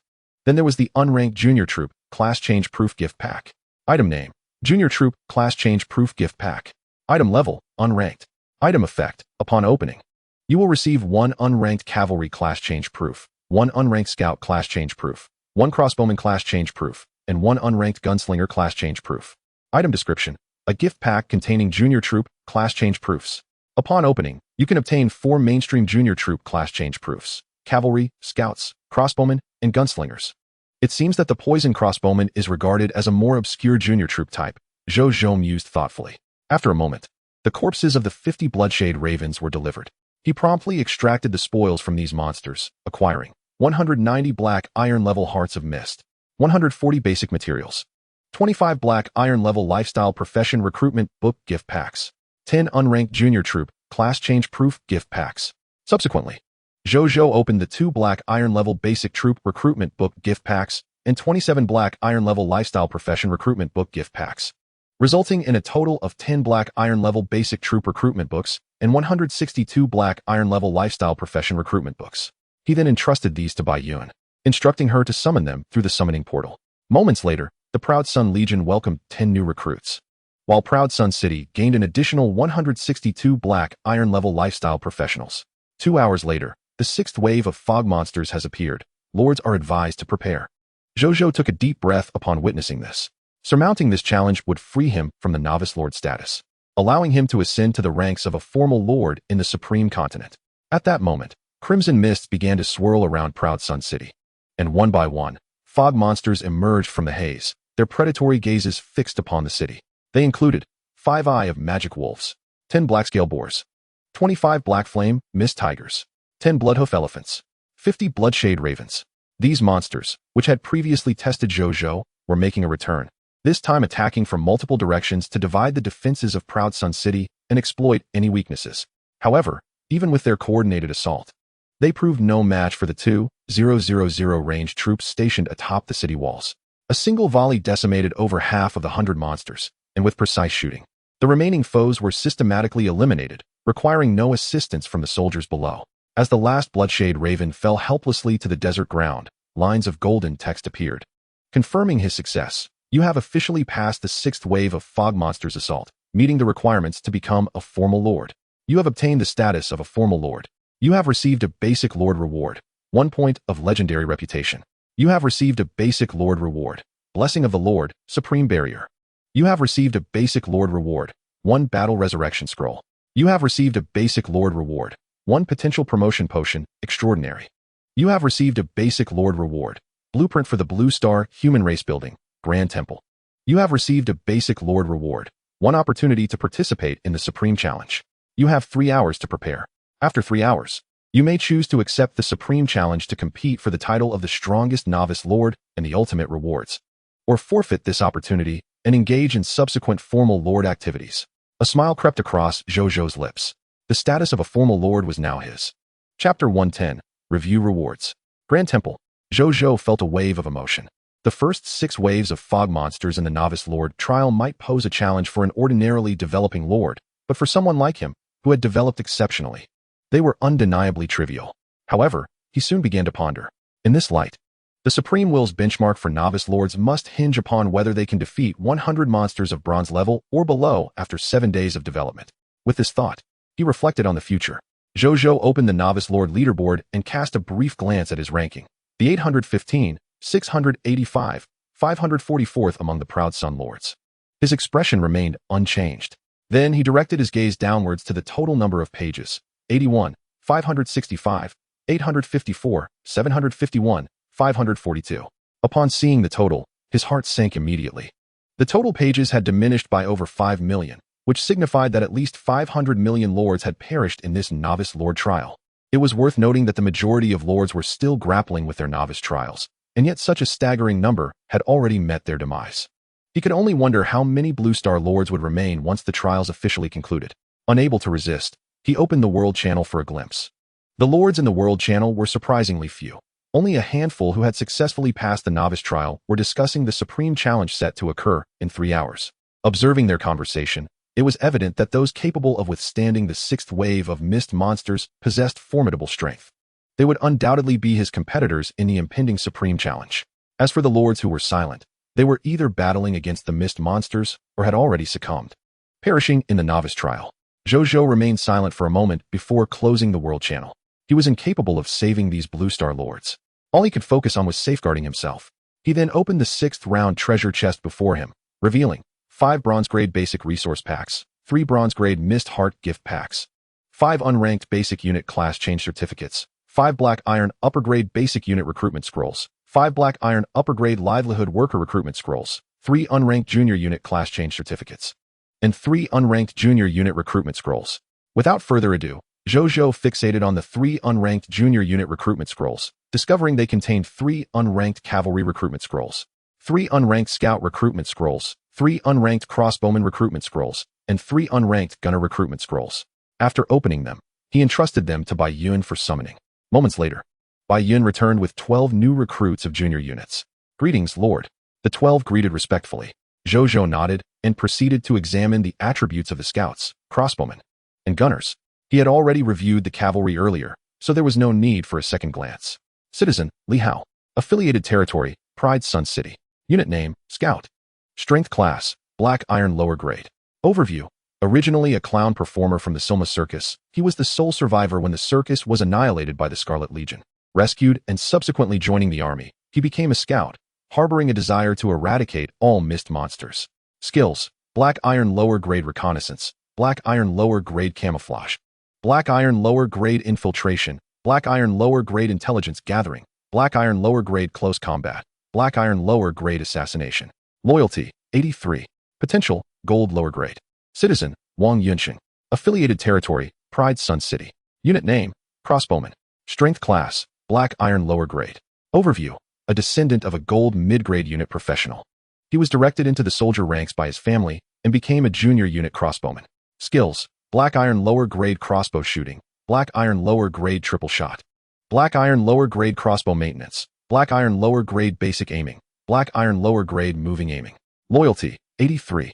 Potential: Silver upper grade. Citizen: Sundishing.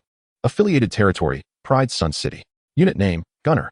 Strength class: Black Iron lower grade. Overview: A child from a destitute family, he sought a way out and, upon maturing, became a soldier. Discovered to possess shooting talent, he transitioned into a gunner. Skills: Black Iron lower grade gunmanship, Black Iron lower grade basic aiming, Black Iron lower grade moving shooting, Black Iron lower grade gun maintenance, Black Iron lower grade gun repair. Loyalty: 80. Potential: Silver upper grade. A smile graced Zhou Zhou's face. Each of the 3 junior units possessed distinct characteristics, and their professional skills were significantly more robust than those of basic units. Truly, they were remarkable junior units. Zhou Zhou then instructed Bai Yun to integrate these 12 into the Pride Sun Legion, while he himself examined the rewards designated for formal lords. First and foremost was the 1 point of legendary status. He opened the legendary status leaderboard and noted that he had amassed 5 points of legendary status. At this stage, he stood unrivaled among all lords. Every lord following him had, without exception, garnered only 1 point of legendary status. Next was the Lord's Blessing, Supreme Barrier. Zhou Zhou located it within his skill menu. Skill name: Lord's Blessing, Supreme Barrier. Skill quality: Special. Skill description: An exclusive skill for formal lords. Whenever a lord occupies a city or constructs a city, upon the lord's consent, a supreme barrier will automatically rise over the city to prevent the incursion of the Scarlet Mist into the territory. The lord can deactivate the supreme barrier at any time for any of their territories. Thus, it was akin to a different type of novice lord protection shield. However, it only obstructed the invasion of the Scarlet Mist and could not prevent enemy intrusions. Zhou Zhou pondered. With a mere thought, he soon witnessed a golden square light shield ascending from the ground in the distance. In an instant, it enveloped the entire territorial area of Pride Sun City. Zhou Zhou nodded slightly upon witnessing this. Although the Supreme Barrier could solely deter the invasion of the Scarlet Mist and could not impede enemy incursions, the presence of the Sand Crystal City Wall in his domain alleviated his concerns regarding this issue. He then activated the Supreme Barrier for the distant Wasteland City. Subsequently, he turned his attention to the reward scroll, the Battle Revival Scroll. This was a large green scroll radiating a gentle green light, exuding a palpable vitality. Item name: Battle Revival Scroll. Item grade: Special. Function of the artifact: Upon activation, it possesses the extraordinary ability to resurrect all fallen beings from a single battle. Upon witnessing this, Zhou Zhou instantly comprehended that this was designed for those newly appointed lords who had suffered tremendous losses during the novice lord trials. With this scroll in hand, at the very least, these newly promoted lords would not find themselves weaker than they were before the trials due to excessive losses. This artifact also ensures a more equitable starting point for them, facilitating their integration into the forthcoming contest of myriad races. However, he soon realized another significant aspect. Could this resurrection scroll be utilized during the Supreme Challenge? He inquired immediately. In the next moment, a textual prompt appeared. Lord Prompt: The Supreme Challenge can indeed be considered a battle. A surge of joy filled Zhou Zhou's heart. With the resurrection scroll at his disposal, he could embark on the upcoming Supreme Challenge with ease. Subsequently, his gaze fell upon a bottle of the Transcendent Grade Potential Enhancement Potion. Potion name: Potential Enhancement Potion. Potion grade: Transcendent. Potion effect: Upon consumption, it elevates the potential of beings below the Transcendent tier to that of Transcendent superiority. Potion description: A rare elixir for the exaltation of life. Zhou Zhou gazed at the potential enhancement potion in his hand, a wave of excitement coursing through him. Transcendent level potential. This far surpasses the potential limits of humanity. The first candidate that came to his mind was old Zhao Changshou, for his strength had already reached the pinnacle of potential. Moreover, old Zhao had dedicated himself tirelessly to the territory, particularly for this novice lord trial. He was undoubtedly one of the individuals who had sacrificed the most. He was eminently qualified to utilize this bottle of Transcendent Potential Enhancement Potion. As for Zhou Zhou himself, he found no need for it, as lords did not possess a potential attribute. According to the speculations circulating on the World Channel, these summoned lords from myriad races likely had no potential ceiling or, perchance, their potential was exceedingly high, to the extent that the potential attribute might not even need to manifest at this stage. Thus, it would be more prudent to bestow this Transcendent Potential Enhancement Potion upon another. Old Zhao should still be resting. He would wait until after the novice lord trial to administer it to him. Zhou Zhou then turned his attention to the final reward, aside from the Supreme Challenge. Blueprint for the time-in of the Blue Star human race. Blueprint name, time-in. Blueprint level, special. Blueprint effects, 1. Ancestral protection. Once established with the ancestral statues of the Blue Star human race, various types of ancestral statues can provide diverse enhancement effects for the territory, its citizens, and the Lord.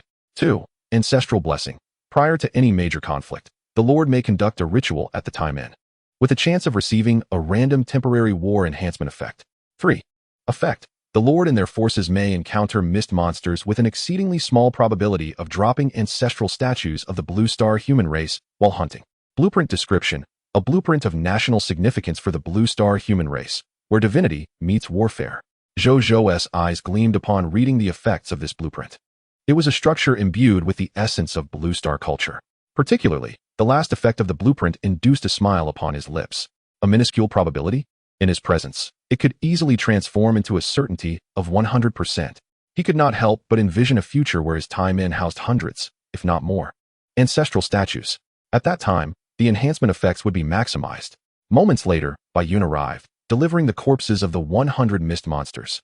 Zhou Zhou snapped back to reality, retrieving the Conqueror's forge to extract the spoils from the corpses. After a brief interval, all items were successfully extracted.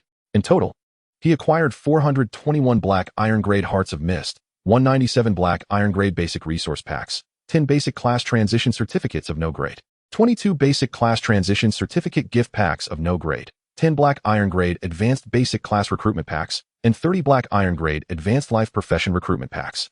Zhou Zhou opened all the recruitment gift packs, yielding 50 new recruits of basic class professions and 180 black iron-grade advanced life professionals. Astonishing.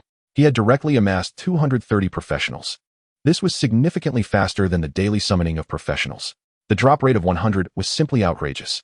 He had not anticipated that the Novice Lord trial would yield such substantial rewards.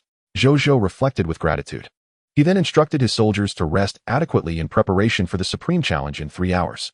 3 hours later, a line of crimson text appeared before Zhou Zhou. As an official citizen, do you wish to undertake the Supreme Challenge? Yes. Zhou Zhou responded without hesitation. Chapter 111, Supreme Challenge. Flame Demon. Just as Zhou Zhou selected to accept the Supreme Challenge, a thunderous sound erupted. A dense crimson mist swiftly enveloped the supreme barrier beyond the City of Radiance. A series of crimson thunderbolts flashed and boomed incessantly. The world was awash in scarlet. This scene resembled the cataclysmic end of days. All citizens of the City of Radiance gazed at the celestial transformation, rendered speechless. Many bore expressions of terror in their eyes. Zhou Zhou narrowed his gaze at the spectacle, feeling an overwhelming sense of impending storm. However, was this truly a challenge from the Supreme Will? Why did it feel more like the handiwork of the Crimson Lord? Zhou Zhou mused internally.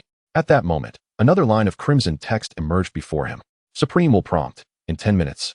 Newly arisen Crimson Lords under the Crimson Lord shall launch successive siege assaults against all lords undertaking the Supreme Challenge.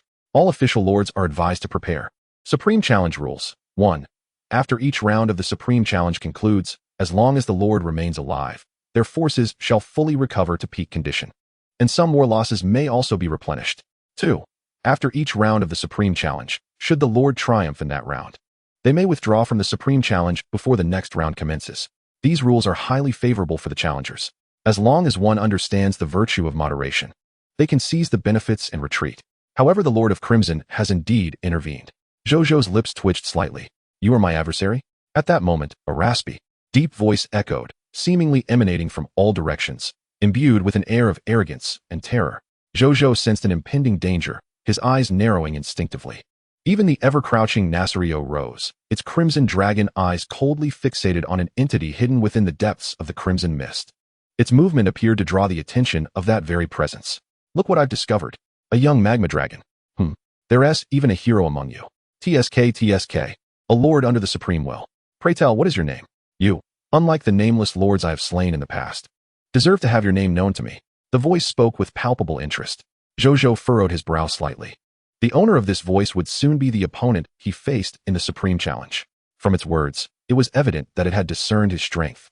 Yet, even so, it remained so unperturbed. Did it truly believe it could contend with him? Zhou Zhou glanced at Nasrio, who conveyed a reassuring message. A single combat victory was within reach.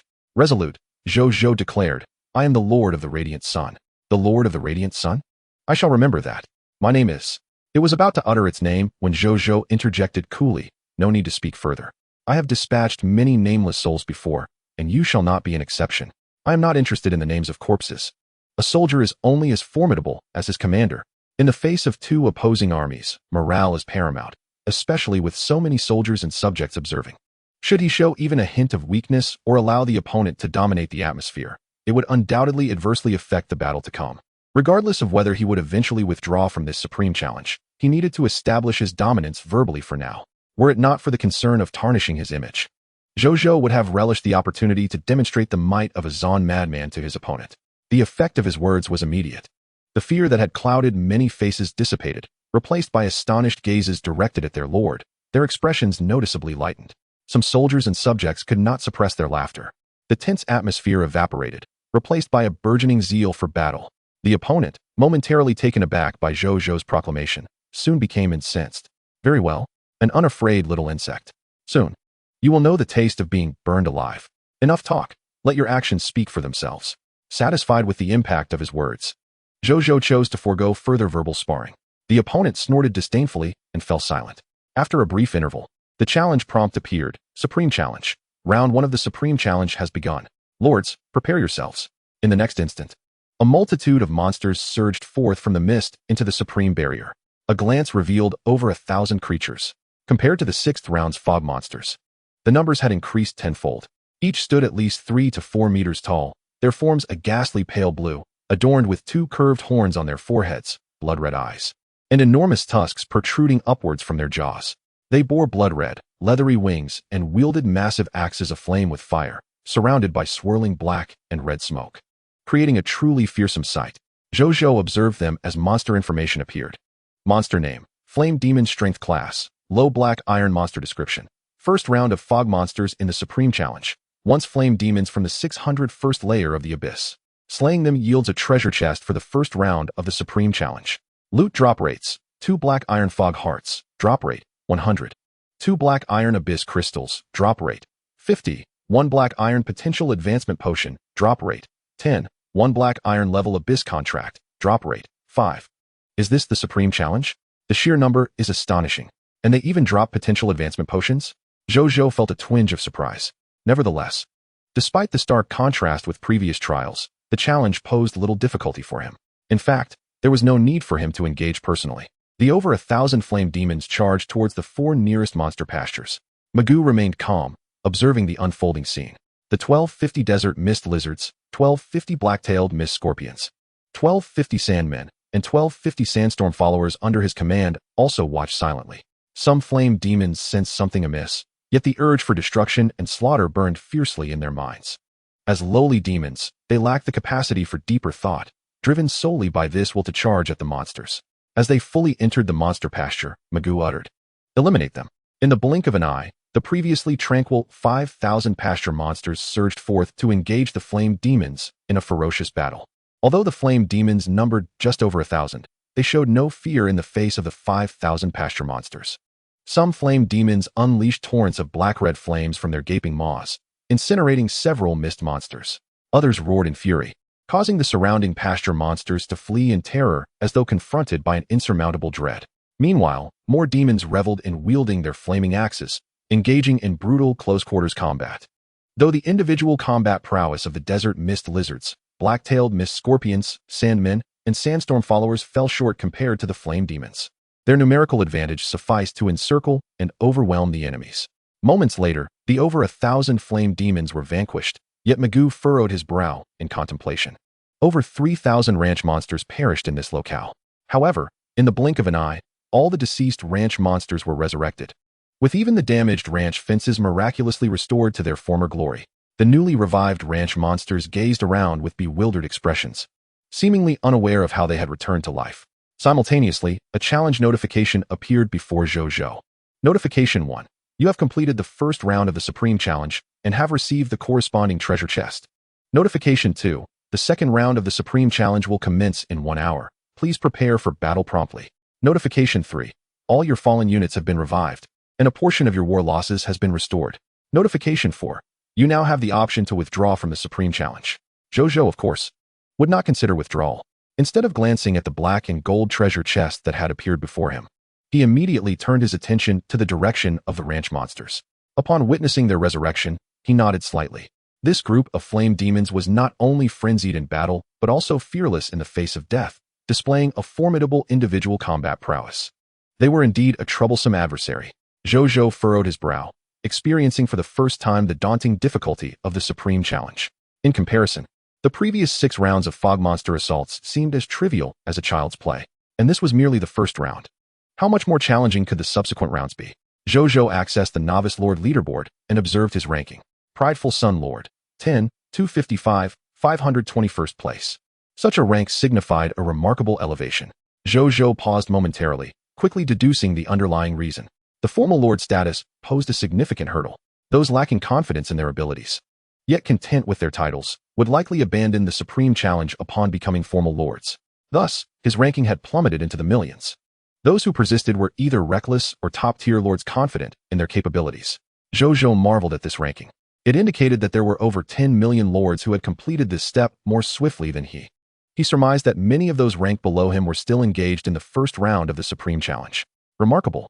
Those who typically remained inconspicuous in the world channel, claiming to be weaklings, now shed their facades when the time for testing arrived. Zhou Zhou shook his head, dismissing the significance of this ranking. Had he ever truly showcased his full strength? A brief lead meant little. It was those who persevered until the end who would reap the ultimate rewards. He then turned his gaze back to the black and gold treasure chest, where a textual prompt emerged. Supreme Challenge Treasure Chest contains rewards obtained from the first round of the Supreme Challenge.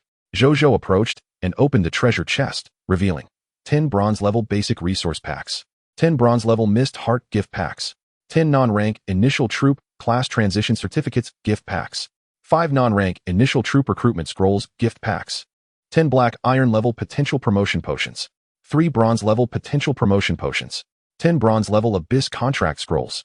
Familiar with the other items, he focused on the final 2. The bronze-level potential promotion potion could elevate a being's potential to bronze upper tier. As for the last reward, it was one of the spoils from the flame demons. Item name, Abyss Contract Scroll.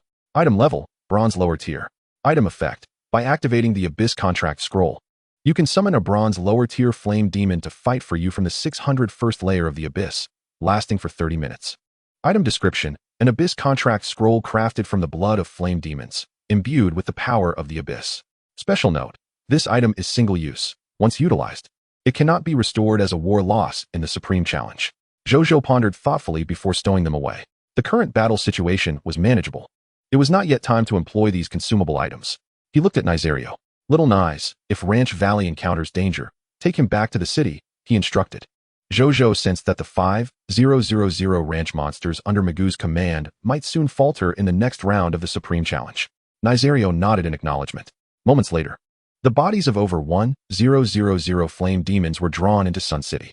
They comprised 1,058 black iron-level flame demons and 56 bronze lower-tier flame demons.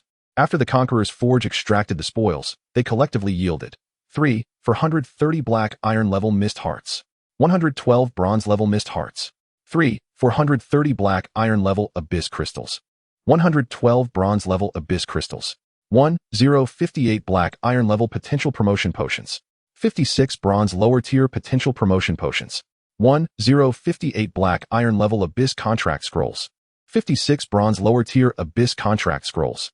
Zhou Zhou gathered the remaining items, especially the abyss contract scrolls. He then examined the abyss crystals information, discovering they were similar to the mist hearts, concentrated energy from the abyss, usable as currency within the abyss. Just as Zhou Zhou finished collecting these items, a terrifying yet haughty voice resonated around him. Prideful Sun Lord, do you understand why you are engaged in combat with me? Zhou Zhou's heart stirred as he listened to the continuation of the voice. It is because this is a wager between the Supreme Will and the Crimson Lord. It can also be seen as a contest between the youngest generation of lords under our command. Both you and I, along with the other lords currently undertaking challenges, are now under the scrutiny of the Supreme Will and the Crimson Lord. Whoever performs admirably will reap tremendous rewards, and you are a worthy opponent who can allow me to shine. Once I triumph over you, I shall undoubtedly gain the favor of the Crimson Lord in the days to come. Even if I were to descend back into the abyss, usurping my father Azrael is not beyond the realm of possibility. His tone was imbued with an intense fervor. Fear not, wayward child. You shall not return. You will perish here, Zhou Zhou stated coldly. Humph, such arrogance. The adversary fell silent, incensed. Moments later, the announcement rang out. Supreme Challenge. Round 2 has commenced. Lords, prepare yourselves. Chapter 112. The Flame Demon Lord Alterna. First place. As the prompt materialized, in the next instant, over 3,000 flame demons surged forth from the scarlet mist. They initially charged towards the nearest monster ranch. Upon witnessing such a multitude of flame demons approaching, Mugu inhaled deeply and commanded all ranch monsters to engage in a desperate battle against these infernal beings. Moments later, all 5,000 ranch monsters met their demise. Yet, only half of the over 3,000 flame demons fell in the process. Observing this, Mugu could not help but sigh. Shortly thereafter, he was whisked away by Netheril, who grasped him by the collar with a dragon claw. The remaining 1,500 flame demons, having utterly ravaged the monster ranch, turned their assault towards the city of Radiant Sunday. All ranged units atop the walls. Once they are within range, commence fire at will. Bayun commanded. Yes. Over 2,000 ranged units roared in unison. The 1,500 ranged units within the city did not utter a word, yet their eyes gleamed with fierce determination, poised to engage in battle atop the walls. Soon enough, these 1,500 flame demons entered the firing range of the elemental archers. Fire! At Bayun's command, 1,000 elemental archers immediately conjured elemental arrows, unleashing a barrage upon the flame demons. Fiery arrows and constricting vine arrows rained down, felling these flame demons in their charge. As the horde of flame demons approached the archers, crossbowmen, and repeating crossbowmen, even more arrows were released, steadily decimating the advancing infernal foes. Finally, when they were a mere 500 meters from the city walls, all 1,500 flame demons were slain. Prompt 1. You have completed Round 2 of the Supreme Challenge and received the Round 2 Supreme Challenge treasure chest. Prompt 2. In 2 hours, Round 3 of the Supreme Challenge will commence. Please be prepared for battle. Prompt 3. All your fallen units have been resurrected, and part of your war losses have been restored. Prompt 4. You may now opt to withdraw from the Supreme Challenge. Zhou Zhou disregarded these notifications and gazed at the Supreme Challenge treasure chest that had appeared before him. Upon opening the chest, he discovered 3 silver-grade basic resource packs, 3 silver-grade Mist Heart gift packs, 20 unranked basic unit class change-proof gift packs, 10 unranked basic unit recruitment book gift packs, 3 silver lower-grade life occupation recruitment book gift packs, 30 black iron-grade potential promotion potions, 10 bronze-grade potential promotion potions, 5 silver-grade potential promotion potions, 10 bronze upper-grade abyss contracts, 1 platinum-grade space ring, 100 cubic meters. Zhou Zhou surveyed these rewards. First, he noted the newly introduced silver-grade basic resource pack. Item name, basic resource pack. Item level, silver grade. Item effect. Upon opening, you may acquire 10,000 units of stone, 10,000 units of wood, 10,000 units of metal, 10,000 units of fine sand, 1,000 kilograms of water bags, 1,000 kilograms of rice, 1,000 units of refined steel, 1,000 units of light silver, 100 units of exquisite gold, and 100 units of secret silver. Exquisite gold and secret silver? Zhou Zhou glanced at the specifics of these 2 new resources and discovered that they were rare resources of silver-grade caliber. Not only could they be utilized in crafting silver-grade weaponry, but the latter could even serve as a primary material in the forging of gold-grade equipment. Subsequently, he turned his attention to the other 2 unfamiliar gift packs. Item name, Mist Heart gift pack. Item level, silver grade. Item effect, upon opening, you may acquire 500 silver-grade Mist Hearts. Item description, a silver-grade Mist Heart gift pack. It contains a small amount of universal currency from the Supreme Continent. Item name, Life Occupation Recruitment Book gift pack. Item level, silver lower grade. Item effect, upon opening, you may acquire 1 silver lower grade Blacksmith Recruitment Book, 1 silver lower grade Carpenter Recruitment Book, 1 silver lower grade Tailor Recruitment Book, 1 silver lower grade Architect Recruitment Book, 1 silver lower grade Shipwright Recruitment Book, and 1 silver lower grade Physician Recruitment Book. Item description, a silver lower grade Life Occupation Recruitment Book gift pack. Upon opening, you will receive 6 mainstream Life Occupation Recruitment books. Zhou Zhou was thoroughly satisfied with both of these gift packs, particularly the latter. Silver lower grade Life Occupations. Once recruited, excluding the legendary talents within the territory, they would constitute the highest tier of life professionals within the city of Radiant Sun. Immediately, Zhou Zhou opened all the recruitment book gift packs and entrusted them to Bayun for summoning. Moments later, his territory welcomed an additional 40 new recruits of basic units and 18 silver lower grade life professionals. As for the remaining 5 silver grade potential promotion potions, each could elevate the potential of a being below silver upper grade to silver upper grade. The 10 bronze upper grade abyss contracts could summon 10 flame demons of bronze upper grade strength for his use, lasting for 30 minutes. Lastly, regarding the platinum grade space ring, its capacity was not as extensive as his Sand Emperor's space ring. After a couple of glances, Zhou Zhou stowed it away. He then checked his ranking. Radiant Sun Lord, ranked 1245. He had surged from over 10 million to over 1,000. Each round of the Supreme Challenge serves as a significant watershed. The disparity in strength is exceedingly pronounced within the Novice Lord leaderboard. Zhou Zhou mused. He had a premonition that after the next round of the Supreme Challenge, his ranking would surely ascend to great heights. In the time that followed, the soldiers continuously transported the bodies of the flame demons into the Radiant City. Zhou Zhou activated 3 Conqueror's furnaces, exerting his utmost effort to extract the spoils from these corpses. After more than an hour, the extraction was complete, yielding a total of 420 black iron grade mist hearts, 512 bronze grade mist hearts, 420 black iron grade abyss crystals, 512 bronze grade abyss crystals, 705 black iron grade potential advancement potions, 305 bronze grade potential advancement potions, 705 black iron grade abyss contracts, 305 bronze grade abyss contracts. Zhou Zhou gathered all of these treasures. Meanwhile, outside the Radiant City, amidst the scarlet mist, a flame demon, enveloped in black and red flames, adorned with a crown of molten lava, and draped in a fiery cloak, sat upon a throne of black-red lava. This was his adversary, the flame demon lord, Alterna. Possessing the strength of a gold-tier entity, enhanced by the bloodline of a flame demon, it harbored little fear even when faced with platinum-tier foes. This was precisely why it was unafraid of a silver-tier lava dragon. However, at this moment, as it gazed at the Radiant City and then towards the slowly expanding abyssal rift nearby, its expression turned dark and malevolent. Damn that Supreme Will's decree. Damn the barrier of the origin world. If it were not for your restrictions on my army's ingress and egress speed, that wretched human lord would not dare to be so arrogant here. How dare he think of slaying me? What audacity! Alterna's demeanor was both irritable and perplexed. In its eyes, the strongest opponent was merely the silver-tier pure-blood dragon.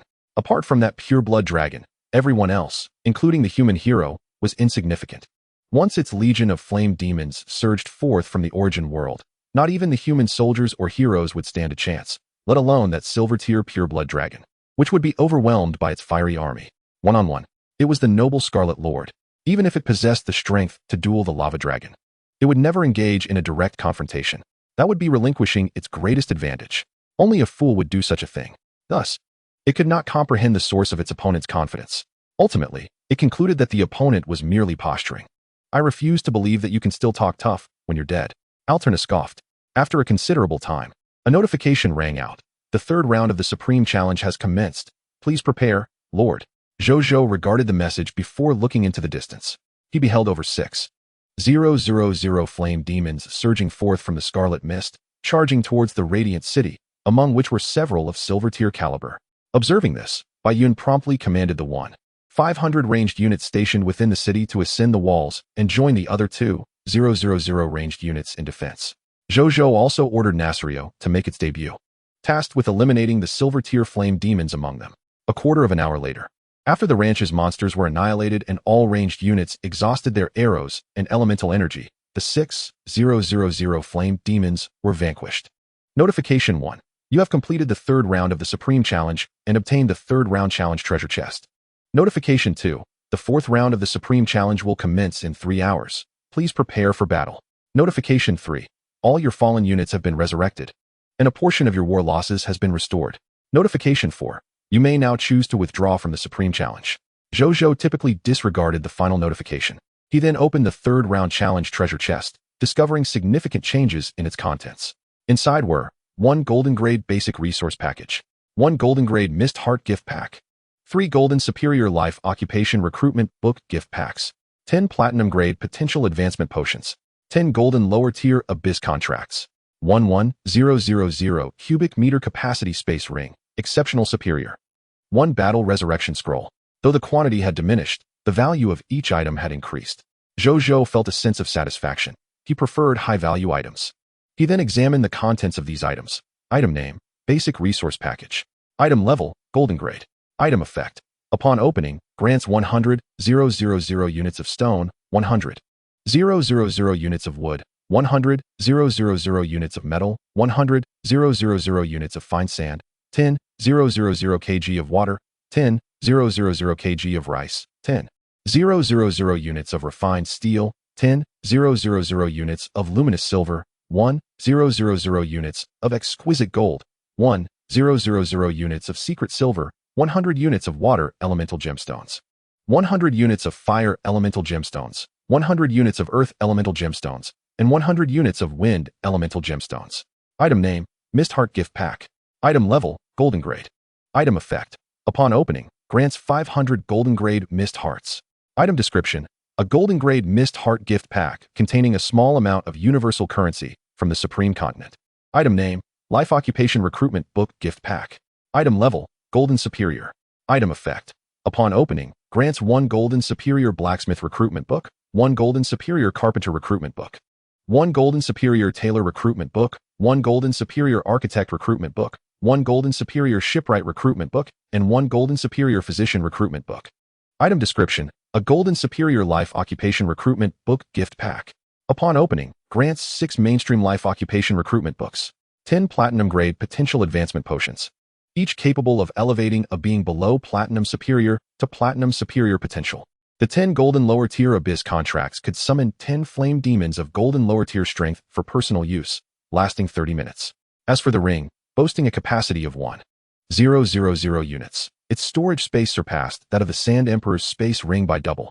Zhou Zhou immediately adorned it on his middle finger beside the Sand Emperor's space ring. He then checked his current ranking. Radiant Lord, rank 1. At last, I have claimed the coveted first position. As long as I maintain this lead, the title of the most formidable novice lord and the supreme rewards shall be mine. A smile graced Zhou Zhou's face. Chapter 113, the 4th round of the Supreme Challenge. The Aurora Cannon Unleashed. Upon confirming his first place status, Zhou Zhou felt a momentary sense of relief. He then activated 3 Golden Grade Life Profession Recruitment Gift Packs, summoning 18 Elite Life Professionals. Subsequently, he assessed the status of all ranged units, discovering that the arrows they had previously loosed and the consumed elemental energy had all returned to their peak condition following the conclusion of the 3rd round of the Supreme Challenge. This revelation calmed Zhou Zhou's heart somewhat. When the 4th round commenced, these ranged units would at least retain their combat effectiveness. At that moment, a series of golden prompts appeared. Supreme will Notification 1. The formal Lord trial has concluded. Supreme will Notification 2. When all lords participating in the Supreme Challenge complete their trials, this Novice Lord assessment will officially end. Supreme will Notification 3. Current number of lords who have passed the 1st round of the Supreme Challenge, 14, 271, 210. Current number of lords who have passed the 2nd round, 111, 541. Current number of lords who have passed the 3rd round, 1. Current number of lords who have passed the 4th round, 0. Current number of lords who have passed the final round, 0. The only lords still engaged in battle are those of us participating in the Supreme Challenge. At this moment, my task is to maintain my advantage. Zhou Zhou contemplated these figures.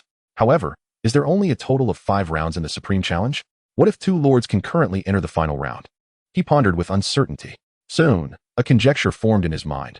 The final round of the Supreme Challenge must be exceedingly difficult, so formidable that the Supreme will deem no lord could possibly succeed. Hence, only 5 rounds had been established without further extension. Zhou Zhou mused thoughtfully. Just then, a message from the friend list caught his attention.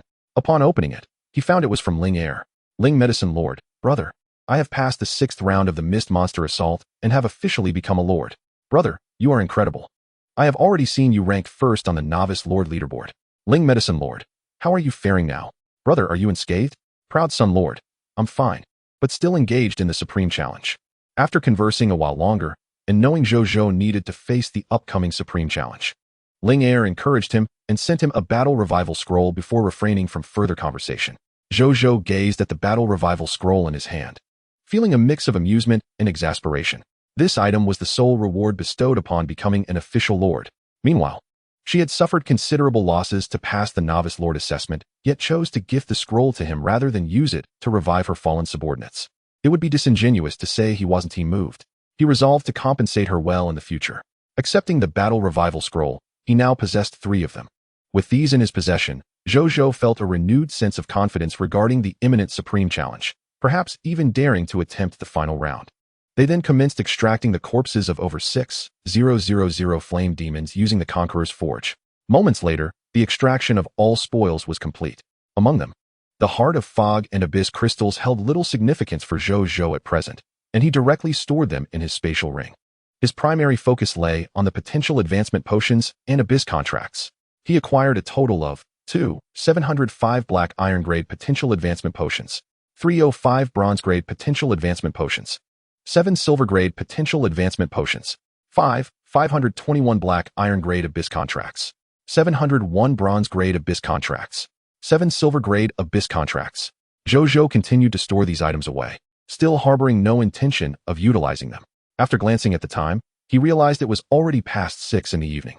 They had unwittingly fought for an entire day. With no time for reflection, Zhou Zhou closed his eyes to rest, preparing for the forthcoming battle. Some soldiers took turns on watch, while others began to rest quietly. After a while, a prompt jolted Zhou Zhou awake. Supreme Challenge. The 4th round of the Supreme Challenge has commenced. All lords are urged to prepare. He immediately rose, realizing he was the last to awaken. The other soldiers were already intently focused ahead. A thunderous and heavy footfall echoed from the crimson mist, followed by a veritable tide of flame demons charging toward the city of Proud Sun from all directions. They surged like a wave, intent on obliterating the city at its center. An estimated 20,000 flame demons, including some of golden caliber, were among them. Wuxian, who had been observing the battlefield from the city walls, spoke with a serious demeanor. All ranged soldiers, unleash arrows with maximum effort to slay the enemy. Open the city gates. All melee profession units, exit the city to confront the enemy. We cannot allow them to approach the walls. Fear not death. We have the protection of the Supreme Will. All soldiers who fall in battle shall be revived afterward.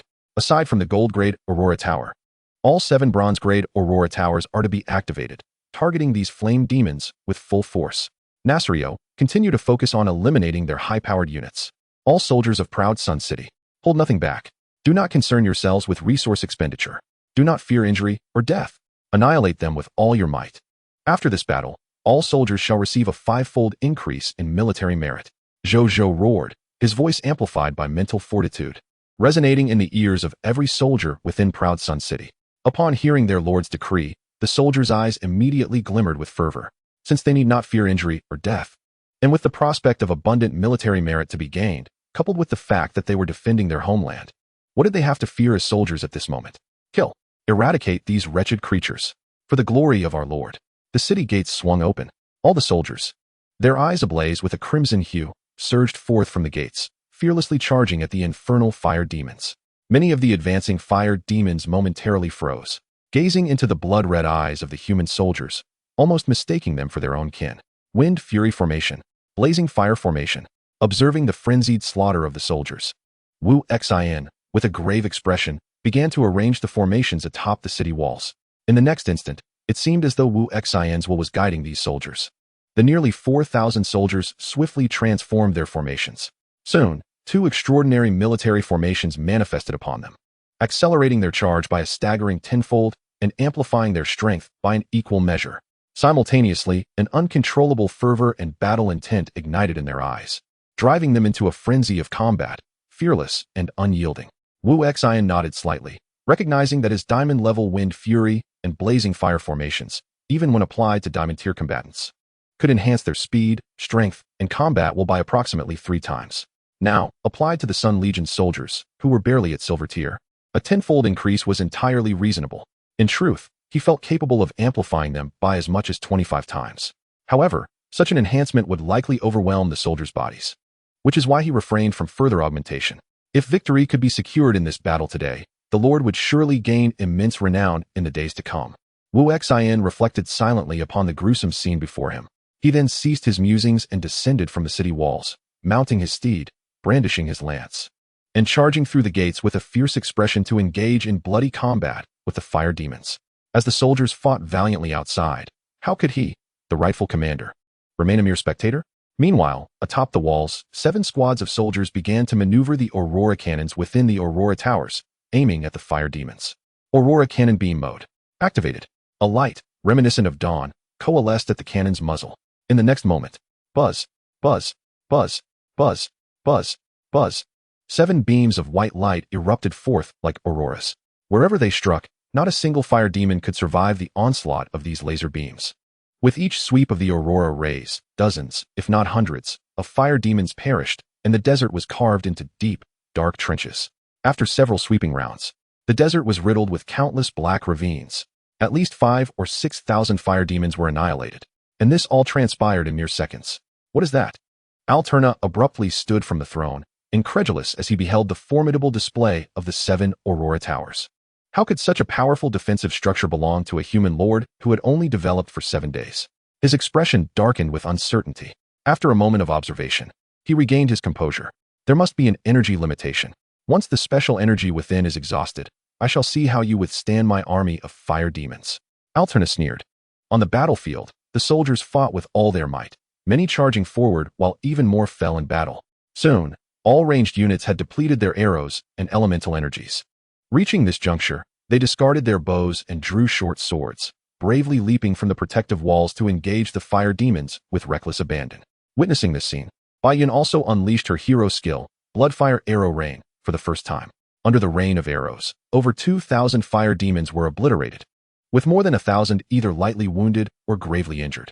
In that moment, a powerful surge of energy ebbed and flowed around Bai Yun. Boom.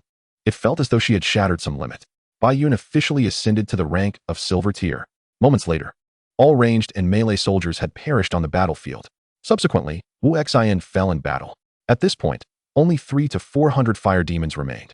With another sweep of the Aurora Rays, these remaining fire demons were utterly exterminated. A notification appeared before Zhou Zhou. Notification 1. You have completed the 4th round of the Supreme Challenge and obtained the 4th round Supreme Challenge treasure chest. Notification 2. In 4 hours, the final round of the Supreme Challenge will commence. Please prepare for battle promptly. Notification 3. All your fallen units have been resurrected, and part of your war losses has been restored. Notification 4. You may now choose to exit the Supreme Challenge. Chapter 114. Heroic Legacy Codex. Supreme Challenge Exemption Card. As the notifications concluded, all the fallen soldiers rose from the ground, incredulous as they gazed at their own bodies. Those who had perished without leaving behind so much as a corpse were formed and resurrected on the spot. Zhou Zhou and Bai Yun watched this miraculous scene. With Bai Yun weeping tears of joy, Zhou Zhou stood momentarily stunned, then exhaled in relief. They had made it through. This battle had claimed the lives of the vast majority of his soldiers. Even Wu Xian had fallen. It was undoubtedly the most brutal war he had experienced in the past 8 days. Yet, thankfully, victory had been achieved in the end. Regaining his composure, Zhou Zhou opened the 4th round Supreme Challenge treasure chest before him. His brow arched in surprise, for this time, the chest contained only 3 items. The first was a battle resurrection scroll. The second was a thick silver tome, its cover adorned with the image of a handsome middle-aged general clad in golden armor, riding a golden dragon steed. Zhou Zhou found the book somewhat familiar. Upon examining its details, a look of delight blossomed in his eyes. Treasure name: Heroic Legacy Codex. Tier: Extraordinary Superior. Treasure ability: upon use, grants the hero inheritance of the Dragon Horse Spear General, Jean Filong. Description: we, the soldiers, vow to fight to the death against our enemies. Dragon Horse Spear General, Jean Filong. Could it truly be the Heroic Legacy Codex? Zhou Zhou's heart surged with exhilaration. The potential and combat prowess of heroes. He had already perceived quite clearly from Bai Yun's performance on the battlefield. With such precedents established, he naturally hoped for an abundance of heroes under his command. Although the tome of heroic inheritance before him was but a solitary volume, in his eyes, it held far more value than the treasures unearthed from the previous Supreme Challenge chests. This could indeed be entrusted to old Wu. Zhou Zhou turned his gaze towards Wu Xian. He had witnessed the elder bravely charging into the fray against the demons, despite his advanced age. Such spirit and sense of duty, such a commitment to safeguarding the City of Sunshine, sharing life and death with his soldiers. Furthermore, Wu Xian's class as an Aurora Knight resonated harmoniously with the attributes of the Dragon Horse Spear Hero Legacy. Zhou Zhou felt entirely at ease in trusting it to him. Moreover, with the lordly talent of national prosperity and peace in play, he was untroubled by the thought of Wu Xian absconding with the hero inheritance. However, as accepting the hero legacy would render him unconscious, now was not the time for that. As for the final item, it was a card. Zhou Zhou gazed upon it. Card name: Supreme Challenge Exemption Card. Card grade: Exclusive. Card effect: when participating in the Supreme Challenge, you may expel all enemies at any time, withdraw from the Supreme Challenge, and restore all losses incurred during the challenge. Zhou Zhou contemplated this card, his mind wandering. He had not wished to continue with the final round of challenges. Given the difficulty of the 4th round, the ultimate round of the Supreme Challenge was bound to be fraught with peril. Yet now, gazing at the Supreme Challenge Exemption card, he felt a flicker of hope. Perhaps he could indeed give it a try. After all, with this card in hand, even if he were to falter, he could simply use it to exempt himself, incurring no loss. After a moment's reflection, Zhou Zhou first checked the current number of lords participating in the Supreme Challenge and discovered he had become the foremost lord in the 4th round. Meanwhile, since Zhou Zhou's ascension, the 3rd round remained untouched, boasting a count of 0 participants. This indicated that no lords from the Blue Star human race had managed to enter the 3rd round. Considering this situation, even if he chose not to partake in the final round of the Supreme Challenge, it was highly probable he would emerge as the top-ranked novice lord. Zhou Zhou mused. Yet, with the Supreme Challenge exemption card in his possession, he still yearned to explore what the ultimate round of challenges entailed. What if he succeeded? This round yielded the heroic inheritance tome. The treasures within the final round's Supreme Challenge chest could only be more precious. In the time that followed, Zhou Zhou commenced extracting spoils with the Conqueror's smelting furnace. However, the abundance of fire demon corpses proved overwhelming. Even with 3 Conqueror's smelting furnaces operating in tandem, it was impossible to extract them all in a short span. Zhou Zhou had no choice but to have his men apply gold corpse water on them, intending to continue extraction after the novice lord trial. Over 2 hours later, a line of golden text appeared before Zhou Zhou. Supreme will Notification 1. Congratulations. You have become the lord with the most participations in the Supreme Challenge rounds. Supreme will Notification 2. Your title as the mightiest novice lord and the supreme rewards will be issued upon the settlement of the novice lord leaderboard. At that pinnacle moment, Zhou Zhou's face finally broke into a smile. It seemed that all other lords who participated in the Supreme Challenge had failed. Now he stood alone. Given this circumstance, he resolved to attempt the final round of the Supreme Challenge. A moment later, a line of crimson text emerged before his eyes. Supreme Challenge. The final round of the Supreme Challenge has commenced. Please prepare, Lord. I greatly admire your courage. Remarkably, you have yet to contemplate fleeing. In that case, your life shall be claimed by me. The fire demon lord, Alterna, emerged from the scarlet mist, towering above Zhou Zhou as if gazing upon a corpse. In response, Zhou Zhou employed the flight capability of the Wind's ceremony to ascend into the air, meeting its gaze evenly. Simultaneously, its information materialized before Zhou Zhou. Monster name: Fire Demon Lord Alterna, Crimson Lord. Power class: Upper Gold.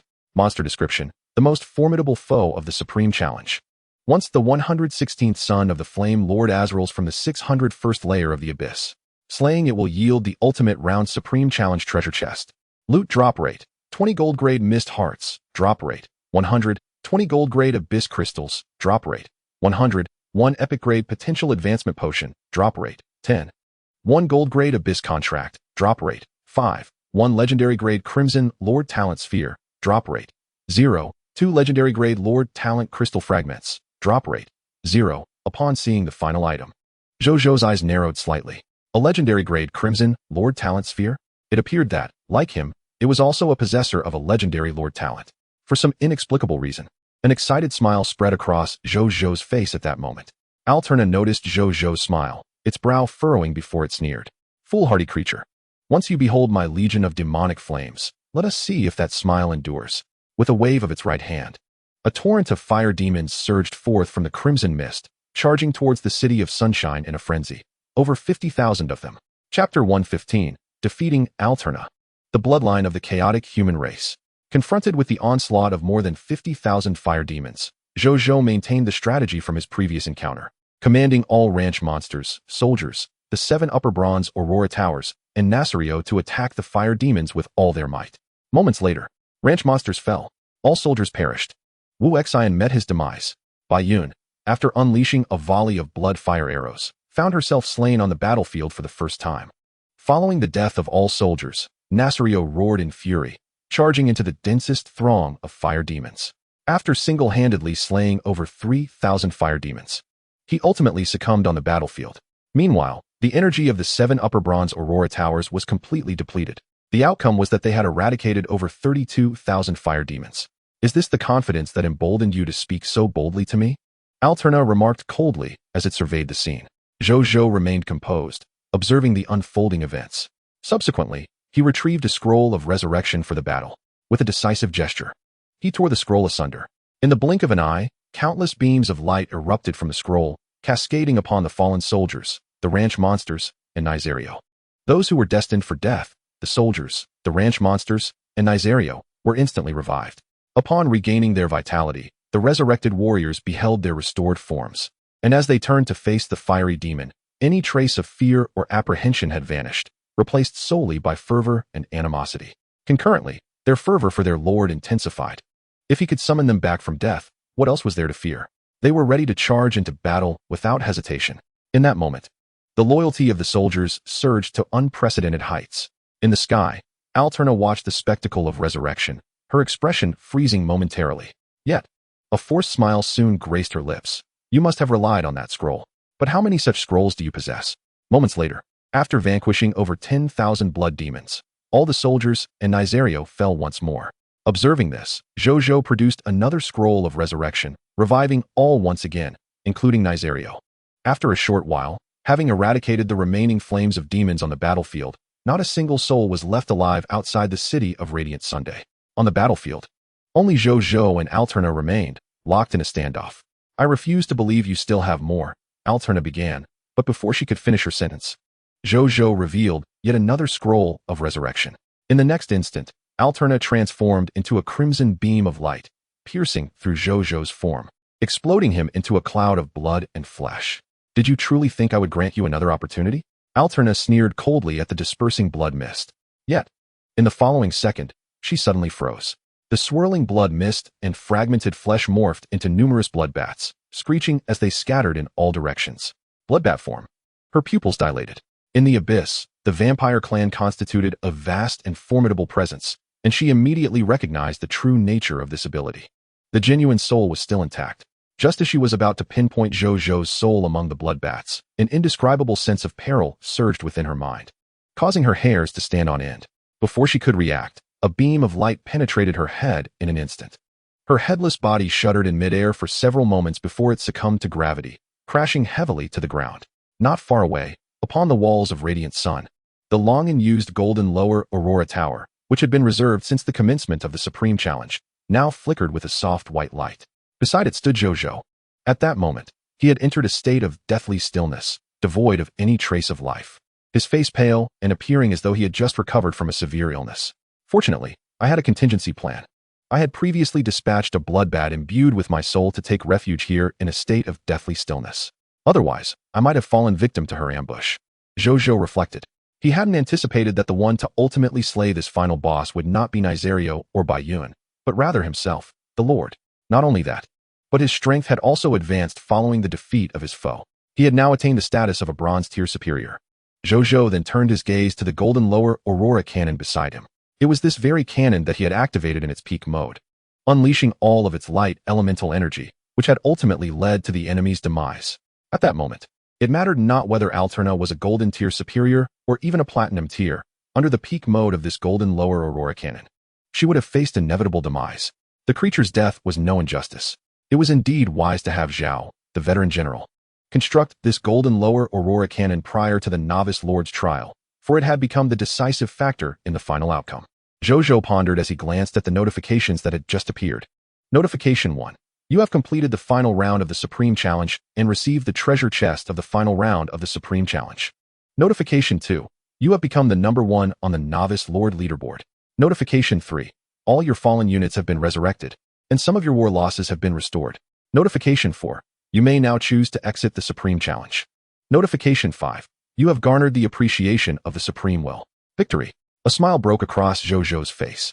Simultaneously, across the battlefield, all the deceased citizens of Radiant Sun had returned to life. Upon witnessing the absence of any living enemies, they erupted into joyous cheers. Zhou Zhou, observing this, couldn't help but smile as well. He then approached the treasure chest from the final round of the Supreme Challenge and opened it, discovering a transparent glass vial within. Inside the vial lay a drop of chaotic-hued blood. As he lifted it, a textual prompt materialized. Bloodline name: Chaos Human Bloodline. Bloodline level: Black Iron tier, capable of growth. Bloodline effect: upon absorption, the user may acquire the Black Iron tier, capable of growth, Chaos Human Bloodline. By assimilating this bloodline, the user can continuously merge with the bloodlines of other races during their growth, obtaining and optimizing the abilities of those bloodlines, and elevating the Chaos Human Bloodlines tier until it matures into a mythical tier bloodline. Shall I absorb it? Zhou Zhou's heart leapt with joy. A bloodline capable of evolving into a mythical tier, and the ability to merge with other races' bloodlines? This bloodline was nothing short of extraordinary, truly worthy of being the treasure within the unique chest. However, As the Novice Lord leaderboard had yet to conclude, he refrained from hastily absorbing it. Exit the Supreme Challenge. He silently intoned. In the next moment, the scarlet mist that had enveloped the Supreme Barrier began to dissipate quietly, leaving only a faint crimson haze pervading the realm. Simultaneously, as he, the final participant of the Supreme Challenge, withdrew, a virtual screen materialized before all the Lords of Blue Star. A grand voice resonated in their ears, echoing in Zhou Zhou's as well. The Supreme will announces, the Novice Lord trial has officially concluded. Commencing the settlement. Congratulations. You have secured the prestigious title of the foremost Novice Lord, ranking first on the Novice Lord leaderboard. Your exceptional accomplishments have earned you the title of the mightiest Novice Lord and the ultimate reward. An announcement has been made across the Blue Stars channels. Congratulations to Lord Jiayang for triumphing against numerous challenges in the Novice Lord trial, ultimately achieving the top rank and receiving the esteemed title along with the supreme reward and a legendary status of 2. The Blue Star channels resonate with accolades for Lord Jiayang. The entire Blue Stars Lord community erupted with excitement. Chapter 116, The Mightiest Novice Lord. The Ascension of Lord Talent Source Crystals. Zhou Zhou opened the World Channel. At this moment, the Lords were fervently discussing his ascension as the mightiest Novice Lord, Lord Jiayang, an eternal deity. It is truly astonishing. Among those who participated in the ultimate challenge, only Lord Jiayang succeeded in advancing through to the final round. The others faltered at the third round, with some not even breaching the fourth. There is a distinct disparity among the elite lords. This Novice Lord trial has unveiled numerous previously unseen lords. Even the Dragon Lady Lord could only secure the 5th position. Each of them tried to conceal their advancements, but it appears that they can no longer hide. What does it matter if new lords emerge? They still fall beneath Lord Jiayang's might. He is strong. Let him be strong. Lord Jiayang shall forever reign supreme. He may wither, yet Lord Jiayang shall eternally flourish. Lord Jiayang, today after slaying the mist creature, I acquired some oyster spoils. On my way back to the kitchen, all the oysters leapt from my bag and burrowed into the soil, revealing to me their fondness for mud. On another note, the most amusing aspect of this Novice Lord trial was the utter ineffectiveness of the Lord Alliance. The more formidable the Lord, the longer they survived in the trial, while the weaker lords perished rapidly. Expecting the strong lords to rescue the weak is futile. It is fortunate if the weak are not a burden. Alas, let us not dwell on this. Our Blue Star human race has suffered significant losses in this trial. Zhou Zhou raised an eyebrow after reading the Lord's remarks. He first checked the Novice Lord leaderboard. Lord Jiayang, Rank 1, Lord Insect Master. Rank 2, Lord Overlord. Rank 3, Lord Dragon God. Rank 4, Lord Dragon Lady. Rank 5, Lord Undead. Rank 6. He pondered over the prominence of Lord Insect Master and Lord Dragon God. Are these the formidable lords who have risen during this Novice Lord trial? Their titles alone suggest they are no ordinary lords. Without further contemplation, Zhou Zhou glanced at the subsequent pages and felt his heart sink. 16,001, 2,254 pages. He recalled that the total number of pages initially exceeded 80 million, representing over 8 billion lords of the Blue Star human race. Now, only 60,001,000 pages remain. This indicates that over 2 billion lords have been eliminated following this Novice Lord trial. What a brutal competition among the myriad races. And this is before we have even begun to engage with other races. We have already filtered out a quarter of the Blue Star lords internally. By the time we reach the later stages of the competition among the myriad races, will not the remaining lords be solitary figures? Zhou Zhou furrowed his brow. What is this competition among myriad races? It ought to be rebranded as the Lord competition. Just then, 2 new notifications appeared before Zhou Zhou's eyes. Supreme will Notification 1. Surviving Blue Star Lords may summon deceased Blue Star Lords as their subjects during the daily summons. Supreme will Notification 2. In the later stages of the competition among myriad races, every surviving race lord will embody the fate and will of their respective races, bearing their hopes and futures. Zhou Zhou was taken aback. So this is the true meaning of the competition among myriad races. Thus, they are not solitary figures after all. However, why is it referred to as a Supreme will Notification rather than the previous Novice Lord or formal Lord notifications? At that moment, a new notification emerged.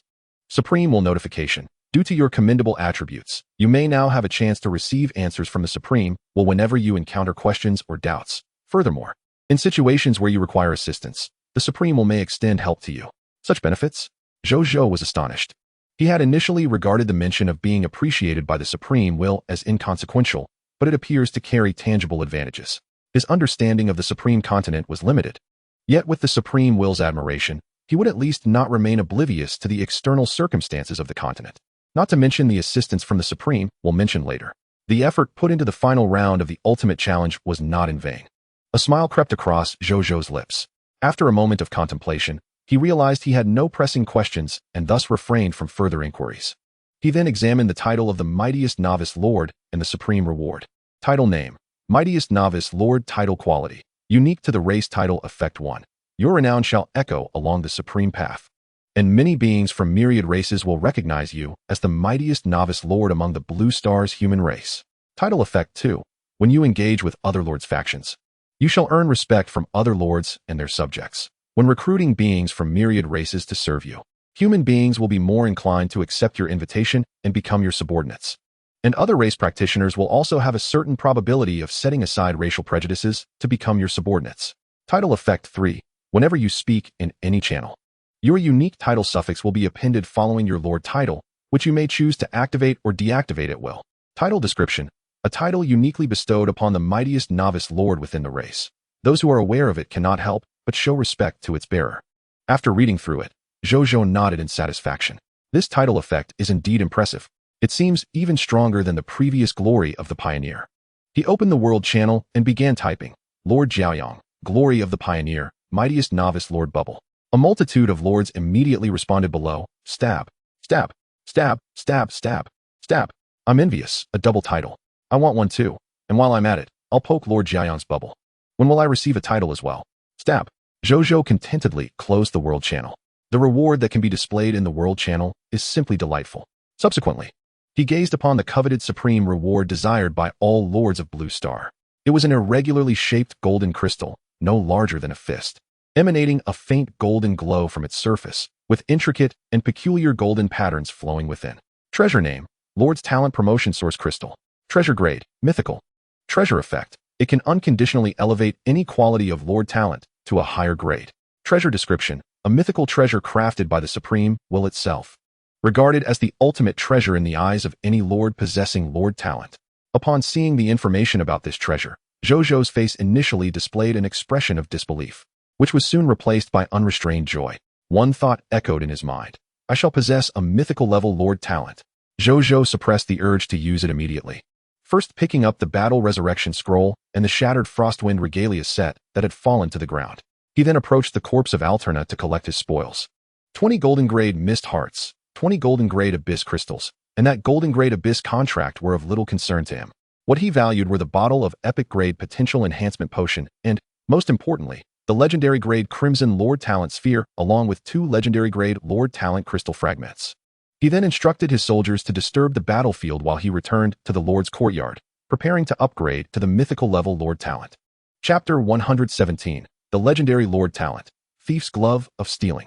In the living room, Zhou Zhou surveyed the 2 items before him. One was a glowing orb radiating a purple halo, with a flicker of blood-red light within. It was the legendary grade Crimson Lord Talent Sphere. The other was the Lord's Talent Promotion Source Crystal. He examined both items and first picked up the legendary grade Crimson Lord Talent Sphere. A textual prompt appeared. Treasure name: Crimson Lord Talent Sphere unknown. Treasure grade: legendary. Treasure effect: after purification by the Supreme Will, the Lord can absorb it to gain an unknown legendary grade Lord Talent. Treasure description: originally an unlootable treasure, it was forcibly dropped under the influence of some mysterious power. Shall it evolve? Yes, Zhou Zhou eagerly thought. In the next moment, a golden light flashed across the Crimson Lord Talent Sphere. After the golden light vanished, the blood-red glow on the sphere dissipated, and its information changed. Treasure name: Lord Talent Sphere, Thief's Glove of Stealing. Treasure grade: legendary. Treasure effect: upon absorption, the Lord will possess the legendary grade Lord Talent, Thief's Glove of Stealing. Treasure description: a Lord Talent Sphere purified by the Supreme Will. Absorption grants a legendary grade Lord Talent Thief's Glove of Stealing. Zhou Zhou raised an eyebrow. Without further contemplation, he chose to absorb it. In the next instant, the legendary grade Lord Talent Sphere transformed into countless purple specks of light, surging into his forehead. Zhou Zhou closed his eyes, and moments later, he opened them again. He immediately accessed his personal Lord information, only to find that his Lord Talent section had remarkably updated once more. Lord Talent: 100 drop rate, legendary. Gnome Alchemy Workshop, bronze. Monster Ranch, silver. Subversion, black iron. National Prosperity, diamond. Return Home, black iron. Mysterious Merchant Caravan, gold. Thief's Glove of Stealing, legendary. The 8th Lord Talent. My second legendary Lord Talent. A smile spread across Zhou Zhou's face. He then opened the detailed information of that talent. Lord Talent. Thief's Glove of Stealing, legendary. Thief's Glove of Stealing. Superior artifact, soul-bound, to Zhou Zhou. Upon donning the Thief's Glove of Stealing, the user can know and steal any items that can be taken from other beings simply by touching them, rendering the target unaware for a brief period. Lord Talent Tip 1. The ability to steal items depends on the respective drop rate of the corresponding loot after the being's demise, as well as the disparity in strength between the target and the user. The stronger the opponent, the lower the success rate, the weaker the opponent. The higher the success rate. Lord Talent Tip 2.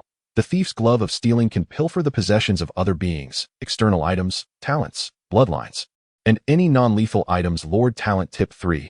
No other beings can obtain any information about this special artifact in any way, except for the user. Lord Talent Tip 4. Can be used 9 times daily. As Zhou Zhou finished reading the specifics of this Lord Talent, a pair of golden long gloves radiating with a spectrum of colors gradually materialized in the air before him. Is this the Thief's Glove of Stealing? Remarkable.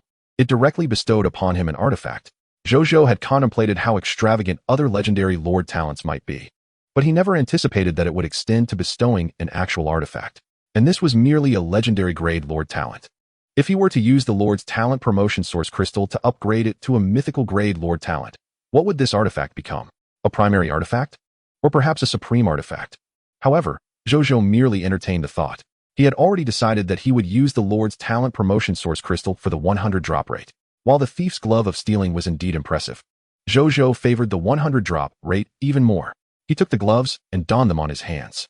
In the next moment, the gloves, which shimmered with a kaleidoscope of colors, gradually retracted their brilliance, transforming into a pair of luxurious and resplendent golden long gloves. Soon after, they became translucent, until they ultimately vanished from sight. Zhou Zhou marveled at his hands. Were it not for the faint icy sensation that reminded him that the gloves still existed, he would have believed that he wore nothing at all. Zhou Zhou then exited the Lord's courtyard, eager to test the effects of this extraordinary artifact. Moments later, before the monster ranch, Zhou Zhou gazed at the bronze intermediate desert mist lizard elite before him.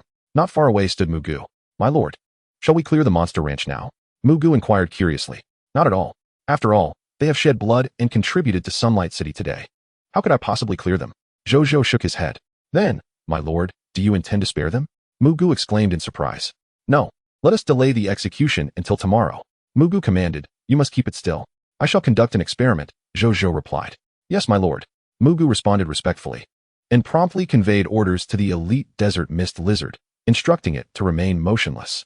Once the creature ceased its writhing, Zhou Zhou placed his hand upon its head. In the next instant, a textual prompt emerged. Current items available for theft: 200 kilograms water pouch, theft success rate, 100. 1 bronze intermediate skill book, sand trap technique, theft success rate, 100. 5 unranked shield and sword soldier job transfer certificates, theft success rate, 100. 3 bronze intermediate shield and sword soldier recruitment letters, theft success rate, 100. Zhou Zhou was momentarily taken aback. Why is the theft success rate a perfect 100 across the board? He quickly deduced the reasoning. Under the influence of the thief's glove, the success rate of theft was contingent upon the drop rate upon death and the disparity in strength. With his own drop rate standing at 100 and the opponent's strength being inferior to his, the cumulative effect resulted in an unequivocal 100 success rate for these items. The legendary lord's innate talent harmonized splendidly with his own 100 drop rate. As this realization dawned upon him, Zhou Zhou's eyes sparkled with excitement. This legendary lord's talent, in the possession of others, might yield a mere ceiling reflective of its own nature. Yet in his hands, its potential might well rival that of a mythic-level lord's talent. He then mentally commanded the theft of the bronze intermediate skill sand trap technique. In the following moment, a bronze intermediate sand trap technique skill book materialized within his spatial ring. Simultaneously, he noted that the daily usage count of the thief's glove had decreased by 1. After extracting the skill book, Zhou Zhou glanced again at the list of items available for theft from the desert mist lizard, only to find the sand trap technique skill book had vanished, leaving behind only the other available items. Observing the desert mist lizard, he noted its adorably perplexed gaze directed at him, occasionally flicking its eyes toward the sand trap technique skill book in his hand. The more it stared, the more its little eyes conveyed confusion, yet its not-so-bright mind struggled to comprehend the source of its bewilderment. Mugu, have it attempt to use the sand trap technique, Zhou Zhou instructed as he rose. Upon hearing this, Mugu immediately ordered the desert mist lizard to unleash the skill. Just as the creature was about to execute the technique, it suddenly froze, its expression turning vacant. Mugu was taken aback and quickly communicated with it. Soon, he discovered the cause. My lord, it claims to have forgotten how to cast the sand trap technique. How peculiar. Previously, whenever I instructed it to perform, it complied effortlessly. Why is it disobedient today? Mugu furrowed his brow. Zhou Zhou's heart swelled with certainty. Such an effect could indeed be achieved. If he encountered formidable foes in the future, he could first utilize the thief's glove to pilfer their formidable skills, bloodlines, or equipment. If one day was insufficient, he could extend the theft over 2 days. And should 2 days prove inadequate, he would continue until he had stripped them of every effective combat method. By that time, defeating them should be a mere formality. As this thought crossed his mind, Zhou Zhou's expression turned somewhat peculiar. If this strategy were to be employed, it could potentially leave his enemies in utter frustration. Just then, he witnessed Mugu, with a serious demeanor, approach the desert mist lizard. Have I been too lenient in the past, or have you reached a rebellious phase? Is it truly so difficult to cast a skill? He sternly reprimanded. Zhou Zhou, observing the scene, felt a sense of amusement. The desert mist lizard, in its innocence, could only respond, I genuinely forgot. Ultimately, Zhou Zhou explained to Mugu that it was his own method causing the creature's inability to perform the skill. He then requested Mugu to bring over several other creatures from the ranch to test his newfound technique. Under the influence of Zhou Zhou's thief's glove, each ranch creature displayed its available items for theft, with an unwavering 100 success rate. Next, he sought out the silver intermediate Nasario. Observing its available items, he pondered deeply. Current items available for theft: 1 legendary level lava dragon bloodline, theft success rate 90, 1 silver intermediate growth racial skill book magma dragon breath, theft success rate 98, 1 silver intermediate growth racial skill book dragon might, theft success rate 94, 1 silver intermediate growth racial skill book dragon language magic mastery, theft success rate 99. Though I possess a 100 drop rate, the theft success rate stands at only around 90 due to Nazario's superior strength. Zhou Zhou mused, nodding slightly. He had thoroughly grasped the operational rules of this high-ranking artifact and swiftly conceived a fitting target for his theft. I recall an adventurer in the Adventurers Guild at Fish Spring Town who relinquished his lord status. Now that he has embraced the life of an adventurer, the shards of his once valuable lord talent crystallized within him have become obsolete. Surely, it would not be amiss for me to preserve those for him. Zhou Zhou contemplated. To forcibly seize the lord talent shards for personal gain would breach his principles. Thus, he would refrain from such actions. However, under the condition of causing no harm to the individual, acquiring something they were unaware of and had no use for seemed justifiable. He believed he could offer some form of compensation, ensuring the other party would not feel wronged. I shall seek him out tomorrow, Zhou Zhou resolved, returning to the lord's courtyard to prepare for upgrading his 100 drop rate. Chapter 118. The mythical lord talent, king of spoils. In the drawing room, Zhou Zhou grasped the crystallized source of lord talent destined for elevation. A line of golden text appeared before him. Would you like to upgrade your lord talent? Indeed, Zhou Zhou declared without hesitation. Further prompts manifested. Due to your possession of multiple lord talents, please select one from the following to upgrade. 1. 100 drop rate, legendary level. 2. The thieving gloves of the divine thief, legendary. 3. National peace and prosperity, diamond. 4. The mysterious caravan, gold. 8 lordly talents appeared before Zhou Zhou's eyes. He chose a 100 drop rate for promotion. Zhou Zhou declared. The lordly talent has been selected. Promotion in progress. In the next moment, he suddenly felt a warm sensation in the center of his forehead. After a brief moment, this warmth gradually dissipated. A new text prompt emerged. The promotion of the lordly talent was successful. Congratulations, your legendary lordly talent with a 100 drop rate has been elevated to the mythic level talent, King of Loot. The mythic level lordly talent possesses uniqueness. The effects of your upgraded mythic level lordly talent are as follows. Lordly talent, King of Loot, mythic unique. King of Loot, you are the sovereign of the realm of loot, and no creature in the world can rival you in this regard. King of Loot 100 drop rate. You can see the enemy's loot drop rate, and upon looting a corpse, you have a 100 chance to acquire all loot. King of Loot perfect loot. When you loot a corpse, the quality of the loot you receive is 1. Zhou Zhou was taken aback. Is this the power of a mythic unique level lordly talent? Not only does it retain the original 100 drop rate, but it also adds a perfect loot attribute. He immediately exited the room, eager to test this mythic level lordly talent. Moments later, before the monster ranch, Zhou Zhou observed the elite desert mist lizard, which had lost its sand trap skill and fell into contemplation. Can I exchange for another? He glanced at the ranch valley. I can't just catch one. Oh, Ranch Valley was taken aback, then immediately took the elite desert mist lizard away. Soon, he returned with an elite sandstorm believer of bronze intermediate level. Zhou Zhou used 3 consecutive bronze intermediate water gun spells to dispatch it, then placed his hand upon its corpse. A text prompt appeared. Would you like to extract the loot? Yes. Zhou Zhou thought. Lordly talent prompt. You have acquired 4 mist hearts, bronze level, 5 basic soldier class change certificates, no rank, 2 basic soldier recruitment books, bronze intermediate, and 1 bronze intermediate skill book summon sandstorm. Lordly talent prompt. Your loot has been enhanced by the King of Loot's perfect loot, increasing the loot quality to 1.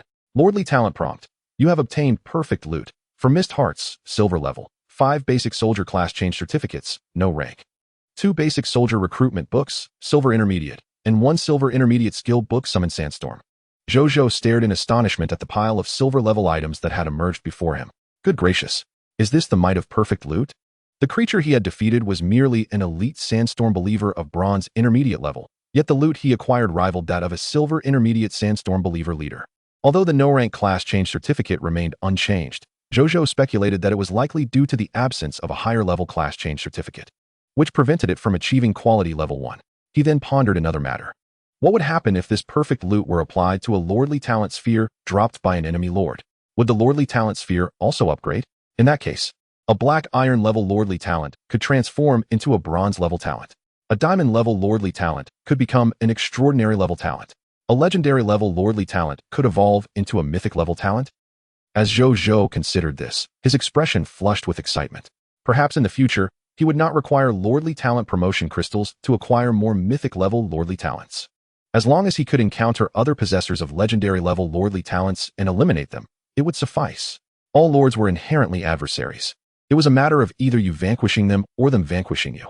Thus, Zhou Zhou bore no burden regarding the elimination of other lords, not to mention the existence of Scarlet Lords.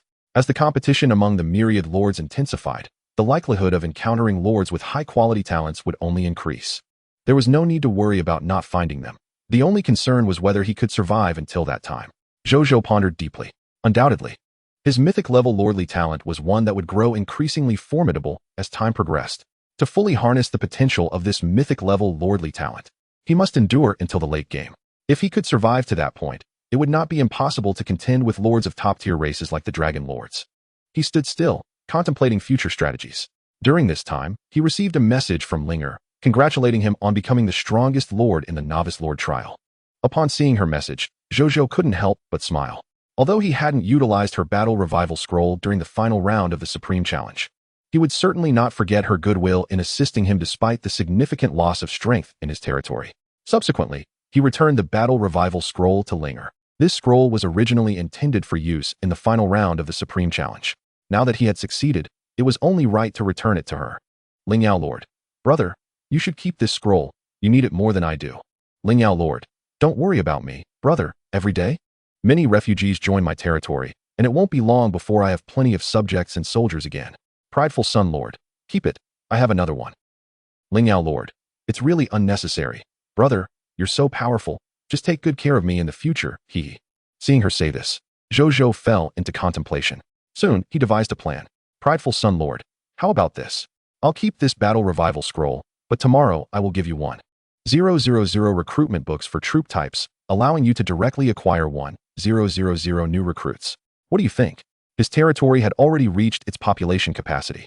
After clearing the monster ranch tomorrow, he would undoubtedly accumulate a significant number of troop recruitment books. It would be unwise to let them go to waste. Therefore, he might as well give them to Linger in exchange for this battle revival scroll. In the future, he would indeed take good care of her as she had suggested.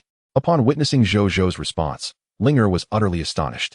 To possess 1,000 newly minted soldier class professionals outright, prior to the Novice Lord's trial, she had only managed to gather a mere 500 soldier class professionals. After a brief moment of hesitation, she acquiesced to his proposal. Zhou Zhou, noticing this, smiled, intending to conclude their conversation and return to harness the power of the chaos human bloodline. However, at that moment, a series of textual notifications materialized before his eyes, also appearing before all the lords of myriad races. Congratulations to all lords for becoming official lords, granting you the privilege to contend for supremacy on the Supreme Continent. The next 2 days shall serve as a respite for all official lords.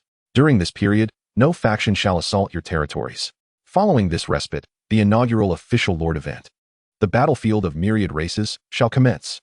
From this point onward, each official lord will engage in the true contest of supremacy among the myriad races. A plethora of challenges, treasures, statuses, soldier types, unique constructions, and titles shall soon arrive.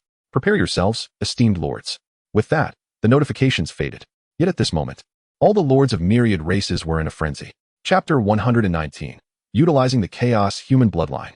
Optimizing the inferior bloodline. The battlefield of myriad races? Upon reading these notifications, Zhou Zhou felt no trepidation. Instead, he was filled with exhilaration. At last, he would confront the genuine contest for supremacy among the myriad races. He accessed the Blue Star Lord World channel, where other Blue Star Lords were also discussing this latest event. An official Lord event. Goodness. Will there be numerous alien races involved? Is it true that we only have 2 days to prepare? They could at least grant us a week. Are we truly to battle against lords of other races from now on? I am destined to rise during this official Lord event. The Dragonblood Alliance is recruiting new lords. Join us, support one another, and survive together in the upcoming official Lord event. The Dragonblood Alliance? Your leader is not even as noteworthy as the nameless Dragon God Lord, by the way. Haven T, the esteemed Dragon God Lord, and the Insect Lord made an appearance on the World Channel. What could be the reason? They are likely biding their time and developing in secrecy. Many esteemed figures do just that. They've appeared on the Novice Lord leaderboard. How can they still be hiding? Moreover, they are merely communicating on the World Channel. We cannot trace them through it. Haven't you added them as friends? I did, but for some inexplicable reason. It shows that I cannot add them. Why concern ourselves with that? Let us hasten our preparations for the battlefield of myriad races event in 2 days. This does not sound like a simple endeavor for those of us who are merely languishing. Signing in for events is the extent of our respect for them. The Military Industry Alliance is collecting materials of all grades, various soldier class promotion certificates, and equipment blueprints. We also welcome talents in military technology to join the Military Industry Alliance. Each member can exchange for basic firearms within our alliance. Limited in quantity and available on a first-come, first-served basis. I wish to join. Zhou Zhou withdrew his gaze, deep in thought. The inaugural official Lord event was imminent. This period was crucial for lords to bolster and enhance their forces. Perhaps he could capitalize on these 2 days to sell some items at a premium and earn a substantial profit. After a moment of contemplation, he had formed a rough idea. The era of selling monster flesh had passed. For lords eager to participate in the battlefield of myriad races, the soldier class promotion certificates that could directly augment their forces were undoubtedly their most coveted assets. With that in mind, he dismissed any further considerations and produced the vial containing the chaos human bloodline. He glanced at the chaotic blood droplets within. A textual prompt appeared. Would you like to absorb it? Yes, Zhou Zhou responded. As soon as the words left his lips, the droplets within the vial levitated and gradually merged into his forehead. However, instead of directly assimilating into his physical body, the blood proceeded to his soul within the sea of consciousness and fused with it. When Zhou Zhou had mastered the bat form, he had glimpsed his soul, a translucent entity radiating a faint white light. Yet, upon the infusion of the chaotic blood droplet, he observed his soul transforming at an astonishing pace into a chaotic hue. Immediately, he distinctly felt his physical body undergoing rapid metamorphosis as his soul transitioned into that of the chaos human. Moments later, Zhou Zhou opened his eyes. His pupils initially reflected a chaotic color, but soon reverted to their normal black. A notification appeared. Your Blue Star human bloodline has been upgraded to the Chaos human bloodline. The current level of your Chaos human bloodline is low black iron. You can now continuously merge with the bloodlines of other races, acquiring and optimizing their bloodline abilities while elevating the tier of your Chaos human bloodline until it reaches the mythical upper tier. Your senses have significantly enhanced. So this is the Chaos human bloodline. Zhou Zhou gazed at his body, his eyes filled with incredulity. Though his physical strength had not markedly increased, he now felt an overwhelming sense of liberation coursing through him. It was as though his body possessed boundless potential, waiting to be unlocked with a key, ready to be excavated. And that key was the bloodlines of other races. Unbelievable, Zhou Zhou marveled inwardly. Suddenly, he turned his gaze towards a distant direction. Boom. The window was flung open by the energy emanating from within Zhou Zhou, allowing him to peer through the house and catch sight of a sand dune over 3,000 meters away. There, with astonishing clarity, he observed 2 ethereal figures gazing back at him. One was cloaked in a robe of starlit fabric, her visage exuding an awe-inspiring beauty and regal presence. As Zhou Zhou beheld her, it felt as if he were gazing into the vastness of the cosmos, witnessing a destiny beyond comprehension. The second figure's beauty surpassed that of the first, yet she seemed enshrouded in a tapestry of blood and fire, embodying war and misfortune. Merely gazing upon her instilled a sensation of searing heat throughout his being. This feeling was reminiscent of the one he had experienced with Bai Yun upon first becoming a hero. And now, this figure seemed familiar. Natia? Zhou Zhou stared at her, momentarily transfixed. Natia, taken aback, then smiled as she looked back at him. She uttered a word of gratitude before bidding him farewell with a wave. Zhou Zhou, upon witnessing this, did not hesitate. He dashed out of the Lord's courtyard, racing towards their location. Soon, he arrived at the very spot where the two had just been. However, they had vanished without a trace. Zhou Zhou surveyed his surroundings. His vision was extraordinarily keen, enabling him to discern the intricate patterns on the wings of mosquitoes thousands of meters away. Yet, he could not locate the two figures. At that moment, an ethereal and chilling voice resonated in Zhou Zhou's mind. Greetings, esteemed Lord of the Radiant Sun. We have come solely to fulfill a friend's wish and did not intend to intrude. Please do not hold our unexpected visit against us. Furthermore, congratulations on becoming the most formidable novice lord among your kind, the Blue Star inhabitants. Should the opportunity arise, we warmly invite you to visit the Elven Empire. We have matters to attend to, so we shall take our leave. With that, the voice faded away. Zhou Zhou called out twice, but the voice did not respond. He furrowed his brow, realizing that they likely had not observed his actions within the confines of the room. After all, the Lord's courtyard was a construct of the supreme will, impervious even to the mightiest of dragonkind, making any form of espionage impossible. Was it merely a visit to see me? Zhou Zhou pondered, recalling Natia. It seemed she had indeed been resurrected, explaining her disappearance from the time ruins. Did she still remember her experiences within the time ruins, thus prompting her visit? Zhou Zhou's mind raced, quickly arriving at this possibility, a faint smile gracing his lips. It was but a trifling effort. No need for thanks. A meal together upon our next meeting will suffice. After glancing around, he waved goodbye and turned to leave. Moments later, in the distant desert, the figures of the astrologer Mort and Natia reappeared. I never imagined he could reach such heights. Perhaps we shall meet again in the future, Natia mused, her face adorned with a smile as she witnessed the achievements of the Radiant Sun Lord.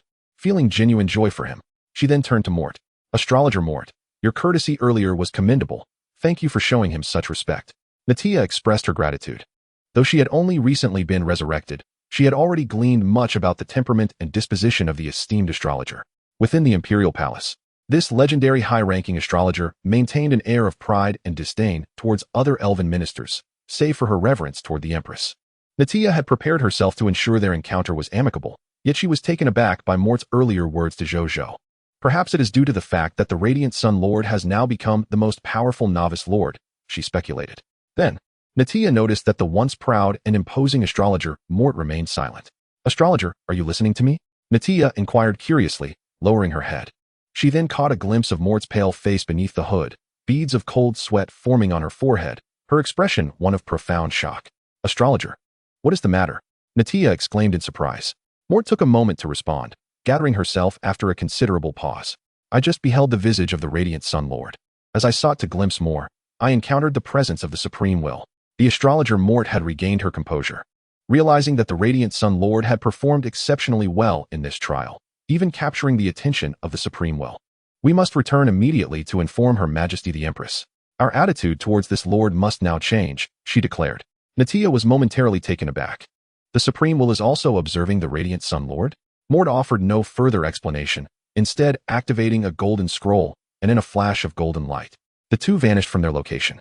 In the Radiant Sun City, within the Lord's courtyard's living room, Zhou Zhou marveled at the unexpected occurrence of meeting Natia in reality. I had thought Natia existed solely within the time ruins, he reflected. He then set aside his thoughts and continued to explore his chaotic lineage. Just moments ago, he had felt Natia's gaze, along with that of another elf. It must have been the enhancement of his sixth sense granted by the chaotic lineage. Though this ability could not directly harm others, it proved quite effective for evading ambushes and spying. For a lord who need not engage in battle personally, this ability was perfectly suited to his needs. After a moment's contemplation, he retrieved the low-level vampire lineage he had acquired from the vampire's corpse. Upon examining the lineage information, he was taken aback, for while the other details of the low-level vampire lineage remained unchanged, several new hints appeared at the very bottom. Optimization Hint 1. Upon absorption, the chaotic lineage can erase the advanced vampire lineage mark within this low-level vampire lineage, allowing the chaotic lineage to remain unaffected by the suppression of advanced vampire bloodline levels. Optimization Hint 2. Absorption will not result in the affliction of bloodlust. Optimization Hint 3. Absorption will prevent suppression by elements of order, such as light. Is it truly possible? Zhou Zhou was astonished. Chapter 120. Absorbing the low-level vampire lineage. Granting rewards. Zhou Zhou gazed at the low-level vampire lineage in his hand, initially intending merely to observe how the chaotic lineage optimized other bloodlines. He had not anticipated such a straightforward and unambiguous method of optimization, clearly delineated at the bottom of the lineage information. This method of hinting at optimizations was to his liking, as it was far more straightforward. He had assumed that only by consuming it could he discern the aspects that could be optimized. Now it seemed that such complexities were unnecessary. Absorb the low-level vampire lineage. Zhou Zhou proclaimed solemnly. The reason he had previously refrained from absorbing the low-level vampire lineage was due to its inherent bloodline suppression flaw. Now that this flaw can be optimized by the bloodline of the Chaos race, he naturally had no reason to hesitate. In the next moment, the inferior bloodline of the vampire transformed into countless crimson specks of light, merging into the position of his heart within his body. Zhou Zhou felt a warmth surge through him, as if something deep within his being had undergone a significant enhancement. A comforting sensation quickly enveloped him. At that moment, more textual prompts suddenly appeared. You have absorbed 1 unit of low-level vampire bloodline, gold tier. Your Chaos race bloodline has unearthed greater potential, elevating to the intermediate black iron bloodline.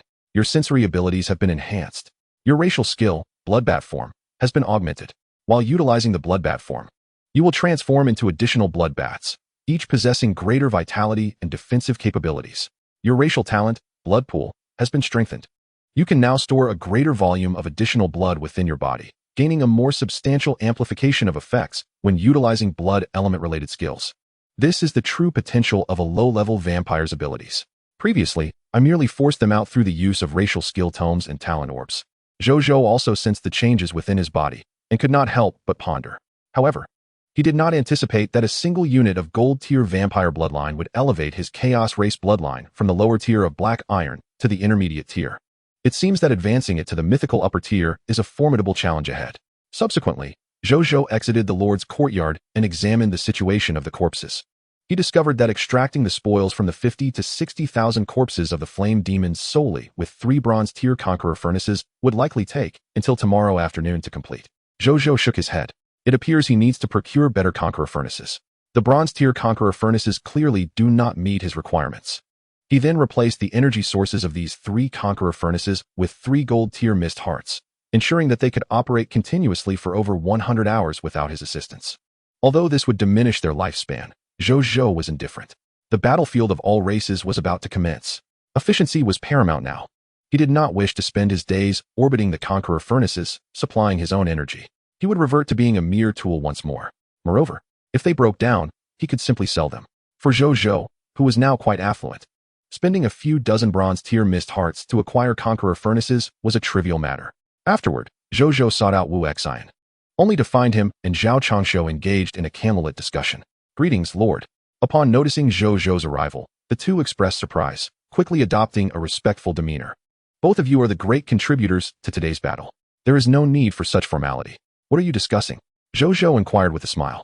I am conversing with General Wu Xian regarding the city's wall defenses. Zhao Changshou replied with a smile. Reporting to you, my lord. While the defenses of our Sun City are commendable, especially with the presence of the Aurora Towers, which can withstand the majority of enemy assaults, there remains significant room for improvement in our complete wall defenses. Thus, I came to confer with General Zhao. Wu Xian spoke respectfully, elaborating on his thoughts. A complete wall defense is not merely achieved by erecting a few Aurora Towers or watchtowers. Elements such as parapets, battlements, moon towers, and city gates are indispensable components of a robust wall defense.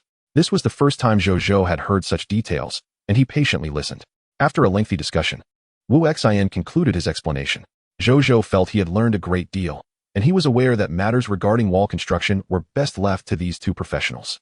Afterward, the trio continued discussing this topic for a while, until Zhou Zhou recalled the purpose of his visit.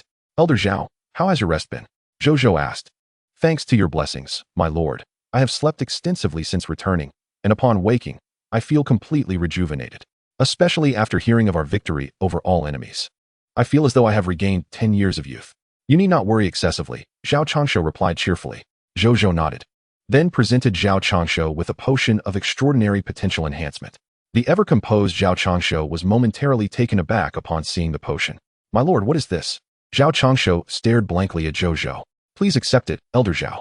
Your contributions to Sun City during this trial have been evident. This potion of extraordinary potential enhancement is a reward for your efforts. I will not neglect those who have served Sun City well, Zhou Zhou stated earnestly. He actually possessed a potion of epic potential enhancement, but fearing he might not know what to reward next time, he opted to present this extraordinary potion first. In the future, he could reward an epic one when the opportunity arose. But this is too precious, Zhao Changshu hesitated. Understanding the significance of an extraordinary potential enhancement potion. The potential of human beings generally fluctuated between bronze, silver, and gold. Platinum-level potential was considered top-tier talent among humans. Individuals like Zheng Yuanqi and Wu Xian, with extraordinary superior potential, were indeed rare geniuses in a millennium. Not to mention, in the external world, extraordinary potential often indicated a high-ranking race.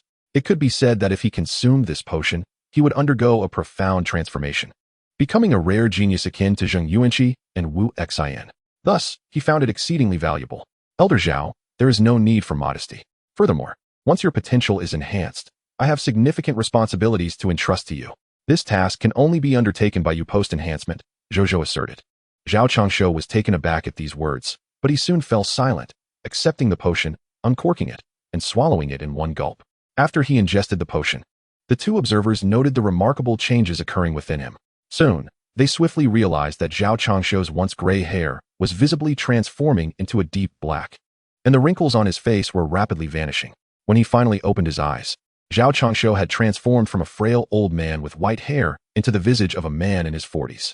Congratulations, Elder Zhao, on becoming a being of extraordinary potential, Zhou Zhou exclaimed with a smile after glancing at his attribute panel, confirming the other's newfound extraordinary status. Thank you, my lord. Zhao Changshu, overwhelmed with emotion, knelt on the ground, tears welling in his eyes.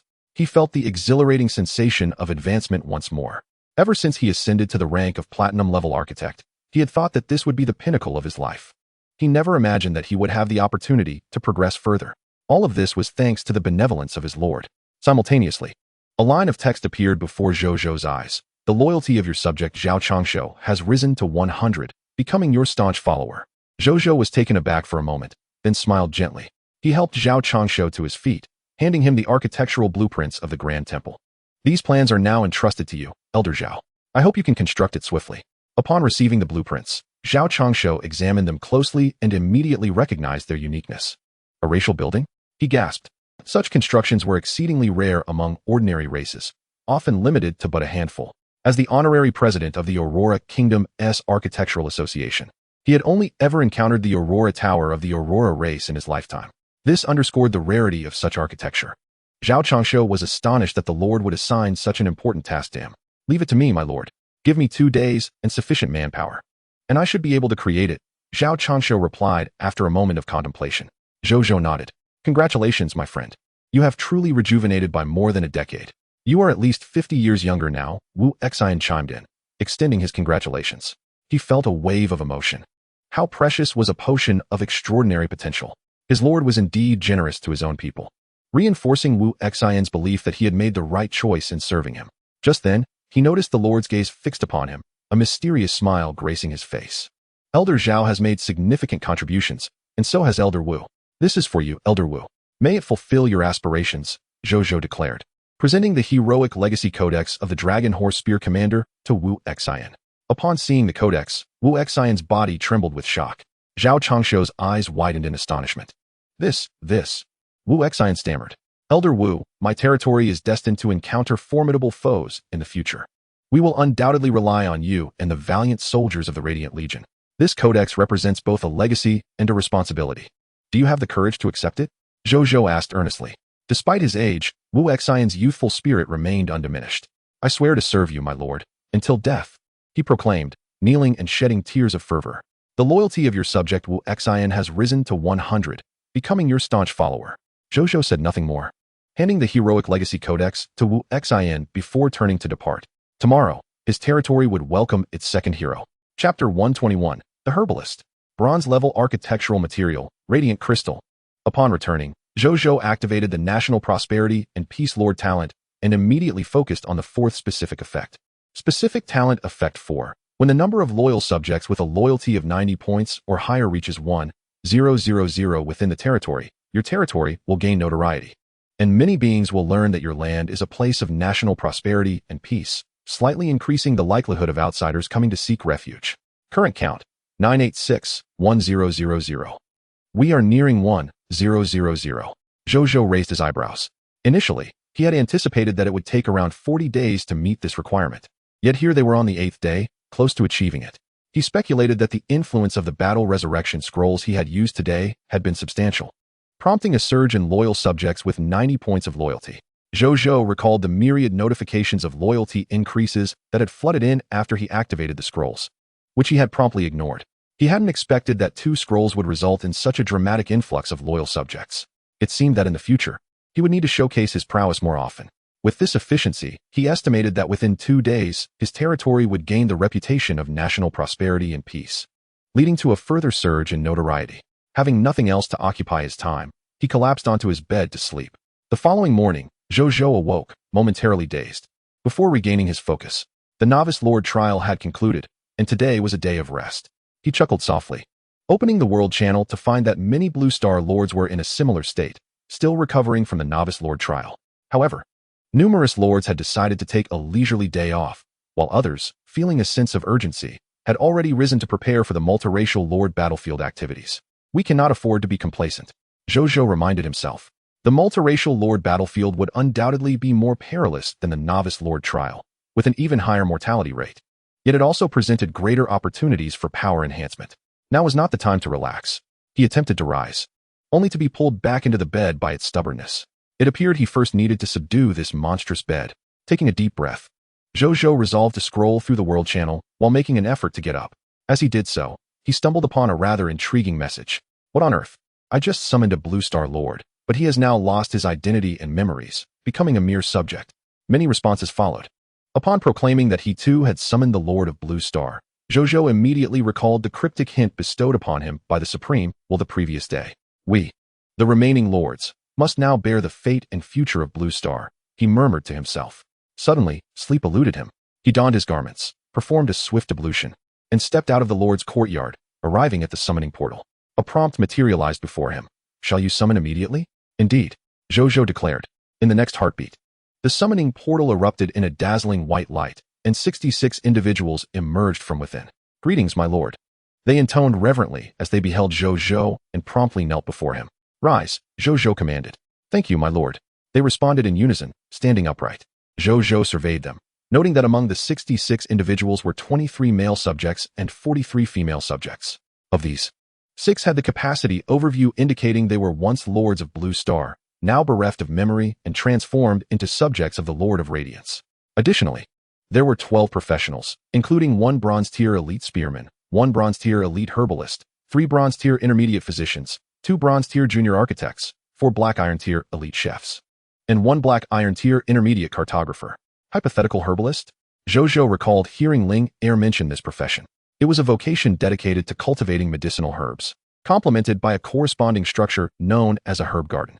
He regarded the man, who appeared to be a middle-aged figure, somewhat gaunt, wearing spectacles, and looking at him with a mix of reverence and trepidation. Zhou Zhou accessed the man's profile information. Subject, Feng Yuliang. Territory, Radiant City. Life profession, herbalist. Profession tier, bronze elite. Capacity overview. Once a lord of the Blue Star, he is now a seasoned herb cultivator, having perished in the Novice Lord trial and subsequently reincarnated under the Lord of Radiance, stripped of his former memories and now a subject of the Lord of Radiance.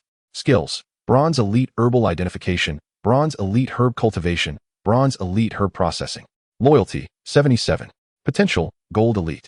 Zhou Zhou regarded his capacity overview and then scrutinized the man himself. Do you recall anything? He inquired. I only remember that I was once a Blue Star citizen, some knowledge pertaining to herb cultivation, and my duty to pledge loyalty to you, my lord, Feng Yuliang replied, his tone both respectful and anxious. Zhou Zhou contemplated him. These are painful memories. Perhaps it is for the best that you have forgotten, he murmured to himself. He then dismissed these thoughts, entrusting the group to Zheng Yuanqi, who would oversee their specific arrangements. As for the herb garden, it was a straightforward endeavor. Following the Novice Lord trial, his territory had seen an influx of architects ranging from black iron to gold tiers. Thus, there was no longer a need for Zhao Changshu to labor ceaselessly alone to construct buildings for the life profession subjects. The newly appointed architects could assist in erecting a bronze-tier elite herb garden. Moreover, with these architects at his disposal, the previously scarce array of buildings within his domain would soon be replenished within a short span of time. The issue of housing for his subjects would be resolved before long. As for the Black Iron Tier intermediate cartographer, Zhou Zhou directly assigned him to Wu Tu, whose reconnaissance unit was currently shorthanded, and this individual would prove helpful. Subsequently, Zhou Zhou led his party to scour the time ruins, then proceeded to sweep through the monster ranch, yielding spoils that included the Flame Demon Fogwolf set, flesh, skill books, potion formulas, poison sacks, and a Black Scorpion poison crossbow, among various other items. Influenced by the quality of the impeccable loot, their caliber was elevated a notch. Additionally, he acquired 21, 248 Bronze Tier Hearts of Mist, 3,044 Silver Tier Hearts of Mist, a total of 4, 752 class transfer certificates for 3 types of military units. Furthermore, he obtained 747 copies of the Sword and Shield Soldier Recruitment Book, 651 copies of the Poison Crossbow Soldier Recruitment Book, 965 copies of the Simple Blade Soldier Recruitment Book, 384 copies of the Elemental Archer Soldier Recruitment Book, and finally, 211 kilograms of luminous crystals. The quality of these perfect spoils was astonishing. Zhou Zhou could not contain his laughter upon witnessing the bounty. With the influence of the impeccable loot, their quality had all been elevated. Just the upgraded Hearts of Mist alone had increased his daily intake of these from the monster ranch tenfold. Not to mention, the quality of the recruitment books had also ascended a tier. From this day forth, the military profession subjects he recruited through these books would no longer possess a minimum potential of Black Iron Intermediate, but rather Bronze Intermediate. As for the Sand Crystal, it had transformed into the Silver Tier material, Luminous Crystal, post-upgrade. This crystalline substance radiated a gentle white light, seemingly imbued with threads of light, elemental energy. Starkly different from the previous Sand Crystal. Material name, Luminous Crystal. Material grade, Bronze. Material effect 1, a bronze-grade building material harvested from deserts, which can be integrated into other construction materials, enhancing the resulting structure's defense by 300, its seismic resistance by 200, and providing a bronze-grade elemental energy defense of 1, with a climate-regulating effect for warmth in winter and coolness in summer.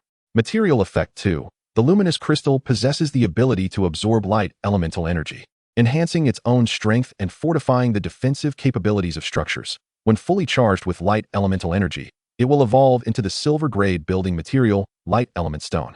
Material description: the Black Iron-grade building material, Sand Crystal, gradually develops the ability to absorb light elemental energy after prolonged exposure to the sun, eventually evolving into the bronze-grade building material, Luminous Crystal, while retaining and enhancing the original capabilities of the Sand Crystal, also providing a defensive effect that mitigates elemental skill damage. Such a remarkable find. Zhou Zhou mused upon reviewing the information of the Luminous Crystal.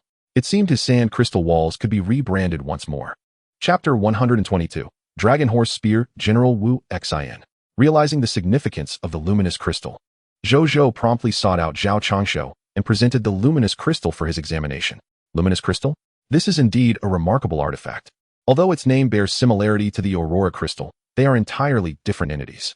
One serves as a core of life energy, while the other is an exceptional building material. The Luminous Crystal, once exposed to the blazing sun for 3 days, will saturate with energy and transform into the silver-grade building material, Light Element Stone. If we could integrate it into the city walls, our defenses would be fortified enough to withstand certain attacks from the Golden Tier, Zhao Changshou remarked in astonishment. Zhou Zhou's heart leaped with joy upon hearing this. Then let us utilize the Radiant Crystal in lieu of the Sand Crystal for the construction of the walls, he declared without hesitation. Zhao Changshou nodded in agreement. This is a straightforward task. We now have Golden Tier architects within our territory. We can entrust this matter to them, while my subordinates simultaneously oversee the construction of the Grand Temple. This way, we can accomplish both without delay. I appreciate your assistance. Zhao Laoshe, Zhou Zhou responded. You are too kind, my lord. I am currently brimming with inspiration. Engaging in a multitude of construction projects is essential for me to transform the ideas and theories in my mind into reality, he added, referring to the Xianmu Qiyuan. This will also allow for mutual validation, enabling me to swiftly elevate my architect level. Therefore, in the future, do not hesitate to summon me for such matters. Zhao Changshou chuckled. Zhou Zhou nodded and subsequently summoned the 3 Golden Tier architects, who had emerged from the grand gift package, entrusting them with over 3,000 kilograms of radiant crystal to oversee the transformation of the Sand Crystal walls. He then opened a message to Linger, setting up a red envelope containing 300 copies of Shield and Sword Soldier Recruitment Book, 300 copies of Simple Blade Soldier Recruitment Book, 300 copies of Poison Crossbow Soldier Recruitment Book, and 100 copies of Elemental Archer Recruitment Book, which he sent to her. After sending, Zhou Zhou sighed in relief, feeling more at ease regarding the Battle Revival Scroll. Almost 3 seconds later, Linger promptly replied, "Thank you, brother. The quality of these recruitment books is exceptionally high. Could it be otherwise? They are all exquisite spoils of war," replied Zhou Zhou. "The battlefield for the 10,000 races lords only allows 2 days for preparation. Do not be complacent. Strive to accumulate strength, and let me know if you require any assistance," he urged. "Understood, brother. I will not slack off," Linger affirmed. "By the way, brother, the medicinal herbs you asked me to cultivate are ready. I will send them to you now." With that, she sent Zhou Zhou 1,000 Black Iron Tier Potential Enhancement Potion Materials, 1,000 Life Potion Materials, 1,000 Energy Potion Materials, 1,000 Golden Corpse Water Materials, and 1,000 Blood Eye Materials. Zhou Zhou accepted them all. After a brief conversation, they concluded their discussion. He then opened the trading interface and began setting up a transaction. Transaction name: Trade of the Proud Sun Lord. Goods: 1,000 copies of Unranked Shield and Sword Soldier Job Transfer Certificate, 1,000 copies of Unranked Simple Blade Soldier Job Transfer Certificate, 1,000 copies of Unranked Poison Crossbow Soldier Job Transfer Certificate, etc. Trade requirements: for each Unranked Shield and Sword Soldier Job Transfer Certificate and Simple Blade Soldier Job Transfer Certificate. Trade for 1,000 Black Iron Tier Mist Hearts. For each Unranked Poison Crossbow Soldier Job Transfer Certificate, trade for 2,000 Black Iron Tier Mist Hearts, with a maximum of 10 certificates per lord. Once the setup was complete, Zhou Zhou promptly published the trade. In the blink of an eye, his transaction appeared in the trading hall. Many lords quickly took notice, causing the transaction's view count to soar at an astonishing rate, soon claiming the top spot on the view rankings. Discussions erupted in the world channel among the lords. "Wow, did you see? The Proud Sun Lord is selling job transfer certificates again. This comes just in time. I was worried about the 10,000 races Lord's battlefield. It's outrageous. Just 2 days ago, he auctioned off 3,000 job transfer certificates, and now he has another 3,000. The items are undoubtedly valuable, but they are indeed quite expensive. Doesn't everyone understand that the Proud Sun Lord is a cunning merchant? Why, if he is so powerful, does he not exhibit a spirit of selflessness and help us all? Setting such high prices, is he attempting to take advantage of our plight? This man only cares for his own interests, indifferent to the lives of his compatriots. I saw this from the very beginning. There are so many self-righteous people here, preaching morality while doing nothing themselves. Why should I sacrifice for my underdeveloped territory? What a splendid excuse. You're poor, so you're justified. I'm utterly disgusted." Blocked. Zhou Zhou observed the Lord's exchange in the World Channel. Unsurprisingly, amidst the looming threats of the 10,000 races Lord's battlefield, the fervor for job transfer certificates far surpassed the enthusiasm for monster flesh. Moreover, these certificates held considerable value. In a short time, their price was likely to remain high. This solidified Zhou Zhou's determination to continue selling job transfer certificates in the future. As for the disparaging comments directed at him, he remained unfazed, promptly blocking them all. 3 minutes later, Zhou Zhou noted that all 3,000 job transfer certificates had been sold. He glanced at the back-end results. Transaction outcome: for million Black Iron Tier Mist Hearts. Zhou Zhou gasped, realizing the astonishing value of the unit transfer certificates at this current stage. Just then, 2 golden figures approached from afar, drawing the attention of all around them. They soon stood before Zhou Zhou, revealing themselves to be Wu Xin, clad in golden armor and draped in a golden cloak. He wielded a golden dragon spear in his right hand, while leading a golden-scaled dragon horse with golden horns and skin in his left. He exuded a commanding presence, embodying the aura of a seasoned general. "Greetings, my lord." Wu Xin bowed respectfully, filled with excitement.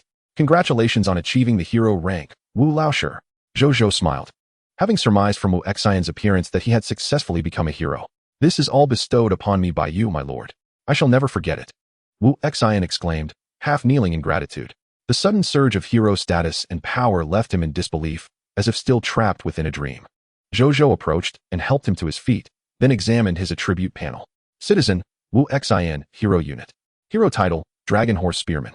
Rank, Extraordinary Heroic Destiny Rank. Affiliated Territory, Proud Sun City. Strength Class, Golden Tier. Overview of Abilities. This hero, possessing both human and golden dragon lineage, harbors the formidable strength derived from the pure-blood dragon clan.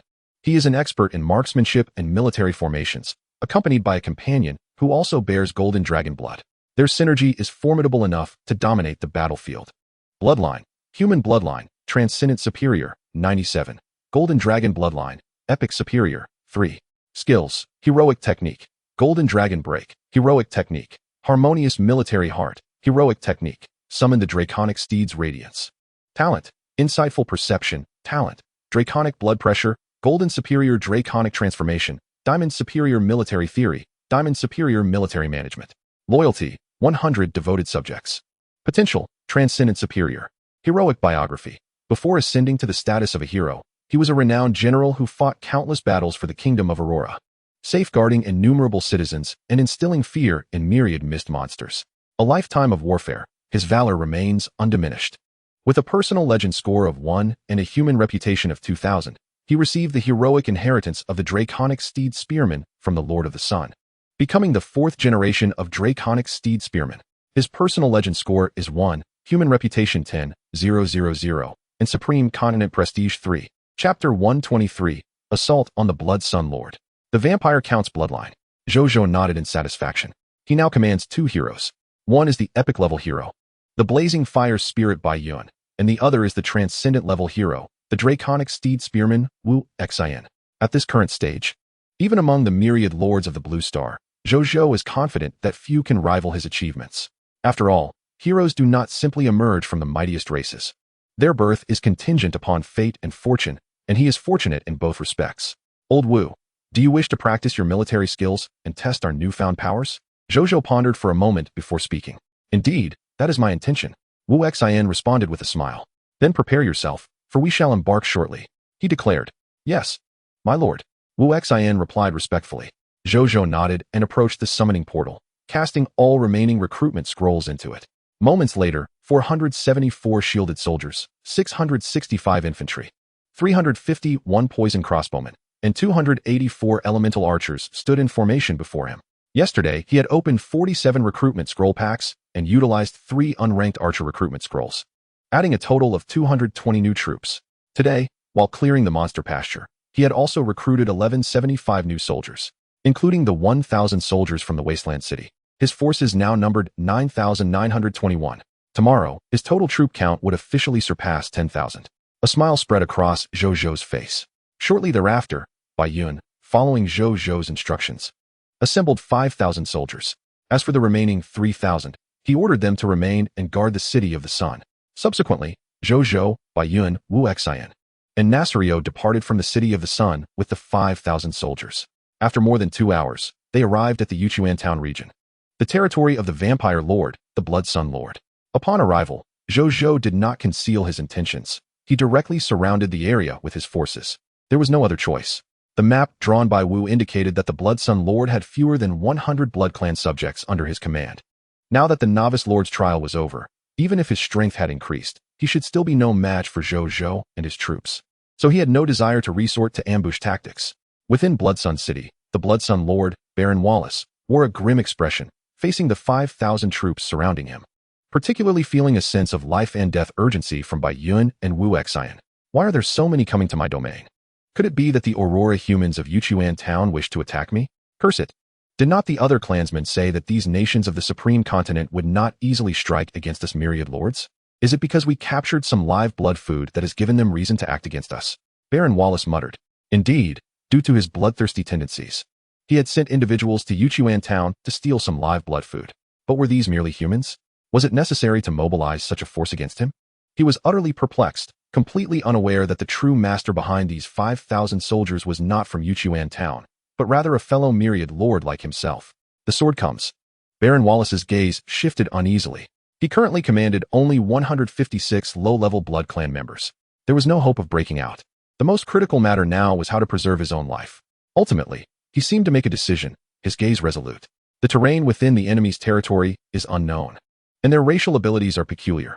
Charging in recklessly would surely lead to unforeseen consequences. We need not rush in. Instead, we shall wait for the Blood Clan to emerge and pick them off one by one, exhausting their living forces. In the end, they will inevitably rush out in desperation, at which point we shall annihilate them all. Thus, we can seize this myriad lord's territory without losing a single soldier. Zhou Zhou surveyed the vampire territory before him. When he first learned of the vampire domain, he had specifically dispatched individuals to monitor the situation here, intending to seize these 2 myriad lord territories once the novice lord trial concluded. Now was the time to realize that initial ambition. Furthermore, All ranged units, prepare yourselves. Should anything emerge from the enemy's territory, do not await my command. Eliminate it immediately. Today, not a single creature shall escape. Zhou Zhou recalled the bloodbat form and added this command. Bai Yun and the others respectfully acknowledged the order. Soon, as if affirming his words, over 1,000 bloodbats suddenly emerged from the territory of the Blood Sun Lord, fleeing in all directions. Without the need for Zhou Zhou's command, a rain of arrows descended from the sky, decimating the majority of these bloodbats. The remaining flying bloodbats were largely the essence of their souls. Just as they neared the edge of the ranged unit's attack range, a thunderous roar echoed from above. Simultaneously, an overwhelming draconic might descended upon the territory of the Blood Sun Lord. In the next moment, the remaining bloodbats still soaring through the air appeared as though ensnared by a spell of paralysis and terror, their eyes wide with fear, rigidly suspended in midair before plummeting to the ground with a cacophonous thud. Observing this, the soldiers swiftly advanced to deliver the final blows. Bai Yun and Wu Xin also joined the fray. Before long, a notification of impending kills awaited Zhou Zhou's gaze. Your subject Wu Xin has slain the Blood Sun Lord of the vampire race, gaining 20 energy. Loot has been successfully gathered. The Blood Sun City has become a territory without a master. You may plunder or occupy this land. Zhou Zhou couldn't help but shake his head. It was far too simple. Now, facing an ordinary lord of the myriad races felt akin to crushing a chick in his palm, an effortless task compared to the challenge he faced when he vanquished the Lord of Bozi. After more than half an hour, 156 corpses were delivered to Zhou Zhou. He extracted a conqueror's forge, allowing the other soldiers to retrieve the spoils. Zhou Zhou, however, directed his attention to the corpse of the Blood Sun Lord, which had been specially set aside. Item name: Corpse of the Blood Sun Lord. Item level: low bronze. Item effect: contains unextracted spoils. Item description: a vampire baron lord of the vampire clan, adept at manipulating blood to kill, afflicted with a severe bloodlust, now slain by the Lord of the Proud Sun. Loot drop rate: 2 bronze grade missed hearts, drop rate 100. 1 platinum grade bloodline of the vampire baron, drop rate 3. 1 platinum grade racial skill book, bat form, drop rate 001. 1 platinum grade racial skill book, blood boil technique, drop rate 001. 2 platinum grade racial talent orbs, drop rate 0001. After a brief glance, Zhou Zhou placed his hand upon the corpse. Lord talent notification: you have acquired 2 missed hearts, bronze grade, and 1 bloodline of the vampire baron. Lord talent notification: your loot has been enhanced by the King of Loot's perfect spoils, elevating the quality of the loot. Lord talent notification: you have obtained 2 perfect loot missed hearts, silver grade, 1 bloodline of the vampire baron, diamond grade, 1 racial skill book, blood boil technique, diamond grade, and 2 racial talent orbs, diamond grade. Chapter 124: The Chaotic Human Race's Racial Talent. Blood Clan Talent. Zhou Zhou examined the acquired loot. First, he focused on the bloodline of the vampire baron. Bloodline name: Bloodline of the vampire baron. Bloodline level: diamond grade. Bloodline effect: upon absorption, the user can acquire the diamond grade bloodline of the vampire baron. Upon merging with this bloodline, the user will gradually awaken certain racial abilities of the vampire clan as they develop. Hint 1. Merging 100 diamond grade bloodlines of the vampire baron will yield 1 extraordinary grade bloodline of the vampire count. Hint 2. Additionally, there is an optimization suggestion for the chaotic human race's bloodline, identical to the previous vampire bloodline optimization suggestion. Seeing that the flaws could still be optimized, Zhou Zhou decisively chose to absorb it. He watched as the low-level vampire bloodline transformed into countless crimson specks, merging into his heart. A familiar sense of comfort washed over him once more. Simultaneously, Zhou Zhou suddenly sensed a change within his physical form. It began to naturally absorb all types of energy from the surrounding environment, converting it into gentle life energy. A textual notification appeared. You have absorbed 1 bloodline of the vampire baron, diamond grade. Your chaotic human race bloodline has unlocked greater potential, advancing to low bronze grade. Your 6 senses have been enhanced. You have awakened the low bronze grade racial talent, chaotic physique. You have awakened the diamond grade racial talent, initial embrace. You have mastered the diamond grade racial skill, blood boil technique. Your racial skill, bat form, has been enhanced, with the skill growth cap raised to diamond grade. When utilizing bat form, you will manifest more blood bats, each possessing greater vitality and defense. You may also segment your soul into multiple blood bats during the use of bat form. Your racial talent, blood pool, has been enhanced. With the potential cap raised to diamond grade, you can store more excess blood within your body, gaining greater effect amplification when casting blood element related skills. When your physical form sustains injuries, you can swiftly recover using your stored blood. Zhou Zhou nodded in satisfaction. Truly, the diamond-grade bloodline of the vampire baron offered significant enhancement. He then turned his attention to the newly awakened racial talent, chaotic physique. Racial talent name, chaotic physique talent level, low bronze grade, capable of growth.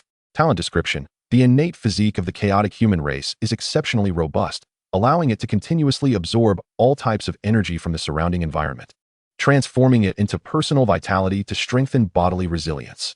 Furthermore, when the chaotic human's body sustains external injuries, this vitality can be utilized for rapid recovery. Upon realizing this, Zhou Zhou immediately drew a knife and made a shallow incision about 5 to 6 centimeters long on his arm. He then observed as the wound began to heal at an astonishing rate. In less than 5 seconds, the wound vanished completely, and his skin returned to its smooth, unblemished state. He noted that only a negligible amount of his stored blood had been consumed. With the combination of chaotic physique and the recovery capabilities of blood pool, Zhou Zhou assessed his physical recovery speed. A smile crept upon his lips. With such a formidable recovery capacity, even if he were to be mortally wounded by an assassin, as long as his head and heart remained unscathed, survival would still be within reach. Zhou Zhou then turned his gaze to the talents and skills of the Blood Clan. Racial talent name, initial embrace talent level, diamond grade talent description, the method by which the vampire clan expands its lineage. By consuming the blood of other beings and bestowing a portion of their own true blood back, they can transform the recipient into a vampire loyal to them, of a bloodline level lower than their own. Talent hint 1. You may only develop offspring possessing the bloodline of the vampire baron. Talent hint 2. The true blood of vampires is precious and scarce, and its recovery rate is exceedingly slow. Hence, you can only develop a limited number of vampire offspring. Racial skill name, blood boil technique skill quality, diamond grade skill description. You can sense the blood within other flesh and blood beings and exert control over it. Zhou Zhou cast a fleeting glance before averting his gaze. The method of the initial embrace was indeed commendable and could be utilized. However, even if he employed it, he harbored no aspirations of cultivating a lineage of vampires. At most, he sought merely to acquire a loyal subordinate. And only in the absence of alternative means would he resort to such tactics. He was of pure human descent, and the vampiric bloodline and abilities were nothing more than a means to elevate the chaotic human bloodline's rank. The blood boil technique proved quite practical in combat, augmenting his arsenal with a formidable combat skill. He then surveyed the other spoils. The 2 racial talent orbs were merely the initial embrace and blood pool, lacking any noteworthy significance. However, the transformation of the last 3 black iron level Lord talent crystal fragments into 3 bronze level Lord talent crystal fragments brought a smile to his face once more. Moments later, the extraction of the remaining 155 low-level Blood Clan corpses was completed. Excluding the Mist Heart, vampire racial skills, and vampire talent orbs, the influence of the perfect loot resulted in the direct extraction of 155 vampire baron bloodlines. Naturally, these bloodlines could not be bestowed upon his subjects, for without the chaotic human bloodline, they could not escape the inherent flaws within these bloodlines. Should they ever encounter a high-ranking vampire, they would find themselves utterly defenseless. Thus, Zhou Zhou decided to keep them for himself. Shortly thereafter, Bai Yun approached briskly. "My lord," she reported, "the territory of this vampire lord has been thoroughly searched. We have discovered a total of 30,000 units of timber, 20,000 units of stone, 20,000 units of fine sand, and 10,000 units of metal. Additionally, we found 512 black iron level mist hearts and 84 bronze level mist hearts. There are also some architectural blueprints and a vial of extraordinary potential enhancement potion." After speaking, Bai Yun solemnly handed over the vial of enhancement potion to Zhou Zhou. He accepted it, taking a brief glance before storing it away. This was likely a reward for the opposing lord's ascension to a formal lordship. "Did you not come across any racial architectural blueprints?" he inquired. "Only ordinary architectural blueprints. There are no racial architectural blueprints," Bai Yun replied respectfully. Zhou Zhou pondered thoughtfully. Was it possible that the rewards for each racial lord upon becoming a formal lord differed? Or was it the Supreme Will's intention to prevent lords from easily acquiring each other's racial architecture? He felt the latter scenario was more plausible. Otherwise, it would be far too trivial to obtain a precious racial building by merely conquering a lord's territory. Subsequently, Zhou Zhou led his people into the Blood Sun City, where he acquired the territory decree, only to discover that it was a bronze-tier territory decree. Another bronze-level territory decree. With one more, my territory can officially advance to silver lower tier, Zhou Zhou mused. He then wasted no time in leading his entourage to the realm of the goat-headed people, effortlessly dispatching the mere 100-odd goat-headed creatures residing there. To his dismay, he found that the goat-headed folk were a race devoid of both racial talents and skills. as well as any racial bloodline drops. This brought to mind his own people. They were similarly situated. For instance, when he first arrived in this world, his attribute panel displayed neither racial skills nor talents, nor even a bloodline. This underscored the ordinariness of the human bloodline amidst the myriad races. However, the sole consolation for Zhou Zhou was that the goat-headed lord, under the influence of perfect loot, had yielded for bronze-level lord talent crystal fragments for him. Coupled with the extraordinary potential enhancement potion from the formal lord and a black iron intermediate territory decree, along with some basic resources and missed heart gains. His journey had not been in vain. Zhou Zhou then directed his people to Fish Spring Town. Mindful that there remained some Lord Talent crystal fragments yet to be claimed from the Adventurers Guild there. In the reception room of the Adventurers Guild, Zhou Zhou and Bai Yuna waited. Soon, a familiar middle-aged man, donned in the attire of an adventurer, entered with a look of surprise. Good to see you again, esteemed patron. Are you here to purchase the Conqueror's Furnace once more, or is it something else? Should you have any requests, feel free to mention them to me, Harus. I am well acquainted with the Adventurers Guild, and I assure you I can procure whatever you desire, Haru said with a smile as he took a seat. Do you have a high-tier Conqueror's Furnace? Zhou Zhou inquired. Indeed, but if you wish for one, it will take a couple of days. High-tier Conqueror's Furnaces are typically sold in large cities. In our little town, the most we can offer is a bronze lower tier. Anything beyond that is reserved for the private use of major factions and generally not available for sale. However, they can be rented at a reasonable cost. Would you like me to make the arrangements? Harus responded, clearly well-versed in this line of business. Never mind. I am not interested in renting. Please procure some high-tier Conqueror's Furnaces for me. Price is not an issue. Furthermore, I would like to purchase 7 bronze lower-tier Conqueror's Furnaces to take back with me shortly. Zhou Zhou stated. Initially, he had intended to seek out the Blue Star adventurers to acquire their Lord Talent items, but since the topic of the Conqueror's Furnace had arisen, he saw no harm in making a purchase. Very well. I shall attend to it immediately. Please wait a moment, Harus exclaimed, his expression brightening at the prospect of business. He stood up, ready to consult the alchemical technologist for the Conqueror's Furnace, but Zhou Zhou called him back. Wait, I have one more thing. Where's that young man who was with you last time? I wish to meet him, Zhou Zhou remarked. Harus paused, his expression turning serious. Esteemed patron, has he offended you in some way? If so, I apologize on his behalf. Should you require any form of compensation, do let me know, and I will inform him to prepare accordingly. Do not misunderstand. My intention in seeking him out is not malicious. It is simply because we hail from the same place, Zhou Zhou clarified. Upon this visit, my sole intention was to meet my fellow compatriot, Zhou Zhou remarked. Harus was momentarily taken aback, but quickly regained his composure. Are you the lord of the human race from Blue Star? He inquired. Indeed. May I ask what your lordly title is? Harus gazed at the visage of the legendary lord, which increasingly resembled the figure described in recent rumors. And his heart began to race. I am the Lord of the Blazing Sun, Zhou Zhou declared without any intention of concealment. Harus stood in stunned silence. After a brief moment, in the reception room, Zhang Lanqing stared blankly at the composed and handsome man before him. He could hardly fathom that the individual he had once criticized for purchasing the Conqueror's Furnace was none other than the legendary Lord of the Blazing Sun from the Blue Star Lordly World Channel. After conversing for a while, Zhang Lanqing gradually eased the tension that had initially gripped him. Lord of the Blazing Sun, you are truly remarkable.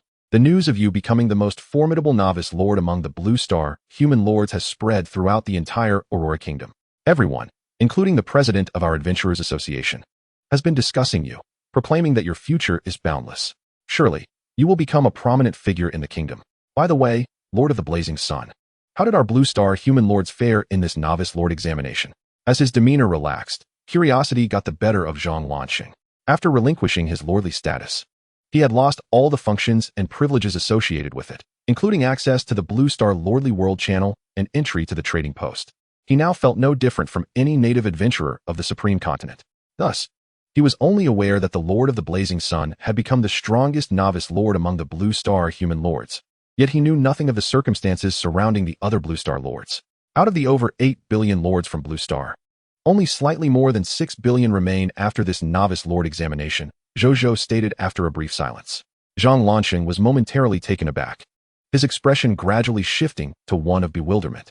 As one of the early relinquishers of his lordly status, he had believed his choice, though cowardly, was at least wise and correct. Yet, for reasons he could not comprehend, upon hearing Zhou Zhou's words, he felt an inexplicable sense of discontent, as if something was amiss despite knowing his decision had spared him from disaster. After a brief pause, Zhou Zhou broke the silence. Do you know how many others, like you, have given up their lordly status? Counting myself, there are a total of 6, Zhang Lanqing replied, regaining his focus. I wish to meet them, Zhou Zhou expressed. Do you have something to discuss, my lord? Zhang Lanqing hesitated. Nothing of great import. I simply long to see my fellow Blue Star compatriots, Zhou Zhou replied. Very well. Please wait here for a moment. I shall fetch them. Zhang Lanqing nodded in understanding and stood to leave. Just as he was about to depart, Zhou Zhou also rose and extended his hand for a handshake. Zhang Lanqing, not overthinking it, grasped Zhou Zhou's hand without hesitation. At that moment, a series of virtual panels appeared before Zhou Zhou. Current items available for theft. 1 unranked adventurer class change certificate. Theft success rate, 100. 1 black iron grade advanced skill book flame arrow. Theft success rate, 100. 1 black iron grade intermediate skill book stealth. Theft success rate, 100. And 7 black iron grade lordly talent crystal fragments. Theft success rate, 100. Zhou Zhou's gaze fell immediately upon the 7 black iron grade lordly talent crystal fragments. Silently, he willed the theft to occur. In the next instant, these fragments appeared in his spatial ring, while Zhang Lanqing remained oblivious, completely unaware that he had lost something. As Zhou Zhou noticed Zhang Lanqing's lack of reaction, he felt a slight sense of relief. It seemed that the loss of these lordly talent crystal fragments held no consequence for those who had already relinquished their status. As for the other items, Zhou Zhou had no intention of meddling, for his counterpart was not an adversary. Shortly after Zhang Lanqing's departure, Haru's returned accompanied by an alchemical technologist. The two proceeded to the storeroom of the Adventurers Association, where they completed the transaction on site. Zhou Zhou acquired 7 new Conqueror's furnaces at the cost of merely 112 bronze-grade mist hearts, a trivial expense for him at that moment. He chose to remain and await Zhang Lanqing's return. After a brief interval, Zhang Lanqing arrived back with 5 individuals. Among them were 3 men and 2 women, all youthful. They regarded Zhou Zhou with a mix of curiosity and boldness. Lord of the Blazing Sun, these are our Blue Star compatriots. Everyone, this is the Lord of the Blazing Sun. I need not introduce him further, as you surely know who he is, Zhang Lanqing introduced. The 5 others nodded in acknowledgement. Who would have thought that I would meet you when not serving as a lord? After having missed the chance while in that role, a robust man chuckled. Lord of the Blazing Sun, you are even more handsome than I imagined. 2 of the women whispered, their eyes sparkling as they gazed at Zhou Zhou. Zhou Zhou smiled warmly as he greeted each of them with a handshake. After the handshakes, his spatial ring swelled with an additional 34 black iron-grade lordly talent crystal fragments. Including those from Zhang Lanqing, he had acquired a total of 41 fragments during this visit. Reflecting on this, Zhou Zhou's smile grew even more genuine. Chapter 126, Investment. The Goblin Tribe's Ambush. Zhou Zhou glanced at the lordly talent crystal fragments within his spatial ring, totaling 63 black iron-grade lordly talent crystal fragments, 7 bronze-grade lordly talent crystal fragments, 3 gold-grade lordly talent crystal fragments, and 2 legendary-grade lordly talent crystal fragments. If I can acquire 37 more black iron-grade lordly talent crystal fragments or 3 bronze-grade ones, I shall be able to upgrade my subversion, Zhou Zhou contemplated. This task seemed feasible. A few more encounters with Crimson Lords would suffice. He continued to engage in conversation with the 6 Blue Star compatriots. Moments later, what are your plans for the future? Zhou Zhou inquired. We intend to serve as professional adventurers within the Adventurers Guild for a while. Once we become thoroughly acquainted with this profession and accumulate some funds, we plan to establish our own Adventurers Guild, replied a delicate girl with glasses, named Lu Rui. Despite being a girl, she seemed to naturally lead the group of 6, including Zhang Lanqing. Being a professional adventurer is perilous, and forming an Adventurers Guild is no easy feat, Zhou Zhou remarked, shaking his head. In this world, every endeavor is fraught with danger and challenges. We must choose a path that is relatively favorable for us. Lu Rui said with a wry smile. Would you be interested in joining my territory? Zhou Zhou articulated his thoughts. I can provide you with an initial fund of 5,000 black iron level mist hearts. Furthermore, once you become my subjects, you can partake in my citizen contribution exchange system, where you can redeem for items of your desire. Consider this an investment in your journey to become formidable adventurers and to establish your guild. Additionally, should you excel in your endeavors, I can offer you further assistance. Would you be willing to accept this? Zhou Zhou asked.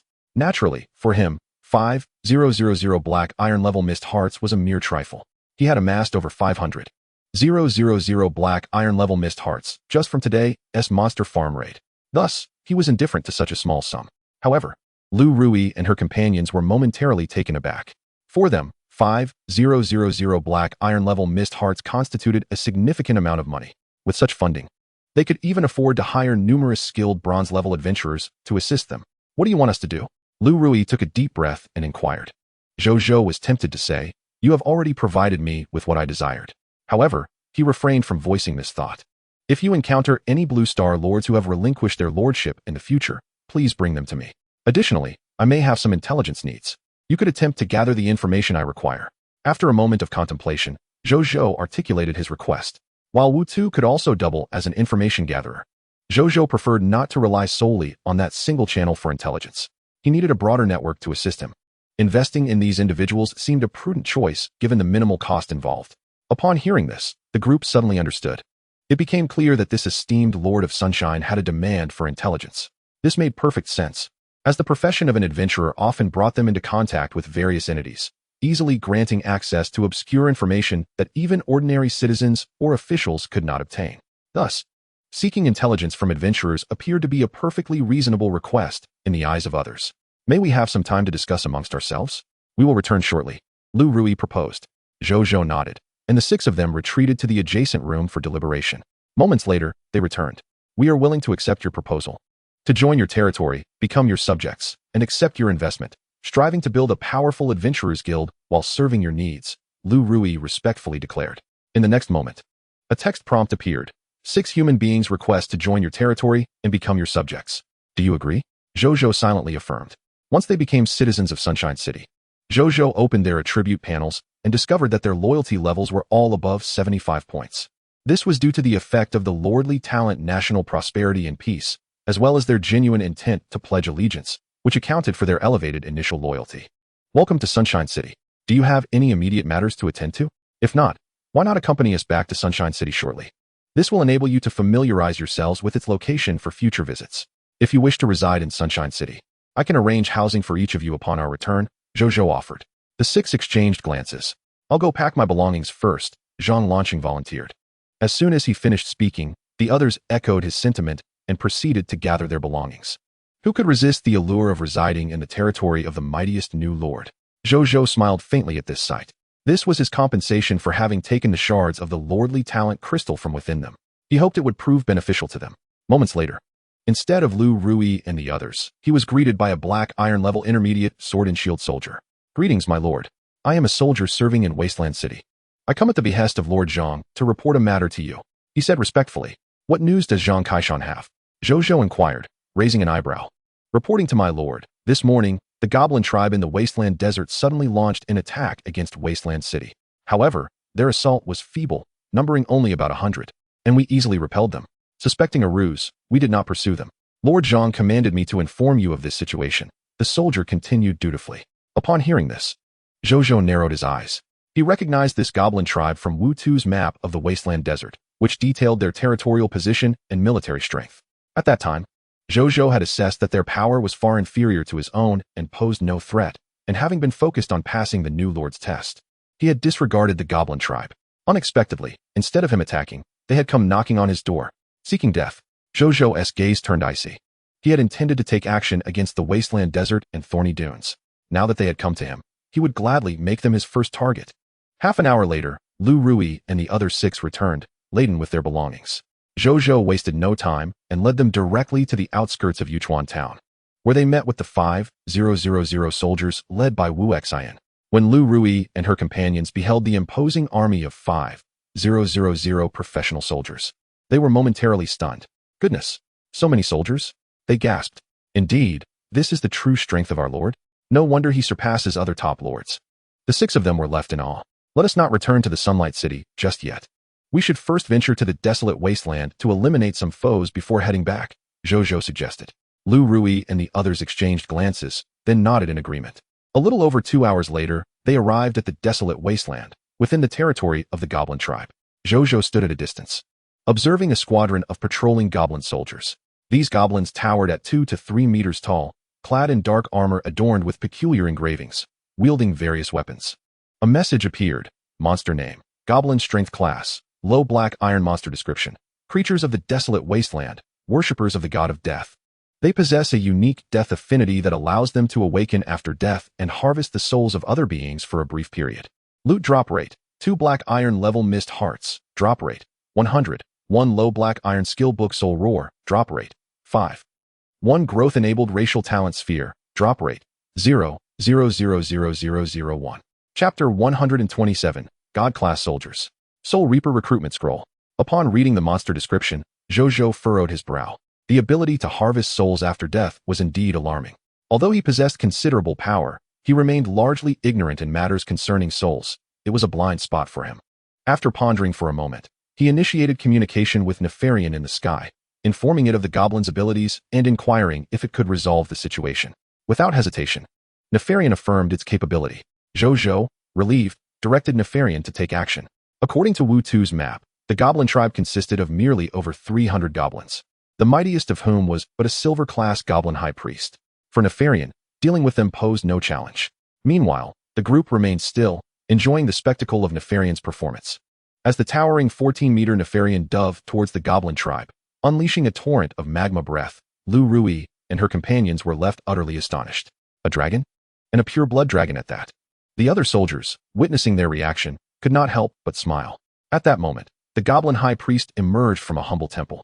Upon witnessing Nefarian raining magma breath from the sky, setting the entire goblin tribe ablaze, its eyes widened in disbelief. However, its fury was futile against the unfolding calamity. It could only watch helplessly as the goblins perished in agonized cries, their souls, shrouded in a dark aura of death, escaping their lifeless bodies. As these goblin souls ascended, they charged towards Nefarian, but the dragon merely released its draconic majesty. The goblin souls disintegrated in midair. Moments later, Nefarian grasped the unconscious goblin high priest and brought it before Zhou Zhou. Zhou Zhou examined it closely. Name: Goblin High Priest Shar Strength Class, Silver Class Description: the High Priest of the Goblin Tribe, a fervent follower of the God of Death. Responsible for overseeing the tribe's wars and sacrifices, possessing a faint remnant of a God-class Soul Reaper's power. Loot drop rate: 8 silver-level Mist Hearts, drop rate, 100. 1 silver-class Skill Book Healing, drop rate, 5. 1 Fanatic's Faith Crystal, drop rate, 1. 1 Growth-Enabled Racial Talent Sphere, drop rate, 0.000001.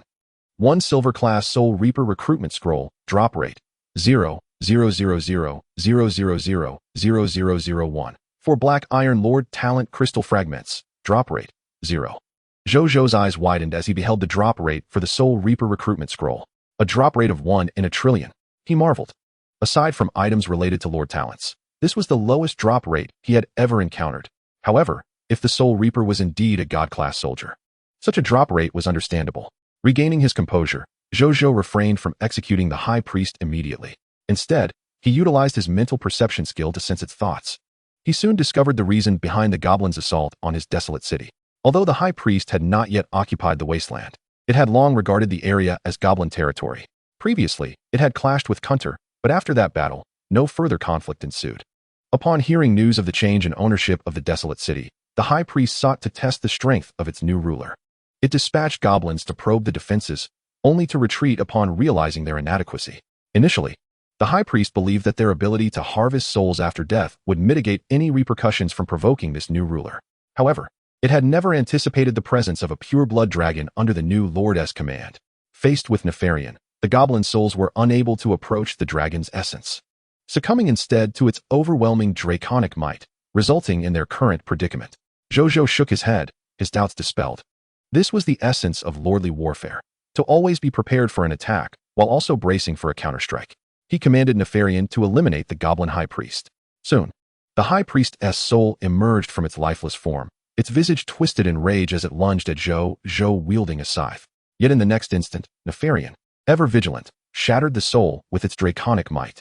Zhou Zhou observed the death notification and, placing his hand upon it, extracted the spoils. Lord Talent Notification: your loot has been enhanced by the King of Loot's perfect spoils. Loot quality: 1. Lord Talent Notification: you have obtained perfect loot.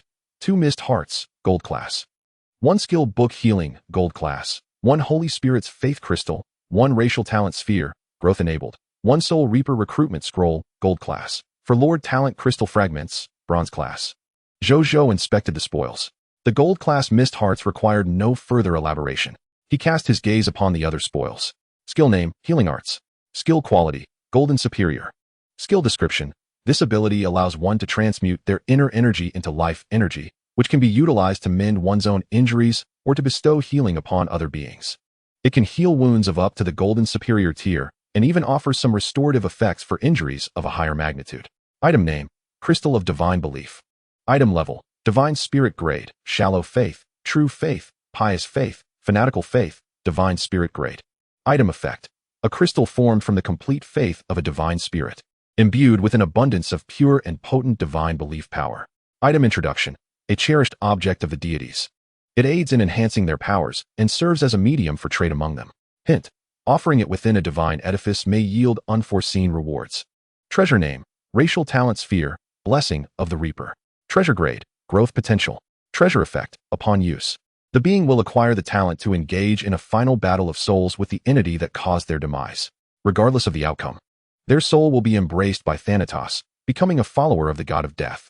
Treasure introduction: A racial talent possessed solely by the dog-headed people who revere the god of death. Upon use, one will receive the blessing of Thanatos, but must also pay a price. Item name: Recruitment Scroll for Soul Reapers. Item level: Golden Superior. Item effect: A recruitment scroll for a divine kingdom grade troop. When cast into the summoning gate, it can summon a black iron level soul reaper with golden superior potential to become your vassal. Item introduction: A divine kingdom troop of Thanatos, which once instilled fear in countless deities at its peak. Chapter 128, The Reaper's Reward. Scroll of Death Exemption. Zhou Zhou surveyed these spoils. The healing art skill was of golden superior quality, yet he was currently at the bronze superior level and thus unable to learn it for the time being. As for the Crystal of Divine Belief, its description appeared quite intriguing.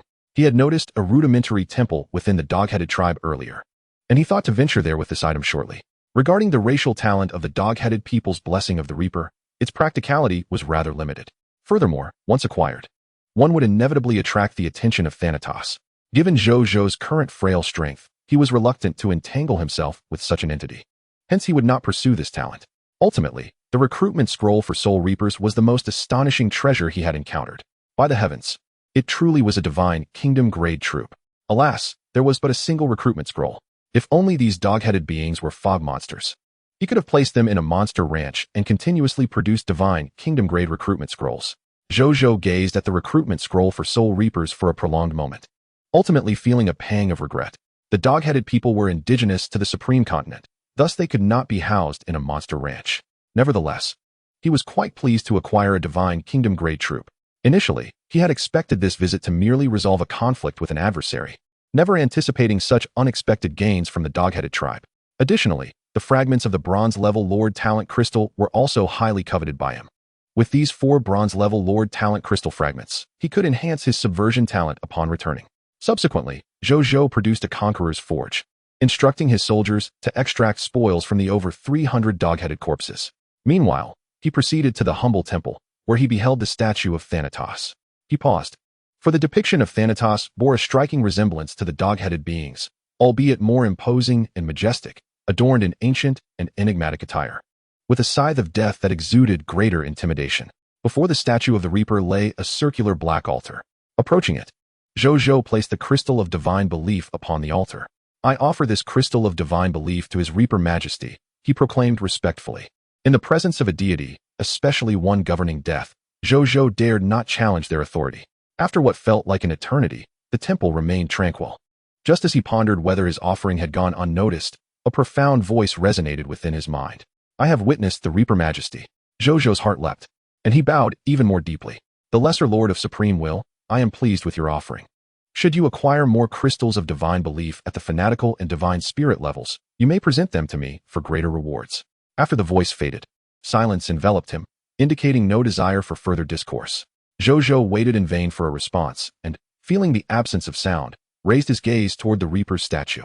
To his astonishment, he perceived a subtle expression of satisfaction in the statue's eyes, a nuance that others might overlook, but which Zhou Zhou's heightened perception could discern. When he glanced back at the altar, he discovered that the Crystal of Divine Belief had vanished, replaced by a scroll. He approached, lifting it to inspect. The scroll was entirely black, adorned with an engraving of Thanatos' silhouette. Treasure name: Scroll of Death Exemption. Treasure grade: Epic Superior. Treasure effect: when a being sustains life-threatening injuries, using this scroll allows them to instantly revert to their prime state prior to injury. Treasure introduction: a miraculous item crafted by Thanatos using the power of the laws of death, granting its possessor immunity to one death crisis. Hint: ineffective against injuries of divine level and above. Zhou Zhou's jaw dropped. Merely a crystal of divine belief at the divine spirit level had been exchanged for an epic-grade treasure from the hand of death itself. Moreover, it was an item of such high utility for preserving life. Was this due to the Reaper's generosity, or was the crystal of divine belief truly of immense value? Zhou Zhou pondered, but soon dismissed the thought. The faith crystal of the Holy Spirit, no matter how exquisite, is rendered useless in the hands of one who does not know how to wield it. In stark contrast, the death exemption scroll before him is a tangible treasure that could genuinely save his life. Thus, it is evident that the item at hand is of utmost importance. Delighted, he stowed it away and then respectfully bowed to the statue of the Reaper before departing from the site. Shortly after his exit, the Chaos Human clan made their appearance. Lords emerged from the Dragon Realm, the Abyss, the Divine Realm, the Underworld, the Immortal Realm, and even beyond the world itself. The competition among the myriad lords was becoming increasingly intriguing. A haunting voice echoed, only to vanish once more. Upon stepping outside the temple, Zhou Zhou sought out Wu Xian, requesting him to assign a few individuals to remain and guard the temple. Wu Xian did not question the reason and readily complied. Do you not feel that until now? There has been no significant battle to invigorate you, Elder Wu? Zhou Zhou observed Wu Xian's calm demeanor, prompting a chuckle from him. The Lord has keen eyes. Wu Xian replied, momentarily taken aback before nodding in agreement. Rest assured, we are unlikely to encounter a grand battle like yesterday's in the near future. However, there will still be minor skirmishes for you to test your skills, Elder Wu. Shall we take down this desolate wasteland today? Zhou Zhou proposed. Now, he had transformed significantly. It had taken him a full 6 days to conquer the Black Iron Tier territory of the Scorching Sun Desert. However, with his newfound strength, he was eager to see if he could seize the desolate wasteland territory within a single day. It was worth a try, nonetheless. Returning to Scorching Sun City might not be feasible today, Wu Xian remarked solemnly. Then we shall stay in the Wasteland City, Zhou Zhou decisively declared. The primary reason he had established Wasteland City was to use it as a springboard to conquer the entire desolate wasteland. The notion of a commercial city had merely been an afterthought. Now, it was time for it to serve its purpose. Understood, my lord. Wu Xian responded respectfully. Zhou Zhou nodded and, accompanied by his men, made his way to the Lord's courtyard, where he shattered the territorial monument and obtained a superior bronze tier territory token. Once I return, I can upgrade the territory, he mused, gazing at the token in his hand. 15 minutes later, all 300 dog-headed corpses had their spoils extracted. Thanks to the perfect loot effect, he garnered a total of 477 bronze tier Heart of Mists, 756 silver tier Heart of Mists, and 6 gold tier Heart of Mists. Additionally, he acquired 321 copies of the skill book Soul Roar, Black Iron, Bronze, Silver. He also obtained 321 race talent Orbs of Death's Blessing. From the 321 copies of Soul Roar, he selected one of superior bronze quality to study. Skill name, Soul Roar skill quality, superior bronze skill description. Focus your mental will and unleash a soul-stirring roar upon your enemies. There is a significant chance to stun enemies with a soul strength lower than yours, while those with a higher soul strength may also experience a slight chance of soul intimidation. After completing his studies, Bai Yun also discovered the basic resources and Heart of Mist stored within the dog-headed tribe, along with a blueprint for the Temple of Death. However, this blueprint lacked the recognition of the Supreme Will and was merely a design for a self-constructed building. Zhou Zhou, undeterred, took it as well. Thus, the dog-headed tribe held no further value for them. Seeing this, Zhou Zhou chose not to linger any longer. He led his soldiers away, heading towards the first Crimson Lord's territory. After more than half an hour, they arrived at the territory of a Black Iron Tier Crimson Lord. The Lord in question was a lower Bronze Tier Yellow Python chief, commanding approximately 500 Yellow Python monsters. Faced with Zhou Zhou's 5,000 strong army and the pure-blood dragon Nizario, these monsters stood no chance of resistance. In less than 15 minutes, the territory fell completely, with all Yellow Pythons perishing, while Zhou Zhou's soldiers, under the dragon's protection, emerged unscathed. Thanks to the perfect loot effect, Zhou Zhou retrieved 6 shards of Bronze Tier Lord Talent Crystals and 2 Source Crystals from the Yellow Python Chief's corpse, along with a Black Iron Tier territory token from the Lord's building. Bai Yun and the soldiers spent half an hour clearing the battlefield, collecting all salvageable spoils. Zhou Zhou then allowed his soldiers to rest for an additional half hour before advancing towards the second Crimson Lord's territory. Within the desolate wasteland, there resided 3 Black Iron Tier Crimson Lords and 1 regional Bronze Tier Crimson Lord. After 3 hours, Zhou Zhou resolved all 3 Black Iron Tier Crimson Lords territories and arrived at the final one, the territory of the regional Crimson Lord, the Stone Demon Lord.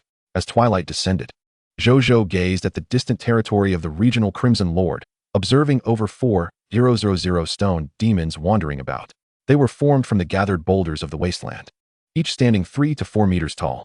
According to the intelligence from the Wu-Tu map, these stone demons possess incredibly resilient bodies and display fearlessness in battle. Furthermore, as they lack flesh and soul, even the Dragon S might has limited effect on them. It would be a formidable confrontation. However, should he succeed in defeating them, he would possess 2 regional territories under his command. Chapter 129, Heroic Technique, Golden Dragon Strike. Slaying the Stone Demon Lord.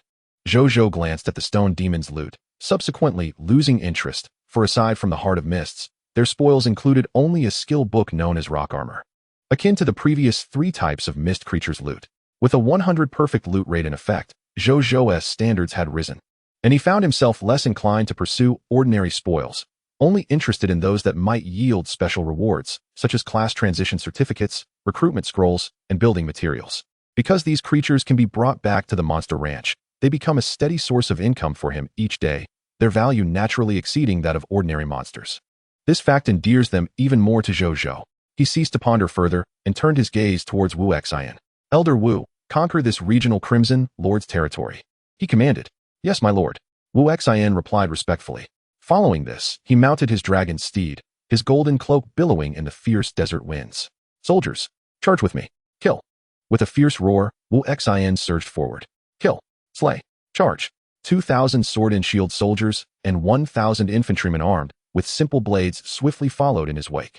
The 2,000 soldiers remaining in place were primarily ranged units, predominantly comprised of poison crossbowmen, along with archers, crossbowmen, repeating crossbowmen, and gunmen. They began to unleash a barrage of distant attacks upon the approaching stone demons.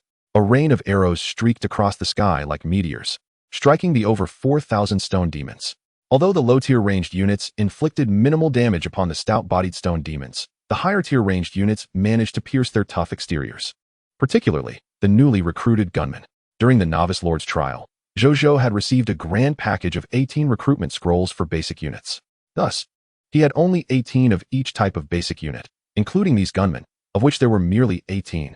However, despite their limited numbers, the impact they made was the most formidable among the entire army. The sharp crack of gunfire echoed, so loud that even the nearby ranged comrades could not help but cast a glance in their direction. Although these gunmen were merely at the lowest tier of black iron rank, their damage output matched that of higher-tier black iron archers. Their only drawback was their slower reloading speed and limited ammunition. Zhou Zhou observed this scene with contemplation. While these gunmen could manufacture their own gunpowder bullets, the efficiency was low, and their power might not be substantial. Perhaps he could seek out that military-industrial lord to see if he might procure some modern firearms from him, allowing for future ammunition resupply directly from him.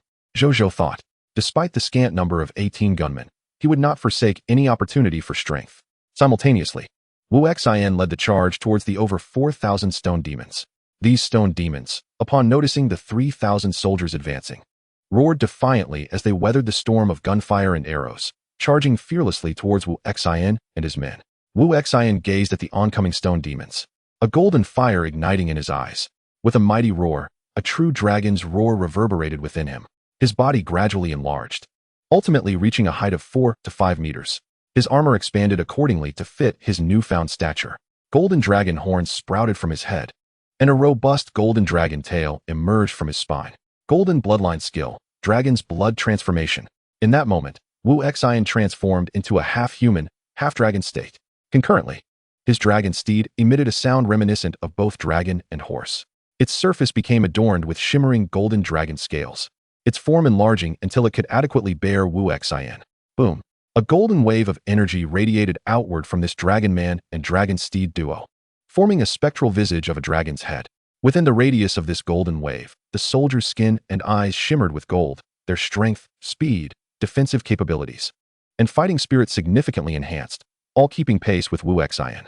In the blink of an eye, they coalesced into a sinuous form reminiscent of an eastern dragon, charging forward with an unstoppable, grand momentum against the stone demons. Heroic skill, Golden Dragon Break. Heroic skill, Golden Dragon Break. Level, Special. Skill effect. The Dragon Rider activates his Golden Dragon bloodline alongside his human lineage, transforming into a dragon while simultaneously enhancing the overall attributes of his soldiers with the power of the Golden Dragon, imparting them with certain traits of the Golden Dragon bloodline, thus manifesting an unstoppable golden dragon on the battlefield, shattering enemy formations and breaking their will. At that moment, Wu Xian unleashed the Diamond-tier military formations, Gale Formation and Blazing Fire Formation. This caused the soldiers' strength, speed, and fighting spirit to surge 15-fold. The sudden escalation of combat prowess rendered the Eastern Golden Dragon even more lifelike, exuding an aura of dragonic pressure that momentarily halted the momentum of the 4,000 stone demons. In that instant of hesitation, accompanied by a thunderous dragon's roar, the Eastern Golden Dragon surged into their formation. Wherever it passed, stone demons were obliterated. Not a single stone demon could withstand the Golden Dragon's charge. Thus, this Golden Dragon traversed from the forefront of the battlefield to the rear and then back again, under 2 successive Golden Dragon breaks. Nearly 1,500 of the over 4,000 stone demons lay slain. Wu Xian, having executed 2 Golden Dragon breaks, still retained considerable energy, even maintaining his dragon's blood transformation state, though the Golden Dragon's form began to gradually fade. His Golden Dragon eyes coldly surveyed the stone demons, sensing that he still had about a third of his energy left, allowing for 1 more Golden Dragon break. However, he estimated that doing so would likely leave him in a weakened state.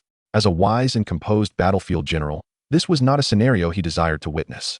At the rear of the battlefield, Nizaleo, upon witnessing Wu Xian's dragon's blood transformation, immediately raised its dragon head to observe the foe. When it beheld the unique dragon form that diverged from the typical dragon lineage upon the execution of the Golden Dragon break, a hint of human-like confusion flickered in its crimson eyes. In its dragon bloodline heritage, there seemed to be no record of such a peculiar dragon form. Meanwhile, Zhou Zhou, upon witnessing Wu Xian's Golden Dragon break, was utterly astonished. Was this not the Dragon of the East? He had initially assumed that Wu Xian's Golden Dragon bloodline was akin to the Western Dragon bloodline of Nizaleo. To his astonishment, he realized that he possessed the bloodline of the Eastern Dragon. As he regained his composure, he glanced at the perplexed Nizaleo beside him, a sense of wonder crossing his features.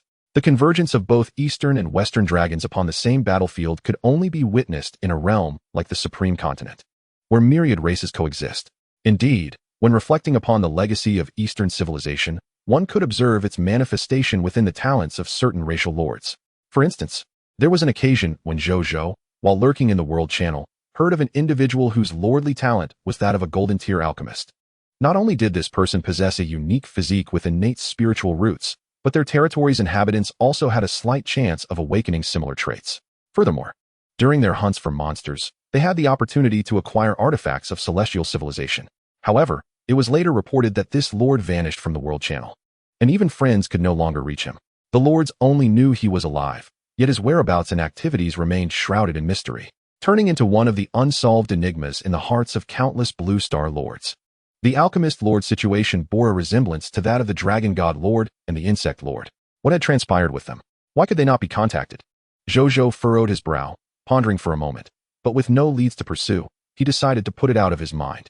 Ultimately, they all shared the same destination, and fate would surely reunite them in the future. On the battlefield, after Wu Xian unleashed his Golden Dragon break, Bai Yun followed suit with her heroic skill, Blood Fire Arrow Rain. Now a silver-tier warrior, the potency of her attack surpassed all previous efforts. A torrential downpour of arrows decimated nearly 2,000 stone demons. Consequently, only a little over 500 stone demons remained, barely sustaining the battlefield. At this point, the Stone Demon Lord, who had been hoping to play the role of a coward, could no longer stay hidden. He sensed a terrifying aura gathering in the distance behind the battlefield. Realizing he could not contend with the opposing forces, he refrained from revealing himself, relying instead on his 4,000-strong stone demon subjects to intimidate the enemy and to retreat. However, to his dismay, the 2 heroes before him effortlessly wiped out the majority of his stone demon minions, leaving him utterly stunned. A singular thought consumed his mind: flee. With a resounding rumble, a stone demon towering over 20 meters emerged from the ground, curling itself into a ball and rolling away into the distance. The remaining 500 stone demons stood frozen in disbelief at the sight. Why does our Lord retreat when we are prepared to fight to the death? The soldiers murmured in astonishment, soon erupting into merciless laughter. Meanwhile, in the rear of the battlefield, without needing a reminder from Zhou Zhou, Nizaleo unfurled his dragon wings and soared into the sky in pursuit. Moments later, a kill notification appeared before Zhou Zhou. Your pet, the lava dragon Nizaleo, has slain the Stone Demon Lord Stalwart, Crimson Lord, gaining 800 energy. Loot has been successfully gathered. The territory of this Crimson Lord became unclaimed land, allowing Zhou Zhou the opportunity to plunder or occupy it. The desolate wasteland had transformed into a territory without a master. Upon acquiring the territorial token, he could assume the role of its lord. A smile graced Zhou Zhou's face. Moments later, Nizario presented the corpse of the stone demon lord before him. Gazing at the stone carcass, he noted that its brain had been reduced to magma, while the rest of its body lay charred. Although this regional crimson lord boasted formidable defenses, they proved insufficient against the molten breath of a pure-blood dragon. A notification regarding the corpse appeared. Monster name: Stone Demon Lord Stalwart, Regional Crimson Lord. Power class: Upper Silver. Monster description: the most powerful Crimson Lord of the desolate wasteland, ruling over the entirety of the barren expanse and commanding numerous stone demon subjects. With exceptional physical defenses, it is impervious to soul attacks, claiming dominion over the wasteland. Loot drop rate: 20 silver tier mist hearts, drop rate 100, 5 source crystals, drop rate 100, 1 upper silver tier skill book rock armor, drop rate 5. 1 upper silver tier skill book summon stone demon lord, drop rate 2. 1 upper silver tier alchemical technology product blueprint, mist cannon, drop rate 1. 5 black iron tier lord talent fragment crystals, drop rate 0. Chapter 130, Mist Cannon. Wasteland Territory Token. The mention of the Mist Cannon caused Zhou Zhou to raise an eyebrow. Without further contemplation, he opted to extract the loot. Lord Talent Notification. Your loot has been enhanced by the King of Loot's Perfect Loot, elevating its quality to 1. Lord Talent Notification. You have acquired 20 Perfect Loot Mist Hearts, Golden Tier, 1 Skill Book Rock Armor, Golden Upper Tier, 1 Skill Book Summon Stone Demon Lord, Golden Upper Tier. 1 Alchemical Technology Product Blueprint Mist Cannon, Golden Upper Tier, 5 Lord Talent Fragment Crystals, Bronze Tier. In the next instant, the corpse of the Stone Demon Lord transformed into loot. Zhou Zhou first collected the 20 Golden Tier Mist Hearts before turning his attention to the other spoils. The Rock Armor and Summon Stone Demon Lord skills, as their names imply, provided a layer of rocky armor for defense against external attacks and the ability to summon a Silver Tier Stone Demon Lord, non-crimson, to fight on his behalf. Since both skills were of Golden Upper Tier, Zhou Zhou was not yet able to learn them and would have to set them aside for now. Next, he examined the Alchemical Technology Product Blueprint. This was the first time Zhou Zhou had obtained a new blueprint for alchemical technology. Alchemical Technology Product Blueprint, Mist Cannon. Grade: Golden Upper Tier. Product effect: utilizing Mist Hearts as core energy, it can fire projectiles of tremendous power with a maximum range of 5,000 meters. It is commonly employed for the extermination of colossal creatures, those with immense vitality, for siege warfare and naval battles. Product description: one of the most renowned products of alchemical technology, it wields immense power on the battlefield and is widely utilized in warfare across the Supreme Continent. Learning requirements: can only be learned by professionals in alchemical technology. Zhou Zhou's eyes sparkled with excitement. This blueprint for the Mist Cannon arrived at the perfect moment. The formal war among the myriad races had officially commenced. In the forthcoming battles, siege warfare would undoubtedly be prevalent. And it was precisely during such times that the Mist Cannon could demonstrate its extraordinary prowess.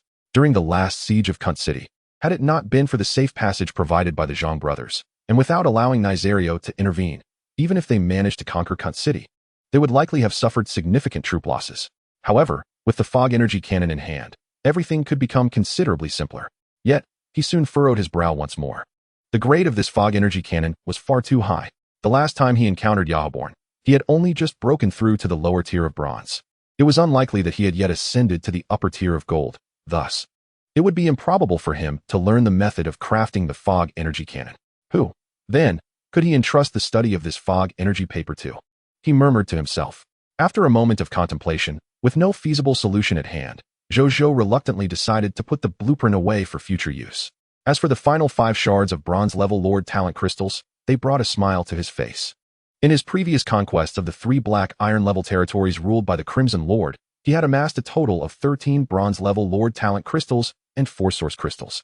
Now, with the spoils from the Stone Demon Lord added to his collection, he had gathered 9 source crystals in total. Moreover, his stock of bronze-level Lord Talent crystals had swelled to 29. This was sufficient to upgrade the talents of 2 black iron-level lords. However, he would not upgrade the Return to Town talent, but rather focus on enhancing the Rebellion talent. Subsequently, he planned to accumulate enough to fuse into a silver-level Lord Talent source crystal, with aspirations of elevating the Rebellion talent to silver level or even higher. If possible, he yearned to witness the effects of upgrading the Rebellion talent to mythic level. Moments later, the remaining 500 stone demons on the battlefield were dispatched by the soldiers. Following this, They commenced the task of clearing the battlefield. Simultaneously, Zhou Zhou took out 5 conqueror furnaces to extract the remains of over 4,000 stone demons. Shortly thereafter, Bai Yun approached him with a respectful demeanor. "My lord, we have located the territory monument here. Take me to it." Zhou Zhou commanded immediately. "Yes, my lord." "Please follow me," Bai Yun replied, leading Zhou Zhou into the territory of the stone demons. After a brief walk, they arrived at a spot strewn with shattered rocks, where they found it. "At first, we could not locate this territory monument. Eventually, we inquired with Lord Nizalio, who informed us that the monument had been completely encased by these stone demons in Gobi rocks. It was only after we smashed the outer layer of rock that we discovered the monument," Bai Yun explained respectfully. Zhou Zhou nodded, quite adept at concealment. He then instructed Bai Yun to shatter the territory monument, which possessed a durability of 100,000. Soon, under Bai Yun's 5 fire vine arrows, the monument was obliterated, revealing 2 tokens within. One was a bronze-level territory token, while the other was the regional token for the desolate Gobi. The front bore the character for region, while the back was inscribed with the words Desolate Gobi. After stowing the territory token, Zhou Zhou promptly seized the regional token. A text prompt appeared: treasure name, regional token region name, Desolate Gobi region grade, black iron level region area, approximately 611 square kilometers. Treasure description: the regional token for the desolate Gobi. The lord who possesses this token and integrates it into their territory monument shall become the regional lord of the desolate Gobi and receive an exclusive regional treasure chest. As long as I integrate it into my territory monument, I will gain complete dominion over the entire expanse of the desolate Gobi. At that point, I will possess 2 regional territories. Zhou Zhou mused with anticipation. He and Bai Yun then departed from the site. After more than half an hour, all spoils from the stone demons were successfully extracted. Thanks to the perfection of the spoils, the total haul included 15,064 bronze-level hearts of fog, 5,894 silver-level hearts of fog, 784 gold-level hearts of fog, 106 copies of the Rock Armor Skill Book, bronze, silver, gold levels, 842 copies of the silver-level Summon Stone Demon Elite, 112 copies of the gold-level Summon Stone Demon Leader. In addition, Bai Yun, while leading troops to scour the Crimson Territory, uncovered a total of 420,000 units of 4 basic resources, along with a modest quantity of hearts of fog and ordinary building blueprints. Thus, for Zhou Zhou, this stone demon territory held no further value. As night fell, Zhou Zhou did not linger. He promptly led his soldiers towards the desolate city. In a rapid march, they reached the desolate city in just 15 minutes. The Zhang brothers, having already received word, were both astonished that the Lord had conquered the desolate Gobi and hurriedly emerged to greet them outside the city. Upon seeing Zhou Zhou's arrival, they immediately expressed their joy and offered their congratulations. "Congratulations, my lord, on your victorious return." Zhou Zhou nodded and was welcomed into the Lord's courtyard. Inside the courtyard, the Zhang brothers stood guard at the entrance, while Zhou Zhou sat at a table, which displayed 10 shards of bronze-level Lord Talent crystals. He gazed at them, preparing to upgrade the Rebellion talent. Chapter 131, Bronze-Level Rebellion. 3 legendary talents. Zhou Zhou observed them intently. Soon, a line of golden text slowly materialized. 10 shards of bronze-level Lord Talent crystals detected. Would you like to fuse them into 1 bronze-level Lord Talent source crystal? Yes, Zhou Zhou replied. In the next moment, a flash of bronze light illuminated the room, and a crystal the size of a thumb, shaped like a hexagonal prism, appeared before him, encircled by a bronze light akin to a starry halo. This was indeed the bronze-level Lord Talent Source Crystal. A text prompt emerged. Treasure name: Lord Talent Source Crystal Treasure Grade. Bronze-level Treasure Effect 1. Upon absorption, the Lord will randomly awaken 1 bronze-level Lord Talent. Treasure Effect 2. Lords possessing black iron-level talents can use it to upgrade their black iron-level talents to bronze-level talents. Treasure description: a treasure of supreme will. Crystallized from the laws of existence, it can be utilized to awaken talents or serve as a means of talent promotion. Shall I absorb it for an upgrade? Upgrade, Zhou Zhou declared solemnly. Although the allure of awakening a new bronze-level Lord Talent was enticing, the randomness was too great. What if he ended up awakening another talent akin to return to town? Zhou Zhou had no means of acquiring an antidote for regret. Due to your possession of both the talents of seduction and return, both classified as black iron-level Lord abilities, please select one for promotion. I choose seduction for the promotion, Zhou Zhou declared. The Lord Talent has been designated. Promotion is currently underway. In the next moment, he suddenly felt a familiar warmth emanating from his forehead. This sensation he had experienced before during his ascension to the mythical level talent, the King of Spoils. Now he felt it once more. After a brief moment, the warmth gradually dissipated, and a new message appeared. Promotion of Lord Talent successful.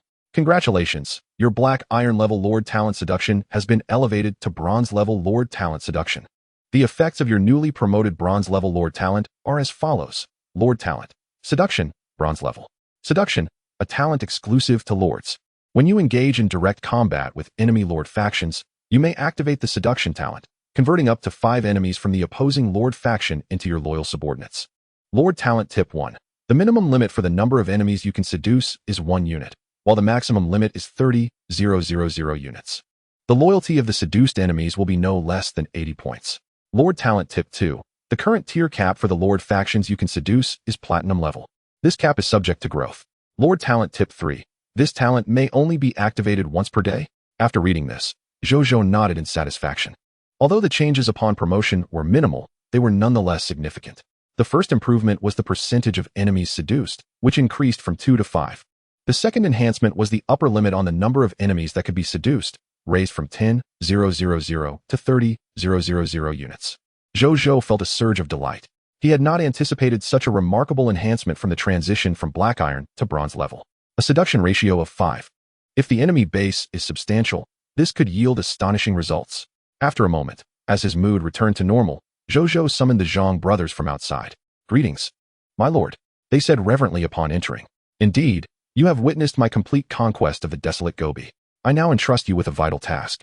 Tomorrow, you are to dispatch individuals to eliminate the scattered fog monsters within the desolate Gobi, ensuring that the area is free from their encroachment. You must have heard that the desolate city is to be transformed into a commercial hub. Clearing the area of its scattered monsters is a fundamental prerequisite for this endeavor. And you should comprehend the importance of this task. Here is the map of the desolate Gobi, which details the distribution of the scattered monsters. Use it to guide your extermination efforts. Zhou Zhou presented them with a copy of the map. We will commence the extermination of the scattered monsters in the desolate Gobi starting tomorrow, ensuring it does not hinder your plans for the commercial city, my lord. The Zhang brothers replied respectfully. Zhou Zhou nodded. Furthermore, given its new identity as a commercial city, the name Desolate City is no longer suitable. From this day forth, Desolate City shall be renamed Golden Sand City, and the desolate Gobi shall be referred to as the Land of Golden Sand. Understood. And one last matter.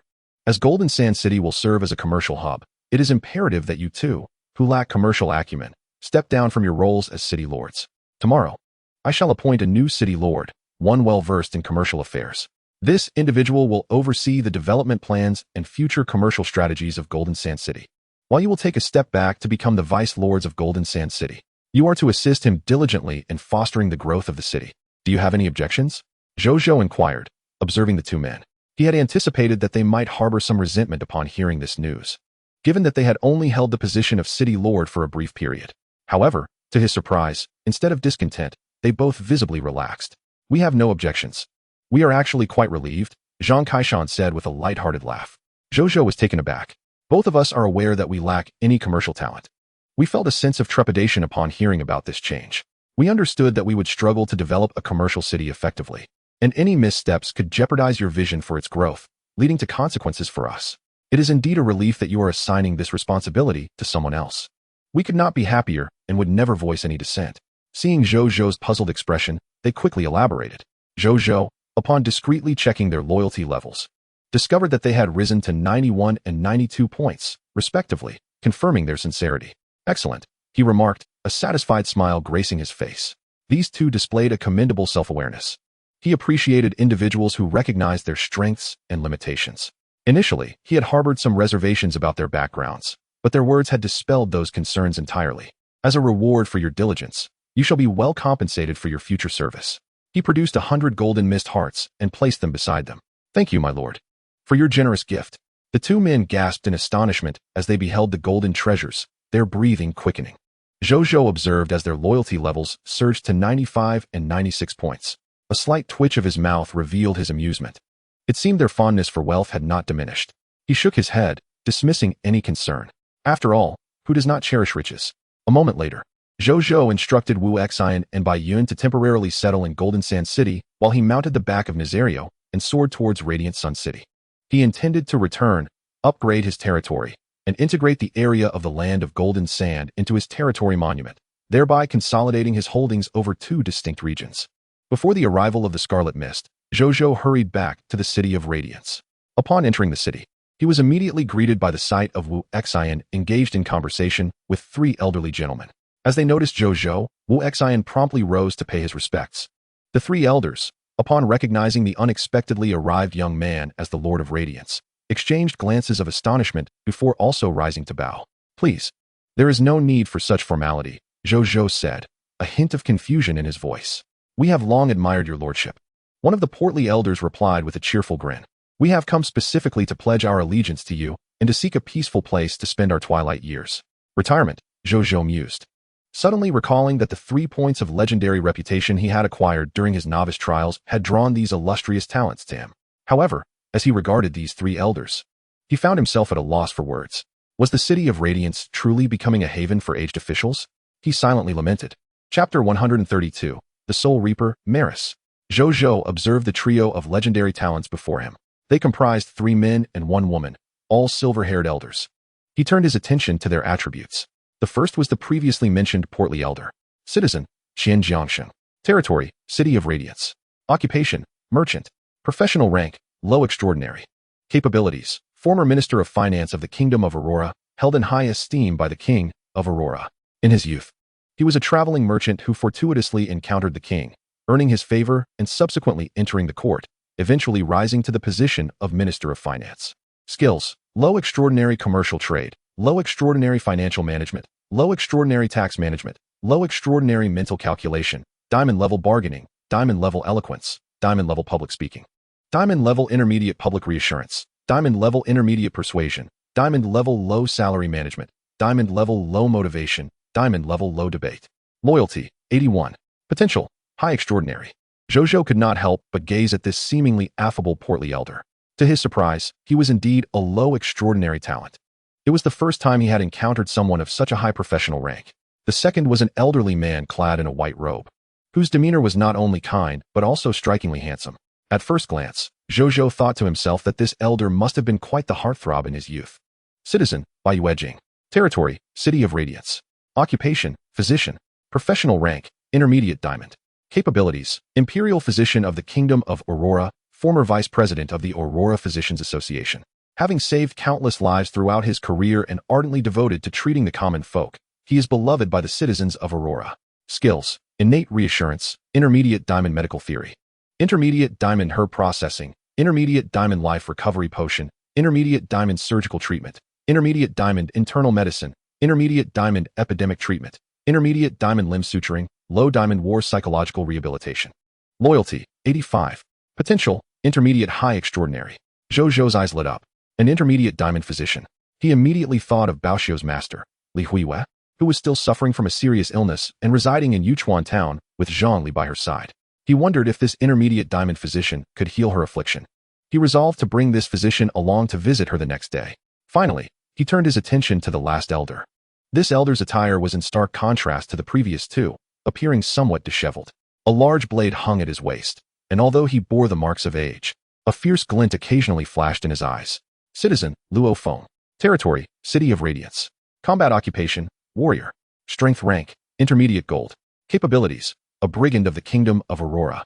Known for his fiery temper and propensity for justice, his infamous blood demon blade technique has made many a villain tremble, leaving no innocent souls in its wake. However, his disregard for the law and propensity for vigilante justice have rendered him a fugitive sought by the Kingdom of Aurora. Skills, Platinum Level Blade Technique, Blood Demon Blade.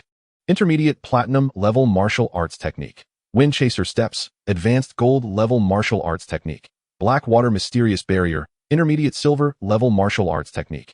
Tortoise Breathing Technique. Loyalty, 81. Potential, Intermediate High Extraordinary. A fugitive? Zhou Zhou regarded him closely. Luo Feng broke into a broad grin, exuding a robust charisma. Surely, my lord does not intend to capture me for the bounty. He jested.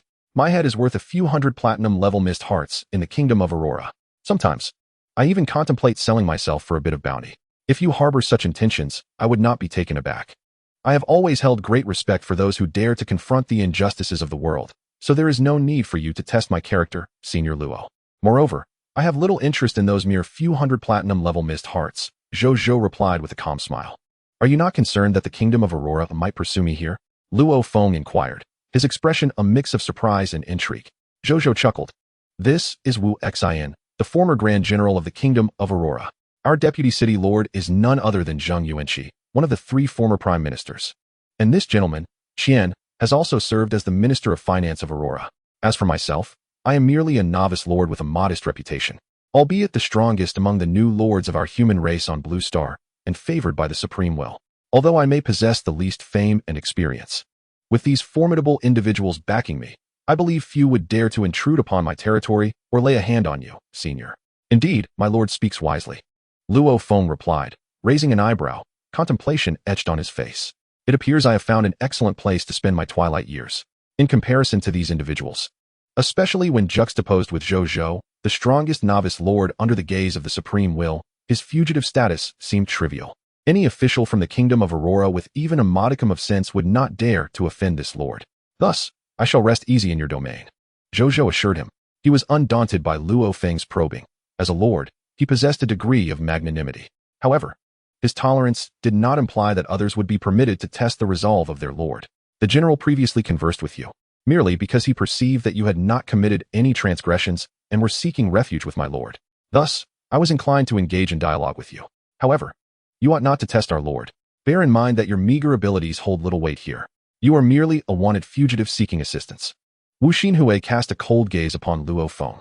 The faint aura of heroic might and the pressure of dragon blood emanating from him caused Luo Feng's heart to tremble. I acknowledge my faults. I implore your lordship for forgiveness. Luo Feng promptly capitulated. We are all one family. Let us maintain a cordial atmosphere. Zhou Zhou remarked with a smile. The previously tense atmosphere among the crowd gradually returned to normal. Meanwhile, the 2 elders, Qian Jiangsheng and Bai Yuejing, regarded Wu Xinhui with astonishment. As former officials of the Aurora Kingdom, they were well aware of the temperament of this former general. Given his character, it was generally difficult for him to be swayed by anyone, much less to personally defend someone as he was doing now. According to their understanding, only the king of Aurora and his close friend Zheng Yuanqi could elicit such loyalty from him. Yet, this lord had managed to achieve this in merely a few days. How was this accomplished? Their curiosity was piqued.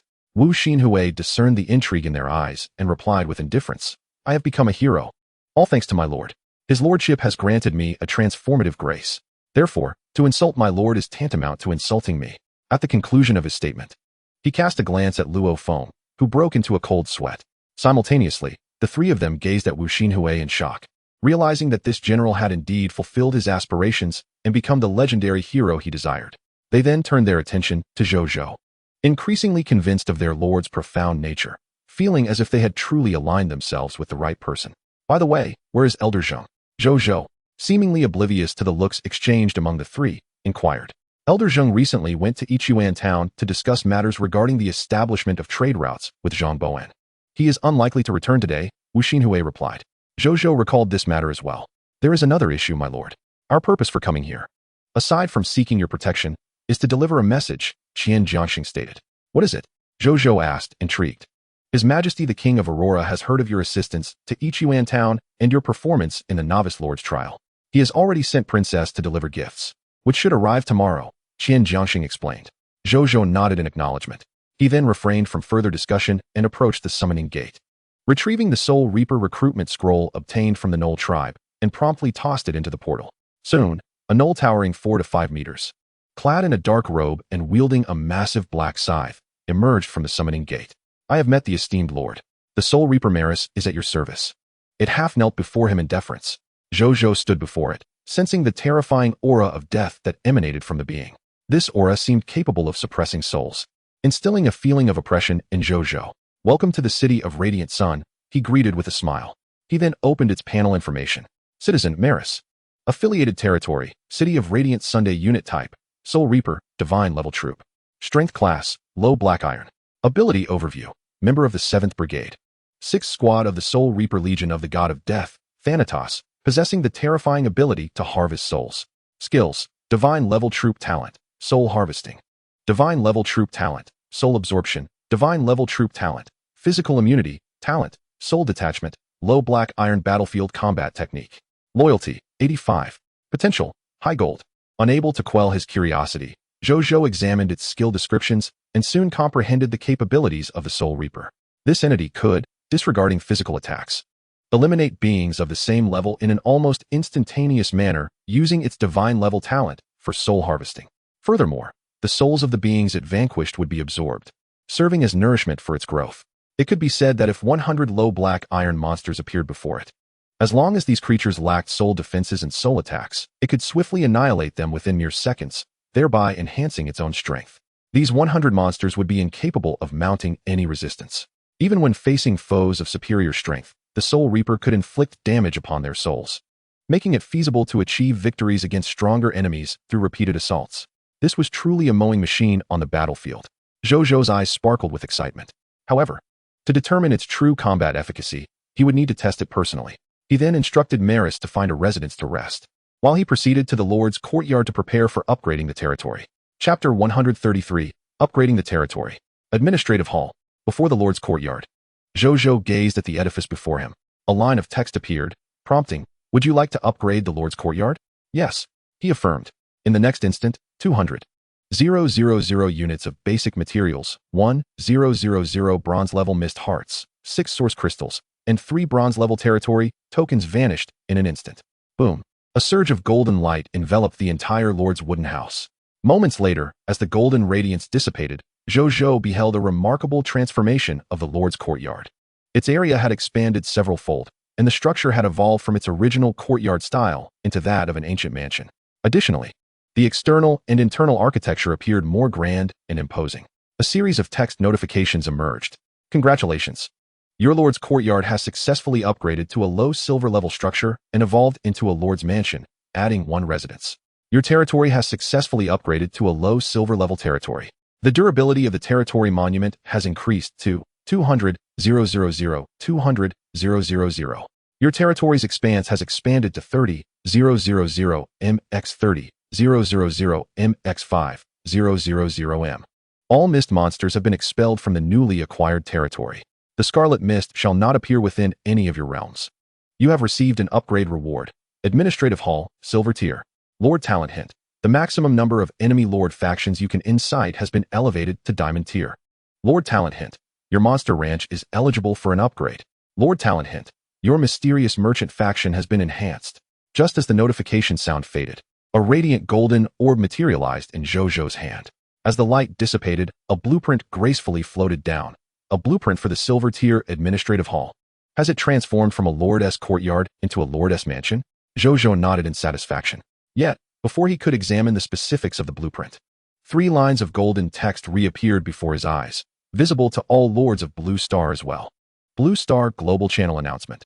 Congratulations to Lord Jiaoyang for becoming the first Lord to elevate his territory to Silver Tier, receiving a Supreme Treasure Chest, Legendary Degree 1, and the unique racial title, Glory of the Pioneer, now advanced to Glory of the Pioneer.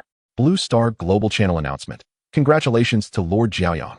Blue Star Global Channel Announcement. Congratulations to Lord Jiaoyang. The title has been advanced. A smile graced Zhou Zhou's face. His eagerness to return and upgrade his territory was driven by the desire to secure the glory of the Pioneer before others could seize it. Although others might claim the title, it would not be the outcome he wished to witness. Subsequently, he accessed the World Channel, invigorated and ready to bask in the flattery of fellow lords. At that moment, the Lords of Blue Star in the World Channel were indeed, as he anticipated, fervently discussing him. Goodness, it's only the 9th day, and Lord Jiaoyang has already achieved a Silver Tier territory? I'm still at Black Iron Tier and feel quite accomplished. The brother upstairs has a commendable territory level. I heard from the Dragon Blood Alliance Lord that the Dragon Lady Lord is merely at Bronze Intermediate. The subsequent upgrades of territories now require territorial decrees. I envy those esteemed lords who can elevate their realms. The territory of the Dragon Lady Lord. Susanna furrowed her brow as she gazed at the Global Channel announcement. Has she truly reached Silver Tier territory? This implies that Lord Jiaoyang has conquered at least 6 Bronze Tier territories. He has done this alone, never forming an alliance or joining another. How has he achieved such feats? Am I truly incapable of surpassing him even if I establish an alliance? Susanna pondered. However, her gaze soon solidified with determination. No, it is certainly possible to surpass him. I simply have yet to fully harness the power of the alliance. With the looming threat of the multi-race Lord battlefield and the considerable distance between lords, most alliance members are focused on preserving their strength and are reluctant to send aid. Hence, my alliance's advantages remain unexploited. In due time, when lords can consolidate their strengths and fully unleash the alliance's power, The isolated Lord Jiaoyang will undoubtedly be left far behind. Susanna was resolute in her belief that her choice was correct. She then glanced at the chat group of her assembled alliance, where the number of lords exceeded a staggering 10 million.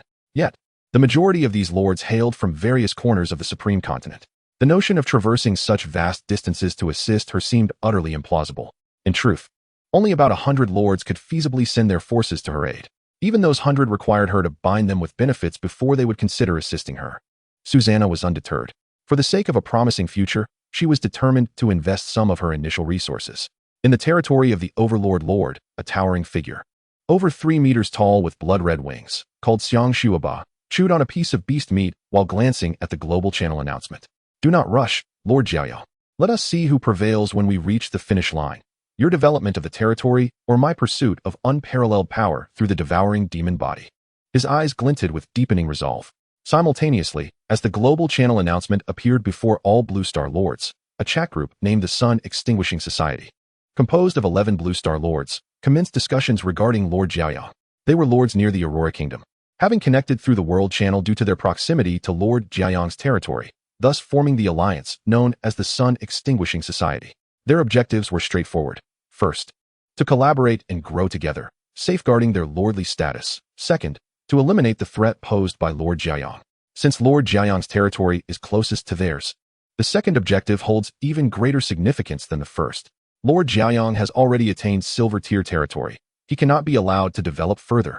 Do we have the precise location of Lord Jiaoyang's territory?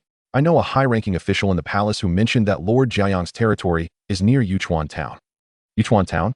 Is that not the town where the mysterious merchant recently appeared? Yes, indeed. My goodness, that is exceedingly close to my territory. My realm lies adjacent to the thorny dunes. Let us observe a moment of silence for the brother upstairs. Gentlemen, do not wait any longer. Let us gather tomorrow and charge forth to swiftly eliminate Lord Jiaoyang. This way, our imminent threat will be eradicated, and we can seize the wealth of Lord Jiaoyang, the accumulated riches of the foremost Lord of Blue Star. Are you not tempted? Our alliance has only just been formed. We cannot recklessly venture out until we comprehend the convergence paths. What then shall I do? Fear not, the multi-race Lord battlefield is imminent. They lack the time to attack you. However, during the activities of the multi-race Lord battlefield, we must act. Otherwise, should he gain any combat-related rewards from this event, capturing him will become even more challenging. Agreed. Let us resolve the matter of Lord Jiaoyang during the activities of the multi-race Lord battlefield. Agreed. Zhou Zhou, of course, remained oblivious to the clandestine formation of the Sun Extinguishing Society, which had quietly taken shape with plans to confront him. He is currently gazing at the blueprint in his hands. This administrative hall he had only ever seen in Fish Spring Town. Yet, in the extensive list of construction skills possessed by Zhao Changshou, it was conspicuously absent. Logically speaking, for a master architect of Zhao Changshou's caliber, it would be implausible not to have the capability to construct such a significant territorial edifice. However, his skill set lacks it entirely, highlighting the uniqueness of this structure. As he scrutinizes the architectural blueprint, the reason soon becomes apparent. Blueprint title: Administrative Hall, One-Time Blueprint. Blueprint quality: Sub-Silver. Blueprint effect: A special architectural blueprint. When held by architects of sub-silver rank or higher, along with the requisite construction materials, it allows for the creation of a designated space for territorial officials to manage territorial affairs. Construction materials: 20,000 units of wood, 20,000 units of fine sand, 20,000 units of metal, 20,000 units of stone, 100 sub-silver mist hearts, and 1 source crystal. Hint 1. This blueprint is a one-time use item and will disappear upon usage. Hint 2. Upon successful construction, the administrative hall will upgrade alongside the territory. Zhou Zhou raised an eyebrow at the blueprint. It was his first encounter with such a one-time use blueprint, which could not be permanently learned by architects. This functionally distinguished construction is likely akin to the summoning gate, thus preventing architects from acquiring the knowledge. Instead, one must upgrade the territory to obtain its blueprint and construct it in a singular effort. Zhou Zhou pondered for a moment, then summoned a golden tier architect.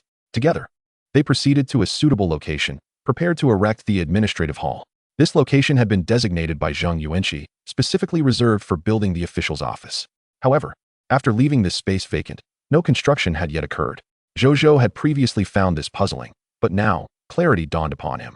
Zheng Yuanqi must have anticipated that he would eventually acquire the blueprint for the administrative hall, hence the deliberate reservation of this space. The Golden Tier architect then proceeded to utilize the administrative hall blueprint before Zhou Zhou's eyes. Instantly, 80,000 units of basic materials, 100 sub-silver mist hearts, and 1 source crystal vanished. In the next moment, the blueprint transformed into a golden radiance, descending upon the vacant land. This golden light gradually expanded, ultimately taking the form of a majestic building's golden silhouette. Moments later, the golden glow dissipated, revealing a 3-story office building dominated by white and blue hues, precisely mirroring the administrative hall he had seen in Fish Spring Town. As Zhou Zhou observed, the building information materialized. Building name, Administrative Hall. Territory level, sub-silver. Building function, a special territorial structure for officials to manage territorial affairs. Specific function 1, 100 efficiency in territorial operations. Specific function 2, reduces the probability of 10 territorial crime incidents. Specific function 3, gradually increases citizen loyalty. Specific function 4, officials handling territorial affairs can gain varying amounts of promotion energy based on specific administrative events. Building description, officials are not perpetually esteemed, nor are citizens perpetually lowly. Those who possess the capability may rise. Those who lack it may be cast down. Chapter 134, Micro Iron Mine. Upgrade Summoning Gate. Zhou Zhou nodded slightly. The architectural effects were indeed commendable, especially the provision for officials to gain promotion energy through handling territorial affairs, which greatly pleased him. With this architectural advantage, as long as his territorial officials took on a military or combat profession, they could enhance their strength through promotion energy acquired from managing territorial matters, even without venturing out to hunt monsters. He then entered the building, taking a cursory glance around. It was comparable to what he had seen in Fish Spring Town, albeit entirely new, with no one yet occupying the space for work. However, he decided to wait for Zheng Yuanqi's return to make arrangements. Afterward, he returned to the Lord's estate and examined the materials required for upgrading the Lord's estate to sub-silver intermediate. Building upgrade, 100,000 units of wood, 100,000 units of fine sand, 100,000 units of metal, 100,000 units of stone, 100 sub-silver mist hearts, 10 source crystals, and 1 sub-silver territory decree. Upon reviewing the upgrade requirements, Zhou Zhou frowned slightly. He could fulfill all other conditions, but he had no leads on the sub-silver territory decree. Fish Spring Town was a bronze-level area, and the Crimson Lords he had defeated there only possessed bronze-level territories. To obtain a sub-silver territory decree, he would likely have to explore areas of sub-silver or higher levels. Zhou Zhou contemplated this for a moment, then shifted his focus to the reward announced in the Lord's channel. First, there was the Supreme Treasure Chest. Upon opening it, he discovered a sheet of paper resting quietly inside, adorned with a red seal and inscribed with contractual text. Zhou Zhou extracted it for inspection. The text prompt appeared. Treasure name, Mineral Land Contract, Micro Iron Mine. Treasure quality, Golden. Treasure effect, upon signing the contract, the signee will possess a micro iron mine with a resource capacity of 100,000 tons. Treasure description, a treasure that allows a territory to materialize mineral resources out of thin air. Hint, mineral scales are categorized as micro, small, medium, large, extraordinary, epic, legendary, and mythical. An iron mine? Zhou Zhou's eyes brightened. Naturally, he had a pressing need for iron ore, not only for the construction of mechanical landwalkers, which required substantial quantities of pure iron as raw material, but also for the repair or enhancement of soldiers' armor and weapons, which necessitated a considerable amount of iron ore as the primary material. Previously, he had resolved this by purchasing these minerals from the trading post to acquire necessary raw materials. Now, with this micro iron mine yielding 100,000 kg of iron ore, it would suffice for his territory for a considerable duration. He would no longer need to procure iron ore from the trading post for the foreseeable future. Subsequently, he retrieved a pen from his spatial ring and inscribed his name upon the mineral contract for the micro iron mine. In the next instant, a virtual map of the entire sunlit desert and the desolate city materialized before him. A simple text prompt appeared. Please select the location of the mineral. Can you also choose another mineral site? Zhou Zhou pondered for a moment and ultimately confirmed a location in the desolate sands not far from the city of Jiayang. The mineral land deed for the micro iron mine has been successfully utilized. Congratulations, you have successfully acquired a micro iron mine. Mineral name, iron mine. Mineral function, a micro open pit iron mine containing 100,000 tons of iron ore. Mineral scale, micro. Mineral description, a micro iron mine that stores a modest amount of mineral resources. Soldiers can be dispatched tomorrow for extraction. Zhou Zhou nodded. He then turned his gaze to the unique title of his advanced race. Title name, Glory of the Pioneer. Title quality, race unique. Title Effect 1. Your renown spreads across the Lords of Blue Star. More talents admire your reputation and yearn to join your territory. The daily summons gate can summon 200 citizens, among whom there will be 3 professionals of the same level as your territory. Title Effect 2. When you speak in any channel, your unique title suffix will be appended after your lord title, which you can choose to toggle on or off. Title Effect 3. When you become the first Blue Star Lord with a gold tier lower territory, this title will upgrade to Glory of the Pioneer, unlocking additional title effects. Title Description. An exclusive title bestowed upon the pioneers among lords by the Supreme Will. Every pioneer within the race has a greater chance to achieve greatness. I must continue to maintain my developmental advantage to attain the glory of the pioneer ahead of all other Blue Star Lords. Satisfied with the effects of the newly acquired title, Zhou Zhou nodded thoughtfully. As for the remaining point of legend, it depends on what kind of legendary talent appears tomorrow. He then approached the summoning gate, expending 32,000 units of basic materials and 800 bronze-grade mist hearts to upgrade the summoning gate. Congratulations!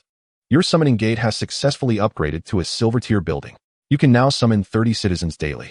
Among the citizens summoned each day, there will certainly be 8 professionals. Reminder, under the influence of the race's unique title, Glory of the Pioneer, the number of citizens you can summon daily has reached 189. Among the citizens summoned daily, there will certainly be 11 professionals. Furthermore, 3 of these professionals will have the same profession level as your territory. With the advancement of the race's unique title, the increase in the daily summoned population has become ever greater. Zhou Zhou remarked. Without the population increase from the Glory of the Pioneer, he could summon a maximum of only 63 people each day. However, now with the increase to 200, it has directly transformed into 189. He no longer needs to worry about a lack of citizens in his territory. As for the increased limit of 30 additional summons, he was not surprised. The last upgrade from black iron to bronze had also directly increased the summon limit by 20. It far surpassed the population increase brought by the minor tier upgrade. Thus, the summoning gate, after the major tier upgrade, must have this beneficial population surge. He then glanced at the requirements for upgrading the summoning gate to silver intermediate. Building upgrade: 15,000 units of wood, 15,000 units of fine sand, 15,000 units of metal, 15,000 units of stone, 200 silver grade mist hearts. And the territory level must be upgraded to silver intermediate. Zhou Zhou withdrew his gaze. Compared to the requirements for upgrading the Lord's residence, the demands for enhancing the summoning gate were significantly simpler. He possessed all other materials and resources. He merely needed to elevate the territory to the next tier to directly upgrade it. Subsequently, Zhou Zhou returned to the Lord's residence and approached the territory monument, producing the regional decree for the Sand Gold Land. Chapter 135, Recruitment Building for Troops, Stone Demon Nest. The mysterious merchant returns. Zhou Zhou placed the regional decree for the Sand Gold Land upon his territory monument. In the next moment, a force emanated from the monument, drawing the decree inside. A series of golden text prompts appeared. Congratulations, you have obtained a black iron grade regional decree, Sand Gold Land, and officially become the regional lord of this area. Your regional territory has added Sand Gold Land, black iron grade. You have acquired a regional treasure chest, exclusive to Sand Gold Land. Zhou Zhou opened his regional territory section to take a look. Regional territory, Jiaoyang Desert, black iron grade, Sand Gold Land, black iron grade. From this moment onward, I shall officially possess the Jiaoyang Desert and Sand Gold Land, both black iron grade regional territories. A subtle smile crept across Zhou Zhou's lips. He then opened the regional treasure chest of Sand Gold Land, revealing a palm-sized model of a stone demon nest inside. What is this? Zhou Zhou picked it up to examine it closely. A text prompt appeared. Treasure name, Stone Demon Nest. Treasure grade, black iron. Treasure effect. Upon placement within the territory, the Lord will possess a high-grade troop recruitment building capable of summoning stone demons. Treasure description, a specialty of Sand Gold Land. It can summon a high-grade monster troop known as stone demons for your command. Heavenly Descent. Would you like to place it? Zhou Zhou raised an eyebrow, his eyes glimmering with delight. A high-grade troop recruitment building? The only high-grade troop he currently possesses is the elemental archers. The fact that stone demons can also be classified as high-grade troops is quite remarkable. He immediately recognized its value. However, the true effects would need to be observed in practice. With this thought, Zhou Zhou promptly took it outside the Lord's residence and headed to an uninhabited sandy area within his territory. He placed the model on the sand and silently willed it to be set down. In the next second, the stone demon nest began to expand rapidly, soon transforming into a towering structure reaching 7 to 8 meters in height. Flanking the entrance of this nest stood 2 imposing and fierce stone demon statues. Zhou Zhou gazed at this building, and building information materialized. Building name, Stone Demon Nest. Territory level, Black Iron lower tier. Building function, high-grade troop recruitment building. Can summon 3 Black Iron lower tier stone demons daily to become citizens of the territory and serve your purposes. Building upgrade, 100 units of wood, 100 units of fine sand, 100 units of metal, 800 units of stone, 100 Black Iron grade mist hearts, and 50 kilograms of pure iron. Building description, a prestigious structure capable of recruiting stone demons, whose bodies are remarkably robust, impervious to soul attacks, and fearless in battle. Each one stands as a formidable general on the battlefield. Note, this building can be upgraded to the silver tier at most. It can recruit up to 5,000 stone demons, and the demise of any stone demon does not occupy a recruitment slot. The upgrade limit is somewhat modest, allowing only advancement to the silver tier and a simultaneous existence of merely 5,000 stone demons. However, Zhou Zhou felt no significant regret. After all, acquiring such a valuable asset from a Black Iron tier area chest was already quite commendable.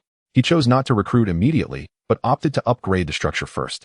With the expenditure of 100 units of basic materials, 100 Black Iron mist hearts, and 50 kilograms of pure iron, the Stone Demon Nest ascended to an intermediate Black Iron level.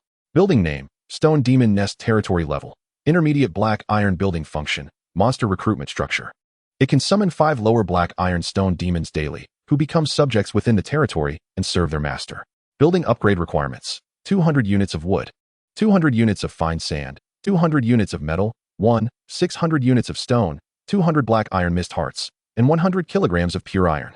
Building description, a monster recruitment structure capable of summoning stone demons whose bodies are exceptionally sturdy, unyielding to soul attacks, and fearless in combat. Each one is a commanding force on the battlefield.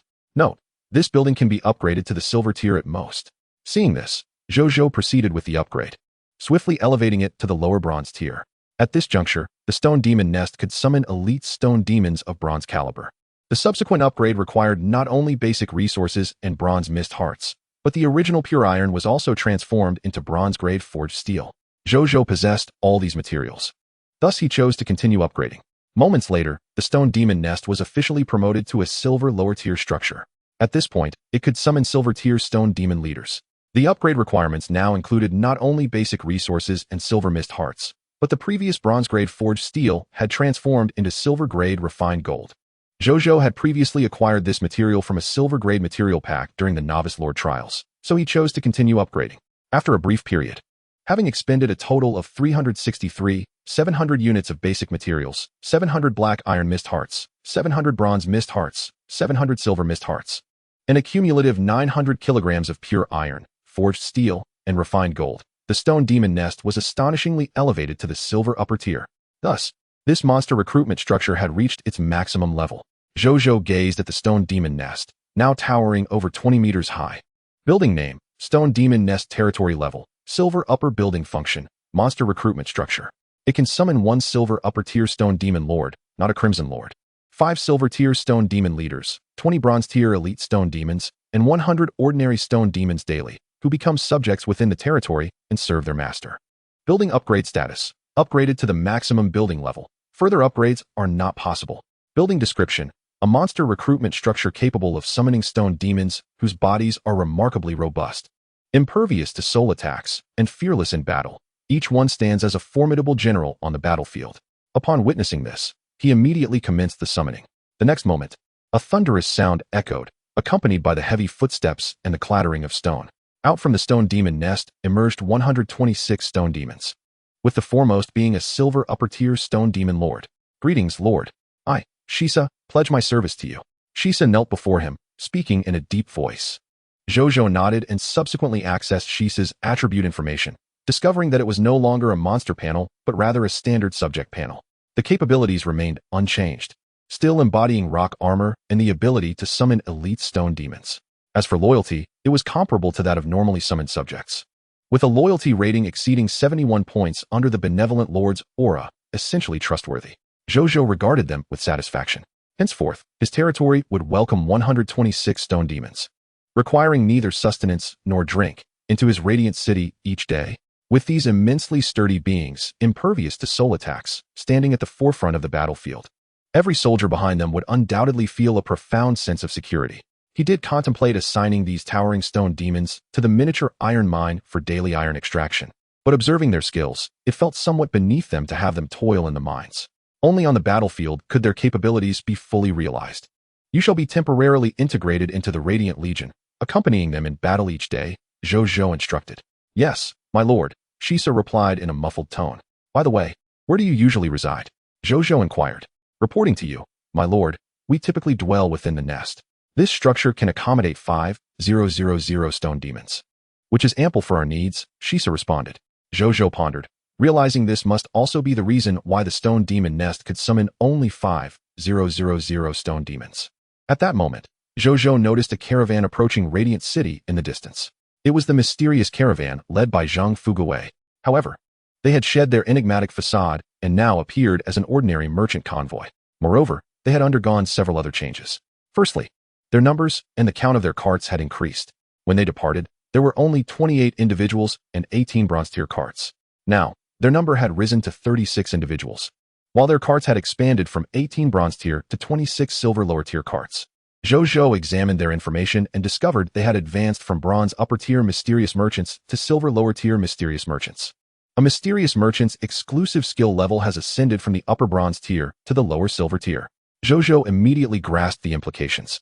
This enhancement was a consequence of the territory's upgrade, which also likely benefited the pastoral valley. As for the second notable difference, when they set out, their carriage bore no goods, yet now, it was abundantly laden with cargo. Clearly, their haul this time was quite substantial. Zhou Zhou remarked with a faint smile. Soon, the news of the merchant's return spread throughout the entire city of Jiaoyang. Countless citizens, upon hearing this news, emerged from their homes with expressions of joy, seeking out Zhang Fuguwei and his companions. They received from them the misty hearts earned from their sales, along with the essential supplies they had long desired. Zhang Fuguwei and his mysterious merchants became as busy as ordinary market traders. Zhou Zhou observed this scene thoughtfully. With the recent upgrade, his territory's domain had significantly expanded. The arrival of the mysterious merchants supplemented the previously scarce resources within his realm, facilitating the circulation and profitability of goods. Before long, the establishment of the commercial city of Shajin would ensure that Jiaoyang would no longer worry about shortages of various ordinary resources, particularly concerning water and food. With Shajin in place, such concerns would be virtually alleviated. His territory's population capacity limit had surely increased. Starting tomorrow, he need not fret over this limitation, allowing him to utilize recruitment scrolls freely and continue to augment his military forces. With this thought, Zhou Zhou's spirits lifted immediately. For him, as a lord, the ability to further expand his military was the outcome he most ardently desired. At that moment, he spotted Wu Tu entering Jiaoyang with his reconnaissance team just before the crimson mist descended completely. Upon entering, Wu Tu's keen eyes quickly located Zhou Zhou. He paused momentarily, then dismounted and hurried to Zhou Zhou's side. Reporting to my lord, Wu Tu has returned, he said with a respectful bow. What were the outcomes of today's endeavors? Zhou Zhou inquired. My subordinates have meticulously charted the area map of the Thorny Dunes. Additionally, we have gathered information about several unclaimed regions in the vicinity. Wu Tu replied respectfully. Return to my residence, Zhou Zhou commanded upon hearing Wu Tu's report. Wu Tu assented obediently and followed Zhou Zhou back to the Lord's estate. Chapter 136, Natural Disaster Forbidden Zone. Organizing Gains. In the study of the Lord's estate, Zhou Zhou examined the map of the Thorny Dunes before him. The map's title read, Thorny Dunes Map, Current Exploration Level, 3. Map Quality, Black Iron Tier. Total Area, 315 square kilometers. Map Description. This map outlines the general topography of the Thorny Dunes and pertinent information, including the scattered monster activity range and the territory and location of the Crimson Lord. This Black Iron Tier territory's area was even smaller than that of the Jiaoyang Desert and the Shajin region. Yet, in such a compact space, there were surprisingly numerous factions represented. Zhou Zhou gazed incredulously at the many red dots on the Thorny Dunes map. Among them, the area-level Crimson Lord, the Lord of the Sand Core, represented the most significant faction. Below it, there were 5 other ordinary Crimson Lord factions, each controlling Black Iron Tier territories. Additionally, there existed an Alien Lord faction and a human faction of the Blue Star, finally encountering a second Blue Star human faction. Zhou Zhou's gaze settled on this faction's red dot. This human lord faction was named Thorny City, boasting a territory level of Upper Black Iron. It commanded approximately 200 combat professionals. According to Wu Tu's special annotations, over half of these combat professionals were acquired as slaves from Fish Spring Town. It was unclear how they had procured such an abundance of misty hearts to purchase so many combat professional slaves. Redirecting his gaze, Zhou Zhou surveyed the 8 lord factions depicted on the map and thought of a saying. A small pond may harbor many turtles. Yet, no matter how many turtles there are, they remain the fisherman's catch. He resolved to venture into the thorny dunes tomorrow to catch some of these turtles. The day after tomorrow marked the commencement of the Multitude Lord's Battlefield event. He must find a way to bolster his strength and influence before then. Given his current power, he estimated that the combined might of these 8 lord factions would not suffice to challenge him. Heaven grants, but does not take. Those who do not seize it shall suffer its consequences. He would not forego the opportunity to devour this bountiful morsel before him. Now, regarding the conditions of the surrounding unclaimed regions, Zhou Zhou inquired after comprehending the situation of the thorny dunes, raising his gaze to Wu Tuesday. Yes, my lord. Wu Tu responded respectfully, subsequently producing a second map from within his attire. This map was not a detailed representation of a specific territorial area, but rather a rough regional map encompassing nearly 10,000 square kilometers around Jiayang City. Zhou Zhou studied this map, which depicted a total of 6 regions. The central area encompassed the territories of the Jiayang Desert and Shajin. The region to the right was the Thorny Dunes, while to the left lay Fish Spring Town. Directly below was a bronze-tier natural disaster forbidden zone, the Sandstorm Forbidden Ground. Below the Sandstorm Forbidden Ground was a silver-tier region, the Green Meadows. As for the region directly above, it remained unexplored and was thus labeled as unknown. Zhou Zhou frowned slightly. Fish Spring Town was a settlement under the Aurora Kingdom. His relations with the Aurora Kingdom were relatively amicable, and he had not provoked their forces. Therefore, after resolving the Thorny Dunes, he could not afford to act against Fish Spring Town. The unknown region above Jiayang City could be set aside for now. However, directly below was a bronze-tier natural disaster forbidden zone, the Sandstorm Forbidden Ground. What was the nature of this natural disaster forbidden zone? Zhou Zhou directly inquired Wu Tuesday. Reporting to my lord. A natural disaster forbidden zone refers to an area or multiple territories where extraordinary natural disasters exist that are beyond the reach of living beings to intervene, alter, or restore. These extraordinary natural disasters differ significantly from ordinary natural disasters. Once certain territories are designated as disaster zones, it often signifies that extraordinary factors intervene in the calamities afflicting those areas. Take, for instance, this bronze-level disaster zone, the Sandstorm Forbidden Land. Were it merely an ordinary natural disaster, it would manifest primarily as short-term sandstorm phenomena. However, in this disaster, aside from the usual sandstorms, there exists a tumult of wind and earth elemental energies. Even a bronze-level practitioner would hardly endure for a mere quarter of an hour if caught within the tempest, as they would be torn asunder by the chaotic energies of wind and earth. Should a black iron-level practitioner venture inside, they would meet instant demise. Only those of silver rank or higher may hope to traverse this perilous expanse safely, though lingering too long could also lead to unforeseen calamities. Historically, there was once a platinum-level adventurer who remained here for a day and a night, never to return. Such places are exceedingly hazardous for living beings and hold little value for conquest. Even the mightiest of nations show scant interest in claiming such territories, not even for free. Thus, the nations of the Supreme Continent refer to these areas as disaster zones. Wu Tu remarked. Zhou Zhou frowned upon hearing this. Most of his soldiers were of black iron or bronze level. If Wu Tu's assertions held true, he would be utterly powerless against this territory. Then how did you manage to cross this region and discover that there lies another area beyond? Zhou Zhou suddenly inquired of Wu Tuesday. This Sandstorm Forbidden Land has existed for decades, and practitioners have uncovered a narrow pathway suitable for solitary passage through the sandstorm. My subordinate traversed this path alone and subsequently learned of the silver-level region called the Verdant Fields Beyond, Wu Tu explained. You ventured alone? How audacious, Zhou Zhou remarked. Astonished at him. My lord, many have attempted this sandstorm pathway. While there have been instances of failure, the majority of beings have successfully navigated through the Sandstorm Forbidden Land. My subordinate reviewed the past records of those who succeeded and compiled their experiences before daring to attempt it, Wu Tu stated calmly. Zhou Zhou observed him and noted that the boy had developed an air of calm maturity in his demeanor after only a few days. Quite remarkable, Zhou Zhou mused, feeling an even greater admiration for the young man before him, who had surpassed the majority of adults in many respects. Well done, Zhou Zhou commended, then produced a vial of extraordinary potential advancement elixir from his spatial ring and handed it to him. This is for you. Continue to perform well, and this lord shall not neglect you. Wu Tu was already deeply loyal to him, and given his exceptional performance at work, Zhou Zhou was willing to invest significantly in his development. Wu Tu was taken aback. Upon seeing the elixir in his hand, his eyes widened in disbelief. Thank you. "My lord, for your generous gift," Wu Tu exclaimed, kneeling in excitement. At that moment, his face flushed, revealing a hint of youthful exuberance. Zhou Zhou stepped forward to assist him up. "From now on, continue to explore all unknown territories surrounding the city of Jiayang. If you can map every area, that would be ideal. Furthermore, should there be any new developments, feel free to report to me at any time. The task of illuminating the territory's map rests entirely upon your shoulders." Zhou Zhou patted his shoulder, conveying the gravity of the responsibility entrusted to him. Though Wu Tu did not fully grasp the significance of illuminating the map, he understood the general meaning of Zhou Zhou's words and readily agreed. Zhou Zhou nodded in approval. Moments later, Wu Tu departed. Zhou Zhou spent a while longer studying the map before exiting the Lord's mansion. He first visited the monster pasture, where he found Mugu. As he had anticipated, Mugu had also advanced from a bronze-level monster pasture master and priest to a silver-level monster pasture master and priest during the territory's upgrade. All his skills had progressed from bronze to silver. Furthermore, he was now capable of simultaneously managing 7 monster pastures. The breeding capacity of each silver-level pasture had increased from 1,250 to 1,500 creatures, and the strength of the bred monsters had also risen from bronze to silver.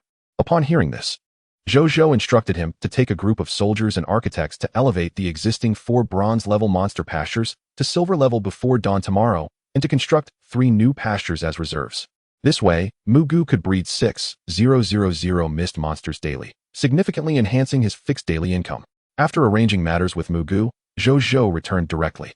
He did not return to the Lord's mansion, but instead visited Axie Burn, presenting him with the blueprint for the golden-level mist energy cannon and inquiring if he could learn it. Although Axie Burn was astonished that Zhou Zhou could procure the alchemical blueprint for the mist energy cannon, he nevertheless shook his head. "I apologize, my lord. I am currently only a bronze-level alchemist, not even a silver-level one, so I am unable to learn this blueprint at present." He expressed some regret and embarrassment. Were it possible, he would not wish to disappoint his lord and yearned to learn the rare technology for crafting the mist energy cannon. However, he genuinely could not master it at this moment. Zhou Zhou felt a tinge of disappointment upon hearing this, but was not overly disheartened. Axie Burn's rapid advancement to a bronze-level alchemist in such a short time had already exceeded his expectations. One could not demand too much. It was merely unfortunate to have the golden-level mist energy cannon blueprint set aside for later use. Zhou Zhou contemplated. He then returned to the Lord's mansion and compiled all the gains from the novice Lord's trials. Earlier that afternoon, the spoils from the over 70,000 flame demon corpses had finally been fully extracted. After excluding previously accounted loot, the remaining spoils, under the influence of perfect loot, amounted to 66,897 bronze-level mist hearts and 376 silver-level mist hearts, 514 golden-level hearts of mist, 52 platinum-level hearts of mist, 59,094 bronze-level abyss crystals, 1,876 silver-level abyss crystals, 114 golden-level abyss crystals, 52 platinum-level abyss crystals, 39,284 bronze-level abyss contracts, 21,082 silver-level abyss contracts, 12,151 golden-level abyss contracts, 14 platinum-level abyss contracts, 3,798 bottles of bronze-level potential enhancement potions, 374 bottles of silver-level potential enhancement potions, 12 bottles of golden-level potential enhancement potions, 10 bottles of platinum-level potential enhancement potions, 2 spatial rings with capacities of 100 cubic meters and 1,000 cubic meters respectively. Furthermore, the Novice Lord's Trial has also bestowed upon his domain 438 advanced blacksmithing professionals, 30 advanced bronze-level artisans, 18 advanced silver-level artisans, 18 advanced golden-level artisans. As for the unused Supreme Challenge exemption card, it has now become a mere memento following the Supreme Challenge. Additionally, there are the copious basic resources and some high-level resources unearthed from the resource pack. After tallying these gains, Zhou Zhou refrained from burning the midnight oil and retired to his chamber for rest. Chapter 137, The Peasant Practitioner, The Performance of the Soul Reaper. The following morning, within the master bedroom, Zhou Zhou awoke. Instinctively, he opened the world channel and found the lords engaged in discussions regarding the upcoming multi-race lord battlefield set to commence tomorrow. What should I do? I can't shake the feeling that my forces are still insufficient. The classic fear of inadequate firepower looms over me. Perhaps I could negotiate with the local factions for some assistance, but I am utterly destitute, lacking the leverage to bargain with those local magnates. Alas, am I foolish? Have I forgotten about the trading post? For the vast majority of lords devoid of exceptional or epic level talents, The trading post itself is an extraordinarily advantageous resource. If utilized properly, it can easily yield support from local powers indeed. In my view, if the trading post were a lordly talent, it would undoubtedly be an epic one precisely. We could procure some specialty products from the Blue Star at the trading post and sell them to local factions to amass a considerable sum of funds. However, we must choose the specialties wisely. Items that overlap with local products will not entice them to purchase mine. Understood. Actual execution. You know nothing. I have managed to secure an initial fund through reselling items from the trading post. And now I possess a stash of hearts of mist and enslaved subjects. I envy those seasoned merchants. I have yet to encounter any local factions. Another day of yearning for the esteemed Elder Sun. Are you thinking of Elder Sun upstairs? You covet his troop class transfer certificates. I can hardly bring myself to mention it. Zhou Zhou pondered the remarks of these lords. They were correct. The trading post could indeed serve as a public resource available for all lords. If utilized effectively, it could rival those endowed with extraordinary or epic-level lordly talents. However, the extent to which one could leverage it is contingent upon individual capability. He suddenly recalled the Thorn Lord from the Thorny Dunes. Could it be that he amassed over 200 troop class practitioners at this stage by capitalizing on the resources of the trading post, thereby securing the profits to acquire such a vast number of troop class slaves? After a moment of contemplation, Zhou Zhou decided not to dwell further on it due to the lack of additional clues. He then freshened up briefly before stepping out of the Lord's courtyard and approaching the summoning gate. A textual prompt appeared. Prompt. Would you like to summon immediately? Yes, Zhou Zhou replied. In the next moment, the summoning gate erupted with radiant white light, and a throng of new subjects emerged in orderly fashion. After a full 3 to 4 minutes, all new subjects had finally stepped through the summoning gate. Greetings, Lord. 189 new subjects chorused respectfully. Hello, everyone. From this day forth, you shall be the subjects of the Radiant Sun City, Zhou Zhou proclaimed. Upon hearing this, most of the 189 individuals displayed glimmers of aspiration in their eyes. The remaining subjects, under the auspices of national prosperity, may not have shown overt expressions but harbored anticipation for their forthcoming lives as subjects. Those among you who are practitioners, please step forward, Zhou Zhou instructed. After a few seconds, 16 subjects emerged from the crowd. Zhou Zhou regarded them. Among these 16, there were 10 males and 6 females. Notably, there was 1 silver-tier chef, 1 silver-tier martial artist, and 1 silver-tier carpenter. Additionally, there were 5 bronze-tier blacksmiths, 3 bronze-tier physicians, 1 bronze-tier tailor, 1 black-tier merchant, 2 black-tier farmers, and 1 black-tier blacksmith. Zhou Zhou couldn't help but feel a tinge of emotion upon seeing the 2 farmers. At last, we have farmers. Many lords summoned farming practitioners on their very first day upon arriving in the Supreme Continent. Yet, I am different. On the 10th day, I have only now summoned farmers. Thankfully, my territory is not conducive to agricultural crops. Otherwise, if my land were fertile soil, yet I failed to summon farmers, wouldn't I be utterly frustrated? Zhou Zhou mused. He then examined the panel information of the 2 farmers. Subject, Wei Daiyuan. Territory, Radiant Sun City. Occupation, farmer. Occupation tier, black tier intermediate.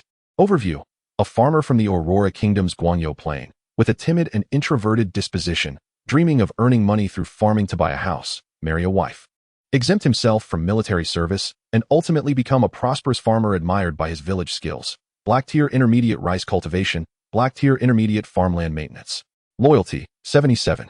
Potential, silver tier advanced.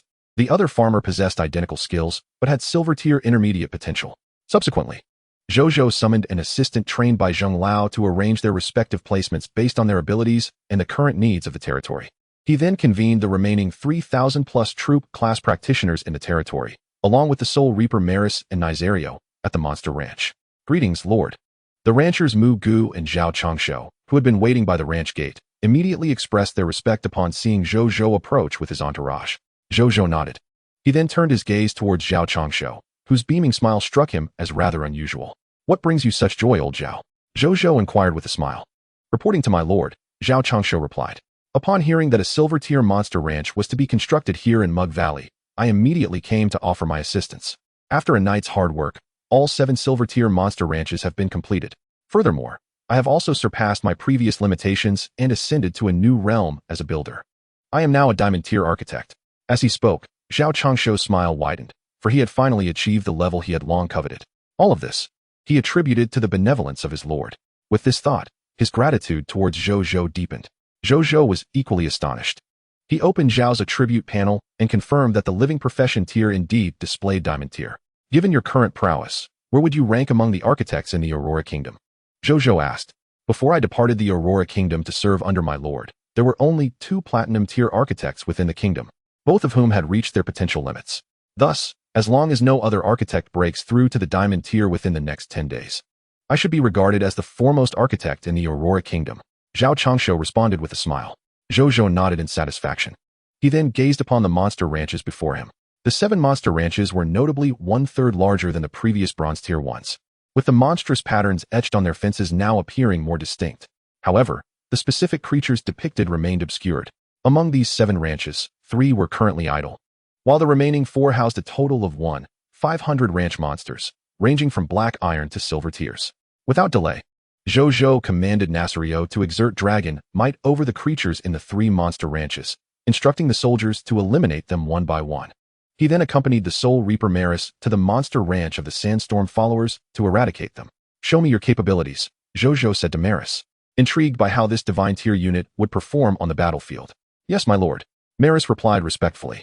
It then seated itself on the ground, resting its enormous black scythe upon its knees, and closed its eyes. Moments later, a figure enveloped in a black aura of death, clad in a dark cloak and wielding a massive black scythe, emerged from Maris's body, hovering in the air.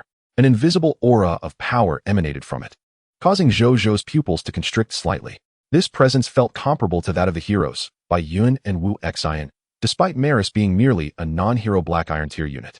Zhou Zhou found this utterly astonishing. At that moment, Maris bowed respectfully to Zhou Zhou, then turned its attention to the 500 Sandstorm followers. After observing for a few seconds, it soared forth, black scythe in hand. The Sandstorm followers within the ranch were oblivious to Maris's ethereal state and unaware of the impending danger. In no time, Maris approached a black iron tier Sandstorm follower. With a mere flick of its massive scythe, the consciousness of the unfortunate creature was severed, its soul drawn into the scythe, which emitted a faint red glow. The Sandstorm follower collapsed to the ground, devoid of life. The entire slaughter transpired in less than a second. Maris repeated this action with the second black iron tier Sandstorm follower, swiftly dispatching it as well.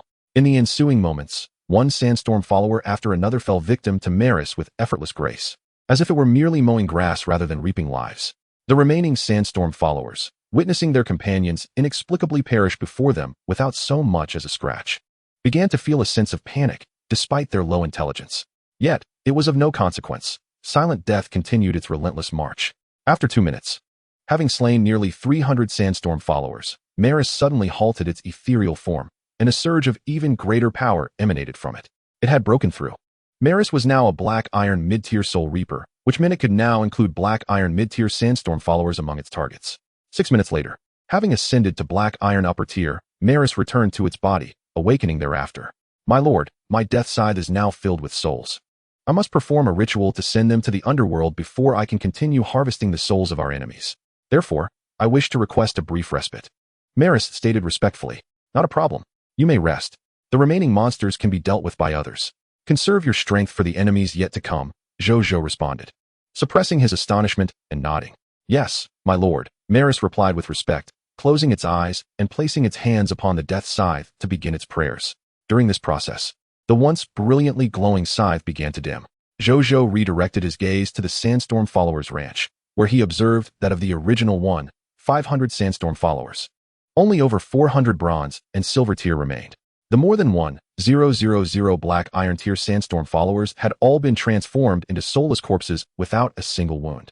In just 8 minutes, over 1,000 Sandstorm followers had been eliminated. Is this truly the power of a divine tier unit? Zhou Zhou couldn't help but click his tongue in astonishment. In chapter 138, the soldiers exceed 10,000, opening the trade route. His shock extended far beyond the mere numbers. The rapid growth of the Soul Reaper was equally astonishing. Having perused the skills of the Soul Reaper, he understood how this divine realm unit evolved. The innate talent of soul extraction possessed by this divine unit was the fundamental reason behind its swift advancement. Soul extraction refers to the process wherein the Soul Reaper, while reaping souls, can draw a fragment of pure soul energy from the essence of the departed, integrating it into its own soul body to accelerate its growth. It could be said that, as long as the Soul Reaper harvested enough souls, it could continuously enhance its power without encountering any bottlenecks, until reaching its potential limit. Such a Soul Reaper was indeed formidable. One could only imagine the terror instilled by Thanatos, the god of death, who commanded a legion of soul reapers. Zhou Zhou couldn't help but ponder. The recruitment scroll for the soul reaper concluded with a description stating, in their prime, they instilled fear in countless deities. Initially, he found this assertion somewhat exaggerated. However, now Zhou Zhou sensed that it might not be an empty claim. Moments later, the 6,000 beasts from the ranch had been vanquished. Zhou Zhou produced 10 conquerors' furnaces to extract the spoils from their carcasses. After more than half an hour, all the trophies from the 6,000 slain monsters had been gathered. Influenced by the perfect spoils, in addition to the first-tier monster flesh, skill books, potion recipes, venom sacs, and black scorpion crossbows, he also obtained 25, 982 bronze-level mist hearts, 3, 678 silver-level mist hearts, and 144 gold-level mist hearts. A total of 5, 784 class transfer certificates for 3 types of units were acquired.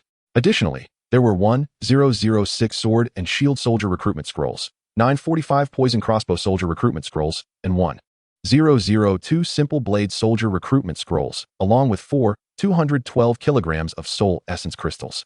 Zhou Zhou regarded these gains with great satisfaction. With the ranch advancing to the silver lower tier, the perfect spoils enabled it to drop gold-level loot. This was indeed a significant enhancement. Subsequently, he entrusted the soul essence crystals to Zhao Changshou and his team for processing. He then led his men to sweep through the temporal ruins once more.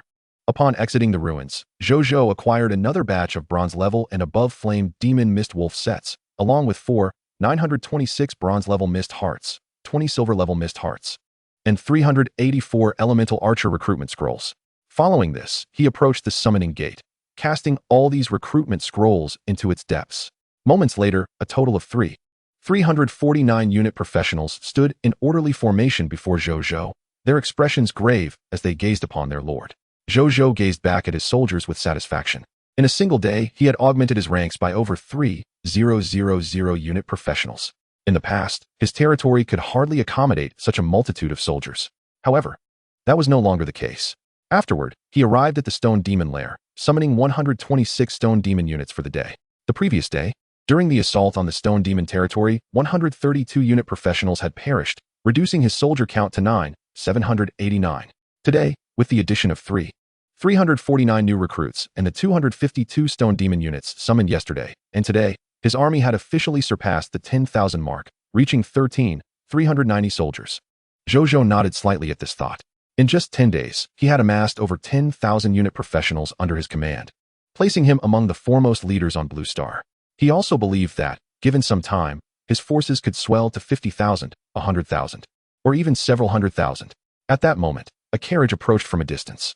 As it drew near, the carriage suddenly halted, and an elderly man disembarked, making his way directly to Zhou Zhou. "Greetings, my lord. Your subordinate has returned," Zheng Yuanqi said respectfully. "Thank you for your hard work, Elder Zheng. What were the results of your mission?" Zhou Zhou inquired. "I have fulfilled my duties. Zhang Baiyan has always been keen on developing Yichuan town. And with your humble servant acting as his mentor, he almost immediately agreed to the proposal of establishing a trade route," Zheng Yuanqi replied. After saying this, he produced a map from his robes, presenting it with both hands to Zhou Zhou. Upon receiving it, Zhou Zhou discovered that it was a regional map depicting the general terrain surrounding Chaoyang City and Yichuan Town. 8 green lines connected Chaoyang City, Yichuan Town, and Shajin City.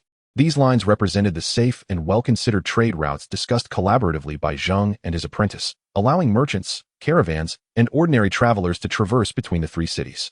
The stipulation was that no fog monsters would appear near these trade routes. Zheng Yuanqi continued, "There are no wild fog monsters remaining in the Chaoyang Desert area.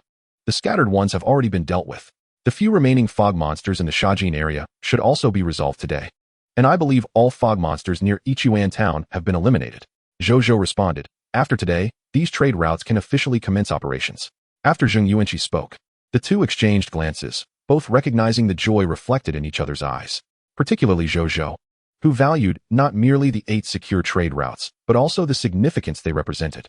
As long as the merchants within his territory could safely access Yichuan Town via these routes, they could connect to other major regional cities within the Aurora Kingdom. Thus, the trade routes would not merely open a path to Yichuan Town, but to the entire Aurora Kingdom. "Thank you, Elder Zheng," Zhou Zhou earnestly expressed. "You flatter me, my lord. This is merely my duty," Zheng Yuanqi chuckled. "Elder Zheng, the administrative hall has been established in the location you initially designated. You may wish to inspect it and consider how to utilize this building." Zhou Zhou nodded, recalling the matter of the administrative hall. Zheng Yuanqi's eyes sparkled with excitement, and he promptly bid farewell to Zhou Zhou before making his way toward the administrative hall. Zhou Zhou, in turn, sought out Qian Jiangsheng, the former Minister of Finance, intending to appoint him as the Lord of Shajin City. Initially, he had contemplated selecting a mysterious merchant from the enigmatic merchant group for this position. However, with the arrival of the seasoned Qian Jiangsheng, his decision swiftly shifted to entrust the role to him, recognizing his superior expertise. Upon hearing this proposal, Qian Jiangsheng pondered briefly before readily acquiescing. This position indeed allowed him to showcase his capabilities. Subsequently, Zhou Zhou stationed 390 military professionals within the territory to safeguard Jiayang City. He then set off for Wasteland City, accompanied by Qian Jiangsheng, Nizalio, Maris, and the remaining 5,000 military professionals to rendezvous with Bai Yuan and Wu Xian. Chapter 139. Zhou Zhou's Ambitions. The Assault on Thorny Sand Dunes. The Grand Army led by Zhou Zhou was currently traversing one of the 8 trade routes mentioned by Elder Zheng. With Zhou Zhou seated in a carriage alongside the esteemed elder, gazing out at the surroundings, Zhou Zhou noted that the terrain indeed conformed to Elder Zheng's description, being notably flatter than other areas, allowing for unimpeded travel by foot and cart. Retracting his gaze, he waved his right hand, causing a heavy chest to materialize before Qian Jiangsheng. Elder Qian, within this chest lie 1,000 golden-grade mist hearts. They shall serve as your operational funds upon assuming your new role, to be allocated towards the development of Shajin City. Additionally, there are other resources within Shajin City that you may freely utilize. If more is required, do not hesitate to request additional support from Jiayang City. Zhou Zhou continued. At present, Shajin City has yet to evolve into a true commercial hub, and initial expenditures are indispensable for achieving this objective. It was a significant sum even for him at this juncture. Rest assured, my lord, with such an abundance of mist hearts, it is more than sufficient for my needs. Should further expenditures arise, I can utilize the tax revenues from Shajin City to foster its growth. I will provide you with a detailed account of income and expenses on a monthly basis, Qian Jiangsheng confidently replied, drawing on his extensive experience as a former kingdom-level finance minister, where he had navigated even more challenging circumstances with commendable success. Then proceed with confidence, Elder Qian. Zhou Zhou affirmed, nodding in agreement. He then cast his gaze toward the direction of Shajin City, contemplating future developments. In his vision, Shajin City would emerge as the inaugural representation of Jiayang City in the eyes of the beings inhabiting the supreme continent, while Jiayang City itself would maintain its insular nature, permitting only its citizens to enter or exit, with exceptions made for the occasional benign visitor, such as the elusive Aurora Princess. An hour later, leveraging the advantages of the trade route, Zhou Zhou and his entourage arrived at Shajin City half an hour ahead of schedule. Within the Lord's courtyard, the Zhang brothers respectfully greeted. We have come to pay our respects to the Lord. Zhou Zhou nodded, engaging in brief pleasantries before introducing Qian Jiangsheng. This is Elder Qian Jiangsheng, the former Minister of Finance of the Aurora Kingdom. He will be responsible for managing Shajin City henceforth. You too shall report to Elder Qian and diligently work towards the city's development. Do you understand? Yes, my lord. They responded with deep respect. Their curiosity piqued as they regarded the esteemed financial minister. They had heard of his remarkable reputation since childhood. If one were to rank those who contributed to the Aurora Kingdom's development over the past 50 years, he would undoubtedly be among the top 5. The brothers were thoroughly impressed that their lord had managed to invite such a prominent figure. However, their expressions soon turned peculiar as they recalled that the previous Grand General Wu Xian and one of the 3 former prime ministers, Zheng Yuanqi, were also in Jiayang City, occupying crucial positions. It seemed their lord was rather skilled at poaching talent, they mused. Unbeknownst to Zhou Zhou, the brothers' minds were racing with speculation. After discussing matters of Shajin City and trade routes for a while longer with the 3, he excused himself to seek out Bai Yuan and Wu Xian. In the military camp, upon encountering Bai Yuan and Wu Xian, Zhou Zhou conveyed his intention to launch an assault on thorny sand dunes that very day, presenting them with a replica of the area's map. After reviewing it, they informed Zhou Zhou of their assessment that an offensive was indeed viable. Zhou Zhou, hearing this, was not surprised. Given his current strength, even a bronze-level region was within his grasp, let alone a mere black iron level. May I have a word, my lord? Bai Yuan interjected suddenly, a determined look in her eyes, just as Zhou Zhou and Wu Xian were preparing to act. What is it? Zhou Zhou inquired, taken aback. Wu Xian paused as well. I wish to relinquish the position of commander of the Jiayang Legion to Elder Wu. I humbly request your approval, my lord, Bai Yuan stated. Bowing her head, the 2 men were instantly taken aback. Why do you say that? Zhou Zhou inquired, furrowing his brow. My lord, Elder Wu surpasses me in strength. battle experience, and understanding of troop morale. I believe I fall short in the art of commanding and leading soldiers compared to Elder Wu. Remaining in the position of the Legion commander will only instill a sense of inadequacy among subordinates. Furthermore, it is an irresponsible act towards the other brothers and sisters within the Legion. Thus, I have brought forth this request to the esteemed Lord, Bai Yun sincerely expressed. What are your thoughts, Old Wu? Upon hearing this, Zhou Zhou comprehended Bai Yun's sentiments. However, he refrained from voicing his own opinions and instead turned his gaze toward Wu Xian. I believe it would be best for Commander Bai to continue in her role. While I remain a humble vice commander, Wu Xian chuckled amiably. Why? With your capabilities, you could easily occupy a more prestigious position, leading the Radiant Legion towards a more glorious future, Bai Yun interjected, unable to contain herself. The old man has merely commanded troops for over 50 years more than you. When I was your age, I had yet to even encounter a hero. Yet, at under 20, you have already achieved hero status. Do not underestimate your own excellence. If you do not regard yourself as exceptional, what does that imply for the rest of our kin? Moreover, I am aging. My future achievements are destined to be limited. You, however, are in the prime of youth. A hero at such a tender age like yours is truly the one capable of guiding the Radiant Legion to even greater heights. Additionally, the position of commander will serve to refine your skills, allowing you to grow at an accelerated pace. I have no desire to overshadow your brilliance, the old man stated earnestly. Bai Yun found herself momentarily at a loss for words. Such a formidable speaker, Zhou Zhou thought to himself, thoroughly impressed. As for the abilities you lack, should you wish to learn, I, the old man, can impart my knowledge to you, Wu Xian said cheerfully, regarding Bai Yun. Bai Yun was momentarily taken aback. Hurry and address me as your teacher, Zhou Zhou urged. Bai Yun quickly regained her composure and excitedly performed a respectful gesture of a disciple before Wu Xian. Upon witnessing this, Wu Xian felt an immense sense of satisfaction. I am now a hero, and I have a hero disciple who is yet to reach 20. This achievement must surely be unparalleled in the annals of human heroism. He mused. I must return and boast to old Zheng about this. That old fellow constantly brags about how many outstanding disciples he has. Now, my one disciple is worth 100 of his. No, at least 1,000. I shall see how he counters this. Wu Xian had already concocted a plan to flaunt his accomplishments before Zheng Yuanqi. Old Wu, the royal physician Bai Yuejing from the Aurora Kingdom has also arrived today in our Radiant City, becoming one of our citizens. Can he treat your injuries? Zhou Zhou inquired. Sensing that the previous topic had subsided. Old Bai has come as well, Wu Xian instinctively remarked, then shook his head. I am well acquainted with Old Bai. However, he can only alleviate the pain from my injuries, making me feel more comfortable when they flare up. But complete healing is beyond his capabilities. Only a legendary level healer or a hero with healing abilities can mend my wounds. Those below that level are helpless against my injuries, Wu Xian explained. What exactly happened to your injuries? Zhou Zhou could not help but ask. They were inflicted by a crimson hero from the Taiyan Kingdom, Wu Xian replied. Zhou Zhou fell silent. A quarter of an hour later, an entire army of 10,000 soldiers had assembled at the gates of Shajin City. Victory is assured in today's battle, Lord. Zhang Kaishan bellowed from the city wall. The other soldiers stationed at Shajin City echoed his rallying cries. Zhou Zhou smiled, then led the soldiers forth. Meanwhile, in the Thorny Dunes, the territory of the Blue Star human leader, Lord Thorn, Zhang Yud reclined on a lounge chair, observing the conversations within the Extinguished the Sun Society's chat group. Occasionally, he penned remarks to incite other leaders within the society to unite against the Radiant Lord. In response to these remarks, the other leaders within the Extinguished the Sun Society either feigned ignorance or directly offered him comfort. Do not worry, Lord Zhang. Tomorrow is the multi-species leaders battlefield event. The Radiant Lord would never engage in such matters, risking their forces for a futile conflict. Precisely, Old Zhang, you are quite safe. Fear not. Once the multi-species leaders battlefield commences, we will surely assist you in vanquishing the Radiant Lord, they reassured him. Zhang Yud, after reading their messages, angrily exited the chat group. Easier said than done. You are not the ones closest to the Radiant Lord's territory. When the Extinguished the Sun Society was established, we agreed to support each other. Yet now that they know I am nearest to the Radiant Lord's dominion, none have shown willingness to assist me.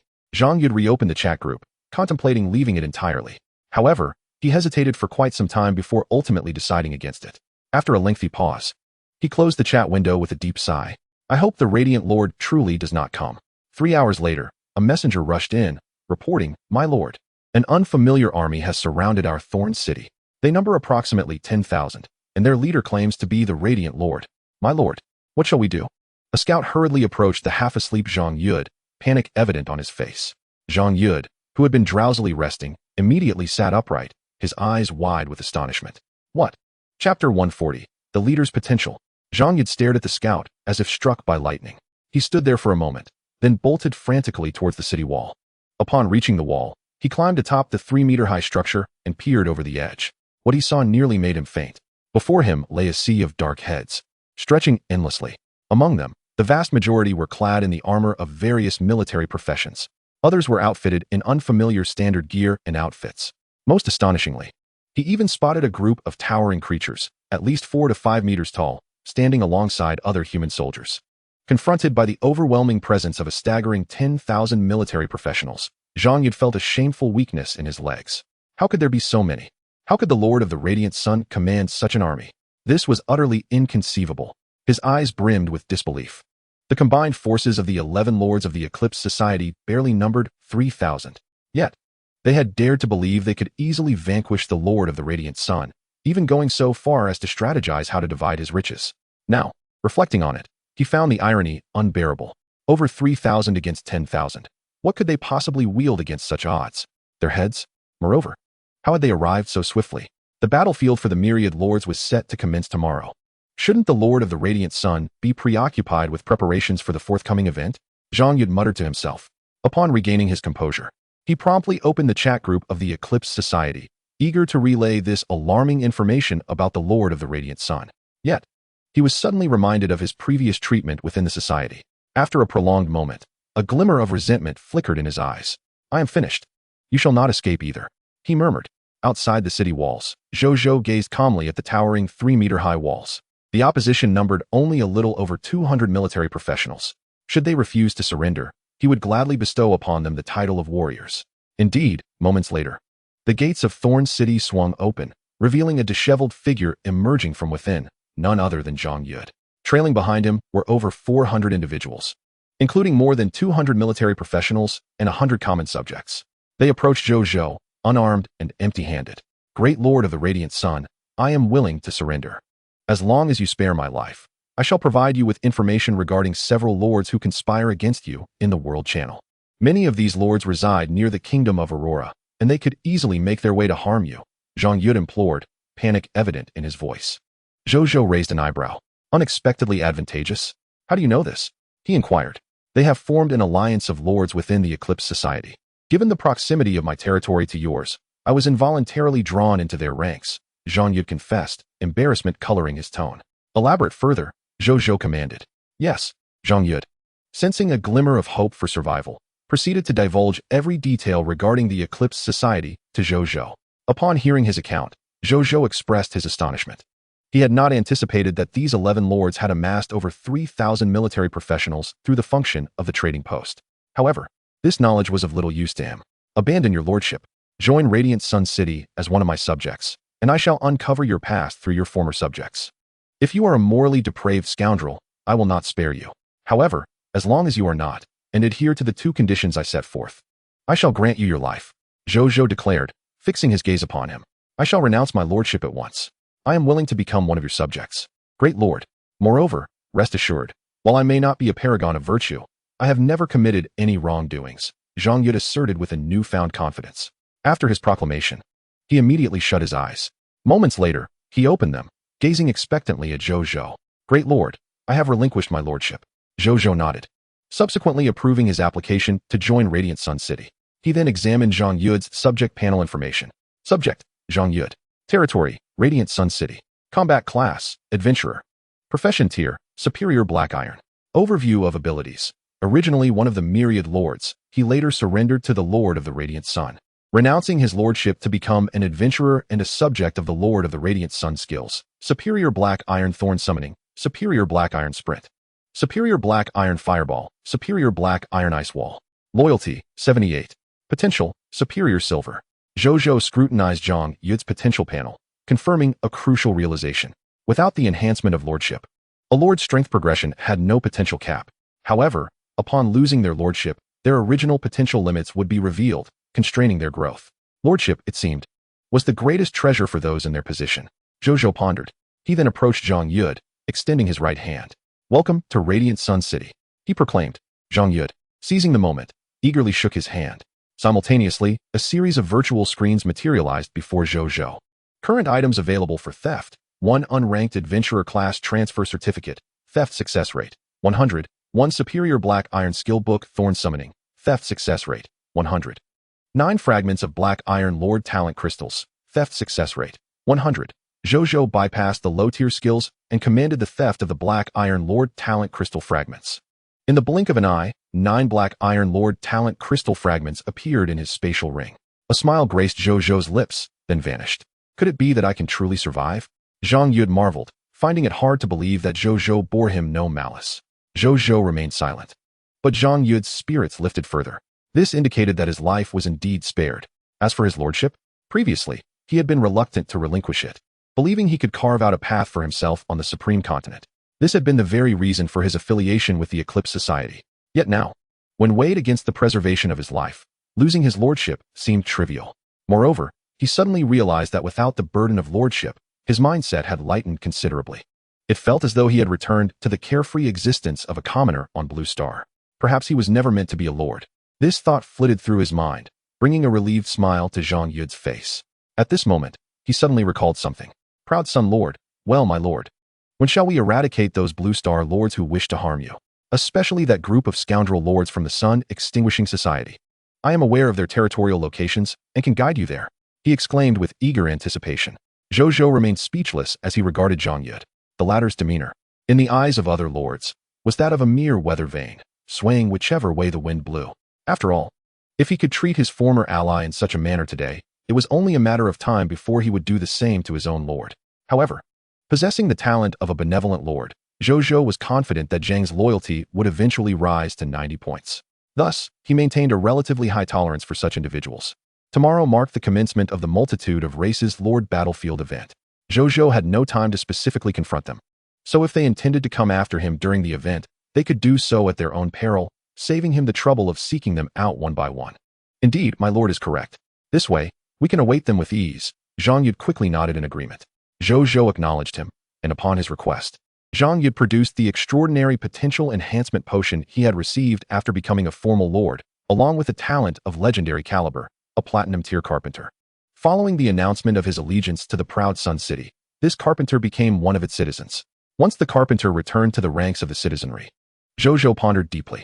With the conclusion of the novice lord trials, each formal lord had gained significant benefits.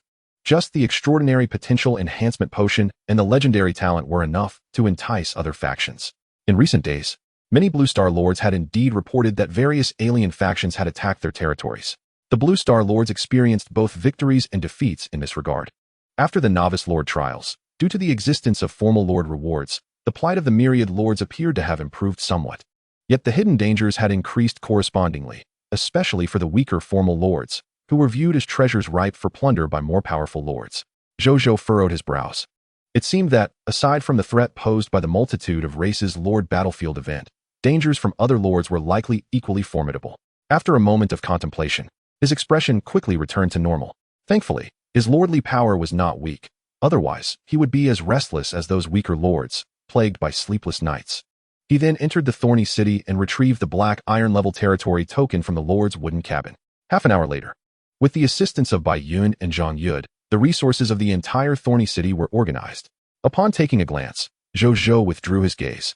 For there were only 50,000 to 60,000 units of basic resources, over 100 black iron-level mist hearts, and a handful of ordinary building blueprints. Such paltry resources did not pique his interest. According to Zhang Yud, aware that the Multitude of Races Lord Battlefield event was imminent, he dared not hold back. Retaining merely over 100 black iron-level mist hearts as a reserve, while utilizing the remaining mist hearts to acquire military profession slaves to bolster his territorial might, Zhou Zhou said nothing in response.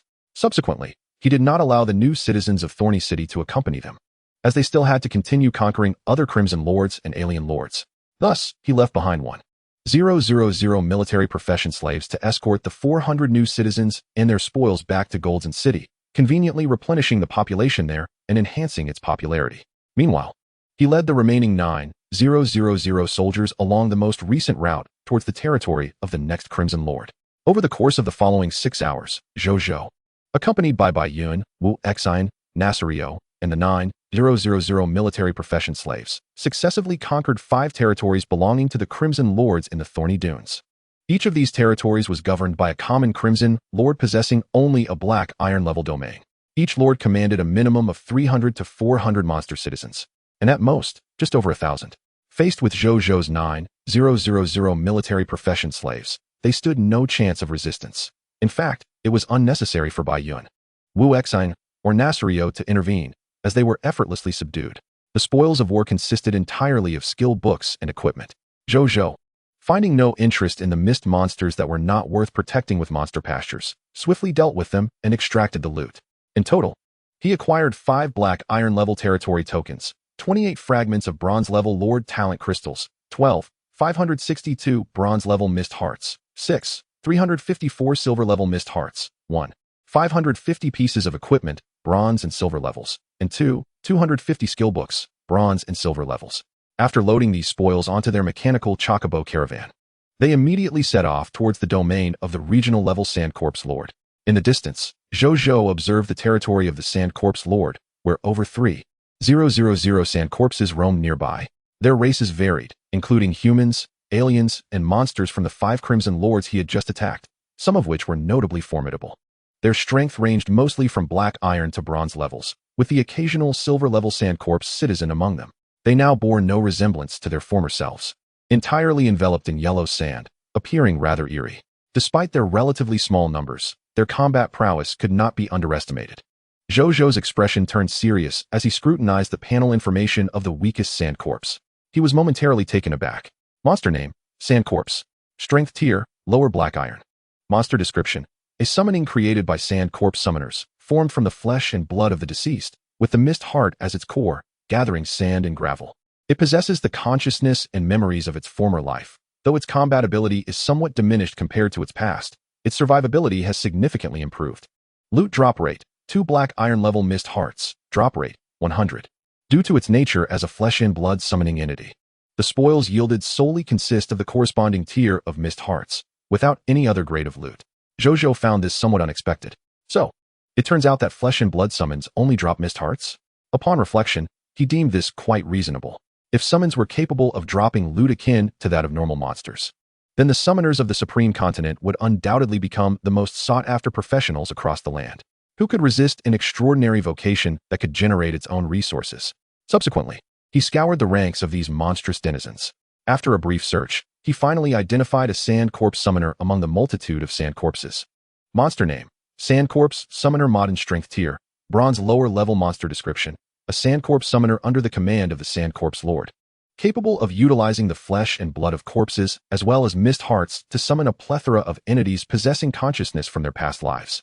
Loot drop rate, 2 bronze tier mist hearts, drop rate, 100, 1 ungraded skill book, flesh preservation, drop rate, 30, 1 bronze lower tier equipment sand corpse staff, drop rate, 5, 1 ungraded proof of class change for sand corpse summoner, drop rate, 0, 1. Zhou Zhou raised an eyebrow. It seemed he would be adding a new member to his list of protected monsters. Chapter 142, The Bronze-Level Crimson Lord Talent Sphere. The fragments of the staff of the Sand Emperor reappear. By Yun Wulao. Let us commence the assault. Remember to leave some survivors for the monster ranch. He instructed Bai Yun and Wu Exine beside him in a grave tone. Yes, my lord. Both replied respectfully. Attack. With Bai Yun's command, the battle cry erupted. Kill. Charge. Wu Exine, riding his dragon steed, led over 5,000 infantrymen, shield bearers, polearm warriors, stone golems, and other melee units, directly into the throng of over 4,000 sand corpses. Bai Yun and nearly 4,000 ranged units, including poison crossbowmen and elemental archers, provided support from the rear. The sand corpses soon detected their presence. Following the counterattack order from their sand corpse summoner, all the sand corpses surged forward with a deafening roar towards Wu Exine and his troops. As they clashed in a chaotic melee, Zhou Zhou extended his right hand, palm directed toward them. Bronze-level Lord Talent, Rebellion. Activate. Boom. An invisible wave instantly enveloped all the sand corpses and the sand corpse summoner. Some of the sand corpse summoners abruptly stiffened. Their expressions shifted dramatically for a few seconds before decisively recalling the sand corpses they had just dispatched, turning their aggression upon their fellow sand corpse summoners. Each time a sand corpse summoner was slain, several sand corpses collapsed helplessly onto the sand, revealing their flesh and mist hearts within as the rubble crumbled away. Amidst the ensuing chaos from the infighting among the Sand Corpse summoners, the Sand Lord's forces descended into disarray. What an opportunity! Wu Xian's eyes gleamed at this sight. He promptly led his army, unleashing the heroic skill Golden Dragon Smash, shattering the Sand Corpse ranks before charging directly toward the cluster of Sand Corpse summoners positioned at the rear of the battlefield. The unrebellious Sand Corpse summoners, caught off guard by the ease with which their line had been breached, scrambled to summon Sand Corpses for protection while fending off the attacks from their former comrades. On the battlefield, the disorganized Sand Corpses were utterly incapable of hindering the Radiant Legion. The scales of victory swiftly tilted in favor of the Radiant Legion. Zhou Zhou observed this scene with a subtle nod. With advantages in troop numbers, heroic might, and lordly talents, his side was overwhelmingly superior. 4 by Yuan and Wu Xian. Steering the course of the battle was an effortless task. He then glanced at the newly appeared text notification. Notification: you have activated your exclusive Lord Talent, Rebellion. The rebellion has taken effect. Lord Talent notification: a total of 102 Black Iron Lower Tier Sand Corpses, 56 Black Iron Middle Tier Sand Corpses, 21 Black Iron Upper Tier Sand Corpses, 6 Bronze Lower Tier Sand Corpses, 1 Bronze Upper Tier Sand Corpse, 14 Bronze Lower Tier Sand Corpse Summoners, and 7 Bronze Middle Tier Sand Corpse Summoners have betrayed their lord, becoming your loyal subordinates. Upon reading this, Zhou Zhou felt a profound satisfaction. Over 4,000 Sand Corpses and Sand Corpse Summoners had directly rebelled, totaling 206. It was well worth the 10 bronze-level Lord Talent crystals he had invested to enhance it. Moments later, as the Sand Corpse Lord Nas, hidden among the Sand Corpses, was slain by Netherscale's precise molten dragon breath, the remaining Sand Corpse Summoners visibly lost their resolve. Their ability to control the Sand Corpses in combat grew increasingly feeble. After a while, tranquility returned to the battlefield. Greetings, my lord.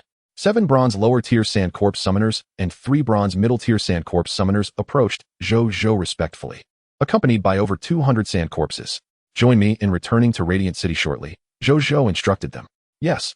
The 10 Sand Corpse Summoners replied dutifully before stepping aside. Zhou Zhou regarded them thoughtfully. As the number of monsters he had converted to his side grew, he pondered whether there was a necessity to organize them into a distinct legion. But what should this legion be named? The Legion of Rebels? Or perhaps the 5th Column Legion? While lost in contemplation, the corpse of Sand Corpse Lord Nas was also delivered to him. Zhou Zhou cast a glance at its remains, and his eyes suddenly lit up. Monster name: Sand Corpse Lord Nas, Regional Crimson Lord, Strength Tier, Silver Upper Level Monster Description: the mightiest Crimson Lord of the Thorny Dunes, commanding the entirety of the Thorny Dunes, with a cadre of Sand Corpse summoners under his command. He excels in summoning, and has inherited part of the profession from the Sand Emperor's general, the Sand Corpse King.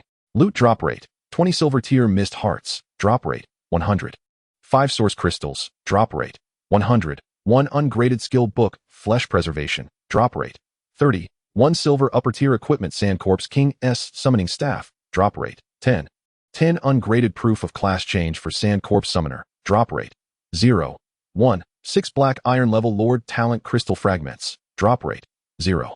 1 Black Iron Level Crimson Lord Talent Sphere, drop rate, 0. To think it possesses a Lord Talent. Zhou Zhou felt a surge of delight. As for the mention of having received partial inheritance from the Sand Emperor's Sand Corpse King, he was not overly concerned. He promptly extracted the rewards.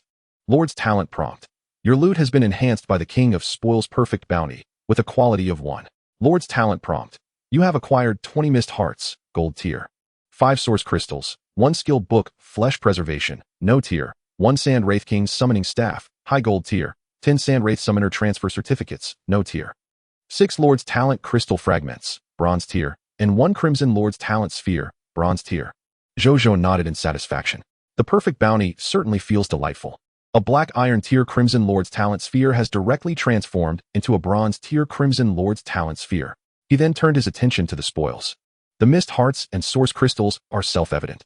First, he examined the skill book. Skill name: Flesh Preservation. Skill quality: No Tier. Skill description: this skill allows the flesh of living beings to remain fresh for an extended period. Furthermore, it prevents corpses from dissolving into mist for 7 days. It seems rather inconsequential, Zhou Zhou pondered. At most it could serve as a substitute for golden corpse water, facilitating the extraction of loot from corpses. Soldiers could learn this skill, enabling Ashburn and the others to focus on crafting other potions. Without further contemplation, Zhou Zhou learned it and proceeded to the next item. Equipment name: Sand Wraith King's Summoning Staff. Equipment Tier: High Gold. Equipment Effect 1. When the user employs summoning skills, it can reduce part of the energy consumption. Note: using skills of high gold tier or below can reduce energy consumption by up to 50. The reduction diminishes as the skill's intensity increases. Equipment Effect 2. The fervent user of the Sand Wraith King, when utilizing the Sand Wraith Summoner's professional skills, will summon Sand Wraiths of Power Level 1. Goodness. Power Level 1. This is the artifact of the Sand Wraith Summoner.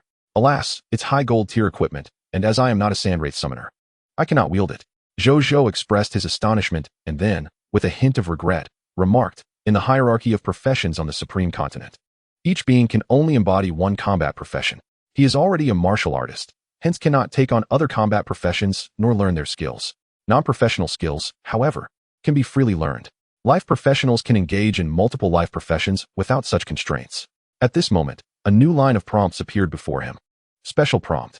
This equipment contains fragments of the Sand Emperor's Glory Staff. By finding other fragments, one can reforge the Sand Emperor's Glory Staff, legendary tier. Zhou Zhou raised an eyebrow. Could there truly be fragments of the Sand Emperor's Glory Staff within this staff? With a flourish of his right hand, a 3-meter-long golden staff manifested before him. This was none other than the Sandman staff he had recently acquired from the Sandlord's corpse. This staff also holds fragments of the Sand Emperor's Glory Staff. As he retrieved the Sandman staff, both staves seemed to resonate, suddenly vibrating in unison. Zhou Zhou stared in astonishment as he witnessed the two staves move on their own, their tips gradually aligning towards the due south.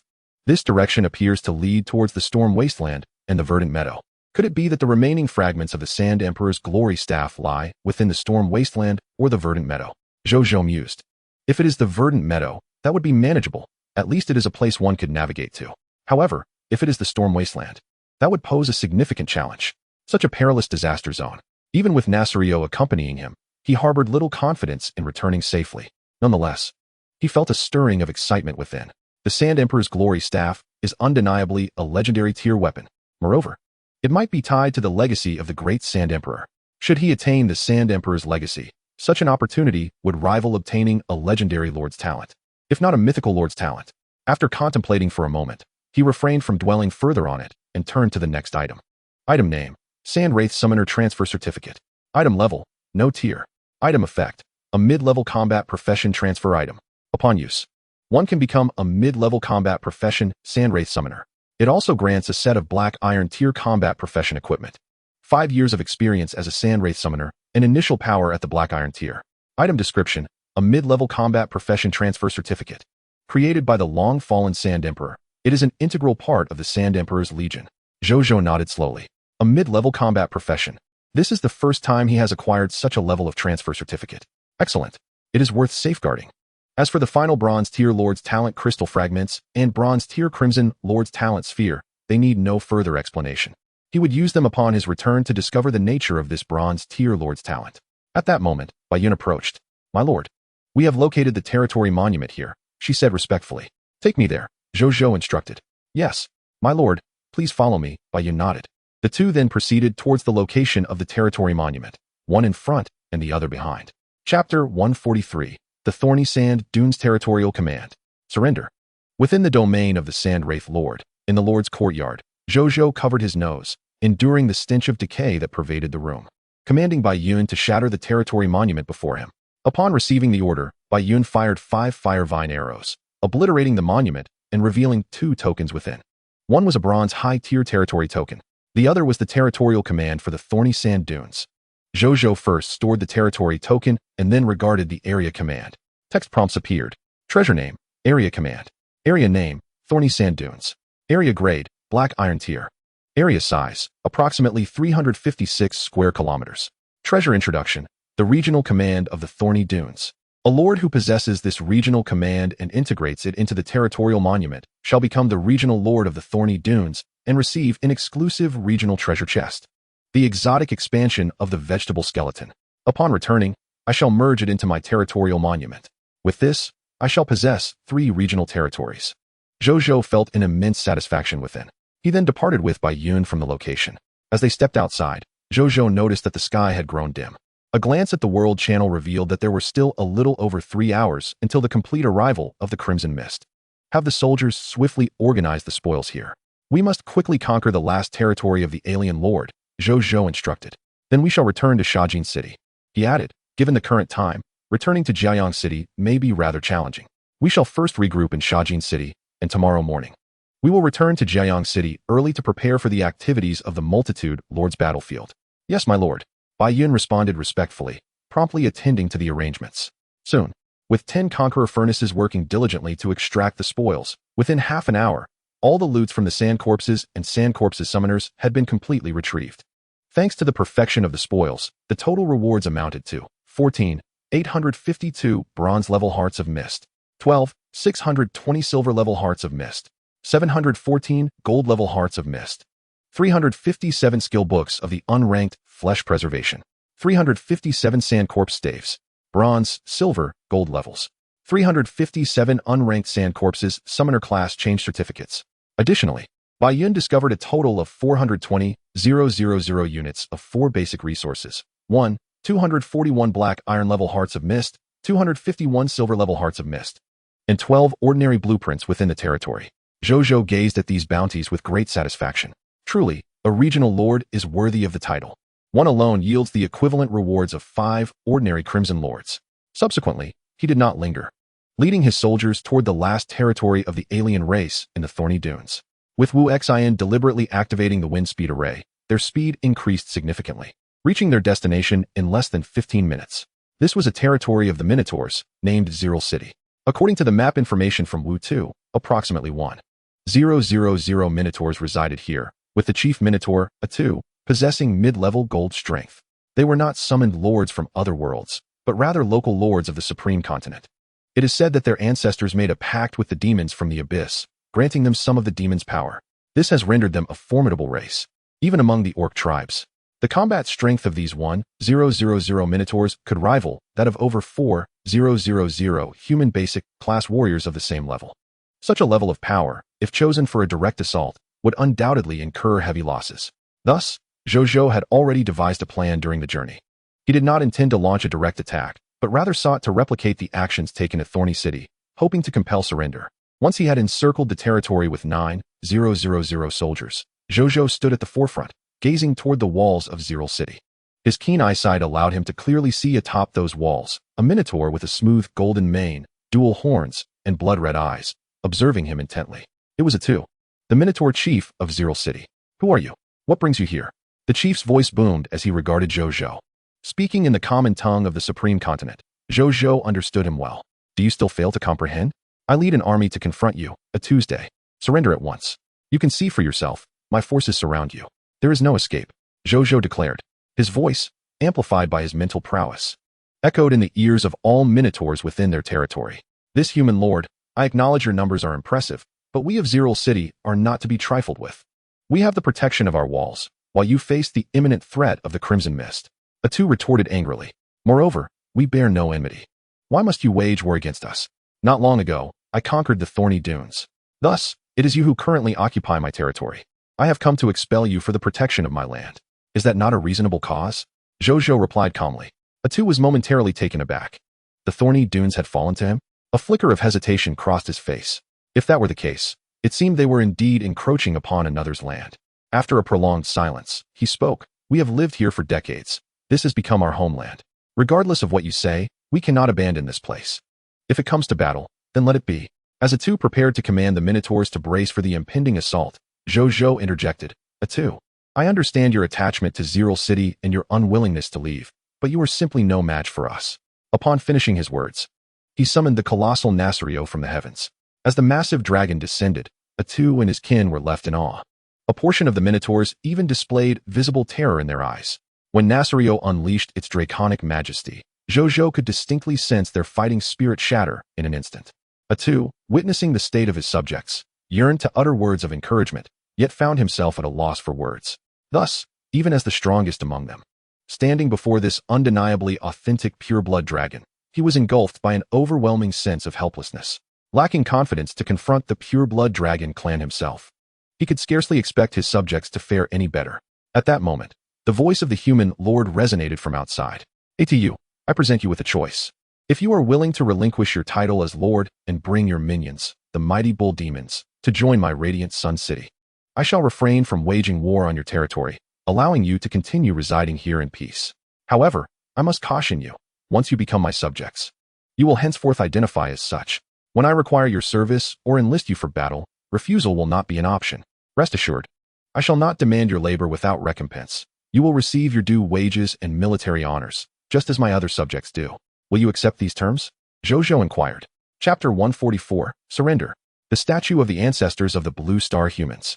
Moments later, Atu spoke up. So, you are the renowned strongest lord of recent times. No wonder I have long admired your esteemed name. There was a sense of relief in Atu's voice. Please, my lord, allow me a moment.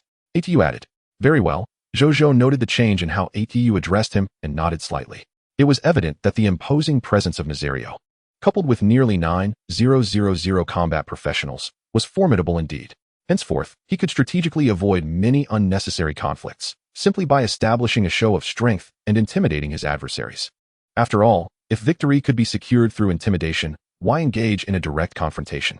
After a brief interval, the gates of Ziral's city swung open. Atu emerged, accompanied by over 1,000 towering bull demons, halting a mere 30 to 40 meters away from Zhou Zhou. Atu fixed his gaze upon Zhou Zhou and then slowly knelt on one knee. I, Atu, the lord of Ziral's city and leader of the bull demons, willingly renounce my title and, with my 256 bull demon subjects, pledge to join your ranks and become your subjects. Atu declared solemnly. Atu, leader of the bull demons, requests to join your domain and become your subjects. Do you consent?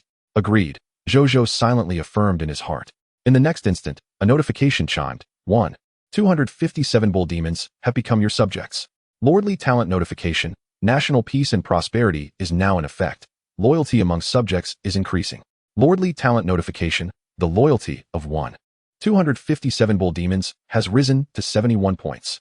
Zhou Zhou smiled gently. Why had he proposed such simple terms, sparing his opponent? Firstly, the impending arrival of the Crimson Mist urged him to expedite his conquest. Secondly, he possessed the diamond-level lordly talent, national peace and prosperity. As long as they dared to join his domain, regardless of any ulterior motives they harbored before their subjugation, they would become irrevocably bound to him. There would be no escape. From this point forward, we would be one family. Zhou Zhou approached Atu with a smile, extending his right hand. Atu hesitated briefly before eagerly grasping the hand of his lord. I look forward to your guidance in the future, my lord. Atu said respectfully. Of course, Zhou Zhou replied. Nodding, he then glanced at the items available for plunder. Suddenly, he was taken aback. Current plunderable items. 1 golden intermediate skill book, mighty strength, plunder success rate, 95. 1 golden intermediate growth racial skill book, bloodthirsty berserker, plunder success rate, 93. 1 golden intermediate growth racial skill book, bull, demon transformation, plunder success rate, 94.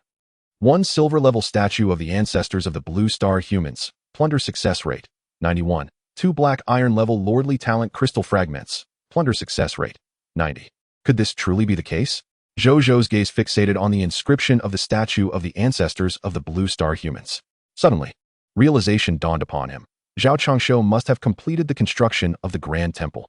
Hence, ATUS plunderable items included the statue. He examined ATUS loot list, and indeed, the statue appeared among the spoils. Without hesitation, he silently invoked the plunder. In the next moment, a statue over 3 meters tall, representing the ancestors of the Blue Star humans, along with 2 black iron-level lordly talent crystal fragments materialized in his spatial ring. Zhou Zhou perused the information regarding the statue. Treasure name: Statue of the Ancestors of the Blue Star Humans, Sun Simiao. Treasure grade: Silver level. Treasure effect: when placed in the altar of the Grand Temple, it activates a beneficial effect for the territory, subjects, or lord. Treasure description: an ancient Chinese medical scholar and Taoist, revered as the king of medicine by later generations. Author of Essential Prescriptions Worth 1,000 Gold and Essential Prescriptions of the 1,000 Gold Wing, and creator of the world's first national pharmacopoeia, Tang Nu Materia Medica. Notification: collect 2 statues of the same level featuring the same individual to fuse them into a higher level ancestor statue. The fused ancestor statue will yield superior benefits for the territory, subjects, and lord. Is this ancestor truly the famed king of medicine? Zhou Zhou gasped in astonishment. His illustrious name was indeed well known, even featured in the history textbooks of his childhood. He wondered what the enhancement effects of this ancestor might be. Upon returning, he resolved to test it in the Grand Temple. My lord, do you have any tasks for us? Atu asked anxiously. Having heard his lord's previous remarks, he was prepared to lend his strength. Zhou Zhou pondered for a moment before addressing him. There is a small iron mine near my territory. You may send your subjects to excavate it. Will there be provisions and lodging? Atu inquired, somewhat timidly. Zhou Zhou sighed inwardly. Rest assured, not only will there be provisions and lodging, but those willing to work will also receive wages in the form of mist hearts. These bull demons, with their robust physiques and ample strength, were indeed the ideal choice for mining iron. There was no need for them to engage in battle alongside him. He was not lacking in soldiers. Upon hearing this, Atu's face lit up with joy.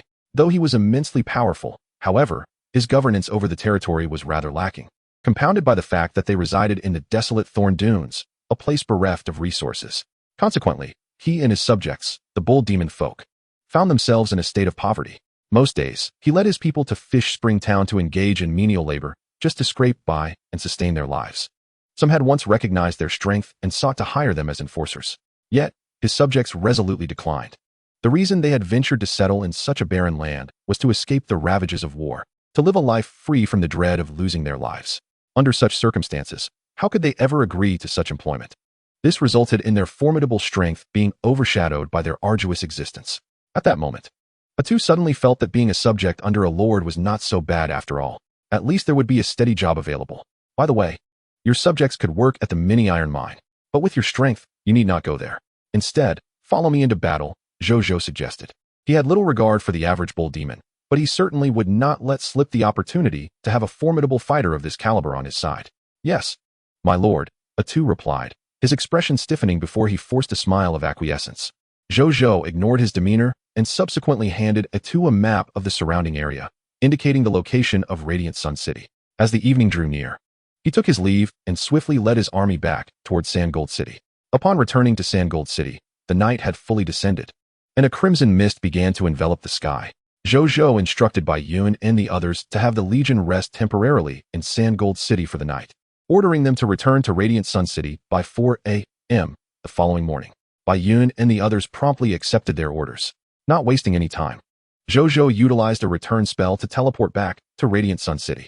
Inside Radiant Sun City, within the Lord's estate, Zhou Zhou manifested in the living room. He felt his body, spirit, and energy rapidly rejuvenating, and nodded slightly in satisfaction. Although he had been weary from the day's exertions, he now felt revitalized, as if he had returned to his most vigorous state. He proceeded to the territory monument, retrieving the area token for Thorn Dunes and placing it atop the monument. A force emanated from the monument, drawing the token into its depths. In the next moment, a series of golden text notifications appeared before his eyes. Congratulations! You have acquired a black iron level area token, Thorn Dunes, and are now the official area lord of this region. Your territory has now expanded to include Thorn Dunes, black iron level. You have received an area treasure chest. Thorn Dunes exclusive. Zhou Zhou opened his territory panel. Territory, Radiant Sun Desert, black iron level. Sandgold Land, black iron level. Thorn Dunes, black iron level. He nodded in satisfaction. Then, Zhou Zhou opened the area treasure chest, revealing a familiar yellow package. Item name, Thorn Dunes exclusive resource package. Item level, black iron level.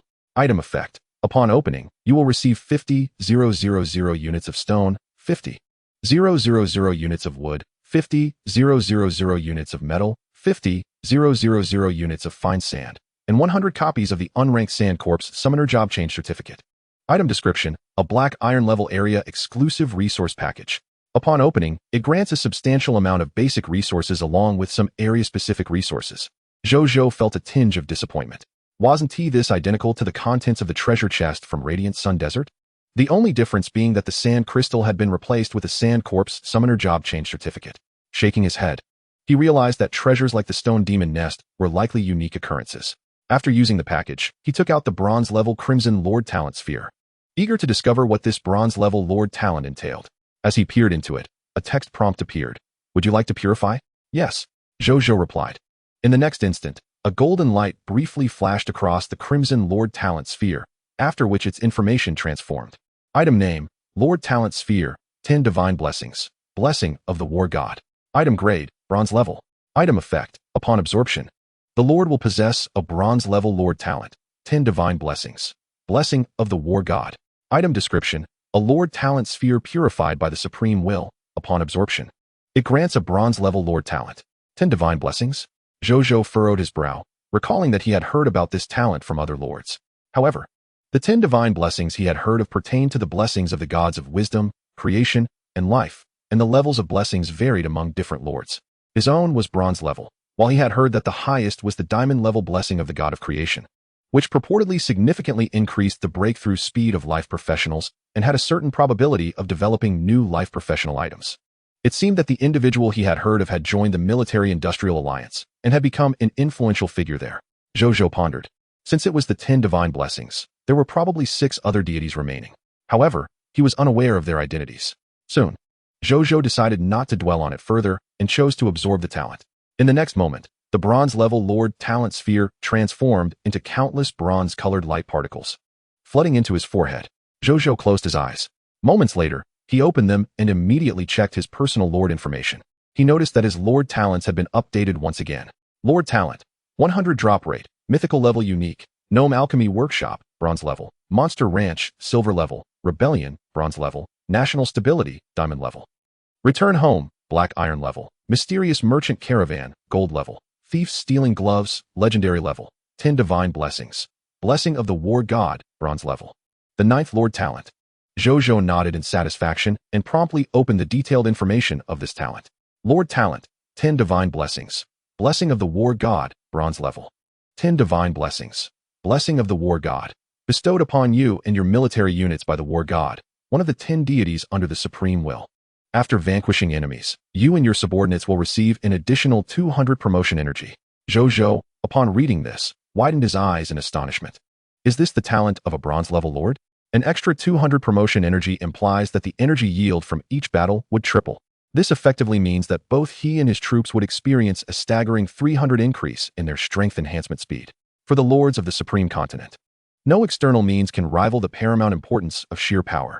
In Zhou Zhou's eyes, this divine blessing from the god of war is far more practical than the boons granted by other deities. What an admirable Lord Talent. There would be no need to upgrade through the shards of Lord Talent crystals anymore. He could simply enhance it directly. Zhou Zhou immediately resolved to do so. In comparison to subversion, he preferred the divine blessing of the god of war that could bolster his power. He glanced at the Lord Talent crystal shards he currently possessed. After recently acquiring a shard from a tool, he found himself in possession of 74 black iron level Lord Talent crystal shards, 53 bronze level Lord Talent crystal shards, 3 gold level Lord Talent crystal shards, and 2 legendary level Lord Talent crystal shards. He required either 47 more bronze-level shards or 5 silver-level shards to proceed. Zhou Zhou pondered. This requirement was not particularly difficult to fulfill. His speed in conquering the territory of the Crimson Lord was increasing rapidly. At this pace, if he attacked a few more unclaimed black iron-level territories, he would likely gather the necessary shards within just a few days. With this thought in mind, he ceased further contemplation and exited the Lord's mansion, intending to find Zhao Changshu to inquire about the location of the Grand Temple. Just as he stepped outside, a woman's voice called out from behind him, "Are you the Lord of the Blazing Sun?" Zhou Zhou turned in surprise to see a tall woman clad in a splendid white gown, her exquisite features adorned with a dazzling white gem on her forehead. Standing a short distance away, beside her stood a maid in white, who also bowed slightly and regarded him with curiosity. "Who are you?" Zhou Zhou inquired, slightly taken aback. "I am Princess Leah of the Aurora Kingdom," she replied courteously. "I have come to pay my respects to the Lord of the Blazing Sun, bearing greetings from my father." "Welcome, welcome. My apologies for being preoccupied outside today. I have only just returned," Zhou Zhou said apologetically. "As the Lord chosen by the Supreme Will, it is only natural for you to be busy every day. There is no need for you to feel sorry," Leah remarked, her gaze affirming Zhou Zhou's position. Zhou Zhou was momentarily taken aback, then smiled. "It is quite cold outside. If you do not mind, let us discuss further indoors." Leah nodded in agreement, and Zhou Zhou led the two of them back into the Lord's mansion, where they took a seat in the hall. After a brief conversation, Leah produced a contract. "My father has heard that the Lord of the Blazing Sun is quite interested in our kingdom's Aurora crystals. Thus, he has sent me with this trade agreement for your perusal.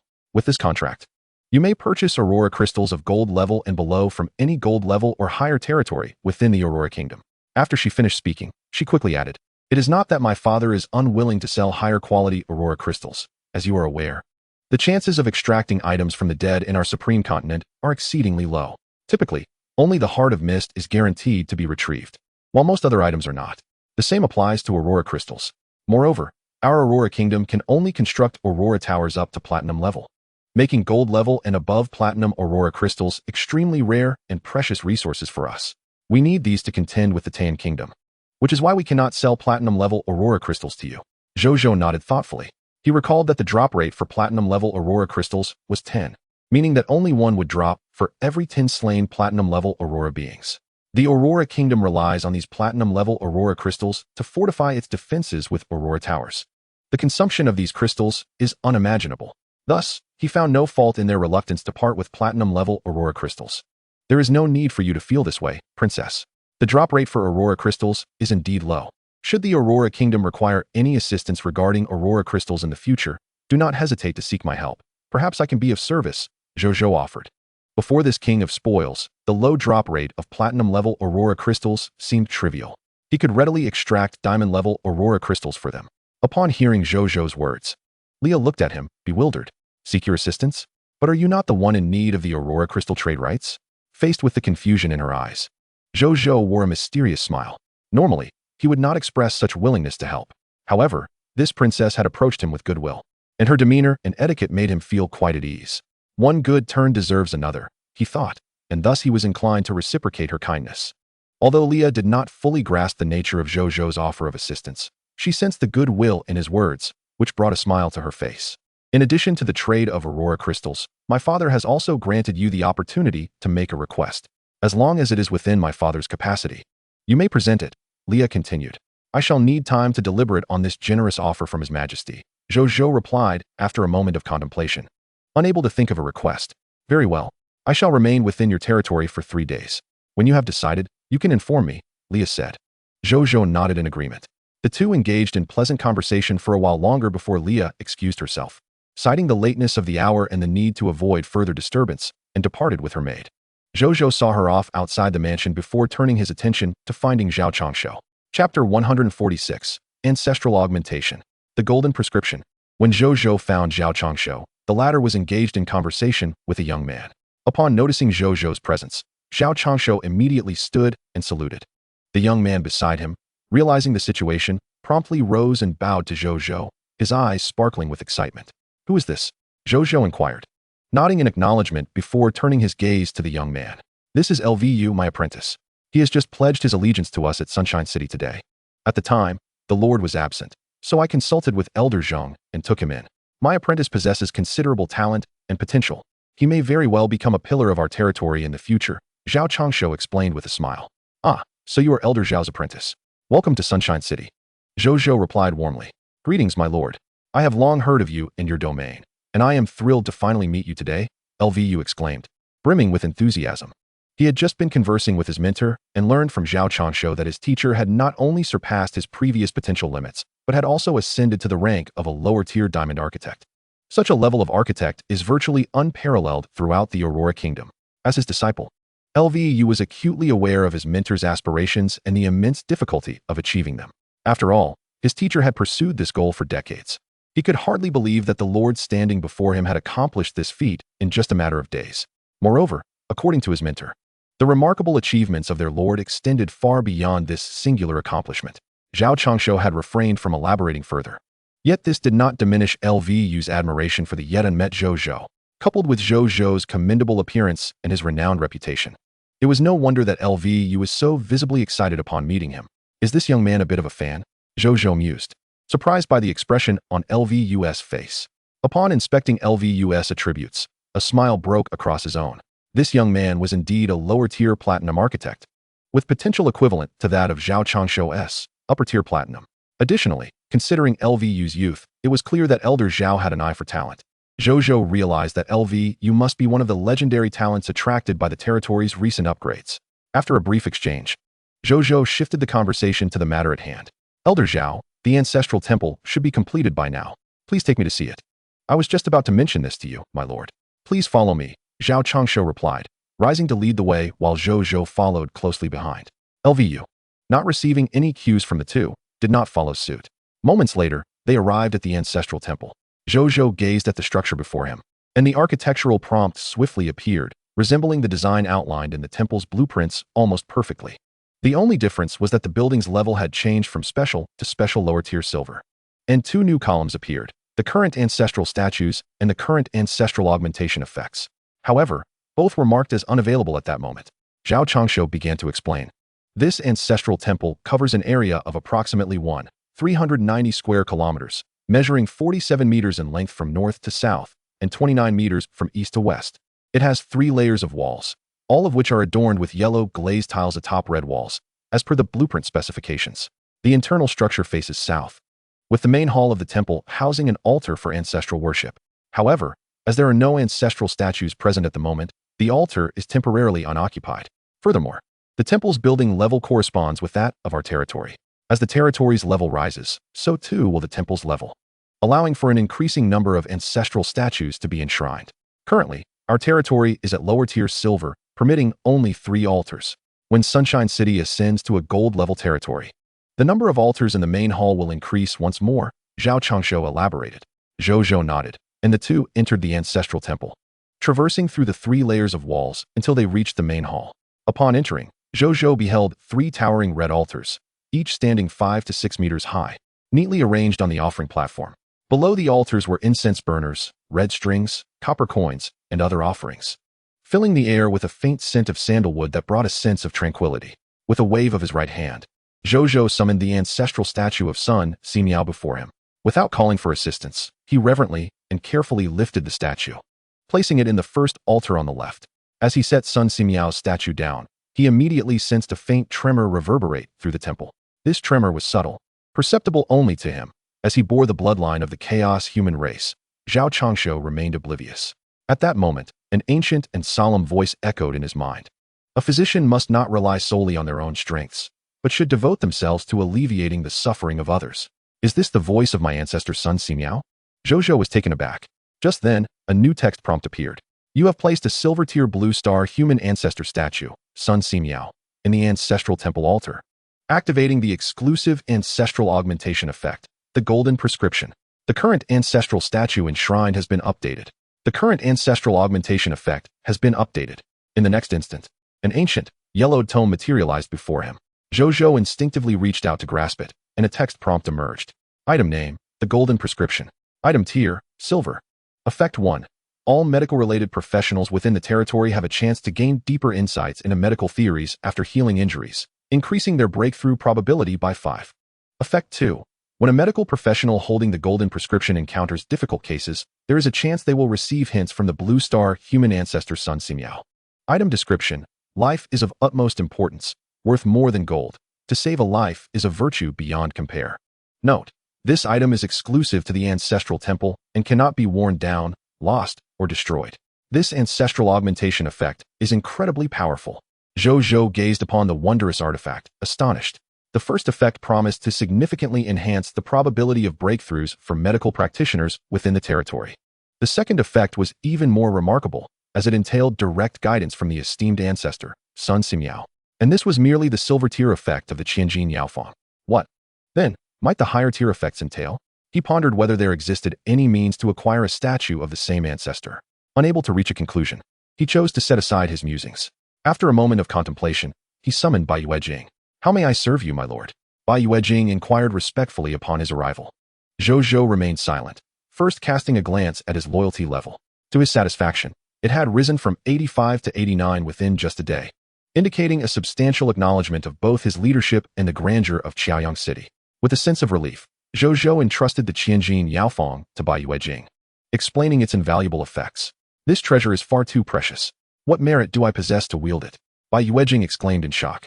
The artifact bore immense implications for the future of the territory's medical practitioners. That the Lord would bestow such a valuable item upon him was beyond comprehension. Take it. Elder Bai, you are the sole extraordinary physician within our territory. The skills of others pale in comparison to yours. If you do not qualify to utilize it, who else in our realm could? Moreover, you will soon be tasked with treating many important patients, and this Qianjin Yaofang will be indispensable, Zhou Zhou insisted. Upon hearing this, Bai Yuejing finally quelled his hesitation, solemnly promising to safeguard the artifact and maximize its potential. Zhou Zhou nodded in approval. After a brief exchange, Bai Yuejing performed a respectful bow before the statue of Sun Simiao and departed. Once everyone had left, Zhou Zhou approached the statue himself. He lit 3 sticks of fragrant incense, bowing 3 times in reverence before solemnly placing them in the incense burner.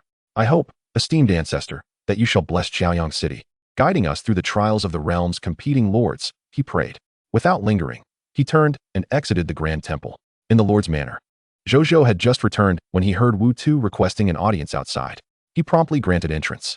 "My lord, this is the map I have drawn today." Along with an overview of the surrounding areas, Wu Tu respectfully presented a map. Zhou Zhou accepted it, examining its contents.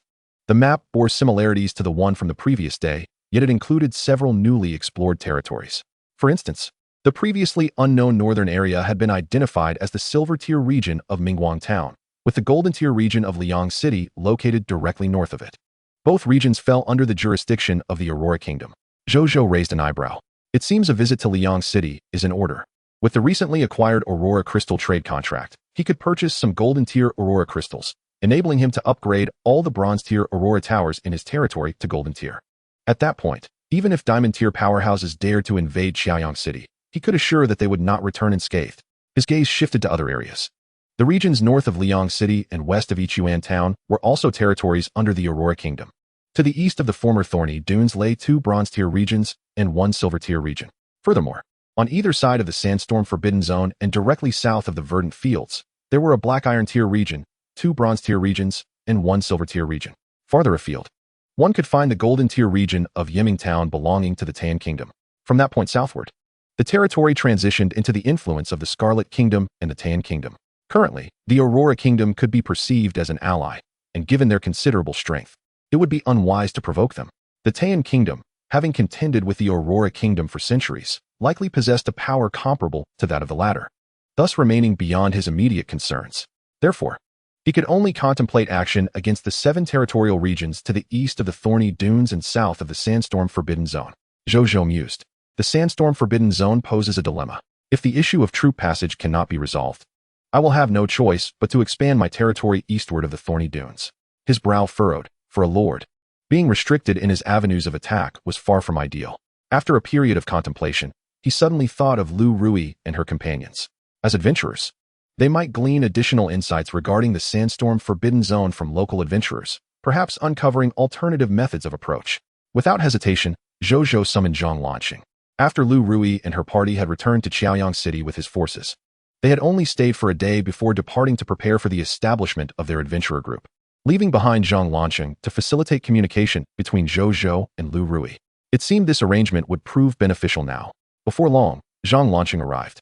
"I have the honor of meeting you, my lord," he declared respectfully. His demeanor had undergone a significant transformation since his initial arrival. Zhou Zhou could clearly perceive the sincerity in his respect had blossomed into genuine admiration. Zhang Lanqing was acutely aware of the reasons behind this change. Having resided in the territory for several days, he had gained deeper insights into Qiaoyang City and its lord, particularly how a territory that was merely a desert had flourished to such an impressive scale and achievement, ultimately becoming the most formidable human lord in the Blue Star realm. Astonished, Zhang Lanqing was left with nothing but heartfelt admiration. To be frank, had he found himself assigned to a barren desert territory, he likely would have abandoned his lordship that very day to become an adventurer instead. Who could have anticipated that such a resource-poor land, surrounded only by monsters and sand, could evolve into its current state? Zhou Zhou, of course, remained oblivious to his thoughts. He directly conveyed to him the reason for his visit, the Sandstorm Forbidden Zone. This place, as his subordinates had informed him, was notorious for its mysterious legends, largely fabricated by other adventurers, rangers, and warriors, due to its status as a disaster-stricken area. The veracity of these tales remained uncertain, Zhang Lanqing pondered. "This matter is of utmost importance to me. Instruct Lu Rui and the others to temporarily set aside all their current tasks and devote themselves entirely to investigating the Sandstorm Forbidden Zone." Zhou Zhou commanded without hesitation. "Yes, my lord," Zhang Lanqing replied solemnly. This was the first time the lord had assigned them a task, and he felt an internal vow to execute it flawlessly. "How have you been faring lately?" Zhou Zhou inquired.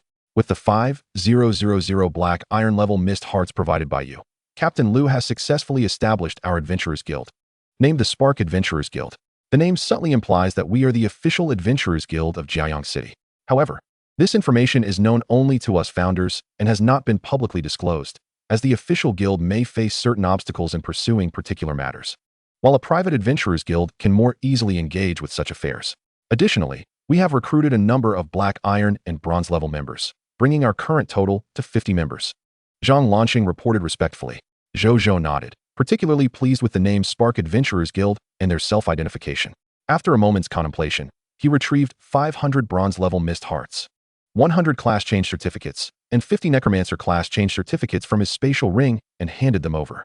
As your guild is newly established, you must have nearly exhausted the initial 5,000 black iron level mist hearts. Use these as resources to further develop your guild. If you accomplish the task I have entrusted to you today, I shall bestow upon you greater rewards, Zhou Zhou stated. After all, they were the first official adventurers guild of Jiayang City, and it would be remiss not to offer them due rewards.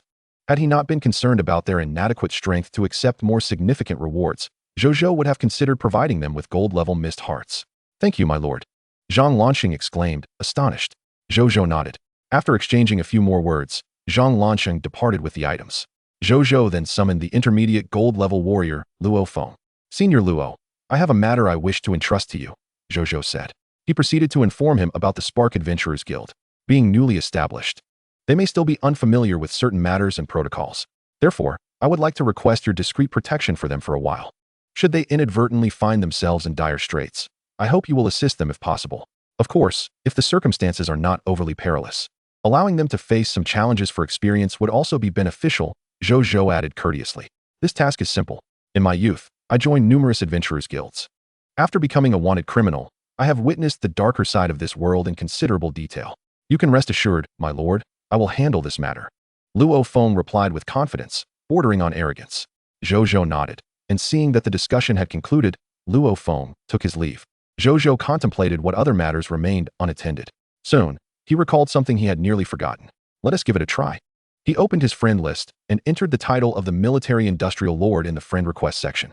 Initially, he presumed it would be challenging to establish a connection, as this individual was now considered one of the top lords, second only to the Dragon Lady Lord and others. Particularly, the military-industrial alliance had garnered significant attention and acclaim in the World Channel recently, making it entirely reasonable for them to have restrictions on friend requests. To his surprise, as soon as he clicked confirm, a prompt indicated that the friend request was successful. He was taken aback when a message promptly arrived. Military-industrial lord, are you truly the Jiayang Lord? Jiayang Lord, is there any doubt about my identity? Military-industrial lord. Yesterday, a lord unexpectedly received a hidden task, and upon completion, acquired the crafting method for a name change card. This morning, I've already seen many names such as Jiayang Lord, and Jiayang Lord. Jiayang Lord, glory of the pioneers. Strongest novice lord, what about now? Military-industrial lord. Military-industrial lord. Greetings, esteemed Jiayang Lord. Jiayang Lord, you seem to have a penchant for emoticons. Are you a girl? Military-industrial lord. Ahem, esteemed one. I am male. I simply enjoy emoticons. Much like how a tough man adores kittens. Zhou Zhou remained silent for 2 seconds. Indeed, who could resist a kitten? Jiayang Lord, I wish to purchase some firearms from your military-industrial alliance. Would that be feasible? His intention was to acquire modern firearms to equip the musket troops within his territory, transforming these ancient soldiers into modern combatants and enhancing their combat efficacy. The reply came swiftly. Military-industrial lord, that would not be possible for others, but for you, esteemed one, it is certainly feasible. Currently, we have manufactured 4 types of firearms: bronze level lower grade, Mauser C96 pistol, bronze level middle grade, GW98 bolt action rifle, bronze level upper grade, MP18 submachine gun, silver level lower grade, MG08 Maxim type heavy machine gun. Military-industrial lord, due to the high difficulty in their production, their prices are also considerable. 5 black iron level mist hearts for the pistol, 10 for the rifle, 20 for the submachine gun, and 10 silver level mist hearts for the heavy machine gun. Military-industrial lord, as for the ammunition, the uniform price is 1 black iron level mist heart for every 20 rounds. Military-industrial lord, how many would you like to purchase, esteemed one?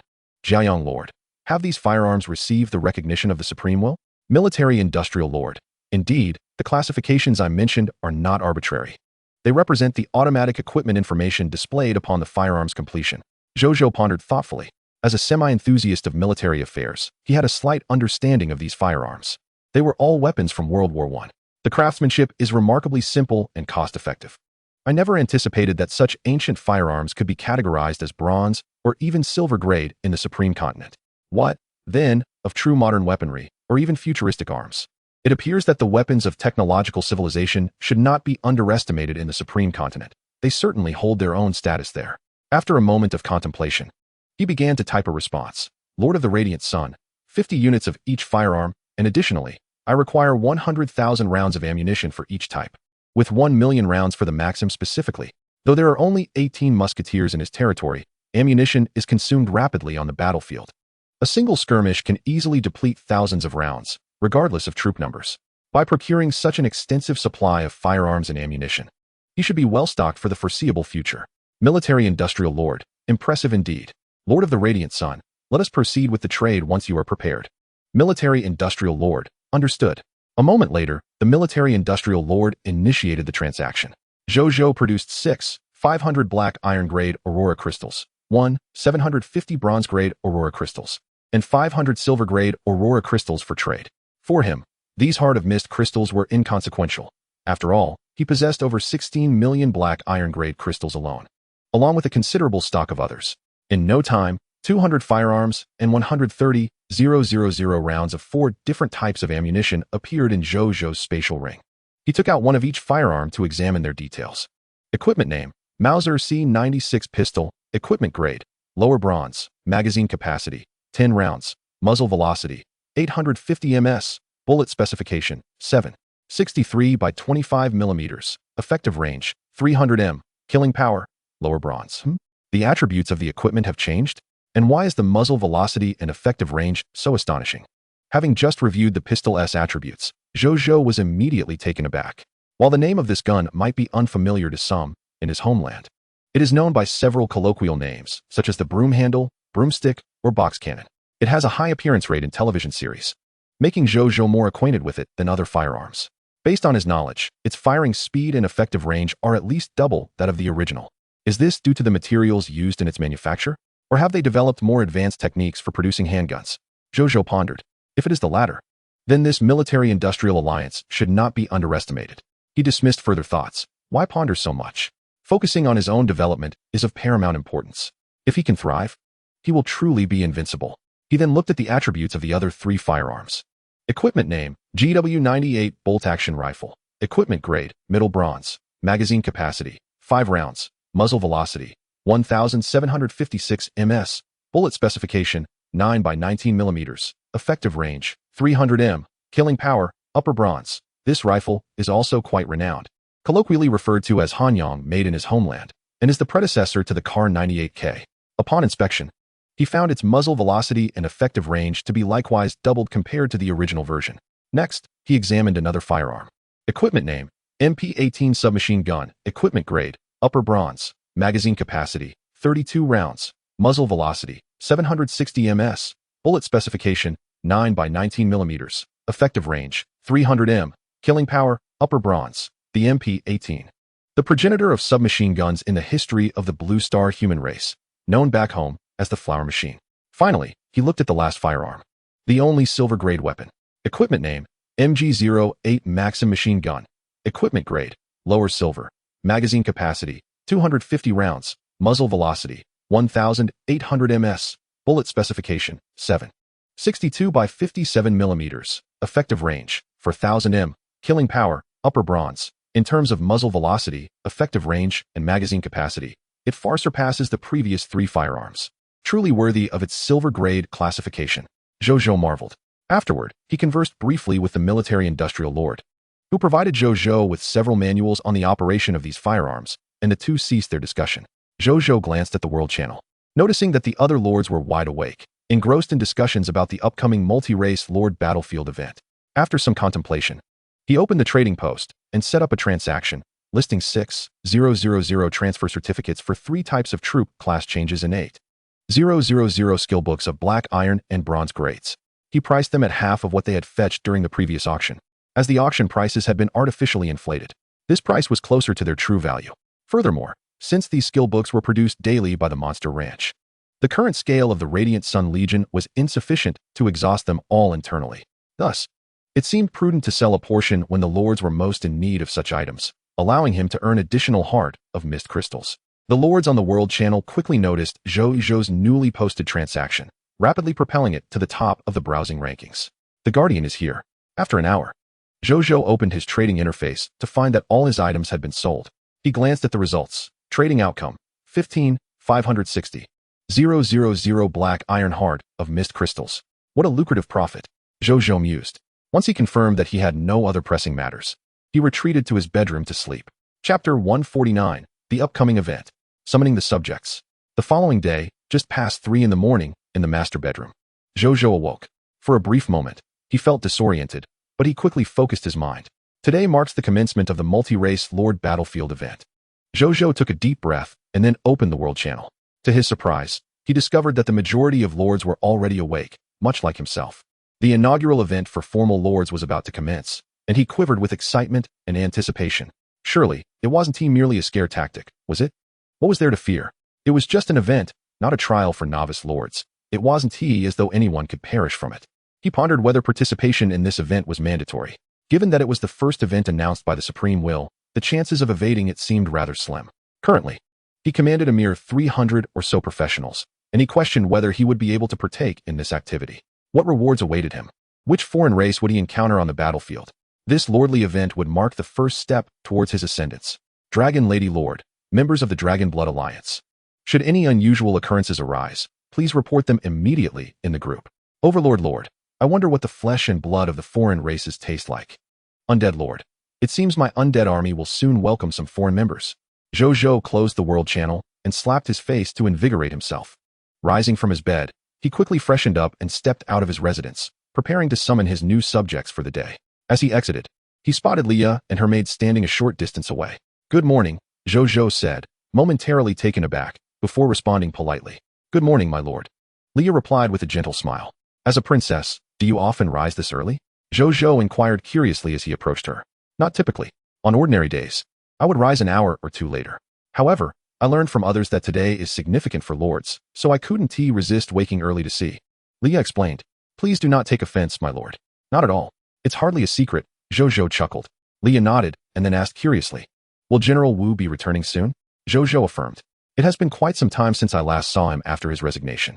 I wonder how he is faring now? Leah remarked wistfully. Rest assured, Wu is as vigorous as ever, perhaps even more spirited than before, Zhou Zhou replied with a smile. Then I look forward to seeing General Wu in person, Leah said with delight. Zhou Zhou nodded, deciding not to linger in conversation. After bidding her farewell, he approached the summoning gate. A prompt appeared. Prompt. Would you like to summon immediately? Yes, Zhou Zhou declared. In the next instant, the summoning gate radiated a brilliant white light, and the new subjects began to emerge. Moments later, 189 new subjects had stepped through the gate. Greetings, my lord. The 189 new subjects bowed respectfully. Welcome to the City of Radiance, Zhou Zhou proclaimed. He instructed all professionals to step forward and discovered that 18 of them were military professionals. He began to examine their panel information. After a brief moment, he completed the review. Among these 18 military professionals, there was 1 silver-tier junior alchemist, 1 silver-tier junior cavalryman, and 1 silver-tier junior scout. Additionally, there were 2 bronze-tier senior merchants, 3 bronze-tier intermediate sword and shield soldiers, 2 bronze-tier junior carpenters, 2 black iron-tier senior physicians, 3 black iron-tier intermediate farmers, and 3 black iron-tier junior blacksmiths. Today is indeed my lucky day, Zhou Zhou mused, somewhat astonished. He had not anticipated that 2 of the 3 new silver-tier subjects would be novices. It was noteworthy that even Bai Yun was merely a silver-tier junior. These 2 newcomers had instantly become the pinnacle of his domain's combat strength. He nodded in satisfaction. Zhou Zhou then instructed someone to lead them to Zhang Yuanqi for their respective arrangements. He then made his way to the stone demon nest, summoning 126 stone demons. Observing these stone demons, Zhou Zhou felt quite pleased. The stone demon nest was indeed impressive. It provided him with 6 silver-tier stone demons daily. The other 120 stone demons, leveraging their racial advantages, were also capable of battling beyond their ranks. At this stage, they surpassed the usefulness of the summoning gate. However, as he progressed, the continuously upgradable summoning gate, combined with the title of Pioneer's Glory, would eventually outshine the unupgradable stone demon nest. After departing from there, Zhou Zhou soon encountered a throng of figures outside the city gates. Among them were Wu Xian, Bai Yun, Nizario, and a veritable army of 10,000 military professionals. Additionally, he spotted the Minotaur leader A2 in a gathering of his kin. Greetings, my lord. Bai Yun, Wu Xian, and A2 said in unison. Bowing respectfully before Zhou Zhou, Zhou Zhou nodded. My lord, I have brought my brothers to work. A total of over 300 brothers have come to assist. Do you require this many workers for your micro-iron mine? A2 inquired. Rest assured, they will be needed. Zheng Lao, please arrange for their living and working conditions in the City of Radiance. Zhou Zhou instructed Zhang Yuanqi, who stood nearby. Yes, my lord. Zhang Yuanqi responded respectfully. Come with me, everyone, he said with a smile, looking at a Tuesday. A two nodded and followed Zheng Yuanqi into the city of radiance. General Wu. At that moment, Leah approached with her maid. It has been a long time. General Wu still possesses his charm, she remarked with a gentle smile. Princess, you have arrived? Wu Xian exclaimed in surprise. He quickly deduced that she must have come for their lord. After all, he had meticulously arranged everything upon his resignation, and it would be unusual for her to seek him out unexpectedly. Upon sharing his thoughts, Leah smiled and nodded. She then gazed at Wu Xian. Her expression suddenly filled with hesitation, especially when she turned to glance at Bai Yun, her demeanor becoming increasingly uncertain. General Wu, why do I sense a similar aura from you as I do from Uncle Zhang and the others? She inquired, her brow furrowed in confusion.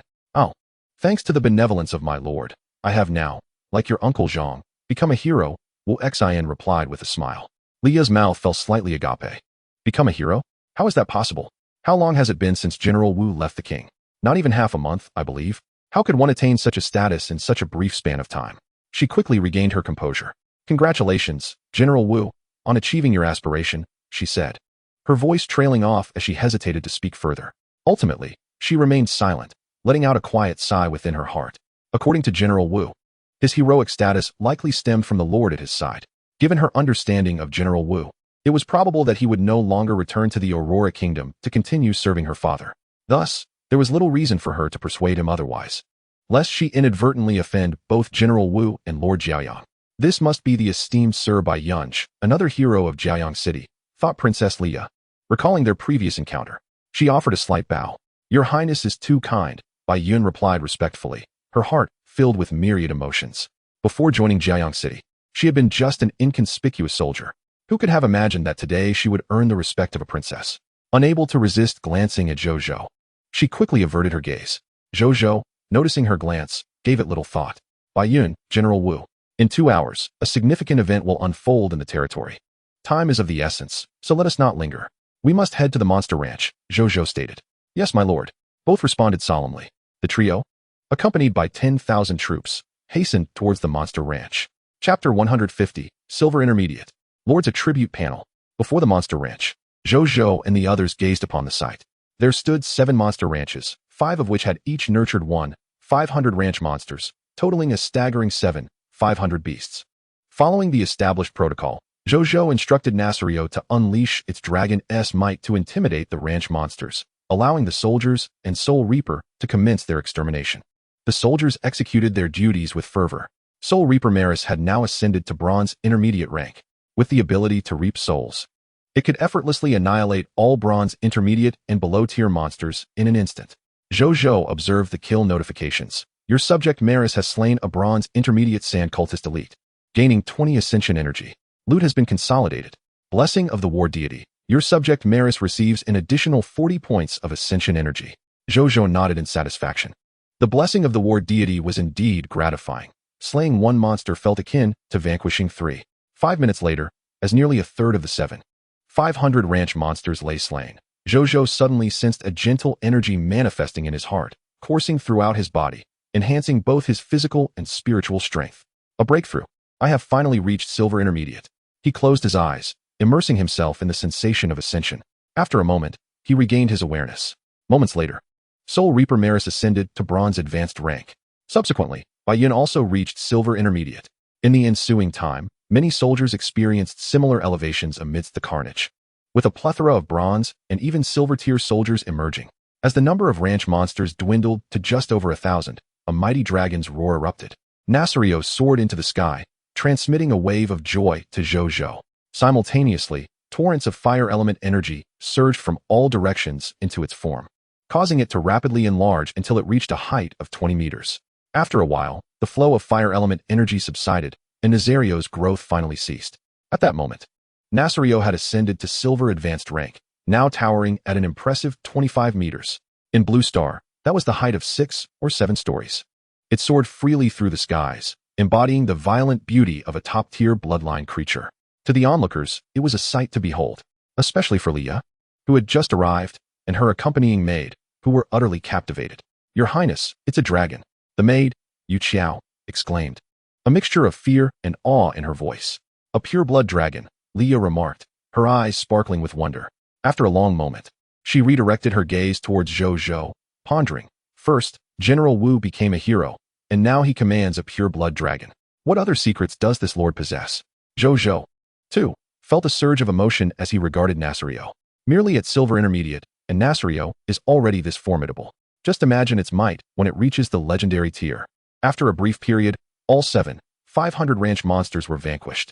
Zhou Zhou procured 8 Conqueror's furnaces, directing the soldiers to transport the corpses and commence the extraction of loot. After half an hour, the extraction was complete, thanks to the effects of perfect loot. Aside from quality 1 monster flesh, skill books, potion formulas, venom sacks, black scorpion venom crossbows, and other items, they obtained a total of 36, 142 bronze level mist hearts, 16, 540 silver level mist hearts, 1, 424 gold level mist hearts, 6, 112 class transition certificates for soldiers, 1, 950 sand corpse summoner transition certificates, 1, 062 sword and shield soldier recruitment books, 951 simple sword soldier recruitment books, 1, 112 poison crossbow soldier recruitment books, and 452 kilograms of light absorption crystals. During the extraction, Zhou Zhou also led his team into the time ruins, acquiring today's spoils. He then surveyed the bounty and promptly opened the marketplace to set up a transaction, tossing in 6,000 class transition certificates and 8,000 skill books and equipment dropped by the desert mist lizard, black-tailed mist scorpion, sandman, sand cultist, and sand corpse summoner. The established regulations remain unchanged. Each lord is permitted to purchase a maximum of 10 items. This measure serves to prevent the inadvertent creation of a formidable adversary through the accumulation of one's own goods. While the influence of such restrictions may diminish with the evolution of the Lord Alliance, their effect is ultimately of greater benefit to him. Thus, he sells with confidence. From now on, it shall be a matter of produce and sell. Zhou Zhou contemplated. Subsequently, he summoned Bai Yun to assess the promotion status of the soldiers. In no time, she completed her examination and returned to report. My lord, a total of 164 individuals have been promoted. Among them, 620 have advanced to intermediate and advanced black iron ranks, while 538 have ascended from black iron to bronze rank. Additionally, 16 have reached the lower silver rank. Our forces now comprise 342 black iron soldiers, 642 bronze soldiers, and 26 silver soldiers. Zhou Zhou nodded in acknowledgement. The blessing of the war god was evidently impactful. The number of promotions was at least 3 to 4 times greater than usual. He then approached the summoning gate, casting all the recruitment letters he had just acquired into it. Soon, a cadre of new soldiers emerged from the gate, lining up in perfect formation behind him. Moments later, 1062 shield soldiers, 951 spearmen, 112 poison crossbowmen, 384 elemental archers, and 12 elven elemental archers stood ready at his back. Including the soldiers I had previously swayed from Thorn City and the newly recruited stone demons, as well as those who perished in yesterday's battle. My total forces now number 14. Zhou Zhou mused. With such a formidable army, complemented by the Aurora Tower, 2 battle resurrection scrolls, and over 70,000 abyss contracts, he finally felt a sense of confidence regarding the forthcoming multitude lord's battlefield activities. Initially, he had intended to reserve the abyss contracts for confronting the demon Lord Artner. However, he recalled that the abyss seemed to have its own lineage considerations. Fearing that summoned demons might become allies of his foes, he altered his plans and refrained from utilizing the contracts during the final Supreme Challenge. Unexpectedly, they remained with him until now, evolving into one of his trump cards for the multitude lord's battlefield activities. Zhou Zhou then sought out Bai Yun. Bai Yun, I procured a batch of weaponry suitable for gunmen yesterday, and they are now stored in the warehouse. Please ensure the gunmen become proficient with these weapons as swiftly as possible. They are far superior to the firearms currently in their possession. Should you discover other soldiers possessing talents for such weaponry, feel free to allow them to experiment with it as well. Zhou Zhou instructed her. These 4 types of firearms have no usage restrictions. Any citizen, regardless of strength or class, can wield them. This is undoubtedly the greatest advantage of our Blue Star weaponry. Understood, my lord. Bai Yun responded with utmost respect. Zhou Zhou nodded and then handed her 1000 Sand Corpse Summoner Class Change Certificates. You may select 1000 soldiers for class changes using these certificates. These represent intermediate combat professions. Although their combat methods may be somewhat unique, they will not be at a disadvantage. Zhou Zhou explained. This was his first encounter with this combat profession. While he was certain that intermediate combat professions were commendable, he wished to test the waters with these 1000 class change certificates. He believed that these range professions could provide opportunities for soldiers with physical disabilities to regain hope. Agreed. Zhou Zhou wholeheartedly endorsed her idea. My lord. Just then, a voice called out. The two turned to see Bao Xiu'er approaching briskly, holding a bag. My lord. My teacher heard that the previous Frostwind ceremonial instrument was damaged, so she has specially crafted a new one these past few days. Please take a look and see if it suits you. She handed the bag to Zhou Zhou. Upon inspection, he found it to be a bronze intermediate Frostwind ceremonial instrument. I have already reached the lower silver rank. Zhou Zhou chuckled. Ah. Bao Xiu'er was taken aback, then instinctively replied. I will inform my teacher today to create a lower silver Frostwind ceremonial instrument. There's no need for such trouble. The bronze intermediate one is sufficient. Zhou Zhou shook his head. His primary concern was the flight capability of the Frostwind ceremonial instrument. As long as that was intact, the rest was inconsequential. How can that be acceptable? If the Frostwind ceremonial instrument crafted by my teacher is merely a flying toy, what would become of your safety, my lord? I will inform her today to create a lower silver version. You need not worry, she will manage it. She is now a platinum intermediate seamstress. And crafting a lower silver grade equipment is as simple as having a meal. Bao Xiu'er asserted earnestly. Upon hearing this, Zhou Zhou ceased to object. He then ventured outside the city to inspect the growth of the light absorption crystal. Over the past 3 days, it had continuously absorbed solar energy. And now a significant portion had transformed from its original pale white hue to black, officially upgrading to silver-grade building material, luminous stone. This advancement had led to the renaming of the original sand crystal city wall to luminous city wall, with its level elevated from bronze advanced to silver lower. However, the only drawback was the relatively limited quantity of luminous stones. Otherwise, a complete conversion could have directly upgraded the walls to silver advanced. Yet, there was little to be done, as the daily production of light absorption crystals was fixed. At that moment, he received a notification indicating that a trade had been successfully completed. Zhou Zhou opened the trading post to review the transaction results. Trade outcome: 15,208. 800 black iron mist hearts. He nodded, finding it comparable to yesterday's results. Subsequently, Zhou Zhou returned to his residence and retrieved an extensive collection of subordinate skill books of silver tier to study, replacing all his bronze tier skills with these new silver tier abilities. He then adorned himself with a complete set of silver tier Inferno Mist Wolf armor. Wielding the silver tier Sandman staff alongside the bronze tier Shuo Feng S ceremonial instrument. At long last, the Sandman staff was ready for use. He gazed contemplatively at the staff in his hand, which had remained dormant due to his previous lack of strength. Next, Zhou Zhou accessed his Lord Attribute panel. Lord Title: Lord of the Blazing Sun, Combat Class, Warrior. Power Rank: Silver Tier. Martial Arts Manuals: Mystical Water Profound Arts Silver Tier. Tempest Blade Bronze Tier. Territory Name: Blazing Sun City. Territory Level: Silver Tier. Regional Territories: Blazing Sun Desert Black Iron Tier, Sands of Gold Black Iron Tier, Thorny Dunes Black Iron Tier. Territory Dimensions: 30,000 mx 30,000 mx 5,000 m. Lord Talents: King of Spoils Mythical Unique, Gnome Alchemy Workshop Bronze Tier. Monster Ranch Silver Tier, Rebellion Bronze Tier, National Peace Diamond Tier, Return Home Black Iron Tier, Mysterious Merchant Caravan Gold Tier, Thief S Stealing Gloves Legendary Tier. Blessing of the War God S10 Divine Blessings Bronze Tier. Territory Structures: Lord S Residence Silver Tier, Summoning Gate Silver Tier, Grand Temple Silver Tier. Racial Talents: Primary Mental Potential Platinum Tier, Blood Pool Diamond Tier, Initial Embrace Diamond Tier, Chaotic Physique Bronze Tier. Equipment: Inferno Mist Wolf Armor Silver Tier. Shuo Feng S Ceremonial Instrument Bronze Tier, Ring of the Sand Emperor Special, Veil of Void Special, Sandman Staff Silver Tier. Skills: Sand Submersion Silver Tier.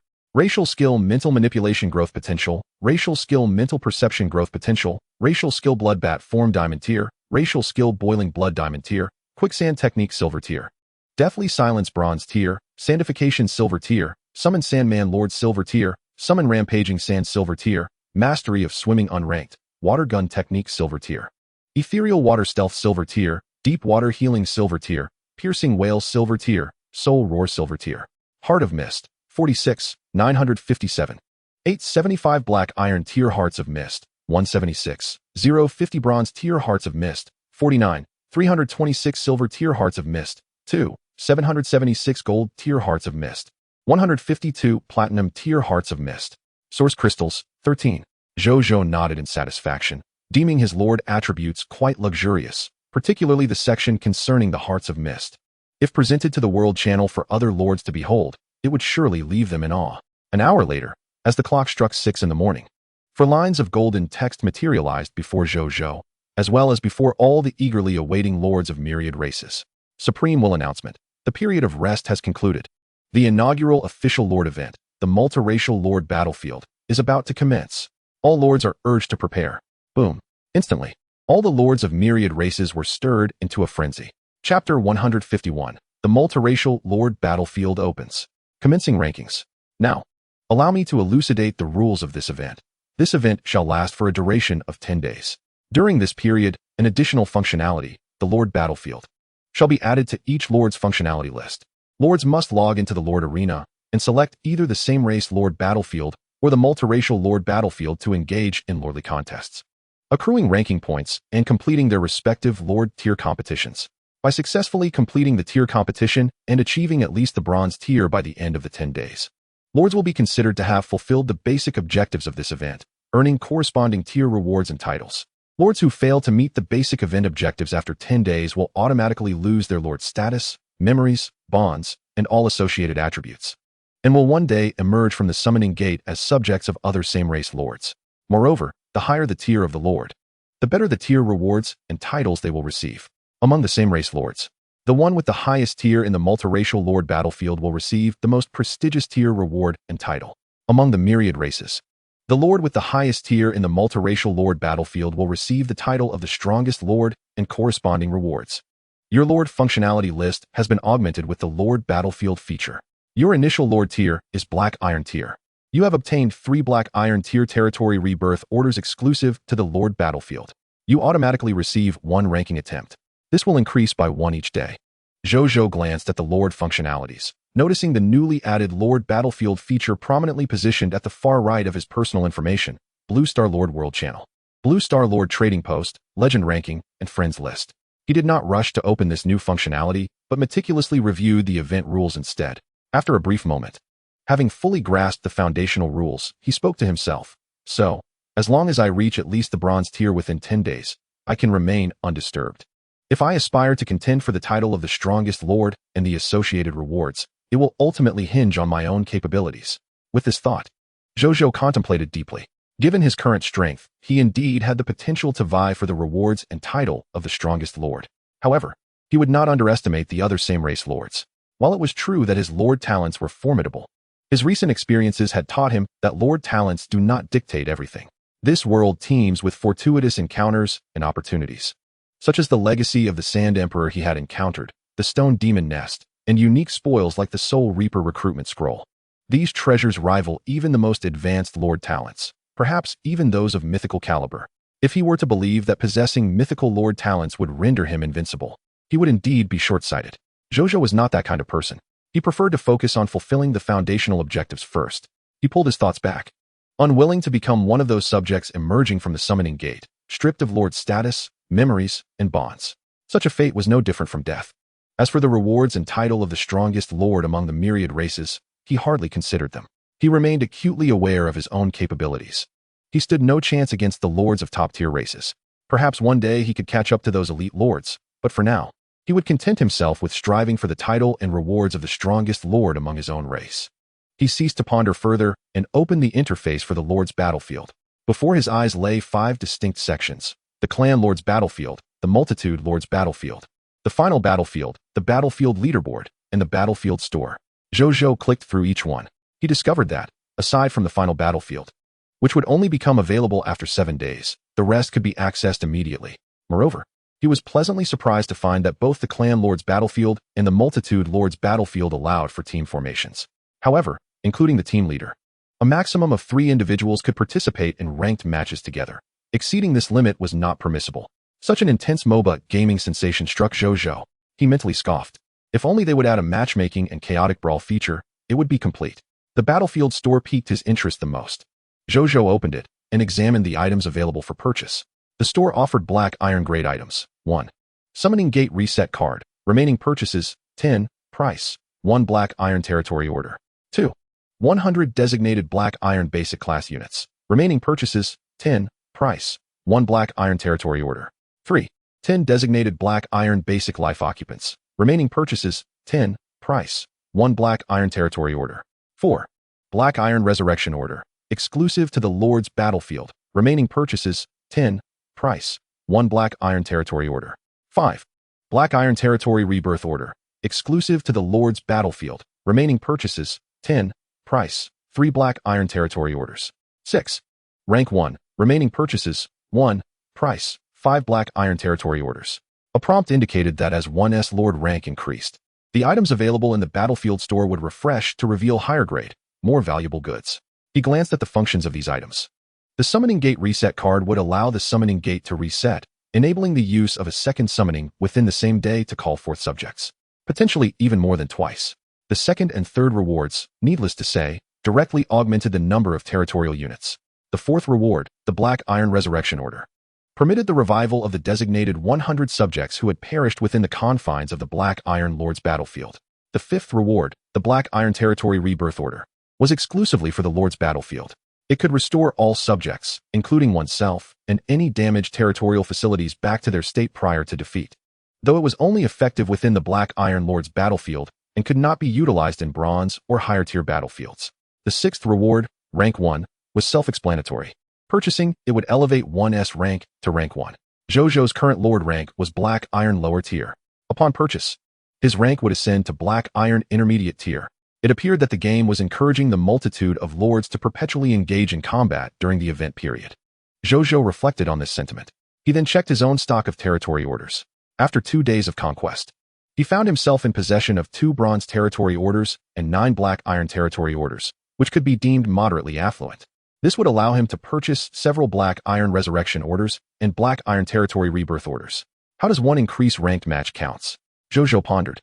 Just then, a notification appeared, Multitude Lord Event Notification. During the event period, for every territory conquered in reality, lords will receive a varying number of ranked match count rewards based on the level of the conquered territory. Indeed, they were truly encouraging us to venture out and fight. Zhou Zhou silently criticized. He dismissed further thoughts and exited his residence, instructing Bai Yun and the others to prepare for battle. He then turned his attention back to the Lord's battlefield interface. After a brief glance at both the Clan Lord's battlefield and the Multitude Lord's battlefield, Zhou Zhou decisively selected the Multitude Lord's battlefield. A text prompt appeared, matching your ranked opponent. Match successful. Entering battlefield. Chapter 152. The Lord of the Molefolk, Lord Nord. Rank promotion. As the prompt indicating entry into the battlefield appeared, Zhou Zhou's body suddenly became ethereal, swiftly vanishing from sight. In the next moment, the world before him transformed dramatically, transporting him to a floating island. This island loomed majestically in the sky, surrounded by clouds that were tantalizingly close. The island was impeccably tidy and adorned with neatly arranged white bricks, resembling an arena. At that moment, he stood atop the city walls of Radiant Sun City, with desolate structures behind him. In the far distance, he could vaguely make out a rough earthen fortress standing resolutely. Thanks to his powerful sixth sense, derived from the bloodline of the Chaos people, Zhou Zhou could discern black figures moving about there. At that instant, another notification appeared. You have entered the Black Iron Lower Tier battlefield. You and your opponent have been randomly assigned to the Black Iron Lower Tier battlefield Sky Island. Your opponent is Lord Nord of the Molefolk. Conditions for victory. Eliminate all enemy units within 24 hours. Exceeding this time will result in both parties being declared as having negative records. Rank 1. You now have 10 minutes to deploy your units. Countdown, 9 minutes 59 seconds. Time was inexorably ticking away. Before him, a white virtual screen materialized, displaying the units he could deploy. He glanced at it and realized that nearly all of his subjects were listed, including his 14 class units, Bai Yun, Wu Exine, Nasrio, the Soul Reaper Maris, and other professionals. Even ordinary subjects without classes could be summoned and positioned within Radiant Sun City on this floating island. Relieved, Zhou Zhou recognized that he need not worry about his forces being ineffective due to changes in the battlefield. He summoned all his combat-capable subjects, as well as the healers like Bai Yuejing. Greetings, Lord. Bai Yun and Wu Xian ascended the city walls and immediately bowed respectfully to Zhou Zhou. Prepare yourselves. This is the battlefield where we will confront the forces of the alien lords. They hail from the Molefolk. We must annihilate all their units within 24 hours to depart as victors. Zhou Zhou declared. Understood. Both responded with reverence. Subsequently, Wu Xian began to organize the soldiers to ascend the city walls for defense and activated the Aurora Tower, poised for an imminent assault. Bai Yun, after scrutinizing the battlefield for a brief moment, furrowed her brows and remarked, in this terrainless battlefield, the contest will hinge solely upon the strength and advantages of both sides. Thus, we shall exert ourselves to the utmost. Zhou Zhou replied in a solemn tone, feeling far from at ease. The battle for the myriad clans had only just commenced, and at this juncture, the lords participating were undoubtedly a mixed bag.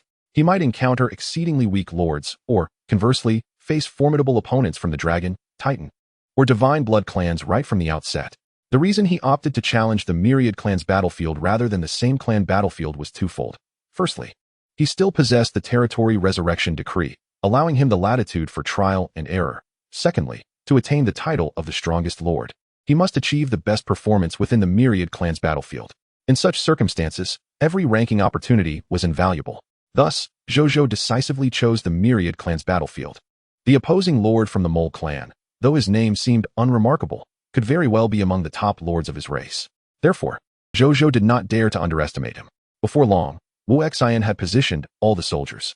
After 5 more minutes, a textual prompt appeared. Deployment time has concluded. The Lord War commences. It has begun, Zhou Zhou declared, his gaze fixed intently on the distant earthen fortress. Everyone, prepare yourselves. Bai Yin called out robustly. Yes. The soldiers thundered in response, their voices echoing like a tempest. Moments passed, yet neither Zhou Zhou nor the opposing Mole clan lord made a move. Zhou Zhou remained unperturbed. With 24 hours at their disposal, he possessed the patience to outlast the opponent. However, if the adversary failed to surface within 6 hours, Zhou Zhou intended to send Nasrio to ascertain the situation. In this scenario, he harbored no intentions of concealing his prowess. Over an hour later, Zhou Zhou suddenly heard a rustling sound emanating from below. Did you hear that noise? He inquired, his brow furrowed.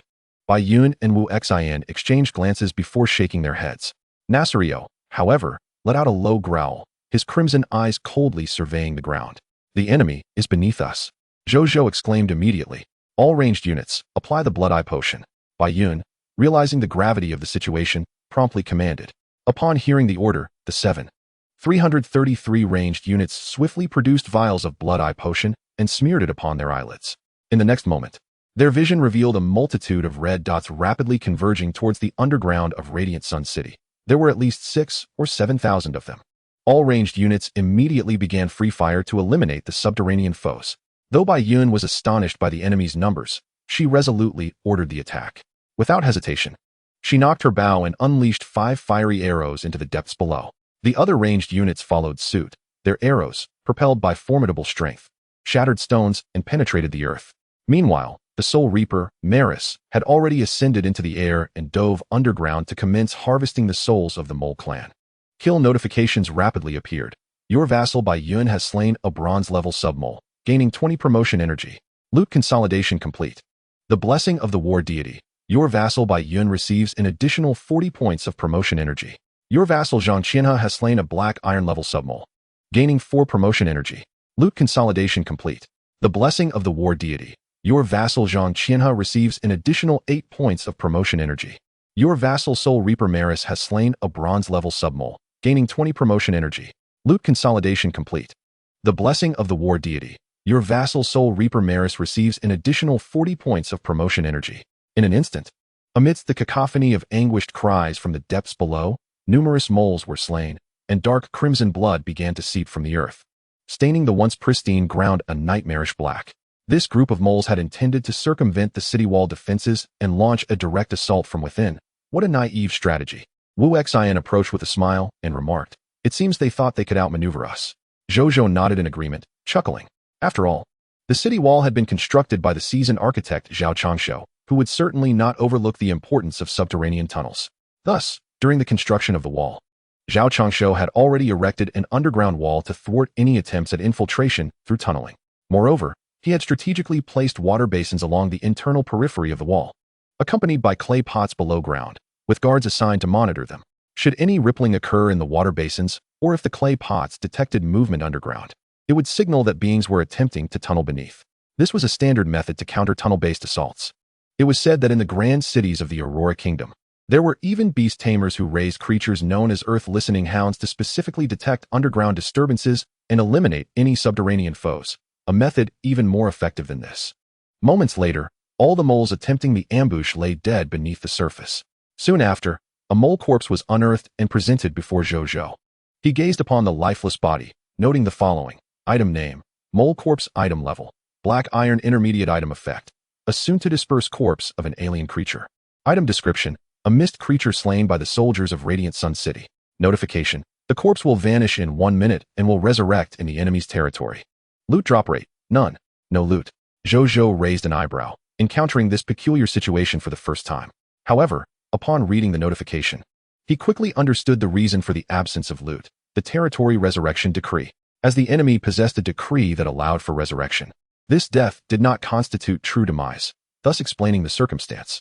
Should the enemy's territory resurrection decree expire, and their revival tokens be depleted, the situation would undoubtedly be different. Putting those thoughts aside, Zhou Zhou turned his attention back to the distant Mole clan's earthen fortress. He pondered for a moment, casting his gaze towards the Soul Reaper, Maris. Eliminate all the enemies within that can be dealt with. Zhou Zhou commanded. As you wish, my lord. Maris, in his spectral form, inclined slightly, then soared directly into the earthen fortress. Soon, a series of kill notifications echoed.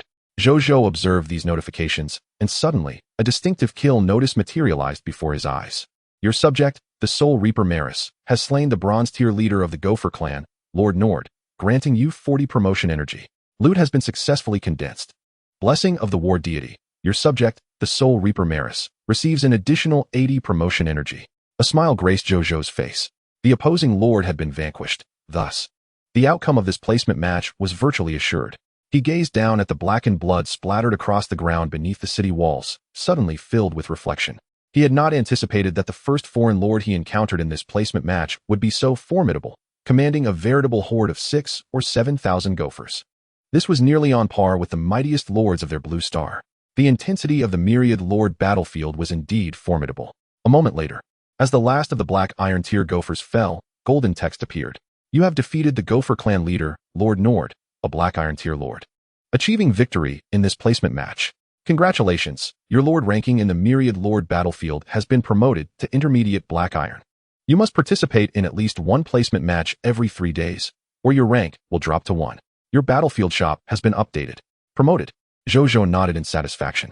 Chapter 153.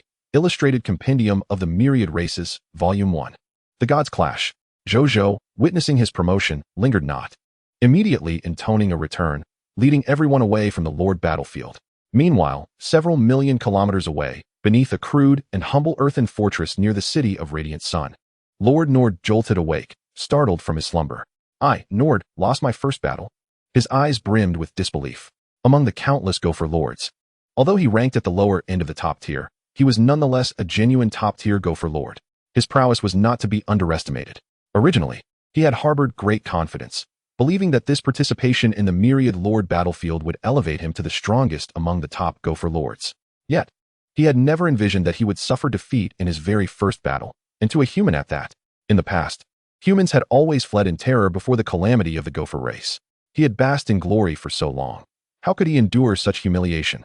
He had just utilized all the rewards from the Novice Lord trial. Then, Lord Nord recalled the scene he had just witnessed, and he could not help but tremble.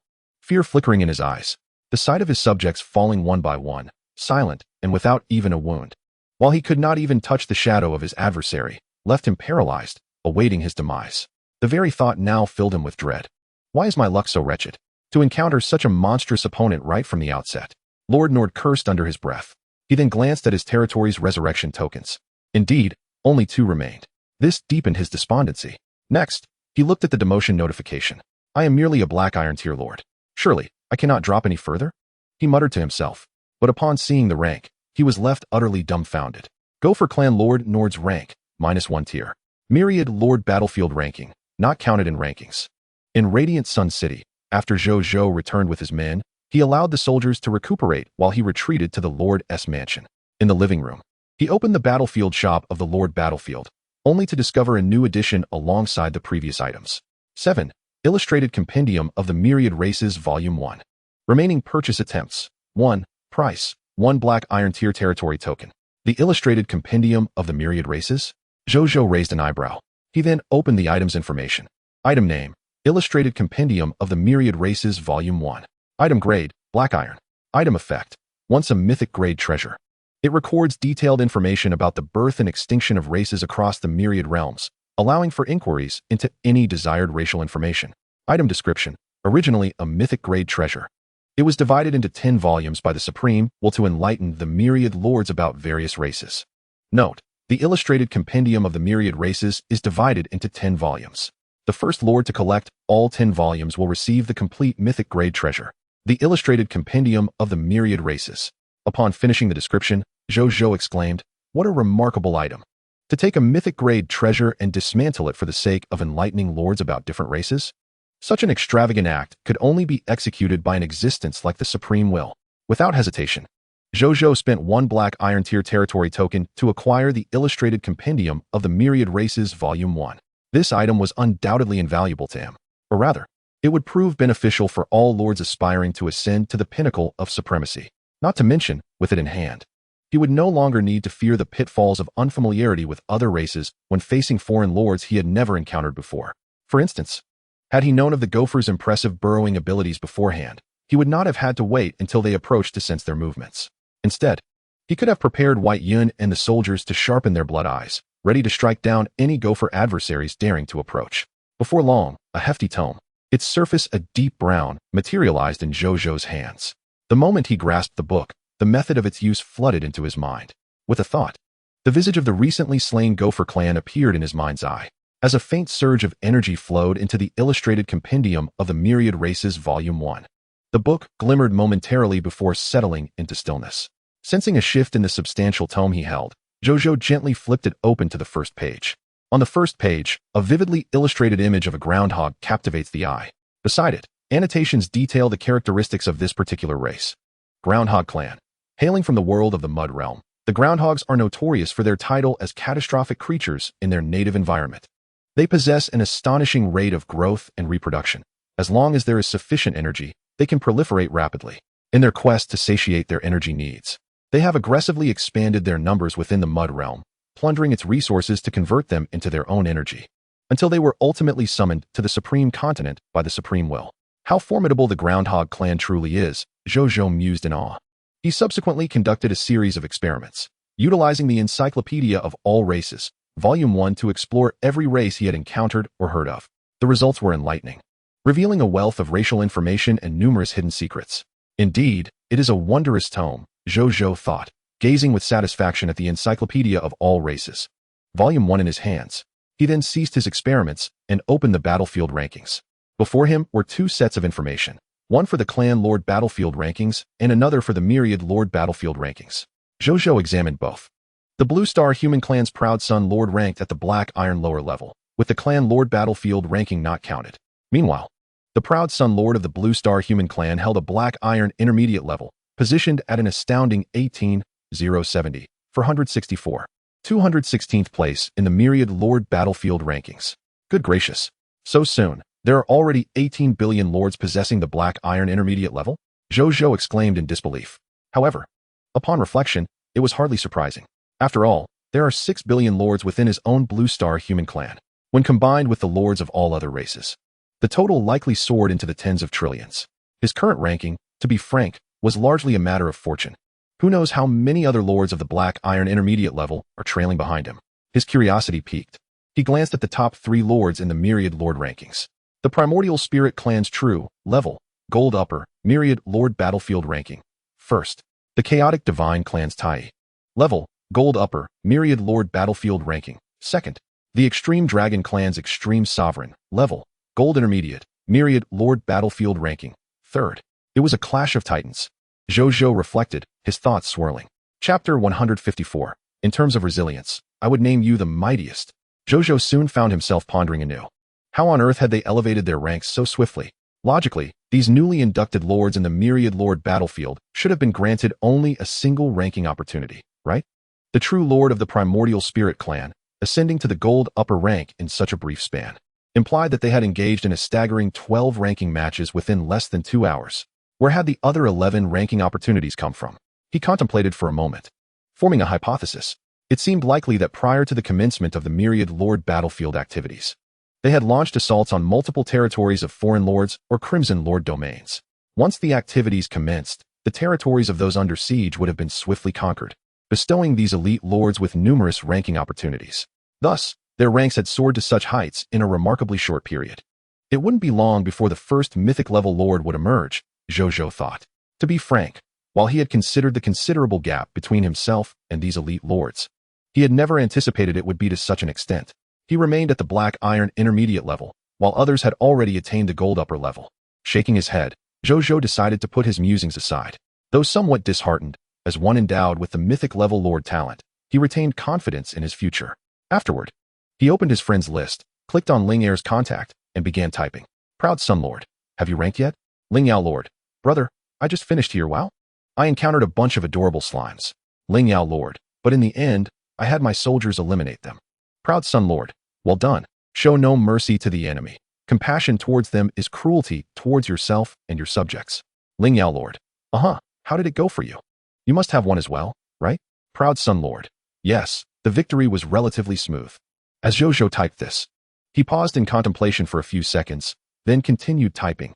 Proud Sun Lord, let's duo Q together from now on. Having two of us will increase our chances. Ling Yao Lord, but my strength is relatively weak, and I might hold you back. Proud Sun Lord, you call me brother. Why say such things? Just listen to me. Ling Yao Lord, thank you, brother.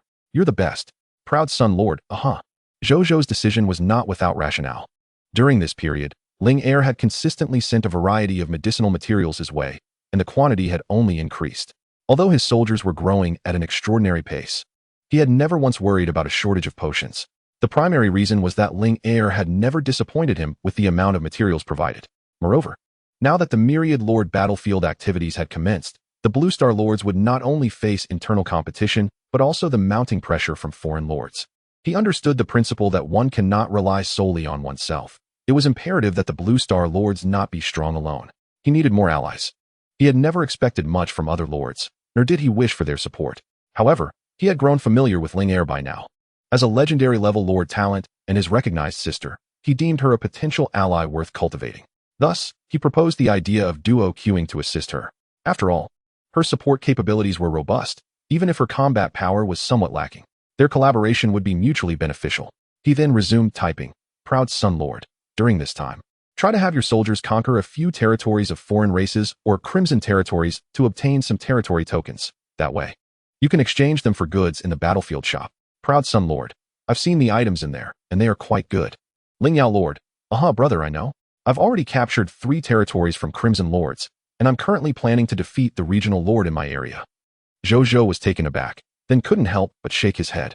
It seems I have been overly protective of the other party, treating her as a child and feeling the need to advise her on everything, without realizing that Ling Er is, in fact, a remarkably intelligent girl. What I can conceive, she is equally capable of contemplating. Lord Jiaoyang, I don't believe I have ever heard of you on the World Channel. Haven Tea, you sold any of the herbs you cultivated in the exchange? Lord Ling Yao, the herbs in my garden are sufficient for you alone. Lord Jiaoyang, there is no need for that. Your lordly talent is formidable. Under the right circumstances, you could make a name for yourself in the exchange without exposing your identity, thereby earning more missed hearts and facilitating your development. Additionally, if possible, you might consider gathering more potion recipes and herb seeds in the World Channel.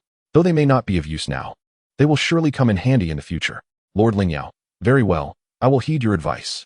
The two continued their conversation for a while before concluding their dialogue. Zhou Zhou observed their exchange and felt a sense of pressure. Ling Er was too reliant on him. Although he did not resent this dependence, he felt it was not particularly beneficial for her.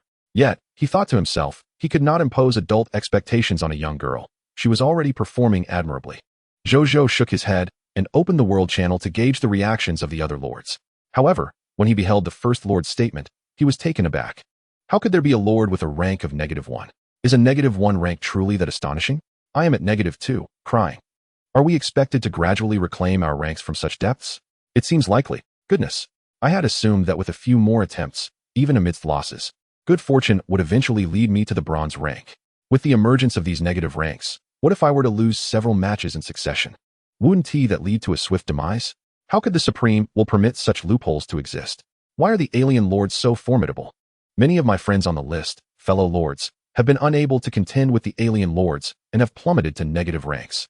Though it is somewhat disheartening, I still suggest that lords lacking confidence in their strength engage in battles among their own kin, as the alien lord battleground is not a place for ordinary lords. I shall dive right in. Everyone, let us all strive harder. The top-tier lords indeed possess the grandeur and vision befitting their status. Upon reviewing the leaderboard for the kin lord battleground, I observed that most of the top-tier lords were absent from the rankings. They must have ventured into the battleground of the myriad races. To my surprise, the Night Lord has claimed the top spot on the Kin Lord Battleground leaderboard. His audacity is quite remarkable. Haha, how brazen of the Night Lord to occupy this position. Has he inquired with Lord Jiaoyong, Lord Longshin, Lord Boang, or Lady Long about their opinions? Night Lord, I have attained this position through my strength. What right do you have to question me? If you possess the ability, come and displace me. If Lord Jiaoyong and the others do not occupy this position, why should I be barred from it? You certainly have the audacity to make such claims. In terms of shamelessness, I would gladly bestow upon you the title of the strongest. Night Lord? Zhou Zhou pondered for a moment before recalling this individual. When the lords from Blue Star first descended upon the Supreme Continent, he had gained notoriety for boasting in the World Channel about his diamond-level lordly talent, the Knight's Hall, capable of nurturing warriors skilled in combat energy. Consequently, he garnered attention for several days. Eventually, he, alongside Lady Long and others, rose to prominence, and he gradually faded from the sight of other lords. Later, during the inception of the Lord Alliance, he appeared to have established a Knight Council, gaining a brief resurgence in fame. However, Zhou Zhou had not paid much attention to him. Little did he expect that he would rise to prominence again today, albeit in such a manner. Zhou Zhou shook his head. With a diamond-level lordly talent, one would think he would showcase his skills among the myriad races. Yet he chooses to engage in infighting among his kin. He did not particularly endorse this approach. Nevertheless, every individual has their own choices, and he had no intention of meddling in their affairs. At that moment, he noticed several distinctive statements from other lords, prompting him to narrow his eyes. Lord Storm, the Night Lord may be shameless, yet he pales in comparison to Lord Jiaoyong. The Night Lord merely battles among kin, whereas Lord Jiaoyong has taken concrete action against our human compatriots in reality, and this is not the first instance. Let us ponder on this. Upon finishing, he shared a screenshot of his friend list, revealing the name of Lord Thorn. However, that name has since faded into obscurity. Lord Storm, my poor brother Thorn has met a tragic end at the hands of Lord Jiaoyong. Numerous others echoed his sentiments. From the moment Lord Xiongba appeared, I discerned the true nature of Lord Jiaoyong. His current actions do not surprise me in the slightest. Though the Lord Battleground is brutal, is it necessary to be so merciless towards one's kin? To kill without hesitation? My condolences. Everyone must exercise caution around Lord Jiaoyong. If he could strike against Lord Xiongba and Lord Thorn today, he may do so against even more Blue Star compatriot lords in the future. Surely not. Surely not. Is there truly someone attempting to absolve Lord Xiongba? Zhou Zhou scrutinized the name of Lord Storm. He recognized this individual, as Lord Thorn had mentioned him during their earlier discussions. This person is reportedly one of the founders of the Extinguishing Sun Society, who has long harbored intentions against him. It seems that Lord Thorn's lesson was insufficient, as they continue to plot against me. Zhou Zhou mused. As for the rationale behind their slander against him and the propagation of the Jiaoyong threat theory, he could surmise it with ease. It was merely a matter of fearing that one day he might surpass them. Thus they sought to attract more lords to join their Extinguishing Sun Society, thereby augmenting their power and influence. Once they have amassed sufficient strength, they could then come to confront him. With this thought, Zhou Zhou's expression grew cold. Chapter 155, Blessings from Ancestors. Acquisition of Ancestor Statues. Zhou Zhou had never contemplated the notion of exterminating kin lords. For instance, Lord Thorn is currently thriving in Shajin City. Zhou Zhou had not even separated him from his subjects for governance. After all, peace and prosperity reign. He never worried about rebellion among his subjects. Thus he was particularly lenient towards them. He even actively encouraged their continuous growth. Yet, some individuals seem intent on courting disaster. After a moment of contemplation, he decided not to engage with these clowns for the time being. Though they are insufferable, the activities within the battleground of the myriad races remain of utmost importance. What constitutes the primary and what the secondary is clear to him. My foremost objective at present is to conquer more lordly factions, thereby acquiring additional ranking opportunities and territorial decrees. However, I cannot allow this group of individuals to tarnish my reputation. Zhou Zhou pondered for a moment, then sought out by Yun and Wu Xian, instructing them to assemble 12,000 profession-based soldiers. Wu Xian, I have a significant task to entrust to you, he stated solemnly. Your command, my lord. Wu Xian replied with utmost respect. I require you to lead these 12,000 profession-based soldiers east of the Thorny Dunes to conquer the bronze-tier territories of the Blackstone Sand Sea and the Silent Wasteland. This time, neither by Yun nor Nasrio nor I will accompany you. You and your soldiers must handle the extermination of the Mist Monsters and the Crimson Lords. Do you have confidence? Zhou Zhou inquired with gravity. The Blackstone Sand Sea and the Silent Wasteland are the two bronze-tier territories that Wu Tu explored during his mapping endeavors. Typically, bronze-tier territories are home to Mist Monsters of at most silver rank and Crimson Lords. Wu Xian, being not only of gold rank, but also possessing an extraordinary hero status, should find dealing with such creatures quite manageable. This was precisely why Zhou Zhou felt emboldened to assign this crucial task to him. Rest assured, my lord, I shall return victorious. Wu Xian pledged without hesitation.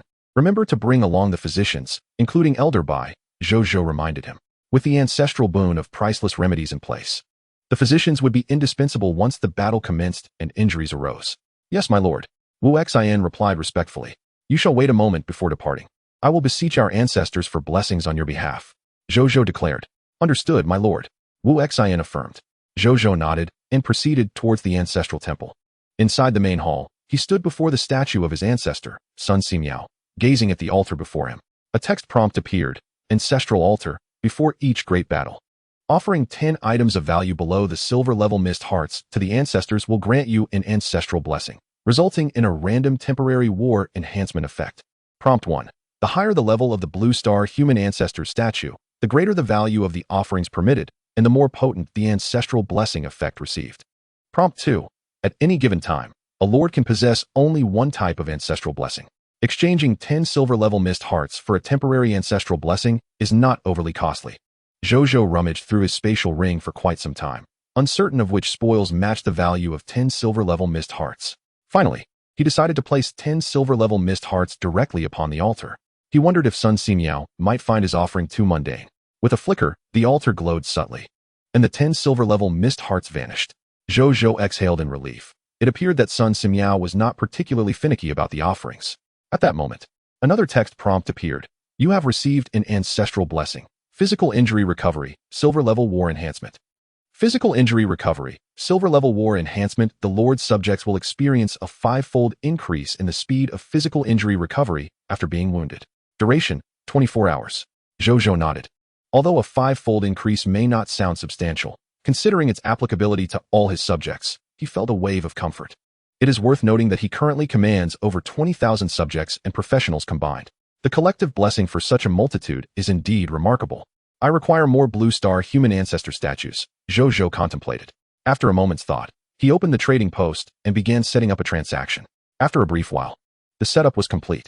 The transaction details were as follows. Transaction name: the trade of the proud Sun Lord. Goods for trade: 100 golden level mist hearts. Trade requirement: any blue star human ancestor statue, with priority given to Sun Simiao statue. Remarks: if the price is unsatisfactory, feel free to private message. With the setup finalized, he published the trade. Swiftly, the transaction began to gain traction, quickly ascending to the top of the browsing rankings. The lords in the world channel began to discuss this trade, although most lamented their lack of blue star human ancestor statues. Zhou Zhou received no private messages regarding the trade. Instead, many onlookers inquired about the effects of the ancestor statues. Seeing this, he opted not to reply and closed the trading post channel. It seems acquiring ancestor statues would be a gradual endeavor. After bowing 3 times to Sun Simiao, he departed from the ancestral temple. Meanwhile, outside, Wu Xian and the others were already sensing a remarkable change within themselves. Is this the ancestral blessing bestowed upon us by our Lord? Wu Xian marveled. At that moment, he even felt a slight recovery from his long-standing injuries. Though the healing was slow, akin to a drop in the bucket, it was indeed progress. The soldiers, who had accompanied Zhou Zhou through numerous battles, had accumulated a fair share of injuries. These wounds could not be healed completely in the short term and required gradual recuperation. Now, they too felt their recovery hastening. Just then, Zhou Zhou emerged from the temple. My lord, we can already feel the effects of the ancestral blessing. Wu Xian exclaimed, filled with emotion. Elder Wu, are your injuries also recovering? Zhou Zhou inquired, astonished.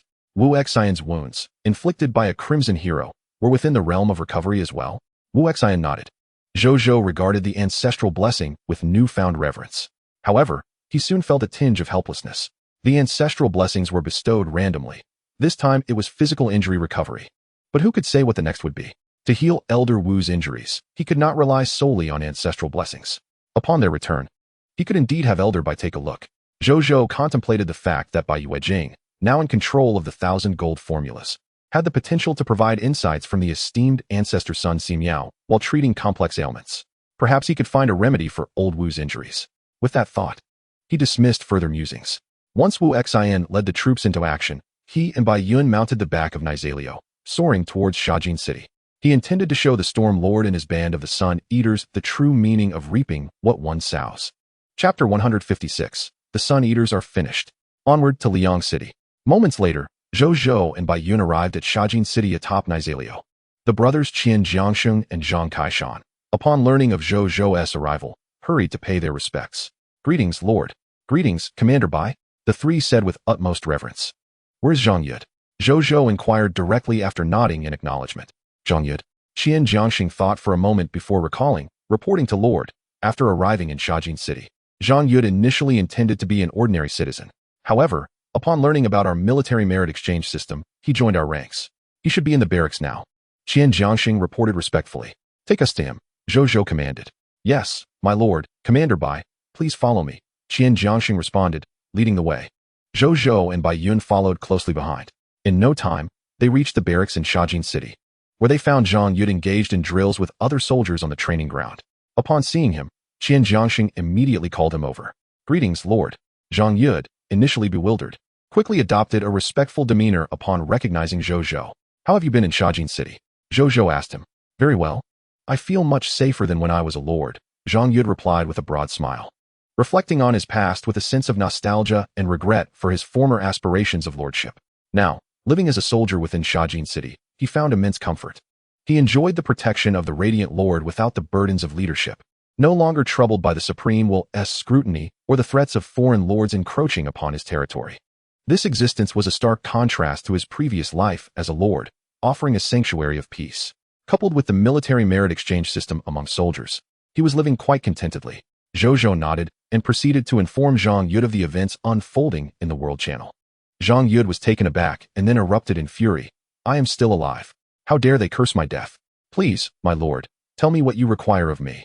I shall comply with your every demand. As a subject under the Radiant Lord, he was acutely aware of his current standing. It's nothing serious. Just need you to produce a self-verification video, Zhou Zhou instructed. That's easy enough, Zhang Yud readily agreed. Zhou Zhou nodded and then activated the recording function on the World Channel. Shortly thereafter, a unique transaction from the Radiant Lord appeared in the marketplace. This particular transaction was noteworthy as it was a free offering. Purchasers could acquire the item within without any cost, and the item was a video, Zhang Yud's self-verification video. Given the recent uproar regarding the Radiant Lord's alleged slaying of a fellow lord, this transaction quickly surpassed previous ones, claiming the top spot in viewership rankings. Once disseminated among the lords on the World Channel, it stirred a considerable commotion. In Yulin City, Zhang Yulin, having just completed his placement match for the day, stumbled upon Zhou Zhou's transaction. A video? And it's free? The Radiant Lord offers free transactions? He mused in surprise, driven by curiosity to make a purchase. Upon opening the video, he saw an unremarkable middle-aged man of modest height, who, with fervor, exclaimed, Shen Haobing, the Storm Lord's true name, you scoundrel. The Radiant Lord has done me no harm. He has allowed me to live as a citizen in his territory, and yet your side curses my death? Lords, do not be deceived by the Storm Lord's faction. I am alive and thriving. He continued, addressing those lords contemplating hostility towards the Radiant Lord. I understand the value you place on your lordship. I felt the same way. But I have come to realize that there are far too many powerful lords in this world. Let us be honest. Can any of you truly contend with the Radiant Lord, the Insect Lord, or the Dragon Lady? There are many paths in life. We need not stubbornly cling to a dangerous road that could cost us our lives. Abandon the perilous title of Lord and consider becoming adventurers or pursuing other vocations. We can achieve great things together. Lastly, I welcome all to Shajin City. The benefits here are substantial. If you have any doubts, come and investigate before making your decision. I assure you, you will not be disappointed. However, should you insist on opposing the Radiant Lord, our next encounter will be as mortal enemies. The video abruptly concluded.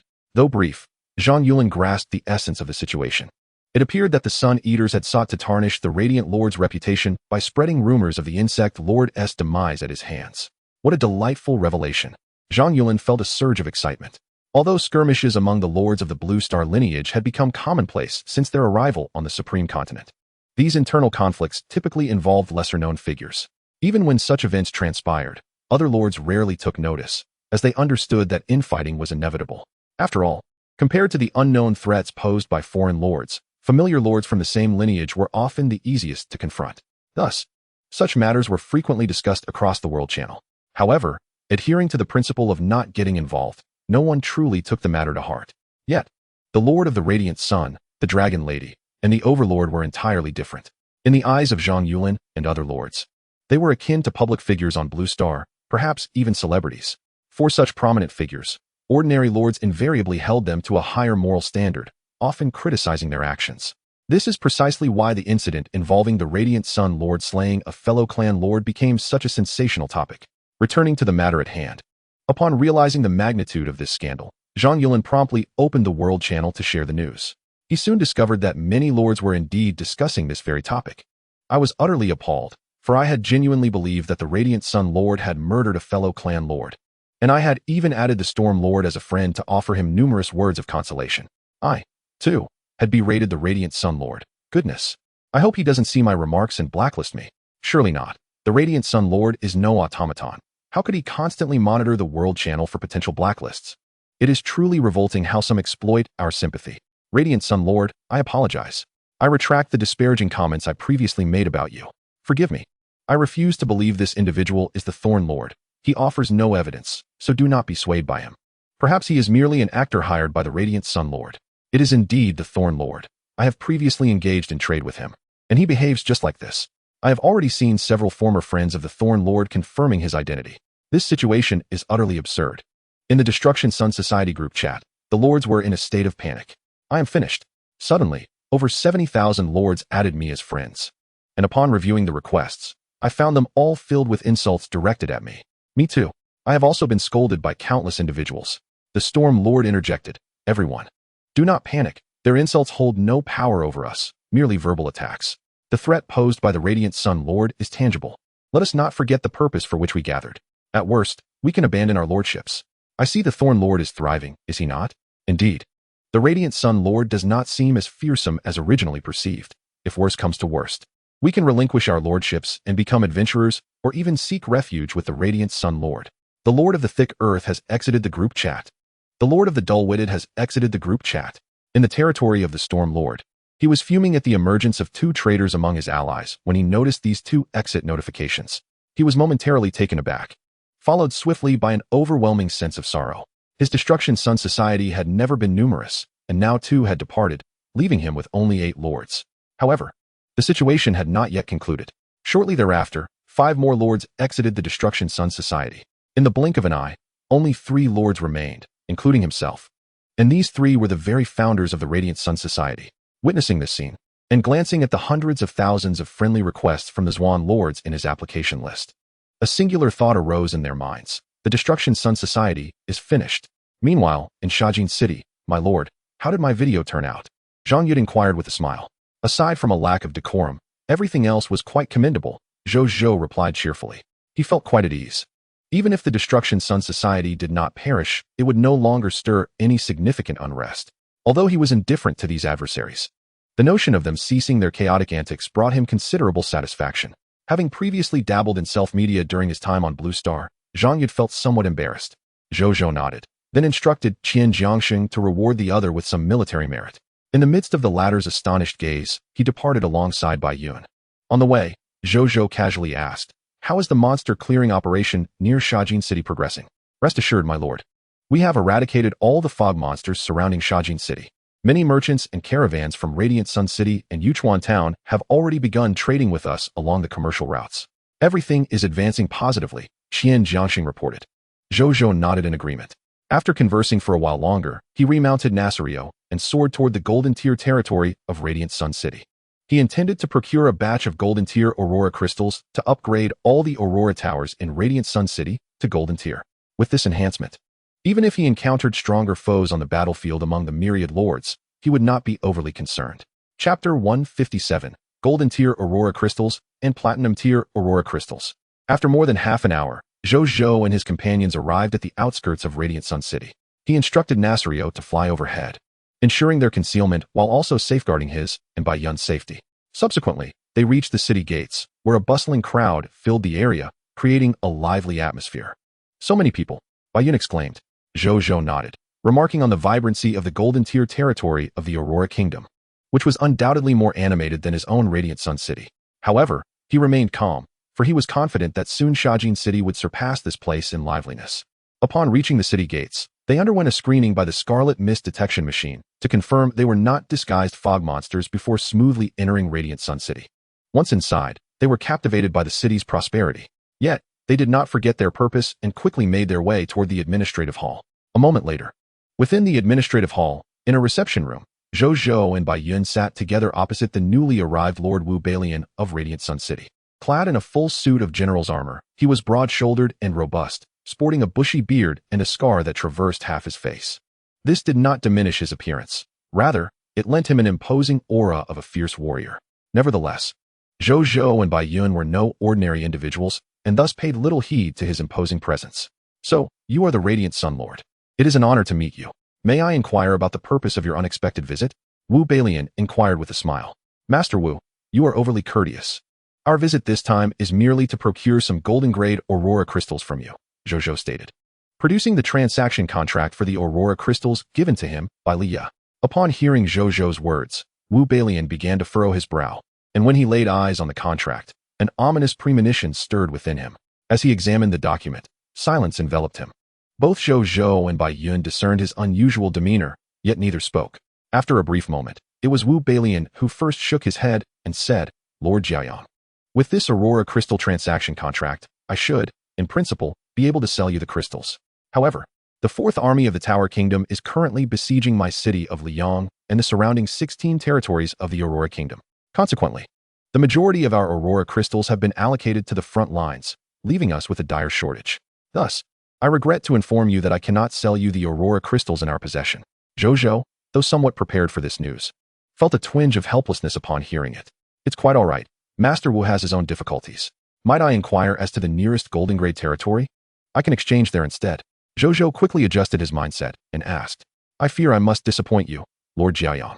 The nearby golden grade and higher territories are currently engaged in combat with the Crimson Legion of the Tower Kingdom. Their situation may be even more dire than ours, and they likely will not be able to trade Aurora crystals with you. However, over 3,000 kilometers to the south lies our diamond-grade territory, Chengsheng City, which, for the time being, remains untouched by the ravages of war.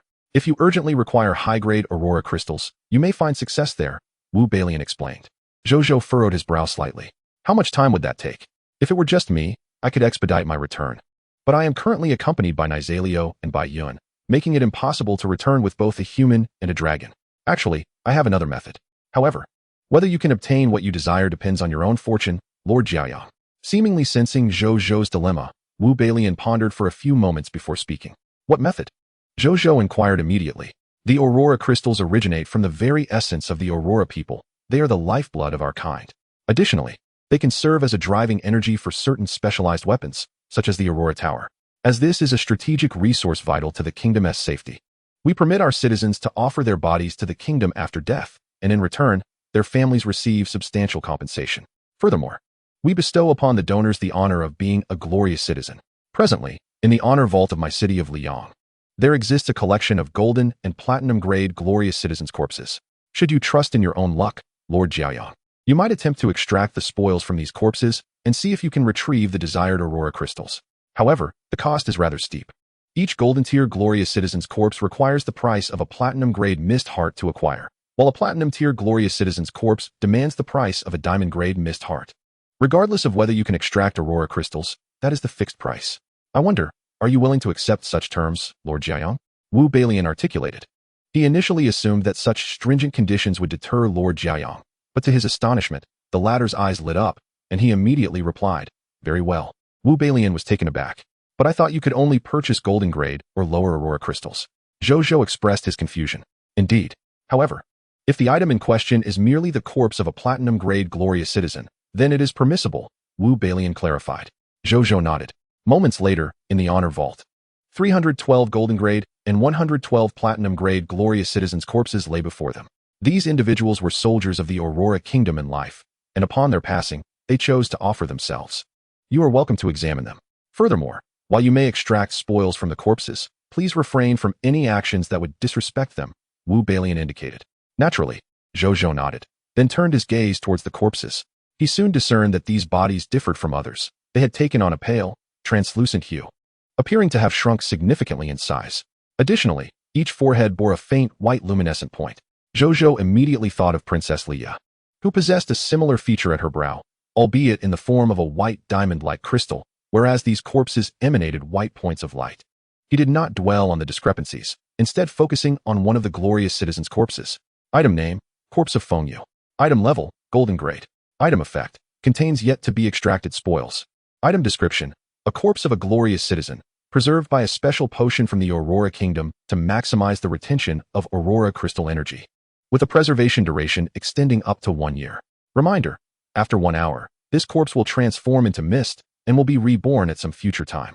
Loot drop rate, Golden Grade Aurora crystal, drop rate, 5. Zhou Zhou raised an eyebrow, noting that there was only a single type of loot.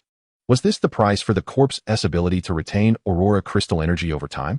He speculated. He did not linger on the thought of why these corpses had remained here instead of having their Aurora crystals extracted sooner. Instead, he hesitated before proceeding, asking, "Why must we wait for a fortunate one to arrive for these corpses to be activated as per royal decree?" Wu Balian replied, "Indeed, under normal circumstances. Only when a fortunate one arrives may these corpses be moved." Zhou Zhou's expression turned peculiar. He had heard the term fortunate one more than once, including during his previous purchase of the Conqueror's Furnace. It appeared that those from the Supreme Continent had quite the belief in mysticism in this regard.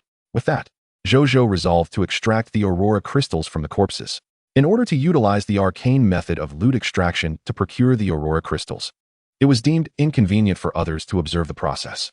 Wu Balian readily accepted this rationale.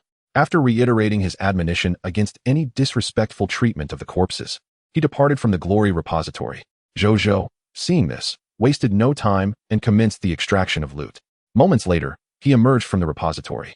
"I am finished," he declared. Wu Balian nodded and was about to enter the glory repository to inspect the number of corpses extracted. However, upon stepping inside, he was taken aback. The bodies of the glory denizens had vanished completely. "Did you extract them all?" Wu Balian turned to Zhou Zhou in astonishment. Zhou Zhou nodded, casting a glance at his spatial ring. To his delight, it contained a remarkable 312 golden grade Aurora crystals and 112 platinum grade Aurora crystals. He thought to himself, upon returning, "I can construct a platinum grade Aurora tower." Chapter 158, Increased Ranking Opportunities. Zhou Zhou's request. "You truly are wealthy," Wu Balian couldn't help but exclaim. The value of so many glory denizens' corpses was indeed considerable. Zhou Zhou smiled, choosing to remain silent. Had Wu Balian known the extent of Zhou Zhou's gains, he likely would not have made such a remark. Nonetheless, it must be acknowledged that the price of the glory denizens' corpses was indeed steep. A platinum-grade glory denizen corpse commanded a diamond-grade mist heart, while a golden-grade corpse required a platinum-grade mist heart, significantly surpassing their apparent value by an entire tier. Had Zhou Zhou not been aware of the critical importance of Aurora crystals to the Aurora Kingdom, he might have felt that he was being swindled. Subsequently, Zhou Zhou fulfilled their prior agreement, handing over the mist hearts to Wu Balian for the extraction of 312 golden grade and 112 platinum grade glory denizen corpses, a total of 1,432,000 black iron grade mist hearts was exchanged. This sum was inconsequential to Zhou Zhou, as the mist hearts earned from selling class change certificates for troops far exceeded this amount on a daily basis. They then made no further delays, exchanging brief pleasantries with Wu Balian before taking their leave. A short while later, in the sky, Zhou Zhou and Bai Yun stood upon the back of Nizaleo. Now towering at a height of 25 meters, Nizaleo was capable of comfortably supporting 30 to 40 individuals upon its back. Consequently, the space felt particularly spacious and stable. Moreover, Nizaleo had intentionally employed dragon language magic to counteract the strong winds, making it feel as though they were standing on solid ground. Zhou Zhou remained silent at the forefront. Observing this, Bai Yun could not contain her curiosity. "My lord, are you troubled by something? If so, it might be beneficial to share your thoughts. I could assist in alleviating your concerns." "It is nothing, merely some thoughts that crossed my mind," Zhou Zhou replied, snapping back to the present. "Are you perhaps pondering the matter that Lord Wu mentioned regarding the Tahan Kingdom's impending assault on Liang City and the surrounding territories?" Bai Yin inquired.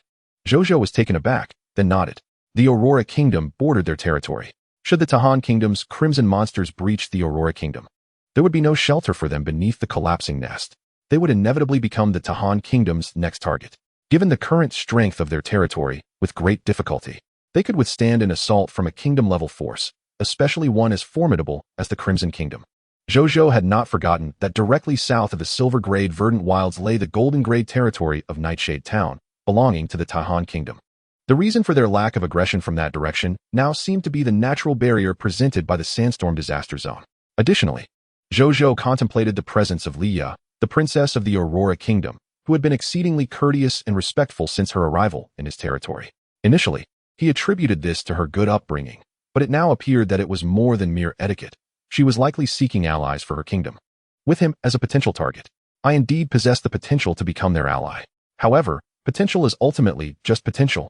I am not yet able to assist them. For the time being, I need not worry about the Aurora Kingdom's ability to endure. My primary focus remains on the current multiracial lord's battlefield. Nevertheless, I must begin to consider this matter, Zhou Zhou reflected.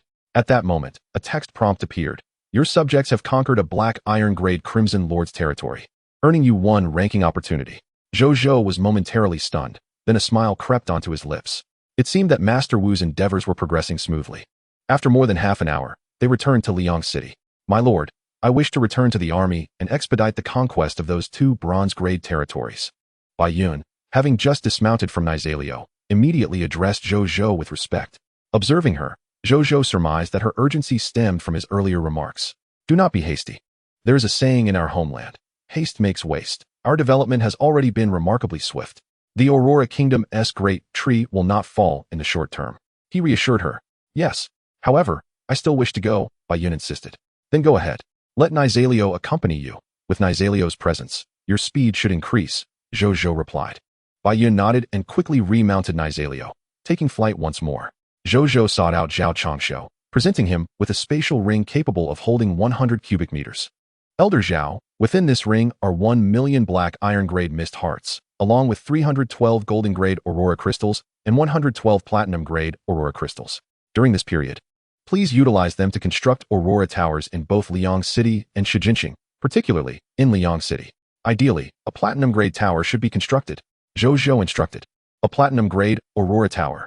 As long as it can be constructed, by that time, even if formidable lower-tier adversaries dare to invade his radiant city, he possesses the confidence to repel them. At your command, my lord, Zhao Changshou replied respectfully.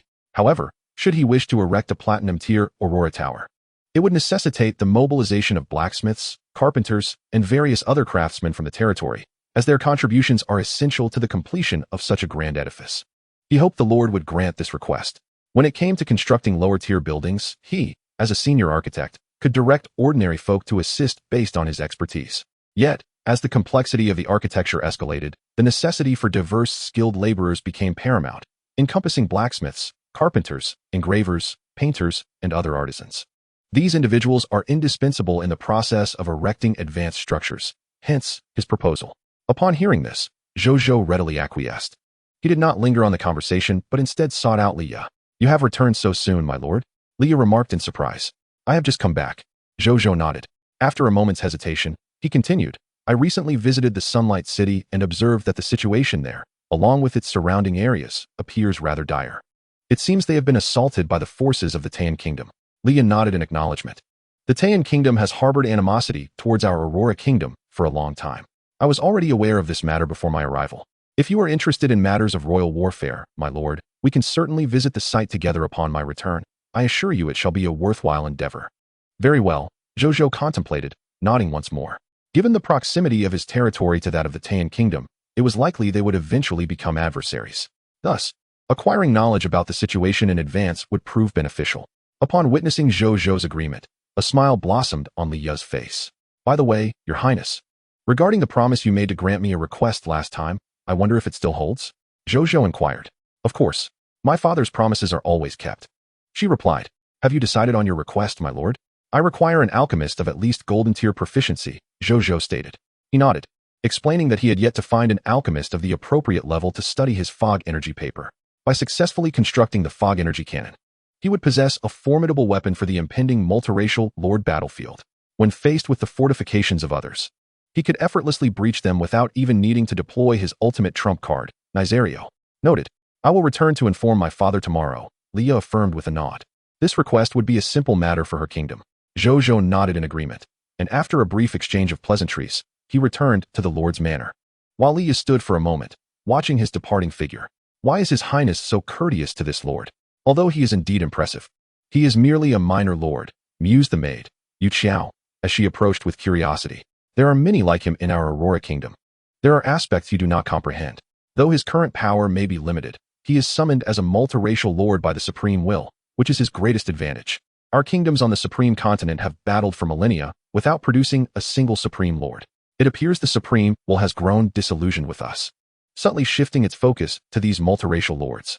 Under the Supreme Will's guidance, their growth will be exceedingly rapid, and their future potential is boundless. Presently, we are aiding him. But perhaps in the not-too-distant future, it will be this radiant lord who will extend his assistance to us, Leo elucidated. Yu Qiao's eyes widened in astonishment. Upon returning to the lord's manor, Zhou Zhou entered the bathhouse and immersed himself in a filled bathtub to practice the misty water profound art. During this time, he periodically received notifications of increased ranking opportunities in the Lord battlefield. Your subjects have conquered a black iron level Crimson Lord's territory, gaining 1 ranking opportunity. Your subjects have seized a bronze level Crimson Lord's territory, earning 2 ranking opportunities. Your subjects have captured another black iron level Crimson Lord's territory, acquiring 1 ranking opportunity. In less than 3 hours, Zhou Zhou received 4 notifications of increased ranking opportunities, with 2 from black iron level territories and 2 from bronze level territories.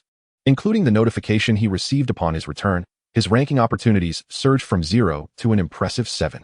Zhou Zhou felt immensely satisfied. Were it not for his main forces being engaged in battle elsewhere, he would have eagerly continued with his lord's ranking competition. At that moment, a new message appeared. Your subjects have taken a bronze-level regional territory, Blackstone Sand Sea, earning 4 ranking opportunities. Zhou Zhou rose from the bathtub. The Blackstone Sand Sea has been breached? Quite an efficient endeavor. Zhou Zhou nodded slightly. It appeared that today indeed held the promise of conquering 2 bronze-level regional territories. Subsequently, he ceased his practice of the misty water profound art, exited the bathtub, swiftly dried himself, donned his attire, and left the manor, making his way to a bronze-level martial arts academy within his territory. The academy's head, Li Si, was the very bronze-level martial artist Zhou Zhou had encountered during his initial visit to Shajin City. Greetings, my lord, Li Si exclaimed upon noticing Zhou Zhou's arrival, promptly setting aside his work to approach with respect. How have you been lately? Zhou Zhou inquired casually. Reporting to you, my lord, everything has been splendid. The academy is thriving, and we are nearing full capacity, Li Si replied with a smile. At that moment, 2 familiar and delighted voices echoed through the air. Zhou Zhou turned to see Anya and Atre running toward him, their expressions brimming with joy. Greetings, my lord. Anya and Atre bowed respectfully as they approached Zhou Zhou. It has been a long time. Have you been practicing martial arts here during this period? Zhou Zhou inquired. Indeed, after heeding your words. My sister and I immediately became apprentices at the Martial Arts Academy, Anya nodded. Moreover, we frequently venture out to hunt the mist monsters, Atre added. Upon hearing this, Zhou Zhou glanced at the duo's attribute information and was astonished to discover that both had already ascended to the rank of lower-tier silver warriors.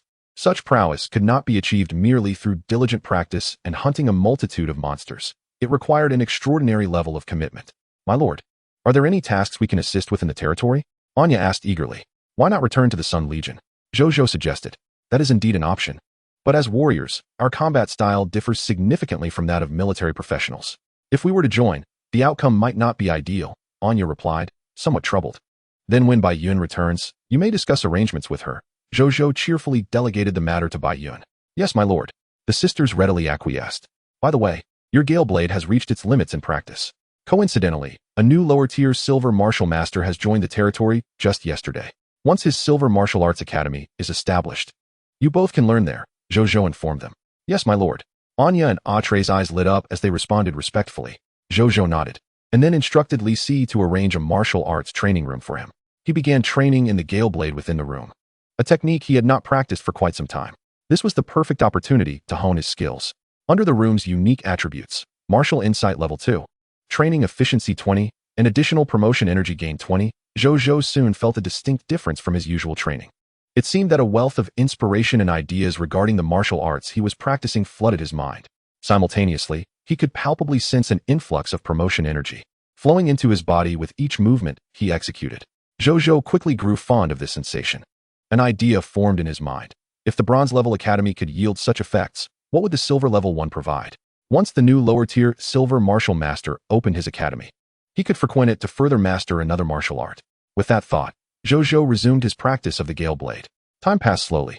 Soon, only 3 hours remained until nightfall. At that moment, a line of text suddenly caught Zhou Zhou's attention as he practiced. Your subjects have conquered a bronze-level territory, Silent Wilderness, gaining 4 ranking attempts. Zhou Zhou halted his movements, a smile spreading across his face upon reading the notification.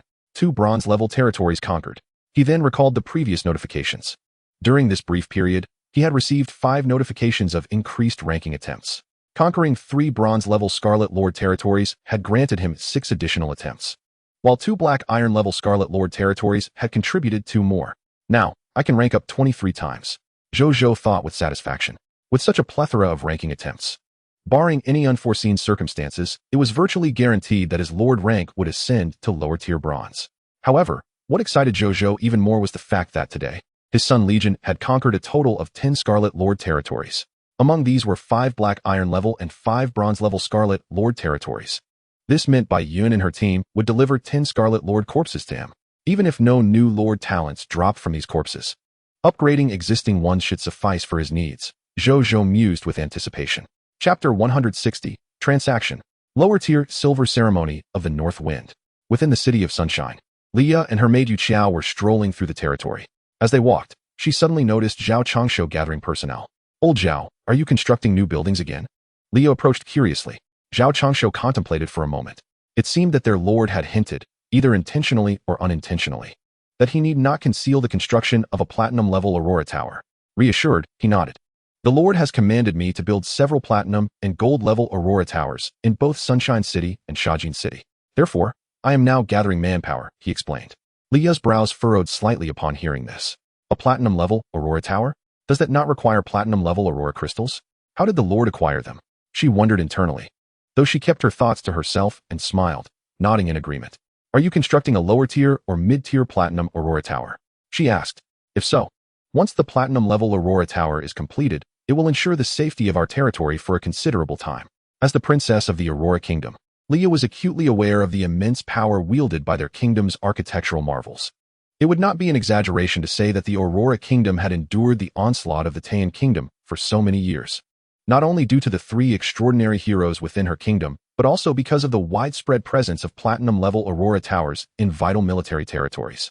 Moreover, since platinum-level Aurora Towers could be constructed repeatedly, they were, in many respects, even more critical than extraordinary heroes during warfare. However, what Zhao Changshu said next left the Aurora Princess utterly stunned. It is not the construction of mid-tier and lower-tier Aurora Towers. I am to construct a platinum-level Aurora Tower. Zhao Changshu clarified, shaking his head. You have been promoted to a platinum-level architect? Leah exclaimed, astonished, before expressing her delight. Not quite. I am now a diamond-level architect. Zhao Changshu replied. Zhao Changshu remarked. Leah was momentarily taken aback, and then suddenly spoke with urgency. Does that mean you are now capable of constructing the diamond-tier Aurora Tower? I have yet to undertake such a project, but I believe it should pose no difficulties. Zhao Changshu replied with a cheerful demeanor. Leah was profoundly astonished. Master Zhao, I implore you to return to the Aurora Kingdom. In recent years, the situation of the Aurora Kingdom has been far from favorable. Not only do we face the threats from the Taiyan Kingdom, but we must also remain vigilant against the northern barbarian realms. You are well aware of this. If you are willing to return to the Aurora Kingdom to oversee the construction of the diamond-tier Aurora Tower, I can assure you here that my father will grant you a status and treatment that rivals that of a transcendent hero. Leah earnestly beseeched. A platinum-tier Aurora Tower can directly contend with a transcendent-level powerhouse. The diamond-tier Aurora Tower represents a qualitative leap. It will possess the capability to eliminate transcendent beings. The strongest entities among standard kingdom-level forces are merely those transcendent-level beings. Should the Aurora Kingdom possess a multitude of diamond-tier Aurora Towers, its military strength would undoubtedly escalate by several tiers. In such a scenario, we would no longer be passive in the face of the Taiyan Kingdom and other alien realms. The more Leah contemplated, the more exhilarated she became. The emergence of the diamond-tier Aurora Tower illuminated a new dawn for the Aurora Kingdom. Zhao Changshu looked at her with a hint of emotion, but ultimately shook his head. Your Highness, please refrain from such remarks. Lord has bestowed upon me the grace of rebirth. I am now wholly devoted to Lord. In this lifetime, I, Zhao Changshu, shall never turn my allegiance to another nation, even unto death. His words were imbued with unwavering conviction and seriousness. Leo appeared somewhat bewildered. Just over 10 days had passed, and he was already so loyal to that proud lord? What charm did he possess to inspire such fidelity from a diamond-tier architect? Suddenly, she recalled something and promptly bid farewell to Zhao Changshu, rushing towards the lord's residence. Your Highness, slow down. Her attendant Yu Qiao called out as she chased after her. Zhao Changshu observed this with thoughtful contemplation. Meanwhile, Leah and Yu Qiao arrived at the Lord's residence only to discover that Zhou Zhou was absent. After inquiring for a considerable time, they learned that Zhou Zhou had gone to the martial arts hall. The two promptly made their way to the martial arts hall. Moments later, the three reunited in a lounge within the hall. Your Highness, is there something urgent that you require of me? Zhou Zhou asked, noticing Leah's intense gaze upon him. Lord, I have a request, Leah stated. Please, do tell, Zhou Zhou nodded. I wish to enlist Master Zhao Changshu to travel to our Aurora Kingdom to construct the diamond-tier Aurora Tower, Leah declared forthrightly. Zhou Zhou raised an eyebrow at this. Though he was not taken aback. He had previously informed Master Zhao about the plans for the platinum-tier Aurora Tower and had never intended to keep it a secret from others. In fact, he had hoped Master Zhao would relay this matter to Leah. As it turned out, the bait had indeed been taken. Master Zhao is the finest architect in my domain and a treasured elder whom I hold in high regard. Your Highness's request puts me in a difficult position, Zhou Zhou said, his expression one of concern. We, the Aurora Kingdom, shall provide a remuneration that will satisfy both you and Master Zhao, Leah insisted. That is indeed worthy of consideration, Zhou Zhou replied, his demeanor shifting to one of contemplation. However, I cannot shake the feeling of being ensnared. What is it that Lord desires? She inquired coolly after a brief pause. I wish for your Aurora Kingdom to construct a diamond-tier Aurora Tower within my radiant sun city at no cost to me. All manpower and resources, aside from those provided by Master Zhao, will be your responsibility. Additionally, should I wish to construct more advanced Aurora Towers, I hope you will also offer your assistance. Zhou Zhou smiled. Of course, it will not be without compensation. Since learning of Zhao Changshu's promotion to diamond-tier architect, he had harbored this idea. However, he had previously been constrained by manpower and resources, and now presented an opportunity to realize it. Very well. I shall represent my father in agreeing to your terms. Are there any other conditions? Leah readily acquiesced. Zhou Zhou raised an eyebrow, surprised that she accepted so swiftly without needing to consult with the Aurora King. There is one more condition. My territory currently requires Master Zhao's presence.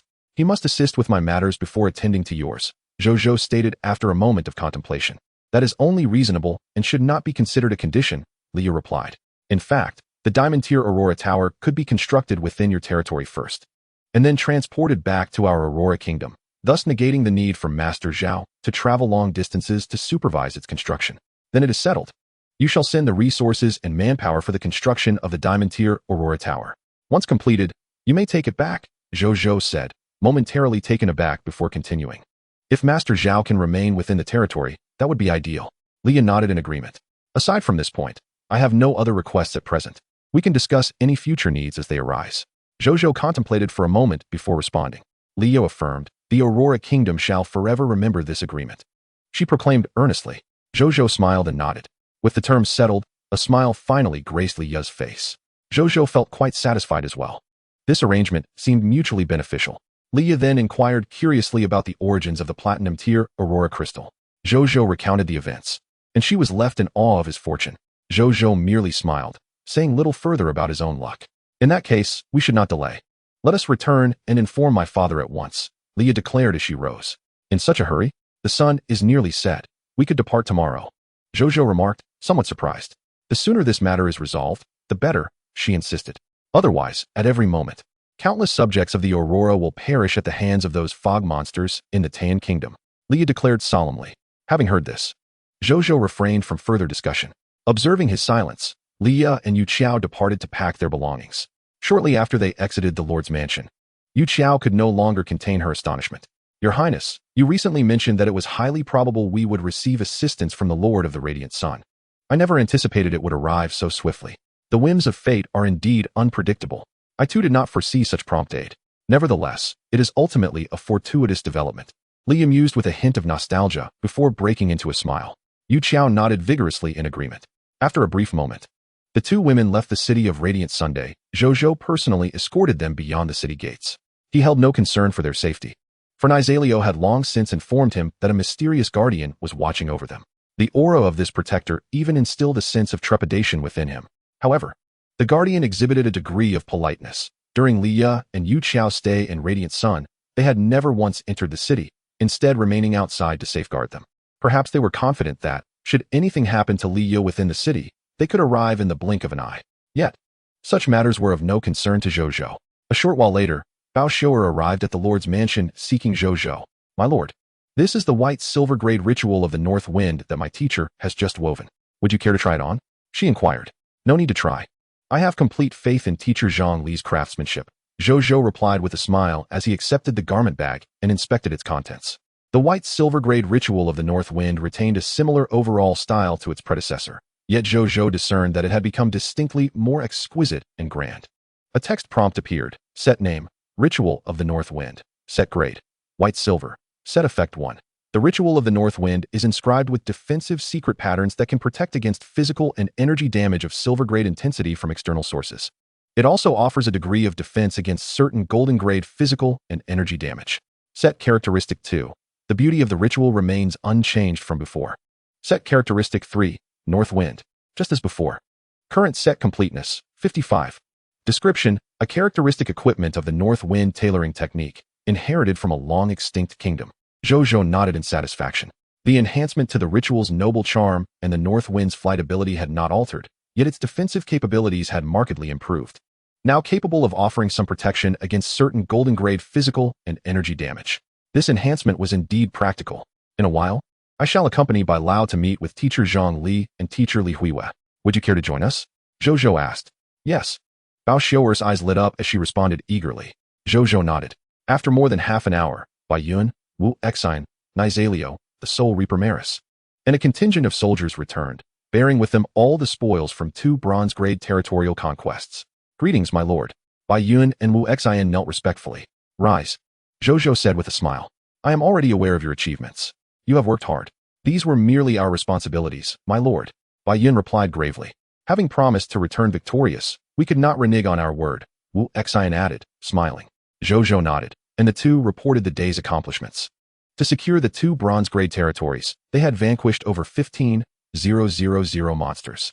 Utilizing the Conqueror's Furnace to extract the spoils, they garnered 142,546 bronze-grade Hearts of Mist, 32, 154 silver-grade Hearts of Mist, and 718 golden-grade Hearts of Mist, 24, 620 various skill books, bronze, silver, and gold, 16, 548 pieces of equipment, bronze, silver, and gold, 1 statue of the ancestral figure of the Blue Star People, bronze, 2 silver-grade recruitment scrolls for alchemical apothecaries, 3 silver-grade recruitment scrolls for alchemical technicians, 32 source crystals, 5 black iron-grade territorial orders, 5 bronze-grade territorial orders, 2 bronze-grade area orders, 74 bronze-grade Lord Talent crystal fragments. Furthermore, during today's battle, under the blessing of the war god from the 10 divine blessings, many soldiers experienced breakthroughs. Now, in his Radiant Sun Legion, the number of bronze-grade class professionals had reached 124. The number of silver-grade class professionals had also surged to 58. Among the remaining soldiers, the weakest possessed at least mid-tier black iron strength.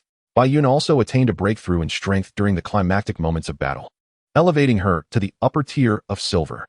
Zhou Zhou felt a deep sense of satisfaction, further solidifying his resolve to upgrade the war god's blessing from the 10 divine blessings, as he had now acquired sufficient bronze-grade Lord Talent crystal fragments.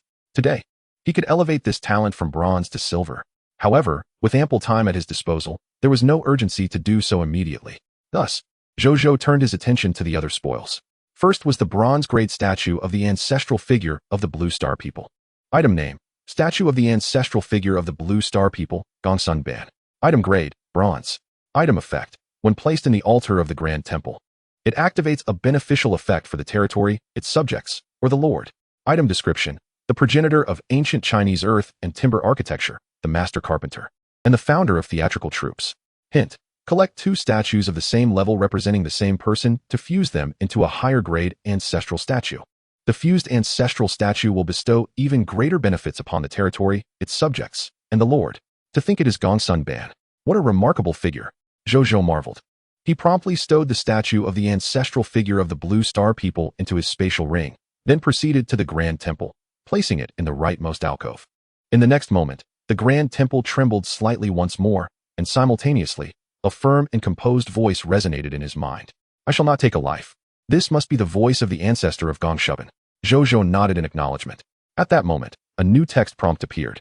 You have placed a bronze-level ancestral statue of the Blue Star human ancestor, Sun Ximiao, in the ancestral shrine of the Grand Temple. unlocking the exclusive ancestral boon effect. Artisan's Heart. The current ancestral statue has been updated. The current ancestral boon effect has been updated. Zhou Zhou clicked to view the current ancestral boon effect. The text prompt appeared. Ancestral boon. Artisan's Heart. Grade. Bronze level. Boon effect 1. Manufacturing efficiency of war machines within the territory increased by 30. Boon effect 2. Construction efficiency of buildings within the territory increased by 10. Boon description. A blessing from the ancestor Gongshuban of Huaxia. This boon was precisely what he needed at this moment. Upon reviewing the boon effects, Zhou Zhou immediately thought of the Aurora Tower, as it fell under both construction and war machines. It could wholly accommodate the benefits of both effects. Furthermore, the construction efficiency of buildings within his territory would enhance by 10, a boon that was undoubtedly essential for the rapidly developing cities of Jiaoyang and Shajin. Zhou Zhou grew increasingly satisfied with this ancestral boon. After bowing 3 times to the 2 ancestors, he exited the Grand Temple and approached the summoning gate. Casting 2 silver advanced alchemist recruitment scrolls and 3 silver intermediate alchemy technologist recruitment scrolls into it. Soon, 2 silver advanced alchemists and 3 silver intermediate alchemy technologists emerged from the summoning gate. "We greet you, my lord," they said respectfully. "Welcome to your ranks." Zhou Zhou nodded. Unsurprisingly, all 5 were of the same exotic gnome race as Yashaborn. He glanced at their skill sets. Among the 2 alchemists, their skill lists were quite similar to Pijarina in the Gnome Alchemy Workshop, primarily involving life potions, energy potions, and some inconsequential common potions, albeit at a higher quality. The remaining 3 alchemy technologists, while sharing the same skill list, possessed abilities that captured Zhou Zhou's attention. Zhou Zhou focused on one of them. Citizen, Yin Family Oli. Territory, Jiaoyang City. Occupation, Alchemy Technologist. Class, Silver Intermediate. Ability Overview. Member of the Alchemy Technology Guild, capable of producing various practical alchemical technological products. Driven by a desire for wealth and status. Skills, Alchemical Mechanical Claw, Black Iron Advanced. Alchemical Mechanical Chocobo, Silver Lower. Alchemical Biological Prosthesis, Silver Intermediate. Loyalty, Unwavering. Potential, Platinum Intermediate. Zhou Zhou examined the details of these 3 alchemical technologies. Alchemical Technological Product, Mechanical Claw. Grade, Black Iron Advanced. Product effect, by pressing a switch. It can launch a claw to grasp objects or life forms. Subsequently, one may choose to either pull oneself towards the target or draw the target closer. Product description, one of the products of gnome alchemy technology, commonly used in construction work, waste recycling, and processing. Alchemical Technological Product, Mechanical Chocobo. Grade, Silver Lower. Product effect 1, powered by a Heart of Mist, it possesses high intelligence and can execute most commands from its rider. Its normal speed is 300 km/h, allowing it to traverse plains, wilderness, forests, deserts, and other terrains with ease, maintaining operational capability even in harsh conditions such as magma, swamps, storms, and whirlpools, without sustaining damage for a short period. Product effect 2. The Mechanical Chocobo can accelerate combustion of the Heart of Mist to activate flight mode, increasing its speed to 2,000 km/h for 1 hour. Afterward, it enters a cool-down mode, reducing speed to 1,000 km/h, and returns to normal after 2 hours. Product description, a fusion of gnome alchemical technology and goblin craftsmanship, embodying the wisdom of both. It is a cost-effective and practical means of transportation, favored by adventurers and travelers. Alchemical Technological Product, Biological Prosthesis. Grade, Silver Intermediate. Product effect, can be installed on the missing parts of disabled beings, restoring their fundamental biological functions. Product description, one of the hallmark creations of gnome alchemy. It caused a sensation in the entire alchemical technology realm upon its inception. Zhou Zhou beheld these 3 alchemical technological marvels, his eyes lighting up. The mechanical claw could be utilized during construction processes. The mechanical chocobo, even more so, was originally a black iron advanced alchemical technology, now elevated to silver lower tier.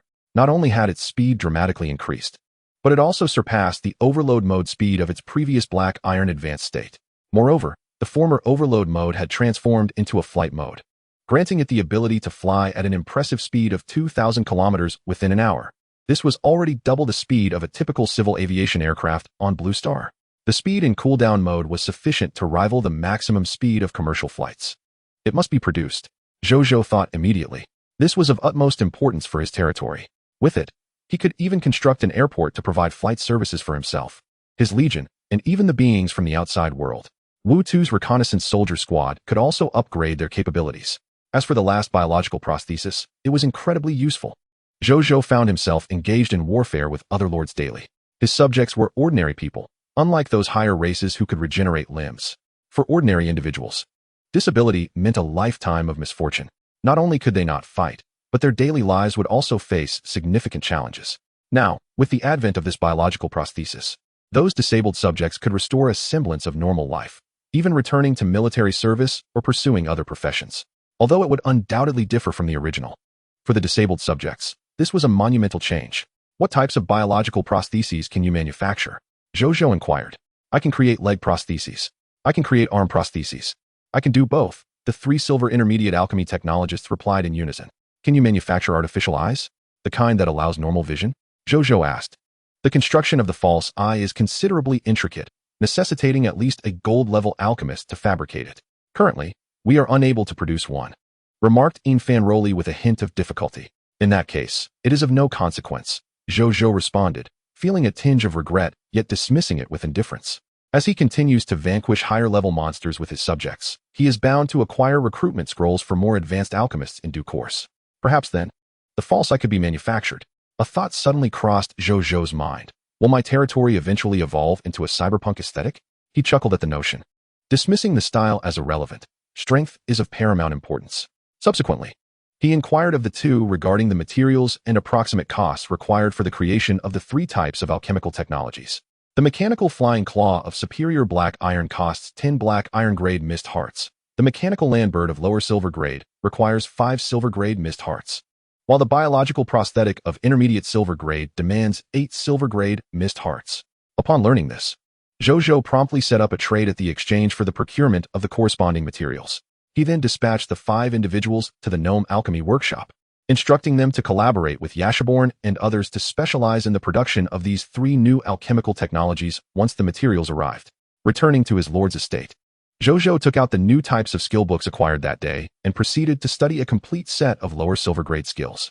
A multitude of skills is never burdensome, he mused, noting that there is no limit to the number of skills one can learn. It is always beneficial to acquire more. He then contemplated the remaining spoils, ultimately deciding against selling them at the exchange.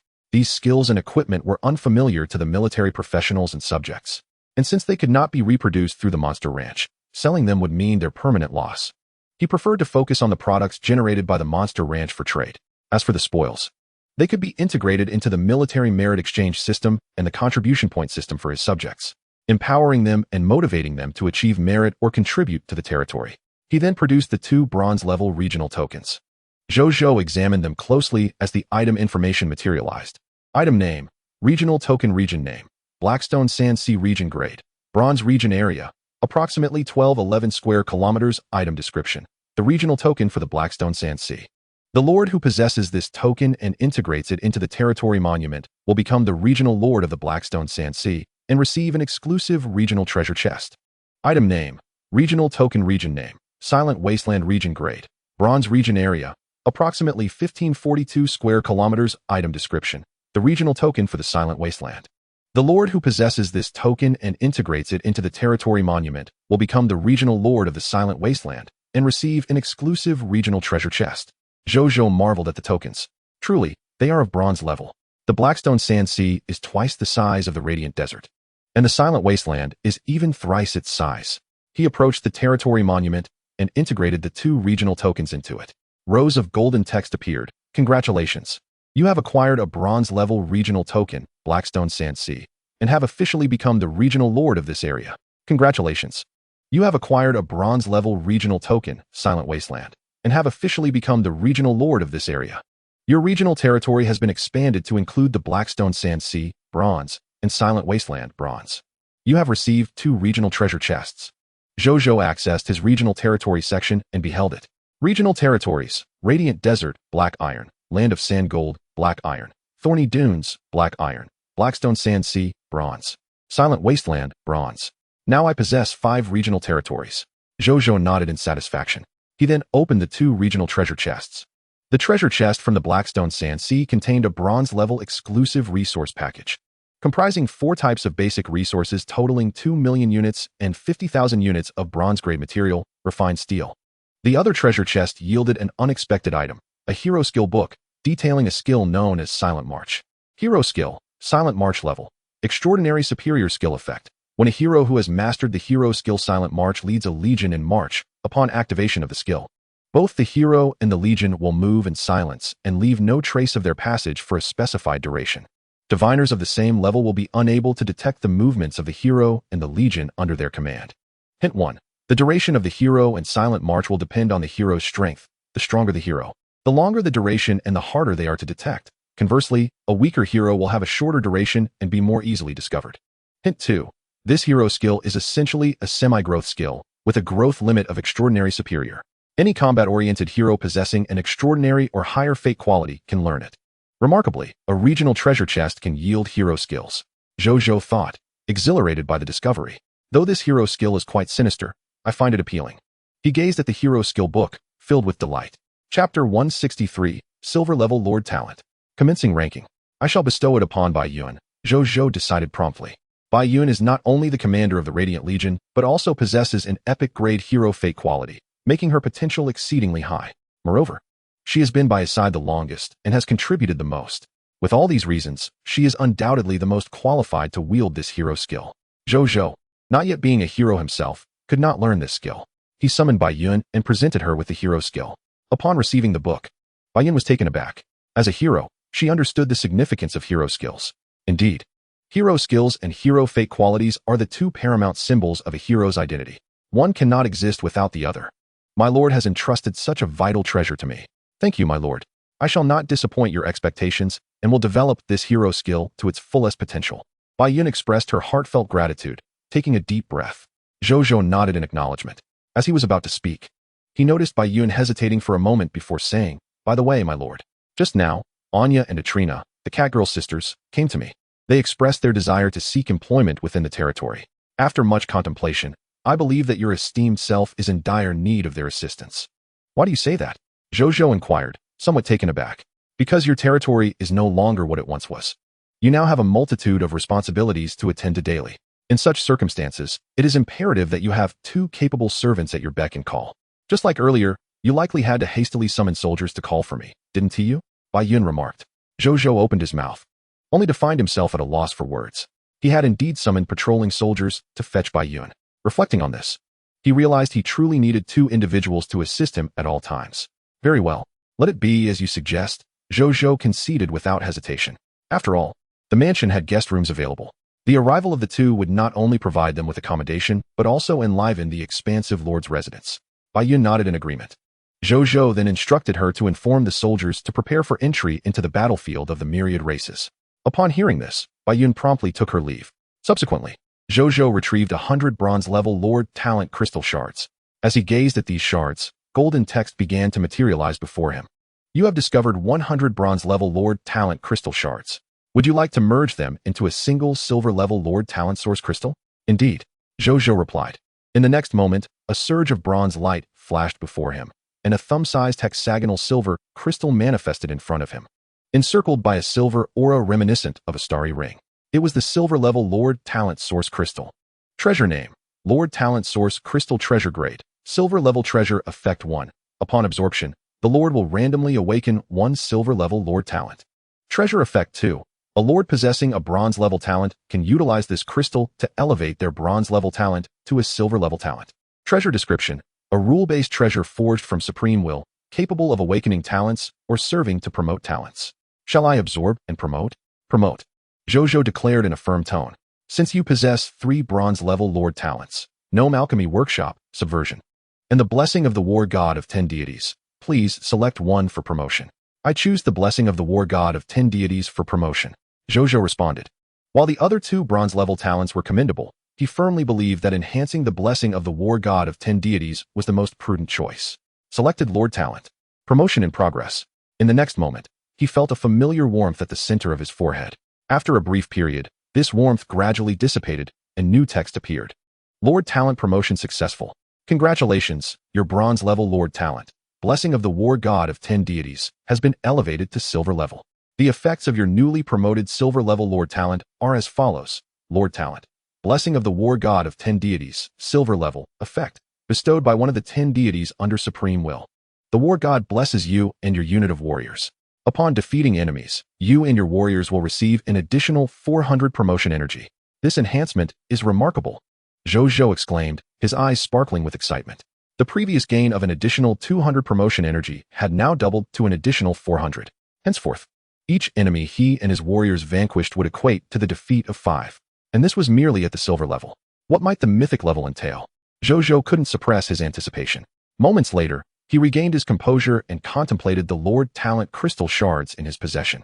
If he wished to further upgrade this Lord Talent, he would need either 7 gold-level Lord Talent crystal shards or 973 bronze-level Lord Talent crystal shards. As this thought crossed his mind, he felt a sense of trepidation.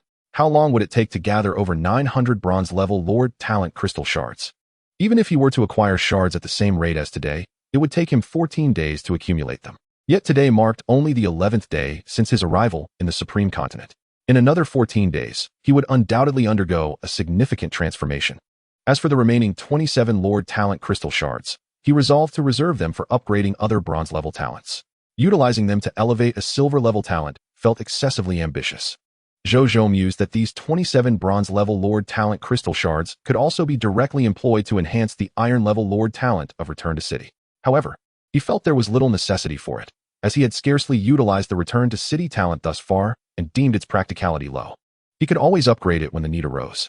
Subsequently, Zhou Zhou accessed the Battlefield store within the Lord Battlefield feature.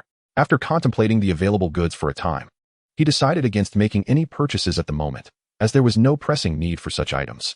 For instance, he had yet to encounter an opponent capable of defeating him, and his 3 territory resurrection tokens remained unused. Hence, there was no reason to acquire more. With this in mind, Zhou Zhou closed the Battlefield store and exited the mansion to prepare the soldiers for battle. He then re-entered the Lord Battlefield and clicked on the ranking feature. Text prompt: matching you with a ranked opponent. Match successful. Entering the battlefield. Chapter 164, Master Servant Territory Contract. Completion of fixed segment. Zhou Zhou calmly observed as his form gradually became ethereal. In no time, he vanished from sight. When he next beheld his surroundings, he discovered himself in a verdant expanse of lush grassland. Standing atop the city wall, he gazed into the distance. The grassland stretched vast and boundless before him, occasionally interrupted by a few small creatures leisurely grazing and frolicking. It had been a long time since he had encountered such a scene. A gentle breeze wafted by, carrying with it a faint aroma of grass that stirred a sense of nostalgia within Zhou Zhou. Further afield lay a settlement, characterized by a series of contiguous single-story houses encircled by walls no more than a dozen meters in height. With no obstructions in sight, he could clearly observe the inhabitants within. They were a robust species of sheep, their fiery red bodies adorned with 2 horns that blazed like flames. Some were preparing for battle, while others voraciously consumed dark meat. Zhou Zhou's attention was drawn to the most formidable among them, centrally positioned and gazing intently in his direction. This creature stood a staggering 4 to 5 meters tall, its entire coat seemingly ablaze, with eyes that glowed a fierce crimson and horns extending over 2 meters in length.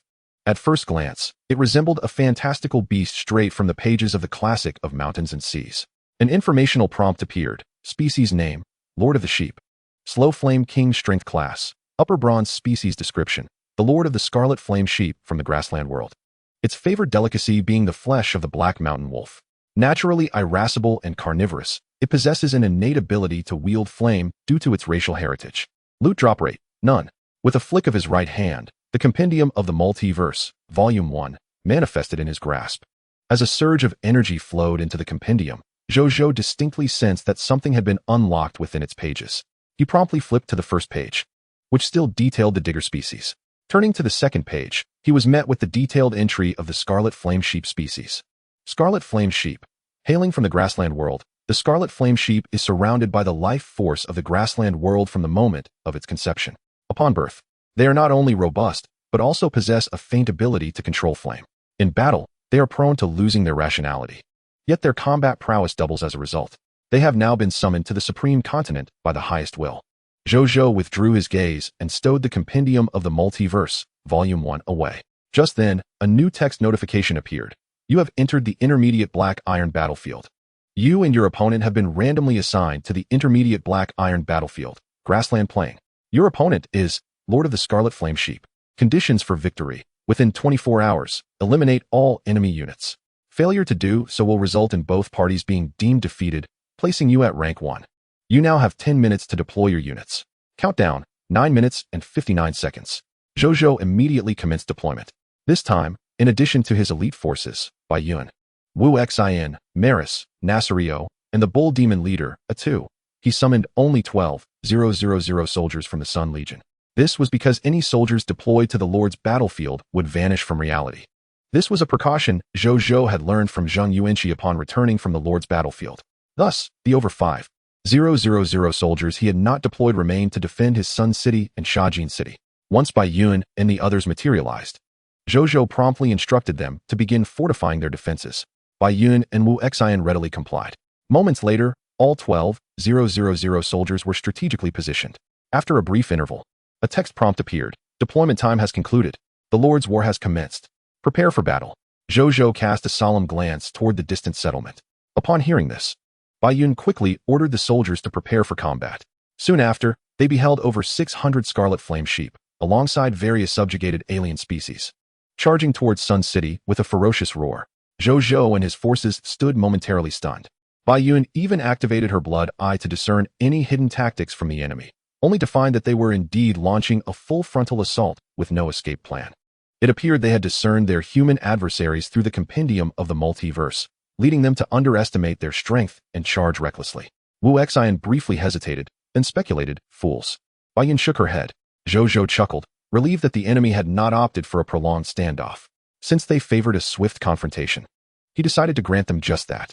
Once they draw closer, let the ranged units unleash a volley. When the enemy begins to retreat, the sword and shield soldiers, as well as the axe-wielding infantry and stone golems, will pursue them relentlessly to eradicate the remaining foes. Bai Yun, remain on standby for any hidden tricks the enemy may attempt. The Soul Reaper Maris is ready for immediate engagement. Understood, came the resounding replies from behind him. Without hesitation, the Soul Reaper Maris sat cross-legged, its soul separating from its body, and with an expressionless demeanor, it soared towards the ranks of the Scarlet Flame Sheep. Brandishing a black scythe, it swiftly plunged into the midst of the enemy. Now at the upper bronze level, it could effortlessly eliminate foes of both upper bronze and below. As the scythe swung, enemies fell silently before its grim blade. A notification of kills appeared. Your subject, Maris, has slain an intermediate black iron Scarlet Flame Sheep, gaining 4 promotion energy. Blessing of the War Deity. Your subject, Maris, receives an additional 16 points of promotion energy. Your subject, Maris, has slain a lower bronze Scarlet Flame Sheep, gaining 20 promotion energy. Blessing of the War Deity. Your subject, Maris, receives an additional 80 points of promotion energy. Your subject, Maris, has slain an upper bronze Scarlet Flame Sheep, gaining 80 promotion energy. Blessing of the War Deity. Your subject, Maris, receives an additional 320 points of promotion energy. As Zhou Zhou observed these notifications of kills, feeling the surge of promotion energy coursing through him, he found himself enveloped in a profound sense of satisfaction. He sensed that he was now just a stone's throw away from reaching the intermediate silver level. The blessings of the War Deity at the silver rank not only accelerated the enhancement of his soldiers' capabilities, but also significantly augmented his own power as the overseer of the battlefield. One word encapsulated his sentiment: exhilarating. Meanwhile, at this moment, the once rational and steadfast clan of the Crimson Flame had succumbed to a fervent battle frenzy. Indifferent to the demise of their kin, their minds were consumed by a singular, fervent desire to breach the formidable city walls before them and annihilate every enemy within. Soon enough, they found themselves within the range of the long-range units of the Radiant Legion. With a commanding shout from Bai Yun, 1,000 elemental archers and 2,000 poison crossbowmen unleashed a synchronized barrage.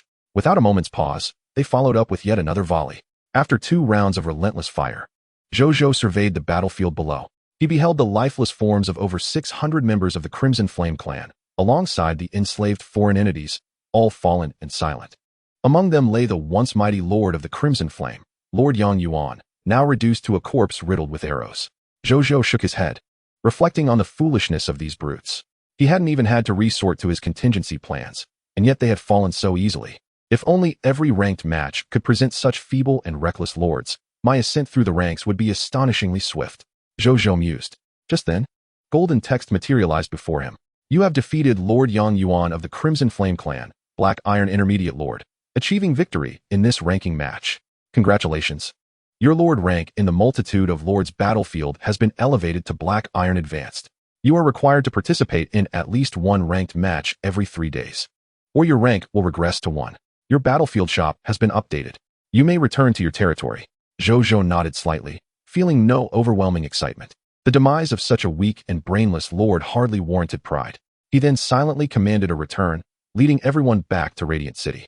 Within Radiant City, upon Zhou Zhou's reappearance, he promptly ordered his soldiers to rest briefly, preparing for the next lordly conflict.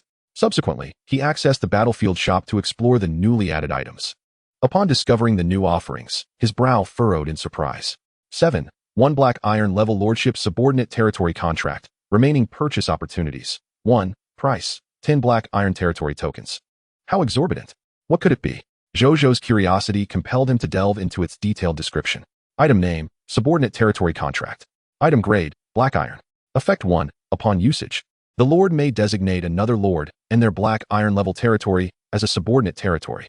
The Lord of the subordinate territory will yield their rights to the primary Lord, who must also assume the responsibility of protecting the subordinate territory. Effect 2. Once the subordinate territory relationship is established, both territories will gain a spatial teleportation array, facilitating resource exchange and military assistance between them. Item description. This is an unequal contract, yet it is one that many lords find indispensable. Zhou Zhou was taken aback. The first thought that crossed his mind was of Ling Air. With this subordinate territory contract and the spatial teleportation array it provided, they could finally meet in reality. Future endeavors would require such convoluted arrangements. However, the terms of the contract indeed appeared somewhat inequitable.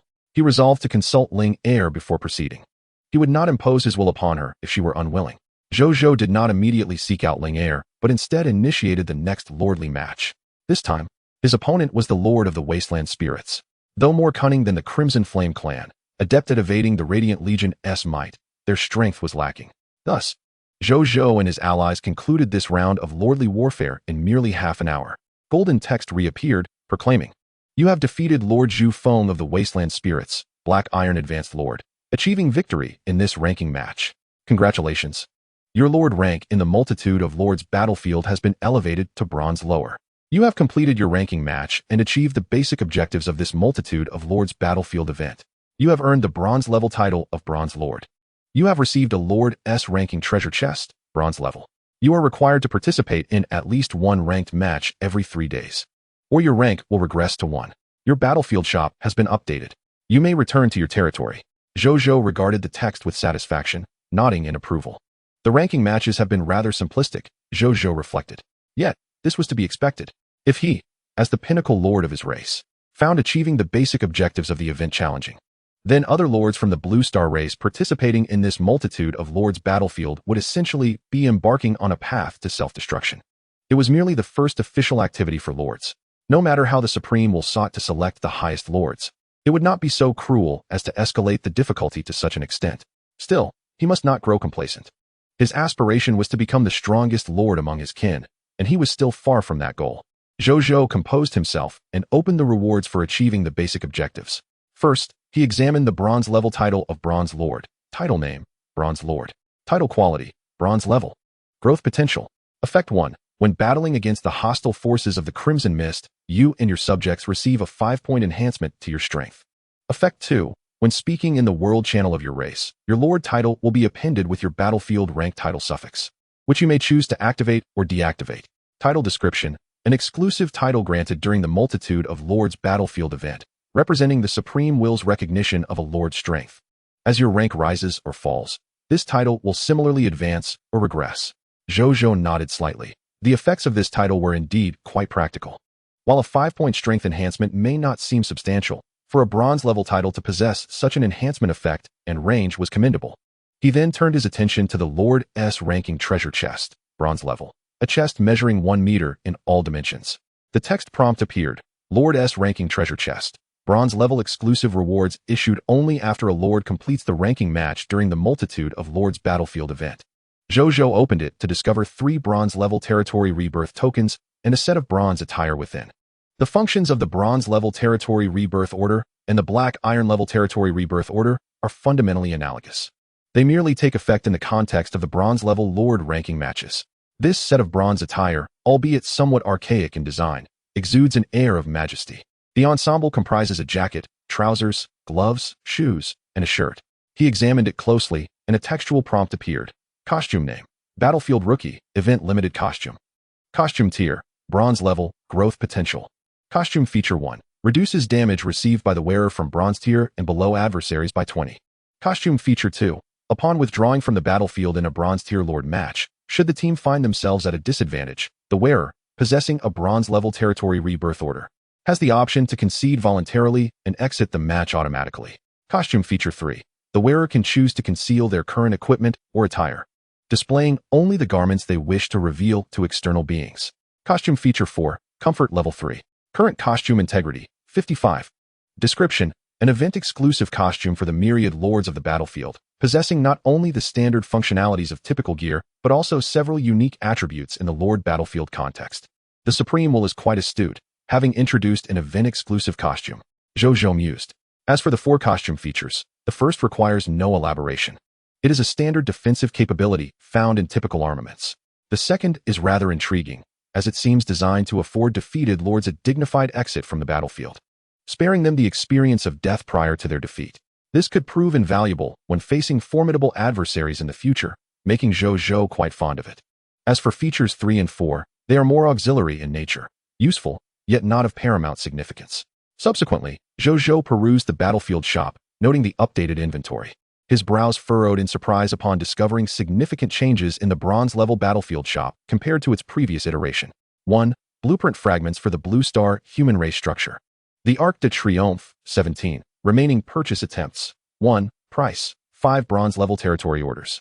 2. 100 designated black iron-level primary combatants. Remaining purchase attempts. 10. Price: 1 bronze-level territory order. 3. 10 designated bronze-level basic lifestyle occupations. Remaining purchase attempts. 10. Price: 1 bronze-level territory order. 4. Bronze-level resurrection order, exclusive to Lord Battlefield. Remaining purchase attempts. 10. Price: 1 bronze-level territory order. 5. Bronze-level territory rebirth order, exclusive to Lord Battlefield. Remaining purchase attempts. 10. Price: 3 bronze-level territory orders. 6. Bronze rank 1, remaining purchase attempts. 1. Price: 5 bronze-level territory orders. 7. A black iron-level master servant territory contract, remaining purchase attempts. 1. Price: 10 black iron-level territory orders. 8. Summoning gate reset card, remaining purchase attempts. 10. Price: 1 black iron-level territory order. Zhou Zhou gazed in wonder at these items. Notably, the previously available black iron-level territory rebirth order, resurrection order, and black iron rank 1 had vanished. Aside from these 3 items, all other battlefield commodities from the black iron tier remained intact. Furthermore, upon advancing to the bronze level, Zhou Zhou discovered a corresponding array of bronze level exchange items. The currency for these items had transitioned from black iron level territory orders to their bronze counterparts. Among these offerings, the most captivating to Zhou Zhou was undoubtedly the first item, the blueprint fragments for the Blue Star human race structure, the Arc de Triomphe. He had heard tales of this magnificent edifice since childhood and had presumed that upon arriving in the Supreme Continent, he would never have the opportunity to witness such a historical structure. To his astonishment, it had re-emerged before him in the guise of a blueprint for a Blue Star architectural marvel. Curious, he clicked to view the detailed information. Blueprint name: Arc de Triomphe, 17. Blueprint level: Special Unique. Blueprint function: Arcane Glory, when the Lord and their subordinates return victorious from battle, passing through the Arc de Triomphe. If their accumulated promotion energy exceeds 80, there is a 50 chance of directly acquiring any missing promotion energy, thus achieving a breakthrough in their power tier. Blueprint description: Blueprint of the Blue Star human race structure, heralded yesterday, triumphant today. Upon witnessing the effects of the Arc de Triomphe, a singular thought resonated in Zhou Zhou's mind. It must be acquired. The functionality of this structure aligns perfectly with the blessing of the war god from the 10 deities. With the combined enhancements of these 2 lord traits, the prowess of his subordinates would undoubtedly soar. He then noted the description of the blueprint's level: Special Unique. What could this imply? Zhou Zhou pondered. If it were a unique blueprint, how could every bronze-level lord exchange for it? While he was deep in thought, a line of text appeared. Supreme Will Prompt 1. The Arc de Triomphe consists of 7 blueprint fragments. The first 6 fragments can be exchanged by any Blue Star Lord upon reaching the corresponding battlefield rank. But the 7th fragment is unique and can only be acquired by lords who attain the epic level rank or earn the title of the strongest lord within their kin. Supreme Will Prompt 2. When the final unique blueprint fragment is obtained, the fragments held by other lords will vanish, rendering the Arc de Triomphe a complete and singular blueprint of the Blue Star human race structure. Zhou Zhou contemplated these 2 lines of the Supreme Will's prompts with growing understanding. It appears he must expedite his ascent in Lord ranks. He then cast one last glance at the battlefield shop, ultimately spending 5 bronze-level territory orders and 10 black iron-level territory orders to exchange for the Arc de Triomphe blueprint fragment and the black iron-level master-servant territory contract. Upon checking his remaining territory orders, Zhou Zhou discovered he had only 2 bronze-level and 3 black iron-level orders left. Tomorrow, he would need to continue conquering other territories. He mused, the territory orders are utterly insufficient. He refrained from hastily leading his soldiers back into battle on the Lord battlefield, for they had already fought tirelessly for an entire day. Even if they were stalwart warriors, such relentless exertion was untenable. The time is ample at present, for it is merely the first day of the myriad clans' Lord battlefield activities. Tomorrow, once the soldiers have fully restored their spirits and stamina, there will be ample opportunity to engage in rankings. The sky has yet to darken. After a moment of contemplation, Zhou Zhou dispatched someone to summon Bai Yuejing and Wu Xian, stating the need to invite Elder Bai to Yuchuan town to attend to a patient. Subsequently, along with Wu Xian, ascended the back of Nizaleo, soaring towards the direction of Yuchuan town. Chapter 166, The Convergence of Two Medical Paradigms, by Yuejing and Sun Simiao. Upon arriving in Yuchuan town, Zhou Zhou led the trio directly to Zhang Li's Shuo phone tailoring shop. Master, Ancestor, I have arrived. As Bao Xiu'er stepped through the shop's entrance, she eagerly bore gifts. Dashing inside with enthusiasm, Zhou Zhou and the others exchanged knowing smiles before following her in. How old are we now? Still acting like a madcap. They heard Zhang Li affectionately chide Bao Xiu'er as they entered. I haven't grown up yet. I shall forever remain my master's little girl. Bao Xiu'er replied with a beaming smile. By the way, the Lord and 2 esteemed figures from Jiayang City have accompanied me this time. She regained her composure and hastily added, Teacher Zhang, we have come to intrude. Such modesty from the Lord. Please, come into the courtyard. Xiu'er, take the Lord and the others to rest while I close the shop and prepare to attend to our esteemed guests. Zhang Li promptly responded, rising from her seat. Bao Xiu'er nodded, leading Zhou Zhou and the others into the courtyard, where they settled in a room and were soon served local specialty beverages. Before long, Zhang Li returned. Bao Xiu'er took this opportunity to introduce Wu Xian and Bai Yuejing to her teacher. This esteemed elder is Wu Xian, the vice commander of the Jiaoyang Legion and the former Grand General of the Aurora Kingdom. Having long heard of your illustrious reputation, it is a pleasure to finally meet you in person, Zhang Li said respectfully. She had known of Wu Xian's renown even before she became a citizen of the Aurora Kingdom. The presence of such a notable figure alongside their lord did not astonish her, as there had been recent rumors in Yuchuan town regarding the influx of many retired luminaries into Jiayang City, including Wu Xian himself. Thus, she was merely confirming what she had heard. Wu Xian nodded with a smile. As for this esteemed elder, he is Bai, a retired royal physician of the Aurora Kingdom and the former vice president of the Aurora Medical Association. Our primary purpose for this visit is to have Elder Bai examine my master's condition and explore potential remedies. Bao Xiu'er nodded and earnestly introduced Bai Yuejing. Upon hearing her disciple's introduction, Zhang Li, usually calm and unflustered, stood up, her excitement palpable as she gazed at Bai Yuejing. Can you truly save my teacher? She asked, unable to contain her eagerness. Please remain calm. I must first assess your master before forming a judgment, Bai Yuejing replied, refraining from making any guarantees. Though he was a diamond-tier physician, the ailments of the world are invariably diverse and peculiar. No physician would dare assert 100% certainty of curing a patient without first examining them. My apologies for my impatience, Zhang Li said, her emotions settling. Yet her gaze remained filled with anticipation. Since we are already here, let us proceed to see Elder Li, Zhou Zhou suggested, noting that the sky was darkening. Esteemed Lord, you must be quite fatigued from your journey. Perhaps it would be prudent to have a meal and rest before visiting my teacher.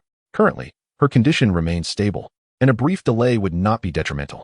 I prioritize the patient above all else. We should proceed at once, Bai Yuejing asserted, shaking his head. With his insistence, the others had no objections, leading Zhang Li to guide them to Li Huiyue's quarters. Upon arriving at the elder's room, Zhou Zhou signaled for silence, and Bai Yuejing stepped forward alone. He sat before Elder Li, placing his hands above her heart. A gentle energy, radiating a soft white luminescence, began to emanate from him, entering Elder Li's heart. With his eyes closed, Bai Yuejing commenced his assessment of her condition. The medical treatment system of the human physicians on the Supreme Continent differs significantly from that of Blue Star. As practitioners by profession, they inherently wield a unique, extraordinary power exclusive to their vocation. Thus, their customary method of treating patients involves infusing their own extraordinary energy into the patient's bloodstream via the heart, allowing the heart to circulate this energy throughout the patient's body, thereby gaining insight into the patient's overall condition.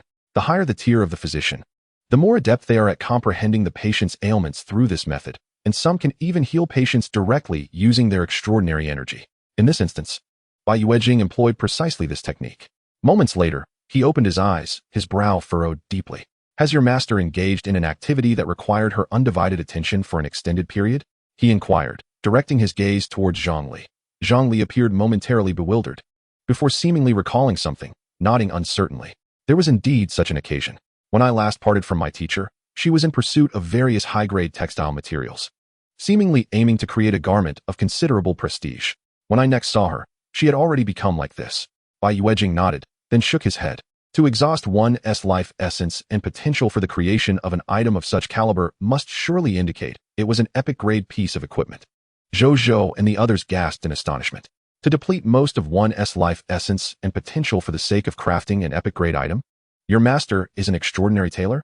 Numerous speculations sprang to their minds. Is there a way to cure my teacher? Zhongli could no longer contain her anxiety. It is exceedingly difficult. The functions of her internal organs are nearly non-existent. She has expended a significant portion of her life essence, and even her potential has dwindled to the platinum tier. Frankly, I consider it miraculous that she has survived thus far, Bai Yuejing replied solemnly, as a diamond tier royal physician. From childhood to adulthood, he had encountered countless patients. Yet, even amidst this multitude, instances like Li Huiyue, who appeared to be alive, yet was perilously close to death, were exceedingly rare. Upon hearing this, Zhang Li's complexion turned pale. Bai Yuejing, noticing her distress, was about to offer words of comfort when suddenly, a grave and aged voice resonated in his mind, urging him not to despair, for there remained a glimmer of hope. Bai Yuejing was momentarily taken aback, only to realize that this was the esteemed physician from the Grand Temple, the author of the 1,000 gold prescriptions, imparting wisdom to him. How to treat? He immediately inquired within his heart. The patient's organs were failing, vitality waning, and conventional methods of salvation rendered futile. The urgent task at hand was to first restore the patient's physical and mental state to that of a healthy individual, subsequently rejuvenating their potential and reviving their life force with potent restorative medicines. Finally, through meticulous care and the innate healing capabilities of life itself, the patient could be cured. The old sage spoke, urging him to take note. 3 liters of ginger juice, 2 liters of charred tiger bone, 5 liters of millennium ginseng, and 10 liters of aconite. As Bai Yuejing prepared to record this information, he was suddenly left bewildered. Sun Simiao also seemed to have realized something, abruptly halting his discourse before chuckling. Old sage, I forgot that your world is different. Let me rephrase. If you have any ideas, feel free to discuss them with me.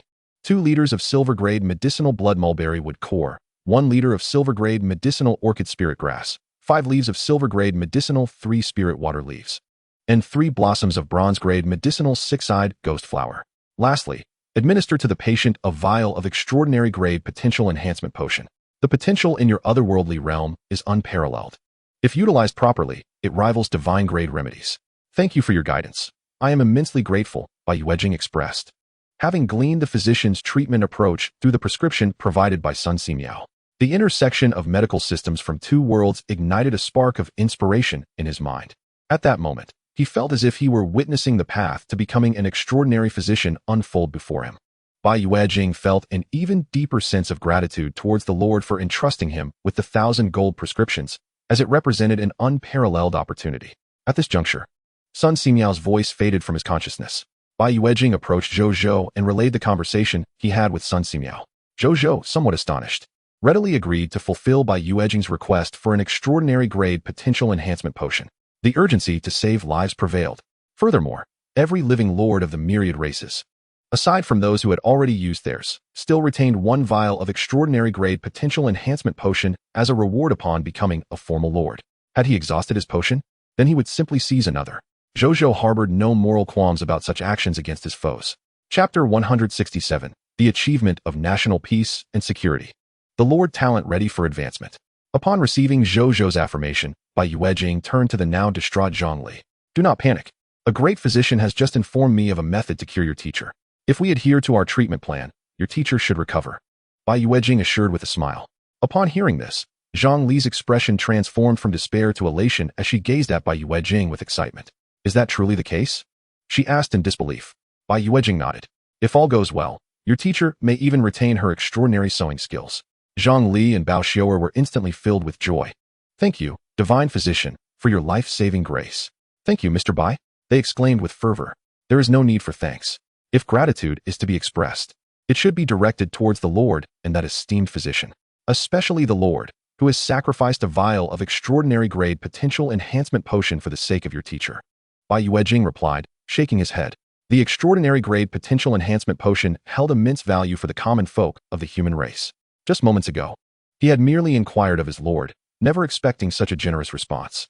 He marveled at the notion that only a great lord like Zhou Zhou would so readily part with such a precious treasure for someone he had never even spoken to. Contemplating this, he felt increasingly reassured that his decision to join the City of Radiance and serve under the Lord was indeed the right choice. Simultaneously, a line of golden text appeared before Zhou Zhou. "The loyalty of your subject, Bai Yuejing, has risen to 100, becoming your staunch loyalist." He was momentarily taken aback, then smiled slightly. "Thank you, Lord, for your life-saving grace. From this day forth, Zhang Li's life belongs to you." Upon hearing Bai Yuejing's words, Zhang Li was both shocked and moved. She approached Zhou Zhou without hesitation, declaring, "I willingly pledge my loyalty to you." No sooner had she spoken than a new notification appeared before Zhou Zhou. Notification: Zhang Li, Platinum Level Tailor, has voluntarily become your formal subject. The loyalty of your subject, Zhang Li, has risen to 100, becoming your staunch loyalist. Notification: the Lord Talent of National Peace and Security has been updated. You now have 1,000 subjects with a loyalty of 90 points or more. Notification: your Lord Talent, National Peace and Security, Diamond Level, has undergone changes. Please check promptly. Zhou Zhou was taken aback. National Peace and Security has changed? He immediately opened the information for the National Peace and Security Talent. Lord Talent, National Peace and Security, Diamond Level. National Peace and Security, as before. Specific Talent Effect 1, as before. Specific Talent Effect 2, as before. Specific Talent Effect 3, as before. Specific Talent Effect 4. Your territory's reputation has spread far and wide, leading many beings to recognize it as a place of national peace and security, slightly increasing the likelihood of outsiders seeking refuge. Specific Talent Effect 5. When the number of subjects with a loyalty of 90 points or more in the territory reaches 1 million, national peace and security will advance to the extraordinary level Lord Talent, Era of Peace. Current count: 1,000,000,000,000. Zhou Zhou gazed in astonishment at the new information regarding his talent. Now, national peace and security not only bestowed his territory with a commendable reputation and slightly increased the likelihood of outsiders seeking refuge, but also had the potential for advancement. This was his first encounter with a Lord Talent that could upgrade without requiring the core crystal of the Lord Talent's origin. However, the requirements for promotion are exceedingly high, with an astonishing demand for a loyalty of 1 million from the subjects. Zhou Zhou surmised that if he were to truly meet this criterion, the total number of his subjects would have to reach several million or even over 1 billion. Contemplating this, he decided not to dwell on it any further. There was no need to concern himself with this promotion requirement in the short term. He resolved to take his time. As long as he remained alive as a lord, he would eventually achieve it. At that point, he would directly obtain an extraordinary lordly talent. "Teacher Zhang, you are too kind," Zhou Zhou said, regaining his focus as he assisted Zhang Li to her feet with a smile. Every loyal subject, in his eyes, was a potential candidate for focused cultivation. They represented the true foundation of Zhou Zhou's aspirations. "Old Bai, given our current circumstances, is it feasible to safely bring teacher Li Huiwe back to the territory?" Zhou Zhou inquired. Bai Yuejing immediately understood Zhou Zhou's intent.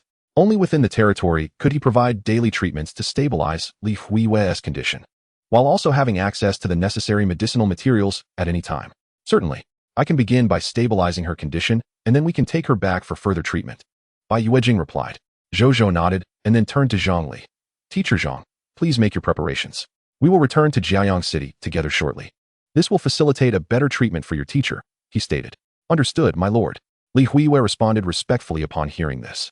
Afterward, Zhou Zhou instructed Bao Xiuer to remain and assist, while he and Wu Xian exited the Shuofeng tailor shop, heading towards the Adventurers Association. Today, he had received news from Harus of the Adventurers Association, informing him that the Advanced Conqueror's Forge had arrived. Since they were already in Yichuan town, it was the perfect opportunity to take a look.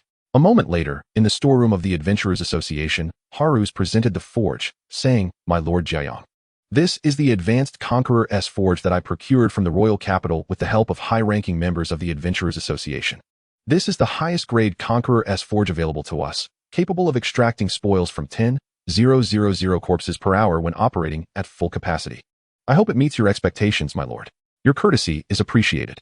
I shall certainly pay a visit to the esteemed members of the Adventurers Association in the near future to express my gratitude for their assistance, Zhou Zhou replied, nodding.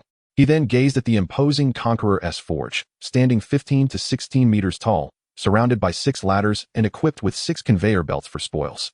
Alchemical technology product, Conqueror S forge grade, advanced gold product effect, by placing a gold-level mist heart in the energy chamber and activating it with internal energy. The Conqueror S forge can commence the extraction of spoils through combustion, lasting for 24 hours. Product description, an alchemical technology product from the Gnome Kingdom. Highly practical for processing large quantities of monster corpses. Zhou Zhou nodded in satisfaction.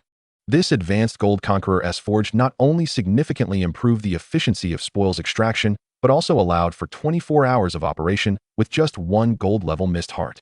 Compared to the previous bronze-level forge, it was as different as heaven and earth, utterly incomparable. Henceforth, his legion would save considerable time in spoils extraction. I'll take it. How many mist hearts does each unit require? How many do you have in total? Zhou Zhou asked. The price for an advanced gold Conqueror S forge is about 10 gold-level mist hearts. I brought a total of 10 such forges from the royal capital. How many would my lord like? Haru's inquired. I'll take them all, Zhou Zhou declared, promptly retrieving 100 gold-level mist hearts from his spatial ring to hand over. Haru's gasped in surprise, then beamed as he accepted the mist hearts and hurried off to retrieve the remaining 9 advanced gold Conqueror S forges. Shortly thereafter, Zhou Zhou received all 10 forges.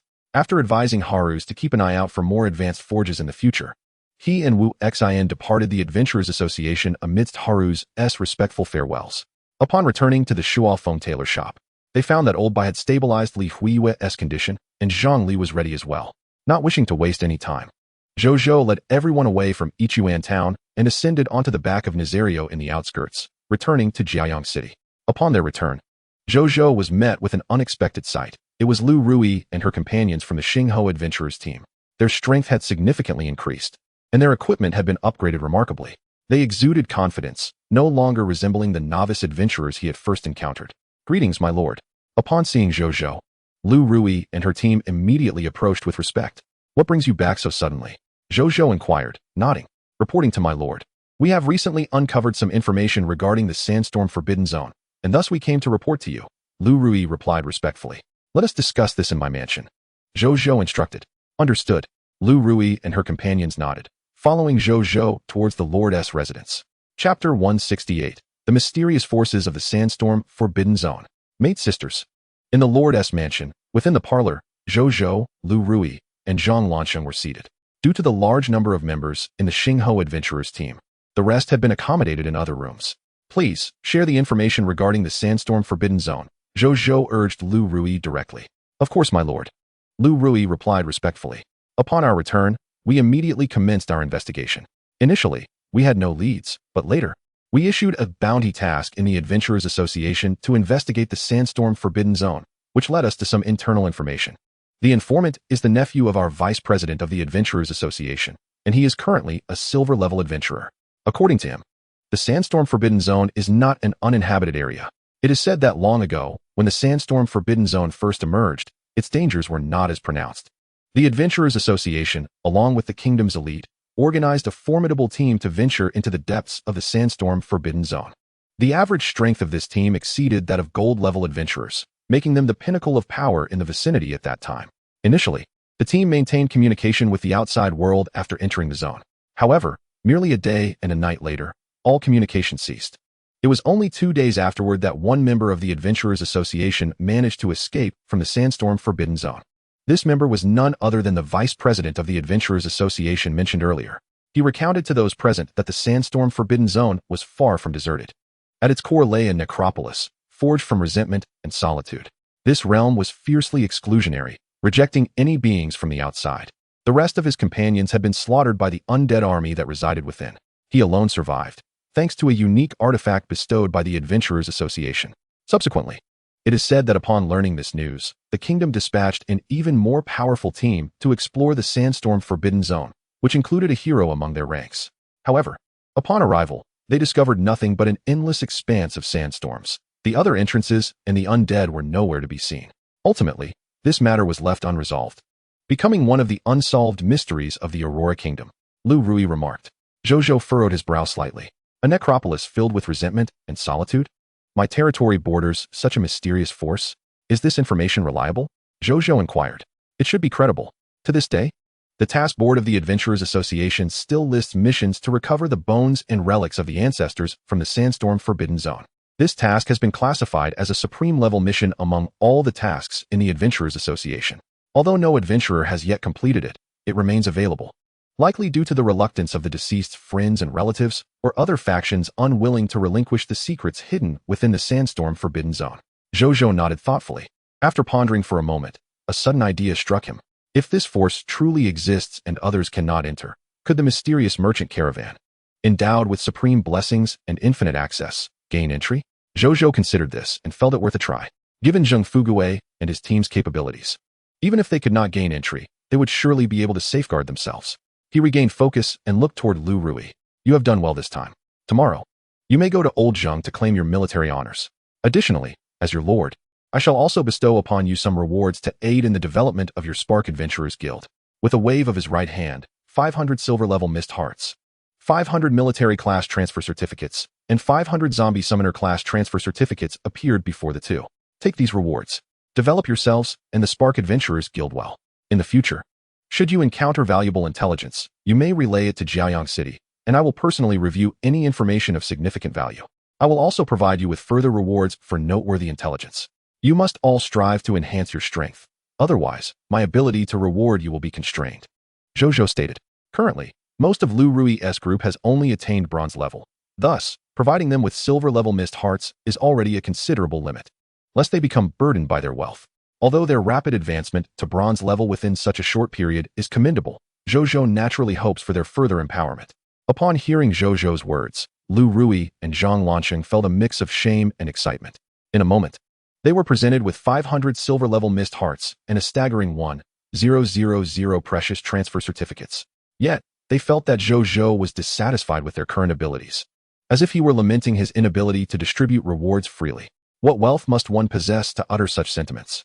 Their perception of Zhou Zhou evoked a sense of empathy, as if he were troubled by how to spend the mist hearts in his possession. Indeed, Zhou Zhou was overwhelmed, for he currently possessed an abundance of mist hearts. His territory alone generates millions of black iron-level mist hearts daily from the sale of Monster Ranch harvests, coupled with the spoils of war from daily battles and other gains.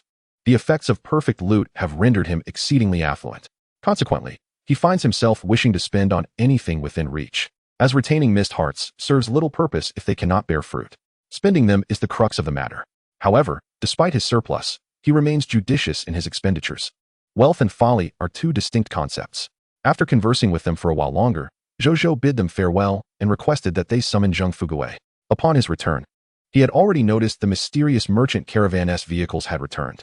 Zheng Fugui and his team must have completed today's transactions. Moments later, Zheng Fugui approached Zhou Zhou. Greetings, my lord, he said respectfully. How did today's trade fare? Zhou Zhou casually inquired. Everything went smoothly, Zheng Fugui replied with a smile. Zhou Zhou nodded in agreement. Indeed, who would dare obstruct the path of the mysterious merchant caravan? He then relayed to Zheng Fugui all that Lu Rui had mentioned. My subordinate will lead the caravan to explore the Sandstorm Forbidden Zone tomorrow. Zheng Fugui responded with immediate respect. Zhou Zhou slightly nodded. By the way, the commercial trade in Shijinsing has now entered a regular rhythm. In the future, in addition to your normal transactions, you may also attempt to gather some intelligence as part of your trading endeavors. Yes, my lord, Zheng Fugui replied respectfully. He had indeed sensed a decline in the number of individuals seeking to trade goods over the past couple of days. This was partly due to the rise of Shijinsing and the emergence of new trading routes, as well as the competition from other caravans within the territory. These newly emerged caravans were composed of the citizens of Jiaoyang City and Shijinsing, who had spontaneously formed themselves upon recognizing the hidden opportunities along the trade routes. Zheng Fugui and his team had never been particularly concerned with such minor trades. Now that someone has taken it upon themselves to do this, and the Lord has issued new instructions, they are naturally delighted to present this small cake to them. Zhou Zhou observed this with a contemplative expression. At present, he has 3 channels of intelligence at his disposal. The first, of course, is the reconnaissance unit led by Wu Tuesday. The second is the Spark Adventurers Group, headed by Lu Rui. The third is the enigmatic merchant caravan led by Zhang Fuguwei. Wu Tu is responsible for basic geographical intelligence. Lu Rui handles networking intelligence, while Zhang Fuguwei and his companions can procure high-level intelligence. Each of these entities specializes in distinct realms of information, thereby minimizing the likelihood of conflict and allowing for mutual enhancement. It seems that my foundational intelligence network has been established, albeit in its nascent form. There is ample room for future expansion and development, Zhou Zhou mused. Afterward, Zhang Fuguwei departed from the Lord's manor. A short while later, a voice announced from outside. My lord, Anya and Atre request an audience. Let them in, Zhou Zhou replied, momentarily taken aback. Shortly thereafter, the Catgirl sisters stood before him. We have come to serve you, my lord, Anya declared earnestly. Zhou Zhou responded, while the sentiment is normal, why does it feel so off? Am I unwell? The manor has guest rooms. You two may find a room to stay in, he said, regaining his composure. Yes, my lord, the Catgirl sisters replied respectfully. Anya maintained her composure, while Atre exhibited clear excitement. After a brief absence, they returned promptly. My lord, we have arranged our room, Atre exclaimed enthusiastically. Zhou Zhou nodded, took a sip of water, and nearly choked upon seeing their attire. What on earth are you wearing? He exclaimed in astonishment. The Catgirl sisters were clad in black and white maid outfits, adorned with white headpieces and twitching cat ears. They wore an apron embellished with frills over simple white dresses, complemented by white stockings. Together with their youthful exuberance and distinctive feline features, they appeared both endearingly cute and tantalizingly alluring. The two exchanged puzzled glances. This is merely standard maid attire. Since we are to serve you, my lord, we must don proper uniforms to appear professional. This is what Captain Bai instructed us, Anya explained earnestly. Captain Bai also mentioned that if you have any special requests, we are obliged to fulfill them to the best of our abilities, she added. Atre looked at Zhou Zhou with innocent curiosity. Do you have any special requests, my lord? She asked expectantly. Zhou Zhou sighed. What on earth has Bai Yun been instilling in them? Well, for now, there is nothing. Please, take a seat. After a moment of silence, unsure of what to have them do, he gestured for them to sit beside him. This only made him feel more uncomfortable. Is my wretched life as a lord truly beginning like this? Just then, a voice called from outside. My lord, Wu Tu requests an audience. Let him in. Zhou Zhou responded immediately. Yes. Anya nodded and exited the room. Soon, she returned with Wu Tu in tow. The young man looked momentarily bewildered at the sight of the two catgirls, then turned to Zhou Zhou with admiration and relief. Zhou Zhou quickly interjected, do not misunderstand. I am entirely innocent. My lord, I bring new map intelligence. Wu Tu's demeanor quickly returned to normal. In his mind, it was perfectly normal for someone of the lord's stature to have maids attending to him. In fact, he thought it was a bit overdue. Nevertheless, he took out a large map along with several smaller ones and respectfully presented them to Zhou Zhou. Zhou Zhou examined the large map first. It bore little difference from the previous version, save for the discovery of 3 silver-tier territories to the east of the Blackstone Desert and the Silent Wasteland. The remaining explored areas belonged to the territory of the Aurora Kingdom. Zhou Zhou had no particular interest in those lands. Now, around my territory, only 3 unclaimed areas remain, all relatively weak. 1 black iron tier territory and 2 bronze tier territories surrounding the Storm Wasteland. He noted, however, all 3 of these regions border the disaster area of the Storm Wasteland. Conquering them will be a formidable challenge, unless Zhang Fuguwei and his team can uncover the secrets beneath the Storm Wasteland. Zhou Zhou furrowed his brow slightly. After a few moments of scrutinizing the map, his gaze settled on the 3 newly identified silver tier territories. It may be time to attempt the conquest of silver tier territories. After all, it has been quite some time since my territory has seen an upgrade, Zhou Zhou thought to himself. He looked at the remaining 3 smaller maps, which detailed the specific regions of the 3 newly identified silver-tier territories. Upon inspection, he noted that the Crimson Lords of these territories were all of Golden-tier strength. Now that Nizaleo has reached the upper levels of silver, dealing with Golden-tier Crimson Lords should pose no significant issue. As for the monstrous denizens under these Crimson Lords, he could recruit some soldiers from the Monster Ranch tomorrow to handle them. With this thought, Zhou Zhou felt somewhat reassured. Although he had yet to face the monsters of silver-tier territories directly, the comparison seemed to suggest that the disparity in strength was not insurmountable. With that in mind, Zhou Zhou set aside the maps and turned his attention to Wu Tuesday. He pondered for a few moments before speaking. Wu Tuesday, you have been following me for quite some time. I am preparing to expand the reconnaissance squads under your command. Transform the reconnaissance teams into the Celestial Army. They will be exclusively responsible for exploring the uncharted territories of the Supreme Continent. Simultaneously, they will serve as the vanguard for the Legion of my Radiant City, he proclaimed. Upon hearing this, Wu Tu's eyes sparkled with excitement. I shall not disappoint you, my lord, he replied, filled with enthusiasm and reverence. Zhou Zhou nodded. Tomorrow, you shall seek out Bai Yun and request 450 soldiers. Including your original 50 reconnaissance troops, you will form a contingent of 500 soldiers for the Celestial Army, marking the inaugural battalion. In the future, he continued, as we seek to broaden our scope of exploration and conquest, the scale of your Celestial Army will correspondingly expand. Yes, there is one more matter. In the coming days, our territory will yield mechanical land birds of silver grade. These mechanical creatures will be prioritized for supply to your Celestial Army. Ensure you update your equipment in a timely manner, Zhou Zhou instructed. Thank you, my lord. Wu Tu responded, even more exhilarated. The mechanical land birds had always been crucial tools for their exploratory missions. If they could be upgraded, the efficiency of the Celestial Army's territorial explorations would undoubtedly increase significantly. The importance of this was self-evident.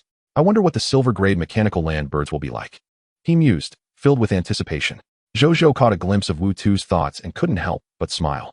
What expression would he wear upon seeing the flying mechanical land birds? After a brief conversation with Wu Tu, he took his leave. Zhou Zhou then opened the trading post to check the procurement status of materials for mechanical claws, mechanical land birds, and biological prosthetics. To his delight, he discovered that a total of 540 sets of materials required for the black iron-grade mechanical claws had been acquired, along with 101 sets for the silver-grade mechanical land birds and 520 sets for the silver intermediate biological prosthetics. The total expenditure amounted to 400 black iron mist hearts and 665 silver mist hearts. With these materials in hand, Zhou Zhou promptly headed to the gnome alchemy workshop, delivering the materials to Ivan, Roly, and the other 2 alchemists. From now on, the responsibility for manufacturing these alchemical products will rest with you. If you find yourself short-staffed, feel free to recruit assistants or even take on apprentices, he advised. Understood, my lord. Ivan and the others responded with utmost respect. Zhou Zhou nodded and returned to the lord's residence. Within the estate, he contemplated and retrieved 3 territory rebirth tokens. These tokens had been automatically bestowed upon each lord by the Supreme while upon the activation of the Lord battlefield. Having achieved 3 consecutive victories, he had directly ascended to the bronze lower-tier lord rank, rendering these 3 tokens unnecessary. As Zhou Zhou took out the 3 black iron-grade territory rebirth tokens, a prompt appeared. You have been promoted to the bronze lower-tier lord rank and have the opportunity to upgrade your unused black iron-grade territory rebirth tokens to bronze-grade territory rebirth tokens for free. Would you like to upgrade now? Is it possible to do so? Zhou Zhou raised an eyebrow, having thought the black iron-grade tokens were of no use. It turned out they could be upgraded for free. Then when I ascend to the silver or even gold-tier lord rank, he pondered, will these lower-grade territory rebirth tokens also be upgraded? Tentatively, he inquired. As soon as he spoke, another prompt appeared. Lord Battlefield Notification. Every time a lord's rank in the Lord Battlefield is elevated, any previously unused lower-grade territory rebirth tokens and revival tokens will have an opportunity for free upgrade. Zhou Zhou contemplated this revelation. If he continued to achieve victories with minimal losses, wouldn't he eventually be able to acquire a batch of high-grade territory rebirth tokens and revival tokens for free? In that case, he mused, when my territory tokens accumulate, I could exchange them for these rebirth and revival tokens and save them for free upgrades. With that thought, he stored the revival tokens away. What else remains to be done? Zhou Zhou pondered. Soon, he recalled. He opened his friend's list, clicked on Ling Air's contact, and sent over the information regarding the Lord Vassal Territory contract, followed by a message. Radiant Lord, Ling Air, would you be willing to sign this Lord Vassal Territory contract with me? Ling Yao City. Ling Air examined the details of the Lord Vassal Territory contract, her gaze quickly landing on the effect of the second treasure. Both territories will feature a spatial teleportation array. That means I can finally visit my brother. Ling Air's eyes lit up. Without hesitation, she responded affirmatively to Zhou Zhou's inquiry. As for the notion of lord and vassal, she paid it no mind. She had never harbored ambitions for dominance, and thus, the title of lord or vassal was of little concern to her. This was evident from her legendary lord talent, as she only wished to provide Zhou Zhou with resources. In Radiant City, Zhou Zhou smiled upon receiving Ling Air's response. Chapter 170, Signing the Lord Vassal Contract. Conditions for establishing a kingdom. Zhou Zhou felt somewhat emotional. Ling Air's prompt acceptance had surprised him, but he couldn't deny that he relished the feeling of trust and reliance. Radiant Lord, what is the current level of your territory? Ling Yao Lord, it is currently at the Black Iron upper tier. I had initially planned to gather enough territory tokens to upgrade to the Bronze lower tier, and it seems that will work out perfectly, Radiant Lord, alright, I will use the contract shortly. Ling Yao Lord, brother, If the spatial teleportation array appears, can I come visit you tomorrow? Radiant Lord, of course, you are my sister. You can come over whenever you wish, even now. Ling Yao Lord, it's getting late today, and I don't want to disturb your rest. Radiant Lord, no worries. The two exchanged a few more words before Zhou Zhou took out the Lord Vassal Territory contract. A prompt appeared. Would you like to use it? Yes, Zhou Zhou replied earnestly. Please select the Lord with whom you wish to establish a Master Servant Territory contract. The Lord of Herb City has sent a request to sign the Master Servant Territory contract. Kindly await patiently. Upon seeing this, Zhou Zhou settled in to wait. Soon, a text prompt reappeared. The Lord of Herb City has consented to your application for the Master Servant Territory contract and has officially become your subordinate territory. You have opened the Special Territory Information Panel for subordinate territories. A new subordinate territory, Herb City, has been added to your subordinate territory panel. You now possess the lordship of Herb City, and its lord and citizens are obliged to obey your commands as the Master Territory Lord, concurrently as the Master Territory Lord. You must also assume the responsibility of protecting your subordinate territory. Your territory has been enhanced with a special building, a spatial teleportation array, Silver Tier. You may selectively share some of your lordly talents with your subordinate territory. Zhou Zhou nodded in satisfaction. Just then, Linger sent another message. Herb Lord, brother, I will have someone find the spatial teleportation array right away. I will visit you tomorrow. Proud Sun Lord, all right. After a brief conversation, they agreed to team up the following day and exchanged goodnights before logging off. Subsequently, Zhou Zhou instructed Anya to send someone to search for the location of the spatial teleportation array within the territory. Moments later, Anya returned respectfully. My lord, we have found the spatial teleportation array. Let us go and take a look, Zhou Zhou said as he stood up. Anya nodded respectfully and led him out of the lord's mansion. After walking for over 10 minutes, they arrived near the city gate. Upon their arrival, Zhou Zhou beheld a grand array emanating a distorted spatial light, spanning an impressive area of approximately 30 to 40,000 square meters, roughly the size of a football field. It was adorned with numerous intricate and peculiar patterns. Beside it, a few patrolling guards stood watch, having successfully located the spatial teleportation array. My lord, this must be the spatial teleportation array you mentioned, Anya remarked. Zhou Zhou nodded and approached. Greetings, my lord. The soldiers stationed to guard the spatial teleportation array respectfully greeted as he approached. Thank you for your hard work, Zhou Zhou acknowledged with a nod. He then gazed upon the grand array. Soon, its detailed information appeared before him. Array name, Spatial Teleportation Array, Master. Array level, Silver Tier. Array effect 1. When utilizing spatial teleportation, by placing 10 Silver Tier Mist Hearts, you may transfer up to 1,000 living units and 1,000 units of resources to other Lord territories with whom you have signed a Master Servant Territory contract. Array effect 2. As the Master Territory's Spatial Teleportation Array, you can unilaterally activate and deactivate this Spatial Teleportation Array, Master, and can remotely control the activation and deactivation of the subordinate territory's Spatial Teleportation Array. Array upgrade requirement. Upgrades with the territory. Array description. An exclusive array created from the Master Servant Territory contract, usable only between the two territories that have signed the contract. Zhou Zhou nodded slightly. This array is quite impressive. In the future, should anything occur on Linger's side, he would be able to rush over to assist without delay. Simultaneously, when Linger sends him medicinal materials, he would no longer need to handle it personally. It could be directly entrusted to professionals from both territories to facilitate face-to-face transactions through the spatial teleportation array. Afterward, Zhou Zhou returned to the Lord's mansion to rest. As for sharing lordly talents, he would discuss it with Linger upon her arrival. Naturally, Zhou Zhou would not be stingy in this regard, as they had now signed the Master Servant Territory contract. From a certain perspective, Linger's legendary Lord talent, Divine Scroll of the Apothecary, had already become his as well. The following morning, Zhou Zhou awoke early. Immediately, 2 lines of text prompts appeared before him. You have automatically gained 1 ranking attempt. Increases by 1 each day. Current remaining ranking attempts, 22. Zhou Zhou glanced at it before shifting his gaze. He opened the world channel to find many lords engaged in conversation. Finally, we can rank again. May the heavens bless me. Let me return from rank -1 to Black Iron. Is anyone willing to team up? My territory has many healers. I need a powerful big brother. There are many beauties in my territory. Any strong big brother willing to team up with me is guaranteed not to be disappointed. Can I observe? Shy. My territory has many ranged units. I need a lord to tank at the front. Professional lord leveling service, no win, no charge. Are you still worried about not being able to rank up? Are you anxious about your future as a lord? No need for 1998, no need for 998, just 500 Black Iron Tier Mist Hearts. and your Lord rank 1 can be yours. Multiple purchases come with a 20 discount. Zhou Zhou's lips twitched slightly. It had only been a second day, and already leveling services were emerging. Moreover, it was evident that everyone was increasingly reluctant to go solo. Forming teams had become a popular choice among many lords. He wondered how team rankings were calculated. However, he dismissed the thought, deciding he would find out when he teamed up with Linger. Afterward, he rose from bed, and as he stepped out of his room, he spotted Anya and her sister holding neatly prepared clothing. "Good morning, my lord." Anya greeted respectfully.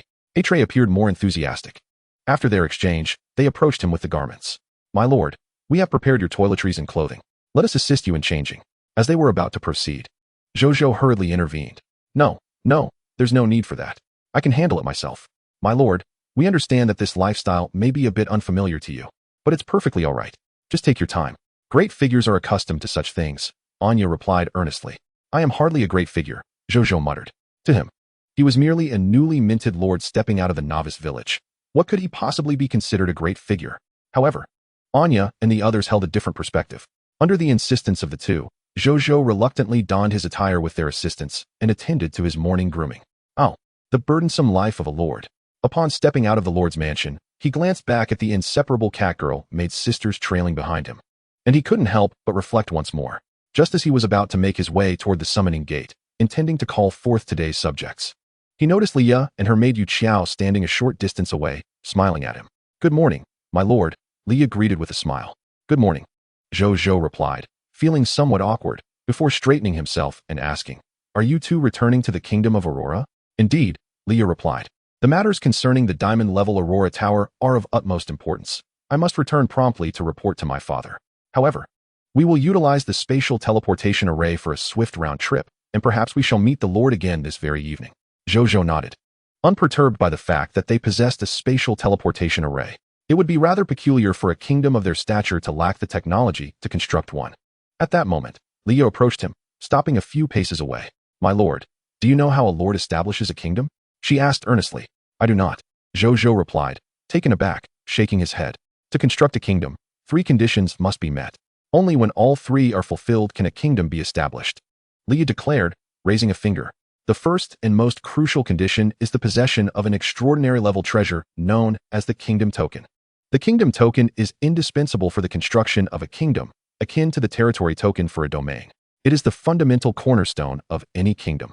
The second condition is that the lord must possess at least 30 regional territories, among which there must be at least 1 extraordinary level territory designated as the capital of the kingdom. The third condition is that there must be at least 3 heroes within the kingdom capable of safeguarding it. These heroes must possess a minimum destiny rank of extraordinary, and at least one of them must be a racial hero belonging to the same race as the lord. Once my lord fulfills these 3 conditions, you may establish your own kingdom," Leah stated with gravity. Zhou Zhou felt a jolt of realization surge through him. Leah's words undoubtedly illuminated the path forward on his journey as a lord. However, his brow furrowed as he pondered the daunting requirements. He currently met none of them. The extraordinary level kingdom token was something he had never even heard of until now. The notion of possessing 30 regional territories, one of which must be extraordinary, seemed an insurmountable distance from his current standing. Presently, he only commanded 3 black iron-level territories and 2 bronze-level territories. The thought of conquering a silver-level territory already filled him with trepidation, let alone an extraordinary one. As for the third condition, he found it to be the most attainable. 3 heroes with at least extraordinary-level destiny ranks. Moreover, at least one must be of the same race as the lord. Currently, Zhou Zhou had Bai Yun and Wu Xin at his disposal, one an epic-level hero and the other an extraordinary-level hero, both belonging to the human race. If he could acquire just one more extraordinary-level hero, he would fulfill the third condition, though he was still far from the goal. At least he now had a clear direction for his efforts. Zhou Zhou's eyes sparkled with determination. He then turned to Leah, saying, "Thank you, princess, for enlightening me about the conditions for establishing a kingdom. This knowledge is of great significance to me."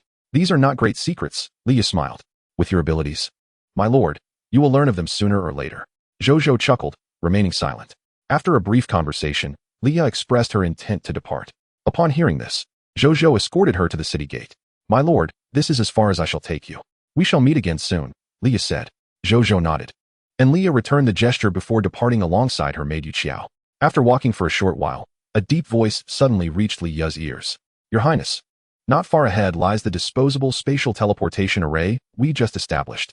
Through that array, You can directly reach the capital and return at any time. Rest assured, we shall safeguard this array. Leah did not respond, but merely nodded in acknowledgement. An air of invisible authority emanated from her, revealing the regal presence of a princess in that moment. Is it wise to inform him of the conditions for establishing a kingdom so early? Might it set his aspirations too high? Yu Qiao couldn't help but inquire. When a person's vision is confined to a mere small territory, their future achievements will also be limited to that small domain. However, when one's vision expands to encompass the entire realm, even if they may not achieve dominance overall, their ultimate aspirations will not be trivial. It is beneficial to provide this lord with lofty ambitions. He may very well surprise us in the future, Leah responded with a smile, though she acknowledged that the goals she set for him were somewhat distant. She couldn't shake the feeling that Zhou Zhou, with his usual actions and accomplishments, was destined for greatness.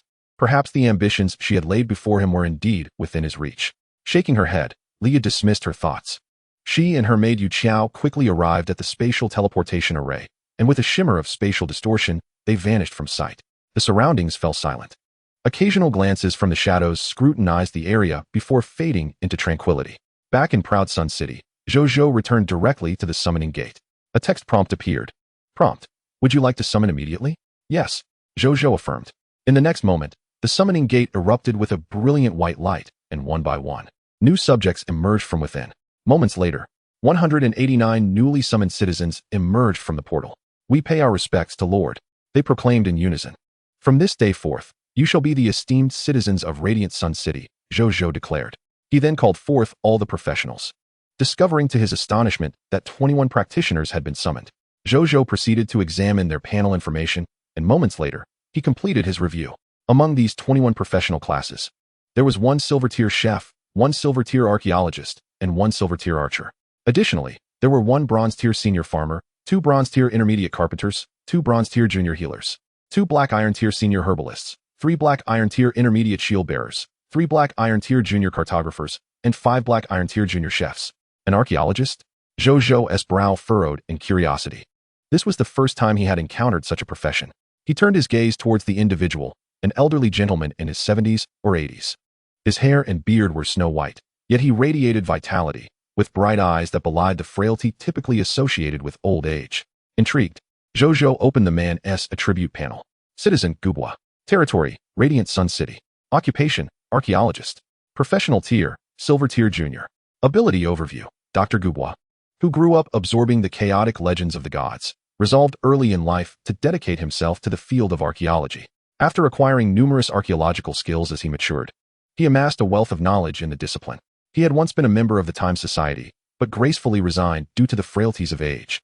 Skills: gifted with the Eye of Time, silver tier junior divine secret history, silver tier junior underworld history, silver tier junior celestial history, silver tier junior secrets beyond the world, silver tier junior history of mysterious events, silver tier junior archaeological practice, silver tier junior ancient Nise Empire script, silver tier junior primal elvish, silver tier junior Sand Empire script. Loyalty, 85. Potential, platinum tier senior. Zhou Zhou's eyebrows arched in surprise as he opened the entirety of the man's skill set, only to discover an astounding 200 skills, all pertaining to archaeology.